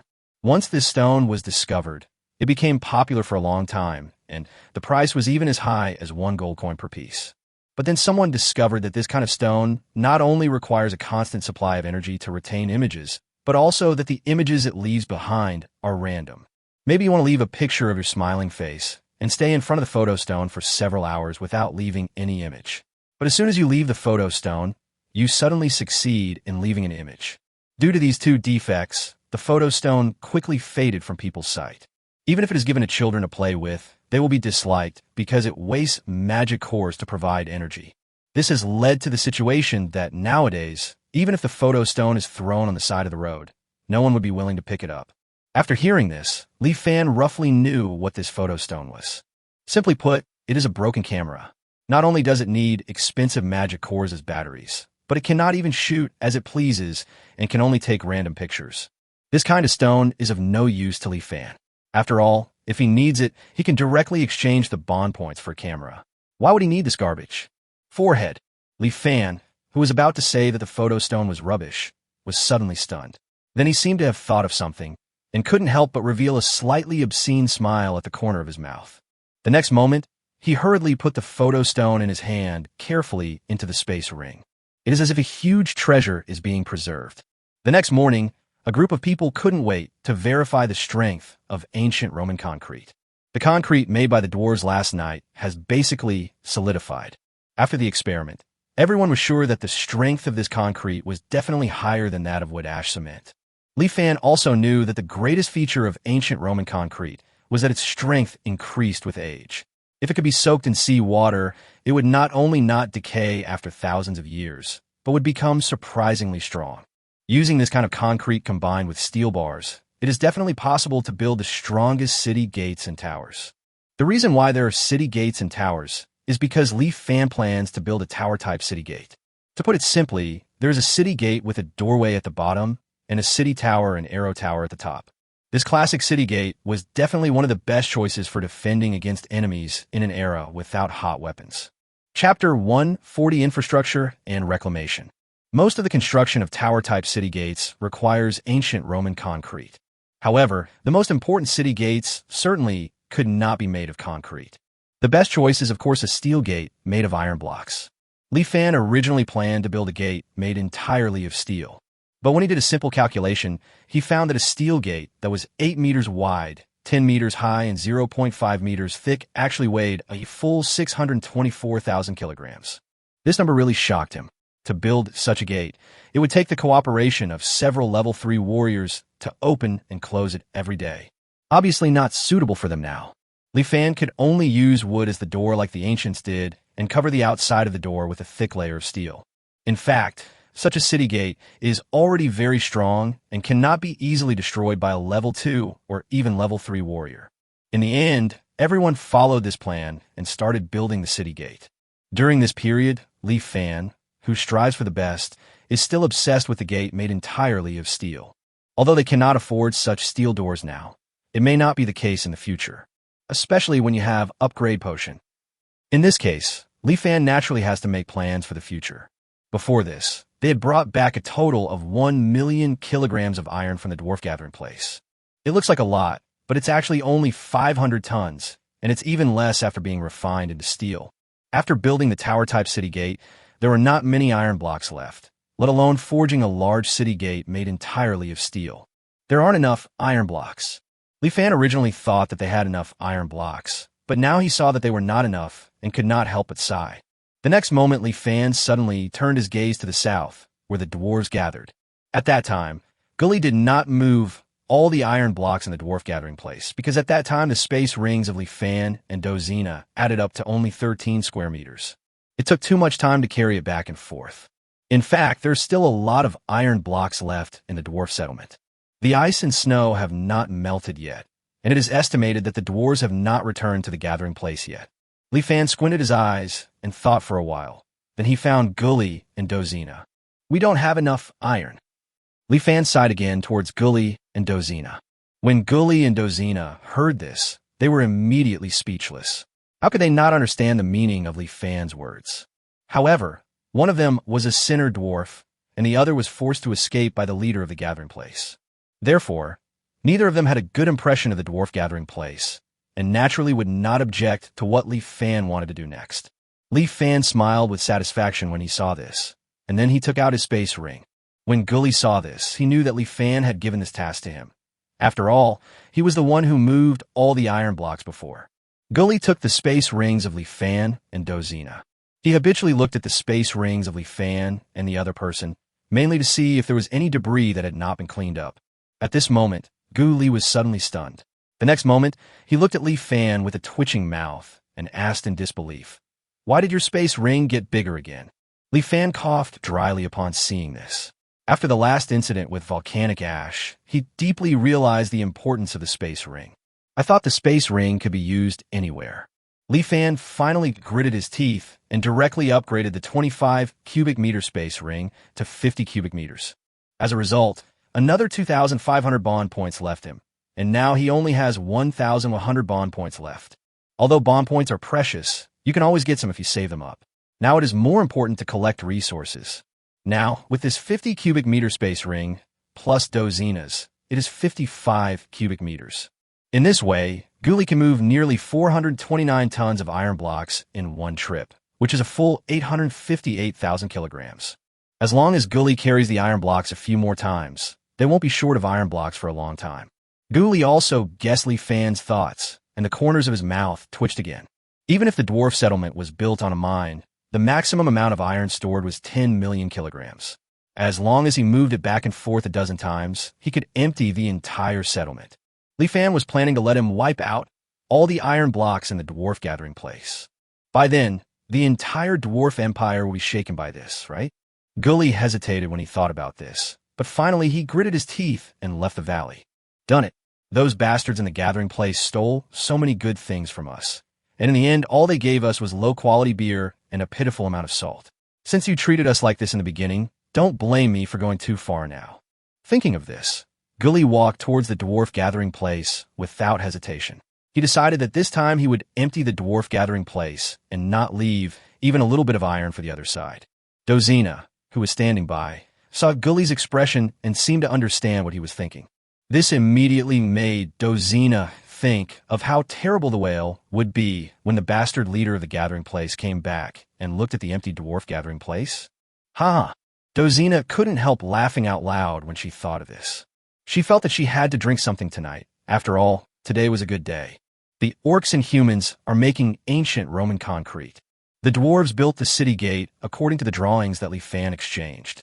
The mixed group of 3 tribes carried out the infrastructure construction in an orderly manner. Except for a few sneaky guys, everyone was busy, so Li Fan naturally couldn't be idle. At this time, he was clearing the land behind the Sin town, and all the land nearby was to be reclaimed into farmland. With the existence of magical crops, the sooner the farmland is reclaimed, the better. Unfortunately, they now have less than 300 people, which is far from enough. Li Fan couldn't do anything about this. There weren't many people in the Forest of Sin to begin with, and after the winter cleanup in the Year of Divine Punishment, they were almost the only ones left. It would be impossible to replenish manpower in a short period of time unless something unexpected happened. Li Fan could only temporarily act as a farmer. This was the first time that Li Fan had reclaimed wasteland, but as a genuine countryman, he had come into contact with the land a lot. In addition, with his current strength, he can cultivate the land almost 10 times faster than an ordinary person. After a whole day, they managed to reclaim a total of 20 acres of land. Looking at the large piece of land in front of him, although Li Fan was exhausted, he couldn't help feeling proud in his heart. Auspicious snow indicates a good harvest. In these lands that have experienced severe cold, the insect eggs in the soil have been completely killed. Over the years, the aliens' habit of going to the bathroom everywhere has made the land fertile enough. They're the best fertile fields. Just wait for the ice and snow to melt, and after planting the magic crops, you will surely have a surprising harvest. Chapter 141, Taxation. Winter City. When the snowstorm in the Year of God's Punishment stopped, the city was almost completely buried in the snow. The beast tide 2.5 months ago not only caused the loss of more than half of the city guards and knights, but even the city Lord Carton was seriously injured. After that, although most of the monsters retreated, there were still some remaining monsters that would sneak into Winter City from time to time to attack humans. At the beginning, the City Lord's mansion will try its best to eliminate these monsters. As time went on, with the continuous casualties among the city guards and knights, the City Lord's mansion decisively abandoned the civilian area of Winter City and concentrated its forces on guarding the wealthy area near the castle. Without any defense, the monsters were unscrupulously searching for food in the civilian areas. If it weren't for the Great Knight, who stayed in the civilian area despite the danger, the people in the civilian area would have been hunted down by the monsters long ago. However, Wood's power was limited, and he could only protect thousands of civilians within a few streets. As for other places, facing the snow that can crush the houses and the hunting monsters, some people may survive, but must be very few. Chissy and Chimmy are lucky in a way, because the street they live on is one of the streets guarded by the Great Nightwood.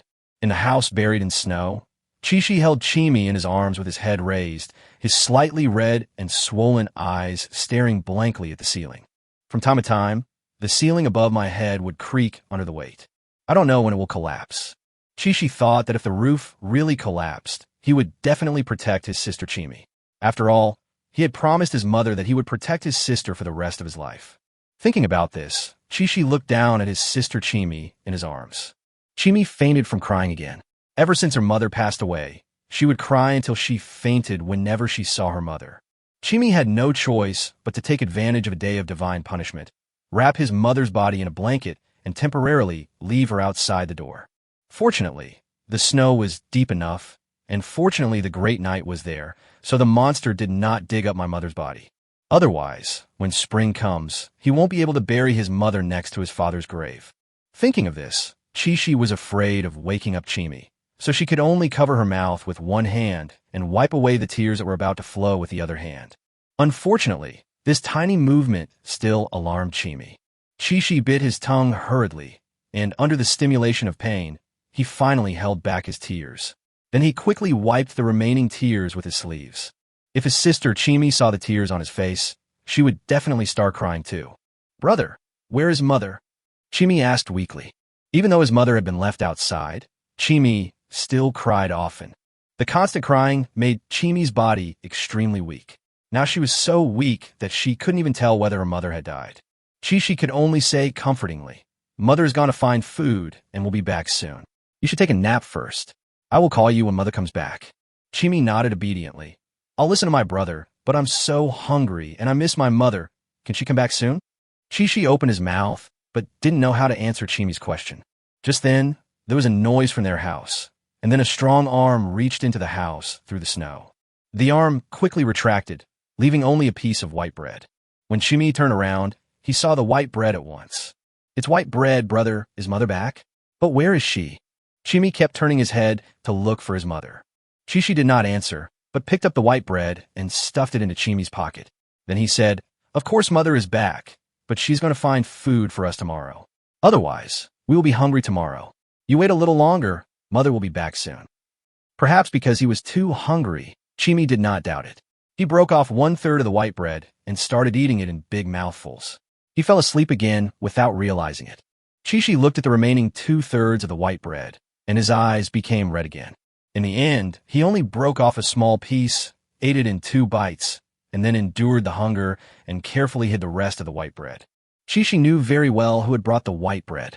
If it had not been for the great knight guarding the streets under the monsters, if it had not been for him bringing food to them from time to time, and if it had not been for him giving them a glowing stone, the 2 of them would have been dead long ago.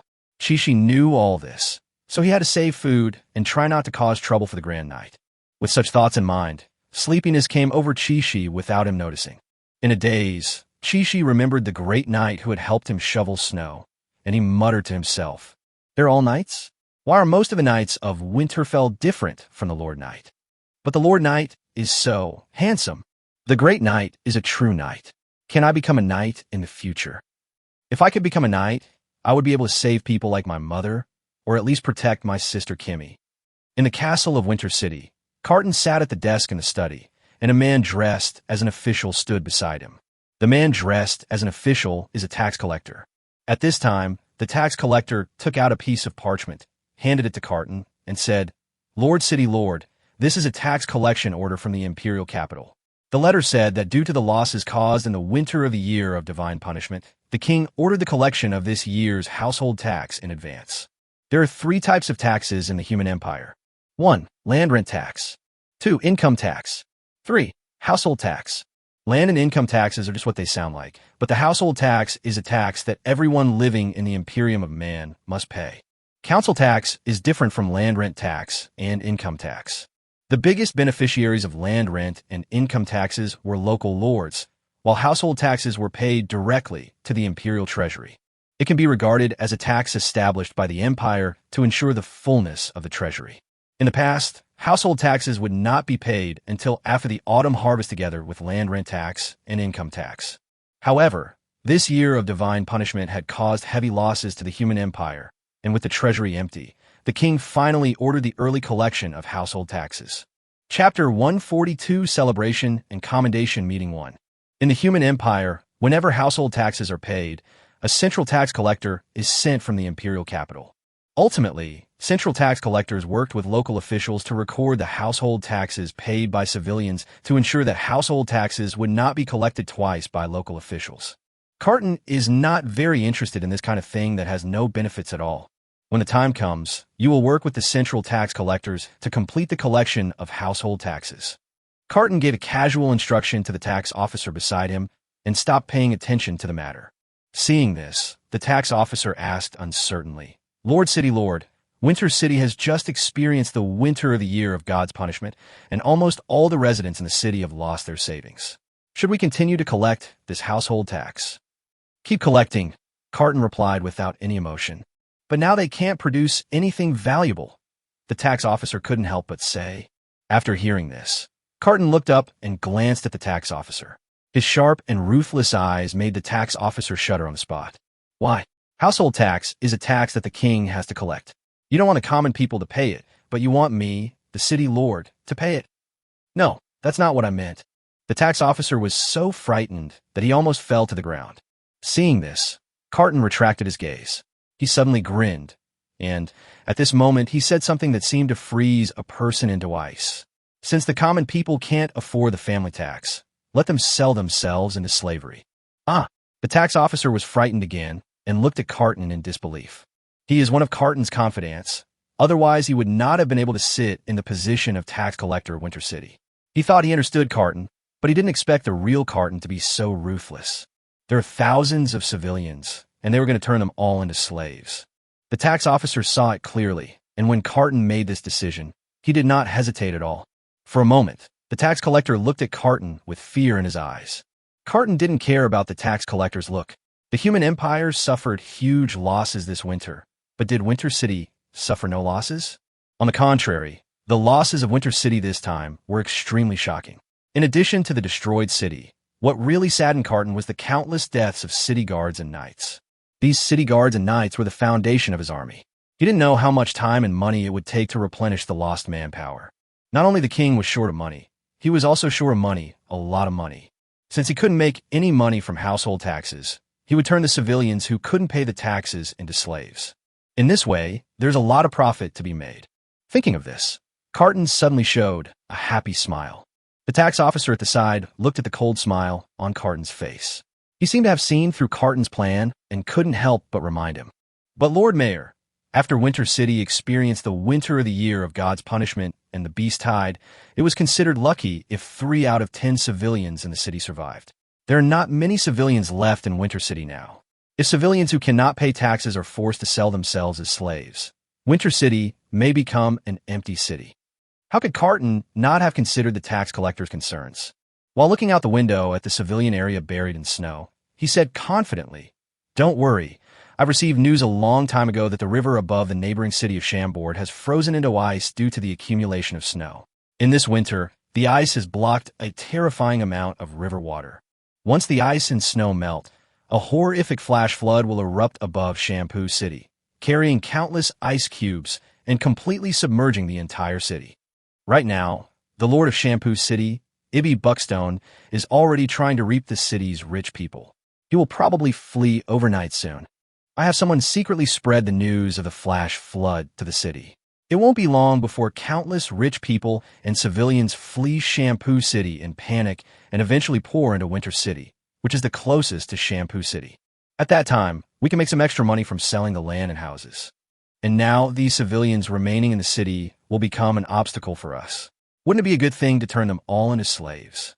As Carton said this, he suddenly covered his chest. Ahem. Finally, he couldn't help but cough twice. It had been 2.5 months since the battle with the level 5 monster, but the wounds on his body still hurt. Damn monster. Carton cursed, then glanced at the stunned tax officer and said unhappily, "Why are you still standing there? Go find a way to contact the slave trader. Remember to announce the family tax issue after the slave trader arrives." Yes, the tax collector trembled and left the study. All the way, he was looking in the direction of the civilian area, because he knew that the people there would soon cease to be human beings. "Master, the city gate has been built. Although the concrete has not completely dried yet, the gate has been installed." Dozina found Li Fan, who was reclaiming farmland, and brought him good news. Really, Li Fan was overjoyed. Only 3 days had passed since the construction of the city gate began, and the dwarves had completed the construction of the entire tower-type city gate at their astonishing speed. As long as the city gate is built, at least half of the valley will belong to Li Fan and his team. After that, as long as they drive away the incoming human mercenaries, this valley will be completely their territory. "Let's go and take a look." Li Fan thought of this, immediately threw down his hoe, and walked towards the city gate. On the way, Li Fan met Huiyu, who was preparing dinner. Today's staple food is ordinary wild vegetable and meat soup. After all, it is not a special day, so it is naturally not particularly rich. However, even ordinary wild vegetable broth is extremely delicious under Huiyu's cooking skills, especially when Huiyu added the fine salt and pepper given by Li Fan into the broth, which made the broth less fishy and more peppery, doubly delicious. Seeing this, Li Fan exchanged more than 10 kilograms of barbecue ingredients from the system mall and said to Huiyu, Add some extra food today. Make it more sumptuous. Puyu took the barbecue ingredients and asked Li Fan curiously, Master, is there anything worth celebrating today? Of course, Li Fan said without stopping. The city gate is finally built. I'm going to hold a celebration and commendation meeting. Celebration and commendation meeting? Puyu had heard of celebrations, but didn't know what a commendation meeting was and immediately showed a puzzled expression. Unfortunately, Li Fan was already impatiently walking toward the city gate and had no time to explain. Chapter 143 Celebration and Commendation Meeting 2. Both celebrations and commendation meetings are important. Just like the sense of ritual can always remind ourselves that in addition to the immediate reality, we also have poetry in the distance. A celebration with a sense of ritual can encourage everyone while making them realize that what they have just completed is a great achievement rather than a simple task. The commendation conference clearly tells them the efforts and contributions of each of them. The completion of the city gate required a celebration and commendation ceremony. Without these two activities, Li Fan can guarantee that this mixed team of 3 tribes will not have much sense of participation and accomplishment, but will just think that they have just completed a task as usual. Especially the orcs and humans who were making ancient Roman concrete throughout the process. Their work is undoubtedly very important. It can be said that without the ancient Roman concrete they made, the dwarves would have no way of building a city wall of such a large scale. However, they were not on the front line in the construction of the city gate. They did not insert a single steel bar or pour a shovel of concrete for the city gate, which made them feel less involved. The end result was that everyone felt that the only people who contributed to the construction of the city gate were the dwarves. After all, every corner of the city gate was built by the dwarves themselves. When the merit is different, the mentality will change. Obviously, such a result is not conducive to the unity of the group. Since Li Fan has been chosen as the leader of this group, he needs to tell all those who have worked hard how important each of them is. So that evening, the celebration began, and the first thing to happen was the commendation meeting. At the commendation meeting, in addition to Li Fan, there were also Alicia, Aoki, Gully, and others as representatives of the 3 tribes. The 4 of them will speak separately. Li Fan spoke first. Well, thanks to our efforts, the city gate has finally been completed. What I want to say is that the construction of this city gate has something to do with each and every one of us. Then Li Fan began to list the contributions of each tribe in this event. Then Alicia, Aoki, Gully, and others were asked to read out the names of several people who performed most outstandingly. After calling these people over, he gave each of them a reward, 3 buckets of instant noodles. Li Fan originally planned to give out medals, but without doing any ideological work in advance, people were not interested in a medal plate at all. Finally, at the unanimous request of Xiaoqing and the others, they changed to 3 buckets of instant noodles. In fact, the 3 tribes do prefer instant noodles as a reward. Even though Huayu's food is delicious, people from all over the world always seem to be more interested in food other than the main meal. Those who got the instant noodles were overjoyed, while those who didn't were full of envy and jealousy, and swore that next time there was such a job, they would do it with all their might. After distributing the rewards, it is natural to also give some criticism. A few sneaky humans, a dwarf who secretly drank during the construction and affected the project, an orc who stole food. Every race has some people with problems, and this seems to be inevitable. When these people were pulled onto the stage and criticized face to face, most of them blushed and lowered their heads, not daring to look at others.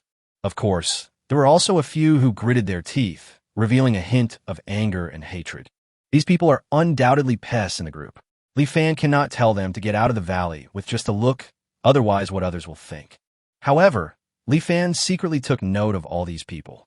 If they did something they shouldn't do in the future, Li Fan would naturally show no mercy. After the commendation meeting, the next thing is naturally the celebration. When plates of barbecue were served on the table, the atmosphere became lively. What makes Li Fan feel sorry is that they don't have any decent ingredients now. There are many places where bond values are needed and they cannot be wasted at will. Otherwise, for such an important event, Li Fan would have prepared a feast of gourmet food long ago, instead of just having a simple barbecue like now. Fortunately, the people of the 3 tribes do not think so. For them, the current meals are already luxurious enough. They were originally the lowest class among the 3 tribes and had experienced all kinds of hardships. Nowadays, not only do they not have to worry about housing and safety, but they can also eat such delicious barbecue. What else can they not be satisfied with? Especially since this is barbecue made by Huayu. As the person with the most talent in cooking, even ordinary barbecue can always give people a surprising taste in her hands. Their mouths were drooling with oil while eating. In the end, Li Fan gritted his teeth and exchanged a bunch of cheap liquor and beer. Every gathering is a rare opportunity to increase friendship among different races. Li Fan really doesn't want to give up this opportunity to make the three races more united. Sure enough, with the stimulation of alcohol, the celebration reached its climax. Many people from the three tribes danced in front of the campfire with their arms around each other's shoulders. Before they knew it, the group had already been making noise until late at night.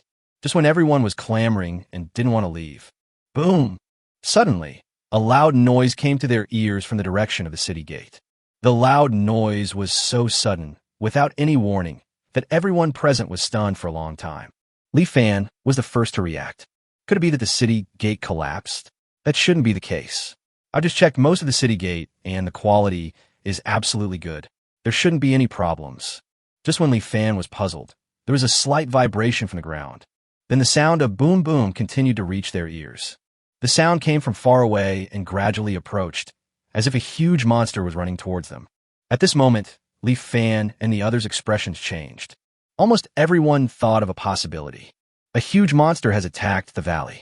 But the city gate is closed, so the monsters shouldn't be able to get in, right? Although Li Fan didn't know what exactly happened, he immediately shouted to everyone, "Everyone, get ready for battle. Anyone who doesn't have level 1 strength, retreat." Just as Li Fan finished speaking, a boom sound was already heard not far ahead of them. In the darkness, a pair of beast's pupils emitted blue light and stared at Li Fan and the others. At this time, a huge body also revealed its outline. It is a round body that looks like a hill. Just when Li Fan felt that this body looked so familiar, the monster finally stepped into the range of the fire at this time. How is that possible? The moment they saw the monster's appearance clearly, the 7 people who had been to the volcano exclaimed almost at the same time. It was because that monster was actually the big black bear on the volcano. How did it appear here? The valley is not close to the volcano. It doesn't make sense for this big black bear to just pass by here. Li Fan looked incredulous. But the big black bear was right in front of him, and the blue crescent on its chest and the wounds on its body could not be fake. It was the big black bear on the volcano that had left him with severe psychological trauma. Chapter 144, The Strange Big Black Bear. In the valley, the big black bear stared at everyone with its glowing eyes. Faced with a body as huge as a mountain, everyone gasped, but no one dared to move. At this time, the big black bear fixed his eyes on Li Fan. Li Fan's face froze, and he looked at the big black bear with an expression as if he had eaten shit. The big black bear didn't care about Li Fan's expression and immediately walked slowly towards Li Fan. Seeing this, Ing and Taitu, who were not far away, were about to take action.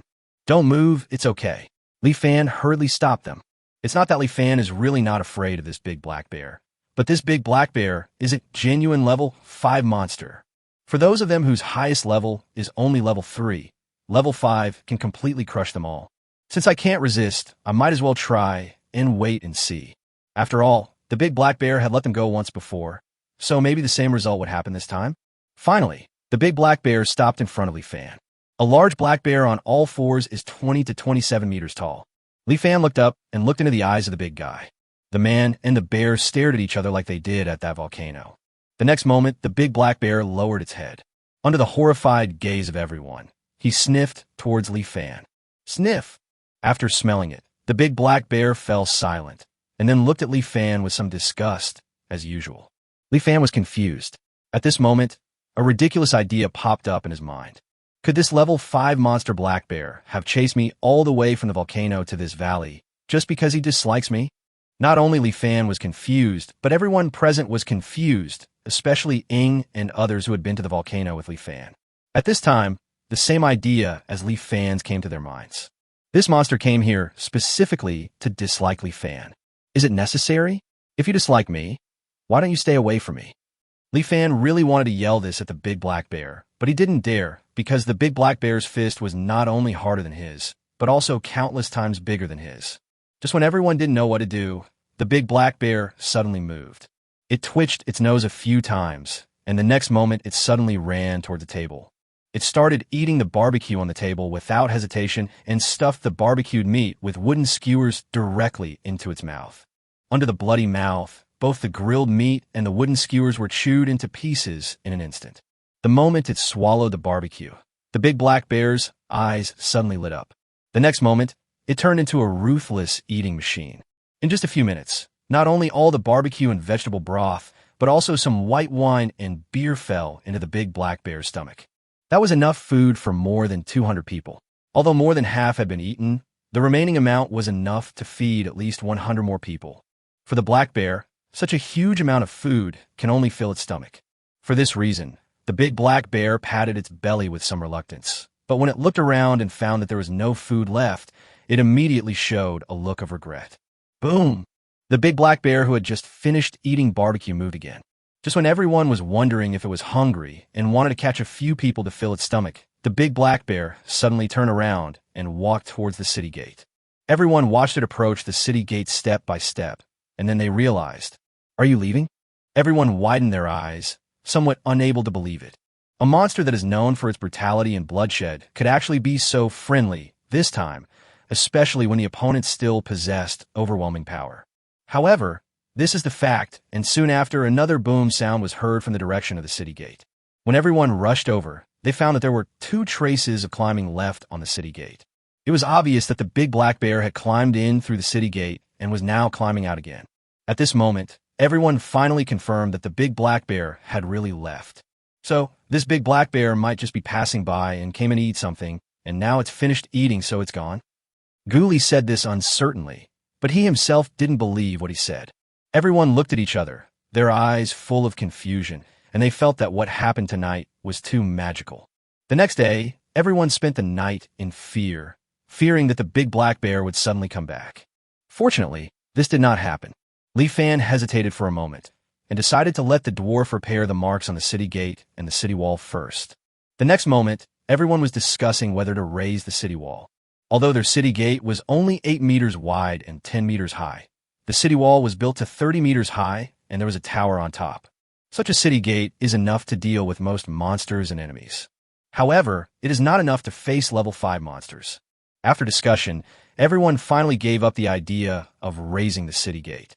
If the level 5 monsters really want to rush into the valley, it will be useless no matter how high they build the city walls. If the big black bear was angered by this, it would smash the city gate below with one palm, or even directly destroy the entire city wall. Faced with this kind of rogue, who can neither be defeated nor provoke, compromise is the only option. Fortunately, this big black bear was very sensible and did not attack their people even though it was not full. Otherwise, Li Fan and his men would either have to fight to the death or move away from the valley. After the city gate was built, the next thing Li Fan and his team had to do was to build houses and reclaim land. The ice and snow are just beginning to show signs of melting. If it weren't for someone as powerful as Li Fan, it wouldn't be easy to reclaim the land. Moreover, even if the ice and snow melted completely, they would have to wait for the weather to warm up before they could plant the magical crops. So there is no rush to reclaim the land. On the contrary, building a house is a more urgent matter. Li Fan has a plan for the future, which requires him to build the valley differently from the outside world. So for him, building a house is a higher priority. They had previously given up on volcanic ash because of the big black bear. But now that the big black bear has come to his door, Li Fan has nothing to be afraid of. He immediately took people to the volcano again to collect volcanic ash and sulfur. Chapter 145, Goodbye, Big Black Bear. When they arrived at the volcano again, everyone felt a little unsure. Although the big black bear had proved in the previous 2 times that it did not have much appetite in the crowd. But the big black bear is a monster after all. It is inevitable that it will have a few days of irritability every month, and no one can guarantee that it will not go crazy at that time. For this reason, Li Fan decided to avoid contact with the big black bear as much as possible. Li Fan led the remaining 6 people and climbed carefully to the top of the mountain. Just like last time, they encountered a large number of volcano ants halfway up the mountain. Li Fan used the same trick again, injecting the fresh venom squeeze from Shaoqing this morning into the monster's body, and then threw it in front of the volcano ant. But this time, after trying a bite of the monster meat, the volcano ants actually avoided these monsters that contained mental toxins. Li Fan immediately understood that these volcano ants had learned their lesson from their last experience.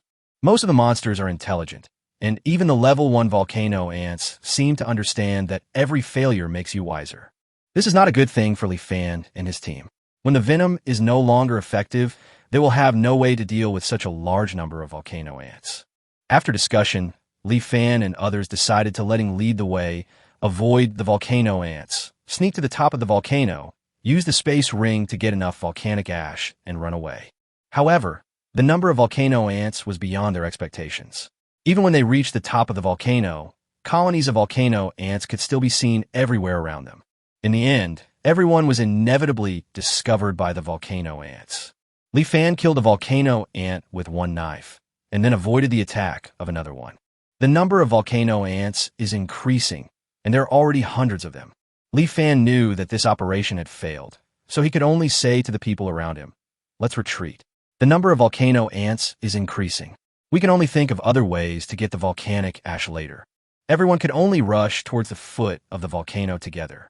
It was not until they ran to the middle of the mountain that everyone discovered something was wrong. The number of volcano ants around them not only did not decrease, but increased instead.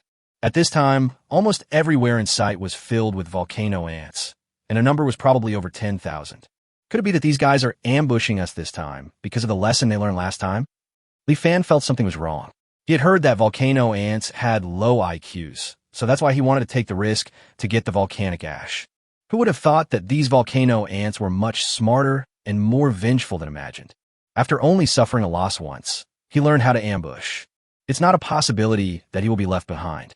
As long as he and Anna transform into beasts together, they can still fight their way out. The fear is that the noise will be too loud. If it alarms a large number of level 3 monsters, it will be troublesome. Just when Li Fan and Anna were about to activate the beast transformation skill, maybe they made too much noise. Boom!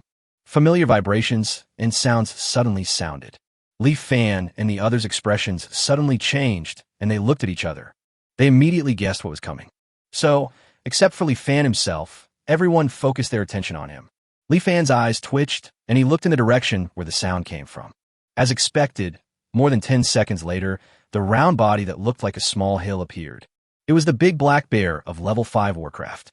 As soon as the big black bear appeared, all the volcano ants seemed to be under a spell of immobilization. They instantly lay on the ground and dared not move. The big black bear didn't even look at these ants. It ran forward on its own, and with each kick, dozens of volcano ants were crushed into meat paste. It left countless blood along the way. At this moment, it is like a tyrant who despises life. Finally, the big black bear came to Li Fan through a mountain of corpses and a sea of blood. As expected, it sniffed Li Fan again. Then came the double blow of doubt and disgust. Li Fan has become accustomed to it, or rather, numb to it. He even raised his arms, as if to signal the big black bear to smell it as much as it wanted, and if the smell was not enough, it could just lick it. When the big black bear saw this, he looked even more disgusted and immediately planned to go home. Just as he raised his foot, the big black bear suddenly stopped. It stared at Li Fan and couldn't help swallowing. This scared Li Fan. Could it be that the big black bear suddenly woke up and finally realized that they were also a bunch of delicious food? The final result was not what Li Fan expected. The big black bear didn't mind the dirt and sat down on the volcano ant.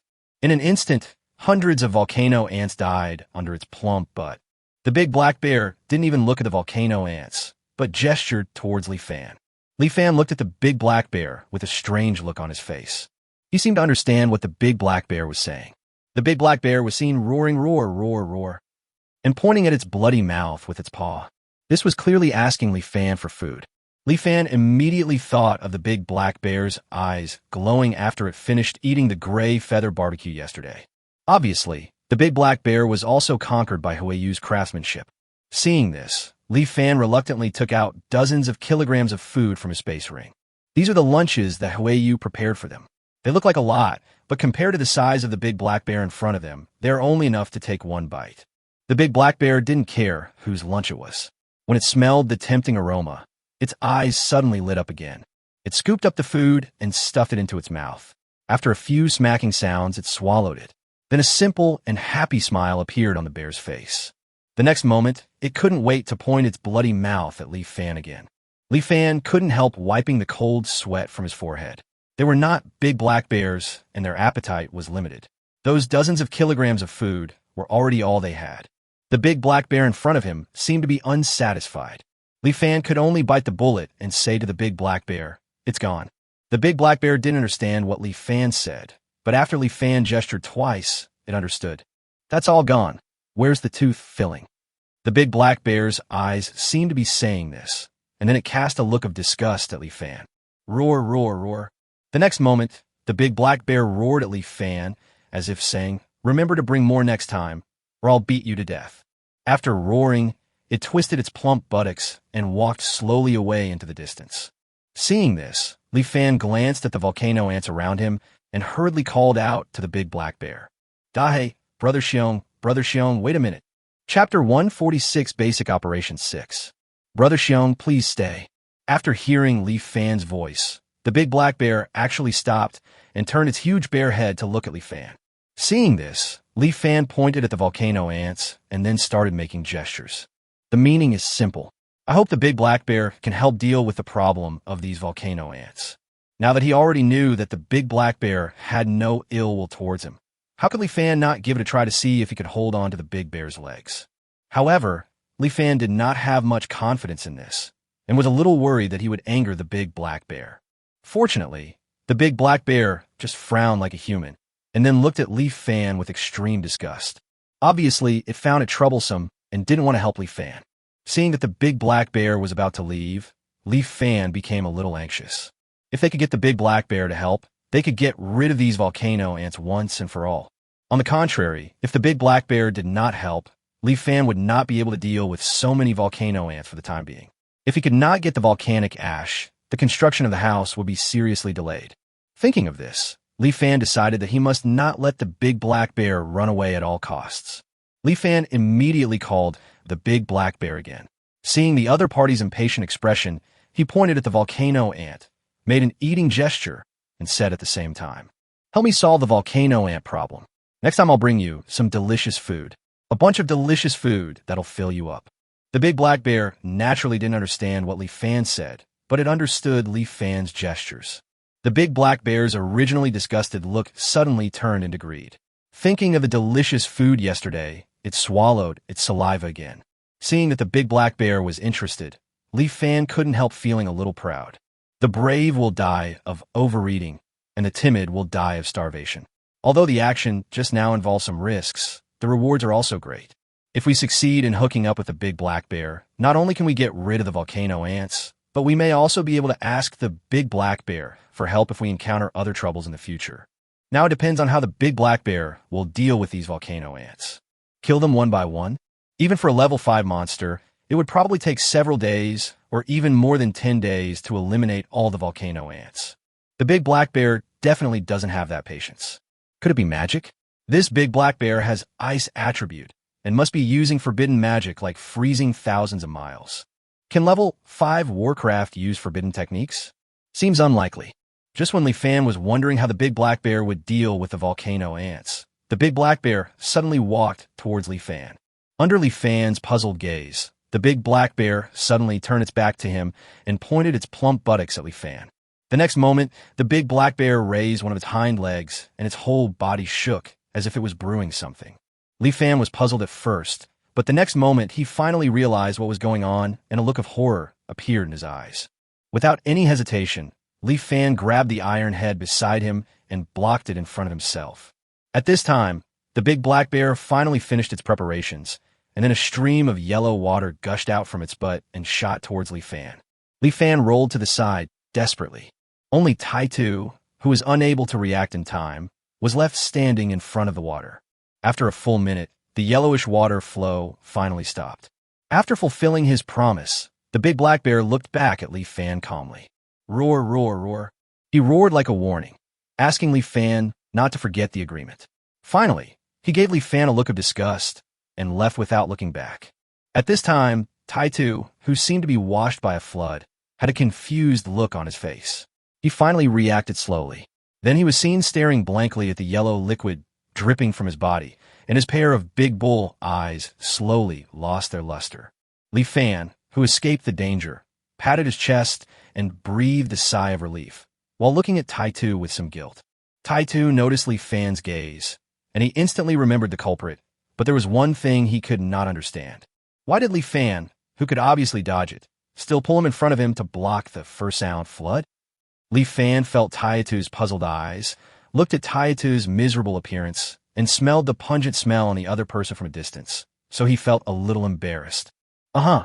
Li Fan coughed dryly, then hurriedly explained to Taitu.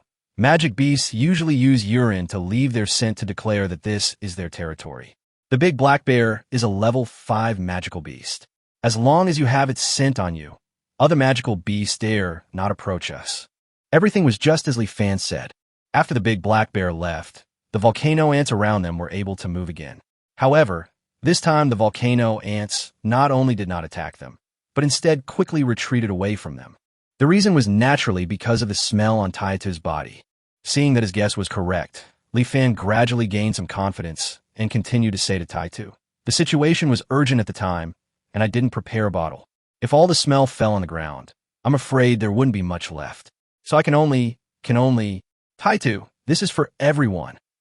After hearing this, Taitu seemed to understand Li Fan's behavior, and then he said, Moo, I understand the truth, but why is it me and not? As he said this, Taitu stared at Li Fan with his eyes wide open. Li Fan's face froze, and he didn't dare to look directly into Taitu's eyes. After all, I felt a little guilty. After Li Fan sincerely apologized to Taitu, the silly big guy soon stopped caring. This guy has always been like this, completely heartless, and doesn't care about Li Fan's little betrayal at all. However, the more the other party did this, the deeper the guilt Li Fan felt. This may be the so-called natural nemesis of evil. When Li Fan turned around, he found that Anna and the others all had jaws dropping in shock. They were really stunned by Li Fan's series of tricks just now. How could someone actually dare to seduce a level 5 monster like this, and actually succeed in seducing it? Is there still justice? Is there still law? Li Fan could only say, don't be too basic. With Taitu, the movable monster repeller, Li Fan and his friends no longer saw any monsters around them. Seeing this, Li Fan led a group of people towards the top of the mountain again. When they saw the volcano ants they encountered on the road, they ran away from them quickly as if they had encountered their natural enemies from a distance. Only then did Li Fan truly realize that at this moment, Taitu was filled with the first sound, treasure. Thinking of this, Li Fan took out an empty bottle from his space ring and handed it to Taitu. Taitu, don't waste it. Squeeze the water off your clothes and collect it. It may be useful in the future. With the scent of this level 5 monster, they can even walk sideways in the inner area of the Sin Forest. Isn't it treasure? Taitu looked at Li Fan, who was handing him the bottle from a distance. The other party looked as if he was afraid of touching him, which made the simple-minded Taitu unable to help but look at Li Fan with a resentful expression. In the end, Taitu squeezed a whole bottle of liquid from his clothes and handed it to Li Fan. Li Fan carefully received it into the space ring. Not to mention anything else, just the harvest from this one bubble, the first sound, made their trip worthwhile. Chapter 147 New Town. Okay, the space ring is full. We should go. After several hours of hard work, Dozina's 5 cubic meter space ring was filled with sulfur. Li Fan's 50 cubic meters were filled with volcanic ash. Of course, this volcanic ash is far from enough, but now they already have the smell of a big black bear. From now on, no matter how much volcanic ash you need, you can come and get it at any time. As for those volcano ants, they can no longer pose any threat to them from today on. On the contrary, if Li Fan plans to forge a batch of armor one day, it will be the time when these volcano ants will be in trouble. Finally, after Li Fan collected all the photo stones that could be seen on the volcano, the group walked towards the foot of the mountain. When Li Fan and others left, a scarlet pair of eyes slowly opened in the tree hole of a dead tree on the mountainside. When that look was directed at Li Fan and others, it was filled with strong desire. With the volcanic ash, the construction of the house naturally started immediately. Li Fan did not intend to tear down the Sin Town and rebuild it. First of all, the valley is big enough and they have plenty of space to build a new town. Secondly, Li Fan still has a use for the Sin Town, so he leaves it as it is for the time being. In the end, the site for the new town was chosen behind the Sin town, just separating the Sin town from the farmland area. With the division of labor among the three tribes, several two-story houses are completed every day. There are two reasons why it is not a building with more than 10 or even dozens of floors. Firstly, they have few people and a lot of land, so there's no need. Secondly, people today probably cannot accept such tall buildings. It is hard for them to believe that houses dozens or hundreds of meters high are safe. It would be embarrassing if the house was finally built, but no one was willing to move in. So after thinking about it, Li Fan decided to only build some two-story houses, and then build his high-rise buildings when needed in the future. These two-story buildings are actually residential buildings built according to the drawings provided by Li Fan. No matter from which perspective, the residential building has been planned in the most reasonable way. Each house has at least one living room, one kitchen, and two toilets. No matter which direction a room faces, it has sufficient lighting and ventilation. There will be no discomfort in living here. Li Fan even reserved running water pipes for every residential building. Just wait until there is time to build a running water system on the hillside next door. The distribution between houses is also planned. Li Fan designed it according to the common community planning drawings. The houses are arranged in parallel, and public facilities, green spaces, and landscapes are interspersed between the houses. To sum it up in one sentence, everything is for a comfortable life. After the houses were completed, the three tribes couldn't help but be dazzled by the exquisite residential buildings. Modern-style houses may not be perfect, but compared to the houses built randomly on the magical continent, they're much better. Take the sinful town next door, for example. Compared with this newly built town, it is like the difference between a noble and a beggar. Seeing that everyone was eyeing these houses, Li Fan immediately announced that after the houses were completed, everyone could choose one of them, but the right of priority selection would be determined based on each person's performance. As soon as the news was announced, everyone felt like they had taken a magic pill. In order to choose the house they liked most, everyone put in all their efforts. Seeing this, Li Fan couldn't help but think about his own house. Later he discovered that a group of dwarves had secretly built a huge castle in the center of the town. And this castle was the house they built for Li Fan. Looking at the house in front of him, which was only 3 stories high, but covered an area of 1,000 square meters, Li Fan's face turned black. He is not a nobleman, so how could he live in an outdated house like a castle? It was not until Li Fan went in and took a look around that he realized he had misunderstood. This castle only looked like a castle in appearance, but the layout inside was in modern architectural style. It doesn't look bad overall, but it's too big and looks a bit empty. There are also a few too many rooms, so it's not suitable for one person to live in. In response to this question, the dwarf Big Eyes and dwarf Big Ears, who were responsible for building the house, made Li Fan frown. The young master is our lord. As for the lord, everyone knows. In the future, the young master will have servants and housekeepers, and even several lord wives. Naturally, we have to build the young master's house bigger. After saying that, Big Eyes and Big Ears pointed at Ing and the others and winked at Li Fan. Li Fan immediately rolled his eyes and punched each of the two guys. His relationship with Ing and the others hasn't really reached this point. Li Fan is now more concerned about how to develop the territory. Li Fan finally accepted the house. Having a spacious home is not a bad thing. In the future, he can transform this room into a video room, that room into a game room, and this room into a gym. He can also build an outdoor swimming pool outside.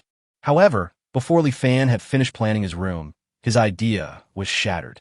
Ing also moved into his house. Regarding this matter, it seems strange, but also normal.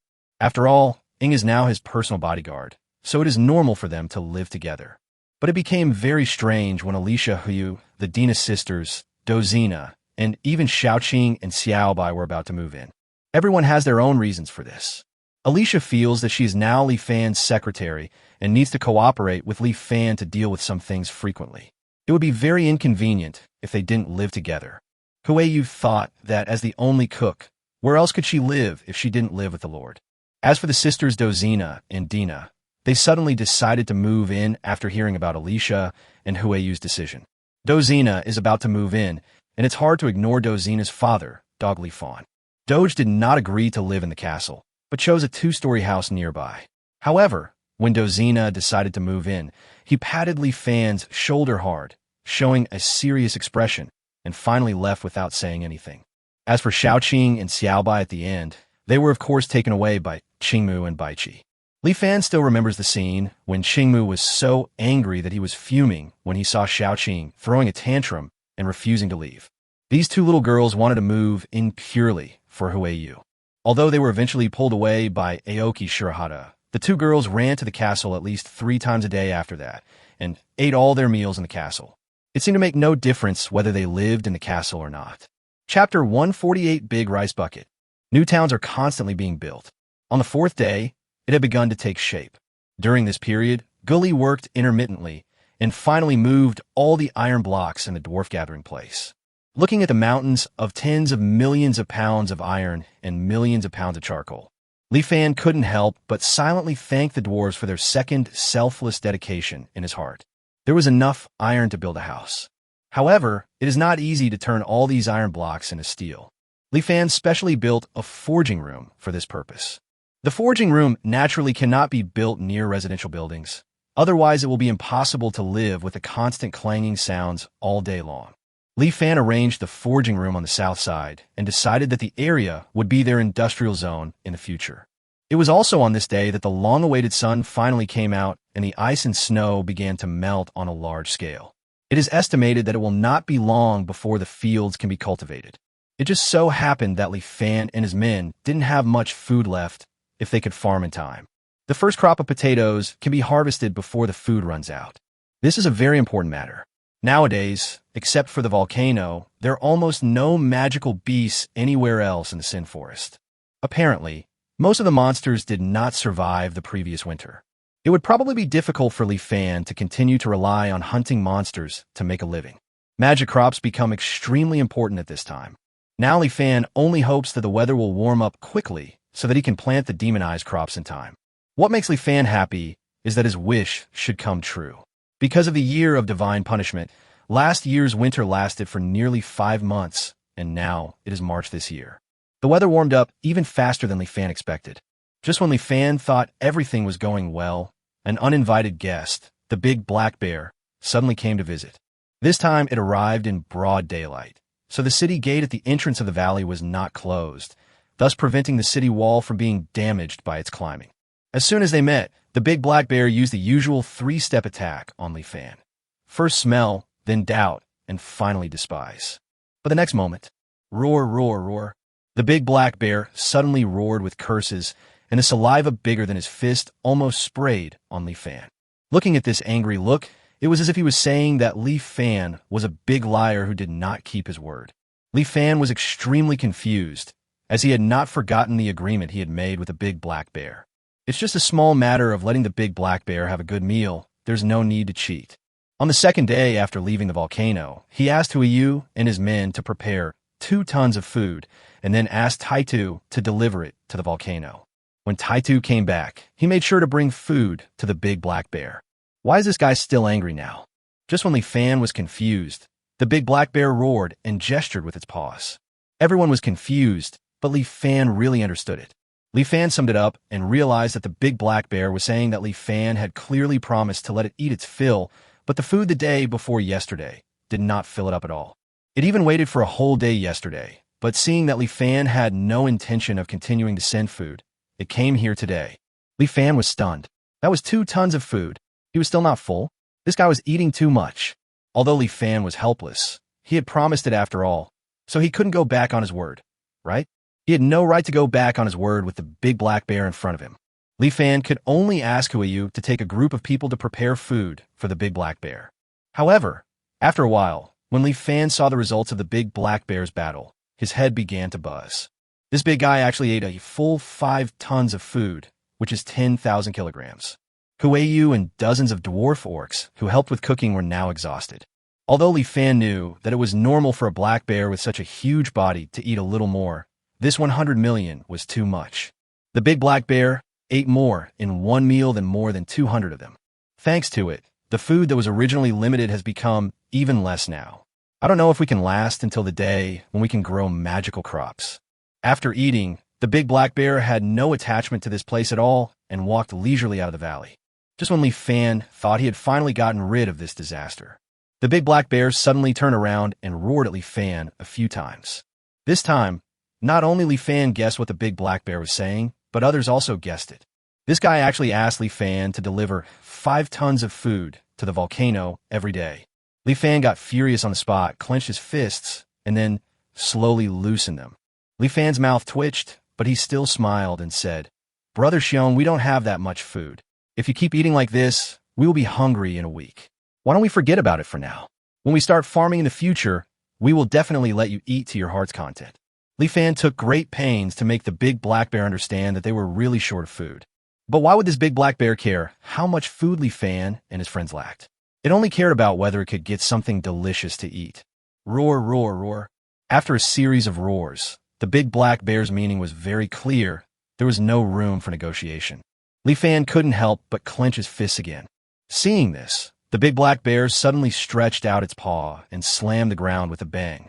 The next moment, the ground shook, and a crack more than 10 meters long spread from the black bear's paw to Li Fan's feet.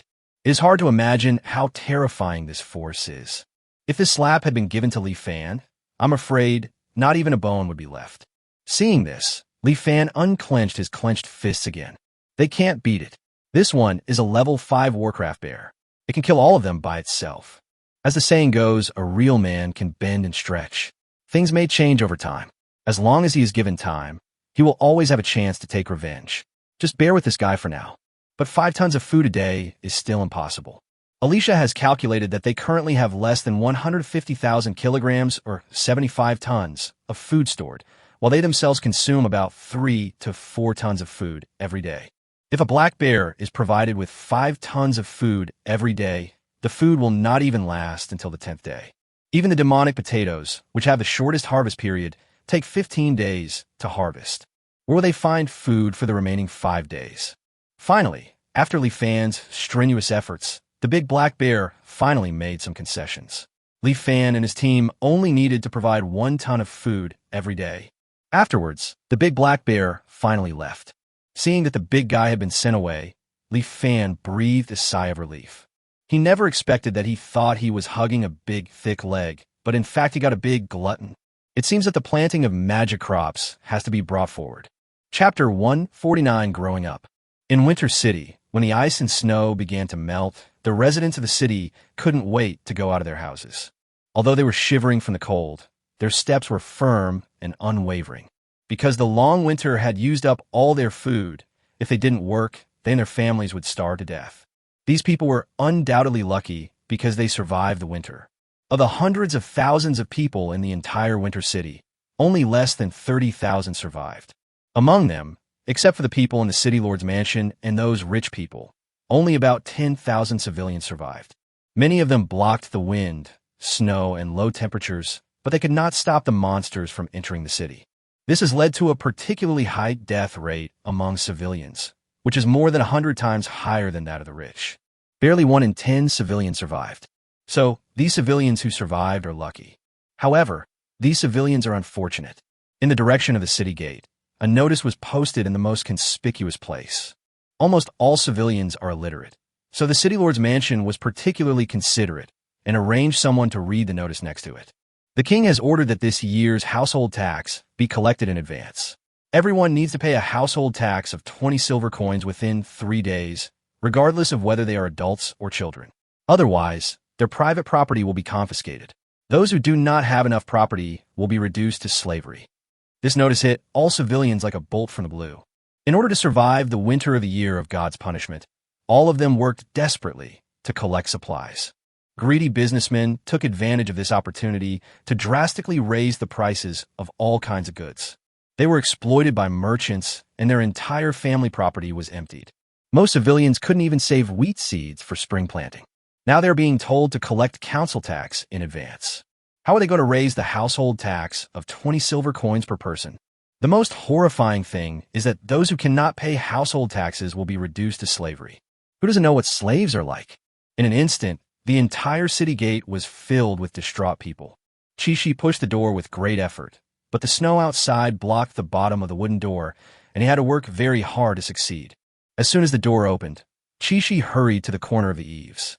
After he dug up the snow there, he found a body wrapped in sackcloth. Chi-Chi knelt in front of the body with tears in his eyes. It took him a long time to dare to lift the sackcloth, revealing his mother's face covered with white frost from the cold. Chi was stunned for a long time, and his mind unconsciously recalled his mother's gentle face. Such a gentle face never disappeared, even at the last moment of her life.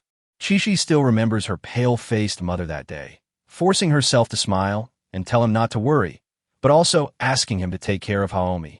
I don't know how long it was until a ray of sunlight broke through the dark clouds and shone on Chi face. Chi finally came to his senses. Chi wiped the tears from his face, and a hint of determination appeared in his eyes. Mother, I will take good care of Huggies. I swear. Chi knew that it would be difficult for him to fulfill his vow. He needed a job to support Chimi and himself. However, it was almost impossible for him to find a job at the age of 12. But before thinking about work, he had to bury his mother's body first. After all, the snow had begun to melt.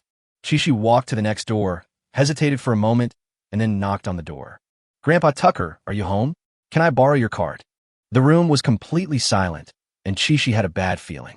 He hesitated again, and finally pushed open the door. It was as cold inside the house as outside. Chi saw Grandpa Tucker's frozen body on the bed. Chi lowered his head. He had actually guessed that this kind grandfather would have a hard time surviving that winter. Even though they had the flint given by the Grand Knight, their mother still passed away in the end, let alone this old man who lived alone. Chi quickly cheered up. He would not leave this unusually kind grandfather alone, but he needed to bury his mother next to his father first, and then deal with Grandpa Tachi's body. Thinking of this, Chi walked out of the room and found the cart outside. Chi was not very strong, but his mother was too thin now, so thin that it seemed as if only bones were left. Chi easily carried his mother's body onto the cart. He had no time to waste. He had to finish all this before his sister Chimi woke up. After taking the shovel from the house, Chi immediately pushed the cart and headed out of the city. When passing by the city gate, Chi saw the gathered crowd. Each of them had a look of despair on their face, as if something big had happened.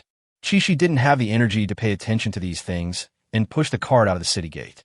There are many people like him, and too many people have passed away this winter. Chi followed them all the way to the cemetery. At this time, a thin old man saw him, and then the old man walked straight towards Chi, grabbed Chi left hand, and wanted to pull Chi away without saying a word. Chi was pulled so hard that he almost fell down, and the cart fell over as a result, and the mother in the cart rolled to the side. Chi stared at his mother's body in a daze. He turned around and glared at the person who was pulling him. The next moment, Chi was suddenly startled. The person who was pulling him was an extremely sloppy old beggar. Then Chi remembered that was the old beggar who looked at him and Chimi with ill intentions. At this time, there was madness in the old beggar's eyes. Saliva flowed from the corners of his mouth, and he tried desperately to drag Chi away. The people around were either immersed in sorrow or didn't understand what was going on, and for a while no one came forward to help. Chi was a little scared when he saw the crazy look of the old man. But soon he suddenly remembered the great knight who gave him the flint, and then he remembered his sister Kimmy. I promised my mother, Chi muttered, with an unshakable determination flashing in his eyes. Let me go, Chi shouted at the old beggar. The old beggar was slightly stunned, as if he did not expect Chi to react like this. The next moment, he showed an even crazier look and pulled Chi even harder with his hands. I told you to let me go. Following this roar, Chi grabbed the shovel with his right hand and smashed it hard at the old beggar. Puff! The shovel didn't hit the old beggar, but it scratched his face. A wound that penetrated his left eye appeared on the old beggar's face. The old beggar felt the stinging pain on his face and his blinded eyes. He was so frightened that he sat down on the ground, looking at the little Chi in front of him in disbelief. Chi just clenched his shovel and glared at the other person. The next moment, the old beggar let out a howl of extreme fear, turned around, and ran away for his life. And Chi still held the blood-stained shovel tightly. Look at the bright red blood on the shovel. At this moment, Chi knew that if he wanted to survive and protect his sister, he had to grow up. Chapter 150, The Missing Chimi. Chi found his father's grave based on his memory, and he dug the soil over it with a shovel. After the snow melted, the soil became muddy and difficult to dig, but this also made it possible for Chi to dig. After a lot of effort, he finally dug up a somewhat rotten coffin. Ordinary people could not afford expensive coffins, so they could only ask someone to nail one for them out of wood. Such coffins were not anti-corrosion. Chi easily opened the half-rotten coffin. He first carefully arranged his father's bones, and then put his mother in. Chishi thought he would have a lot to say, but in the end, he couldn't say anything. He took a last look at his father and mother, and the next moment he closed the coffin, covering it with soil shovel by shovel. When Chishi returned to Winter City, more people gathered at the city gate.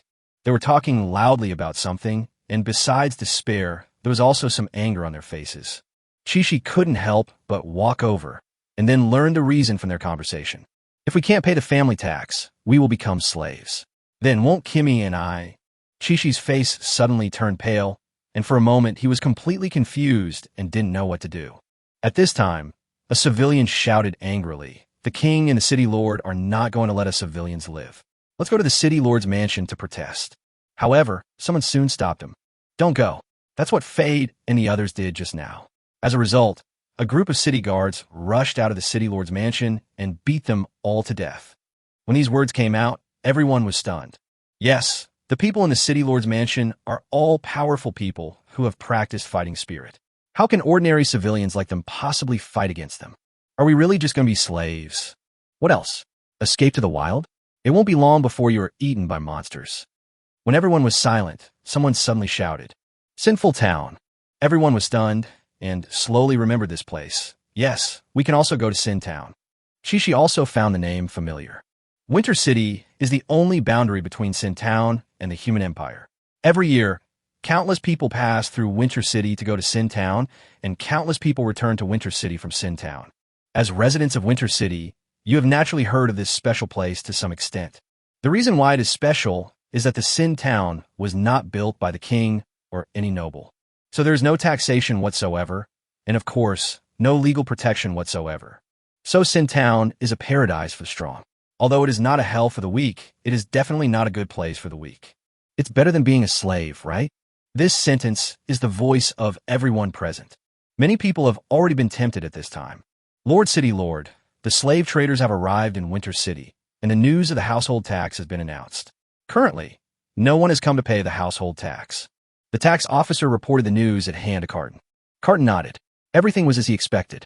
The tax collector said at this time, "But Lord Mayor, there are many civilians who cannot pay the household tax and seem to be planning to leave Winter City and go to Sin Town. Should we stop them all?" Sin Town.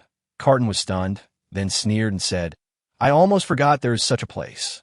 Carton said to the tax collector without hesitation, "Since the slave traders have been called, we must not let them escape. Let the city guards seal the city gates and not allow anyone to enter or leave." The tax collector was a little embarrassed when he heard this. "Lord City Lord, there are countless bodies in the city now, and the civilians are the ones who have to deal with them. If no one is allowed to enter or leave, should the city guards deal with these bodies?" Catan had not expected this. The city guards had suffered heavy casualties since the battle against the Beast Tide, and many of them were seriously injured. At this time, there were only less than 1,000 people left intact.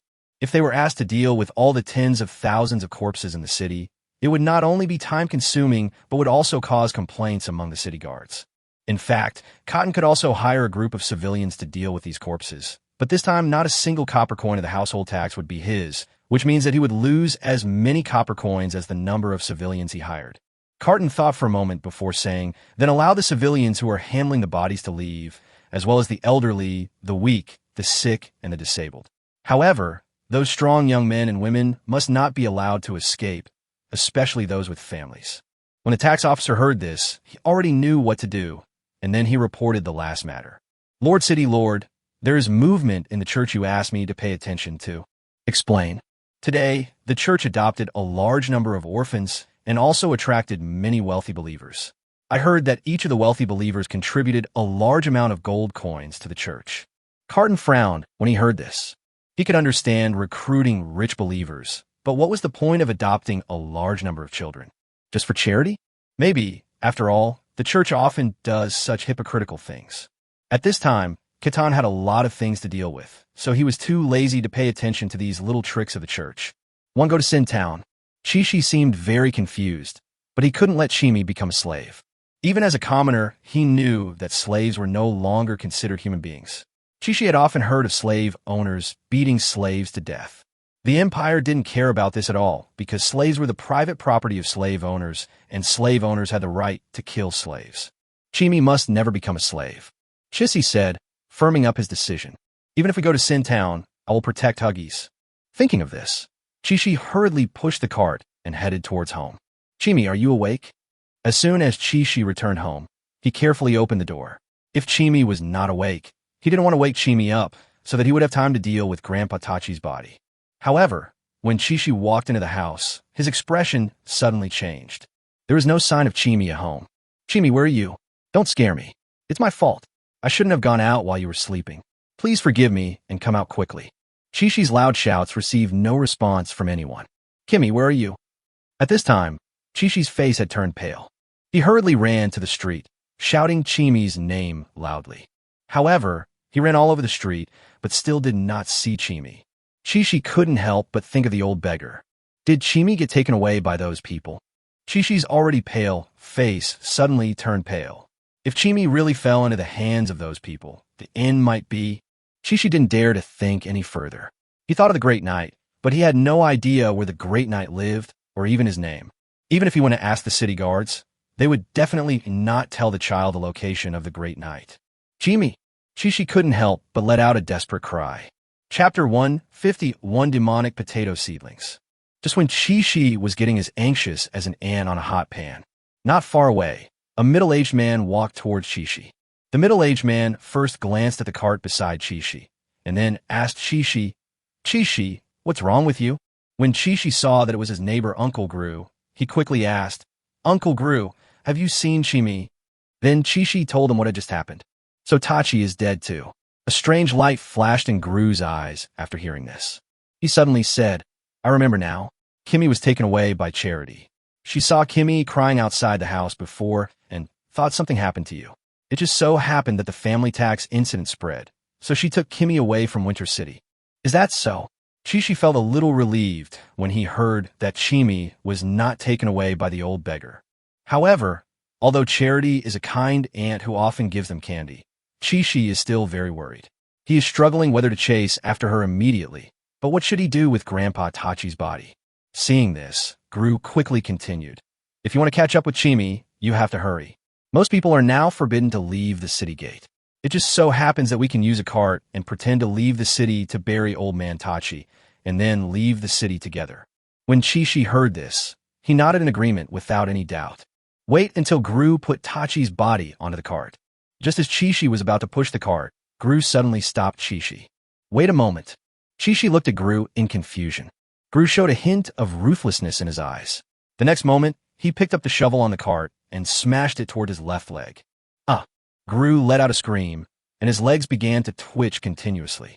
Chi-Chi was stunned for a moment, and then asked at a loss, Uncle Gru, what are you doing? Gru smiled bitterly and said to Chi-Chi, the city guards are guarding the city gate now and forbidding young men and women to leave. I will pretend to be a cripple later. Remember to help me smooth things over so that we can leave the city together. Chi-Chi nodded quickly. Gru then grinned, and together with Chi-Chi, he pushed the cart with difficulty towards the city gate. Sinful Forest, inside the valley. When a new town was half-built, it was announced that construction would be temporarily suspended. The shortage of food forced everyone to temporarily put down their work and start reclaiming the land. Most people in the valley did not understand this. Even if the land was cultivated, they had no seeds, and even if they had seeds, they did not know when to harvest. Far water cannot quench near thirst. Li Fan did not give any further explanation for this. Fortunately, Anna and the others all chose to support Li Fan, and the people from the 3 tribes stopped asking any more questions. Anna and the others didn't really trust Li Fan unconditionally, but many of them knew about some of Li Fan's miraculous deeds in the past. For example, making the space ring bigger. They believed that Li Fan was well prepared this time, which was why he was eager to let them cultivate the fields. Anna and the others were very curious about what Li Fan had prepared, but unfortunately Li Fan did not tell them. It's not that Li Fan wants to be mysterious. It's just that all the magic crops are exchanged at a unit of 1 acre. Li Fan couldn't waste an acre of seedlings just to satisfy their curiosity. Anyway, the demonized crops should be able to be planted in the next few days. Then they will not only be able to watch, but also plant them themselves. After a day, they had reclaimed more than 100 acres of land. There are not many of them because the area near the interior of the valley has been deserted for years. There's a lot of vegetation and even a lot of big trees, making it extremely inconvenient to clean up. Fortunately, more than 100 acres of land are enough for their use temporarily. Li Fan looked at his bond value. The accumulation over these days brought his bond value to 3,880 points. Li Fan spent 2,000 bond points to exchange for 100 acres of seedlings. All the seedlings he exchanged were demonized potato seedlings, because demonized potatoes are the fastest to mature among all demonized crops. When Li Fan took out these demonized potato seedlings from the space ring, everyone, including Anna, was stunned. They had no idea when Li Fan got these seedlings. With so many seedlings, the entire harvest can sustain them for a long time. The only problem was that the seedlings took a long time to grow, and their remaining food was not enough to support them to maturity.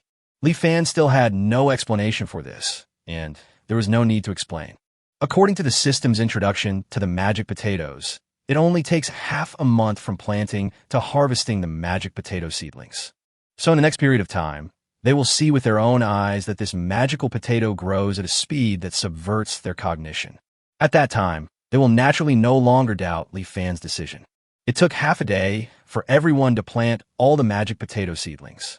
These fields are fertile enough in themselves and do not require any fertilizer. They only need to be watered once. Watering is a bit troublesome. There is no river in the valley, and they usually rely on a mountain spring water left on the cliff for their meals. This spring water is definitely not enough for watering. Li Fan used his space ring to go to the river and fill it with 50 cubic meters of river water for watering. He personally watered the demonized potatoes in front of him. Looking at them swaying in the water, Li Fan couldn't help but look forward to what they would look like tomorrow. The next day, Li Fan ran to the fields early in the morning to visit these demonized potato seedlings. Everyone was somewhat disdainful of Li Fan's eagerness. How could crops change just one day after being planted? Even for those 30 gluttonous unicorn wolf cubs, it would take 10 days or half a month to see obvious changes. However, since Lord Li Fan is so enthusiastic, their subordinates cannot be too indifferent and can only accompany Li Fan on the journey. Aoki and the others were actually a little worried, but what they were worried about was whether the seedlings could survive successfully. After all, the current weather was not the best time for planting, so it was normal for the seedlings not to survive. However, when they arrived at the field, everyone was stunned. I saw that the fields that were somewhat bald yesterday have become a large green area today. After a night, the potato seedlings were not only alive and well, but each seedling had grown at least 10 centimeters taller than yesterday. At this point, people would believe that it is mature. Aoki and the others were so shocked that their jaws were about to dislocate. There are also potatoes in the magical continent, so they naturally know how potatoes grow. Although potatoes grow very quickly after sprouting, the growth rate of these potato seedlings in front of us is too fast. It was so fast that it made them feel a little scared. Everyone immediately turned their eyes to Li Fan. Li Fan shrugged and made up an excuse on the spot. In fact, my family is an agricultural powerhouse. We have mastered a technology for plant hybridization and have developed many special crops. I got in touch with my family a few days ago and got these seedlings. In the future, there will be not only potatoes, but also many other crop seedlings, all of which are quite amazing crops. Although it's shocking, you can rest assured that these special potatoes just grow faster. They are completely the same as ordinary potatoes in other places and can be eaten without worry. Anna and Dina on the side couldn't help but look at each other after hearing this. It was that mysterious family again. The family behind Li Fan not only likes all kinds of exotic beauties, but also has many magical crops like these potatoes. It's really changing, more and more mysterious. Chapter 152, Mercenaries appear. On the third day after planting the magic potato seedlings, flower buds had already appeared among the branches and leaves of the potato seedlings. Fortunately, potatoes are crops that do not require pollination. Otherwise, Li Fan really doesn't know where to find bees and butterflies from at this time. Seeing that the potatoes were growing well, Li Fan left some people to take care of the fields, and the rest continued the project of building houses. However, it was also on the morning of that day that the valley, which had been peaceful for nearly half a year, finally welcomed the first group of uninvited guests. Next to the half-built house, Li Fan had just mixed a pile of concrete. Before he had time to sit down and rest, he saw Guli walking towards him with a grim look on his face. Guli immediately said, "Master, some humans broke into the valley and injured our people." "What?" Li Fan put down the shovel in his hand and walked towards the valley entrance, asking, "Isn't there a city gate?" Why did you let them in? Ghoulie scratched his head. We didn't expect that just as the ice and snow melted, someone would return to the Sin Forest. Moreover, they were all human beings. Therefore, we couldn't tell whether they were our people at the first time. By the time we could tell, they had already broken into the valley. Li Fan frowned and looked at Ghoulie, who immediately showed an embarrassed expression. Obviously, he also knew that this was his mistake. Li Fan didn't say much. It was more important to deal with the intruders first. He continued to ask Ghoulie, how many people are there on the other side? Anna and others who also received the news followed at this time.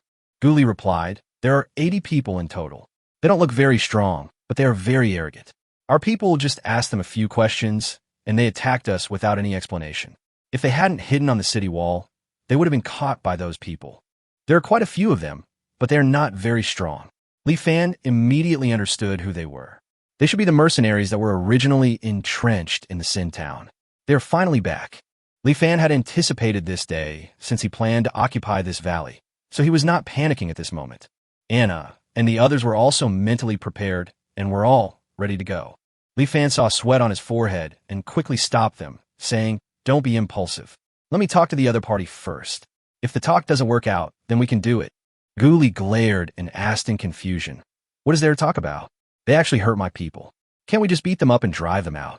Li Fan glanced at the big guy helplessly, but Li Fan also knew that this was probably the thought of most people present, so he could only explain it. Are you planning to never communicate with people from the outside world, or do business with them? These words stunned Ghoulie and others. Li Fan had been thinking about this matter for a long time, and he understood very well that closing the country to the outside world was not a good idea. To give a very simple example, they can grow their own crops to get food, get salt, build their own houses, and make weapons. But do they have to find a way to make all their own clothes, furniture, and other necessities? This is obviously impossible, so trading with others is inevitable, and the prerequisite for trading is communication. And these mercenaries are the first group of people they want to communicate with. After Li Fan's explanation, everyone slowly calmed down. At least no one showed murderous looks anymore. Li Fan quickly arrived at the entrance of the valley. At this time, the 80 human mercenaries were confronting the orcs and dwarves on the city wall. With the arrival of Li Fan and a dozen others, the mercenaries immediately turned their attention to Li Fan and others. Wow, what beautiful orcs, and that dwarf. This is the first time I've seen such a handsome dwarf, but he looks a bit effeminate. Oh, it turns out to be a female. Not bad. If I catch her, I'll definitely be able to sell her for a good price. No, look, there are still dark elves here. Fuck, I'm rich. Don't be impulsive. Something is wrong. This is the first time that the valley has been occupied by others. And what's wrong with these people? Not only are there humans, but there are also orcs and dwarves, and even dark elves. Who cares? If we catch them all, we will definitely get rich. Then I will leave this damn place immediately and find a place to live happily. Besides, don't you see that those orcs on the city wall are all weak orcs? I can at least beat 2 of them. How strong can the companions of weak orcs be? As soon as Li Fan and others approached, the mercenaries on the opposite side were suddenly in an uproar, staring at Anna, Ing, and others with red eyes. Li Fan was stunned and couldn't help but slapping his forehead. Well, he was unlucky and met a bunch of greedy but brainless idiots. Such a fool obviously cannot be the target of their communication and transactions. However, there would be no benefit in defeating these idiots. If possible, Li Fan did not want to fight with these people. However, the mercenaries on the opposite side had already taken out their weapons impatiently, looking as if they were afraid that Li Fan and the others would run away. Li Fan's face turned cold when he saw this. He looked at the mercenaries with cold eyes and said, "People in front, this valley has been occupied by us. Now either leave immediately or drop your weapons and surrender. Otherwise you will bear the consequences." Pretty standard nonsense. This naturally led to the mercenaries' wanton ridicule. Li Fan didn't care. After all, he was a civilized man. He couldn't just attack without saying a word like those barbarians on the opposite side. But now that we have explained the reason, and the other party just didn't listen, we can't blame them for taking action, right? Li Fan took out the Tang horizontal sword. When he pulled out the sword, he said to the people behind him, "Don't hold back. It doesn't matter if you kill them, but those who surrender can stay. We're just short of manpower. Kill." Following Li Fan's final word, kill, all 10 of them rushed forward together. The mercenaries looked at the 10 people in front of them and suddenly burst into laughter again. They had 80 people in total, while the other side had only 10 people. yet they dared to rush up without thinking. They must be 10 idiots. It was not until the moment the two sides came into contact that the mercenaries finally realized who the fool was. It was a completely one-sided massacre. Li Fan and his men were like invincible cavalry, charging forward without any pause. In an instant, they pierced through 80 mercenaries and cut a bloody path through them. The next moment, Li Fan and others turned around, launched another charge, and cut out a second bloody path among the group of mercenaries. Ding dong, ding dong, ding dong. The next moment, the mercenaries, who had been frightened almost to the point of going crazy, dropped their weapons and knelt on the ground in fear. They surrendered. A battle ended just like that. Li Fan was not surprised at this result at all. The 10 people present now are all strong men above level 2. They're the 10 strongest people in the entire mixed group of 3 tribes, except Taitu, who went to deliver food to the big black bear. Dealing with these mercenaries, almost all of whom are level 1 in strength, is naturally a one-sided massacre. Chapter 153, The Simple Captive. After the battle was resolved at the speed of light, in addition to dozens of corpses, Li Fan and his men also captured 43 mercenary prisoners. These captives are actually not very useful because Li Fan doesn't have any collars. In this case, someone has to be sent to watch over these prisoners. However, after questioning these prisoners, Li Fan was surprised to learn that they actually had a logistics team. Moreover, the logistics team is just a dozen miles away from the valley, and they will catch up after the vanguard troops clear out the magical beasts that may exist in the valley. But they didn't expect that the monster was not destroyed, but they were destroyed by Li Fan and his men instead. Li Fan immediately led his men to chase in the direction the mercenaries pointed. Of course, Li Fan was also cautious and asked Ding to investigate the situation of the logistics team first. After confirming that it was not an ambush, he led his men to surround the so-called logistics team. As expected of a logistics team, the entire team, except for 3 level 1 fighters, are actually just ordinary people. After killing those 3 blind level 1 warriors, Li Fan obtained 200 ordinary prisoners. In addition, there are a lot of supplies. These people seem to know that it was difficult to get food in the Sin Forest nowadays, so they brought a full 100,000 kilograms of wheat. The wheat was loaded onto donkey carts pulled by 150 donkeys. Li Fan discovered that there were 5 different logos printed on the sacks of wheat. According to a captive, each logo was the family emblem of a noble, and the wheat was funded by 5 small nobles. Otherwise, how could ordinary people possibly gather 100,000 kilograms of wheat in the winter just after the year of divine punishment? Li Fan doesn't care whether it's something of the nobility. They just happen to have some food shortage now. Even if the wheat belongs to the emperor, he will take it away. The same goes for donkeys. Donkeys are good creatures. They can be used to help with work normally, and they're the best food when food is scarce. After all, there's dragon meat in the sky and donkey meat underground, and the deliciousness of donkey meat is not said for nothing. In addition, the supplies also included hundreds of pieces of clothing and hundreds of kilograms of salt. Among all the items, salt seems to be the most precious. Selling several hundred kilograms of salt can earn dozens of gold coins. However, for Li Fan, salt is the least attractive. It is impossible for Li Fan to be short of salt now. When he needs it, he could just go to the salt mine and get a few hundred kilograms.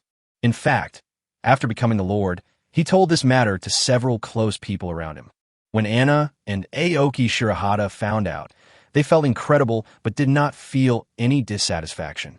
Li Fan's ability to filter out edible salt from poisonous salt is just like a dwarf can forge iron into a sharp weapon. Can the dwarf's weapons only be sold for the price of an iron bar?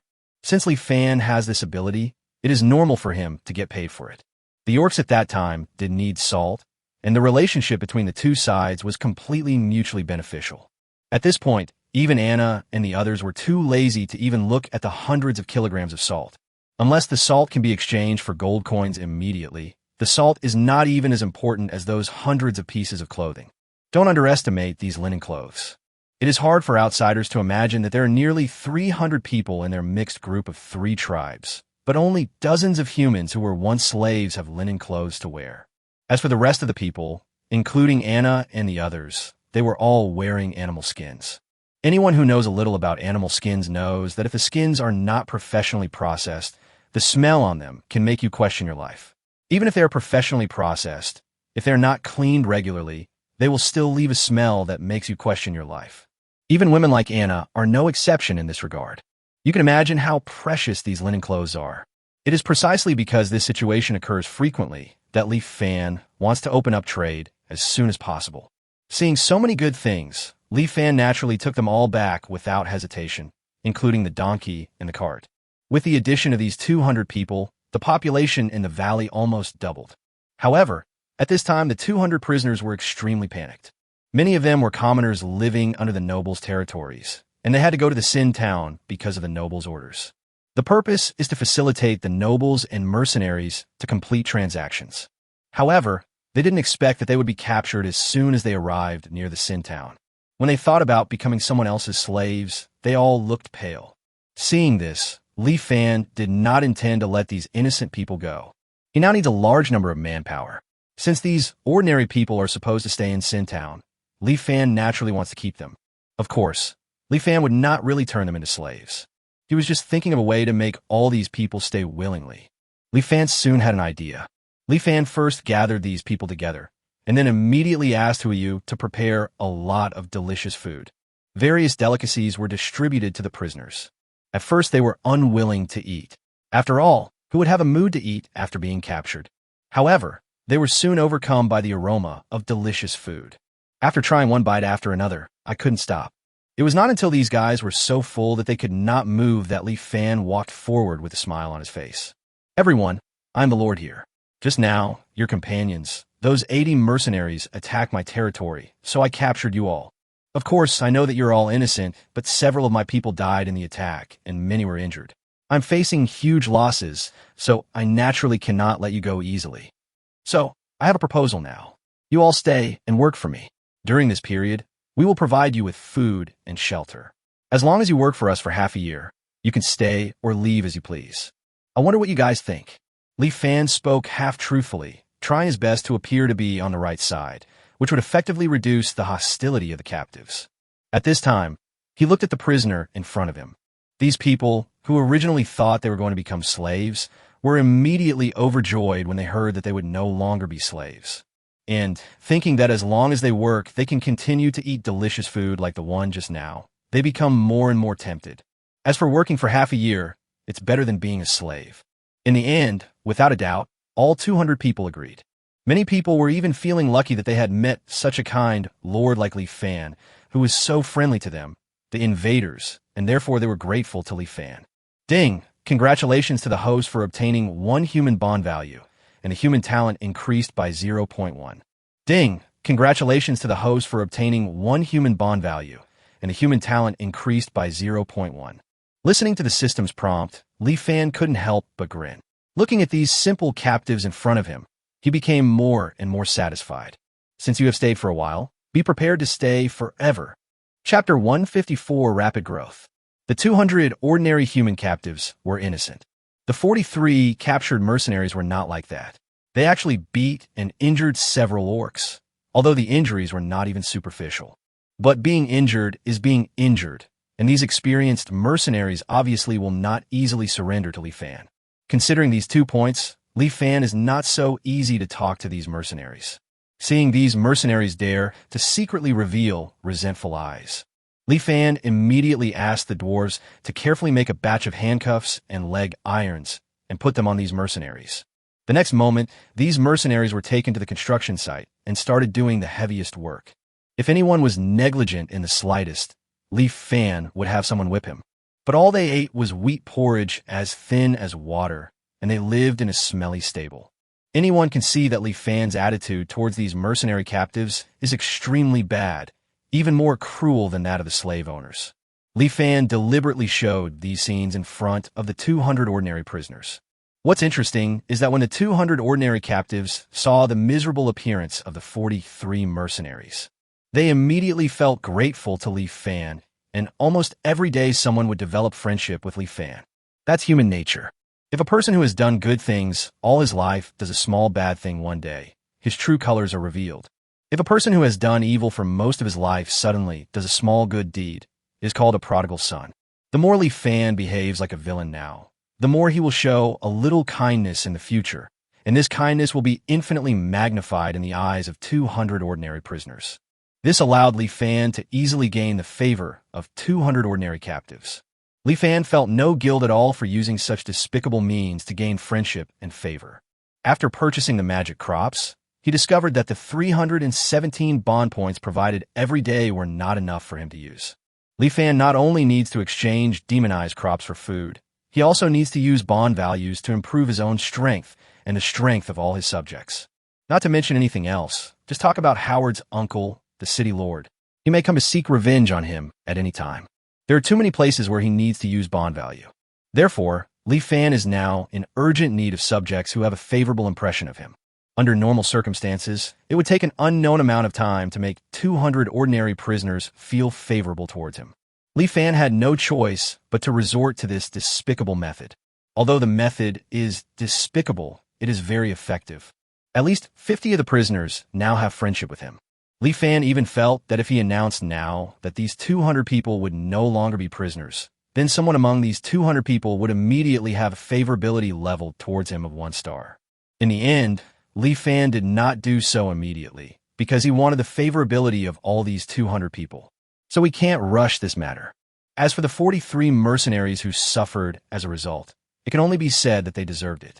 Li Fan had lived in Sin Town for quite some time, so he knew what kind of bastards these mercenaries were. In a lawless crime town, mercenaries killing people is nothing new, and bullying ordinary people is even more commonplace. If Li Fan had not been far away from the crowd and inconspicuous at that time, he would probably have been taken care of by these mercenaries.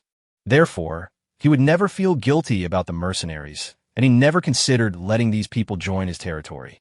3 more days passed like this. When the first mercenary died in an accident, 80 of the 200 ordinary captives had developed friendship with Li Fan. Therefore, the human talent on Li Fan's system panel also reached 21.6. During this period, he got 3 chances to draw human talents. Li Fan hurriedly opened the system panel. Host, Li Fan. System, Level 1 Lord System. Realm, Level 3 Warrior. Strength, 23,000. Physique, 23,000. Agility, 23,000. Spirit, 23,000. Talent, Elf Talent 0.2, Orc Talent 13.4, Dwarf Talent 7.2, Human Talent 21.6. Talented Skills, Nature Affinity 0.1, Beast Transformation 3, Rapid Recovery 5, Level 1 Poison Resistance, Level 1 Magic Resistance, Level 2 Reproduction, Level 3 Rapid Growth. Comprehension Skill, 20 of the power of a single move. Bond Value, 3,600 points. This time, there was finally good news. The 3 talents he drew in a row were all the Rapid Growth talent, instead of the Level 5 Reproduction ability. However, Li Fan was still unclear about the specific use of the talent, Rapid Growth. Li Fan directly asked the system, System, what is the use of this, Rapid Growth? Ding, Rapid Growth can speed up the host's growth. Li Fan was speechless. Why are you just standing there? The system's intelligence was not high, and Li Fan asked several more times, but still couldn't get an answer. Finally, Li Fan thought about it and asked Anna to accompany him for a long-awaited sparring session. Afterwards, Li Fan finally understood what Rapid Growth meant. Bite. Tang Hungdao and the Claw Gloves kept colliding. After previous sparring, Li Fan was now able to fight Anna head-on for a long time without being defeated. But he can only avoid being defeated. It is unknown how long it will take to defeat Anna. But today things have changed.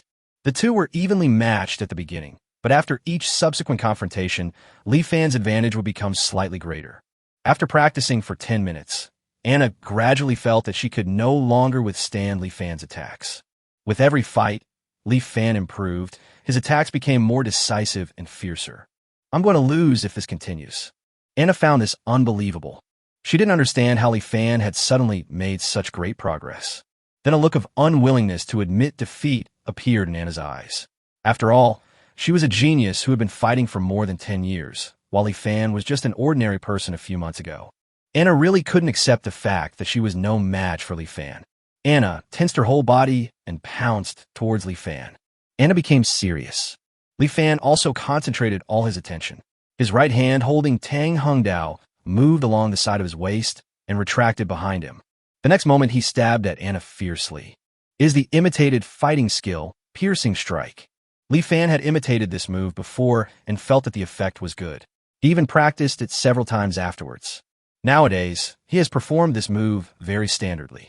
However, Li Fan knew very well that his imitation was only superficial and could only allow his stabs to reach their fastest speed, which was completely incomparable to the power used by Kai and others. However, this time, when Li Fan imitated the fighting skill, piercing strike, again, a barely detectable white light appeared on the tip of Tang Hengdao's sword. The next moment, Tang Hengdao stabbed out at a speed that exceeded Li Fan's limit. Li Fan was extremely shocked, and when he wanted to stop, it was too late. Fortunately, Anna reacted in time. Seeing that Du Tang's sword speed was abnormal, she instantly used the beast transformation, skill, and finally dodged it at the critical moment. The two people who were sparring stopped and looked at each other. Anna couldn't help but ask, "That was a piercing attack? When did you learn this fighting skill?" Li Fan shook his head. He hadn't learned it yet. At least the system panel didn't show that he had. However, Li Fan had a feeling that as long as he continued to practice, he would be able to master this fighting skill, piercing strike. In addition, his fighting skills have also been greatly improved in the sparring just now. Is it possible? Li Fan thought about it, and suddenly tried to practice with the Xian-level fighting skills. He found that it originally took 10 years to be promoted to a level 4 warrior, but now it is possible to be promoted in less than 3 years. In this way, Li Fan finally understood all the functions of rapid growth. From training speed to combat skills to comprehension, all have been greatly improved, allowing strength to grow rapidly. Is this the effect of the so-called rapid growth? Li Fan is right. In fact, it is precisely because of the innate skill of rapid growth that the human race can be ranked as one of the 4 major races. It can be said to be the most important racial talent of the human race. Chapter 155, Ironhead being attacked. The 200 human captives brought a huge boost to Li Fan's strength. This made Li Fan realize that the best way for him to improve his strength was to come into contact with a large number of alien races and gain their friendship. Similarly, with the existence of the Lord system, this is also the best way to improve the strength of the people in the territory. I need a large number of subjects. Only with a large number of subjects can Li Fan rise quickly and not be afraid of Howard's uncle, the city lord. What gave Li Fan a headache was that the location of their territory was too awkward. It just happened to be in the sinful forest surrounded by 4 major countries. Almost only those who appeared in the Forest of Sin were those who were exiled by the 4 major clans. That is their mixed group of 3 ethnic groups. As for the others, there are only those who live in the gathering places of the remaining 3 major tribes. Are we going to compete with the 4 major clans for people? Don't joke. Li Fan occupying a human gathering place will not attract the attention of an empire. But if he dared to rob people, it would inevitably cause a sensation and then attract countless soldiers until he and his territory were completely destroyed. So how can I increase the population of my territory? Just when Li Fan was worried, Gu Li suddenly came. When Li Fan saw that Gu Li looked unhappy, he immediately asked excitedly, "Could it be that another mercenary broke in?" Now that there are mercenaries causing trouble, it is actually a good thing for Li Fan. After all, the captives may also become his subjects. With the idea of taking it one at a time, Li Fan accepts everyone who comes.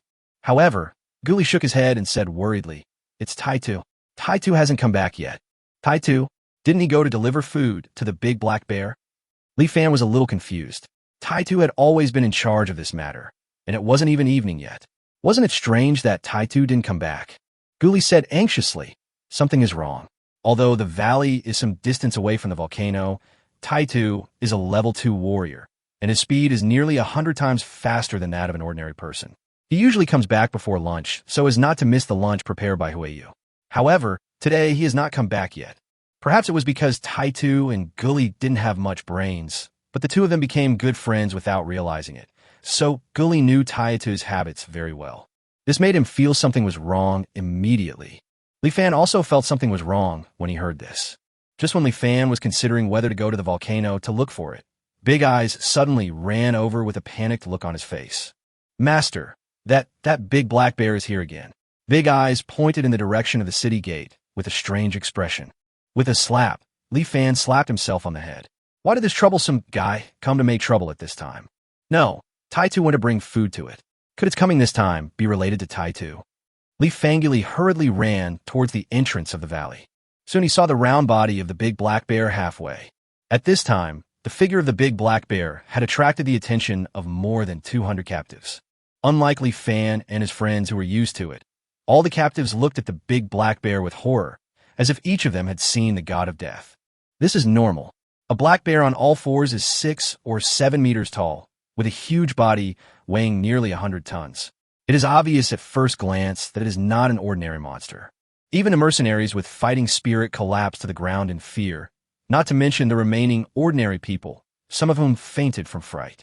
When the remaining captives saw Li Fan walking towards the black bear step by step, they opened their mouths wide, not understanding why this cruel lord was not afraid of death. Their eyes almost popped out until they saw that Li Fan was not killed by the big black bear, but was even communicating with the big black bear. Okay, Li Fan's system prompt sounded. Ding! Congratulations to the host for obtaining 1 human bond value, and the human talent increased by 0.1. In just such a short period of time, more than a dozen people developed friendship with Li Fan. At this time, only 10 of the 200 ordinary people did not have friendship with Li Fan. Li Fan glanced at the system prompt and thought about it, and realized that these people probably thought the big black bear was his pet and were afraid of it. But Li Fan didn't have time to care about this now. He was more concerned about Taitu's safety and immediately looked at the big black bear. Just when Li Fan was thinking about how to ask the big black bear where Taitu had gone, the big black bear suddenly stretched out its paw and touched its back, then threw something towards Li Fan. Li Fan caught the thing in a panic, and then he found out that the person thrown by the big black bear was Taitu. The next moment, Li Fan made a sound of disgust, and then threw the iron head to the ground without hesitation. It was because at this time, Taitu was completely naked. This strange scene stunned everyone present. Li Fan seemed to have reacted at this time. He suddenly widened his eyes and looked at Taitu, then at the big black bear. Big black bear equals beast, iron head equals tough guy. Taitu was brought back naked by the big black bear, and the big black bear seems to be a female bear. Female beast plus naked strong man equals. What happened between the man and the bear? Why did Taitu faint while naked and look so weak? Is it forced? Did the big black bear force Taitu? Li Fan couldn't help but take a few steps back, away from the big black bear. At this moment, his whole body was shaking with fear. That's a monster that weighs nearly 100 tons. How could it do such a thing? Bears cannot, or at least should not.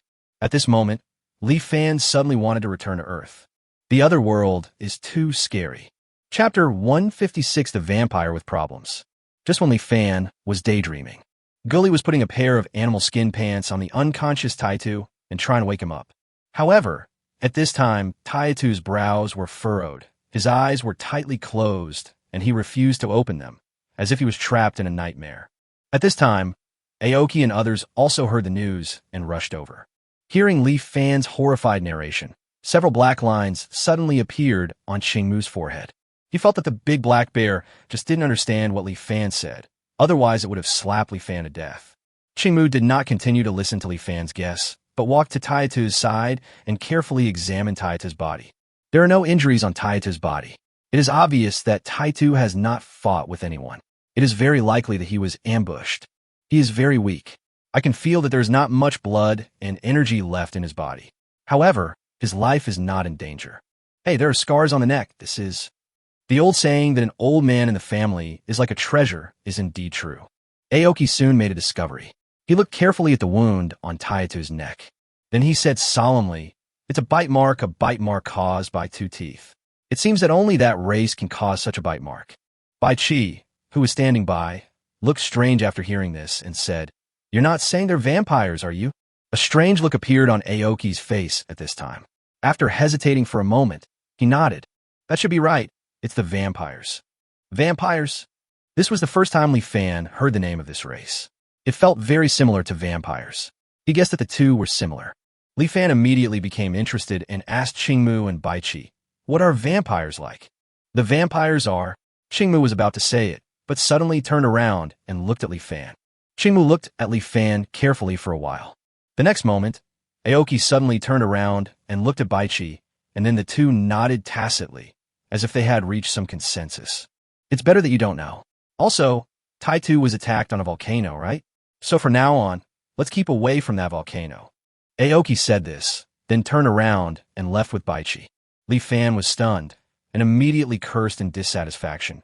Why are these two old men still being mysterious? Since the two old men won't tell me, can't I ask someone else? Thinking about this, Li Fan immediately asked Gu Li, who was standing beside him. Gu Li, do you know about the vampire tribe? Gu Li shook his head, indicating that this was also the first time he heard of this race. Li Fan still didn't believe it, so he found Ozina and asked Big Eyes and Big Ears again, but the final result was that no one knew. Until Li Fan found Anna. Anna, do you know about vampires? Anna was stunned after hearing this, and the next moment her face suddenly turned pink. Anna frowned and looked at Li Fan. Why are you asking that race? Li Fan explained. Taitu was attacked and fell into a coma. Chimu said it was done by the vampires. What? Anna's voice rose several notches. The next moment, she nervously asked Li Fan, where was Taitu attacked? On a volcano? Anna was startled, and then patted her broad chest, seeming to be very grateful that she had not been attacked in the previous few times. The next moment, she said to Li Fan seriously, don't ask about the vampires. I won't tell you. Also, don't go to the volcano again. It was the same answer again. Li Fan was a little annoyed. He didn't believe that he wouldn't be able to get an answer today. Li Fan found Ing immediately. Ing had been wandering around the magical continent before, and she knew as much as Qingmu Baiqi. She should also know about the vampires. However, what Li Fan never expected was that Ing did know about the vampires, but her reaction was the same as Anna's, and she was even more excited than Anna. Seeing this, Li Fan was so angry that he wanted to go to the volcano to pull out the so-called vampire and find out what was so special about him. And Ing seemed to have guessed what Li Fan was thinking. He suddenly grabbed Li Fan's hand and said to him in a slightly tough tone, you are not allowed to look for the vampires. It is best not to have any relationship with that race forever. This was the first time Li Fan saw Ing treat him with this attitude. Seeing that Ing actually showed a pleading expression, Li Fan could only nod helplessly in the end. Not long after, Taitu woke up, but he had no recollection of why he fell into a coma, let alone why he was naked. Li Fan saw this and understood that there must be something wrong with this vampire, which is why everyone was so wary of him. In this case, he decided to ignore the vampires for the time being. After all, after this period of transportation, the volcanic ash was more than enough for them to use. Now, he should think more about how to increase the population of the territory. Time goes by day. While Li Fan was still worrying about the population, he didn't know that a few dozen miles away from the valley entrance, a large group of people was slowly walking towards the valley. Qiqi followed the crowd forward like a zombie. Uncle Gru had lied to him. After leaving the city, Qiqi kept looking for Chimi and Aunt Charity among the crowd. And Uncle Gru told him again and again that Kimmy was in the front team. To this end, Qiqi took the injured Uncle Gru and continued to chase the team in front. After 5 days, the two of them had reached the front of the team. However, it was only then that Uncle Gru finally told him the truth. Kimmy was not taken away by Aunt Charity at all, because Aunt Charity had frozen to death that winter. The reason why Gru lied to Qiqi was that he wanted Qiqi to cover him and escape from Winterfell. After knowing the truth, Qiqi felt like the sky had fallen.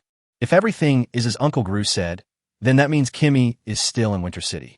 Qiqi wanted to go back then, but Uncle Gru stopped him and said it was too late.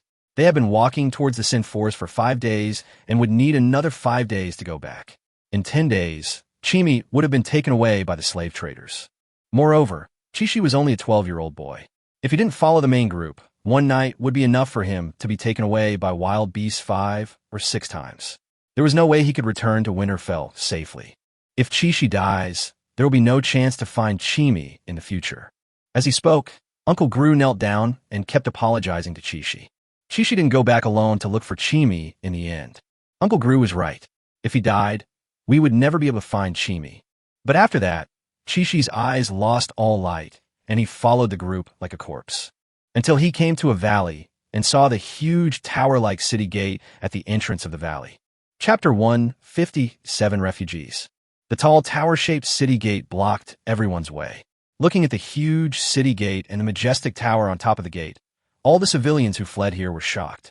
Some of the refugees who had been here before couldn't help but exclaimed, "What's wrong with this city gate? I didn't see it when I came here last year."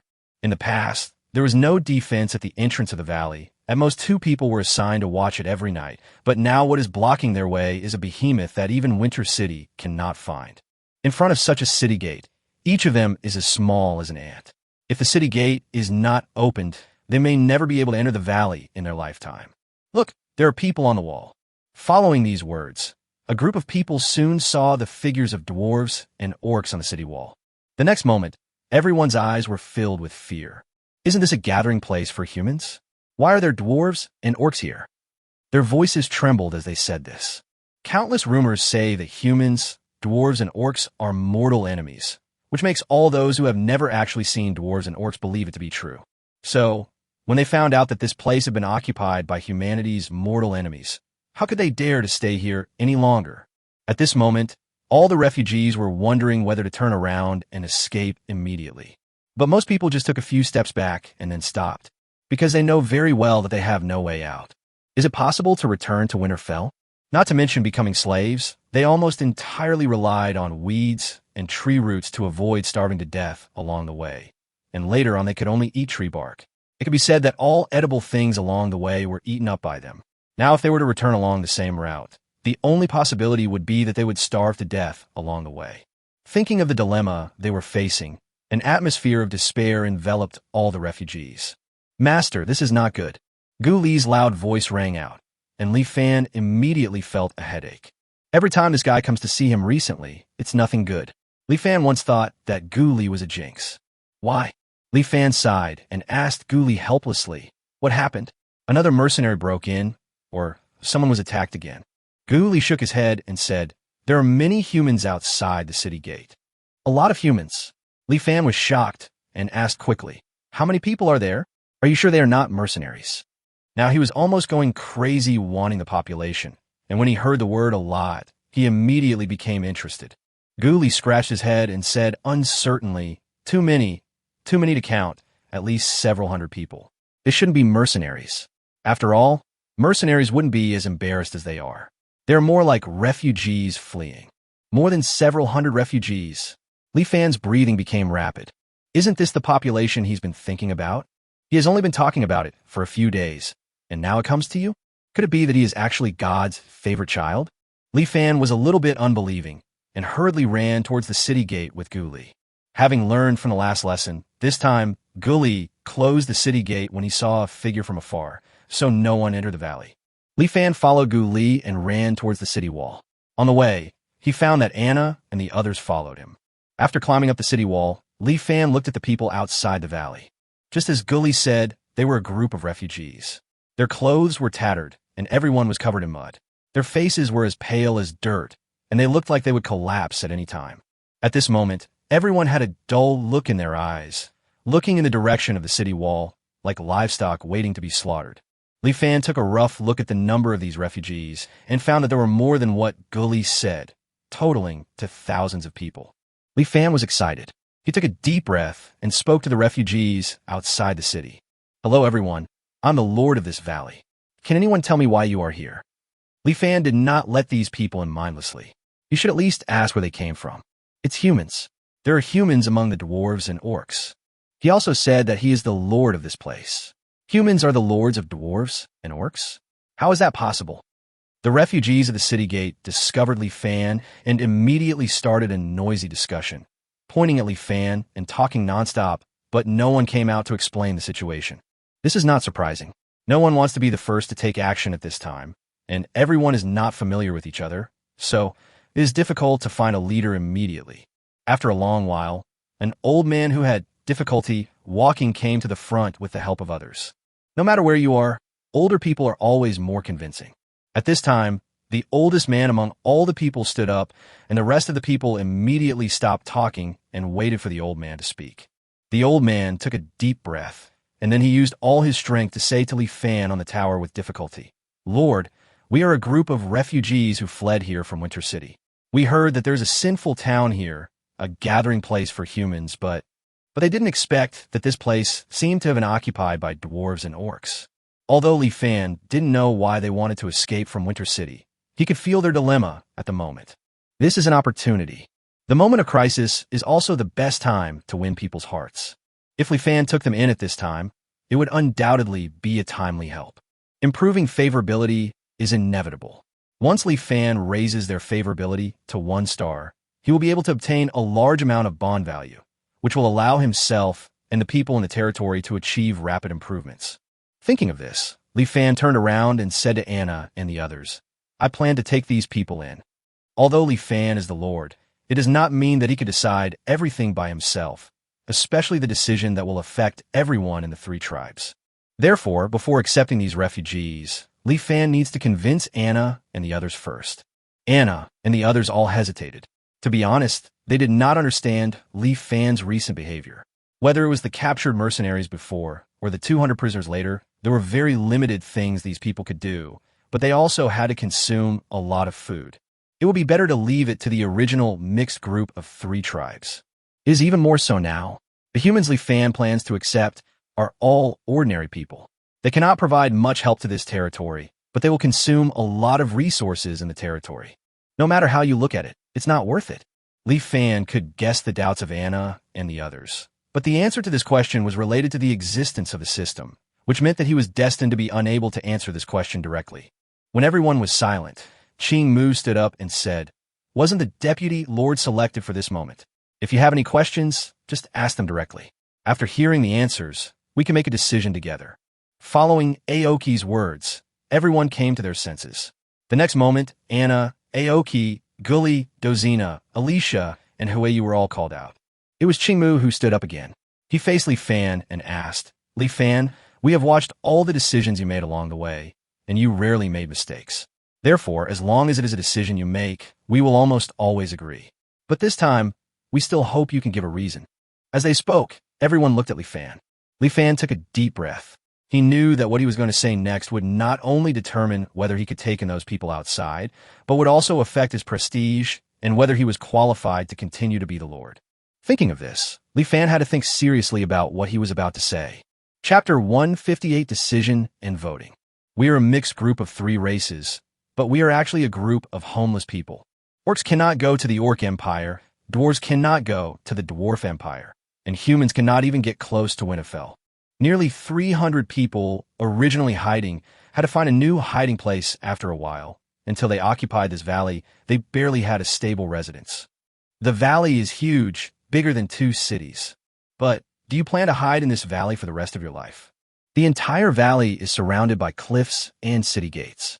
It is safe, but doesn't this valley look like a cage, and we're the livestock trapped in this cage? The Magic Continent is huge. Even I know that the Magic Continent is huge.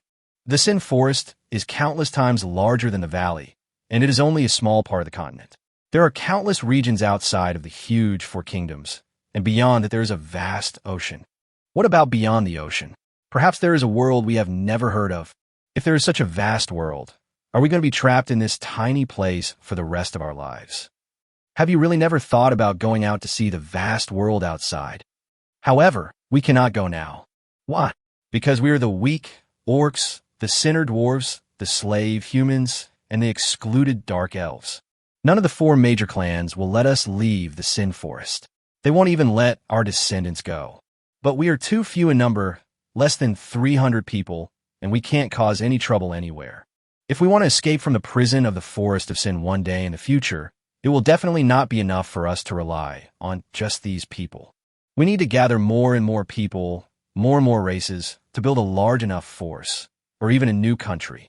Only when we gather enough strength and become strong enough can we break the cage of the 4 major clans. Of course, I know this process will be difficult.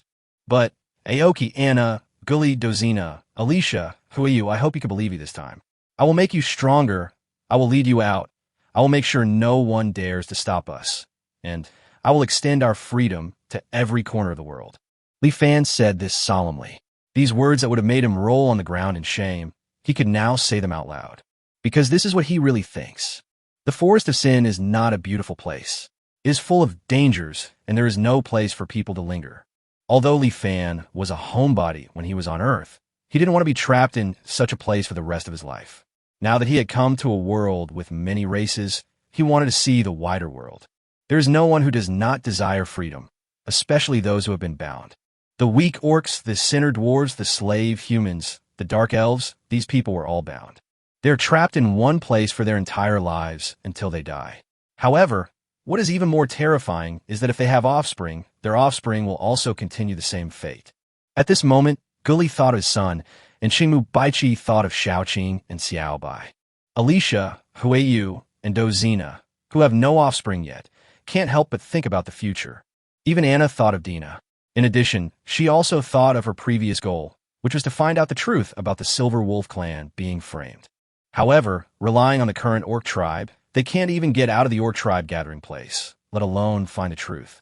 The 6 deputy lords fell silent at this time. When no one mentions it, I won't think too much about it. But once that membrane is broken, people have to face reality. Li Fan was right. If they wanted to prevent themselves and their descendants from being trapped to death in this small forest, they needed to break the cage of the 4 major clans. So they also need more people and need to become stronger. Alas, it seems that I, an old man, will not be able to live the rest of my life in peace. Aoki sighed, but there was not much hesitation on his face. He is not a weak orc, although his talent is not very good. He is also a level 2 warrior. It was for Xiaoqing that he took the initiative to ask to be exiled to the Sin Forest. He could be exiled to this sinful forest full of dangers for Xiaoqing, and naturally, he could also sacrifice his own old bones for Xiaoqing. Thinking of this, the only trace of hesitation on Aoki's face disappeared. Aoki spoke again and said, "Let's vote. Those who agree to take in these humans, please raise your hands." As he spoke, Aoki was the first to raise his hand. This vote is not only about whether to take in those people outside the city, but also about whether they will resist the vote of the 4 major clans. Once the vote is passed, they will most likely become enemies of the 4 major clans. Everyone's face was filled with solemnity. Guli was the first to react. Like Aoki, as a middle-aged man, he didn't think much about freedom after experiencing some things, but his son was still young. Thinking that his son would have to stay in such a place for the rest of his life, Guli felt that he should do something as a father. If it's for my son's freedom, I'm willing to fight for it. Thinking of this, Guli also raised his hand. Next is Anna, who is undoubtedly the person who most wants the territory to become stronger. In addition, she and Dina are also the people who have known Li Fan the longest. When it comes to trusting Li Fan, Anna feels that she is at most slightly inferior to Ying, so she believes in Li Fan. Anna no longer hesitated and raised her hand. Following Anna, a white hand was raised. What surprised Li Fan was that the person who raised the hand was Alicia. Alicia said nothing, but her eyes were very determined, indicating that she had definitely not made this decision without thinking. Next was Dozina. Dozina didn't think too much about it. Her greatest interests were only forging and wine. However, since Li Fan wanted to do this, she naturally had to support him. The last one was Huiyu, and everyone was looking at him. No expression could be seen on Huiyu's face, which was hidden by her thick brown hair, but she also raised her hand. Li Fan saw that all the deputy lords had approved it, and then looked at Baiqi, Dina, and the others, and saw that they had no intention of objecting. At this moment, as he breathed a sigh of relief, he suddenly felt his shoulders become unusually heavy. Li Fan took a deep breath and said firmly, "Okay, let's work together to build a world-class territory." Chapter 159, Refugees 1. The city gates slowly opened, and the refugees from Winterfell unconsciously took a step back, wondering what they would do if a large group of dwarves and orcs rushed out. To their surprise, there was only one person who walked out of the city gate, the human who called himself the Lord. This gave the refugees some relief. At least he no longer looked ready to run away at any moment. Seeing this, Li Fan strode towards the old man in the front. When he was a few meters away, he clasped his fists and bowed to the old man. The old man had never seen such etiquette and was a little confused for a moment. Li Fan naturally knew this, and after paying his respects, he said to the old man, "Grandpa, this is the etiquette of my hometown to show respect to others. You look more than 80 years old, right? People of this age will be respected by everyone in my hometown." The old man had never heard of such a ritual, but the world was so big that it was normal that he had never heard of it. Seeing that Li Fan's expression was sincere and he was not kidding him, the old man hurriedly lowered his head and replied, "My lord, I am indeed 86 years old this year." Li Fan hurriedly helped the old man up and said with a smile, "Old man, at your age, you have the right not to bow to anyone in my hometown." The old man was shocked when he heard this. Anyone could do this, even the king and the nobles. Although the person in front of me is young, as a lord, he should at least be a noble. How can a noble say such things? The old man was shocked by Li Fan's remarks and didn't know what to say for a moment. Li Fan didn't know how outrageous his previous statement was. Seeing that the old man didn't say anything, he took the initiative to ask, "Old man, as far as I know, Winter City is a big city. Why did you flee from Winter City to here?" Upon hearing this, the old man hurriedly told Li Fan about the beast tide and household tax. Household tax. Li Fan remembered that this kind of tax really existed in medieval Europe. He didn't expect that it also existed in other worlds. It seems that these people don't want to become slaves and finally choose to come here out of helplessness. At this time, Li Fan finally understood why the big black bear leading the beast tide was on the volcano. It turned out that he and the Lord of Winter City, Cardon, were both injured in a fight, so he hid on the volcano to recuperate. At the same time, Li Fan was secretly shocked by Cardon's strength. He was actually a level 5 expert. If Cardon came to him in person to avenge Howard, they would have no way to resist. As expected, I need to improve my own strength and the strength of my subjects as quickly as possible. Thinking of this, Li Fan became more determined to accept these refugees. Li Fan immediately asked the old man, "Old man, since you have no other way out for the time being, why don't you join our territory? I dare not say anything else, but I can guarantee that as long as you work hard, I will make sure you have enough to eat every day." When Li Fan said this, he deliberately raised his voice to ensure that the refugees around him could hear it. This statement quickly caused a sensation among the surrounding refugees. Since this young lord said that he would definitely make sure they had enough to eat every day, for the refugees who came to this place with nothing and ate wild grass, tree roots, and tree bark along the way, what could be more important than having enough food? The surrounding refugees were both excited and skeptical at this time. When the refugees who had not heard Li Fan's words saw this, they hurriedly asked those who knew the answer. As Li Fan's assurance was spread, the refugees were like ignited gunpowder, and everyone was shocked at this moment. For a moment, all the refugees were moved. However, they still have one biggest concern. At this time, the old man also helped the refugees express their concerns. "But Lord, why are there so many orcs and dwarves in your territory?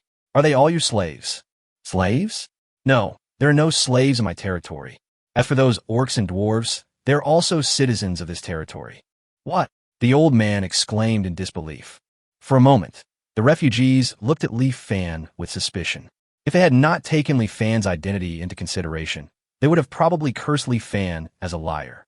How is it possible that the orcs and dwarves would voluntarily recognize humans as their lords?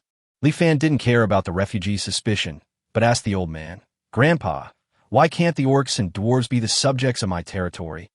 "Because the orcs and dwarves are the mortal enemies of the human race." Before the old man could answer, a young man not far away couldn't wait to speak. "Oh," Li Fan asked the young man after hearing this, "so you and the orcs and dwarves all have an irreconcilable hatred, right?" These words made all the refugees slightly stunned. Is there an irreconcilable hatred between the orcs and the dwarves? No. After all, the human race has not had a major war with the orcs and dwarves for a long time. The only chance for ordinary people like them to see orcs and dwarves is to see the slave orcs and slave dwarves on the streets. Li Fan looked at the expressions of these refugees and guessed the answer. He sneered and said, "Yes, there is no hatred between you and the orcs and dwarves. On the contrary, I have seen many orc slaves and dwarf slaves captured by humans. Their end was miserable and cruel. Rather than saying that humans hate orcs and dwarves, it is better to say that orcs and dwarves hate humans. After all, orcs and dwarves rarely capture humans as slaves." Seeing that the refugees around him were speechless, Li Fan took advantage of the situation and said, "Besides that, I would also like to ask, why do you think the orcs and dwarves are so scary?" The refugees remained silent, so Li Fan asked the old man, "Have you ever witnessed the brutality and bloodthirstiness of the orcs and dwarves?" The old man hesitated for a moment, then shook his head. Li Fan turned to the young man, not far away, and asked, "Have you ever witnessed the brutal and bloodthirsty scenes of the orcs and dwarves?" The young man opened his mouth, but in the end he could only shake his head unwillingly. Li Fan turned around again and asked the young man beside him, "Have you ever seen the brutal and bloodthirsty scenes of the orcs and dwarves?" The young man had a handsome appearance, but his body was covered with dirt and dust. His once bright eyes no longer had any spirit, as if they were dead. Faced with Li Fan's question, perhaps because he was afraid of Li Fan's identity as a lord, There was a trace of fear on the boy's face. He hesitated for a long time, then said no. No. Li Fan nodded, and finally asked loudly to all the refugees, "Have any of you seen the brutal and bloodthirsty scenes of the orcs and dwarves?" No one answered. This question itself is very tricky. Unless a war breaks out between countries, the only people who can encounter the brutal and bloodthirsty appearance of orcs and dwarves are slave traders and invaders. These civilians who have lived in Winterfell all their lives naturally have no chance to see it. Seeing that the result was just as he expected, Li Fan secretly breathed a sigh of relief and suddenly spoke loudly. "You have never seen the brutality and bloodthirstiness of the orcs and dwarves. Why do you think they're brutal? Based on rumors? God gave us ears, so why did he also give us eyes? It is so that when I hear rumors, I can use these eyes to personally distinguish whether they are true or false." These words made many refugees' pupils tremble, and they seemed to realize that they should not believe those rumors casually. Seeing this, Li Fan secretly sighed that God was really useful. Then he spoke again. "I've lived with the dwarves and orcs here for more than half a year, and I have never seen them being brutal and bloodthirsty. If you don't believe me, just watch." As he spoke, Li Fan suddenly shouted towards the city wall, "Ironhead Gully, come down here." Chapter 160 Refugees 2. Although Tayatuguli didn't know what happened when he heard the shouting, he still hurried down the city wall and ran to Li Fan without stopping. Taitu woke up the next day after being attacked. Apart from feeling a little weak, he did not feel any discomfort and still looked full of energy. Li Fan grabbed Taitu's arm, pulled him over, and then slapped Taitu on the head mercilessly. Taitu was stunned by the beating. He shook his head with horns, looked at Li Fan with a wronged face, and asked, "Master, why did you hit me?" Li Fan did not answer, but pointed at Taitu and said to the refugees, "This is the bull man among the orcs. He is not wearing a restraining collar, so he is not my slave. Now look at him. Does he look cruel and bloodthirsty?" The refugees looked at Taitu's aggrieved look, and all showed strange expressions for a moment. This silly look makes it hard for people to associate the words cruel and bloodthirsty. Li Fan then turned his attention to Gu Li, who was standing beside him. Gu Li's eyes widened, and he immediately jumped back and said to Li Fan with a defensive look, "Master, what are you going to do?" Li Fan did not chase him, but pointed at Gu Li and said, "This is the dwarf tribe. He is not a slave either. Now look at him. Is he cruel and bloodthirsty?" Although not as silly as Taitu, Gully's defensive look at this time was also extremely funny, and Gully's height was almost shorter than all the refugees. Faced with such a Gully, the refugees still find it difficult to feel the words brutality and bloodthirstiness. At this time, Taitu, who was standing by, saw that Li Fan hit him but not Gully, and immediately looked at Li Fan with a resentful expression. This little expression did not escape the eyes of the refugees. Many of them were immediately amused by Taitu's silly look and were trying hard to cover their mouths to prevent themselves from laughing out loud. When Li Fan saw this, he knew that he had convinced most of the refugees, but it was still not enough. Li Fan also planned to give them a final heavy blow. Li Fan suddenly asked the old man, "Are orcs and dwarves cruel? Are they bloodthirsty? You should have seen it, but old man, do you know what humans look like in the eyes of orcs and dwarves?" Faced with this problem, not only the old man, but all the refugees present had never thought about it. For a moment, everyone was a little curious about what the human race looked like in the eyes of other alien races. It is mean, greedy, cunning, cruel. However, what Li Fan said made the refugees angry. Ignoring the anger on the refugees' faces, Li Fan continued, "Do you know why the alien races have such an impression of the human race?" Before the refugee could speak, Li Fan had already given the answer.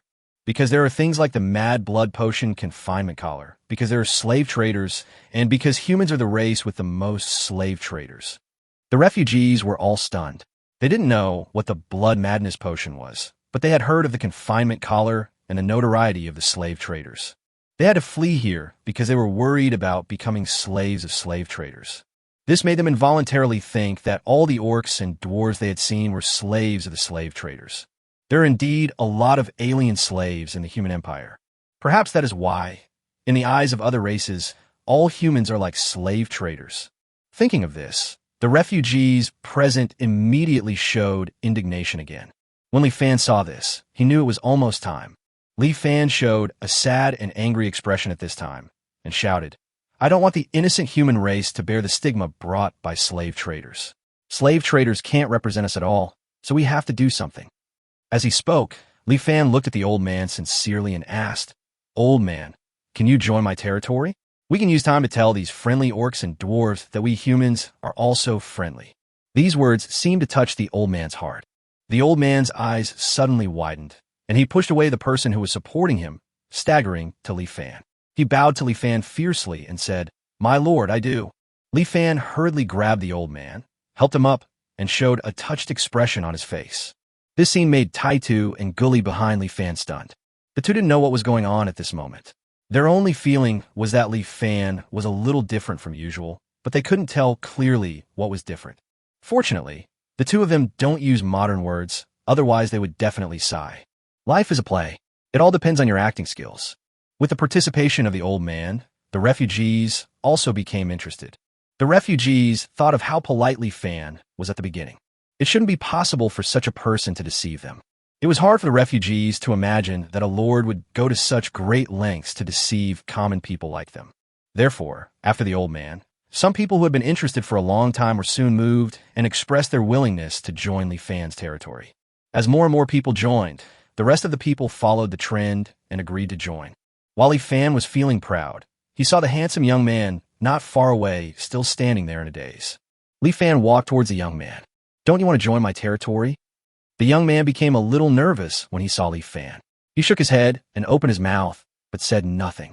It looks like there's a story behind it.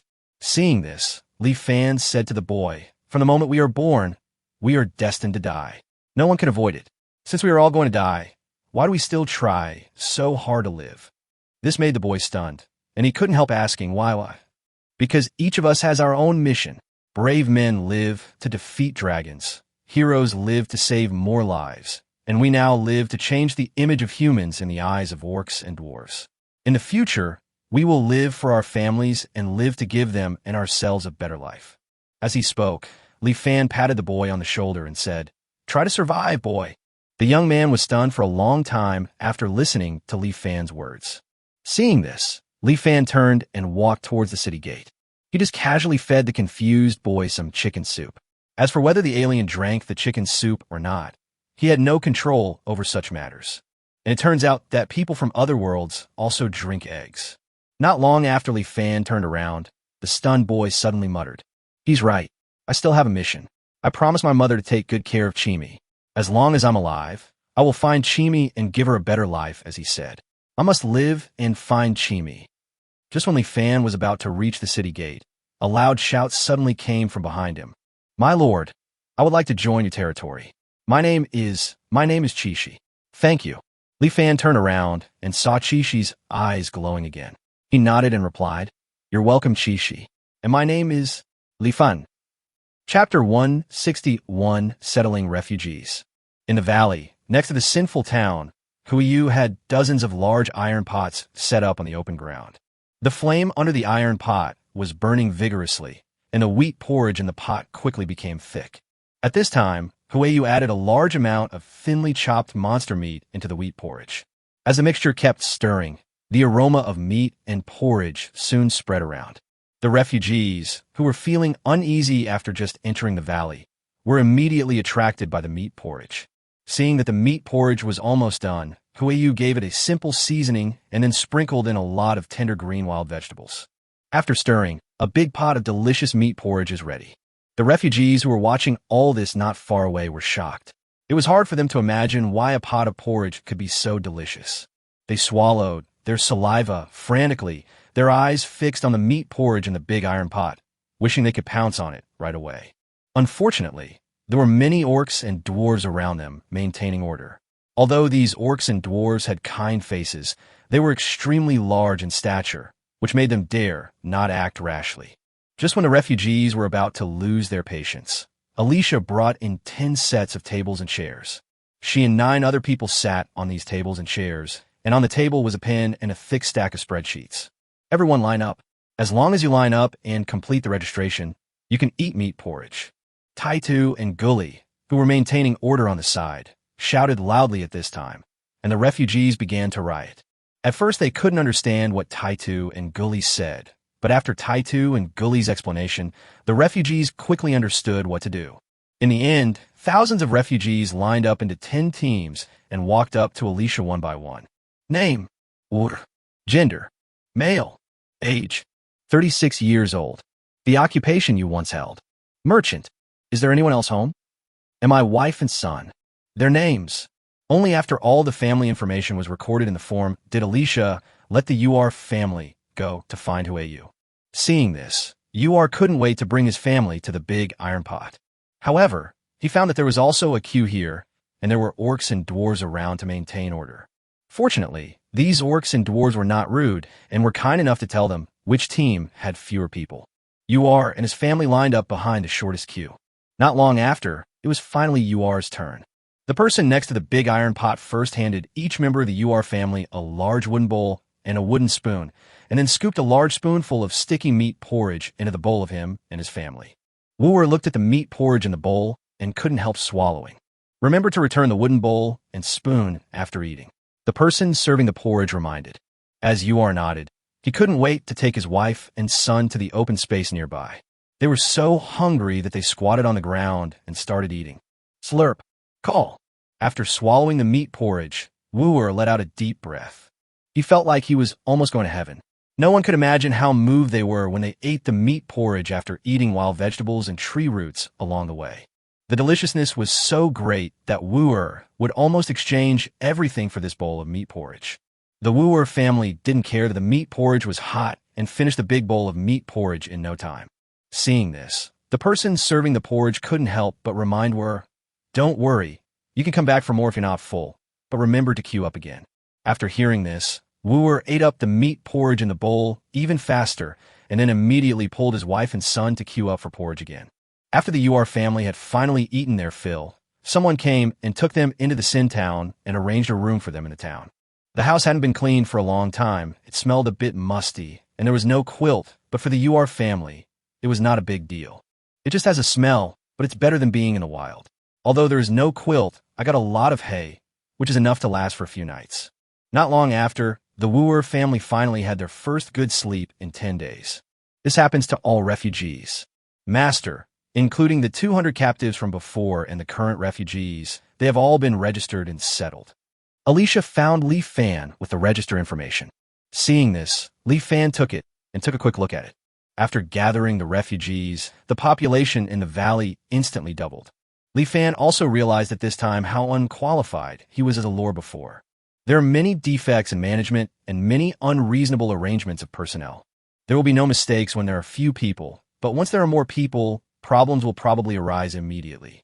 Since he had already made such a big statement as building the world's #1 territory, this time, Li Fan naturally could not be perfunctory about his work as the Lord. To this end, the first thing Li Fan did after the refugees entered the valley was to set up a patrol team. The refugees have just joined the territory, so it is inevitable that they will cause chaos. Therefore, patrols must be established as soon as possible to maintain order. Li Fan immediately called Gully and Taitu and asked Gully to select 10 people from the dwarf tribe as the first patrol team, and Taitu also selected 10 orcs as the second patrol team. There are 2 requirements for selection. 1. The physique must be strong enough, the kind that people would not dare to mess with at first sight. 2.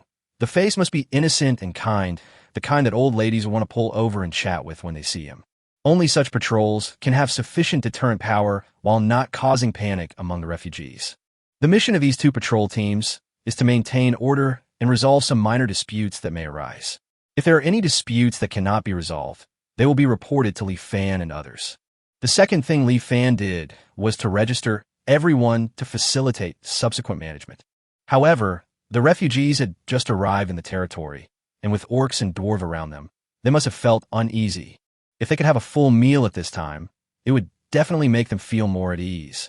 If the food they eat is the one made by Huayu, it will probably conquer a lot of people instantly. This is a perfect time to register these refugees. Therefore, Li Fan handed the second task to Alicia and Huayu. Alicia and Huayu did not disappoint him. The refugees were extremely satisfied with the meat porridge made by Huayu. Alicia also completed the registration of everyone's information. Then the third thing someone also did was to arrange accommodation for the refugees until all the refugees have successfully moved into the Sin town. Li Fan finally couldn't help but breathe a sigh of relief. He finally managed to settle the refugees without any trouble. Chapter 162. Food is insufficient, but potatoes are harvested. In the new town, Li Fan's three-story castle. Li Fan, sitting in front of a wooden office, looked at the registration form made by Alicia. These registration forms recorded not only the information of the refugees, but also the information of 200 ordinary captives and the three ethnic mixed group that originally followed him. After the refugees entered the valley, Li Fan removed the prisoner status of 200 captives and arranged them among the refugees for easier management. There are three kinds of existence in the valley today. 1. The original three ethnic mixed group consisted of 276 people. 2. 1,289 refugees. 3. Mercenaries captured 36 people. The reason for this distinction is that Li Fan intends to implement a hierarchy system in the territory. The mixed group of three tribes is the highest class first-class subjects. The refugees are the second-class subjects, and captives such as mercenaries are the lowest class existence and are not even considered subjects. The reason for using a hierarchy is simple. Firstly, if there is no differential treatment, some people in the mixed group of three tribes that established this valley with Li Fan will definitely be dissatisfied. After all, they had given the most to this valley, and so far had received no material rewards other than the promised house in the new town.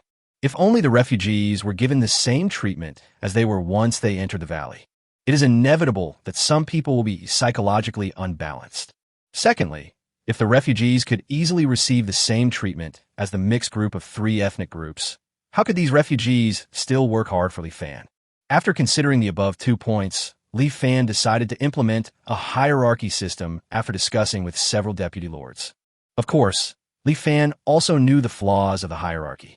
If this kind of hierarchy continues for a long time, it will definitely lead to opposition, just like the nobles and common people in this world. Finally, under the oppression of the nobles, the common people began to rebel against the nobles. Therefore, it is very important to prevent the existence of nobles in the territory. For this purpose, Li Fan specially made an additional regulation for this hierarchy system. Anyone who makes enough contributions, lives in the valley long enough, and buys a house in the new town can be promoted from a second-class citizen to a first-class citizen. With this system, the number of first-class citizens in the valley will only increase. When most of the subjects are first-class subjects and everyone is a noble, there will naturally not be a situation where the nobles oppress the common people. By the way, the request to sell the house can also contribute to Li Fan's future real estate plans. Not long after, Li Fan finally looked through all the registration forms. He couldn't help but frown. Alicia knew why Li Fan frowned. After all, she was the one who made this registration form. Master, there are 1,289 refugees in total, but most of them are elderly and children, and the number of young adults is less than 300. This was something Li Fan had not expected. He had thought that a large number of laborers would be gathered, but unexpectedly, more of them were elderly people and children. Although they're not a burden, the elderly and children cannot do much work. Li Fan pinched the corner of his eye and asked Alicia, "Do you know the reason?" Alicia was well prepared and had asked the refugees the reason in advance. Only then did Li Fan realize that it was all Cotton's fault. In order to gain the greatest benefits, Cotton kept most of the young and middle-aged people, which ultimately resulted in most of the people who were able to escape being the elderly, the weak, and the disabled. Even the slave traders disdained these refugees. It would be more accurate to say that they were abandoned by Cotton rather than escaped. Li Fan never expected that Cardon had tricked him without him realizing it.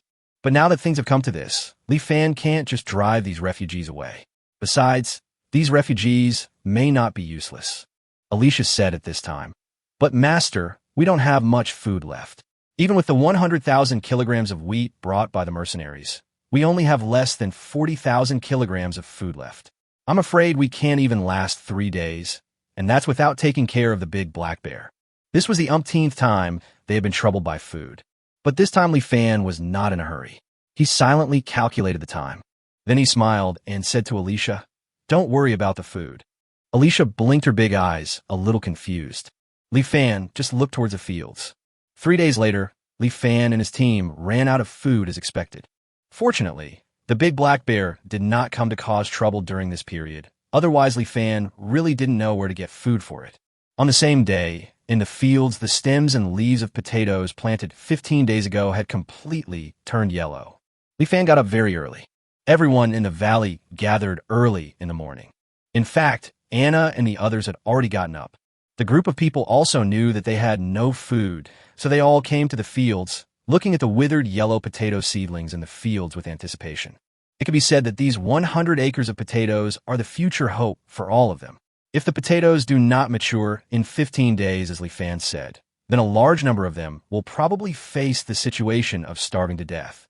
By then, the so-called territory would be a joke, and even the mixed group of the three tribes would fall apart and return to the state of each tribe living on its own. Li Fan couldn't help but feel a little nervous when he thought about it. So he wanted to be the first to pick these potatoes. Li Fan squatted on the ground, grabbed a potato vine, and then slowly pulled it. After using a little strength, a series of yellow potatoes with their roots were pulled out. Everyone looked at the potatoes in Li Fan's hand and couldn't help but take a breath. I saw that there were 15 potatoes of different sizes attached to the thin potato roots. The big ones are bigger than a fist, and the small ones are as big as an egg. Li Fan estimated that these potatoes probably weighed about 8 kilograms. One potato seedling yielded a full 8 kilograms of potatoes. How is that possible? I remember that if a potato seedling could grow 4 kilograms of potatoes, it would be considered a good harvest. These potato seedlings actually grew 8 kilograms, and these potatoes can be harvested in just 15 days. The people behind Li Fan were stunned.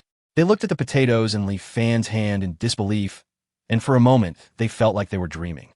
If the potatoes in the magical continent had this kind of yield and this kind of growth rate, I'm afraid no one in the entire magical continent would starve to death. Any race that gets this kind of potato will be able to quickly expand its race. Thinking of this, everyone knew the great value of this potato. For a moment, everyone looked at the potatoes with red eyes. However, what they don't know is that the high yield of these demonized potatoes is due to breeding, and they are naturally not comparable to the potatoes on the magical continent. The growth rate is the result of the system's magic and has no effect on other potatoes. This kind of potato will eventually become a specialty of their territory. Chapter 163 Harvest. Li Fan looked at the potatoes in his hand. The yield of 8 kilograms per plant already made him satisfied. After all, 1 acre of land is used to plant 1,000 potato seedlings. Doesn't it mean that this acre of land can produce? Thinking of this, Li Fan couldn't wait to pull out the second potato. 6.5 caddies. The third strain. 7.2 caddies. Seeing this, Anna and others couldn't help but step forward to help. Soon, all the potatoes in an acre of land were pulled out by them. The final result was a little bit worse than Li Fan expected. It's only 7,100 pounds. Li Fan muttered with a hint of regret. This statement caused the crowd behind him to explode. Only, if other people can produce 3,000 kilograms of potatoes per acre, they would kneel down and thank God for his gift. This acre of land produced a full 7,100 kilograms, and Li Fan actually dared to say only these 2 words. For a moment, everyone wanted to sew Li Fan's mouth shut. What followed was naturally the time for a great harvest, and everyone in the valley, including the refugees, took action. It is natural that nearly 1,600 people can harvest 100 acres of potatoes quickly. In less than 3 hours, a mountain of potatoes was placed in front of Li Fan. 100 acres of land yielded so many potatoes. Looking at the 700,000 kilograms of potatoes in front of them, most people had a look of satisfaction on their faces. With these potatoes, at least they didn't starve to death. However, a small number of people showed hesitation on their faces. After all, these potatoes mature in 15 days, so naturally some people would worry about whether they could be eaten and what the consequences would be if they were eaten. In fact, even Anna and the others had concerns in this regard. Li Fan didn't care about it. It was easy to prove that potatoes were harmless. He just needed to ask someone to try them. The most convincing person to taste the food was naturally Li Fan, who brought these potato seedlings. Li Fan asked people to build a bonfire next to the field and set up several large pots. He pulled Yu to be his helper. I made these potatoes myself. The most basic baked potatoes, boiled potatoes, and fried potatoes. Then there's the slightly more difficult spicy shredded potatoes. And the dish he was most looking forward to was the braised beef brisket with potatoes. When the 5 dishes were placed in front of everyone, the aroma made many people secretly swallow their saliva. Seeing that many people were drooling, Even if Li Fan didn't go to prove that these potatoes were harmless, they would probably want to taste these potato dishes. However, Li Fan knew very well that food is the most important thing for people. What do the people in a territory care about most? The first thing is undoubtedly whether there is something to fill them up, and then whether it is delicious enough. If it can be proven that the food is edible and can fill them up, the subjects will not make too many demands. If the food is delicious enough, the subjects will even consciously protect their territory for the sake of the delicious food, and a territory will be able to gain long-term stability. Li Fan did not dare to be perfunctory about this matter and personally tasted each potato dish one by one. Both baked potatoes and boiled potatoes are good, but the freshly dug potatoes still have a bit of earthy smell, which makes these two potato dishes lose points. Fried potatoes are much better. Not only do they not have the earthy smell, but after sprinkling them with salt and pepper, they taste exactly like French fries on Earth. It's a pity that there is no happy water. As for the spicy shredded potatoes, after taking a bite, Li Fan wanted to exchange it for a few bowls of rice on the spot, just because this dish was so delicious. The following dish of braised beef brisket with potatoes made Li Fan extremely satisfied, and he ate too much without realizing it. When he was holding his stomach in pain, Li Fan realized that almost everyone around him was looking at him with drooling. Especially the girl Xiaoqing. Her pair of resentful eyes seemed as if Li Fan had done something wrong to her. Seeing that everyone was doing the same, Li Fan simply waved his hand. "Today, I have enough potatoes." There was a sudden cheer at the scene. At this point, no one was doubting whether these potatoes were edible. Baka is a level 2 fighter and a veteran mercenary. He is from Winterfell and is employed by several barons. Recently, the baron's mercenaries who went to the Sin Forest have lost contact. He accepted the commission and came to investigate the cause. Baka's target is very clear, which is the town of Sin. It is the destination of the mercenaries and the place where it is easiest to find clues about the mercenaries' disappearance. Baka had been to Sin Town and quickly found the location of the valley entrance. However, when he saw the majestic tower-like city gate at the entrance of the valley, Baka was stunned. But when he saw the dwarves, orcs, and humans on the city wall, he was completely shocked. Baka did not act rashly. After observing for most of the day, he quietly left the valley. At this time, he had already confirmed that this original human gathering place had been occupied by orcs and dwarves. As for the baron's mercenaries, they were most likely captured by the orcs and dwarves. Baka turned around immediately and returned to Winterfell a few days later, reporting the incident to several barons. Several barons were furious at the time and declared that they must capture these orcs and dwarves and hang them. The barons then gave Baka a gold coin as a reward and asked him not to spread the matter so as not to affect their revenge. Baka knew very well what these nobles were planning. Aren't they just eyeing these orcs and dwarves and wanted to capture them and sell them to slave traders? Baka did not expose them. He took the gold coins with a smile and repeatedly promised not to leak the news. However, that night, Baka came to the city lord's mansion. He was received by the city lord's son, Yolanda Cotton. Yolanda looked at the humble Baka in front of him and asked, "Is what you said true? The valley where the Sin Town is located has been occupied by orcs and dwarves, and they have built a gate at the entrance of the valley that is even bigger than the gate of Winter City."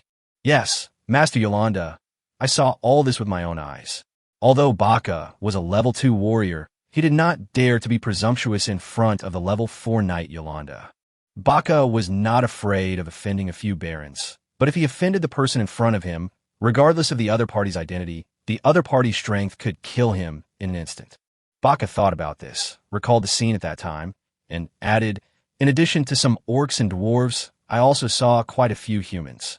What's strange is that these humans don't look like captives. They can move freely, and they have a good relationship with the orcs and dwarves. They chat with each other from time to time." After hearing this, Yolanda was stunned, as if he had thought of something. Ding dong. After Yolanda thought for a moment, he suddenly reached out and threw 10 gold coins in front of Baka. A look of greed flashed in Baka's eyes, and he immediately reached out to take the gold coins. At this moment, Yolanda raised his foot and stepped on the gold coin. Baka was startled, and when he looked up, he saw Yolanda looking down at him and said, "Baka, I'm glad you told me about this, but I don't want any third party to know this news, understand?" Seeing Yolanda's somewhat cold eyes, Baka nodded quickly. "Master Yolanda, don't worry. I promise not to tell this news to anyone else." Baka's assurance this time was undoubtedly sincere. After all, if he wanted to stay in Winter City, he must not offend Yolanda. Yolanda also knew this and did not continue to embarrass Baka and withdrew his foot. After Baka took the money and left, Yolanda couldn't wait to ask his servant to find Bart, who provided the news of Howard's death. Chapter 164, Shampoo Potion. I remember you said that Howard was killed by Li Fan in order to monopolize a high-level dwarf blacksmith, right? In response to Yolanda's question, Bart replied, tremblingly, absolutely right, Master Yolanda. Yolanda nodded, already thinking about it. Howard was originally killed by Li Fan and his dwarves and orcs, and then Li Fan released 2 groups of slaves. Now, a mixed group of 3 races suddenly appeared and occupied the valley where the sinful town was located. Not only can these 3 races coexist peacefully, they also happen to be orcs, dwarves, and humans. The answer seems obvious. I never expected it. I really never expected that someone could survive the winter of the year of God's punishment in the Sin Forest. Yolanda uttered an exclamation, and the next moment he grinned. But this is also a good thing. The profits brought by the orcs alone are already huge enough. Add to that a high-level dwarf forger. Yolanda's breathing became much heavier. However, Yolanda was not carried away by the incident. He first reported the matter to his father, the Lord of Winter City, Lanny Cotton. Unlike Howard, who may have a conflict of interest with Lanny Cotton, Yolanda has no such concerns. After all, everything that belongs to Lanny Cotton will be his sooner or later. There is no need for him to hide it from his father and secretly capture those orcs and the senior blacksmith. Soon, the city lord Lanny Cotton also learned about this, and his guess was similar to Yolanda's. They also believed that it was Li Fan and his group who occupied the valley. There was a flash of surprise in his eyes. Lanny Cotton was also surprised that Li Fan and his team had actually survived the winter. What surprised him even more was that Li Fan could actually allow the 3 races to coexist peacefully. This kind of thing is not something that ordinary people can do. Seeing that his father was slow to speak, Yolanda couldn't help himself. Yolanda slammed his hands on the table and said to Lanny Cotton, "Father, let's quickly take people to capture those orc and dwarf high-level forgers. The orcs are actually secondary. The father and son had just sold thousands of civilians in Winter City to slave traders not long ago and earned thousands of gold coins. Afterwards, the refugees from Shampoo City unexpectedly poured into Winter City, bringing them thousands of gold coins. This earned the father and son nearly 10,000 gold coins. That's nearly 10,000 gold coins. Even the king would look greedy when seeing it. This money is enough for them to train another group of qualified city guards. Therefore, they're not so sure of money now, but the senior blacksmiths of the dwarves are different. Senior blacksmiths can not only arm their city guards and knights, but they even have the opportunity to forge a legendary weapon for Lanny Cotton. When Lanny Cotton was fighting the level 5 Warcraft Black Bear, if he had a legendary weapon, he could have defeated the Black Bear at a very low cost, instead of both sides suffering losses as it is now. Thinking of this, Lanny Cotton felt the wounds on his body hurt again. The injuries left by that damn big black bear were so severe that he still hasn't fully recovered in the past 3 months. Of course, the big black bear wasn't much better. Just as Lanny Cotton was thinking, Yolanda couldn't help but slap the table and said, "Father." At this time, Yolanda already felt a little regretful. If he had known that his father was so indecisive, he would have secretly taken people to capture the orcs and the senior blacksmith. Seeing this, Lanny Cotton glanced at the impatient Yolanda and said with a cold face, "I've told you many times to change your impulsive temper. Don't forget that the level 5 monster has returned to the Sin Forest. No one knows where it is hiding now, and my injuries haven't healed yet. If I run into it, can you bear the consequences?" Yulin then realized his father's worries, but he was unwilling to give up and said, "That level 5 monster was also seriously injured and should not appear easily." Lanny Cotton sighed. Even so, he couldn't spare the time now. A large number of residents from Shampoo City poured into Winter City, bringing not only a large amount of gold coins, but also a lot of trouble. In addition, there is one most important thing that Lanny Cotton needs to do. That is to find a way to get the formula of a potion from the residents of Shampoo City. Shampoo Potion. A magical potion that can make people feel as if they're surrounded by countless flowers just by applying a little bit on the body. For nobles who don't like to take baths, this potion is indispensable at banquets. Therefore, although shampoo is a luxury product, it is also a bestseller. The profit is so great that it is not even less than that of a dwarf high-level blacksmith. In the past, This potion had always been firmly controlled by the family of Ibi Bacchus, the Lord of Shampoo City. Now Ibi Bucks is gone. As long as Lanny Cotton can find a way to find all the workers involved in making the shampoo potion, he will have a chance to restore the shampoo potion. This is actually the biggest reason why Lanny Cotton has set his sights on Shampoo City. Lanny Cotton would never allow this to go wrong. Therefore, he absolutely cannot leave Winter City now. Yolanda naturally knew about this, and immediately patted his chest and said, "Father, since you can't leave, let me do this. I will definitely capture all the orcs and dwarves." Lanny Cotton thought about it and finally agreed. But when Yolanda was about to leave, Lanny Cotton suddenly said, as expected, the old, weak, and sick people who escaped from Winter City a few days ago are now in that valley. I think some of them actually want to return to Winter City. As he spoke, Lanny Cotton showed a sneer. After hearing this, Yolanda just nodded indifferently and went out to gather his men. In his opinion, it was just dealing with a group of opponents similar to Howard. There was no need to go through so much trouble. He could just draw his sword. The bumper potato harvest proved the value of the enchanted crops. 700,000 gene may seem like a lot, but for a valley with a total population of 1,600 people, it is not a lot. Li Fan and his team now consume nearly 20,000 kilograms of food every day. 700,000 kilograms can only sustain them for 35 days. If we add the big black bear to the mix, it would only keep them full for 23 days. To this end, Li Fan immediately began to prepare to plant the second batch of magic crops. This time, he wants to increase the amount of planting. For this, more land is needed. And at this time, the refugees came in handy. Chapter 165, Soul Resistance. The valley where Li Fan and his team were located was 10 kilometers long and 6 kilometers wide. Even if half of the area is used as farmland, it would still be 30 million square meters, or nearly 45,000 acres of land. Such a large amount of land requires a large number of people to cultivate it.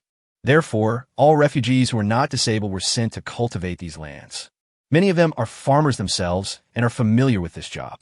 They can also teach those who do not know how to cultivate the land. The scene of more than 1,000 people reclaiming the land together was spectacular, and the speed was much faster. Almost 500 acres of land were reclaimed every day. Li Fan did not plant all the fields with demonized crops. He doesn't have that much bond value, and even if he did, he wouldn't exchange them all for demonized crops, as that would be a waste. In addition to exchanging magical crops in the system all, you can also exchange seeds of some ordinary crops. These ordinary crops, apart from having stricter temperature requirements and taking longer to grow, are not much different from the demonized crops. However, the price of ordinary crops is much cheaper than that of magical crops. Obviously, ordinary crops are also a good choice for Li Fan. Li Fan glanced at the system panel. Host, Li Fan. System, Level 1 Lord System. Realm, Level 3 Warrior. Strength, 23,000. Physique, 23,000. Agility, 23,000. Spirit, 23,000. Talent, Elf Talent 0.2, Orc Talent 13.4, Dwarf Talent 7.2, Human Talent 104.6. Talented Skills, Level 1 Nature Affinity, 0.1. Level 2 Beast Transformation, 3. Level 1 Rapid Recovery, 5.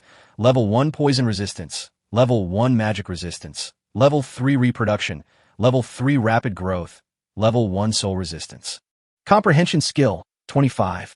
Bond Value, 8,000 points. Expanding the population is indeed the fastest way for Li Fan to increase his strength. After thousands of refugees joined, on the second day after having enough food and sleep, Li Fan's system prompts started to sound like crazy. This ultimately resulted in his human talent reaching 104.6 in an instant. This time, his reproduction and rapid growth skills did not level up. Instead, there's an additional talent skill called Soul Resistance. This is actually very abnormal. Under normal circumstances, every 5 of human talent will either add a new talent skill to him or upgrade his existing talent skill to a higher level. But now, the human race's talent has increased by 83, but it only gives him an additional skill, Soul Resistance. Obviously, this talent skill called Soul Resistance is not simple. However, the strange thing is that even magic cast with mental power can only cause physical harm. Even Anna, Aoki, and Shirahata, 3 well-informed people, had never heard of any attack that could actually cause damage to the soul. The only thing that can be counted is probably the mental poison of that girl Xiaoqing. For a moment, Li Fan couldn't understand what the use of this soul resistance was. It can't be that his soul resistance is specifically used to guard against Xiaoqing, right? The next step is to comprehend the skill, a little effort to deliver a great amount. Perhaps due to the influence of level 3, rapid growth, his proficiency in using little power to achieve great results has reached 25. Enough for him to borrow 25 of the enemy's strength in an instant. This back and forth is about 50 of the power. It can be said that this move is a powerful weapon of the same level. However, if the gap between the two sides is too big, this trick will be useless. After all, a little force can move a great weight is just a skill, not a rule, and the difference in strength cannot be completely ignored. It's like a giant dragon slapped Li Fan. Even if Li Fan had practiced his a little force to deliver a great effect, to 50, he couldn't escape the fate of being turned into meat paste. Then comes the focus of this time, bond value. Although soul resistance is a bit disappointing, the increase in bond value is real. Among the 1,300 refugees, including 200 captives, 80 of them established friendship with Li Fan, increasing his bond value by nearly 1,000 points. Among them, 99 people have reached a 1-star favorability level with him, and this number is still increasing at a rate of about 10 per day. In other words, Li Fan can now obtain 416 bond points by signing in every day. This number will continue to increase. At this time, Li Fan's bond value has accumulated to 8,000 points, which is considered a huge fortune. Li Fan was even hesitating whether to exchange for the legendary fighting skills immediately. To be honest, he had long wanted to advance to level 4, because then he could release his Do Chi and achieve Do Chi transformation. Unfortunately, the territory is now at a critical stage of development, and there are too many places that require bond values. Li Fan can only wait for a while before exchanging for the skills. Before that, crops were the main focus. After thinking about it, Li Fan finally decided to exchange 100 acres of magic potatoes, 100 acres of magic sweet potatoes, 100 acres of magic corn, and 10 acres of magic peppers. The magic potato has a bond value of 20 points per acre and matures in half a month. 1 acre of magic sweet potatoes has a bond value of 10 points and matures in 1 month. An acre of enchanted corn has a bond value of 10 points and matures in 20 days. 1 acre of enchanted pepper has a bond value of 50 points. The harvest can be harvested in half a month and can be picked continuously for half a year. These used up a total of 4,500 bond points. If they were all harvested, it should be enough for them to eat for several months. It's a pity that there is not much water in the valley. Otherwise, Li Fan would like to grow some magic rice. It has been half a year since he came to the other world, but he has never eaten a bite of rice. For him, a southerner, it is inevitable that he misses the taste of rice. After the seedlings were exchanged, a group of people began planting. Before dark, all the magic crops were finally planted. Then they used the space ring to complete the watering. Of course, Li Fan did not forget to exchange for ordinary seeds. It was arranged the next day. Regular seeds are cheap. The seeds for 1 acre of land only have 1 to 2 points of bond value. Li Fan was not polite about these seeds. Sugarcane, carrots, onions, ginger, garlic, wheat. This time, Li Fan exchanged some of the seeds that he could see and had the conditions to plant. In the end, Li Fan exchanged a total of 1,000 acres of seeds and only spent less than 1,500 bond points. These seeds will be planted slowly by the refugees as they cultivate the fields. According to Li Fan's plan, their food in the short term will be provided by demonized crops. Once those common crops mature, they will have enough food reserves. It won't be long before they can say goodbye to the problem of food shortage completely. By that time, even if there were more refugees, Li Fan would be able to accept them all. Chapter 166. Yolanda is shocked. In Winter City, at the repeated request of Lord Carton, Yolanda had to take a total of 11 people to the Sin Forest. Among these 11 people, 10 are knights. All of them are elite knights. 5 are level 3 warriors, and the remaining 5 are also level 2 warriors. As for the last person, it is the great knight Beavis, who is the same as Yolanda. Originally, Lord Carton wanted to let Knight Wood and Yolanda go together. However, Wood, this fool with an overly strong sense of justice, actually disobeyed his orders several times for the sake of those civilians.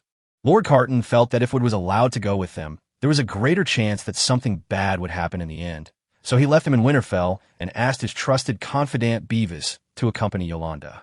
Although Yolanda had no complaints about this, he couldn't help but feel that his father was being too cautious.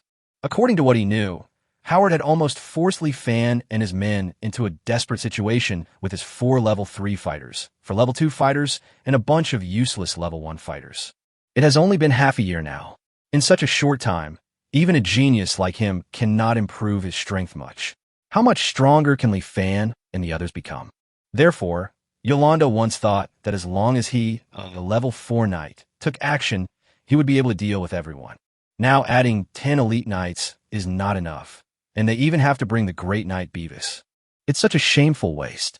But what made Yolanda happy was that his father actually allowed him to use a Warcraft mount. Warcraft is extremely difficult to tame, and its cubs are also difficult to capture. Every Warcraft will go crazy when its cubs are threatened. Some radical monsters will even choose to bite their own cubs to death when they are powerless to save the situation, just to prevent them from falling into the hands of humans. Therefore, every time someone tries to capture a Warcraft cub, there will be a large number of casualties, and in the end there may be no reward at all. Even if the monster cubs are caught, training them will cost a huge amount of money. It is conceivable how precious a world of Warcraft mount is. Even in a place like Winterfell, there are no more than 30 Warcraft mounts. This time, all 12 people in Yolanda's group were able to use World of Warcraft mounts. Yolanda immediately chose a level 2 armored rhinoceros, which is considered the strongest of all Warcraft mounts. Although he is not a fast runner, his defense and attack are both top-notch at the same level, and his endurance is amazing. He can even run from Winterfell to the Sin Forest in one breath. With it, Yolanda felt that he could travel back and forth between Winterfell and the Sin Forest at the fastest speed. Unfortunately, others can only choose the black-scaled pig of level 1 Warcraft. Although this black-scaled pig is unstoppable when charging, endurance is not its strong point. In order to wait for them, Yolanda could only move forward slowly. The black-scaled pig is a monster after all, and its endurance in even the toughest areas is much stronger than that of humans. In the end, it only took them one day to reach the edge of the Forest of Sin. From hundreds of meters away, Yolanda could see the majestic tower-like city gate at the entrance of the valley. It's incredible how such a magnificent building was built. This is the first time I've seen this architectural style, Yolanda said in amazement. Beavis on the side could not help but nodded and said, "It should be because of the dwarves." After all, the only 2 technologies of those dwarves that are worth mentioning are architecture and forging. The more Yolanda looked at the city gate, the more satisfied he was. It seems that dwarf slaves may be more valuable than we thought. Remember to keep a few more dwarves. I will build the gate of Winter City like this in the future. As he spoke, Yolanda suddenly licked his lips, with a hint of murderous intent flashing in his eyes. Yolanda had no plan for this operation. After all, he possessed absolute strength. Therefore, his best plan was to charge into the valley and capture the senior blacksmith. Thinking of this, Yolanda glanced at Beavis and the others. "Gather and prepare to kill with me." Just when Yolanda was about to give the order to attack, Wise, who was standing by, suddenly grabbed him. Beavis showed a look of horror, lowered his voice, and shouted to Yolanda, "Master, wait." Yolanda showed a dissatisfied expression and was about to ask why Beavis held him back. However, at this moment, Yolanda suddenly discovered that there was something wrong with the armored rhinoceros under him. The armored rhinoceros was actually trembling, and soon after, it even collapsed to the ground. Then Yolanda discovered that the black-scaled pigs that the others were riding had been lying on the ground for who knows how long. What's going on? Why is the Warcraft mount like this? Just when Yolanda was puzzled, a terrifying aura came from a distance. At this moment, he finally understood why his mount collapsed. Under that terrifying aura, not to mention the armored rhinoceros and other magical beasts, even he wanted to lie down on the ground. Yolanda was horrified, his previous arrogance no longer visible. He exchanged a glance with Beavis and whispered, "Is this the aura of a level 5 monster?" Beavis nodded. "It should be the big black bear that fought with the city lord and suffered heavy losses. We must not let it be aware of our presence. Otherwise, it will not let us go," Yolanda said in horror. He didn't expect that he was so unlucky that he encountered this terrifying level 5 monster just after entering the Forest of Sin. The next moment, all 12 people, including Yolanda and Beavis, fell to the ground. They leaned against the black-scaled pigs and other magical mounts, and then smeared the urine and feces that the black-scaled pigs excreted due to panic incontinence on their bodies. I just hope this can cover up the aura on my body. Fortunately, the big black bear did not notice them, but slowly walked away. However, what shocked Yolanda was that the big black bear was actually walking towards the valley. This discovery made Yolanda feel both fortunate and regretful. Although his life was saved, it is likely that no one in the valley, including the senior blacksmiths, would be able to escape the disaster. Master, the big black bear is here again. After hearing Taiatu's report, Li Fan was too lazy to even raise his head and just replied perfunctorily. Okay, got it. After all, this is nothing new. Since they harvested the magic potatoes, the big black bear soon appeared again. As usual, Li Fan fed it 2 tons of food every day. This guy was reasonable and didn't ask for more. He ate 2 tons of potatoes and left. However, these 2 tons of potatoes must be made by Huiyu. It will not accept potatoes made by others. Fortunately, Huiyu has very good physical strength and a lot of helpers, otherwise he would have been exhausted to death. Today, as usual, Big Black Bear ate all the potato dishes that Huiyu made. Then he slowly walked out of the valley towards the volcano. At the same time, Yolanda, who stayed there waiting for the result, also felt the departure of the Big Black Bear. When the Big Black Bear's breath completely disappeared, Yolanda stood up in embarrassment with the others. It was not until this moment that Yolanda realized that the massacre he had expected did not happen. At least on the city wall, there were still guarding orcs and dwarves chatting leisurely. It doesn't look like a Big Black Bear has slaughtered the valley. Instead, it looked like the Big Black Bear had just left as a visitor. How is that possible? Yolanda even forgot to clean up the filth on his body. He stared at the city wall and spoke in disbelief. Then he looked at Beavis. Beavis also looked doubtful and asked Yolanda, Master, should we continue to charge in? Now Yolanda hesitated. He was confident enough in his own and Beavis' strength, but he didn't think he could defeat a level 5 monster. What just happened undoubtedly represents that the Big Black Bear has a good relationship with the people in this valley. What if he just rushed in and a Big Black Bear suddenly appeared? By then he won't just be covered in shit, but his entire body will have turned into shit. Chapter 167, Kidnapping and Threats. Li Fan didn't expect that the Big Black Bear actually helped them inadvertently. Otherwise, with the strength of Yolanda and his group, if they really rushed into the valley, even if Li Fan and his group blocked them, there would definitely be heavy casualties. At this time, because of the fear of the Big Black Bear, Yolanda dared not act rashly and could only worry about the direction of the valley. However, it was absolutely impossible for him to escape back in disgrace. His pride wouldn't allow that to happen. Just when Yolanda was about to pull his hair out in anger, Beavis suddenly spoke. Master, we don't really need to rush into the valley and capture everyone. After all, our biggest target is the senior blacksmith. It will be enough to capture the senior blacksmith. Yolanda was stunned, then glanced at Beavis and said unhappily, Beavis, what you said is complete nonsense. Although people often go out of the valley, most of them are orcs and dwarves who are carrying materials, and some are humans who are gathering wild vegetables. Yolanda didn't think that there were any honorable senior blacksmiths among these people. The most important thing is that they don't even know what a senior blacksmith looks like, so how can they catch him without attacking the valley? Beavis secretly felt a little disappointed with Yolanda, but he still reminded him and said, Master, have you forgotten what the city lord said when you left? When Yolanda heard this, his eyes finally lit up. Yes, I almost forgot that the humans in this valley were originally residents of Winter City. Ha! Yolanda couldn't help laughing a few times, and then he immediately gathered all the knights. At the entrance of the valley, Joey walked into the valley with a somewhat panicked look on his face. Seeing that no one noticed him, he slowly walked towards the direction of the Sin Town.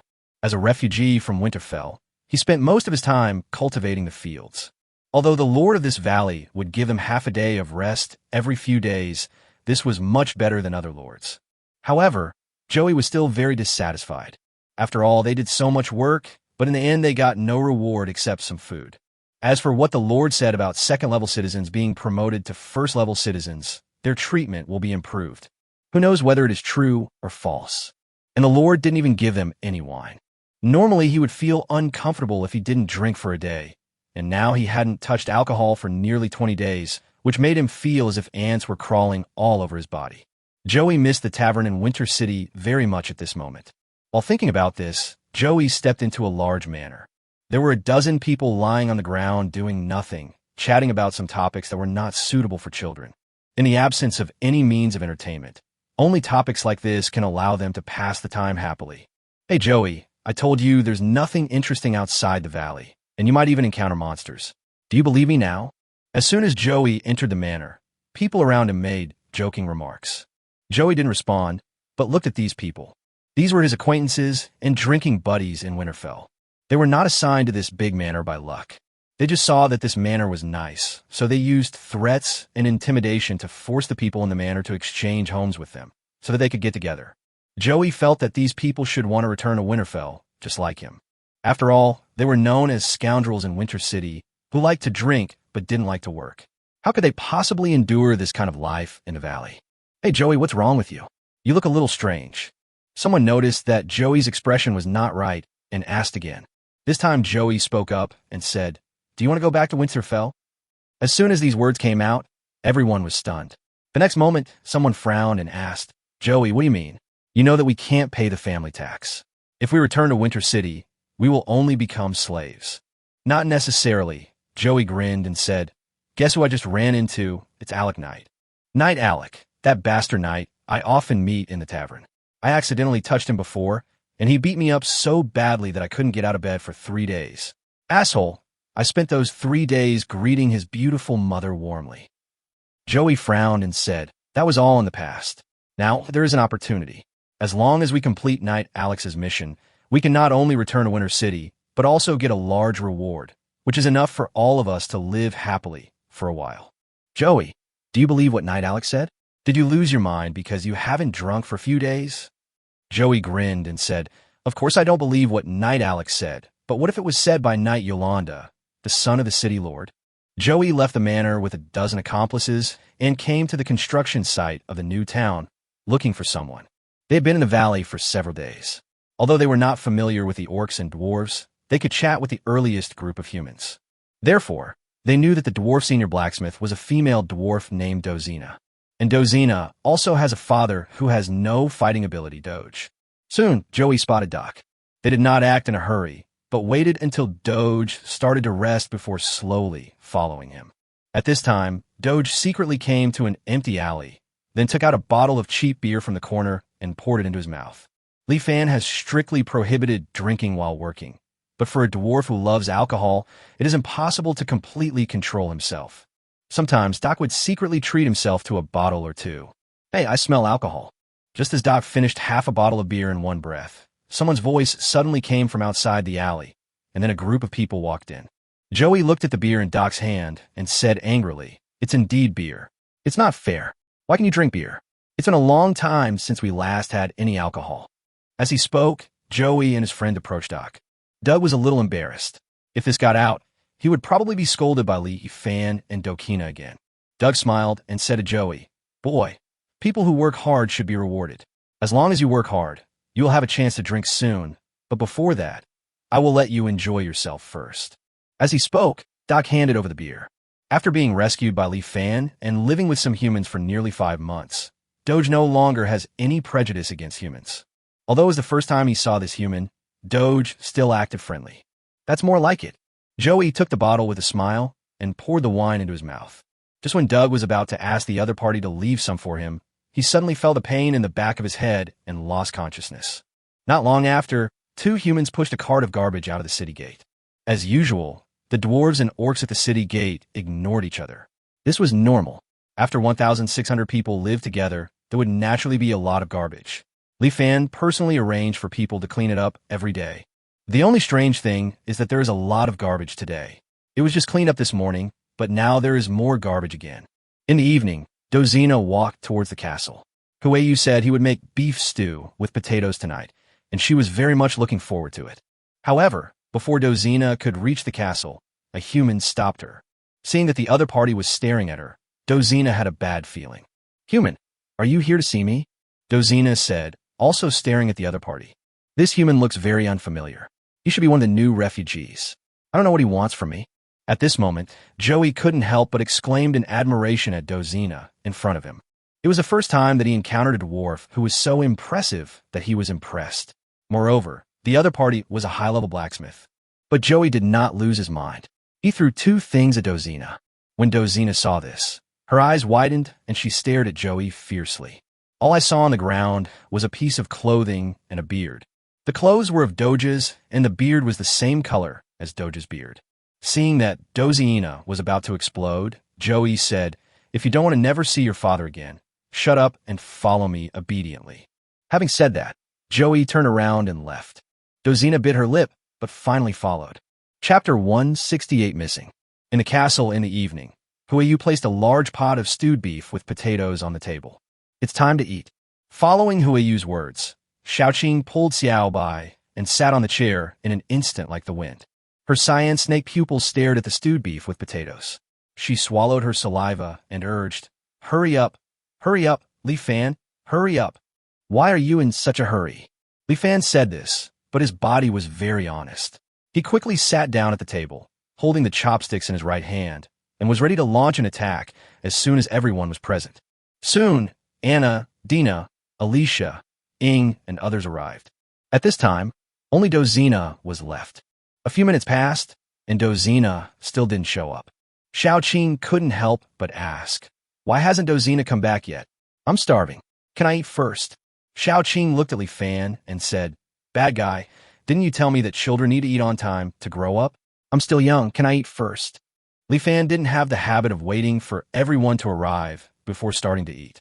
Seeing that everyone was hungry, he said to Xiaoqing, "Are you admitting that you are a child now?" Then he said to Huayu, "Leave a copy for Dozina. She may go to see Doge." Soon after, a group of people started moving and the battle was extremely fierce. Especially the girl Xiaoqing, who seemed to be against Li Fan and kept snatching the food from Li Fan's chopsticks. This girl is not as strong as Li Fan, but she is extremely talented in using chopsticks. She has only used chopsticks for a few months, but she can use them better than Li Fan.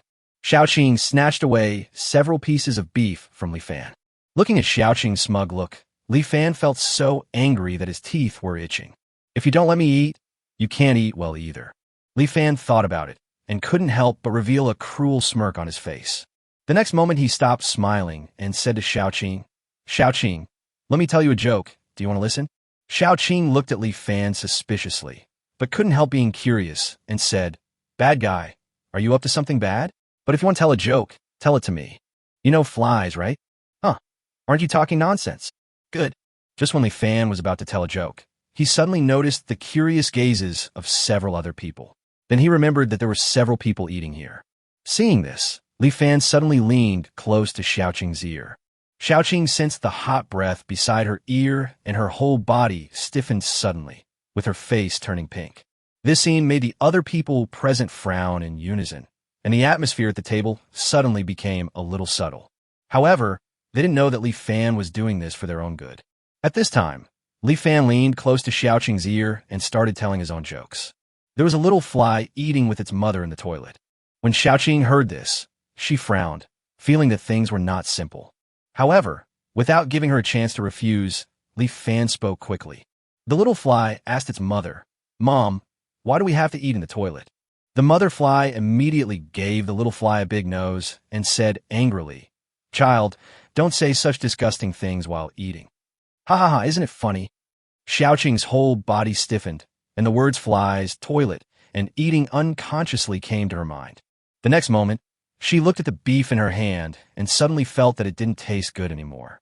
Xiaoqing turned her stiff neck and looked at Li Fan angrily. Li Fan grinned and said, "I forgot to tell you, the full name of this joke is Disgusting Joke. It may not be funny enough, but it should be disgusting enough, right?" When everyone saw this, they realized that Li Fan was teasing Xiaoqing again, and the subtle atmosphere disappeared in an instant. They didn't hear the disgusting joke, so they continued to happily eat the delicious food on the table. But Xiaoqing can't do it. "Ah, bad guy, I fought with you, and you bullied me again." As she spoke, Xiaoqing had already pounced towards Li Fan, but even though she had advanced to level 2, she was still no match for Li Fan. Li Fan pressed him on the legs in just a few moves. Li Fan held Xiaoqing's hands with one hand to prevent her from moving, and used the other hand to pick up the beef with chopsticks. He had been through a lot of disgusting jokes, but he was still able to eat his meal calmly. When Xiaoqing saw this, she almost cried because she thought that she might have no appetite for several days. Just when Li Fan was enjoying his meal, Xiaoqing seemed to remember something. Her eyes rolled, and a sly smile appeared at the corner of her mouth. Xiaoqing said to Li Fan, "Bad guy, I saw someone urinating and defecating outside your castle today." "What? Who is this guy who is so bold as to do this?" Li Fan was immediately angry. Public toilets have long been built in the valley, and uncivilized behavior is strictly prohibited. However, now not only do some people urinate and defecate outdoors, they also do so right next to their homes. Now the beef on Li Fan's chopsticks no longer tasted delicious. Although Li Fan knew that this was Xiaoqing's revenge, he still couldn't help but get angry and asked, "Tell me, who did it?" Xiaoqing blinked her big eyes and said, "I don't know." Li Fan frowned and continued to ask, "Where did you see it?" Xiaoqing blinked her big eyes again and said, "I still don't know." Seeing Li Fan put down his chopsticks and raise his palm to hit his butt, Xiaoqing then hurriedly said, "I really don't know. I just saw a lot of toilet paper next to the castle. What else can toilet paper be used for besides going to the toilet? There's a pile of toilet paper outside the castle. Someone must have urinated and defecated outside the castle." Li Fan was stunned, and the next moment, the other people at the table all noticed something unusual. Toilet paper requires bond points to exchange. To be honest, Li Fan only exchanged some for a few close women around him. Therefore, the only people who have toilet paper are those present, and the only person who is not present, Dozina. Li Fan glanced at the other people at the table. They all shook their heads. Li Fan didn't doubt it. After all, these girls would never do such a thing. So the toilet paper outside the castle belongs to Dozina.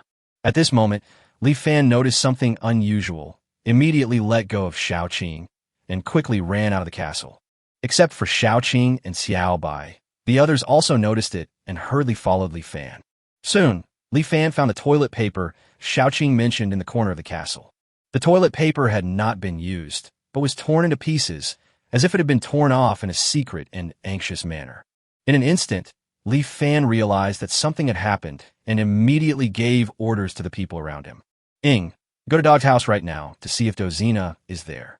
Anna, go ask the guard at the city gate if there is anything unusual. The rest of you ask people nearby if anyone has seen Dozina and where she was last seen. When you have news, come back and report immediately." In an instant, everyone took action, and then patrol teams, including Gully and Taitu, also began to look for Dozina in the valley.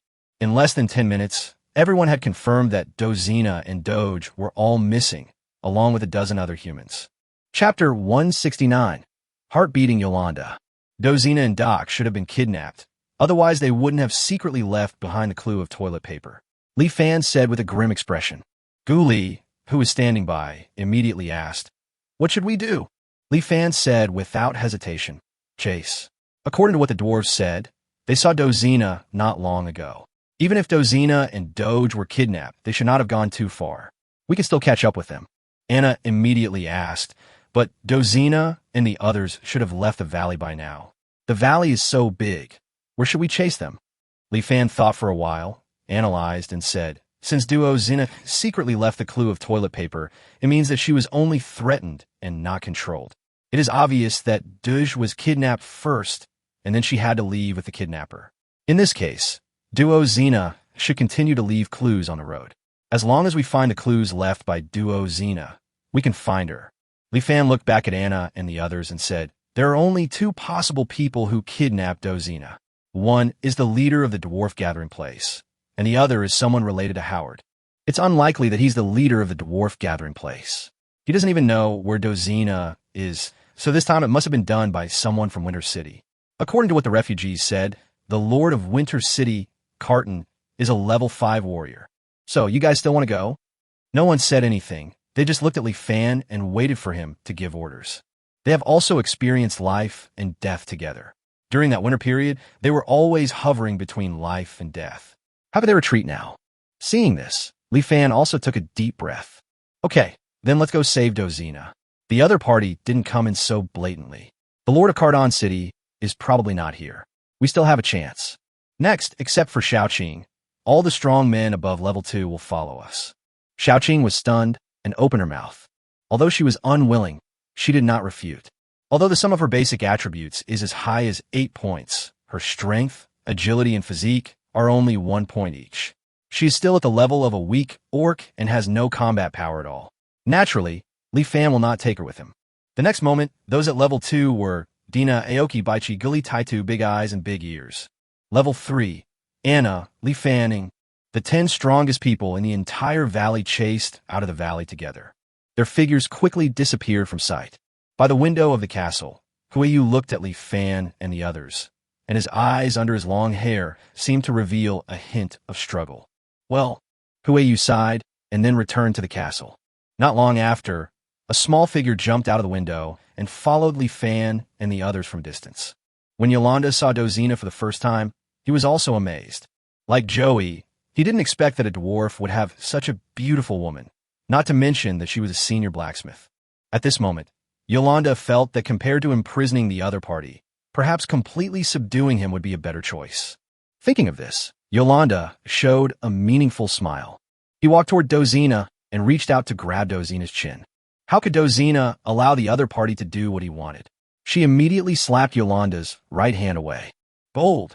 As Yolanda scolded with a slap sound, Dozina was slapped away by Yolanda. During this period, Dozina had no time to react at all because the gap in strength between the two was too great.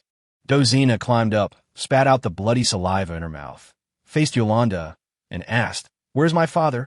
Facing Yolanda in front of her, there was no fear at all in her eyes. However, the more this happened, the more Yolanda liked Dozina in front of him. Yolanda waved his hand, and soon someone brought the unconscious Doge out. Dozina heaved a sigh of relief when she saw that Doc was still alive. Just as she was about to step forward, Yolanda suddenly reached out and stopped her. Yolanda said at this time, "Dwarven women, submit to me, so that not only you, but also your father can live a superior life in Winter City. Winter City is not comparable to a ghost place like the Sin Forest. I can guarantee that it is a kind of luxurious life that you cannot enjoy in the Dwarf Empire. After all, the entire Winter City belongs to our Carton family. In Winter City, our Carton family is above everything else." Dozina did not answer, but glanced at the complacent Yolanda with disdain. Yolanda didn't care. Although this kind of rhetoric was very useful for the women in Winter City, it was not enough for the dwarf woman in front of him. Fortunately, he had plenty of time. Once he brought her back to Winterfell, he would naturally find a way to make the woman in front of him surrender. Put a restraint collar on her. Following Yolanda's words, a knight took out a collar and walked up to Dozina. Just as the knight was about to put the collar on Dozina, she pushed the knight away. The next moment, Dozina picked up the restraint collar on the ground and put it around her neck with her own hands. After a click, the collar was locked. Dozina felt her whole body being suppressed by an invisible force. At this moment, she seemed like an ordinary person. Even so, there was no sign of surrender in Dozina's eyes. The more Yolanda looked at Dozina, the more satisfied he became. He could not wait to return to Winterfell. He immediately asked people to prepare for departure. Seeing this, Joey and others who had been ignored hurriedly spoke up. "Lord Yolanda, the senior blacksmith has been captured, as you promised before." Only then did Yolanda remember that there were a dozen guys around him. Yolanda had no intention of cheating, since the promises he made were just trivial matters. "Of course I remember. From now on, you are still residents of Winter City. You can also go to the City Lord's mansion to claim a reward later. What I, Yolanda, say always counts." As he spoke, Yolanda turned over and rode on the back of the armored rhinoceros. Joey was happy at first, until he saw Yolanda and the others were about to leave, but had no intention of taking them with them. Joey hurriedly asked again, "Lord Yolanda, how are we going to get back? How do we go back? That's your business. Do you still want me, a great knight, to protect you as you return to Winterfell?" Yolanda said, looking at Joey with murderous intent in his eyes. Joey was so frightened that he took several steps back and said quickly, No, Lord Yolanda, please take care. Please take care, we will go back by ourselves." "Umph." Yolanda snorted disdainfully, and then rode his warcraft mount away from the forest of sin quickly. As for Joey and the others, they could only follow the footsteps left by Yolanda and the others and move forward slowly on foot. Chapter 170. Attitude towards Traitors. After Li Fan and his group arrived at the entrance of the valley, they looked around but did not find any new toilet paper. After all, toilet paper is white, and if it appears outside the valley, it will be discovered quickly. Dozina probably took this into consideration, so she changed the clue. But in this way, It will take some time for Li Fan and others to find new clues. At this moment, a dark shadow appeared beside Ing. That is the lone wolf, Black. Hey is the little lone wolf adopted by Ing. After being raised by Ing for nearly half a year, his size is now similar to that of an ordinary adult wolf. It vaguely resembles the one-horned wolf king. The reason why it appeared now was thanks to the book on training hunting dogs that Li Fan had exchanged. After nearly half a year of training, all 30 lone wolves are barely capable of performing the duties of hunting dogs and can at least help find people. And Shadow's Black is one of the best. At this time, Hay sniffed Ozina's old clothes and sniffed around for a while. Woo! It made a sound, as if it had found the scent left by Dozina. Li Fan and his group immediately followed the direction of the smell. Soon they found small pieces of iron ahead. These iron blocks are just like stones, and if it weren't for the black, they would be hard to spot. After making sure that the direction of pursuit was correct, Li Fan and his group immediately sped up. In less than 5 minutes, Li Fan and his team made a new discovery. After squatting on the ground and looking for a while, Ing said, "It's the feces left by the monsters. Judging from the footprints, more than a dozen monsters stayed here for a long time, and these dozen monsters are not all the same monster." Anna immediately realized it should be a domesticated Warcraft mount. Only tamed monsters can coexist peacefully with monsters of other races. Li Fan also took a look and found that the direction of these footprints was exactly where Winter City was. It turns out they are from Winter City. Li Fan couldn't help but frown. He had wiped out the roots in the first place in order to avoid becoming enemies with Winter City, but now he couldn't avoid it after all. Ing made another discovery at this time and said, "In addition to the people riding the monsters, there are more than a dozen human footprints. It's the dozen missing refugees. It turned out that they kidnapped Doge and Dokina. I will never let them go," Gully said angrily, and his clenched right hand hit his left palm hard. After hearing this, Li Fan immediately understood. It seems that the people of Winter City have abandoned these traitors. Let's catch up with them first. As they spoke, a group of people chased in the direction of the footprints with all their might. The result speaks for itself. Joey and the others are all ordinary people, and the worst among Li Fan and his group is a level 2 fighter. In less than 5 minutes, Li Fan and others caught up with Joey and others. Joey became panicked when he saw Li Fan and his men approaching rapidly and aggressively. They didn't expect that Li Fan and others would notice Dozina's disappearance so quickly and even find the correct direction they were in. If you get caught, it's not going to end well. Joey's eyes rolled, and he immediately had an idea. Joey and the others suddenly stopped. The next moment, Joey knelt on the ground and shouted to Li Fan and the others, "Lord, help us. We were just chased by a group of knights. A dwarf father and daughter were captured by the knights in order to save us. We can't beat the knights, so we can only follow them and look for opportunities. Now that you are here, please go and save them." When the people around Joey saw this, they secretly admired Joey's cleverness and then quickly knelt down and cried to Li Fan and the others. Li Fan and others also came to Joey at this time. Li Fan looked cold and asked Joey in front of him, "Tell me, how did you take Dozina away, and who ordered you to do so?" Joey looked at Li Fan's ugly face and felt something was wrong, but he still argued, "It's unfair, Lord. It's not us." "Call out." Before Joey could finish his words, blood burst out from his left shoulder. Joey looked at his left hand that had fallen to the ground and was stunned for a moment before he reacted. "Ah, it hurts so much. It hurts so much, ah." Joey fell to the ground, holding the wound on his left shoulder with his right hand, and continued to scream miserably. His companions were already frightened at this time, and they just looked at the bloody Tang Hung Dao in Li Fan's hand in horror. Even Anna and the others did not expect that Li Fan would act so decisively and ruthlessly this time, as if he had no intention of showing mercy at all.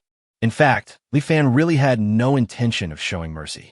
If you ask him what kind of people he hates the most in this world, traitors will definitely be at the top of the list. Li Fan would never be soft-hearted toward a traitor. Interrogate the traitor. Kindness. Unnecessary. Interrogation techniques. Unnecessary. Little clever tricks. No need. Today, Li Fan only wanted to use blood and violence to pry open their mouths and make them spill everything they knew as quickly as possible. "Tell me, how did you take Dozina away, and who ordered you to do so?" Li Fan asked Joey for the second time. However, Joey was still immersed in pain at this time and didn't pay any attention to Li Fan's questions. Just when everyone thought that Li Fan would ask someone else a question, Li Fan suddenly raised the Tang sword and then swung it down. The next moment, blood bloomed on Joey's right arm, and his right hand could no longer cover the wound on his left arm. This caused Joey to let out a terrifying scream. Li Fan did not stop. He waved his hand and slashed with 2 more knives, breaking Joey's legs. At this moment, Joey couldn't even scream and fainted directly.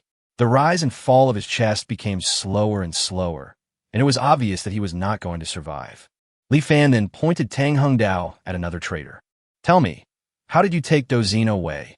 And who ordered you to do so? Still the same problem. Baiting looked at Tang Hungdao in front of him, and his mind was filled with only fear. He said tremblingly, yes, yes, yes. However, perhaps because of nervousness, Bardin kept saying yes for a long time, but couldn't continue. Puff!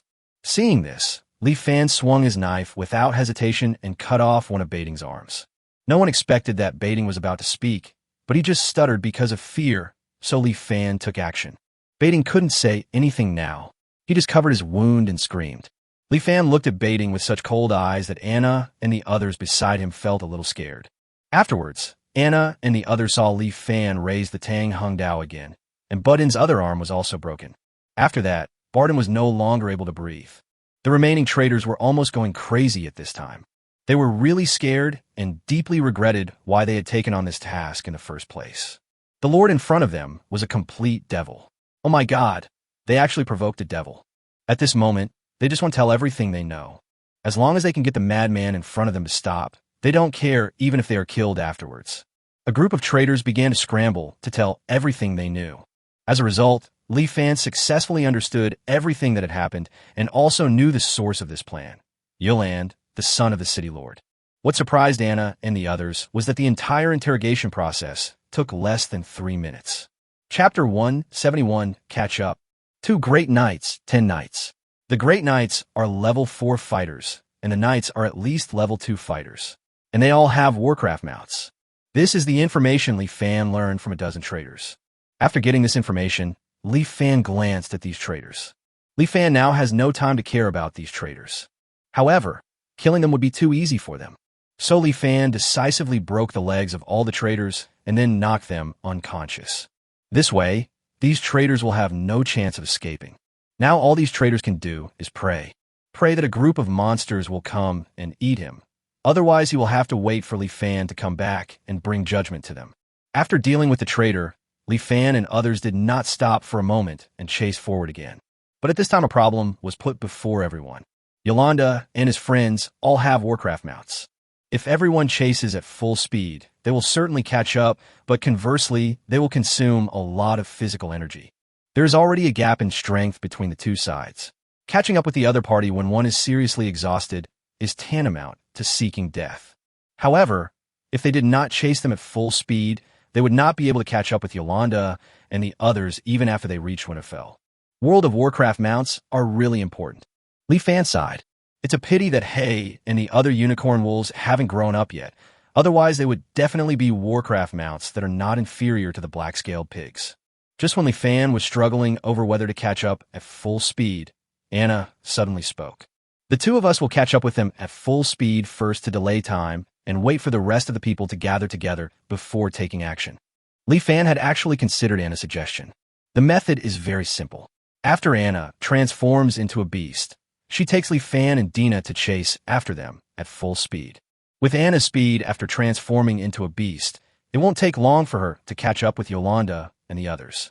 As for the expenses during this period, they were provided by Dina. The orcs' blood and chi battle method, sharing blood and life, can share the physical strength and blood of both parties. The underage Dina cannot transform into a beast and does not have strong fighting power, but she can serve as a qualified power bank. The only problem with this method is that Li Fan would have to ride on Anna again. Anna was much more decisive than Li Fan at this time.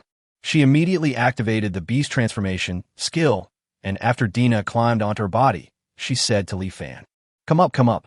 This is what Li Fan admires most about Anna. This girl, who is only in her early 20s, has a maturity that does not belong to her age. She would never lose her temper at critical moments and always put the overall situation first. In order to save Dozina, she is willing to put aside her own dignity. Seeing that the girl said so, Li Fan naturally didn't waste any time. With a light jump, Li Fan landed behind Anna. Seeing this, Dina in front couldn't help but look at Li Fan, then looked at Anna under her, blinking her big eyes and revealing a strange smile. Aoki and Shirahata, behind them, had the same reaction. Although they have to take emergency measures, under normal circumstances, the orcs will definitely not let others ride on them. The two old men felt that it would be impossible if there was nothing else involved. Only Taitu had a silly look on his face, thinking only about whether he should use his beast transformation skill to catch up. Blood battle method, sharing blood and life. As Dina and Anna shouted at the same time, a ball of blood-red energy connected them together. Li Fan, who was surrounded by these energies, couldn't help but touch them, but his hands were repelled by them. This is normal. Without chi and blood, he naturally cannot use this energy. Otherwise, there's probably no race that would not be tempted by this kind of magical war skill. It is said that the orcs relied on this magical skill to become the most powerful of the 4 major tribes. Hold on tight. Following Anna's reminder, Dina suddenly leaned back and lay directly in Li Fan's arms. Li Fan also hurriedly grabbed the silver hair on Anna's body. Just as the three were about to set off, Ing suddenly stepped forward and merged into Li Fan's shadow. Li Fan then realized that they could definitely bring Ing with them. With Anna's current physical condition, it would be no problem for her to carry more than a dozen people, let alone 3. But firstly, it would consume more energy, and secondly, too many people would make movement inconvenient. Even after Anna's transformation into a beast, her body shape did not change much from before.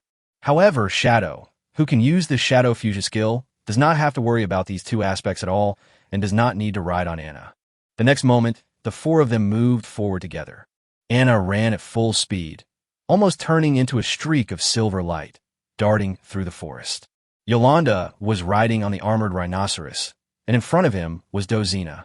The two did not get close to each other, not because Yolanda didn't want to, but because Dozina simply didn't agree and looked like she would rather die than obey. Yolanda thought about returning to Winterfell, where he would have plenty of opportunities, so he didn't push himself too much. But he couldn't help but want to speed up. But the way back was full of damn trees. At first, Yolanda could still patiently go around them. Soon after, Yolanda, whose patience had run out, ordered the armored rhinoceros to knock down all the trees in its way. The entire armored rhinoceros was like a bulldozer, moving forward violently, and nothing could stop its sharp horns. Ha! Yolanda laughed a few times with great satisfaction. The next moment, a soft whoosh sound suddenly rang in his ear. Yolanda tilted his head almost instinctively. The arrow flew past his scalp. Who is it? Prepare to meet the enemy. Following Yolanda's shout, Beavis and the remaining 10 knights stopped. The 12 people formed a circle and looked around every corner. However, after a minute, no one appeared around. Get out of here, you bastard, you despicable guy. Yolanda roared angrily. Unfortunately, there was still no one around who responded to his anger. Beavis, who was standing by, was much calmer than Yolanda. He immediately figured out what was going on and reminded him, Master, the enemy should be stalling for time. When Yolanda heard this, he frowned. Although he didn't think that there was any force in this sinful forest that could be their opponent, it was always better to be cautious. More importantly, when he came here, he heard from his father, Lord Carton, that the disappearance of a high-level blacksmith had caused quite a stir in the Dwarf Empire. As expected, the senior blacksmith was Dozina in front of him. Even the Dwarf Empire, the senior blacksmith is one of the most honorable existences. If the status of the senior blacksmith was not too honorable, the Dwarf Empire would like to keep all the senior blacksmiths in the imperial capital forever. Therefore, the fact that Dozina was captured by him must not be let out to others. Otherwise, the Dwarf Empire will never let it go. By then, even Winterfell might not be able to withstand the wrath of the dwarves. Thinking of this, Yolanda ordered all the knights, keep moving forward and be prepared for attacks from all around at any time. With that, the group started moving forward again. Chapter 172, Liye. Li Fan, Anna, and Ing watched Yolanda and his group from afar. Dina was resting in a safe place at the rear. When Anna was at full strength, her speed was even faster than that of an average level 4 fighter, and her consumption was naturally astonishing as well. It took them less than 10 minutes to catch up with Yolanda and the others, but it was during these 10 minutes that Dina's physical strength and blood were completely drained. Even Anna herself consumed some of her physical strength and blood. Fortunately, they caught up with Yolanda. Seeing that Dozina and Dog were safe, Li Fan and the others breathed a sigh of relief. After using Dina's bow and arrow to attack Yolanda, the three of them tried to delay time and did not make any new moves. Unfortunately, the delay didn't last long before Yolanda and his team had to move on. Seeing this, Li Fan prepared to shoot another arrow. Level 3. Rapid growth is extremely terrifying. Even someone like Li Fan, who had never used a bow and arrow before, had a certain level of accuracy after just a few simple practices some time ago. Li Fan took a deep breath, held his breath, aimed at Yulin's head, and then let go. With a whoosh sound, the arrow made a sound of cutting through the air and shot accurately at Yolanda's head.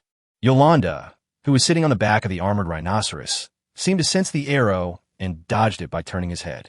The next moment, he showed a sinister smile towards the direction where the arrow came from and shouted to the people around him, "In that direction, don't let them escape." Beavis immediately led a group of knights and chased in the direction where the arrow came from. Li Fan and others were well prepared and had already started to move the moment the arrows were shot. Therefore, Beavis and others ended up with nothing. Damn it, damn it. Seeing this, Yolanda became more and more angry.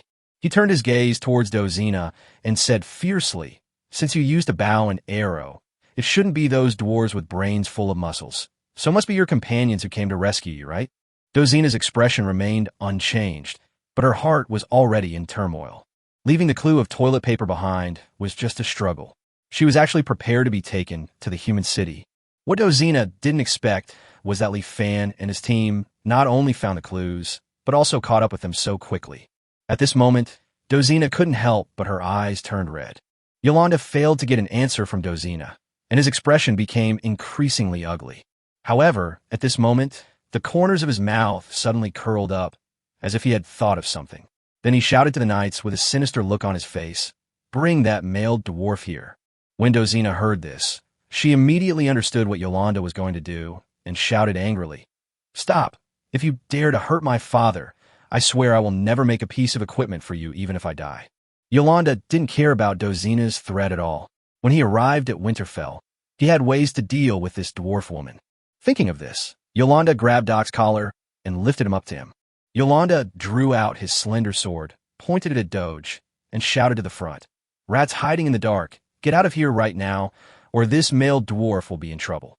Li Fan and the other two who were hiding behind the big tree frowned immediately and hesitated for a moment. Even though Dog is just an ordinary dwarf, he is equally important to them, especially with the relationship with Dozina. Li Fan and his companions would naturally not allow Dush to be killed, but they could not just stand up and do nothing, as that would not save Dush. Just when Li Fan and others were hesitating, Yulan seemed to have guessed the situation long ago, and the next moment his sword instantly cut Doge's wrist. For a moment, bright red blood kept flowing out of Doge's hands. "Father!" Dozina looked at Doge's bleeding wrist and yelled at Yolanda, "Asshole, I'm going to kill you." Yolanda just glanced at him coldly, and then said to the knight beside him, "Shut her mouth." Then Yolanda continued to shout in front of him, "You can continue to hide, but how much blood can be drained out of this dwarf's body?" Ha ha ha. Seeing this, Li Fan and others couldn't help but sigh. If Doc really died, I'm afraid that Dozina will have some resentment in her heart. After all, Doge is her only relative. This handsome dwarf girl naturally would not blame Li Fan and the others for this, but she would not continue to stay in the valley either. Even if he is rescued, he will choose to return to the dwarf empire for revenge. This is not the scene that Li Fan wants to see. Li Fan had no choice but to signal Anna and Ing with his eyes, then walked out alone. As soon as Dozina saw Li Fan, she immediately made a whimpering sound, but now her mouth was blocked and she couldn't speak at all. And Yuland looked at Li Fan proudly. He felt that this was all thanks to his strategy. Thinking of this, Yolanda said arrogantly to Li Fan in front of him, "Finally you came out, despicable rat. Tell me your name. I will not kill nameless people." Li Fan glanced at Yolande and replied cooperatively, "My last name is Li." "Li, are you the Li Fan who killed Howard?" "Wrong." Li Fan shook his head and said, "My name is Yi. Li Yeya." "Yes, I am your grandpa. My dear grandson, when you see me, kneel down and kowtow to me. I am waiting to give you a red envelope." As he spoke, Li Fan's face was full of teasing. Only then did Yolanda realize that he had been fooled, and his handsome face suddenly twisted. "You're looking for death." Yolanda, said as he threw the doge in his hand towards the knight behind him. Although he didn't care about Dog's life or death, he knew that Dog could still be used to tame Dozina, so he didn't plan to kill Dog. So he threw Doge next to Dozina and asked the knight to look after him. As for Li Fan in front of him, Yolande obviously had no intention of showing mercy. With a sharp metallic sound, Yolande drew out the long sword at his waist. The next moment, Yolande stepped hard with his right foot, and a large hole with a diameter of 1 meter was instantly created on the ground. At this moment, Yolande's figure disappeared instantly, and when he appeared again, he was already in front of Li Fan. The rapier in his hand ruthlessly stabbed into Li Fan's chest. Beast transformation. Li Fan growled, and black hair grew out. With his attributes increasing dramatically, Tang Hongdao was able to barely block the rapier. Mixed blood? I didn't expect you to have such a lowly bloodline. But weren't the mixed bloods almost wiped out by the two countries? How come you were the only one left? And you, a mixed blood, can actually use the orcs' innate skills. It's weird, too weird. Although Yolande was startled at first, he soon stopped caring and rushed forward again. At the same time, beside Dozina and Dog, the great knight Beavis sensed something and suddenly stood in front of Dozina and Dog.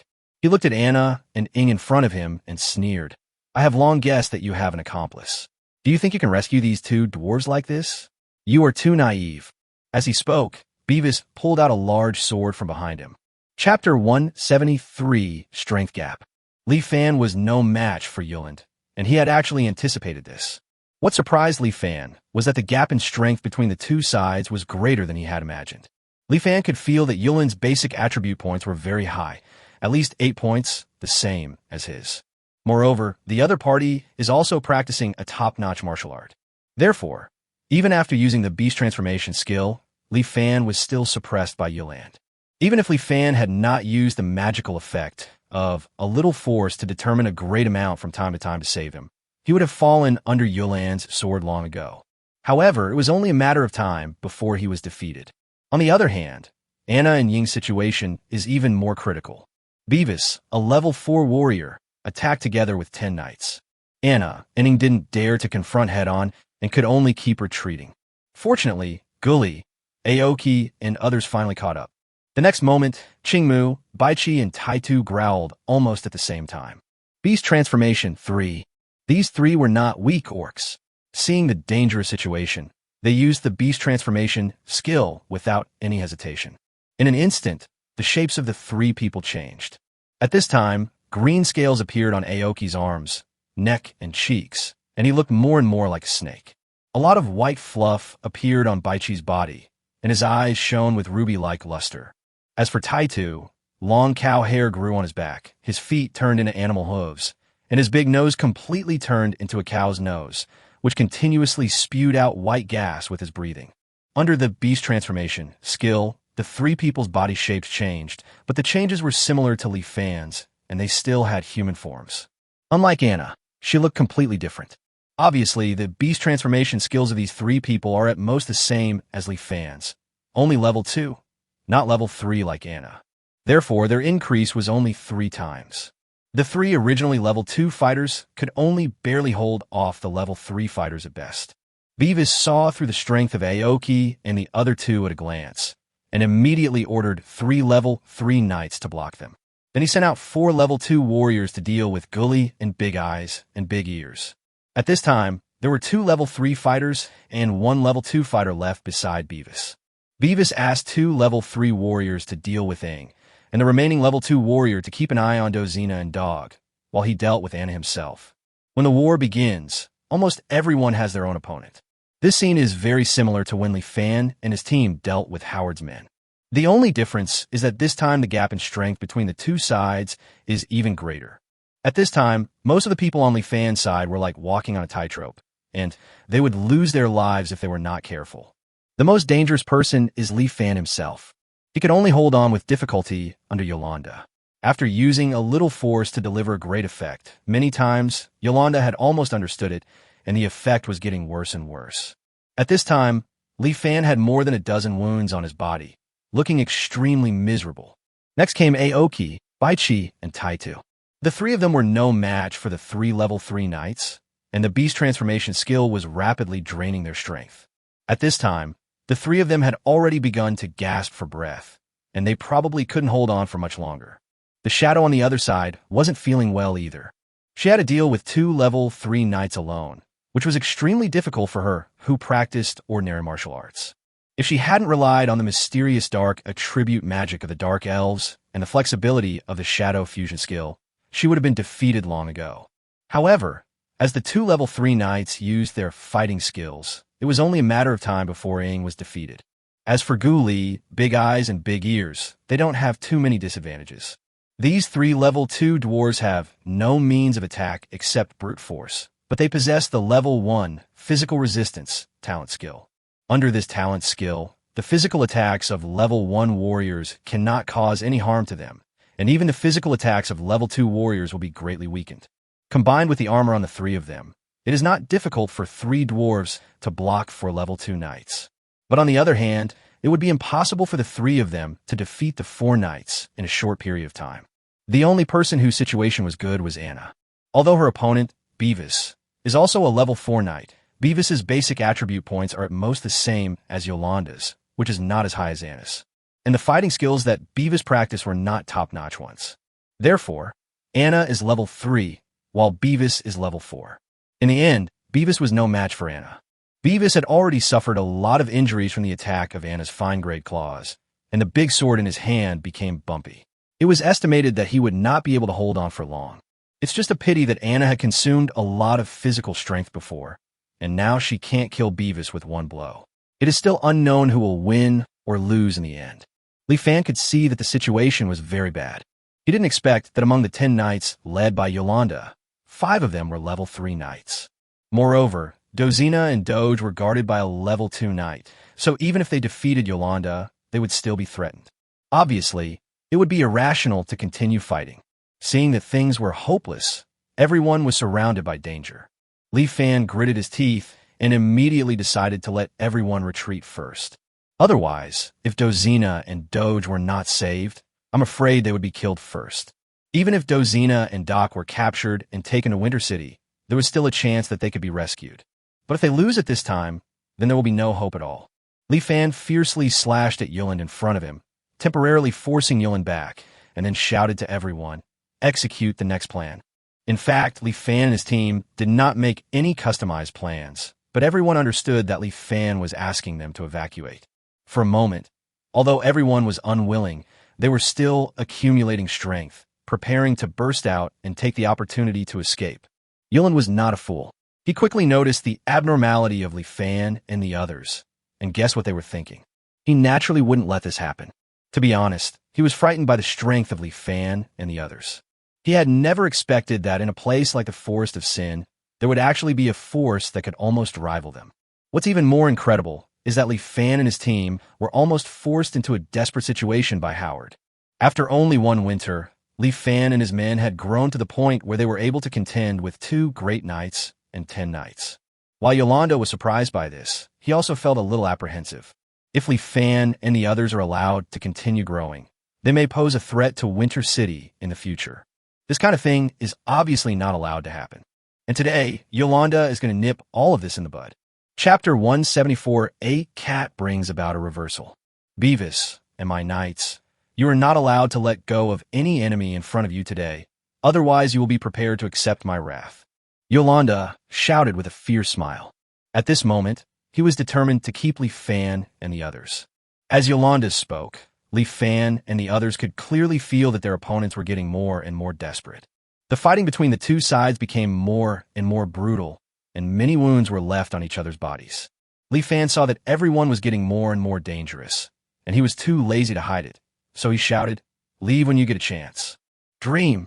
As soon as Li Fan finished speaking, Yuland rushed up impatiently. Fighting skill, piercing attack. The next moment, Yuland used this fighting skill that Li Fan was very familiar with.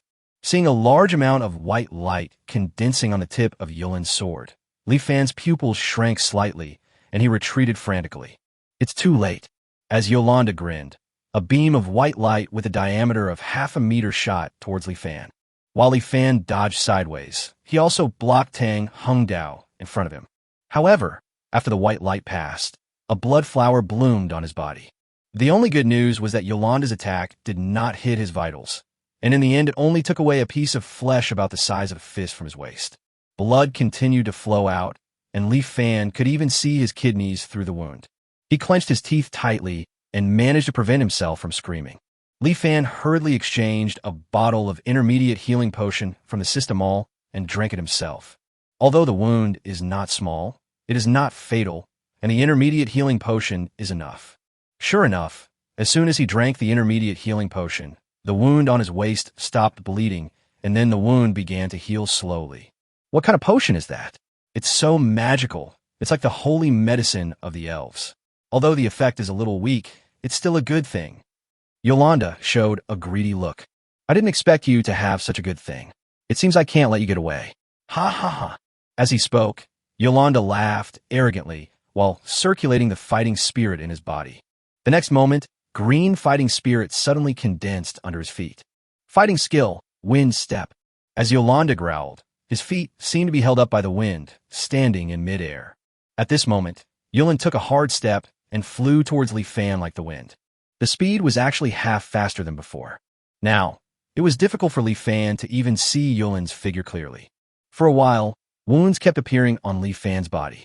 It can be seen that Yuland has no intention of killing now. Otherwise, with Yuland's current speed, it is possible for him to kill Li Fan. The reason why Yuland did not kill Li Fan was very simple. He planned to destroy Li Fan first, and then find a way to get the medicine that Li Fan had just used. It would be best to get the source of the medicine. In Yolanda's opinion, if this kind of potion business is well managed, it may be a business that is not inferior to that of a high-level blacksmith. So, now he doesn't want to kill Li Fan.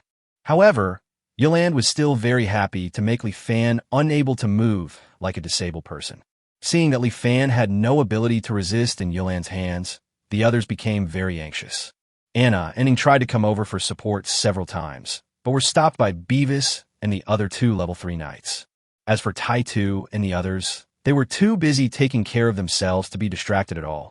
Just when everyone felt desperate, a quiet but extremely eye-catching voice suddenly rang out. Meow. The sound was so abrupt and so out of place on the battlefield at that moment. As soon as it sounded, it attracted everyone's attention. Yolanda was also startled by the sudden sound and had to step back temporarily. What horrified him was that he didn't even sense the presence of the owner of this voice. Could it be a level 5 or even level 6 monster? Yolanda hurriedly looked towards the source of the sound. At this time, everyone looked towards the source of the sound. However, what no one expected was that the source of the sound was actually a cat. It is a seemingly ordinary silver-gray, long-haired cat. Everyone looked doubtful and uncertain at this moment, looking at the cat warily.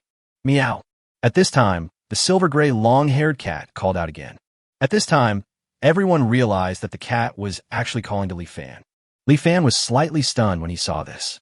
Just when he was puzzled, he suddenly found that the cat actually raised its front paws and made a gesture of supporting its forehead. It seemed like he was expressing his speechlessness towards Li Fan. The next moment, the cat pointed to a place nearby with its paw. Li Fan looked over and found that a knight had fallen there. It took Li Fan a while to react. Wasn't this knight the one guarding Dozina and Doge? Now the knight fell to the ground, and Doc and Dozina were nowhere to be found. Damn, where's the dwarf female who is a senior blacksmith? Yolanda also saw the fallen knight at this time. He instantly became furious, and as he roared, Beavis and the other knights finally reacted. However, no one at the scene noticed when the guarding knight fell down and when Doge and Dozina escaped. Boom! Just when Yolanda was extremely angry, a loud roar suddenly sounded beside Gully and the others. The next moment, everyone saw Dozina, who had untied the restraint collar at some point and was now raising her fine-grade sledgehammer and hitting a level 2 knight to death with one blow. Seeing this, Li Fan would never let go of this opportunity. He immediately shouted, "Kill." After hearing this, Anna and the others immediately rushed towards their opponents. The situation seemed to have reversed in an instant. First it was Gully, Big Eyes and Big Ears. They were originally 3 against 4, but after Dozina's successful sneak attack, it suddenly became 4 against 3. They turned a disadvantage into an advantage, and used the dwarves' strong bodies to withstand the attacks of the knights in front of them. Especially Dozina, wearing the fine chainmail on her body, she ignored all attacks except those directed at her head and swung her big hammer at the 3 level 2 knights.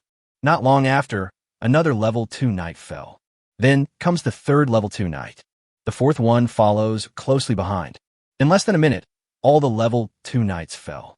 Gully and the other 4 then immediately went to help Aoki and the others. At this moment, the advantage seemed to come to Li Fan and his team all of a sudden. Chapter 175, A True Reversal.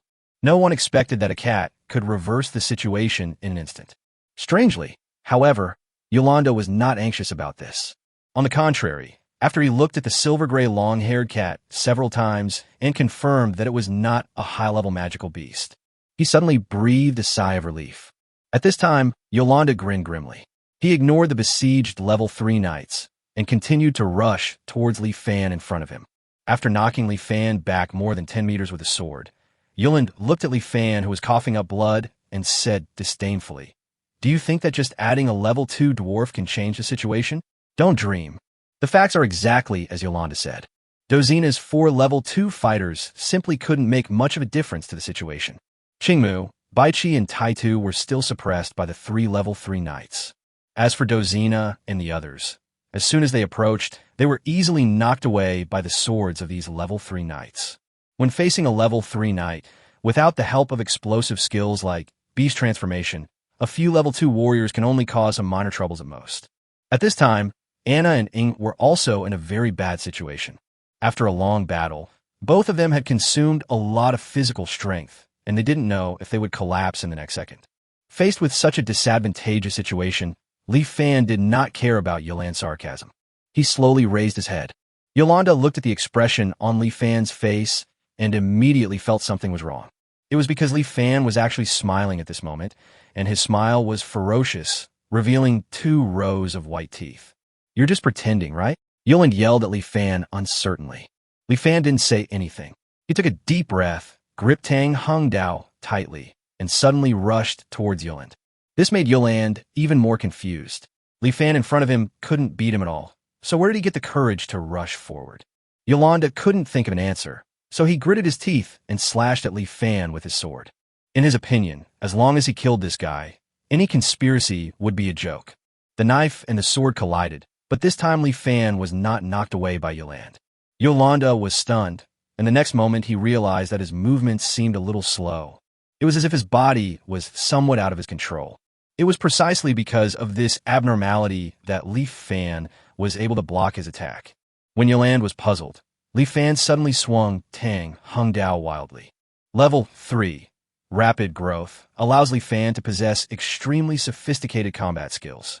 When Yolanda is in his prime, these skills are of little use.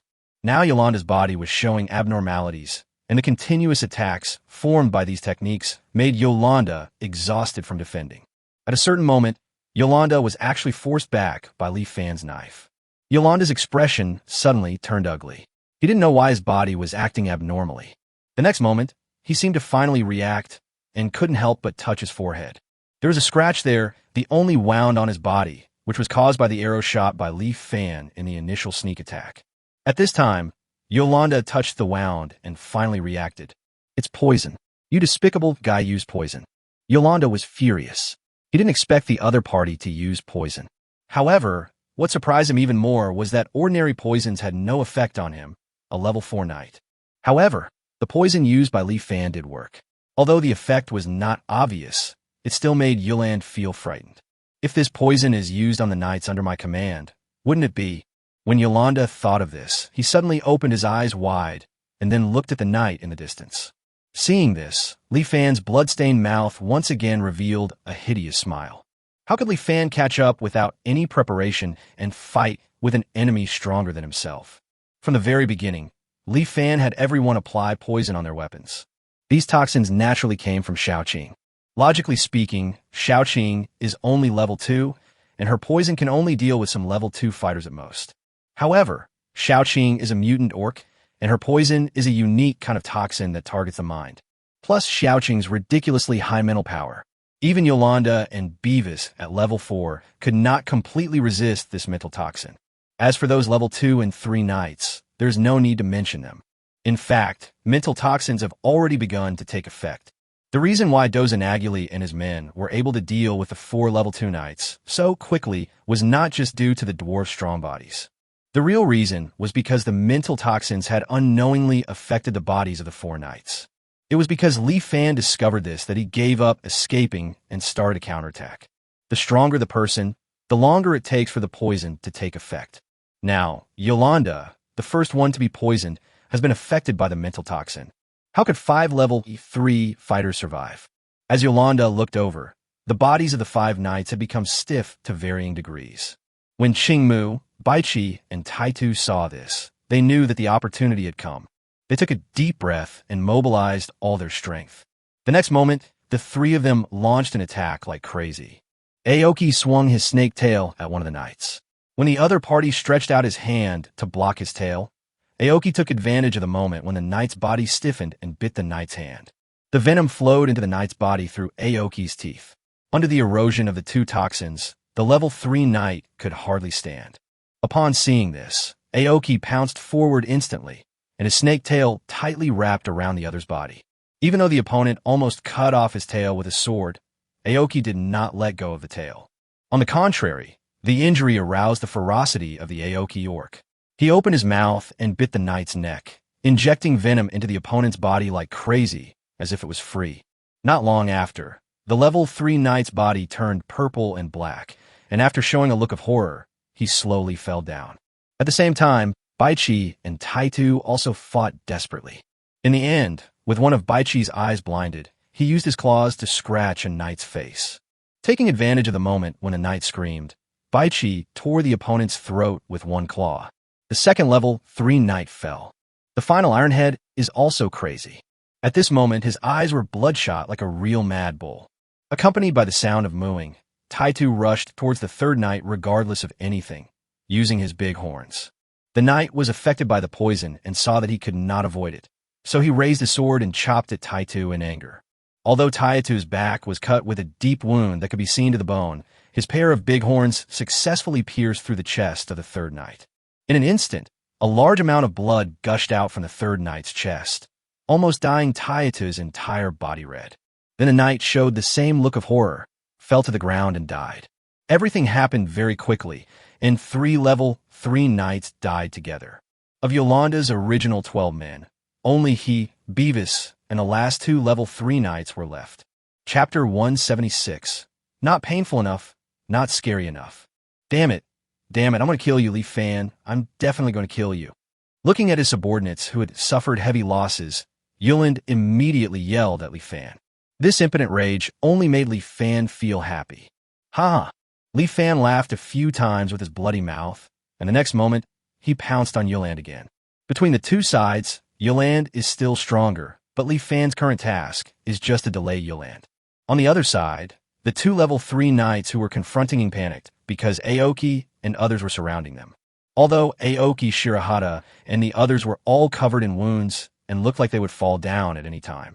However, given the number of people, the 2 knights were still a little frightened.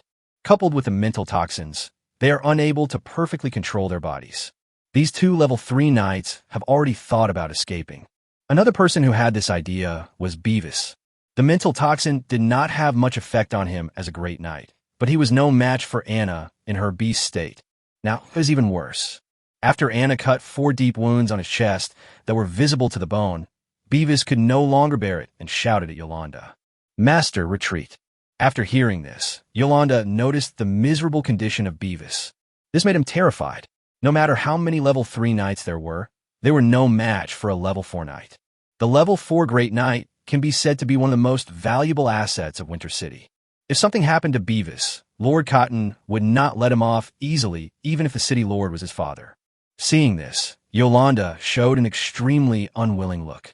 He originally thought that this operation would not only be easy, but also a great harvest. Not only can they capture a large number of orc slaves and dwarf slaves, but they can also catch a high-level blacksmith who is like a cash cow. These were enough for them to accumulate huge amounts of funds in Winter City, and even become the top nobles in the human empire. However, Yolanda never expected that the final result was that he got nothing, but instead lost 5 level 2 knights and 3 level 3 knights.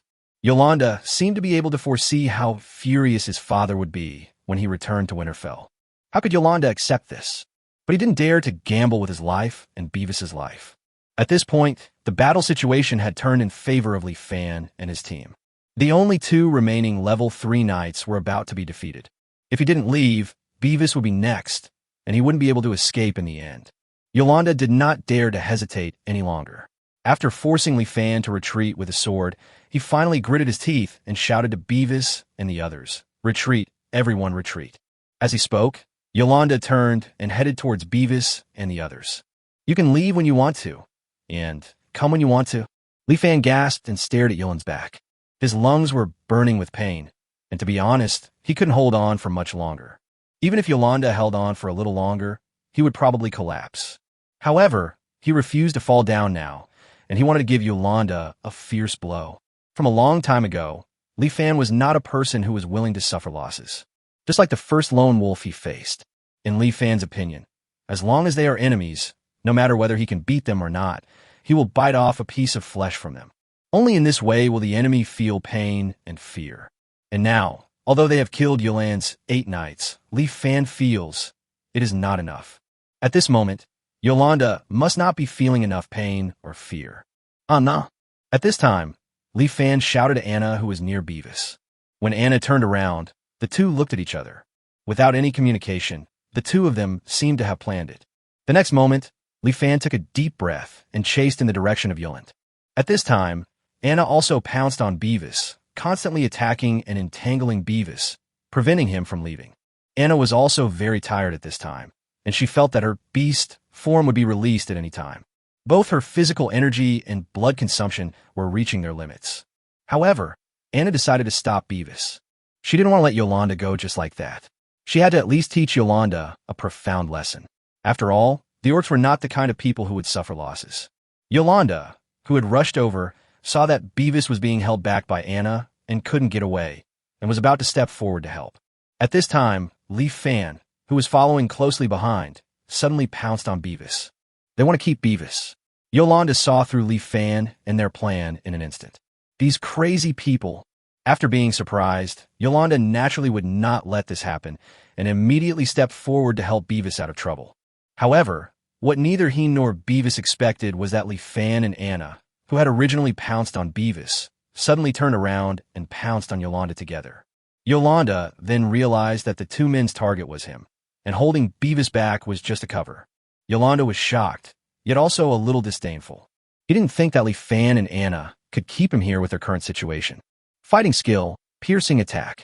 Yolanda showed no sign of weakness and immediately used his fighting skills towards Fan and Anna. At this time, Anna came to Yolanda first. At this moment, 4 voices suddenly sounded together. Blood and Chi battle method, sharing blood and life. 4. In an instant, a surge of red energy surged out of Aoki, Baichi, Taitu, and Dina, who had appeared nearby at some point in her life. At this moment, they gave all the remaining energy and blood in their bodies to Anna. As the blood-colored energy surged into Anna's body. In an instant, Anna was surrounded by blood-colored energy and turned into a giant blood-colored wolf. Anna grabbed Yolanda fiercely with her claws covered with talons. For the first time, fear showed on Yolanda's face. Looking at the blood wolf's claws, he desperately poured all his fighting spirit into the rapier in his hand.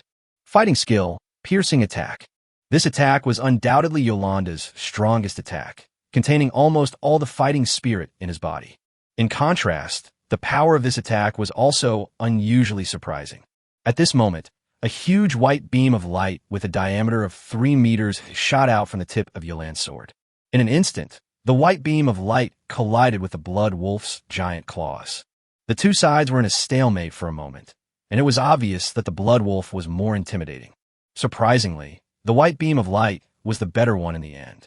The next moment, Anna flew backwards, her beast transformation state was lifted, and she fainted. This result is not unexpected. Anna didn't have much physical strength and blood left. Aoki and the others also didn't have much energy left, and even less to pass on to Anna. Anna's final attack seemed powerful, but in fact it was just empty momentum. Chapter 177, The Battle Ends. Seeing that Anna, who posed the greatest threat, had fallen into a coma, Yolanda could hardly hold back his laughter. However, at this moment, a figure appeared beside him. Li Fan grinned, with a hint of madness in his eyes. At the moment when Yolanda's old strength was exhausted and his new strength had not yet been generated, he swung his Tang sword towards Yolanda's head. This knife was stabbed without any hesitation or mercy. Yes, it's just the purest murderous intent.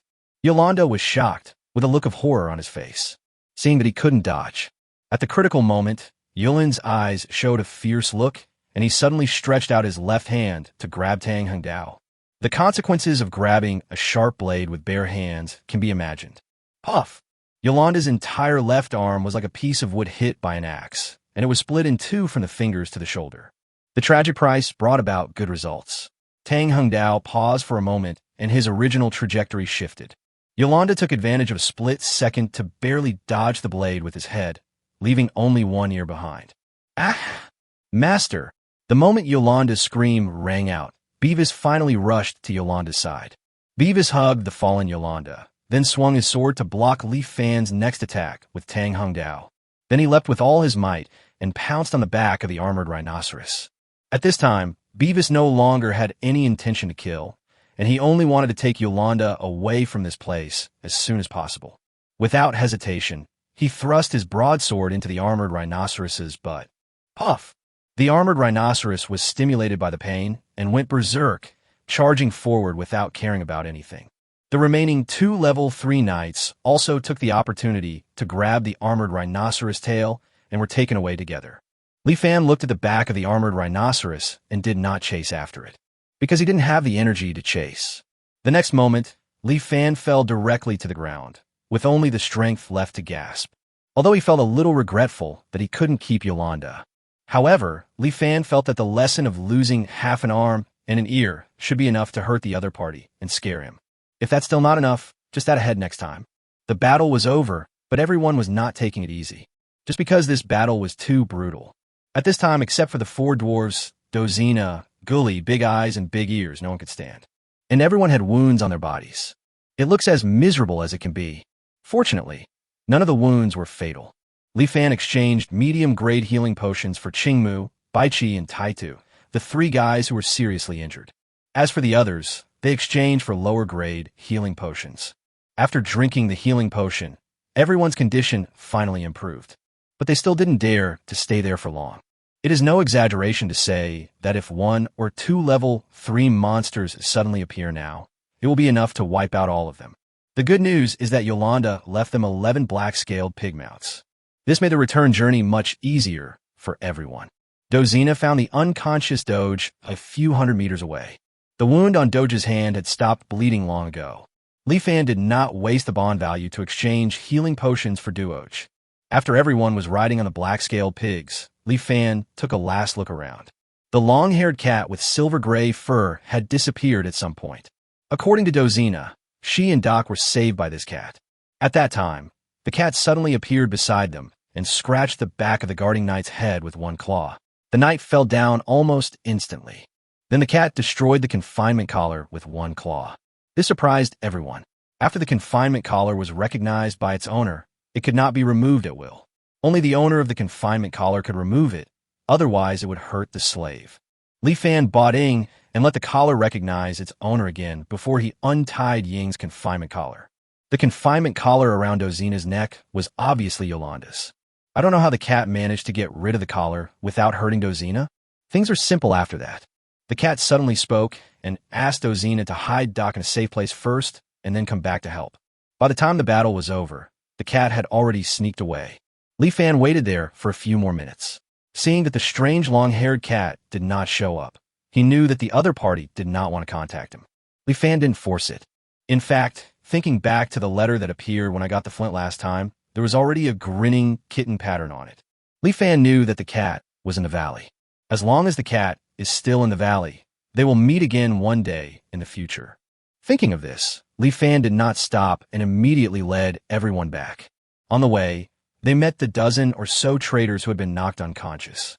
I don't know whether it was good luck or bad luck, but these dozen traders did not encounter any monsters. But what they have to face next is Li Fan's judgment. Not long after, everyone finally returned to the valley. Li Fan gathered everyone in the valley without even taking a break.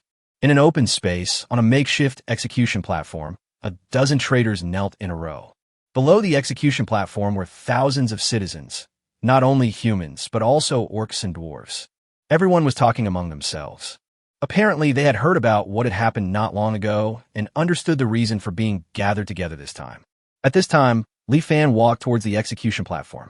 To be honest, he hesitated for a long time on how to deal with these traitors.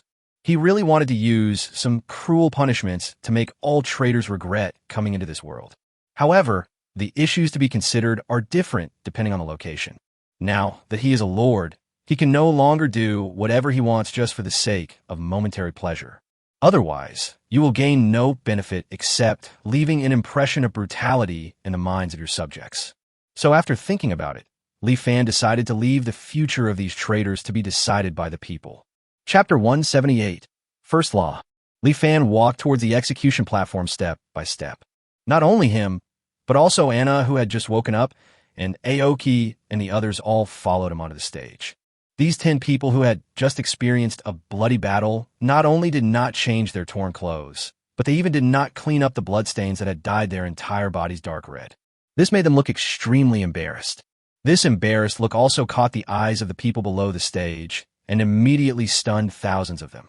Only then did the people realize how serious this incident was and how fierce the battle Li Fan and his men had encountered was. For a moment, the voices of discussion became much quieter. Li Fan spoke at this time. I'm sure everyone has heard what happened this time. It was because of these dozen traitors that we almost all died outside. Don't think this matter has nothing to do with you. If we die, do you think this valley can continue to exist safely? There is absolutely no exaggeration in this statement. If a territory has no strong people to protect it, in this world where the strong prey on the weak, the only result is destruction. In addition, the people living in this valley now are a unique mixed group of 3 tribes. Without Li Fan and his team's mediation, the 3 tribes would never be able to live in peace. Everyone present was aware of these 2 points and also understood the importance of Li Fan and others. At this moment, everyone looked at Li Fan and the others with serious expressions. Li Fan deliberately highlighted the special nature of these people. Only by making the people in his territory realize this, similar betrayals would become less and less frequent. Seeing that the goal had been achieved, Li Fan continued. In this valley, almost everyone stays here because they have no other choice. We are pathetic people with nowhere else to go. This valley is our last home. When the people heard this, they couldn't help but reveal sad expressions. Yes, they are all pathetic people with nowhere to go, abandoned by his own people. Although the world is big, there is not much room for them. And this valley is their final home. If even this home is destroyed, then they will be truly homeless.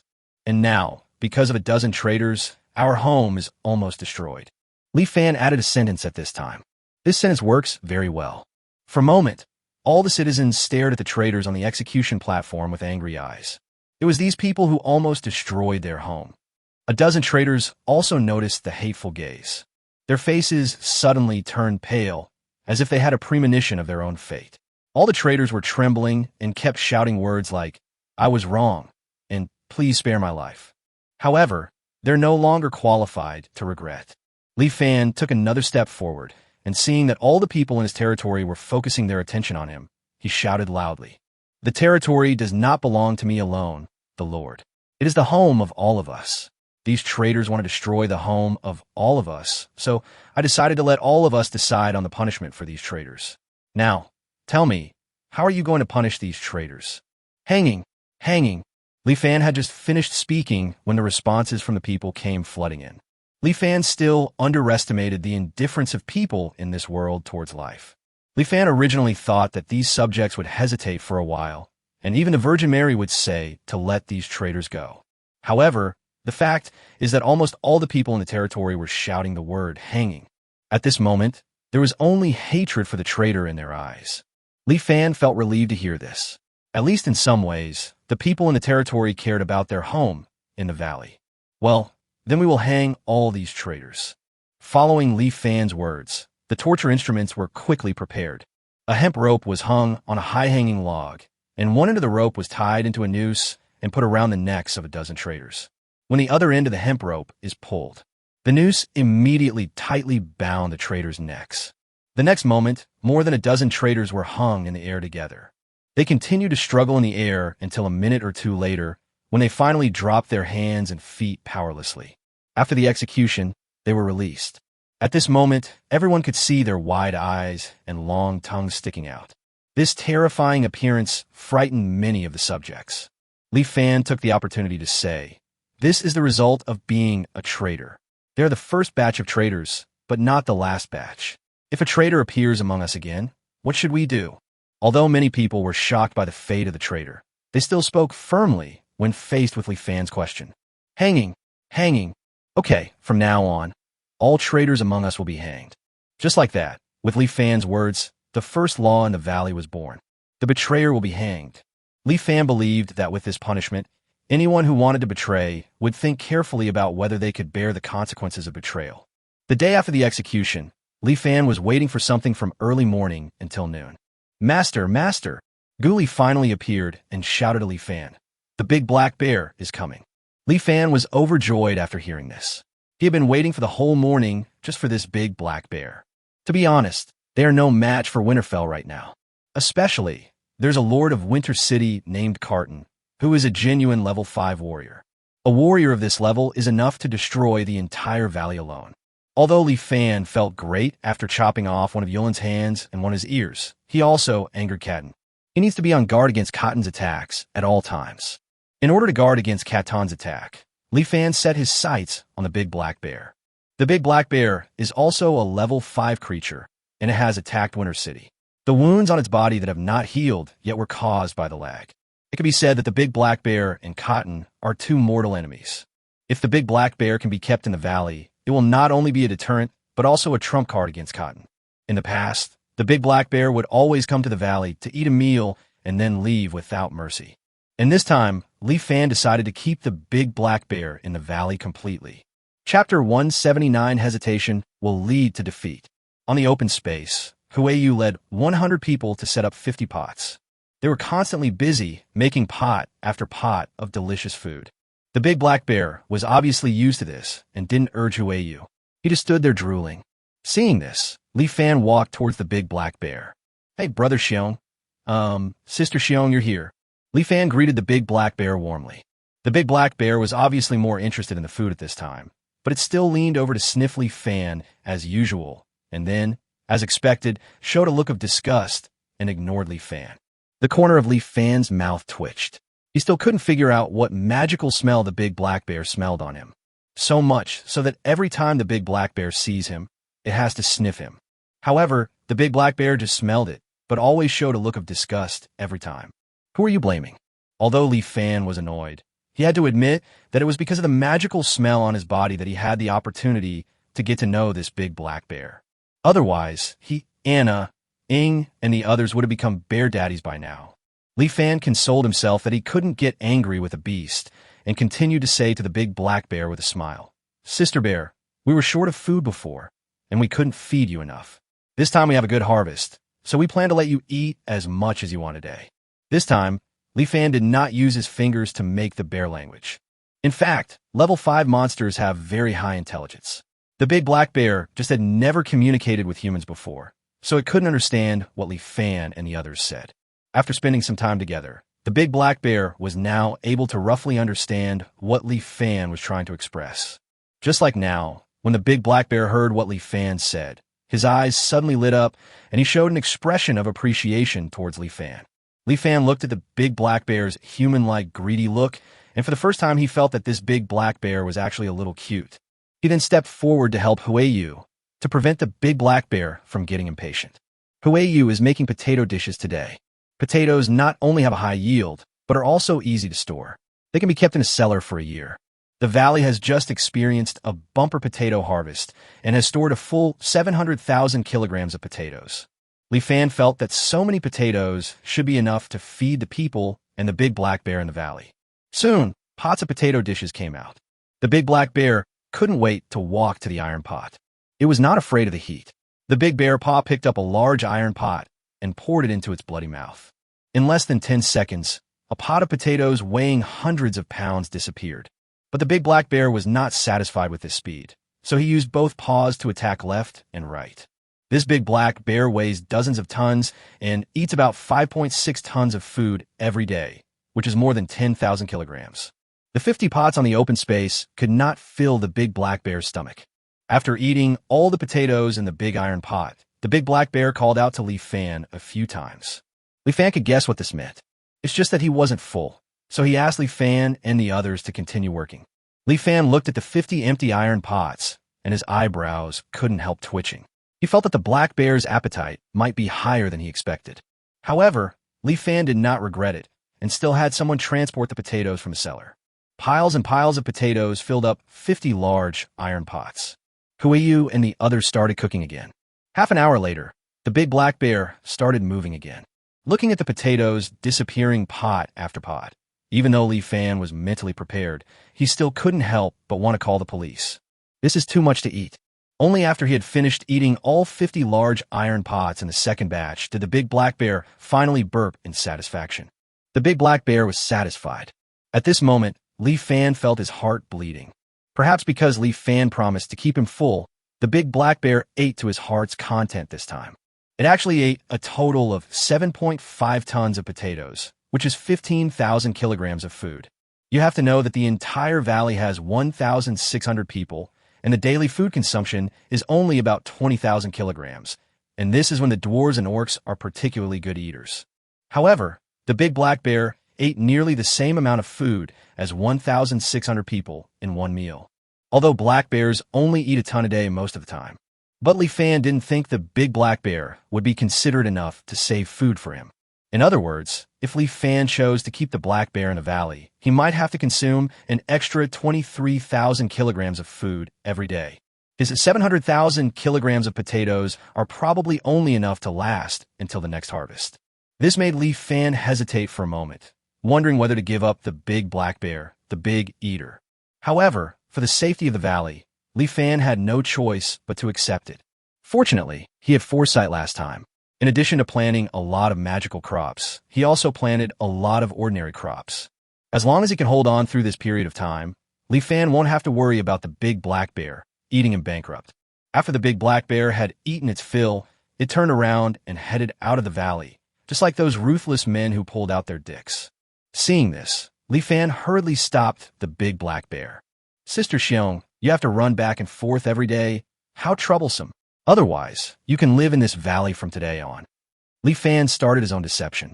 The big black bear showed a moment of hesitation on its face, but it probably guessed that Li Fan was going to use it as a free thug, so it decisively shook its head and refused.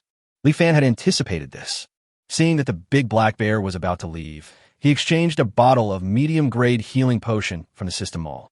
The reason why it is not a top-grade healing potion is simple. Li Fan can't bear to part with it. Now with the threat of Winter City, he urgently needs to improve his strength. How could he be willing to use 1,000 bond points to exchange high-quality healing potions for the big black bear? So I exchanged it for a medium-quality healing potion that only required 100 points of bond value.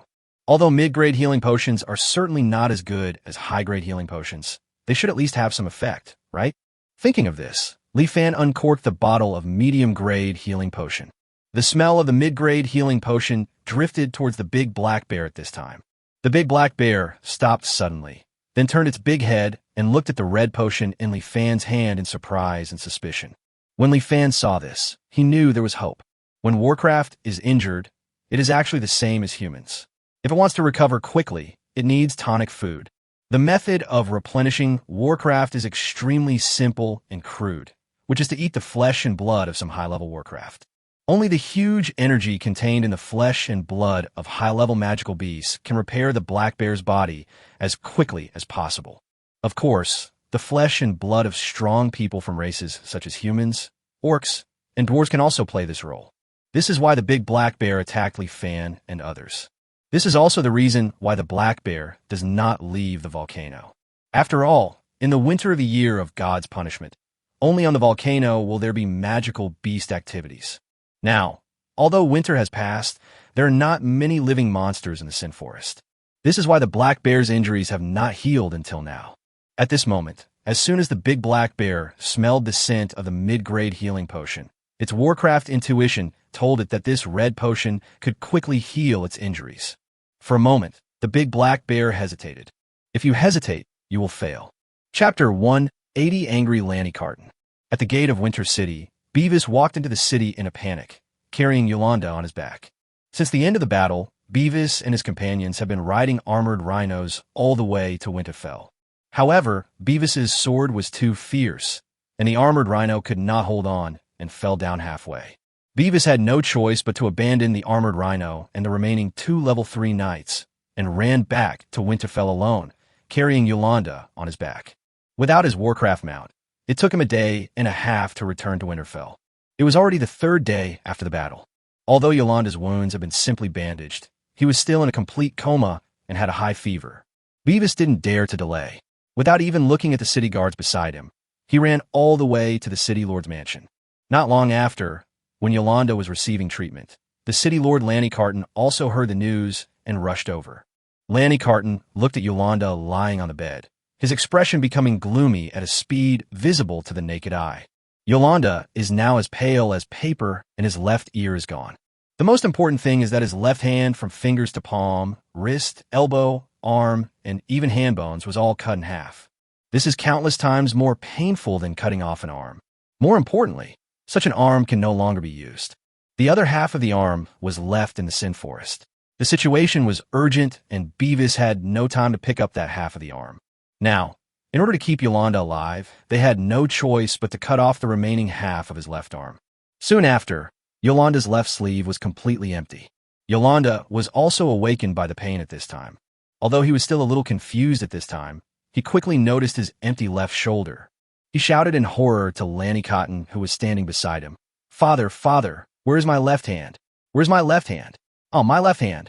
Yelling, Yolanda fell into unconsciousness again. At this moment, the entire city lord's mansion fell into deathly silence. At this moment, everyone in the city lord's mansion felt the terrifying murderous intent emanating from Lanny Cotton. The murderous intent was so strong that it even frightened several servants to faint on the spot. Beavis on the side had anticipated this and was already kneeling on the ground, not daring to look directly at Lanny Cotton. Yolanda is Lanny Cotton's only son. Since the death of Yolanda's mother, Lanny Cotton has married more than a dozen wives and concubines, but none of them have been able to give birth to even one offspring for Lanny Cotton. It's not that Lanny Cotton has any hidden illness, but everyone in the magical continent is like this. The more powerful a person is, the more difficult it is for him to have offspring. In this regard, even humans who possess the talent of reproduction are no exception. Therefore, even though Lanny Cotton usually treats Yolanda strictly, he actually cares about Yolanda, his only offspring, more than anyone else. Today, Yolanda has one hand crippled and one ear cut off. It is no exaggeration to say that he is half disabled. Beavis couldn't imagine how much anger Lanny Cotton was filled with at this moment. Boom! At this moment, Lanny Cotton suddenly attacked and kicked Beavis. Before Beavis could even see how Lanny Cotton made his move, he had already crashed through the wall and flew dozens of meters away. Beavis spat out 2 large mouthfuls of blood before he crawled up tremblingly. He did not dare to show any complaint, but instead immediately returned to Lanny Cotton's side and knelt down again. Lanny Cotton glanced at Beavis, and the murderous intent in his eyes made Beavis shiver uncontrollably. Fortunately, Lanny Cotton still had some sense and eventually withdrew his murderous intent. He said to Beavis, "Tell me everything that happened to you. Don't hide anything." After listening to Beavis's story, Lanny Cotton suddenly turned his gaze towards the direction of the Sin Forest. He gritted his teeth and uttered a few words. "Lifan, you all deserve to die." The big black bear ultimately couldn't escape Lifan's clutches. After drinking the intermediate healing potion, the black bear's injuries improved slightly. The effect was not obvious, but the big black bear was satisfied.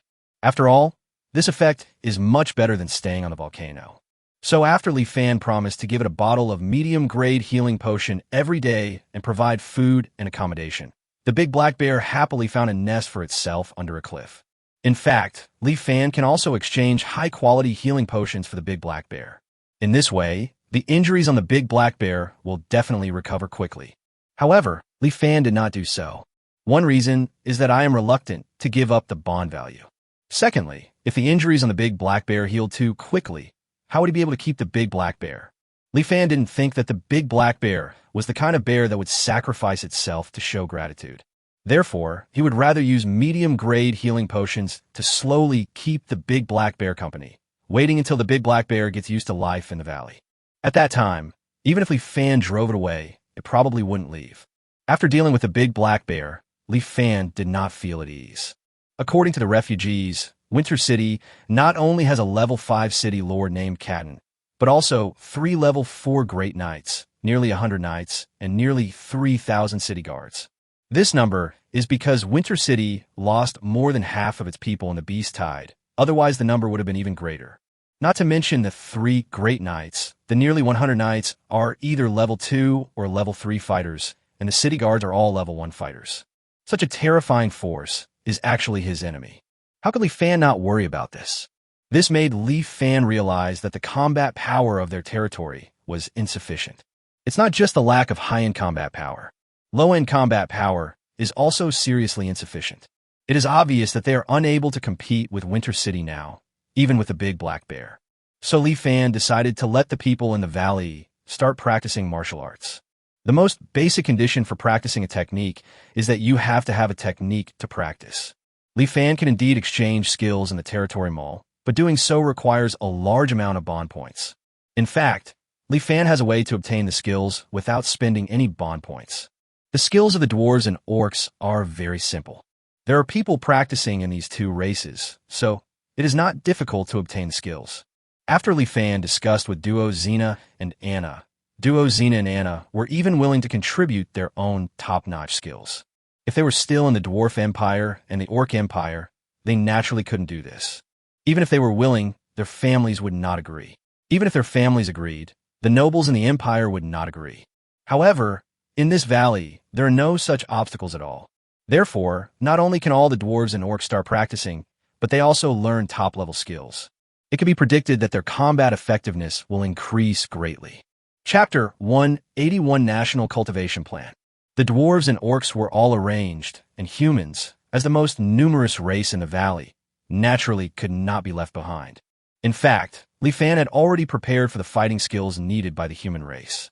His preparation was the 40 or so mercenary prisoners he had captured. Ever since capturing these mercenary captives, Li Fan had actually had people begin to torture them into telling him about their fighting skills. At first, the mercenaries were stubborn and refused to speak because most of them obtained the fighting skills by submitting to the nobles. If those nobles knew that they had leaked the fighting skills, not only they but also their families would die. However, human will has its limits. When Li Fan is cruel enough and uses cruel enough punishment.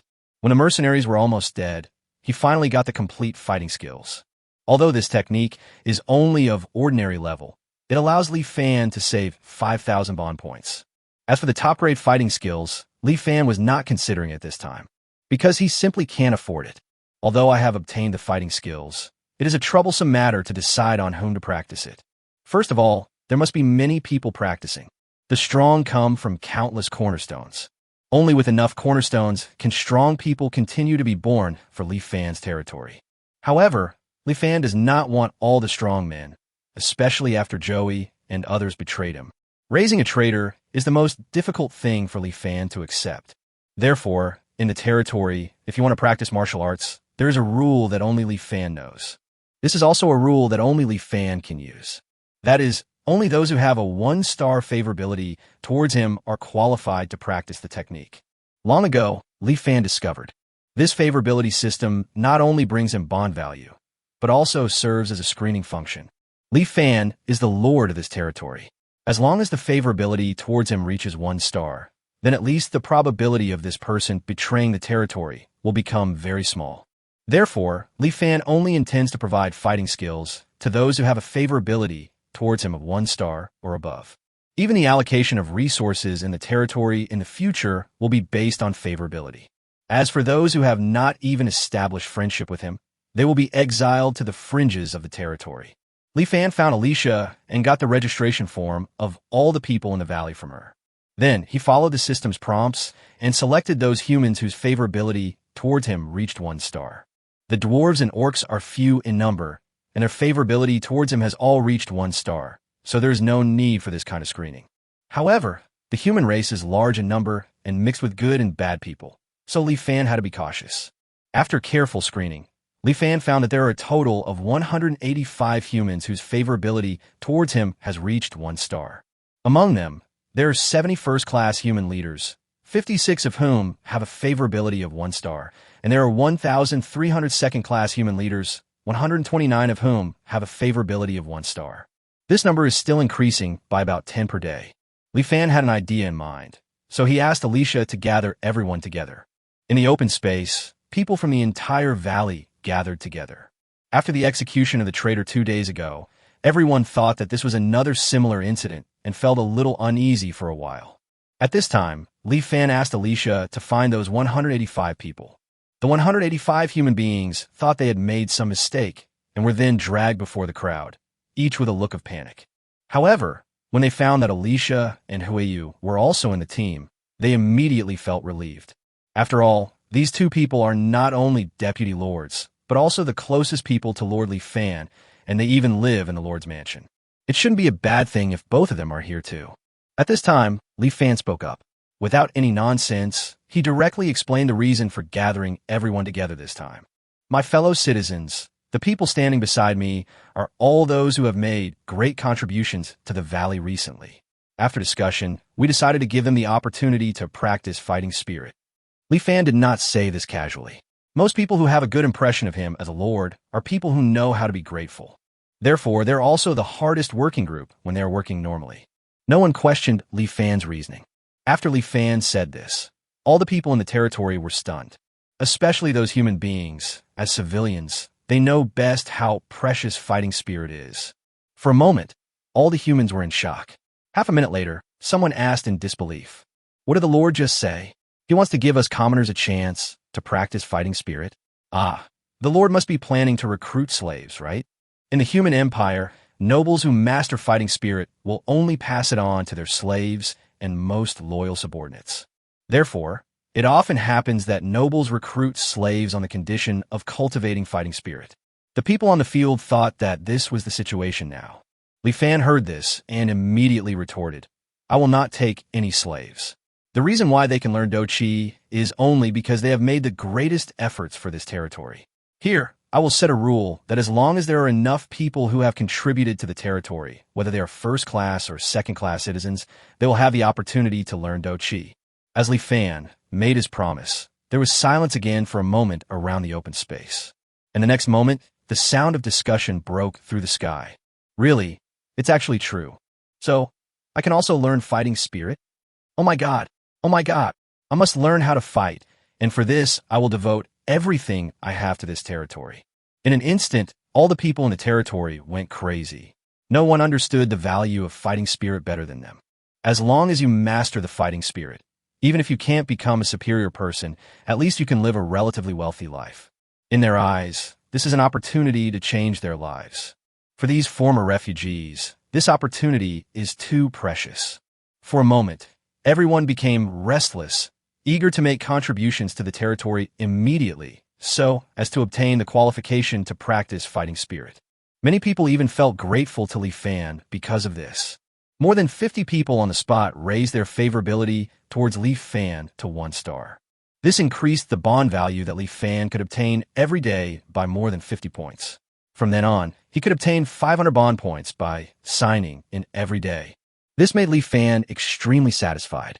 He had already planned in his heart to include all those whose favorability had just been raised to 1 star in the second batch of people who would learn fighting spirit. However, there were some people in the field who were dissatisfied, the most obvious of whom were the 14 human races who were not selected among the first-class subjects. These 14 people were the first humans to follow Li Fan. They stayed with Li Fan through the winter of the year of divine punishment.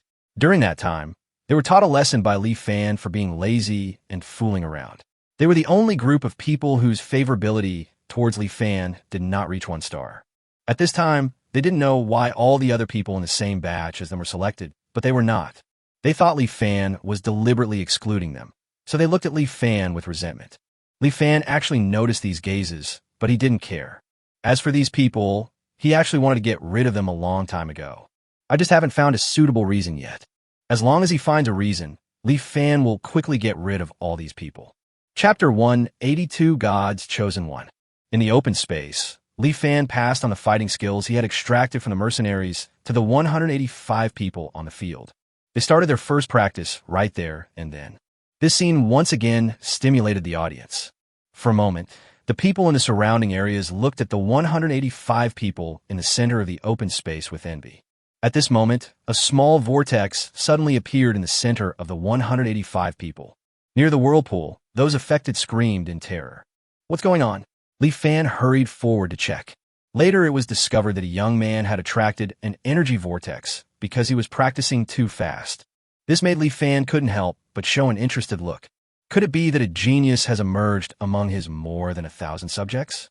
In the middle of the open space, the young man sat on the ground. A large amount of energy gathered around him and was continuously absorbed by him, even forming a vortex visible to the naked eye. This rare sight immediately attracted everyone's attention. Li Fan was not unfamiliar with this, because this kind of scene occurred every time he advanced, and it was several times more exaggerated than the scene caused by the young man. But it was the first time that Li Fan saw this kind of thing on someone else. For a moment, he became somewhat interested in this young man. Upon seeing this, he realized that the young man in front of him looked familiar. He seemed to be the boy who shouted that his name was Chi when the refugees entered the valley. Li Fan remembered that this boy was one of the people whose favorability towards him reached 1 star the fastest. Based on these 2 points, Li Fan remembered the other party. He didn't expect that this kid would bring him a surprise. After a full half day, the whirlpool beside Chi slowly disappeared. Chi finally opened his eyes at this time. The next moment, Chi found that a large group of people had gathered around him, and they were all looking at him with curiosity. Chi was startled at once, with a look of helplessness on his little face. Li Fan stepped forward and asked, "Your name is Chi, right? How was your training just now?" Chi was still a little confused at this time, but because of his favorability, he was not too afraid of Li Fan. Chi quickly replied, "Yes, Lord, I am Chi. Just now, after I practiced according to the Do Chi training method, it seems that I have advanced to level 1. When saying this, Chi was still a little unconfident. Li Fan asked Chi to run and jump in public. After the test, everyone confirmed that Chi had indeed been promoted to a level 1 fighter. At this time, Chi-Chi's speed, jumping ability, strength, and other aspects have been comprehensively improved. Especially in terms of speed, it is 4 times that of an ordinary adult. At this point, even a few strong men would not be a match for Chi-Chi. You have to know that Chi is only 12 years old now. This result shocked Anna and the others. He actually advanced to level 1 during his first practice. This was the first time they had all seen such a terrifying talent. According to Anna, even she and Dina, whose basic attribute points total 9 points, took nearly a month to become level 1 fighters. Only after hearing this did Li Fan realize how talented Chi was. Surpassing Anna's aptitude, doesn't that mean that the sum of this kid's basic attribute points may be 10 points or even more than 10 points? Then isn't this kid the so-called chosen one by God? Thinking of this, Li Fan couldn't help but feel pleasantly surprised. He didn't expect that among the old, weak, and sick people that Carton sent to him, there was such a treasure. This is the one chosen by God. Once discovered, even the royal family will treat him with courtesy. With the terrifying training speed that Chi just demonstrated, as long as Li Fan is willing to train him, he will be able to create a master soon. If Carton knew about this, he would definitely regret it. Li Fan thought of this and immediately announced, from today on, Chi-Chi's status will be upgraded from second-class citizen to a first-class citizen, and a house will be arranged for Chi-Chi in the new town. Of course, you have to win people's hearts as early as possible, and a house in a new town is a nice little gift. In fact, this gift is not small. In order to encourage the second-class subjects to work hard, Li Fan once asked someone to take them to visit the scenes in the new town.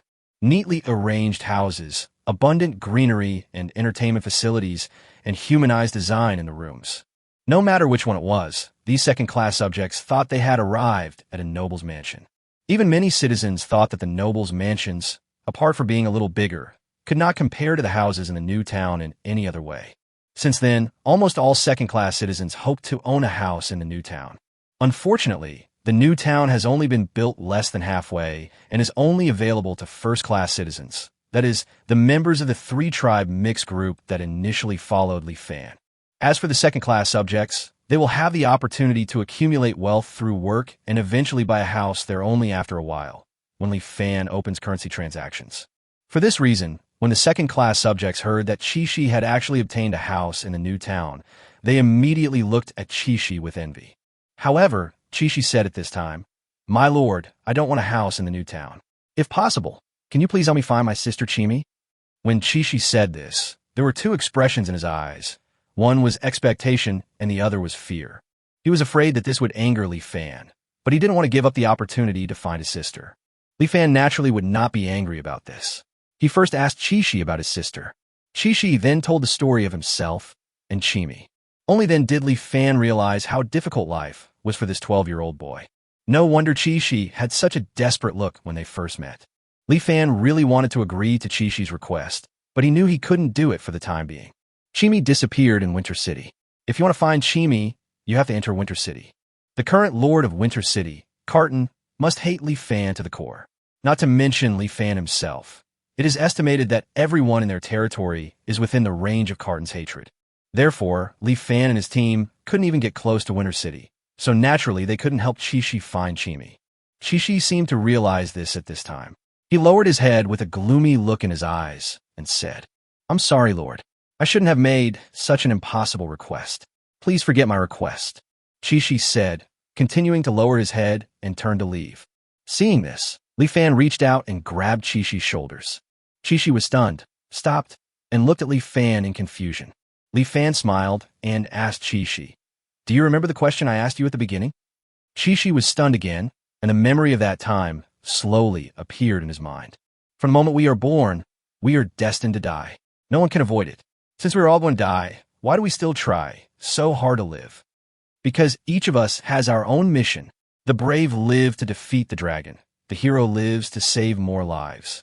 In the future, we will also live for our families and live to make them and ourselves live a better life. Qi never forgot what Li Fan said. It was because of these words that he cheered himself up again. Li Fan continued at this time. Whether it is to complete your mission or to protect your family, it is not just talk. You need to have strength. The Lord of Winter City, Cadden, is very strong, so we can't go to Winter City to find your sister. But as long as you are strong enough, even if your sister is at the end of the sky or the corner of the sea, you can find her, right? When Qi heard this, his whole body shuddered, and an unusual flush appeared on his face. "Yes, just like you said, Lord, I will become stronger. I will definitely become stronger, so strong that I can find Qi no matter where she is." Speaking of this, Qi remembered the kind knight who had helped him and Qi many times. Then he added, "I must be strong enough to protect everyone. I must become a powerful knight, a knight who will protect others." Chapter 183 Attack. Qi finally accepted the house in the new town and the status of a first-class citizen. According to Li Fan, once you find your sister Qi, don't you want her to live in such a beautiful house right away? So Qi finally accepted the gift, and his eyes were full of gratitude when he looked at Li Fan. The system prompt sound also sounded at this time. "Congratulations to the host. Qi's favorability towards you has reached 2 stars. You can gain 10 bond points by interacting with him every day." This is the first person after Dozina whose favorability towards Li Fan has reached 2 stars. While Li Fan lamented the difficulty of improving his favorability, he also liked Qi more and more. What a good child. After the humans, the orcs and dwarves were also called to Li Fan's side. Most of them had already practiced martial arts, and at first they didn't know what Li Fan was going to do. When they heard that Li Fan was going to teach them a top-level martial arts technique, they were so shocked that they stood still. Not just the orcs and dwarves. The human race was even more stunned. You know, ordinary-level martial arts can be rewarded by nobles to their subordinates, but top-level martial arts can almost only be practiced by nobles. In order to firmly control their own power, the nobles would not allow other nobles to teach their top-notch skills to the common people. Even Cotton's confidant Beavis, who had been loyal to Cotton for decades, could only practice ordinary-level martial arts. And now, Li Fan actually unconditionally teaches the orcs and dwarves the top-level skills. Everyone will be shocked. Seeing this, Li Fan said to all the people in the territory, "As long as you work hard to contribute to the territory, I promise that everyone will be able to learn high-quality skills in the future." Boiling, the scene was completely boiling. Almost all the people in the territory have red eyes. Top-quality martial arts techniques are something that only nobles can learn, but commoners like them actually have the opportunity to learn them. If they have the chance to learn, the lowly commoners, may one day become nobles. At this moment, all the citizens seemed to have endless energy in their bodies, and all they thought about in their hearts were the words, "Make more contributions to the territory." There were nearly 200 more practitioners in the territory all of a sudden, but there were no changes within the territory. After all, not everyone is chi-sure, and it is impossible for everyone to become a level 1 warrior in just one day. On the contrary, most of these 200 practitioners would probably need nearly a year to become level 1 warriors. Li Fan was able to exchange for a level 1 upgrade potion, allowing them to become level 1 fighters immediately. However, Li Fan now only has 2,400 bond points. Even if all of them are exchanged for level 1 upgrade potion, he can only make 24 people become level 1 fighters. This small number of level 1 warriors could not change the fact that they were no match for Winter City. Furthermore, Li Fan was also considering buying himself a legendary fighting technique. He can now gain 510 bond points by signing in every day. In just 6 days, he can save up the required 5,000 bond points.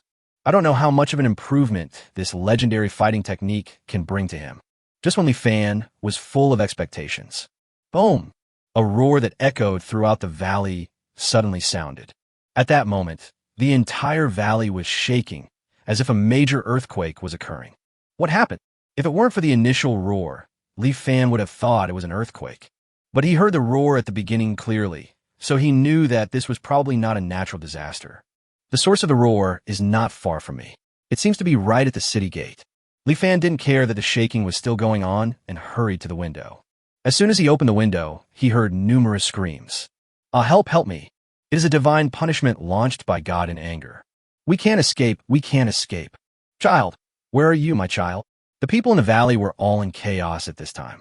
In their impression, earthquakes are God's punishment on mankind.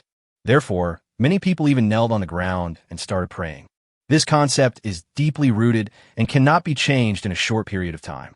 Li Fan didn't care about these superstitious guys at this time. He turned his gaze towards the city gate. The next moment, Li Fan's expression changed. For some unknown reason, a corner of the city gate collapsed. It was as if it had been bombarded by artillery, and there was still a thick smoke in the air. Just as Li Fan walked out of the castle and was about to check the city gate, a voice suddenly came from the sky. "Who's Li Fan? Get out here and die." This roar was like thunder from heaven, captivating people's hearts. In addition, the sound came from the sky, and for a moment people even had the illusion that the gods were interrogating them. "They are coming for me. Could it be Cardon, the Lord of Winter City?" Li Fan's face changed, and he quickly looked in the direction where the voice came from. Then, a man with short silver hair and a majestic square face appeared in his sight. The man flew in the air, relying on the fighting wings behind him, his eyes piercing like swords, constantly scanning the crowd on the ground. Silver hair, the same color as Howard Yolanda, plus the fighting spirit flying that only a level 5 warrior can do. It's definitely him. At this moment, Li Fan confirmed that the person coming was the Lord of Winter City, Lanny Cotton. Although he had expected the other party to appear, Li Fan still couldn't help being surprised when he actually saw this man. The collapsed city gate was undoubtedly the masterpiece of Lanny Cotton, and Lanny Cotton didn't even show any signs of breathing at this time. This meant that it didn't take much effort for Lanny Cotton to bring down the concrete city gate. How can we contend with such a powerful force? At this moment, Li Fan couldn't help but feel a trace of despair from the bottom of his heart. Chapter 184-2 Level 5 Battles. Lanny Cotton quickly noticed Li Fan's presence. After all, there were not many people standing at the scene at this time, and Li Fan had rare black hair. Black hair and black eyes. You're the Li Fan? You're the one who killed Howard and crippled Yolanda's hand and ear. As Lanny Cotton spoke, he burst out with astonishing murderous intent. The next moment, his figure suddenly disappeared. Li Fan was shocked. Even if he used his but to think, he knew that Lanny Cotton did not disappear, but was just moving too fast, and he could not see his figure. Beast Transformation. Li Fan used the Beast Transformation skill without hesitation, and then rolled to the side without thinking. Boom! The moment Li Fan rolled out, a beam of white light also hit his previous position. In just a moment, the ground was covered by a white beam of light, and the hard stone was turned into powder under this white beam of light. When the white light column disappeared, a terrifying bottomless pit with a diameter of 5 meters was left on the ground. Li Fan, who was standing by, looked at the big hole, and the clothes on his back were instantly soaked with cold sweat. It is conceivable that if he had not been decisive enough, he would have instantly turned into countless dust like those stones. A level 5 expert is so terrifying. Seeing that Li Fan actually dodged, Lanny Cotton in midair was a little surprised. It's actually a beast transformation skill. You don't have any mixed blood characteristics. It's really strange. If you hadn't committed an unforgivable crime, I would be interested in keeping you. Unfortunately, there's only one ending for you now, and that is death. As he spoke, Lanny Cotton raised his sword and looked down at Li Fan, as if a god was judging a sinner. You were lucky enough to dodge it just now, but you definitely can't dodge it this time. Boom! However, what no one expected was that before Lanny Cotton could lower his sword of judgment, a huge rock suddenly appeared and instantly knocked him away. The whole process was so sudden that even Li Fan couldn't help but be stunned for a moment. The next moment, he showed a happy expression. If nothing unexpected happens, it should be the big black bear that took action. Roar! Sure enough, accompanied by an angry roar, the valley that had just calmed down began to shake again. From the cliffs of the valley, a cloud of dust rose up, beneath which was the figure of a huge black bear running. Every time that huge body ran, the entire valley would shake. With an astonishing sense of oppression, the big black bear, with red eyes, ran straight towards Lanny Cotton. That angry look was undoubtedly the expression one would have when seeing a mortal enemy. Lanny Cotton, who was almost hit by a rock, had just managed to steady himself and discovered the presence of the big black bear. Damn it, this beast is actually in the valley. Could it be that it has been tamed by Li Fan? How is that possible? This beast is a genuine level 5 monster. Roar! The big black bear didn't give Lanny Cotton time to think. The man and the bear were like enemies meeting, and they were extremely jealous of each other. There was no room for any nonsense, and a big fight broke out. There's a huge difference in size between the two sides.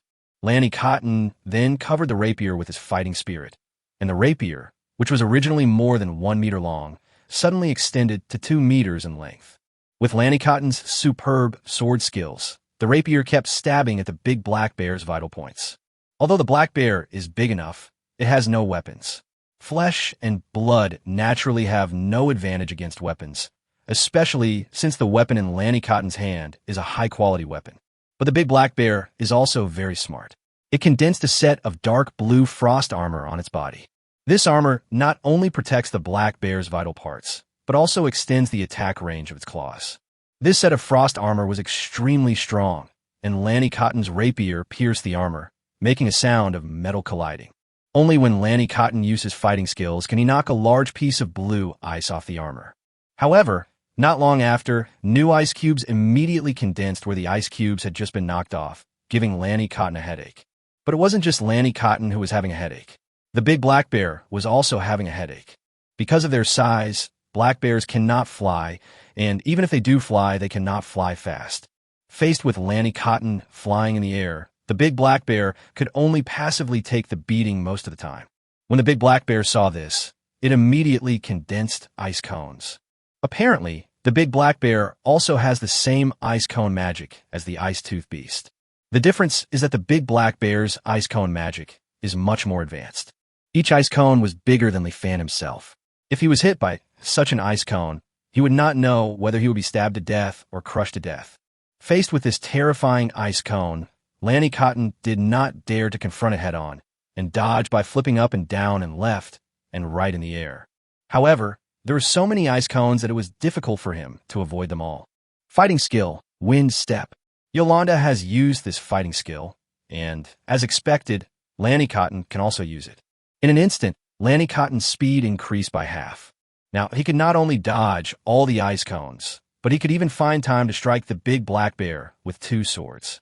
Fortunately, the big black bear's frost armor was very powerful and protected its vital points. Boom! Boom! Boom! Boom!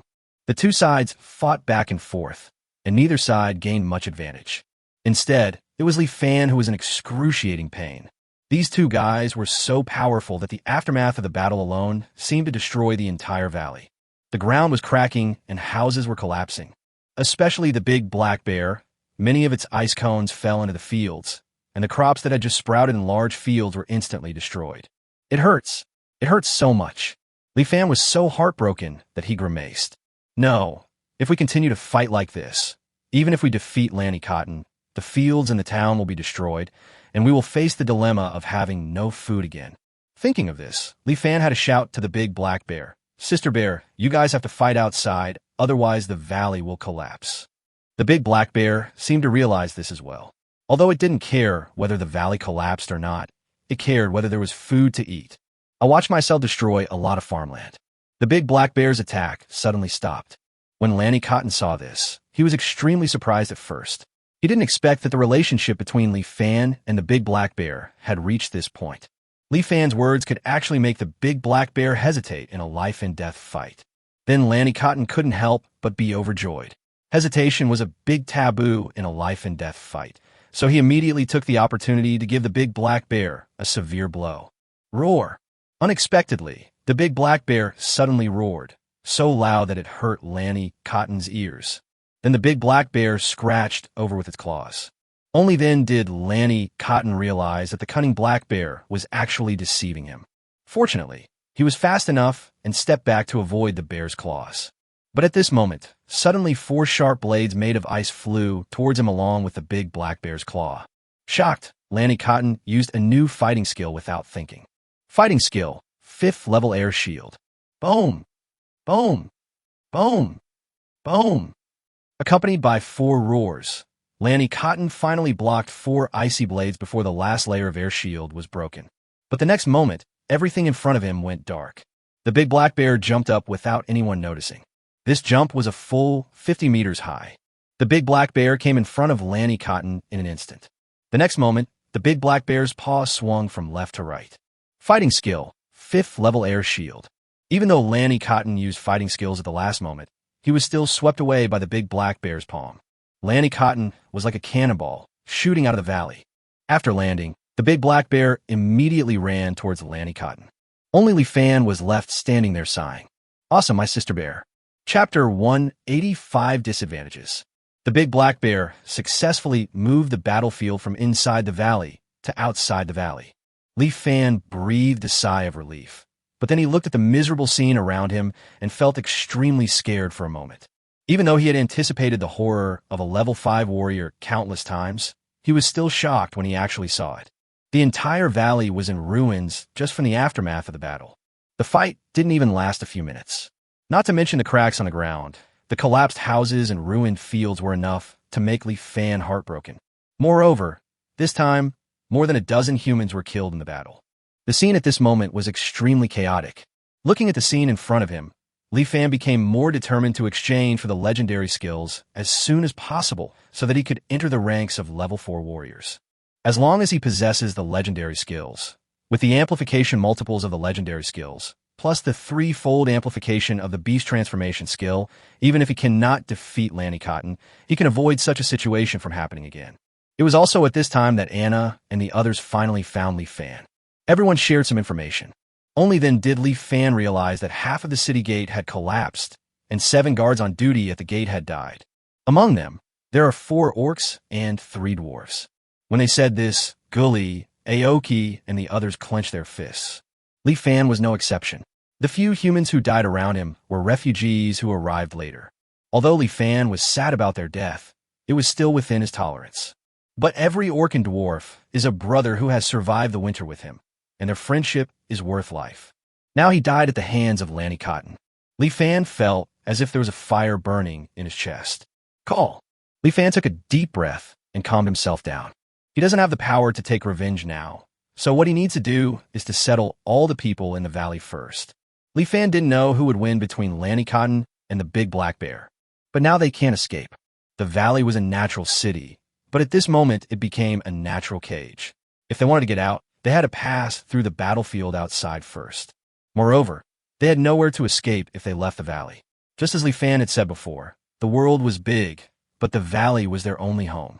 After thinking for a while, Li Fan ordered everyone to retreat to the back of the valley for refuge. Just hide in the den built by the big black bear and wait for the battle to end. Not only the subjects, Li Fan originally planned to have Anna, Aoki and Gully all hide.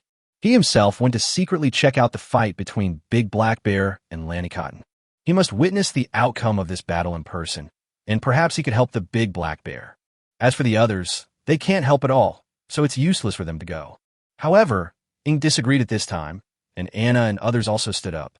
When it came to life and death, none of them thought of hiding behind and waiting to die, although they know very well that they can't do anything even if they stand up.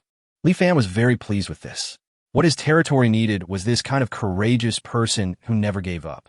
Level 5 warriors are indeed very strong, but Li Fan is confident that with such a group of companions, level 5 warriors will be trampled under their feet in the future. In the end, Li Fan did not let everyone go together, and only brought Ing and Anna. Ying's shadow fusion and stealth have always been magical skills. With Ing around, there's a great chance that Li Fan and Anna can get close to the battlefield without being noticed. After transforming into a beast, Anna can possess a speed that exceeds that of a level 4 warrior. Both of them can play a certain role. After making the decision, Anna didn't even hesitate this time. She used the beast transformation skill immediately and signaled Li Fan and the other man to ride on her. Then the three of them turned into silver light and approached the entrance of the valley. Outside the valley was also a mess. The battle between Big Black Bear and Lenny Cotton was brutal. There were broken trees and pieces of ice everywhere, and there were many cylindrical holes on the ground. These were undoubtedly left behind after the battle between the two. What relieved Li Fan was that these signs were all moving in the opposite direction of the valley. I think it was thanks to the Big Black Bear's special guidance. This beast still has some conscience, although it is more likely to protect its own food source. However, as long as you win, I, Li Fan, will sell everything I have to make sure you have enough to eat every day. Li Fan mutarat silanli. However, it is not known whether he suddenly activated his talent of poison milk. Just as Li Fan finished saying this, the ground in front of him suddenly made a roar. Li Fan was familiar with this roar. It was exactly the sound made when a big black bear was running wildly. The next moment, the three of them saw a big black bear in front of them fleeing towards them in a panic. As for Lanny Cotton, he was flying in the air, constantly attacking the big black bear below. At this time, only a thin layer of frost armor remained on the big black bear's body, which could not block Lanny Cotton's rapier at all.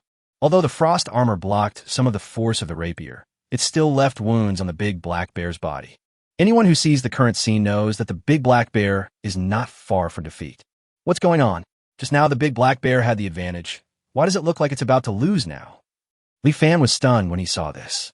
If the big black bear also lost, they would be completely doomed. Chapter 186, The Incredible Pill.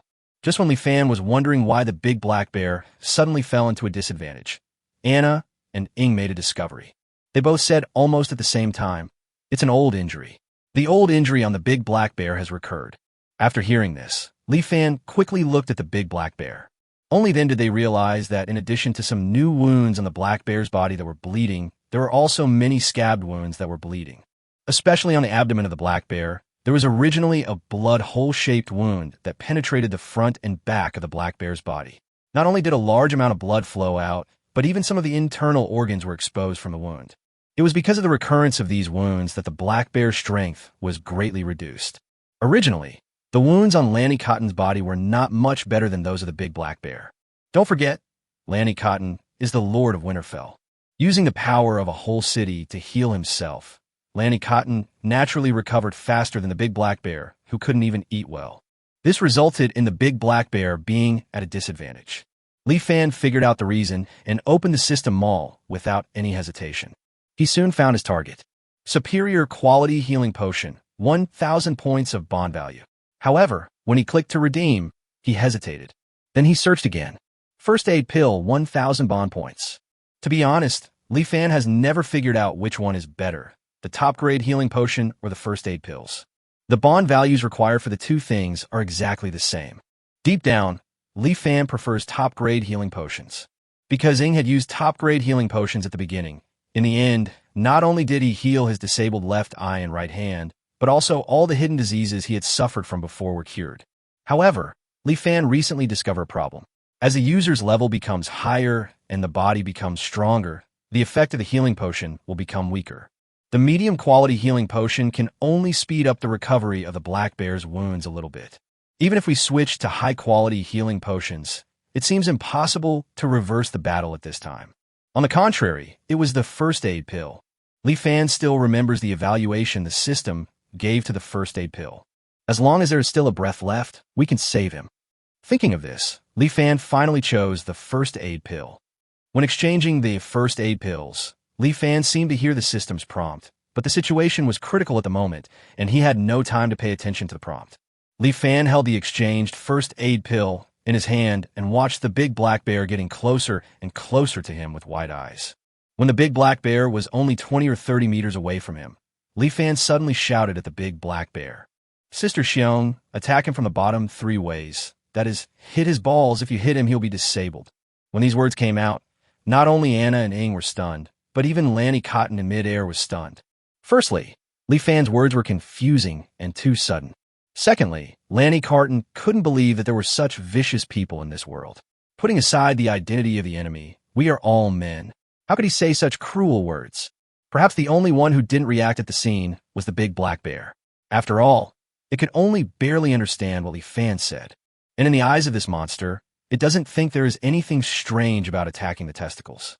Therefore, the big black bear continued to run towards Li Fan without any pause. Li Fan took advantage of the moment when Lanny Cotton was in a daze and threw the pill in his hand to the big black bear. The big black bear did not disappoint Li Fan. It reacted quickly and grabbed the first aid pill with one claw. Seeing this, Li Fan breathed a sigh of relief. Honestly speaking, at the speed of a level 5 warrior, if Li Fan hadn't used the words just now to divert Lanny Cotton's attention, he didn't think the first aid pill could reach the big black bear's hand smoothly. But there is no need to worry now. At this time, Lanny Cotton also discovered the existence of the pills, and he knew that he had been tricked.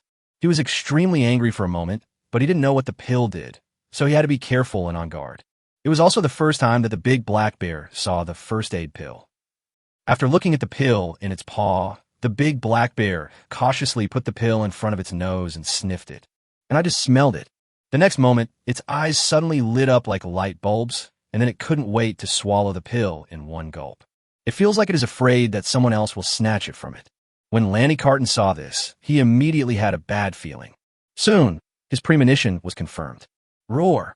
The big black bear that had swallowed the first aid pill suddenly roared, and the wounds on its body stopped bleeding. And all the wounds stopped bleeding at the same time. After that, all the wounds, no matter how big or small, healed at a speed visible to the naked eye. Even the bloody hole that pierced the black bear's body began to grow new flesh. In a short while, even the bear's hair grew back. Looking at it now, you can no longer tell that the big black bear has ever been injured. Everything happened very quickly. In just a moment, the big black bear seemed to have been refurbished. At this moment, it has returned to its peak state. Li Fan, who was standing by, was overjoyed when he saw this. Although he had already guessed that the first aid pill would be effective, he had never expected that the effect would be so good. After all, what was being repaired was the body of a level 5 monster. Lanny Cotton on the other side couldn't help but scream. How is that possible? This incredible scene made his bad premonition stronger and stronger. Just now, he was able to bully the big black bear because the big black bear's injuries had not yet healed, but now the situation has suddenly reversed. Lanny Cotton couldn't help but feel like backing out. However, how could the big black bear let Lanny Cotton go easily at this time? In the forest, the big black bear's eyes suddenly revealed a hint of cruelty. The next moment, it jumped up without any warning. In an instant, he came to Lanny Cotton's side and slapped him from top to bottom. Lanny Cotton didn't expect the big black bear's wound to heal so quickly, and he was immediately beaten hard. With a loud bang, he smashed a big hole in the ground. Puff! Lanny Cotton spat out a mouthful of blood instantly, and now he had no intention of staying. Lanny Cotton immediately transformed into fighting wings and was ready to use his ability to fly, while the big black bear could not to escape. However, the big black bear seemed to be prepared. Claws scratched, body smashed. Ice cones and ice blades fired crazily. The big black bear, without any worries, instantly turned into a powerful killing weapon. The terrifying attack scared Li Fan and the other two so much that they had to retreat, watching Lanny Cotton vomiting blood. Just when Li Fan thought that Lanny Cotton was finished. At this moment, Lanny Cotton suddenly waved his left hand, and a ring on his left hand flashed a light. It's a space ring.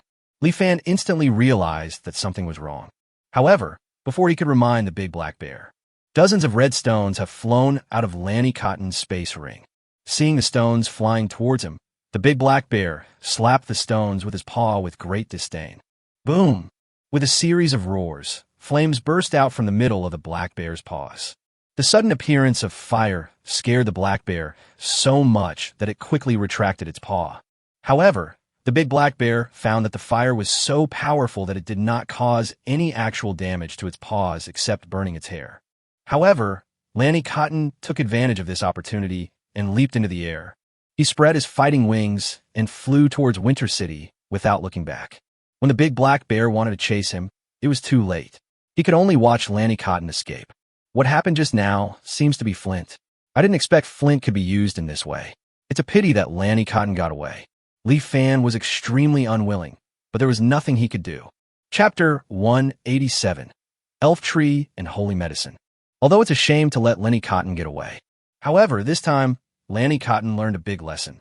At this time, Lanny Cotton's blood was still dripping from the sky. This guy must have been seriously injured. I think it will be impossible to cause trouble to Li Fan and others in the short term. Li Fan had just breathed a sigh of relief when he saw a big black bear walking towards him. Sister Xiong is awesome. I'll prepare meals for you when I get home. Don't worry, from today on, you can eat as much as you want. When the peppers grow, I'll make sure you have delicious food and spicy drinks. Li Fan was not stingy with his praise, and Dabing quickly started drawing for the big black bear. At this time, the injuries on the big black bear had all healed, and Li Fan was afraid that the big black bear would run away. However, the big black bear didn't seem to approach Li Fan because of this incident. It put its huge bear head in front of Li Fan, and its eyes, which were bigger than Li Fan's fists, just stared at Li Fan. Li Fan felt that the atmosphere was a little strange, just when he was wondering what the big black bear was going to do. Sniff! The big black bear suddenly sniffed him, and the next moment he showed a puzzled look. It was the same familiar operation again. Li Fan rolled his eyes helplessly and let the big black bear continue. However, this time was different from before. The big black bear smelled Li Fan almost all over his body, but still refused to give up. It seemed like it had discovered something this time. Roar! The next moment, the big black bear suddenly roared at Li Fan. Li Fan listened for a while and finally understood that the big black bear was actually asking him for the first aid pills. This bastard's wounds are clearly all healed, yet he still covets my first aid pills. He is truly a heartless beast. Li Fan couldn't help but curse the big black bear in his heart, but of course he didn't dare to curse it out loud. Li Fan could only pretend to be sorry and said to the big black bear, Sister Xiong, that first aid pill is an heirloom from my ancestors. Our family has only had one for thousands of years. After you used it, it's gone. The big black bear naturally refused to believe it and roared at Li Fan several times, as if to say that if he didn't hand over the pills today, he would not be able to leave. Li Fan had already thought of a way to deal with this. He immediately turned out all his pockets and even opened his space ring, allowing the big black bear to check everything. After seeing this, the big black bear checked carefully and finally believed that Li Fan no longer had the first aid pill on him. Its face couldn't help but reveal human disappointment and a hint of imperceptible sadness. Afterwards, the big black bear stopped pestering Li Fan and walked towards the valley in a depressed mood. Li Fan didn't notice the expression on the big black bear's face. At this moment, he breathed a sigh of relief, and at the same time he remembered that when he bought the first aid pills, he seemed to hear a system prompt sound. Li Fan opened the system panel and quickly saw the system prompt. Ding! The first aid pill is one of the benefits provided by the system to the host. It is a special item to ensure the host's life safety. Please do not give it to others at will. From now on, the purchase limit of the first aid pill will be increased. Li Fan was stunned for a moment. Then he understood that this first aid pill was just like the martial arts method. It was given by the system so that he could have the capital to save his life, so the price was so favorable. No wonder the effect of first aid pill is so much stronger than superior healing potion. The system probably saw that Li Fan did not use the first aid pill to save his life, but instead kept using it on others, so it became anxious. It was afraid of taking advantage of Li Fan, so it quickly imposed restrictions. Seeing this, Li Fan glanced at the system all. First aid pills, 1,000 bond points, can be purchased 10 out of 10 times. Fortunately, I can still buy it 10 times. With such a large quantity, There is no difference between limiting the purchase and not limiting the purchase. However, Li Fan also decided that he would not easily buy first aid pills unless it was absolutely necessary. Finally, Li Fan did not forget to complain. They won't even let you take advantage of me. This is really a dog system. However, what Li Fan didn't know was that the system was not actually afraid of him taking advantage of it. To the west of the Forest of Sin is the Empire of the Elves. The elves are the most arrogant race in the magical continent besides the dragons, but their empire is not prosperous. Even merchants who are willing to do anything for money find it difficult to deal with these proud elves. Under the policy of closing the country to the outside world, their empire did not seem to have changed much no matter how many years passed. However, elves are a race with the gift of longevity, so it is inevitable that some of them cannot stand a life without any change. This even involves the dispute between light elves and dark elves. In such an elven empire, there are two extremely special places. One is the elves' imperial capital, and the other is the elves' holy land. The status of the elf holy land is even higher than that of the imperial capital, because in the holy land grows the elf tree, which symbolizes the elves. The holy land of elves is actually a primeval forest.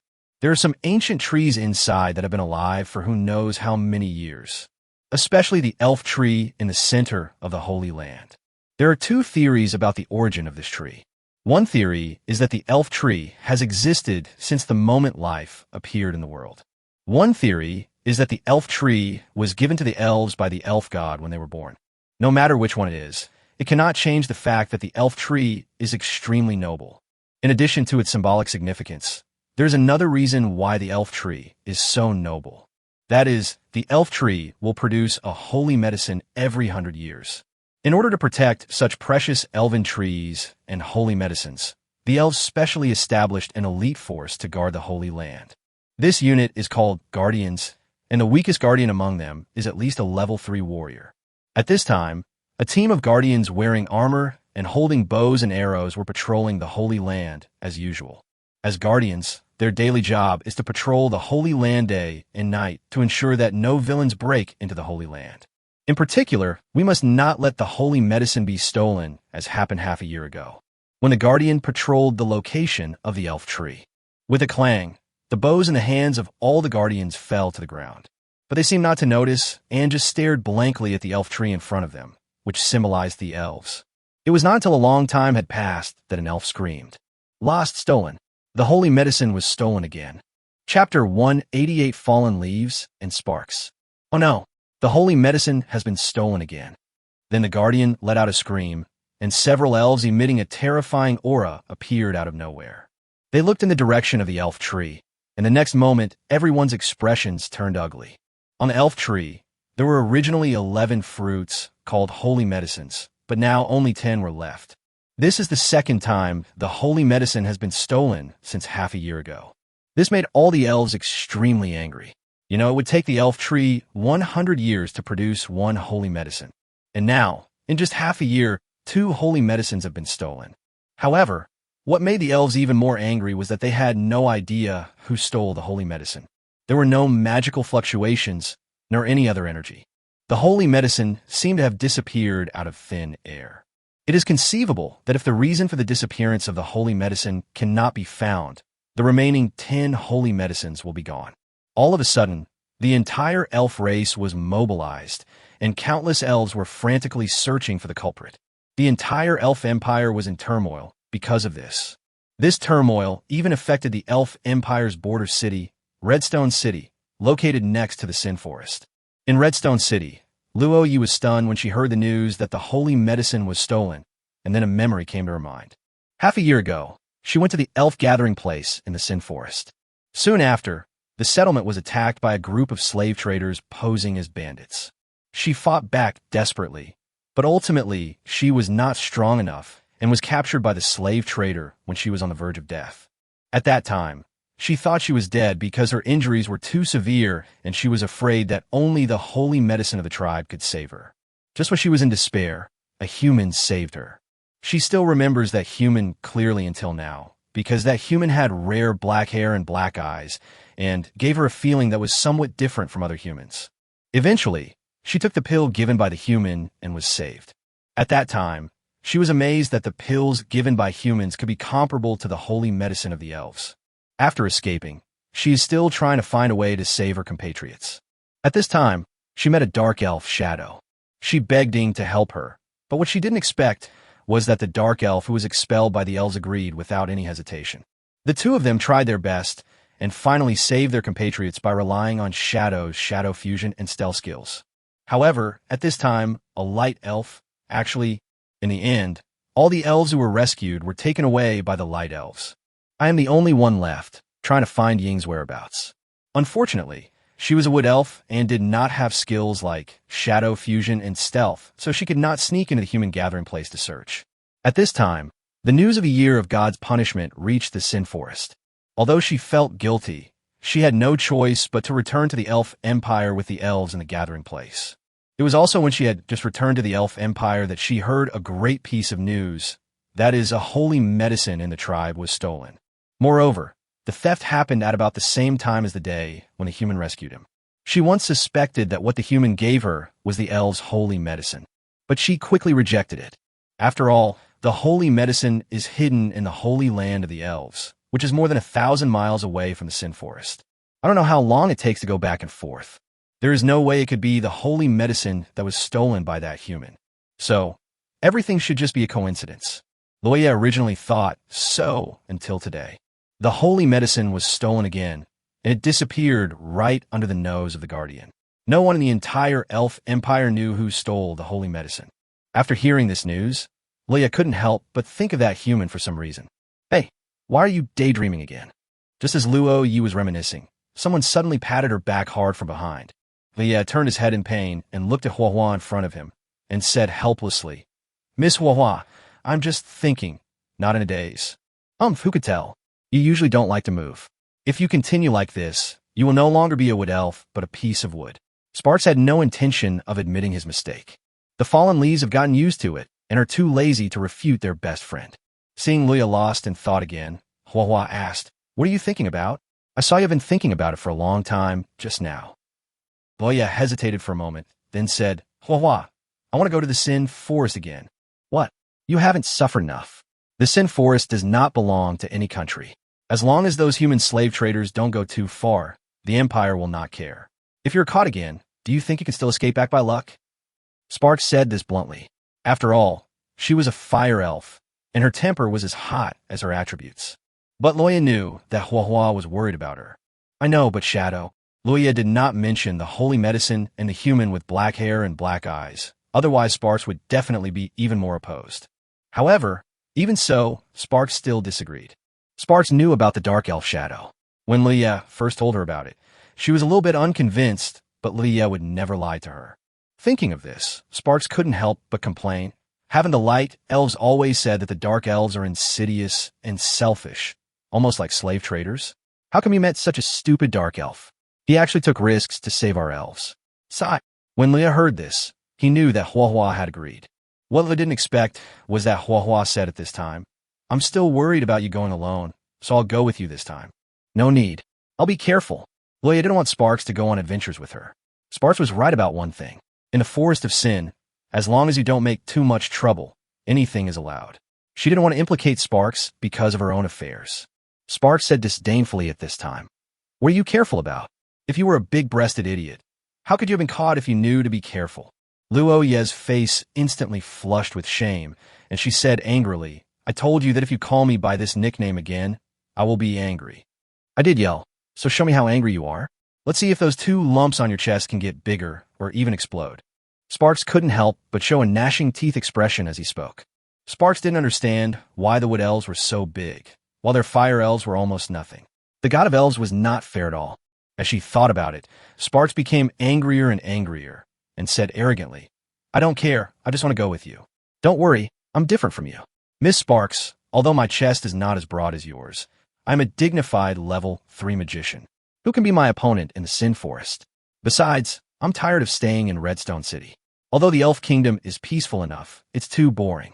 There has been no change in more than 10 years. I have long wanted to go to the Sin Forest. Humph, let me make it clear. You have no right to refuse. If you dare not agree, I will let you know how powerful I am now. As he said this, Hua raised his hands and pointed them at Luye's chest, then repeated the action of clenching and releasing his hands. Luye was startled by the movement of Hua's hand and quickly nodded in agreement. After all, she knew that her best friend would really take action. Chapter 189, Legendary Fighting Chi Technique. When Lanny Cotton returned to Winterfell, he was no longer able to use his fighting spirit to continue flying. Covered in wounds, he stumbled to the city gate and was later discovered by the city guards and sent back to the city lord's mansion. The residents in the city saw his appearance clearly, and for a while the whole Winter City was filled with discussions. Everyone was guessing what the city lord had experienced. Only some people who knew the inside story were extremely surprised. They didn't expect that Lanny Cotton, a level 5 fighter, would suffer in a place like the Forest of Sin. This includes the Mercenary Guild. You mean Carton actually suffered a loss in the Sin Forest? I remember that the current human gathering place was occupied by a human named Leaf Fan and several different races, right? Inside the Mercenary Guild, the president asked the vice president Gray beside him. Gray nodded. Yes, some time ago, several barons sent people to the Sin Forest, intending to continue the transactions at the human gathering place. Unexpectedly, all the people they sent out were captured by Leaf Fan. Later, more than 1,000 people who fled from Winter City were also captured by Leaf Fan. Vice President Gray said this, and suddenly asked the president, President, I can see that Leaf Fan has some skills, and now is a good opportunity. Should we try to take over the noble's business? After thinking for a long time, the president finally couldn't help but nodded. At the same time, Lanny Cotton, who had just finished bandaging, was lying weakly on the bed. The injuries he suffered this time were no less serious than the last time. If nothing unexpected happens, he will need to rest for several months before he can recover. Thinking of this, Lanny Cotton gnashed his teeth in hatred towards Leaf Fan and the big black bear. But now he didn't dare to retaliate against the man and the bear. After all, he didn't know how many of those strange pills Leaf Fan had in his hand. If Leaf Fan gave the big black bear another pill when he and the beast were both injured in the fight, he might not be able to escape back like this time. Lanny Cotton didn't want to gamble with his life. Of course, Lanny Cotton was not afraid that the big black bear would come to take revenge on him. The people of the church are still staying in Winter City. If the big black bear really wants to destroy Winter City, those troublesome guys will not stand idly by in order to protect the church. When he thought of the church, Lanny Cotton suddenly got a headache. The church is not a good thing. In recent times, the church has converted countless refugees from Chambord into believers. Nowadays in Winter City, in many matters, what the church says is more effective than what he, the city lord, says. This made Lanny Cotton want to expel the church members from Winter City. This goal was difficult to achieve in the first place, and now that he was injured and had to rely on the church to face the big black bear, it was even more impossible to achieve this goal. For a moment, Lanny Cotton didn't know what the future would be like. In the end, he blamed everything on Leaf Fan and the big black bear, wishing he could eat their flesh and drink their blood so that he could calm his inner anger. On the second day after the battle with Lanny Cotton, thanks to Leaf Fan's comfort and the efforts of the patrol team, the people in the territory finally stopped panicking. Although many people are still worried, life must go on. No matter how worried they are, these people who have nowhere to go can only live their lives as they currently do. The valley returned to peace. At this time, all the people in the valley were working hard to restore the valley. The deep pits and cracks on the ground need to be filled, the ice between the fields needs to be removed, the destroyed fields need to be reclaimed and sown, and the collapsed houses need to be repaired or directly demolished, depending on the situation. All of these were going on in an orderly manner. The only thing that gave Leaf Fan a headache was the city gate. This city gate could be said to be the hard work of their entire valley's infrastructure, but half of it was destroyed by Lanny Cotton alone. Although Lanny Cotton is a level 5 warrior, Leaf Fan still feels dissatisfied with the city gate. After hesitating for a long time, Leaf Fan did not rush to start repairing the city gate. Anyway, what was damaged was mainly the tower above the city gate. After Leaf Fan had the broken concrete around the city gate cleaned up, it could still be used. Moreover, the big black bear is still in the valley, so they are the only ones who can provoke others. Who would dare to provoke them at this time? A week passed like this. During this period, the restoration work in the valley was almost complete. On this day, Leaf Fan got up very early, and as soon as he woke up, he couldn't wait to click the sign-in button on the system panel. Ding! Sign-in successful. Congratulations to the host for obtaining 577 bond points. He glanced at the system panel and couldn't help but feel excited when he saw the bond value column showing 5,200. Today, he can finally exchange for a legendary skill. Li Fan immediately opened the system mall and found the legendary fighting skills. He tried to click the redemption button, and this time it was finally not like the last time, as if he had insufficient permissions. But he still failed to redeem it. Just when Li Fan was confused, the system prompt sounded. Ding, the host's talent is insufficient. After exchanging for the legendary fighting skills, you will not be able to fully exert the full effect of the skills. Do you want to continue exchanging? Lack of talent.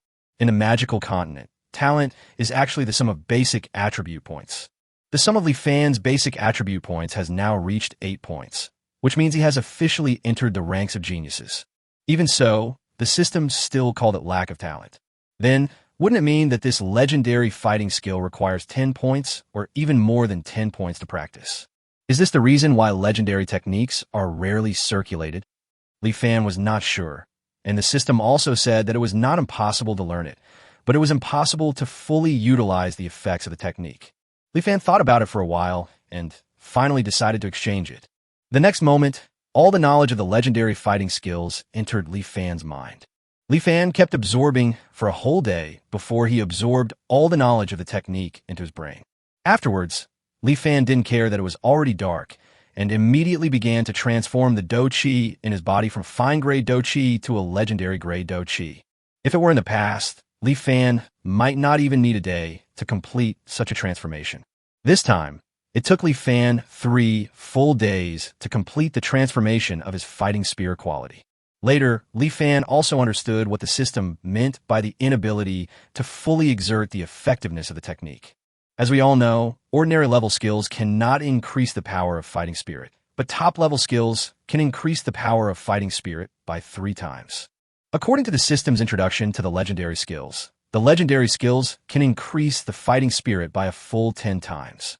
It can be said that as long as one cultivates the legendary fighting spirit, it is enough to allow a person to fight across a level. But when Li Fan tried it, he found that his fighting spirit had only increased 5 times. Obviously, it is caused by the so-called lack of talent. Chapter 190, The Big Black Bear is Gone. In addition to reducing the multiplier of Li Fan's fighting spirit, his lack of talent also slowed down Li Fan's cultivation speed. Based on previous experiences, Li Fan could have relied on the legendary fighting skills to instantly advance to a level 4 warrior. However, this time, he felt it would take him about 3 months to advance to level 4. Although the original 10 years was shortened to 3 months, it is enough to make people go crazy with joy. But Li Fan was still a little dissatisfied. After all, he still had to advance to level 5. Luckily, he had a solution to this problem. Since his talent is insufficient, he might as well improve his talent. The so-called enhanced talents mean increasing one's basic attribute points. It sounds easy to say, but in fact, this kind of thing seems almost impossible to do in the eyes of others. In the magical continent, apart from some lucky people who have obtained rare treasures, no one has ever heard of anyone who can increase their basic attribute points. Of course, this does not include Li Fan. Li Fan has the help of the system, so he naturally has a way. He now has 2 ways to increase his basic attribute points. 1. Make friends with new aliens. As long as he gains the friendship of new aliens, he will immediately get some basic attribute points. 2. Purchase Section 1 Alien Growth Gymnastics. According to the system, as long as you perform Section 1 Alien Growth Gymnastics once a day, you will have a certain chance to gain 1 basic attribute point. You can't meet new alien races just because you want to. Therefore, Li Fan prefers the second option. Moreover, after purchasing Section 1 Alien Growth Gymnastics, in addition to increasing Li Fan's own attribute points, it can also increase attribute points for all the subjects. If the attribute points of the weak orcs can be successfully increased, these guys will most likely be able to learn talents such as beast transformation and blood combat methods, sharing blood and life. By then, the combat effectiveness of the orcs will be greatly enhanced. However, Section 1 Alien Growth Gymnastics requires a full 10,000 bond points to redeem. Li Fan took a look at his remaining bond value. After 4 days of accumulation, he now had 2,500 bond points. He can also gain 600 points of bond value by signing in every day. In other words, he only needs to wait another 13 days before he can redeem Section 1 Alien Growth Gymnastics. Looking at it this way, it wasn't that long. Time goes by day by day. While waiting for the bond value, the valley welcomed a long-lost peace. The only event might be that the big black bear planned to leave the valley. Ever since the day he defeated Lanny Cotton, the big black bear had been in a depressed state, and even his appetite had decreased. It used to be able to eat 15,000 kilograms of food a day, but recently it has only eaten a little more than 10,000 kilograms a day. After a few more days, it decided to leave. When leaving, Leaf Fan tried to keep this big guy. Unfortunately, this time, the big black bear did not hesitate. Although Leaf Fan was reluctant to part with this powerful fighter, the big black bear was leaving and no one could stop him, and no one dared to stop him. Just like that, Leaf Fan could only watch the big black bear walk out of the city gate. Outside the city gate, the big black bear did not leave directly, but stood in the corner with its legs raised, leaving its own smell. Leaf Fan was very happy when he heard this, because it meant that the big black bear regarded this valley as his territory. In other words, the big black bear may have just left temporarily. Besides, the black bear lives on the volcano. With its strength, it would only take a few hours to go back and forth at full strength. Maybe one day the big black bear will miss the food made by Huayu and suddenly come back. However, this time, Leaf Fan was wrong. A few days later, Leaf Fan sent people to bring food to the volcano to maintain the relationship between them and the big black bear. But when Taitu and his team went to the volcano, they found that the entire volcano was completely occupied by volcano ants. If Taitu and his team had not brought the smell of the big black bear that they had saved last time, they would not have been able to even step into the volcano. Afterwards, Taitu and his friends searched almost the entire volcano, but still couldn't find any trace of the big black bear. These phenomena undoubtedly indicate that the big black bear has not returned to the volcano for a long time. After hearing the news, Leaf Fan was stunned for a long time. He didn't expect that the big black bear's departure was not just leaving the valley, but leaving completely. Now that I think about it, the big black bear did not live in the volcano at first. It only appeared with the beast tide, and stayed on the volcano only to heal its wounds. Now that his injuries have healed, he will naturally go home, back to his own territory. Thinking back to this big guy, although its attitude was bad, it was the only monster that had no ill will towards Leaf Fan. Although a big reason for this was that it had no ill intentions because it smelled an unknown scent on Leaf Fan. But it is undeniable that the big black bear has helped him many times. The thought that I might never meet this big guy again in my lifetime makes me feel uncomfortable. Leaf Fan was actually a little reluctant for a moment. After all good things must come to an end. Leaf Fan could only hope that this big guy would come back and take a look here someday. After the big black bear left, the food that was originally in short supply suddenly became abundant. At this time, the second batch of demonized crops also matured. And this time, it was a truly great harvest. First, there were 100 acres of demonized potatoes. The harvest was the same as last time, allowing Leaf Fan and his team to obtain a total of nearly 700,000 kilograms of potatoes. From 100 acres of magic sweet potatoes, a total of 500,000 kilograms of sweet potatoes were harvested. 100 acres of magic corn also harvested 200,000 kilograms of corn. There are 10 acres of peppers, and they are harvested once every half a month. In total, 10,000 kilograms of fresh peppers were harvested. After a simple calculation, they harvested a total of 1.4 million kilograms of food this time. This number is twice as much as last time, and there are many more varieties. Based on their current daily consumption of 20,000 kilograms, this food is enough to sustain them for 70 days. By the time they have consumed all the food, the ordinary crops in the fields should be ripe. In other words, if nothing unexpected happens, they will be able to become self-sufficient without relying on magic crops. Besides that, they were also given a large amount of chili peppers. Chili is a good thing. It not only supplements nutrition and increases appetite, but also promotes blood circulation, dispels cold, and warms the stomach. Especially the one that dispels cold and warms the stomach. There are no chili peppers in the magical continent. When Anna and the others saw chili peppers for the first time, they curiously asked about their functions. When Anna and the others heard about the effect of chili pepper in dispelling cold and warming the stomach, they were excited for a long time. Because the north of the Orc Empire is the coldest direction in the magical continent. The cold wind and cold air often cause the orcs to suffer from various minor ailments. Although these minor problems were not fatal, they caused many orcs to suffer. Therefore, warding off the cold has always been a top priority for the orcs. Chapter 191 Idiots can take off too. Chili peppers that can drive away the cold are treasures in the eyes of the orcs. After Anna, Aoki, and the others ate the hot pot full of chili peppers, they were sweating profusely from the spiciness, and they rarely made a request to Li Fan, asking for a larger amount of chili peppers. This is also the reason why Li Fan planted peppers among the second batch of demonized crops. Now, Anna and others looked at the large amount of peppers in front of them and lost their composure one by one. Not only did the two old guys, Aoki and Baichi, hold on to the peppers with a perverted look on their faces. The girl Xiaoqing was so excited that she dived into the pile of peppers. When Li Fan wanted to stop it, it was too late. The result speaks for itself. Soon, Xiaoqing understood that chili peppers are not only spicy in the mouth, but also in other parts of the body. At this moment, a scream like a pig being slaughtered was heard. "Bad guy, woo-woo. I'm gonna die, woo-woo. Save me. I will never touch chili peppers again." Li Fan looked at Xiaoqing, who was wailing in front of him, and lost his temper. He quickly exchanged a large bottle of alcohol from the system mall and asked Qingmu to use the alcohol to wipe the places where Xiaoqing was hurt by the spiciness. Fortunately, Li Fan pulled Xiaoqing out of the pile of peppers in time, so the girl did not get too many peppers on her body. Otherwise, this girl will probably suffer from this trauma for the rest of her life. By the way, when Li Fan exchanged the alcohol, guys like Dozina and Gully were swallowing their saliva frantically.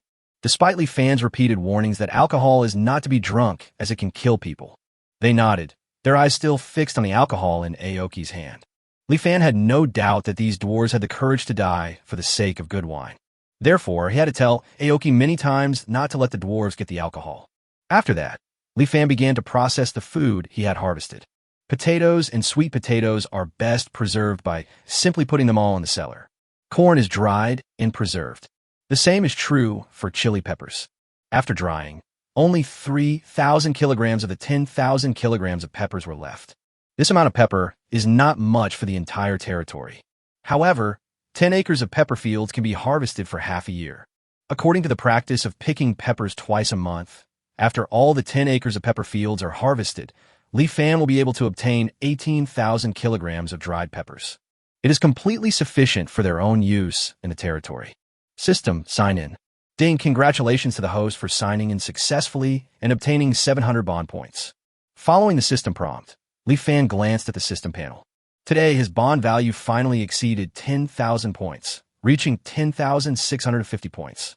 Li Fan immediately started to visit the civilian mall and exchanged for Section 1 Alien Growth Gymnastics.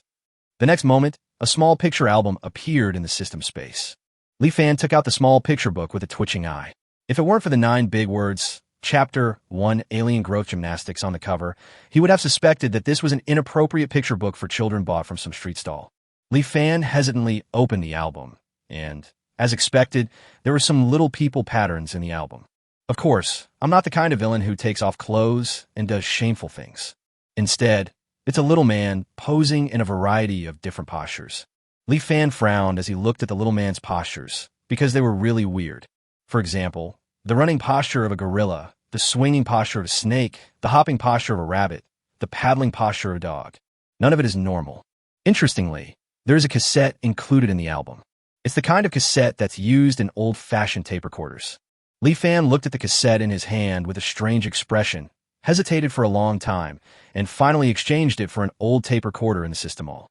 As the cassette was put in, there was a click sound, and Li Fan pressed the play button. Zizizi. Section 1 Alien Growth Gymnastics. Even an idiot can take off. Ready, go. 1, 2, 3, 4, 5, 6, 7, 8. 2, 2, 3, 4. What the hell is this name? Li Fan cursed as his body moved instinctively. This melody that seemed to be engraved in his DNA was so magical. Grass. Li Fan couldn't help but swear. He didn't expect that this would actually be this kind of gymnastics. Can this thing really help him increase his attribute points? Although Li Fan was very skeptical, he couldn't help but finally follow the melody of the tape recorder, imitated the movements in the picture book, and began to do this so-called Section 1 Alien Growth Gymnastics. Afterwards, in the room of the castle, you can see Li Fan transforming into a gorilla beating his chest, then into a snake swinging his body, then into a rabbit jumping around, then into a dog. Despite a strong sense of shame, Li Fan had completely learned the gymnastics in less than 10 minutes. And then, the result is nothing changes. That shouldn't be the case. Even though the system is a dog system, the products it produces are always top-notch. Could it be that I haven't done enough? Or that it's not up to standard? Seeing this, Li Fan did it a few more times without believing it. When Li Fan failed in his third attempt. Ha! Suddenly, there was a burst of laughter at the door of the room, and then Xiaoqing rolled in, holding her stomach and trembling with laughter. Li Fan then discovered that Xiaoqing, Xiaobai, and Dina had been hiding behind the door and peeking at him since he had no idea. They probably saw his weird movements when he was doing gymnastics, so they couldn't help laughing out loud. The evidence is that, in addition to Xiaoqing, who was laughing so hard that her whole body was twitching, Xiaobai and Dina also covered their mouths, fearing that they would laugh out loud, but their little faces had already turned red. Li Fan was annoyed when he saw this. Of course, he was angry because of shame. Thinking that all his actions just now were seen by these three girls, Li Fan knew that he had successfully died. At that moment, Li Fan walked up to the three girls and asked fiercely, "Why are you here?" Dina quickly suppressed her laughter. "We heard strange noises, so we came to check it out." As she spoke, Dina blinked her big eyes innocently. Li Fan then realized that the volume of the recorder was a bit loud, and probably everyone in the castle could hear it. Sure enough, not long after, Ing, Anna, Dozina, Alicia, Huayu, and the others all heard the sound and came over. The girls were immediately attracted by the presence of the recorder. Why can this strange thing make a sound? Faced with the girls' questions, Li Fan could only make up an excuse and say that this was a voice recorder modified based on the photo stone. The girls didn't understand the principle, so after Li Fan's explanation, they played with the recorder for a long time with great interest. After the girls lost interest in the tape recorder, Li Fan took the opportunity to introduce this set of Section 1 interracial growth gymnastics to them. What? Increased basic attribute points? Impossible, absolutely impossible. Dozina retorted immediately. No wonder she reacted so strongly. This matter was really too incredible. Anyone who has lived in a magical continent knows how difficult it is to improve basic attribute points. And now, Li Fan actually told them that as long as they followed this strange little picture book and did some strange actions, they could increase their basic attribute points. Anyone who hears this will find it absurd. Chapter 192, Section 1, Alien Growth Gymnastics. Not only did Dozina not believe it, but even Anna and Evening looked at Li Fan with suspicion at this time. Li Fan had no way to prove it, so he asked everyone present to try it themselves. At first, Anna, Ing, and the others refused. They can't just do what Li Fan says. After all, the posture of this so-called Section 1 Alien Growth Gymnastics is too embarrassing. Li Fan probably guessed what they were thinking, but fortunately, he also had a solution. He immediately said to Anna, "Anna, you just advanced to level 3 not long ago. It will take a lot of time to advance to level 4 now." This hits the nail on the head for Anna. It took her nearly 10 years to go from level 2 to level 3. Originally, it didn't take so much time. As long as she used some items that speeded up her cultivation, such as purified magic cores, she could greatly reduce the time it took to advance. However, she had barely managed to keep Dina alive all these years, so where would she get the purified magic cores to use for cultivation? Although her life is secured now, she still lacks the items that can speed up her cultivation. According to the current situation, it is unknown how many years it will take for her to be promoted to a level 4 warrior. It will take at least 10 years to be possible. Seeing this, Li Fan continued to say to Anna, "Anna, you don't want to be unable to advance to a level 4 warrior after 10 or 20 years, do you?" Of course, Anna didn't want to. She couldn't wait that long. She also needs to investigate the truth about the Silver Wolf clan being wrongly accused. To do this, she naturally needed strong strength. If this Section 1 Alien Growth Gymnastics could really increase her basic attribute points, it would not only immediately enhance her strength, but also greatly reduce the time it takes her to advance. Anna still couldn't resist the temptation. Her face turned slightly red, and she clenched and unclenched her fists after hesitating several times. Finally, he gave up resisting and said, "Okay, I'll try." Not only Anna is like this, but Ing is the same. Shadow was originally the strongest of all, but as time passed, nowadays, Ing can't even beat Li Fan, let alone Anna.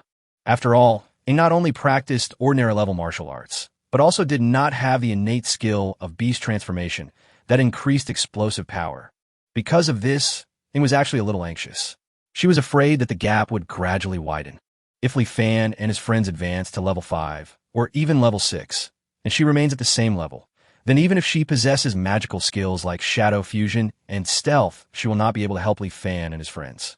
Therefore, faced with an opportunity to increase his basic attribute points and speed up his promotion, he will not give up, nor does he want to give up. The same was true for Dozina and others who followed. Everyone hopes that they can be stronger, especially after facing a strong man like Lanny Cotton. Eventually the girls gave in and started doing gymnastics in a room. Question: what does it feel like when 8 young and beautiful girls make weird movements in front of you? Li Fan's answer was pain. The feeling of wanting to laugh, but not being able to laugh was so painful that he felt like dying. Although Anna and the others' faces turned red with shame, they did not want to give up the opportunity to increase their basic attribute points. For a moment, everyone glared at Li Fan, as if silently threatening him. If you dare to laugh out loud at this time, you are dead. For this reason, Li Fan could only pinch his legs until they were numb, so that he would not laugh out loud. 10 minutes later, gymnastics is over. Anna and the others looked at their bodies, then at each other. Everyone seems to be feeling the difference in their own bodies. However, everyone felt that nothing had changed. After confirming this result, 8 sharp eyes turned to Li Fan at the same time. Li Fan swallowed his saliva. Seeing that the girls seemed to be on the verge of going berserk, he hurriedly explained, "Don't be impulsive. This set of Section 1 Alien Growth Gymnastics doesn't mean that it will take effect after just one practice. Maybe you need to do it a few more times to increase your basic attribute points." However, this time, Anna and the others refused to try again. The action just now was really too embarrassing. Fortunately, they did not continue to try. Otherwise, Li Fan would probably have to pinch his legs to pieces to stop himself from laughing out loud. Since the girls won't try, just find someone else. Li Fan asked Alicia to gather all the dwarves and orcs together, and then called over the humans whose favorability towards him reached 1 star. Nowadays, 90 of the human race have established friendship with Li Fan, and 428 of them have a favorability level of 1 star towards Li Fan. At this time, Li Fan shared Section 1 Alien Growth Gymnastics, only with those whose favorability towards him reached 1 star according to the rules he had set before. Soon, a total of 69 dwarves, 130 orcs, and 428 humans arrived. Li Fan didn't waste any time and pulled out Taitu and Gully, intending to let them take the lead in demonstration. However, since people from the dwarves and orcs have come forward, it will be better for the humans to send someone as well, so that people don't think that Li Fan doesn't care about them. Li Fan turned his gaze towards Alicia and Huiyu. The 2 girls immediately shook their heads like rattles, looking as if they would rather die than obey. Li Fan had no choice but to give up, and then looked at the human race at the scene. At this moment, he suddenly noticed a small figure. "Chishi, come here," Li Fan shouted to Chishi. Although Chishi was confused, he immediately ran to Li Fan's side. Then Li Fan told Taitu, Gully, and Chishi what they were going to do this time. Except for Chishi, who was a little shy at the beginning, Taitu and Gully agreed immediately. Isn't it just demonstrating a set of moves in front of everyone? What's so difficult about that? However, when the 3 saw the small picture album that Li Fan took out, their expressions froze instantly. "What are these?" "Moo, Master, you're not deliberately trying to trick me, the old cow, are you?" "My lord, I cannot do it." The 3 of them panicked. If they did this in front of everyone, they felt they would not be able to continue living in the valley. Until Li Fan said that everyone present must do this set of movements. The 3 of them finally accepted their fate and started learning. Chapter 193, Ancient Head. Zizizi. Section 1, Alien Growth Gymnastics. Even an idiot can take off. Ready, start, 1, 2, 3, 4. Accompanied by the sound coming from the recorder, Taitu, Gully, and Chishi looked hopeless and made strange movements in front of everyone. Everyone around the 3 of them looked at them strangely. "Ha ha ha, I can't hold it anymore." I don't know who started it, but the laughter suddenly came like a wave. This made Chishi, who was already thin-skinned, feel like his face was burning, and he wished he could find a crack to crawl into on the spot. But this was what the Lord asked him to do, and he couldn't refuse. In comparison, Taitu and Gully were much better. They naively found that they could not resist, and soon after, they actually tried to enjoy it. At this point, the 2 of them found these movements quite interesting, and they became more and more excited. The 2 big guys' buttocks were twisting as if they were equipped with motors, making Li Fan couldn't help but exclaim that it was an eye-opener. 10 minutes later, the whole set of gymnastics was finally completed. When the recorder stopped, Chi almost cried. These 10 minutes seemed to him longer than a year. However, Taitu and Guli felt a little unsatisfied. As for the people around the three of them, they were still immersed in the wonderful performance just now. However, they don't know yet that they will also be participating in this performance. Did everyone see clearly what Taitu and the others did just now? Li Fan asked the crowd. I see clearly. What a wonderful performance. Even more interesting than the performances in the theater. Yeah, it's more interesting than wrestling with a big bull. My lord, please give me more performances like this in the future. Everyone responded. Seeing this, Li Fan grinned and said with a malicious smile, That's good. Then next, you should also try this kind of gymnastics. As soon as these words came out, everyone was stunned and looked at Li Fan in disbelief. This scene finally made Chi feel a little better. He dreamed of becoming a knight of justice. And, at this moment, he couldn't help but have a bad expression on his face and muttered to himself, Haha, let's all feel the pain together. In the end, everyone followed Li Fan's request and started doing gymnastics. Because Li Fan had spoken, they could choose not to do it, but for those who chose not to do it, not only would the amount of food for each meal be halved, but their meals would no longer be prepared by Huiyu. These are the two most unbearable things for all the subjects. It is no exaggeration to say that the biggest reason why the valley can remain peaceful today is food. Whether it was the weak orcs or the sinner dwarves, the days they had led before could be described as one meal full and one meal hungry. Even the humans who originally lived in Winter City could not have enough to eat every meal. And now, they can eat as much as they want every day. Li Fan has never been stingy with food. This has made them accustomed to eating until they are full at every meal. If you're used to having enough to eat, how can you tolerate having half the food? It would be better to kill them.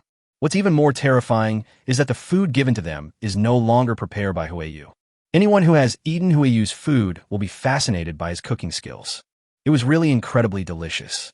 Even if they had been eating potatoes for more than 10 or 20 days in a row, Huiyu could still make the potatoes in different styles so that they were satisfied with every meal. Now they can no longer live without Huiyu's cooking. Under these two factors, everyone succumbed. So under the leadership of Taitu, Guli, and Chi, everyone started to learn Section 1 Alien Growth Gymnastics. Although everyone had a strange expression on their face, they learned it meticulously for fear that Li Fan beside them would remember it. 20 minutes later, most people had learned the exercises. So Li Fan turned on the recorder and asked them to do it again from the beginning. Zizizi, Section 1 Alien Growth Gymnastics. Even an idiot can take off. Ready, start, 1, 2, 3, 4. Everyone moved to the rhythm of the music. After another 10 minutes, the gymnastics was finally completed. Just when everyone breathed a sigh of relief, someone suddenly shouted, Gutu, what's wrong with you? The sound instantly attracted everyone's attention. Seeing this, Li Fan and others hurried over. Then they discovered that the young man called Gutu suddenly sat on the ground, and an energy vortex appeared on his body. It was very similar to how it looked when Chi was promoted. Gutu, what happened to Gutu? Guli looked at Gutu with a worried look on his face. This Gutu is Gu Li's son, the one that Li Fan rescued from the dungeon of Howard Manor. After Li Fan knew Gutu's name, he couldn't help but wonder if this Gutu was the son of Guli and Taitu. Of course, this is just a joke. At this time, Gutu's abnormality made Guli panic. After all, Gutu was Gu Li's only son. Li Fan hurriedly comforted Gu Li and said, Don't worry, he is in this state. If nothing unexpected happens, he will advance. Advance. Gu Li breathed a sigh of relief after hearing that. Then he suddenly said, That's not right. Good as aptitude is only good. According to my previous speculation, if he wants to be promoted to a level 2 warrior, it will take at least several months, or even a year. It turns out that he wants to be promoted to level 2 warrior. Li Fan looked at Gutu, who was only 12 or 13 years old, and nodded. It seems that Gutu himself has good qualifications. Then Li Fan couldn't help but feel happy. He felt that the reason why Gutu was suddenly going to advance this time was most likely because his talent had been strengthened. That is, his basic attribute points had increased. The reason is naturally because Section 1 Alien Growth Gymnastics came into play. It is very simple to prove this. Just wait for Gutu to successfully advance. 1 hour later, the energy vortex beside Gutu finally disappeared. It was at this time that Gutu opened his eyes. Gutu was much more stable than Chi. Even when he opened his eyes and saw a group of people surrounding him, he didn't react much.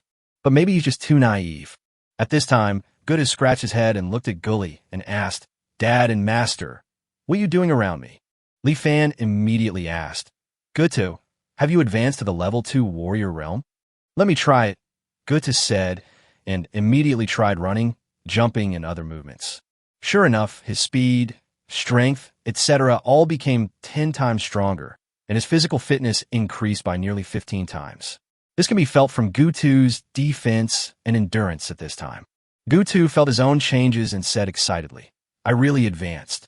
I'm already a level 2 warrior, and my physique seems to have become stronger. That's great." When Li Fan saw this, he knew that it was indeed Section 1 alien growth gymnastics that took effect, but the people around him didn't know yet, so Li Fan asked Gutu again, knowing the answer. "Gutu, do you know why you were promoted suddenly?" Gutu recalled for a moment before saying, "I was just doing that weird set of gymnastics. After I finished, I suddenly felt stronger, and then I felt like I was going to advance." When Anna and the others heard this, they knew that it was Section 1 alien growth gymnastics that worked. Section 1 alien growth gymnastics increased Gutu's physique and thus strengthened his talent, which allowed Gutu, who was about to be promoted, to suddenly succeed in advancing. Chapter 194, Mercenary Guild. Gutu's successful advancement proved that Section 1 alien growth gymnastics could really increase basic attribute points. Although Anna and others found it unbelievable, they had to believe it. Li Fan immediately told everyone present the function of Section 1 alien growth gymnastics. If it were any other time, people would never believe it, but with the example of Gutu, they no longer doubted it. The next moment, everyone was excited. Especially the weak orcs. Everything they have now is caused by their basic attribute points being too low. If Section 1 alien growth gymnastics can really increase basic attribute points for them, this gymnastics will undoubtedly be able to change their lives. The orcs were excited and started doing gymnastics again without any hesitation. The look of complete devotion carried with it a kind of paranoia that no one dared to underestimate. Seeing this, the other two tribes also followed. No one would give up such a rare opportunity. Anna and others also let go of their reserve and joined in. Even Chi took the initiative to do it, his little face full of seriousness. He wanted to seize every opportunity to become stronger. Only by becoming stronger as soon as possible could he find Chimi. However, after everyone did it 5 or 6 times, no one else increased their basic attribute points. Li Fan felt a little strange and asked the system in his mind, "System, what's going on? Why hasn't anyone increased their attribute points?" Ding, please pay attention to the product reminder. The first section of alien growth gymnastics will only be effective when completed for the first time each day. Li Fan was stunned for a moment. Then he remembered that there was indeed such an explanation in the system mall, but he forgot it in his excitement. At this time, Li Fansui slowly turned his head and looked at Anna and the others who were doing gymnastics hard. For a moment, he hesitated. If they hadn't kept it a secret, Anna and the others would probably have continued until the evening. If he told it, he wouldn't be beaten to death, right? Section 1 Alien Growth Gymnastics. On the 3rd day of the small-scale promotion, 5 people have successfully increased their basic attribute points.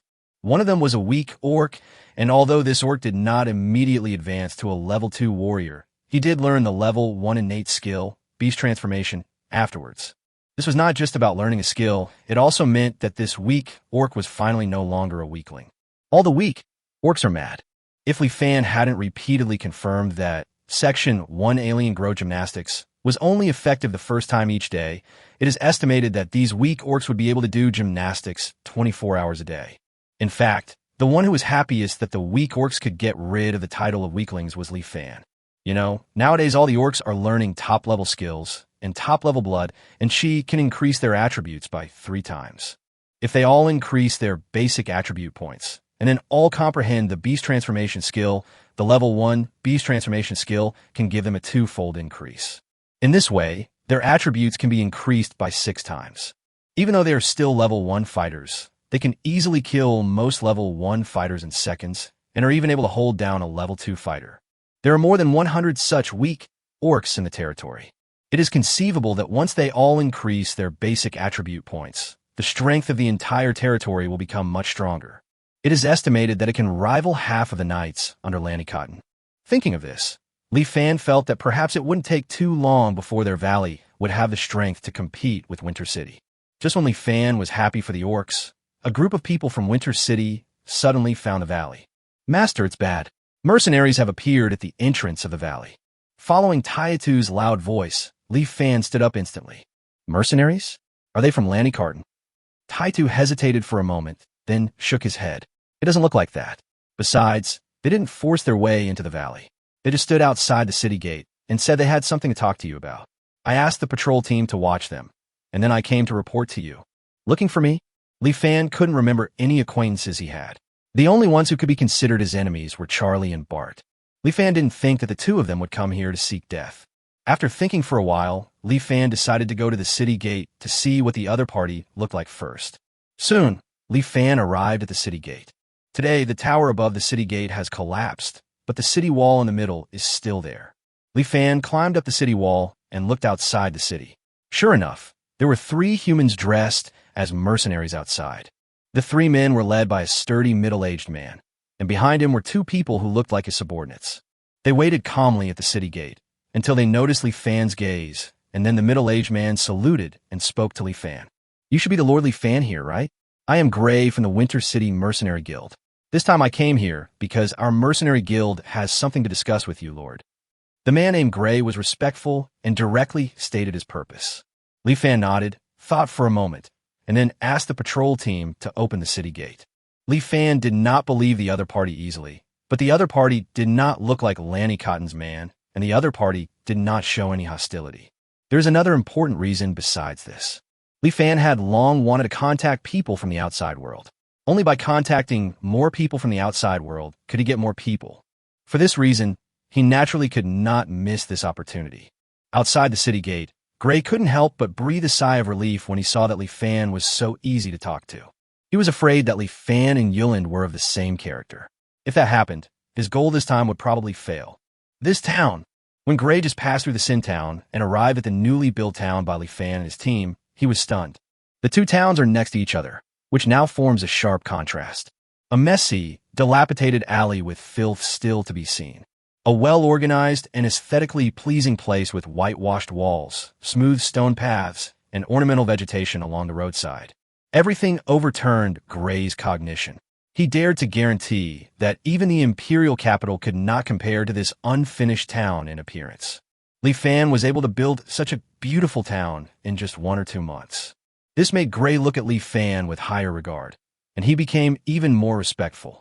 In the castle, Gray exclaimed again, "This town is not only beautiful in appearance, but the interior design of the houses also makes his eyes light up. Lighting, layout, decoration. Along the way, he was satisfied with every corner he saw, and for a moment he wished he could transform his house in Winter City into the same style. Especially the sofa he was sitting on, which was so soft that he felt like he was about to sink into it. Even my bed with several layers of cushions can't compare to the softness of this sofa. This kind of sofa has never been seen even in the City Lord's mansion." Gray felt that this trip was well worth it. This small valley completely overturned his previous understanding. Chapter 195, Cooperation and Transaction 1. Gray sat upright on the sofa, while his 2 men stood meticulously behind him. On the other hand, on Li Fan's side, except for Li Fan sitting in the main seat, Ing, Anna, Oki, Dozina, Gully, Alicia, and Hueyu all sat casually on both sides. This seemed very strange to Gray. After all, when the Lord was discussing important matters, most of his subordinates should either avoid the situation or stand respectfully aside.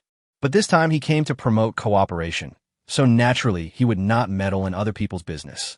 Moreover, having just witnessed the uniqueness of this town, how could he dare to look down on Li Fan? Gray said at this time, "Let me introduce myself again. Hello, Lord Li Fan. I am Gray, the Vice President of the Winter City Mercenary Guild." Vice President. Li Fan didn't expect that the person coming this time would be a big shot. Mercenary guilds exist throughout the human empire, and it can be said that they are one of the most powerful forces besides the nobles. The only comparable organizations are the Merchants Association and the Church. Although the Mercenary Guild has positions of president and vice president in every city, the fact that a vice president can come in person and show such a friendly attitude towards him is undoubtedly a huge honor for Li Fan. This also made Li Fan very interested in what Gray was going to say next. "The purpose of our visit this time is to hope to cooperate with you. Gray stated the purpose of his trip very directly. Cooperation. How to cooperate. Are you sure you want to cooperate with our small group of thousands of people? Although Li Fan did not hate cooperation, he really didn't know where the capital in his valley came from to cooperate with a big force like the Mercenary Guild. Gray smiled and said to Li Fan, "My lord, you are too modest. Everyone in Winter City already knows that you defeated Lanny Cotton." Li Fan was stunned, and then he realized that it was because of this incident that the Mercenary Guild was alarmed. But now the big black bear has left, and if this matter is exposed, they will be in danger. This is also the reason why Li Fan is in a hurry to advance. Li Fan naturally would not tell Gray that the big black bear had left, so he nodded and said pretentiously, "So that's why. Although Lanny Cotton is strong, if he dares to provoke us, we will naturally not sit still and wait for death. Not only Lanny Cotton, but anyone who dares to infringe on us will be made to pay the price." Li Fan spoke confidently, but he still felt a little uneasy inside. However, since he was not sure whether Gray was a friend or an enemy, Li Fan could only find a way to intimidate the other party. At least he should show enough toughness, otherwise there was a great possibility that he would be treated as a soft persimmon. However, Li Fan didn't know that his attitude immediately made Gray feel that he had made the right choice of person for this cooperation. Although Gray has not yet seen which master defeated Lanny Cotton, he is already very satisfied with the Lord Li Fan. Now at least it has been proved that Li Fan is not a wimp. More importantly, Li Fan also gathered 4 races including dark elves, orcs, dwarves, and humans. Now these 4 races are sitting together. Not only is there no barrier between them, but they're even very close. Just like the dwarf and the bullman, the two were always arm in arm. If they were not both men, Gray would have believed that they were a couple. Gray felt that it could be seen from this that Li Fan was quite capable, and only by cooperating with such a person could he feel at ease. Gray stopped hesitating and said, "It's like this. The most important thing about this cooperation is this valley. Lord, do you know what the original purpose of this human gathering place was?" Li Fan frowned and replied, "It's for the convenience of doing some shady business." When Gray heard this, he knew that Li Fan did not know the real reason for establishing this gathering place. However, he did not look down on Li Fan for this. Instead, he explained it to Li Fan in detail. Only then did Li Fan understand. It turns out that this gathering place was originally established by a group of nobles. What these nobles are seeking is not the resources in the Sin Forest. They established this gathering place simply to facilitate a certain transaction. This transaction was not simple, and even involved the 4 major clans. To put it simply, the nobles provide gold coins and other supplies, and then exchange them for the supplies they need from the gathering places of the other 3 major clans. The 4 major clans are hostile to each other, and the act of private transactions can even be regarded as treason, so it is naturally not allowed to be seen in the open. The human gathering places are used to cover up these transactions. No wonder there were so many mercenaries at the human gathering place, but few went out to hunt monsters. It turns out that their real purpose of coming here was to complete the transaction. Only then did Li Fan understand the true purpose of the human gathering place. Then Li Fan looked at Gray and asked, "How do you want to cooperate?" Gray glanced at Li Fan. "We have prepared 2 ways of cooperation. The final decision of the cooperation is entirely up to you, Lord. 1. The Mercenary Guild will send people to be stationed in the valley. You don't need to do anything at all. We'll give you a fixed salary every month. The salary is..." Next, Li Fan interrupted Gray directly. There was no way he would agree to Gray's cooperation plan. Li Fan will not allow a large number of people from other forces to appear in a valley now, at least not until he is strong enough. Otherwise, it will be hard to say who will own this valley in the near future. Gray seemed to have guessed Li Fan's decision a long time ago, but he didn't expect Li Fan to be so determined. He didn't waste any words and directly told me the second method of cooperation. The second cooperation method is for you, Lord, to find a way to buy the things we need from the gathering places of the other 3 major tribes, and we will pay you according to the value of the things. Li Fan listened to what Gray said and hesitated for a moment. To be honest, this cooperation method is not easy. If you want to complete the transaction, you must deal with the other 3 clans. But the hostility between the 4 major clans has not been a 1 day or 2 thing. So how could they communicate easily? It is estimated that Li Fan and his companions will be attacked as soon as they get close. Li Fan did not give up and continued to ask, "What do you need to buy?" Gray replied, "Buying beast furs and materials from the orcs, exchanging them for healing potions and food from the elves, buying ores from the dwarves, and then having the dwarves make weapons and leather armor out of the beast materials, furs, and ores. These are the main trade contents. After listening to this, Li Fan finally understood why these transactions were called treason. To sum up, this transaction is not about purchasing 4 items: healing potions, food, weapons, and armor. These are all war materials. How could the king allow the nobles to hoard these supplies privately? Chapter 196: Cooperation and Transaction 2. Li Fan did not immediately respond to Gray's question about whether he would cooperate.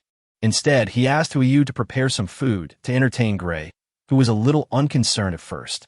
Although this valley is well built, there is nothing here, so how can we have any decent food?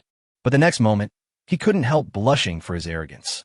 Faced with the plates of delicious food in front of him that exuded enticing aromas, he almost instantly fell into an immersive state of eating. It smells so good. At this time, Li Fan was discussing the cooperation with the mercenary guild with Anna and others. Are those nobles collecting these war materials in order to start a war? As far as I know, the human race should be the weakest of the 4 major nations. Do they really dare to start a war? Li Fan asked in confusion. Anna shook her head. After all, she was the princess of the Silver Wolf clan and knew something about this kind of thing.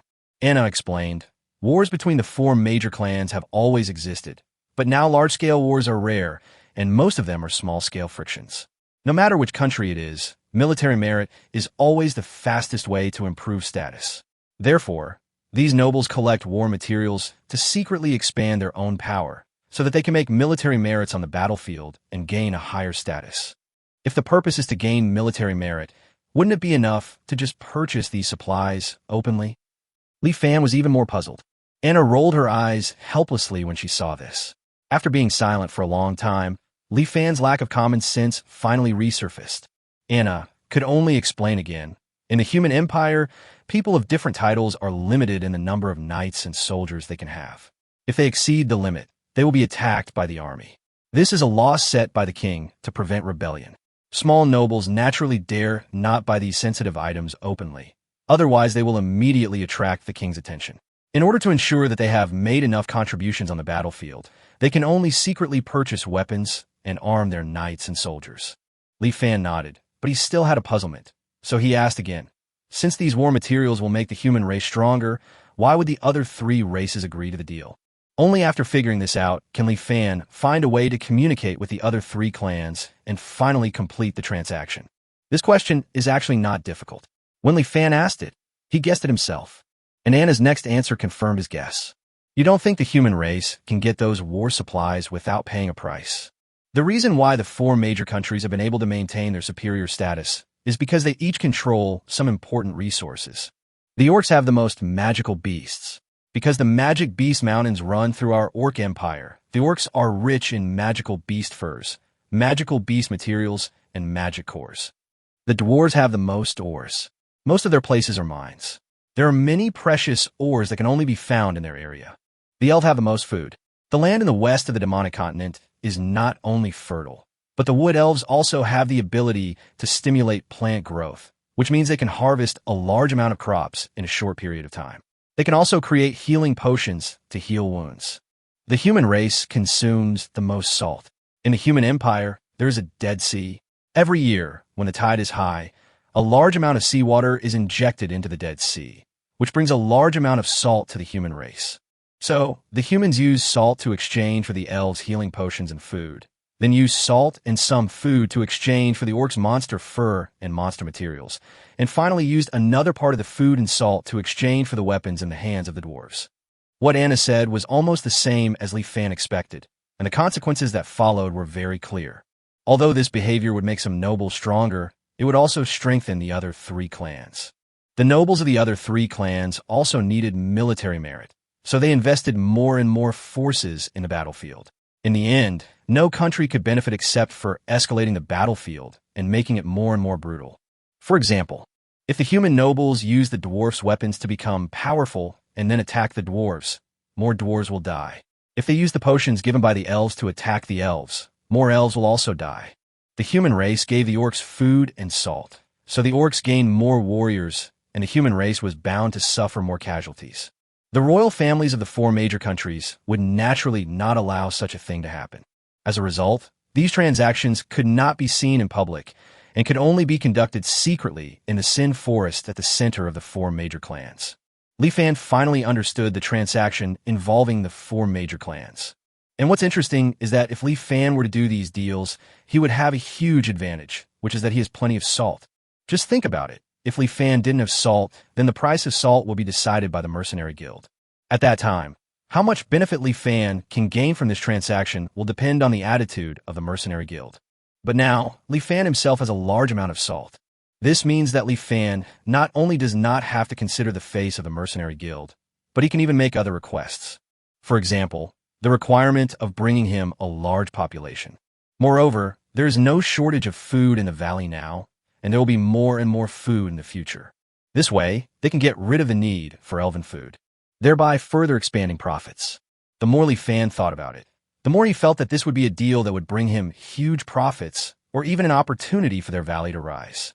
After confirming, Li Fan asked someone to call Gray over. Not long after, Gray appeared in front of Li Fan with a big belly. Li Fan looked at Gray's belly, which seemed to be pregnant, and knew that there was another person who had surrendered to Hueyu's cooking skills. He himself understood the magic of Hueyu's cooking and did not laugh at Gray. Li Fan spoke to Gray at this time. I agree to our cooperation. We will find a way to get back what you need, but in return, the reward. Gray was overjoyed and immediately patted his chest and said, There is no problem with the reward. My lord, you lead so many people, and there is no salt in the Sin Forest. I guess you are very short of salt. We can provide you with a lot of salt. Here it comes. It's indeed this routine. Li Fan grinned and said at this time, We don't need salt for the time being, so we need you to use other supplies and a few simple conditions as compensation. No need for salt. Gray frowned in confusion. Honestly speaking, it is precisely because of the preciousness of salt that this transaction will have such staggering profits, which is also why the Mercenary Guild couldn't help but intervene. If salt cannot be used as compensation, the profit will be greatly reduced. Gray really wanted to know why Li Fan didn't need salt, but he knew without asking that Li Fan would definitely not tell him. This made Gray extremely uncomfortable, but there was nothing he could do. This transaction involving the four major clans cannot be made public. If it does not pass through this valley and the war supplies obtained by the transaction are disguised, it will be easily discovered. Since the Mercenary Guild wanted to take over the deal, it seemed that they had to bow to Li Fan in front of them. Chapter 197, Attribute Test Stone. Gray didn't expect that Li Fan didn't need salt, but fortunately Li Fan was not greedy. What he asked for was simple: cloth, spices, cooking oil, sugar, young poultry, and livestock. They were all things that were not too expensive. What was special was that Li Fan required that all of these things be delivered by merchants. This is not a big problem. The war materials and capital to be traded need to be disguised and transported back using the identity of merchants. Li Fan's request wasn't even a request. Gray immediately agreed to Li Fan's request. At this time, Li Fan asked Gray, Mr. Gray, you know our relationship with Lanny Cotton. Although I am willing to cooperate with you, Lanny Cotton will not be happy to see this. Gray smiled after hearing this and said, Don't worry, Lord. Although Lanny Cotton is the Lord of Winter City is not necessarily ruled by him alone. Moreover, there are many nobles involved in this cooperation. Even Lanny Cotton dare not stop it. Li Fan narrowed his eyes instantly after hearing this. To an elephant, there is not much difference between 100 ants and one ant. No matter how many barons there are, they cannot pose any threat to a city lord-level figure like Lanny Cotton. Yet Gray now says Lanny Cotton didn't dare to stop it. This made Li Fan suspicious all of a sudden. Are the people participating in this cooperation really the little nobles that Gray mentioned? Perhaps some big fish is involved in this cooperation. Otherwise, why wouldn't Lanny Cotton dare stop it? Of course, these have nothing to do with Li Fan. He now just wants to gain enough benefits from this transaction and attract more people to his territory. That is why he asked for merchants to trade supplies. As for other things, what does it have to do with him? After reaching the cooperation, Gray did not leave immediately. This guy seemed to be planning to stay and not leave so that he could have another meal made by Hueyu. Seeing this, Li Fan was helpless and could only ask Hueyu to make some more immediately, pack them up, and give them to Gray. Of course, Li Fan didn't eat this meal for free. He also took the opportunity to ask Gray for an attribute test stone that could test attribute points. Li Fan used this kind of stone when he first registered as a mercenary. The attribute test stone can accurately test all of a person's basic attribute points, and each mercenary guild will be equipped with at least one. Gray is actually the vice president of the Winter City Mercenary Guild, so he must have this kind of attribute testing stone. Sure enough, Gray finally took out a stone that looked like a glass ball from his body, and then handed it to Li Fan with pain. This kind of attribute test stone costs 1 gold coin to buy, so Gray was naturally heartbroken. However, Gray felt that compared with the meal made by Huiyu, a mere attribute test stone seemed worth it. After Gray left, Li Fan immediately gathered Anna and the others, intending to test their attribute points. As expected, Dina and Anna both had a total of 9 basic attribute points, including 3 points for strength and 2 points for agility, physique, and spirit. The sum of the basic attribute points of Ing, Dozina, and Huiyu has reached 8 points. The 3 of them have reached the level of geniuses. Their 4 basic attributes are very average, all at 2 points. Ing and Dozina's were normal, but what surprised Li Fan was that Huiyu's talent was so high. Gully, Taitu, and Alicia are a little worse, with the total of basic attribute points being only 6 points. On the contrary, the sum of basic attribute points of Gully's son Gutu also reached 8 points. However, this was the result after his physique was increased by 1 in Section 1 Alien Growth Gymnastics. The original sum of his basic attribute points was only 7 points. Next are Qingmu, Baichi, Big Eyes, and Big Ears. The sum of the basic attribute points of these 4 guys is only 5 points. This is why they are still level 2 warriors even though they're already very old. Finally, there are a few special guys. The sum of Xiaoqing and Xiaobai's basic attribute points is 8 points each. Their strength, physique, and agility are only 1 point each, but their spirit is as high as 5 points.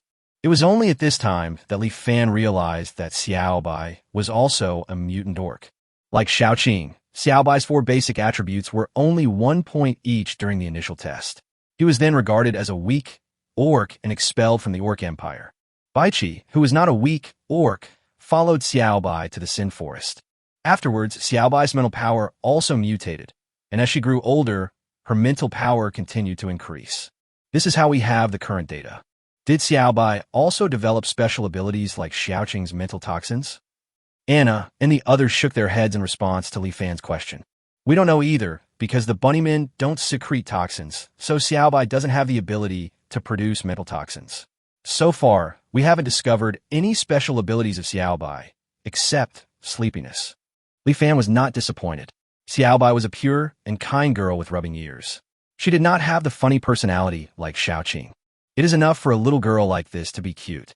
After Xiaobai and Xiaoqing, the final highlight comes Qishi. Not only Li Fan, almost everyone is looking forward to Qishi's basic attribute values. Under the scorching gazes of the crowd, Qishi timidly placed his hand on the attribute test stone. The attribute test stone emitted a bright light at this time, and the next moment, Qishi's 4 basic attributes emerged in the center of the stone. Strength 2, Constitution 2, Agility 4, Spirit 2. The sum of basic attribute points, is actually 10 points. Even though everyone had expected this, they couldn't help but be surprised. The sum of basic attribute points is 10 points. He is known as the chosen one of God, and even the royal family will treat him with courtesy.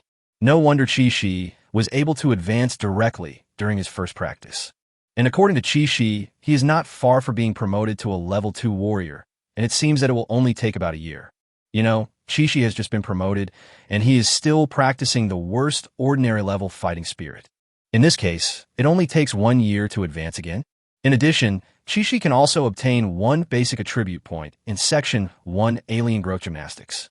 By then, he will have a full 11 basic attribute points. In other words, a mercenary of the same level, even if he has learned top-level fighting skills, would probably only be able to fight Qishi to a draw. When Li Fan thought about this, he had to admit that he had found a treasure. Therefore, he secretly made up his mind to try his best to help the little guy find his sister. And the merchants who are coming here next will be of great use in this regard. Except for Qishi, no one else among the remaining subjects could surprise Li Fan enough. The one with the highest talent only has 6 basic attribute points in total. However, for Li Fan, who has Section 1 Alien Growth Gymnastics, these people just need to follow him sincerely.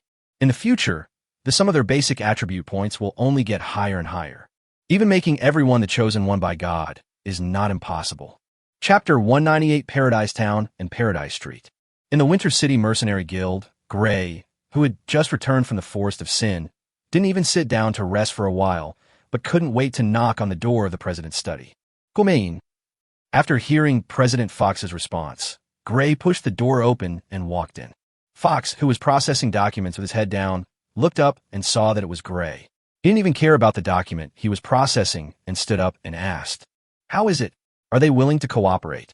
Gray nodded and said, "Although I agreed, Li Fan chose the second cooperation method, and he refused to trade with salt as compensation." "No need for salt." Fox frowned. "Did they store a lot of salt before?" "Impossible. Where would they get salt in a place like the Sin Forest?"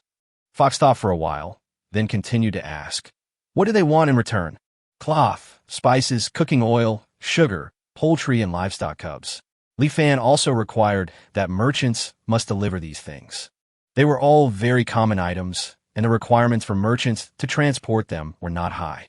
Fox couldn't quite understand what Li Fan was thinking. The most important thing is that if Li Fan doesn't need salt, their profits cannot be guaranteed.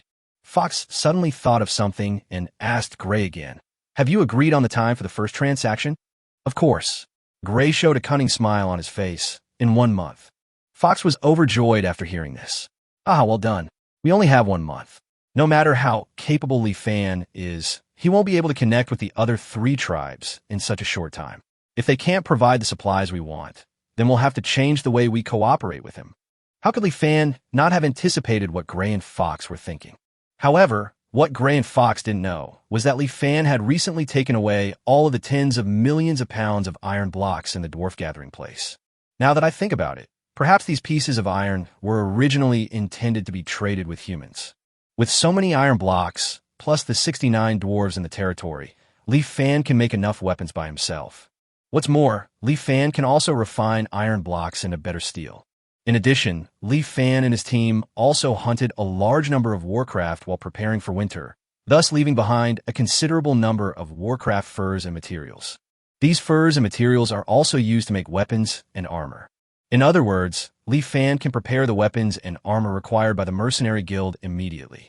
The only thing missing might be the elven healing potion. Dozina, how effective are the weapons forged from steel? To the south of the valley is the industrial area pre-planned by Li Fan, where the forging room that makes a lot of noise is located. Building a new town requires a large amount of steel bars. In order to allow the dwarves to smoothly refine the steel bars, Li Fan built this forging room more than a month ago. Later, this place became the place where the dwarves forged weapons. Most of the dwarves are used to making a living by forging. Forging has almost become an instinct for them, and they would even feel exhausted if they don't touch the hammer for a while. Thanks to this, during the period of building the town, the dwarves refined a full 100,000 kilograms of steel for Li Fan. All this steel came in handy. At this time, Dozina was sweating all over as she waved the big hammer in her hand. Under the continuous hammering of the hammer, a piece of steel finally turned into the shape of a long sword. Dozina put the sword into cold water to quench it. Soon, a qualified steel sword was completed. Dozina held the steel sword in her hand and looked at it for a few seconds, then threw it to Li Fan and picked up a bottle of beer and drank it in big gulps. Li Fan caught the sword, swung it a few times, and conducted some tests. This is undoubtedly a good sword. Although limited by the materials, the grade of this sword is only ordinary. It is at least upper middle level among ordinary grades. Weapons of this level have fully met the requirements of Gray and others, and even exceeded them. I guess Gray and the others would be surprised if they saw it. In addition to weapons, armor is also being prepared. According to Gray and others' requirements, the armor is mainly leather armor. In fact, the defensive ability of leather armor is not worse than that of iron armor. After all, the fur of warcraft is used to make leather armor. Although the dwarves can also make leather armor, they still have too few people. Li Fan then called in some human beings to help. Watching them carrying out a series of tasks in an orderly manner, Li Fan felt that it would be no problem to complete Gray's task of providing 200 weapons and 200 sets of leather armor within a month. After handling the transaction, Li Fan quickly left the forge and walked towards the town. Just recently, Li Fan named the new town Paradise Town. Today, only a small part of the Paradise Town has been built, covering an area of approximately 3 square kilometers. Although it is small in scale, it is a place that everyone in the entire valley yearns for. As for the Sin Town next to the Paradise Town, Li Fan had no intention of changing its name, nor did he plan to make even the smallest renovation of the Sin Town, leaving the simple and old town to slowly decay. After all, without hell, how can we show the beauty of heaven? Not only that, Li Fan also had people clear out the area between Sin Town and Paradise Town and build a main street. The name of this street is Paradise Street. Paradise Street is the core of Li Fan's next plan. His next step is to go and see how this core is prepared. Li Fan walked into Paradise Street, and the first thing that appeared in front of him was a shop-style house.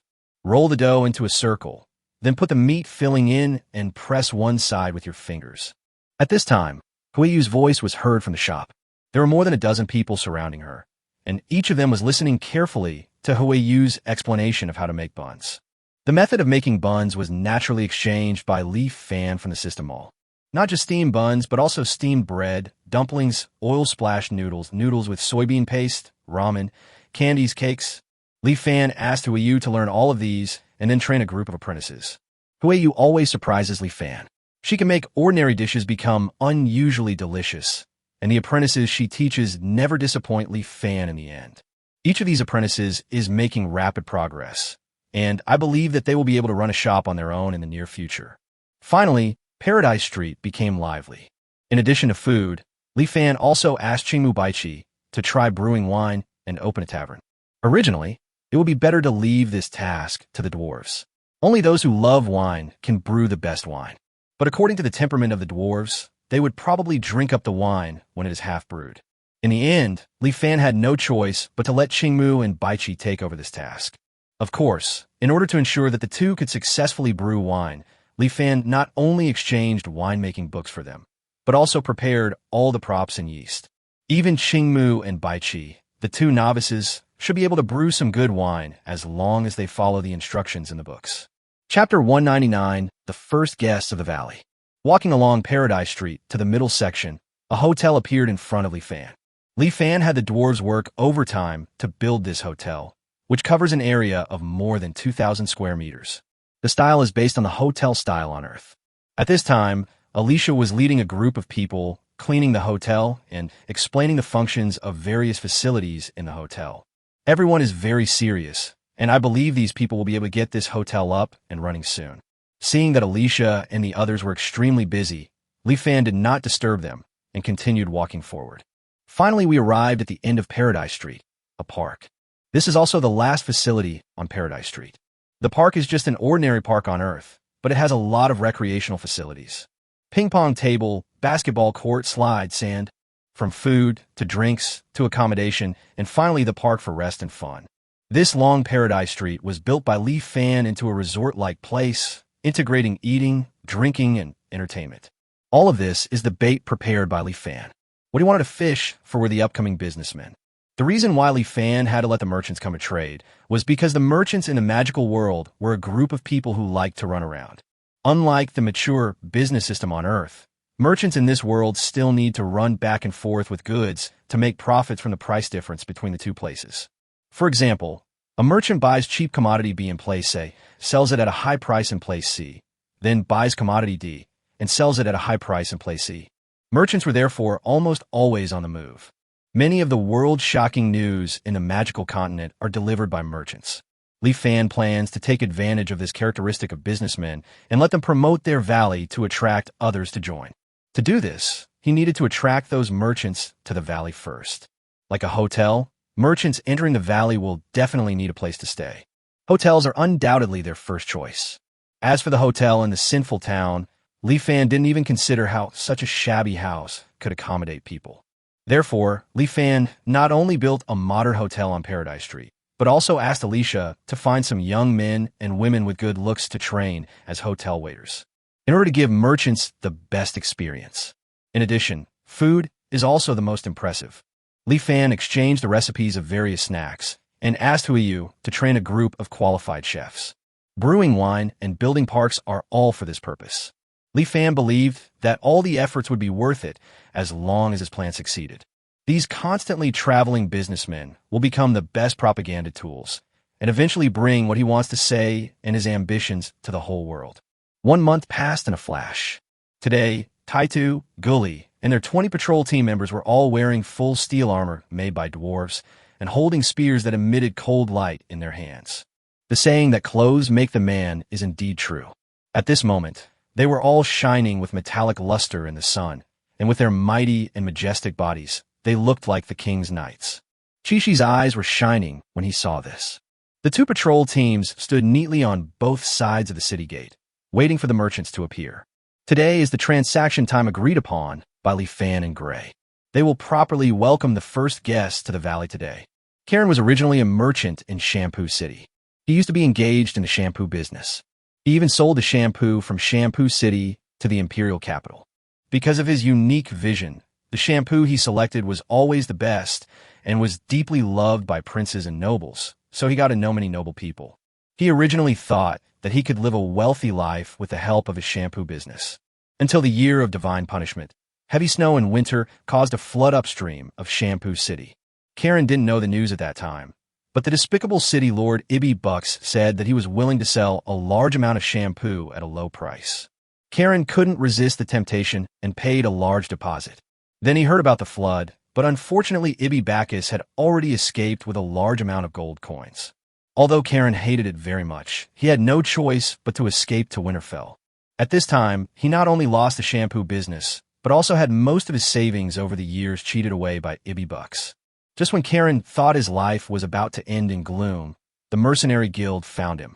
Karen soon understood why the Mercenary Guild was looking for him. Although this was against the law, and he might even be hanged if caught, he had no choice now. In the end, Karen followed Gray, the vice president of the Mercenary Guild, to the Forest of Sin. There were 10 merchants, including Karen, who followed Gray to the Forest of Sin this time.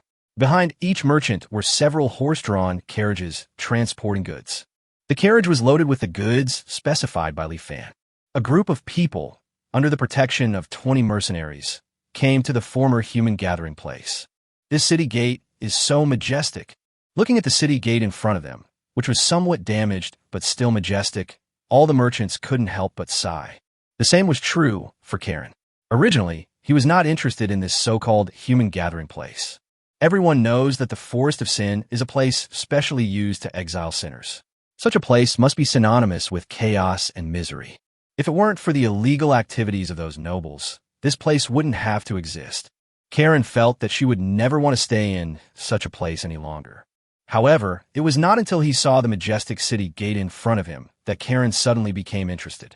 His magical feeling of finding the best shampoo among many ordinary shampoos made him feel that this valley might bring him surprises. It may even give him a chance to make a comeback. The huge caravan that stretched for hundreds of meters immediately attracted the attention of the patrol team. Stop! Anyone who wants to enter the valley must register here before entering. Just as Gray was about to lead his men into the valley, they were stopped by patrols on both sides of the city gate. Looking at the dwarf and orc patrol in front of him, wrapped in metal armor, even Gray couldn't help but be surprised. The last time they came, these patrols looked just as scruffy as mercenaries. Only a month had passed, and not only were all these patrols wearing metal armor, they were also standing in such neat rows that they looked like the king's guards. Could it be that in the past month, there have been huge changes in this valley? Gray was then confused, but he still honestly followed Gu Li's request and completed the registration. Then they walked into the valley under the guidance of 2 patrol teams. At first, Gray didn't find it strange, because the appearance of Sin Town was similar to the last time he saw it. Until Gray reached the junction of Sin Town and Paradise Town. The moment they stepped into Paradise Street, Gray and everyone behind him were stunned. Steamed buns and steamed buns, freshly baked steamed buns and steamed buns. 1 steamed bun only costs 1 copper coin. 2 steamed buns also only cost 1 copper coin. Come and have a look. Oil-splashed noodles, made with chili peppers that are unique to our valley. Come and try it. Cakes, freshly baked cakes. You can taste a small bite for free. Old popsicle. You can still eat ice cubes at this time, and it's only 1 copper coin. Why don't you come and try it? Do you want to stay in the store? Our hotel has just opened a new branch and is offering a 20% discount. At this moment, Gray felt that his cognition had been overturned. Chapter 200. Gray is surprised. Although it is right next to the Sin town, the street in front of us seems to exist in another world. Bustling, noisy, filled with countless things that Gray and the others had never heard of. The air is always filled with enticing aroma. Even a group of people who are not very hungry couldn't help swallowing their saliva. This. Gray was so shocked that he couldn't speak. Is this still the valley he saw a month ago? It was just a scene of a street, but Gray suddenly had the thought that the imperial capital can't compare to this place. For a moment, Gray was a little confused. How long ago was it that he last came to this valley? Or was it 100 years ago? Otherwise, how could there be such a huge change? Not only Gray, but also the merchants and mercenaries who followed Gray were so shocked by the scene before them that they were speechless. Is this still the sinful forest that is rumored to be the exile place of sinners and the lair of villains? Comparing the scene with their homes, they probably have been living in a pigsty. Master Gray, can I go to this street and take a look? Businessman Karen couldn't help but ask Gray. Gray was also a little excited. He also wanted to appreciate the charm of this street. However, the two patrol members beside them spoke in a serious voice at this time. Everyone, please follow us to the Lord's mansion. The young master is waiting for you. The two patrol teams are all orcs. According to Li Fan's original selection criteria, although they have kind faces, they are extremely burly. At this time, they looked down at Gray and others, and a low voice gave Gray and others an extremely strong sense of oppression. Seeing this, the businessman behind Gray dared not make the slightest sound. Only Gray, a level 4 warrior, was not afraid. However, the patrolman's words also reminded Gray. Only then did he remember. Yes, the focus this time is on trading. He almost missed something important because of what he saw. Gray took a deep breath and forced himself to temporarily forget the street in front of him. He called on everyone behind him to follow the patrol team. The merchants and mercenaries were helpless about this. The transaction was a big deal for Gray, but it had little to do with them, the merchants and mercenaries.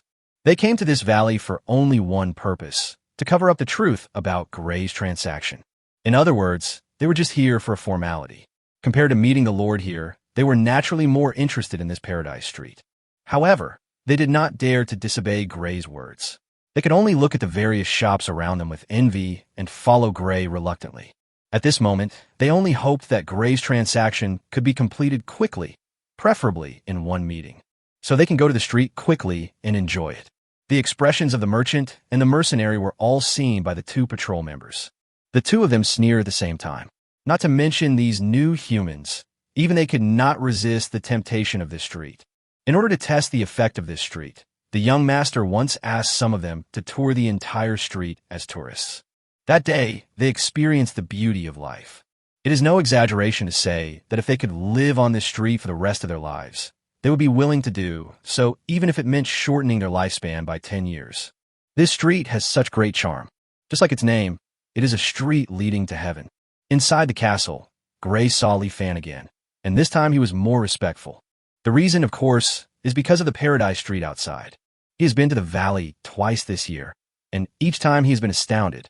Everything in the valley is changing for the better at an astonishingly fast speed. These are obviously related to Li Fan. In Gray's opinion, attitude is extremely important when working with capable people like Li Fan. Gray was even thinking about how he should do Li Fan a favor if Li Fan couldn't provide the supplies he wanted, so that the future cooperation between the two sides would be closer. With this thought in mind, Gray smiled confidently and said to Li Fan, "Dear Lord, it is an honor to see you again. As agreed, we have brought the goods you need." The hundreds of horse-drawn carriages brought by Gray and his men were now parked in the open space outside the town. They were loaded with the cloth, spices, cooking oil, sugar, poultry, and livestock hubs that Li Fan had mentioned before. These things. Li Fan nodded and replied, "It's nice to see you again, Mr. Gray. We have also prepared the supplies you need." Haha, it's normal that we haven't gathered all of them. After all, the other 3 tribes are notoriously difficult to deal with. Lord, Gray was stunned for a moment. Then he stared at Li Fan with wide eyes and asked incredulously, Lord, you just said?" Li Fan looked at Gray's funny expression and couldn't help but grin. "You heard me right, I've got all the supplies you want." No. Gray couldn't believe it, but looking at Li Fan's confident smile, he also understood that Li Fan couldn't lie to him at this time. With only 1 month's time, not only do we have to establish good relations with the other 3 clans, but we also have to ask them to provide the supplies we need. This is impossible no matter how you think about it, right? How did Li Fan do it? For a moment, Gray was confused. No, maybe it's because Li Fan got the inferior materials left by the other three tribes, so he was able to move so fast. This kind of thing has happened before. The other three tribes have done this before, pretending to be friendly and selling the defective products at the price of genuine products. Li Fan must have been cheated by the other three tribes. The more Gray thought about it, the more he felt that this was the case. He smiled confidently again and said to Li Fan, "My lord, can I take a look at the supplies now?" Of course, Li Fan agreed without any hesitation. Gray was stunned by this decisiveness. Did he guess wrong? At this time, Li Fan had already stood up and walked outside, and said to Gray behind him, "Follow me." Seeing this, Gray gritted his teeth and followed. He really didn't believe it. How could someone do all this in such a short time? Soon, everyone followed Li Fan to a newly built warehouse. "Open the door," Li Fan said to the two patrol team members guarding in front of the warehouse. Two patrol members immediately pushed the door open. As the door of the warehouse slowly opened, a ray of sunlight shone into the warehouse first, and the warehouse was suddenly lit up by a dazzling light. Gray couldn't help but squint his eyes, and it took him a while to see the scene in front of him clearly. "What?" Gray suddenly exclaimed. Then, without caring about Li Fan, he quickly walked into the warehouse. He looked at the weapons shining with metallic luster on the wooden rack in front of him, and his eyes were suddenly filled with disbelief. The next moment, Gray hurriedly grabbed a long sword. He looked at the sword carefully, then swung it to feel it. After nodding with satisfaction, Gray finally tested the sharpness of the sword with his thumb.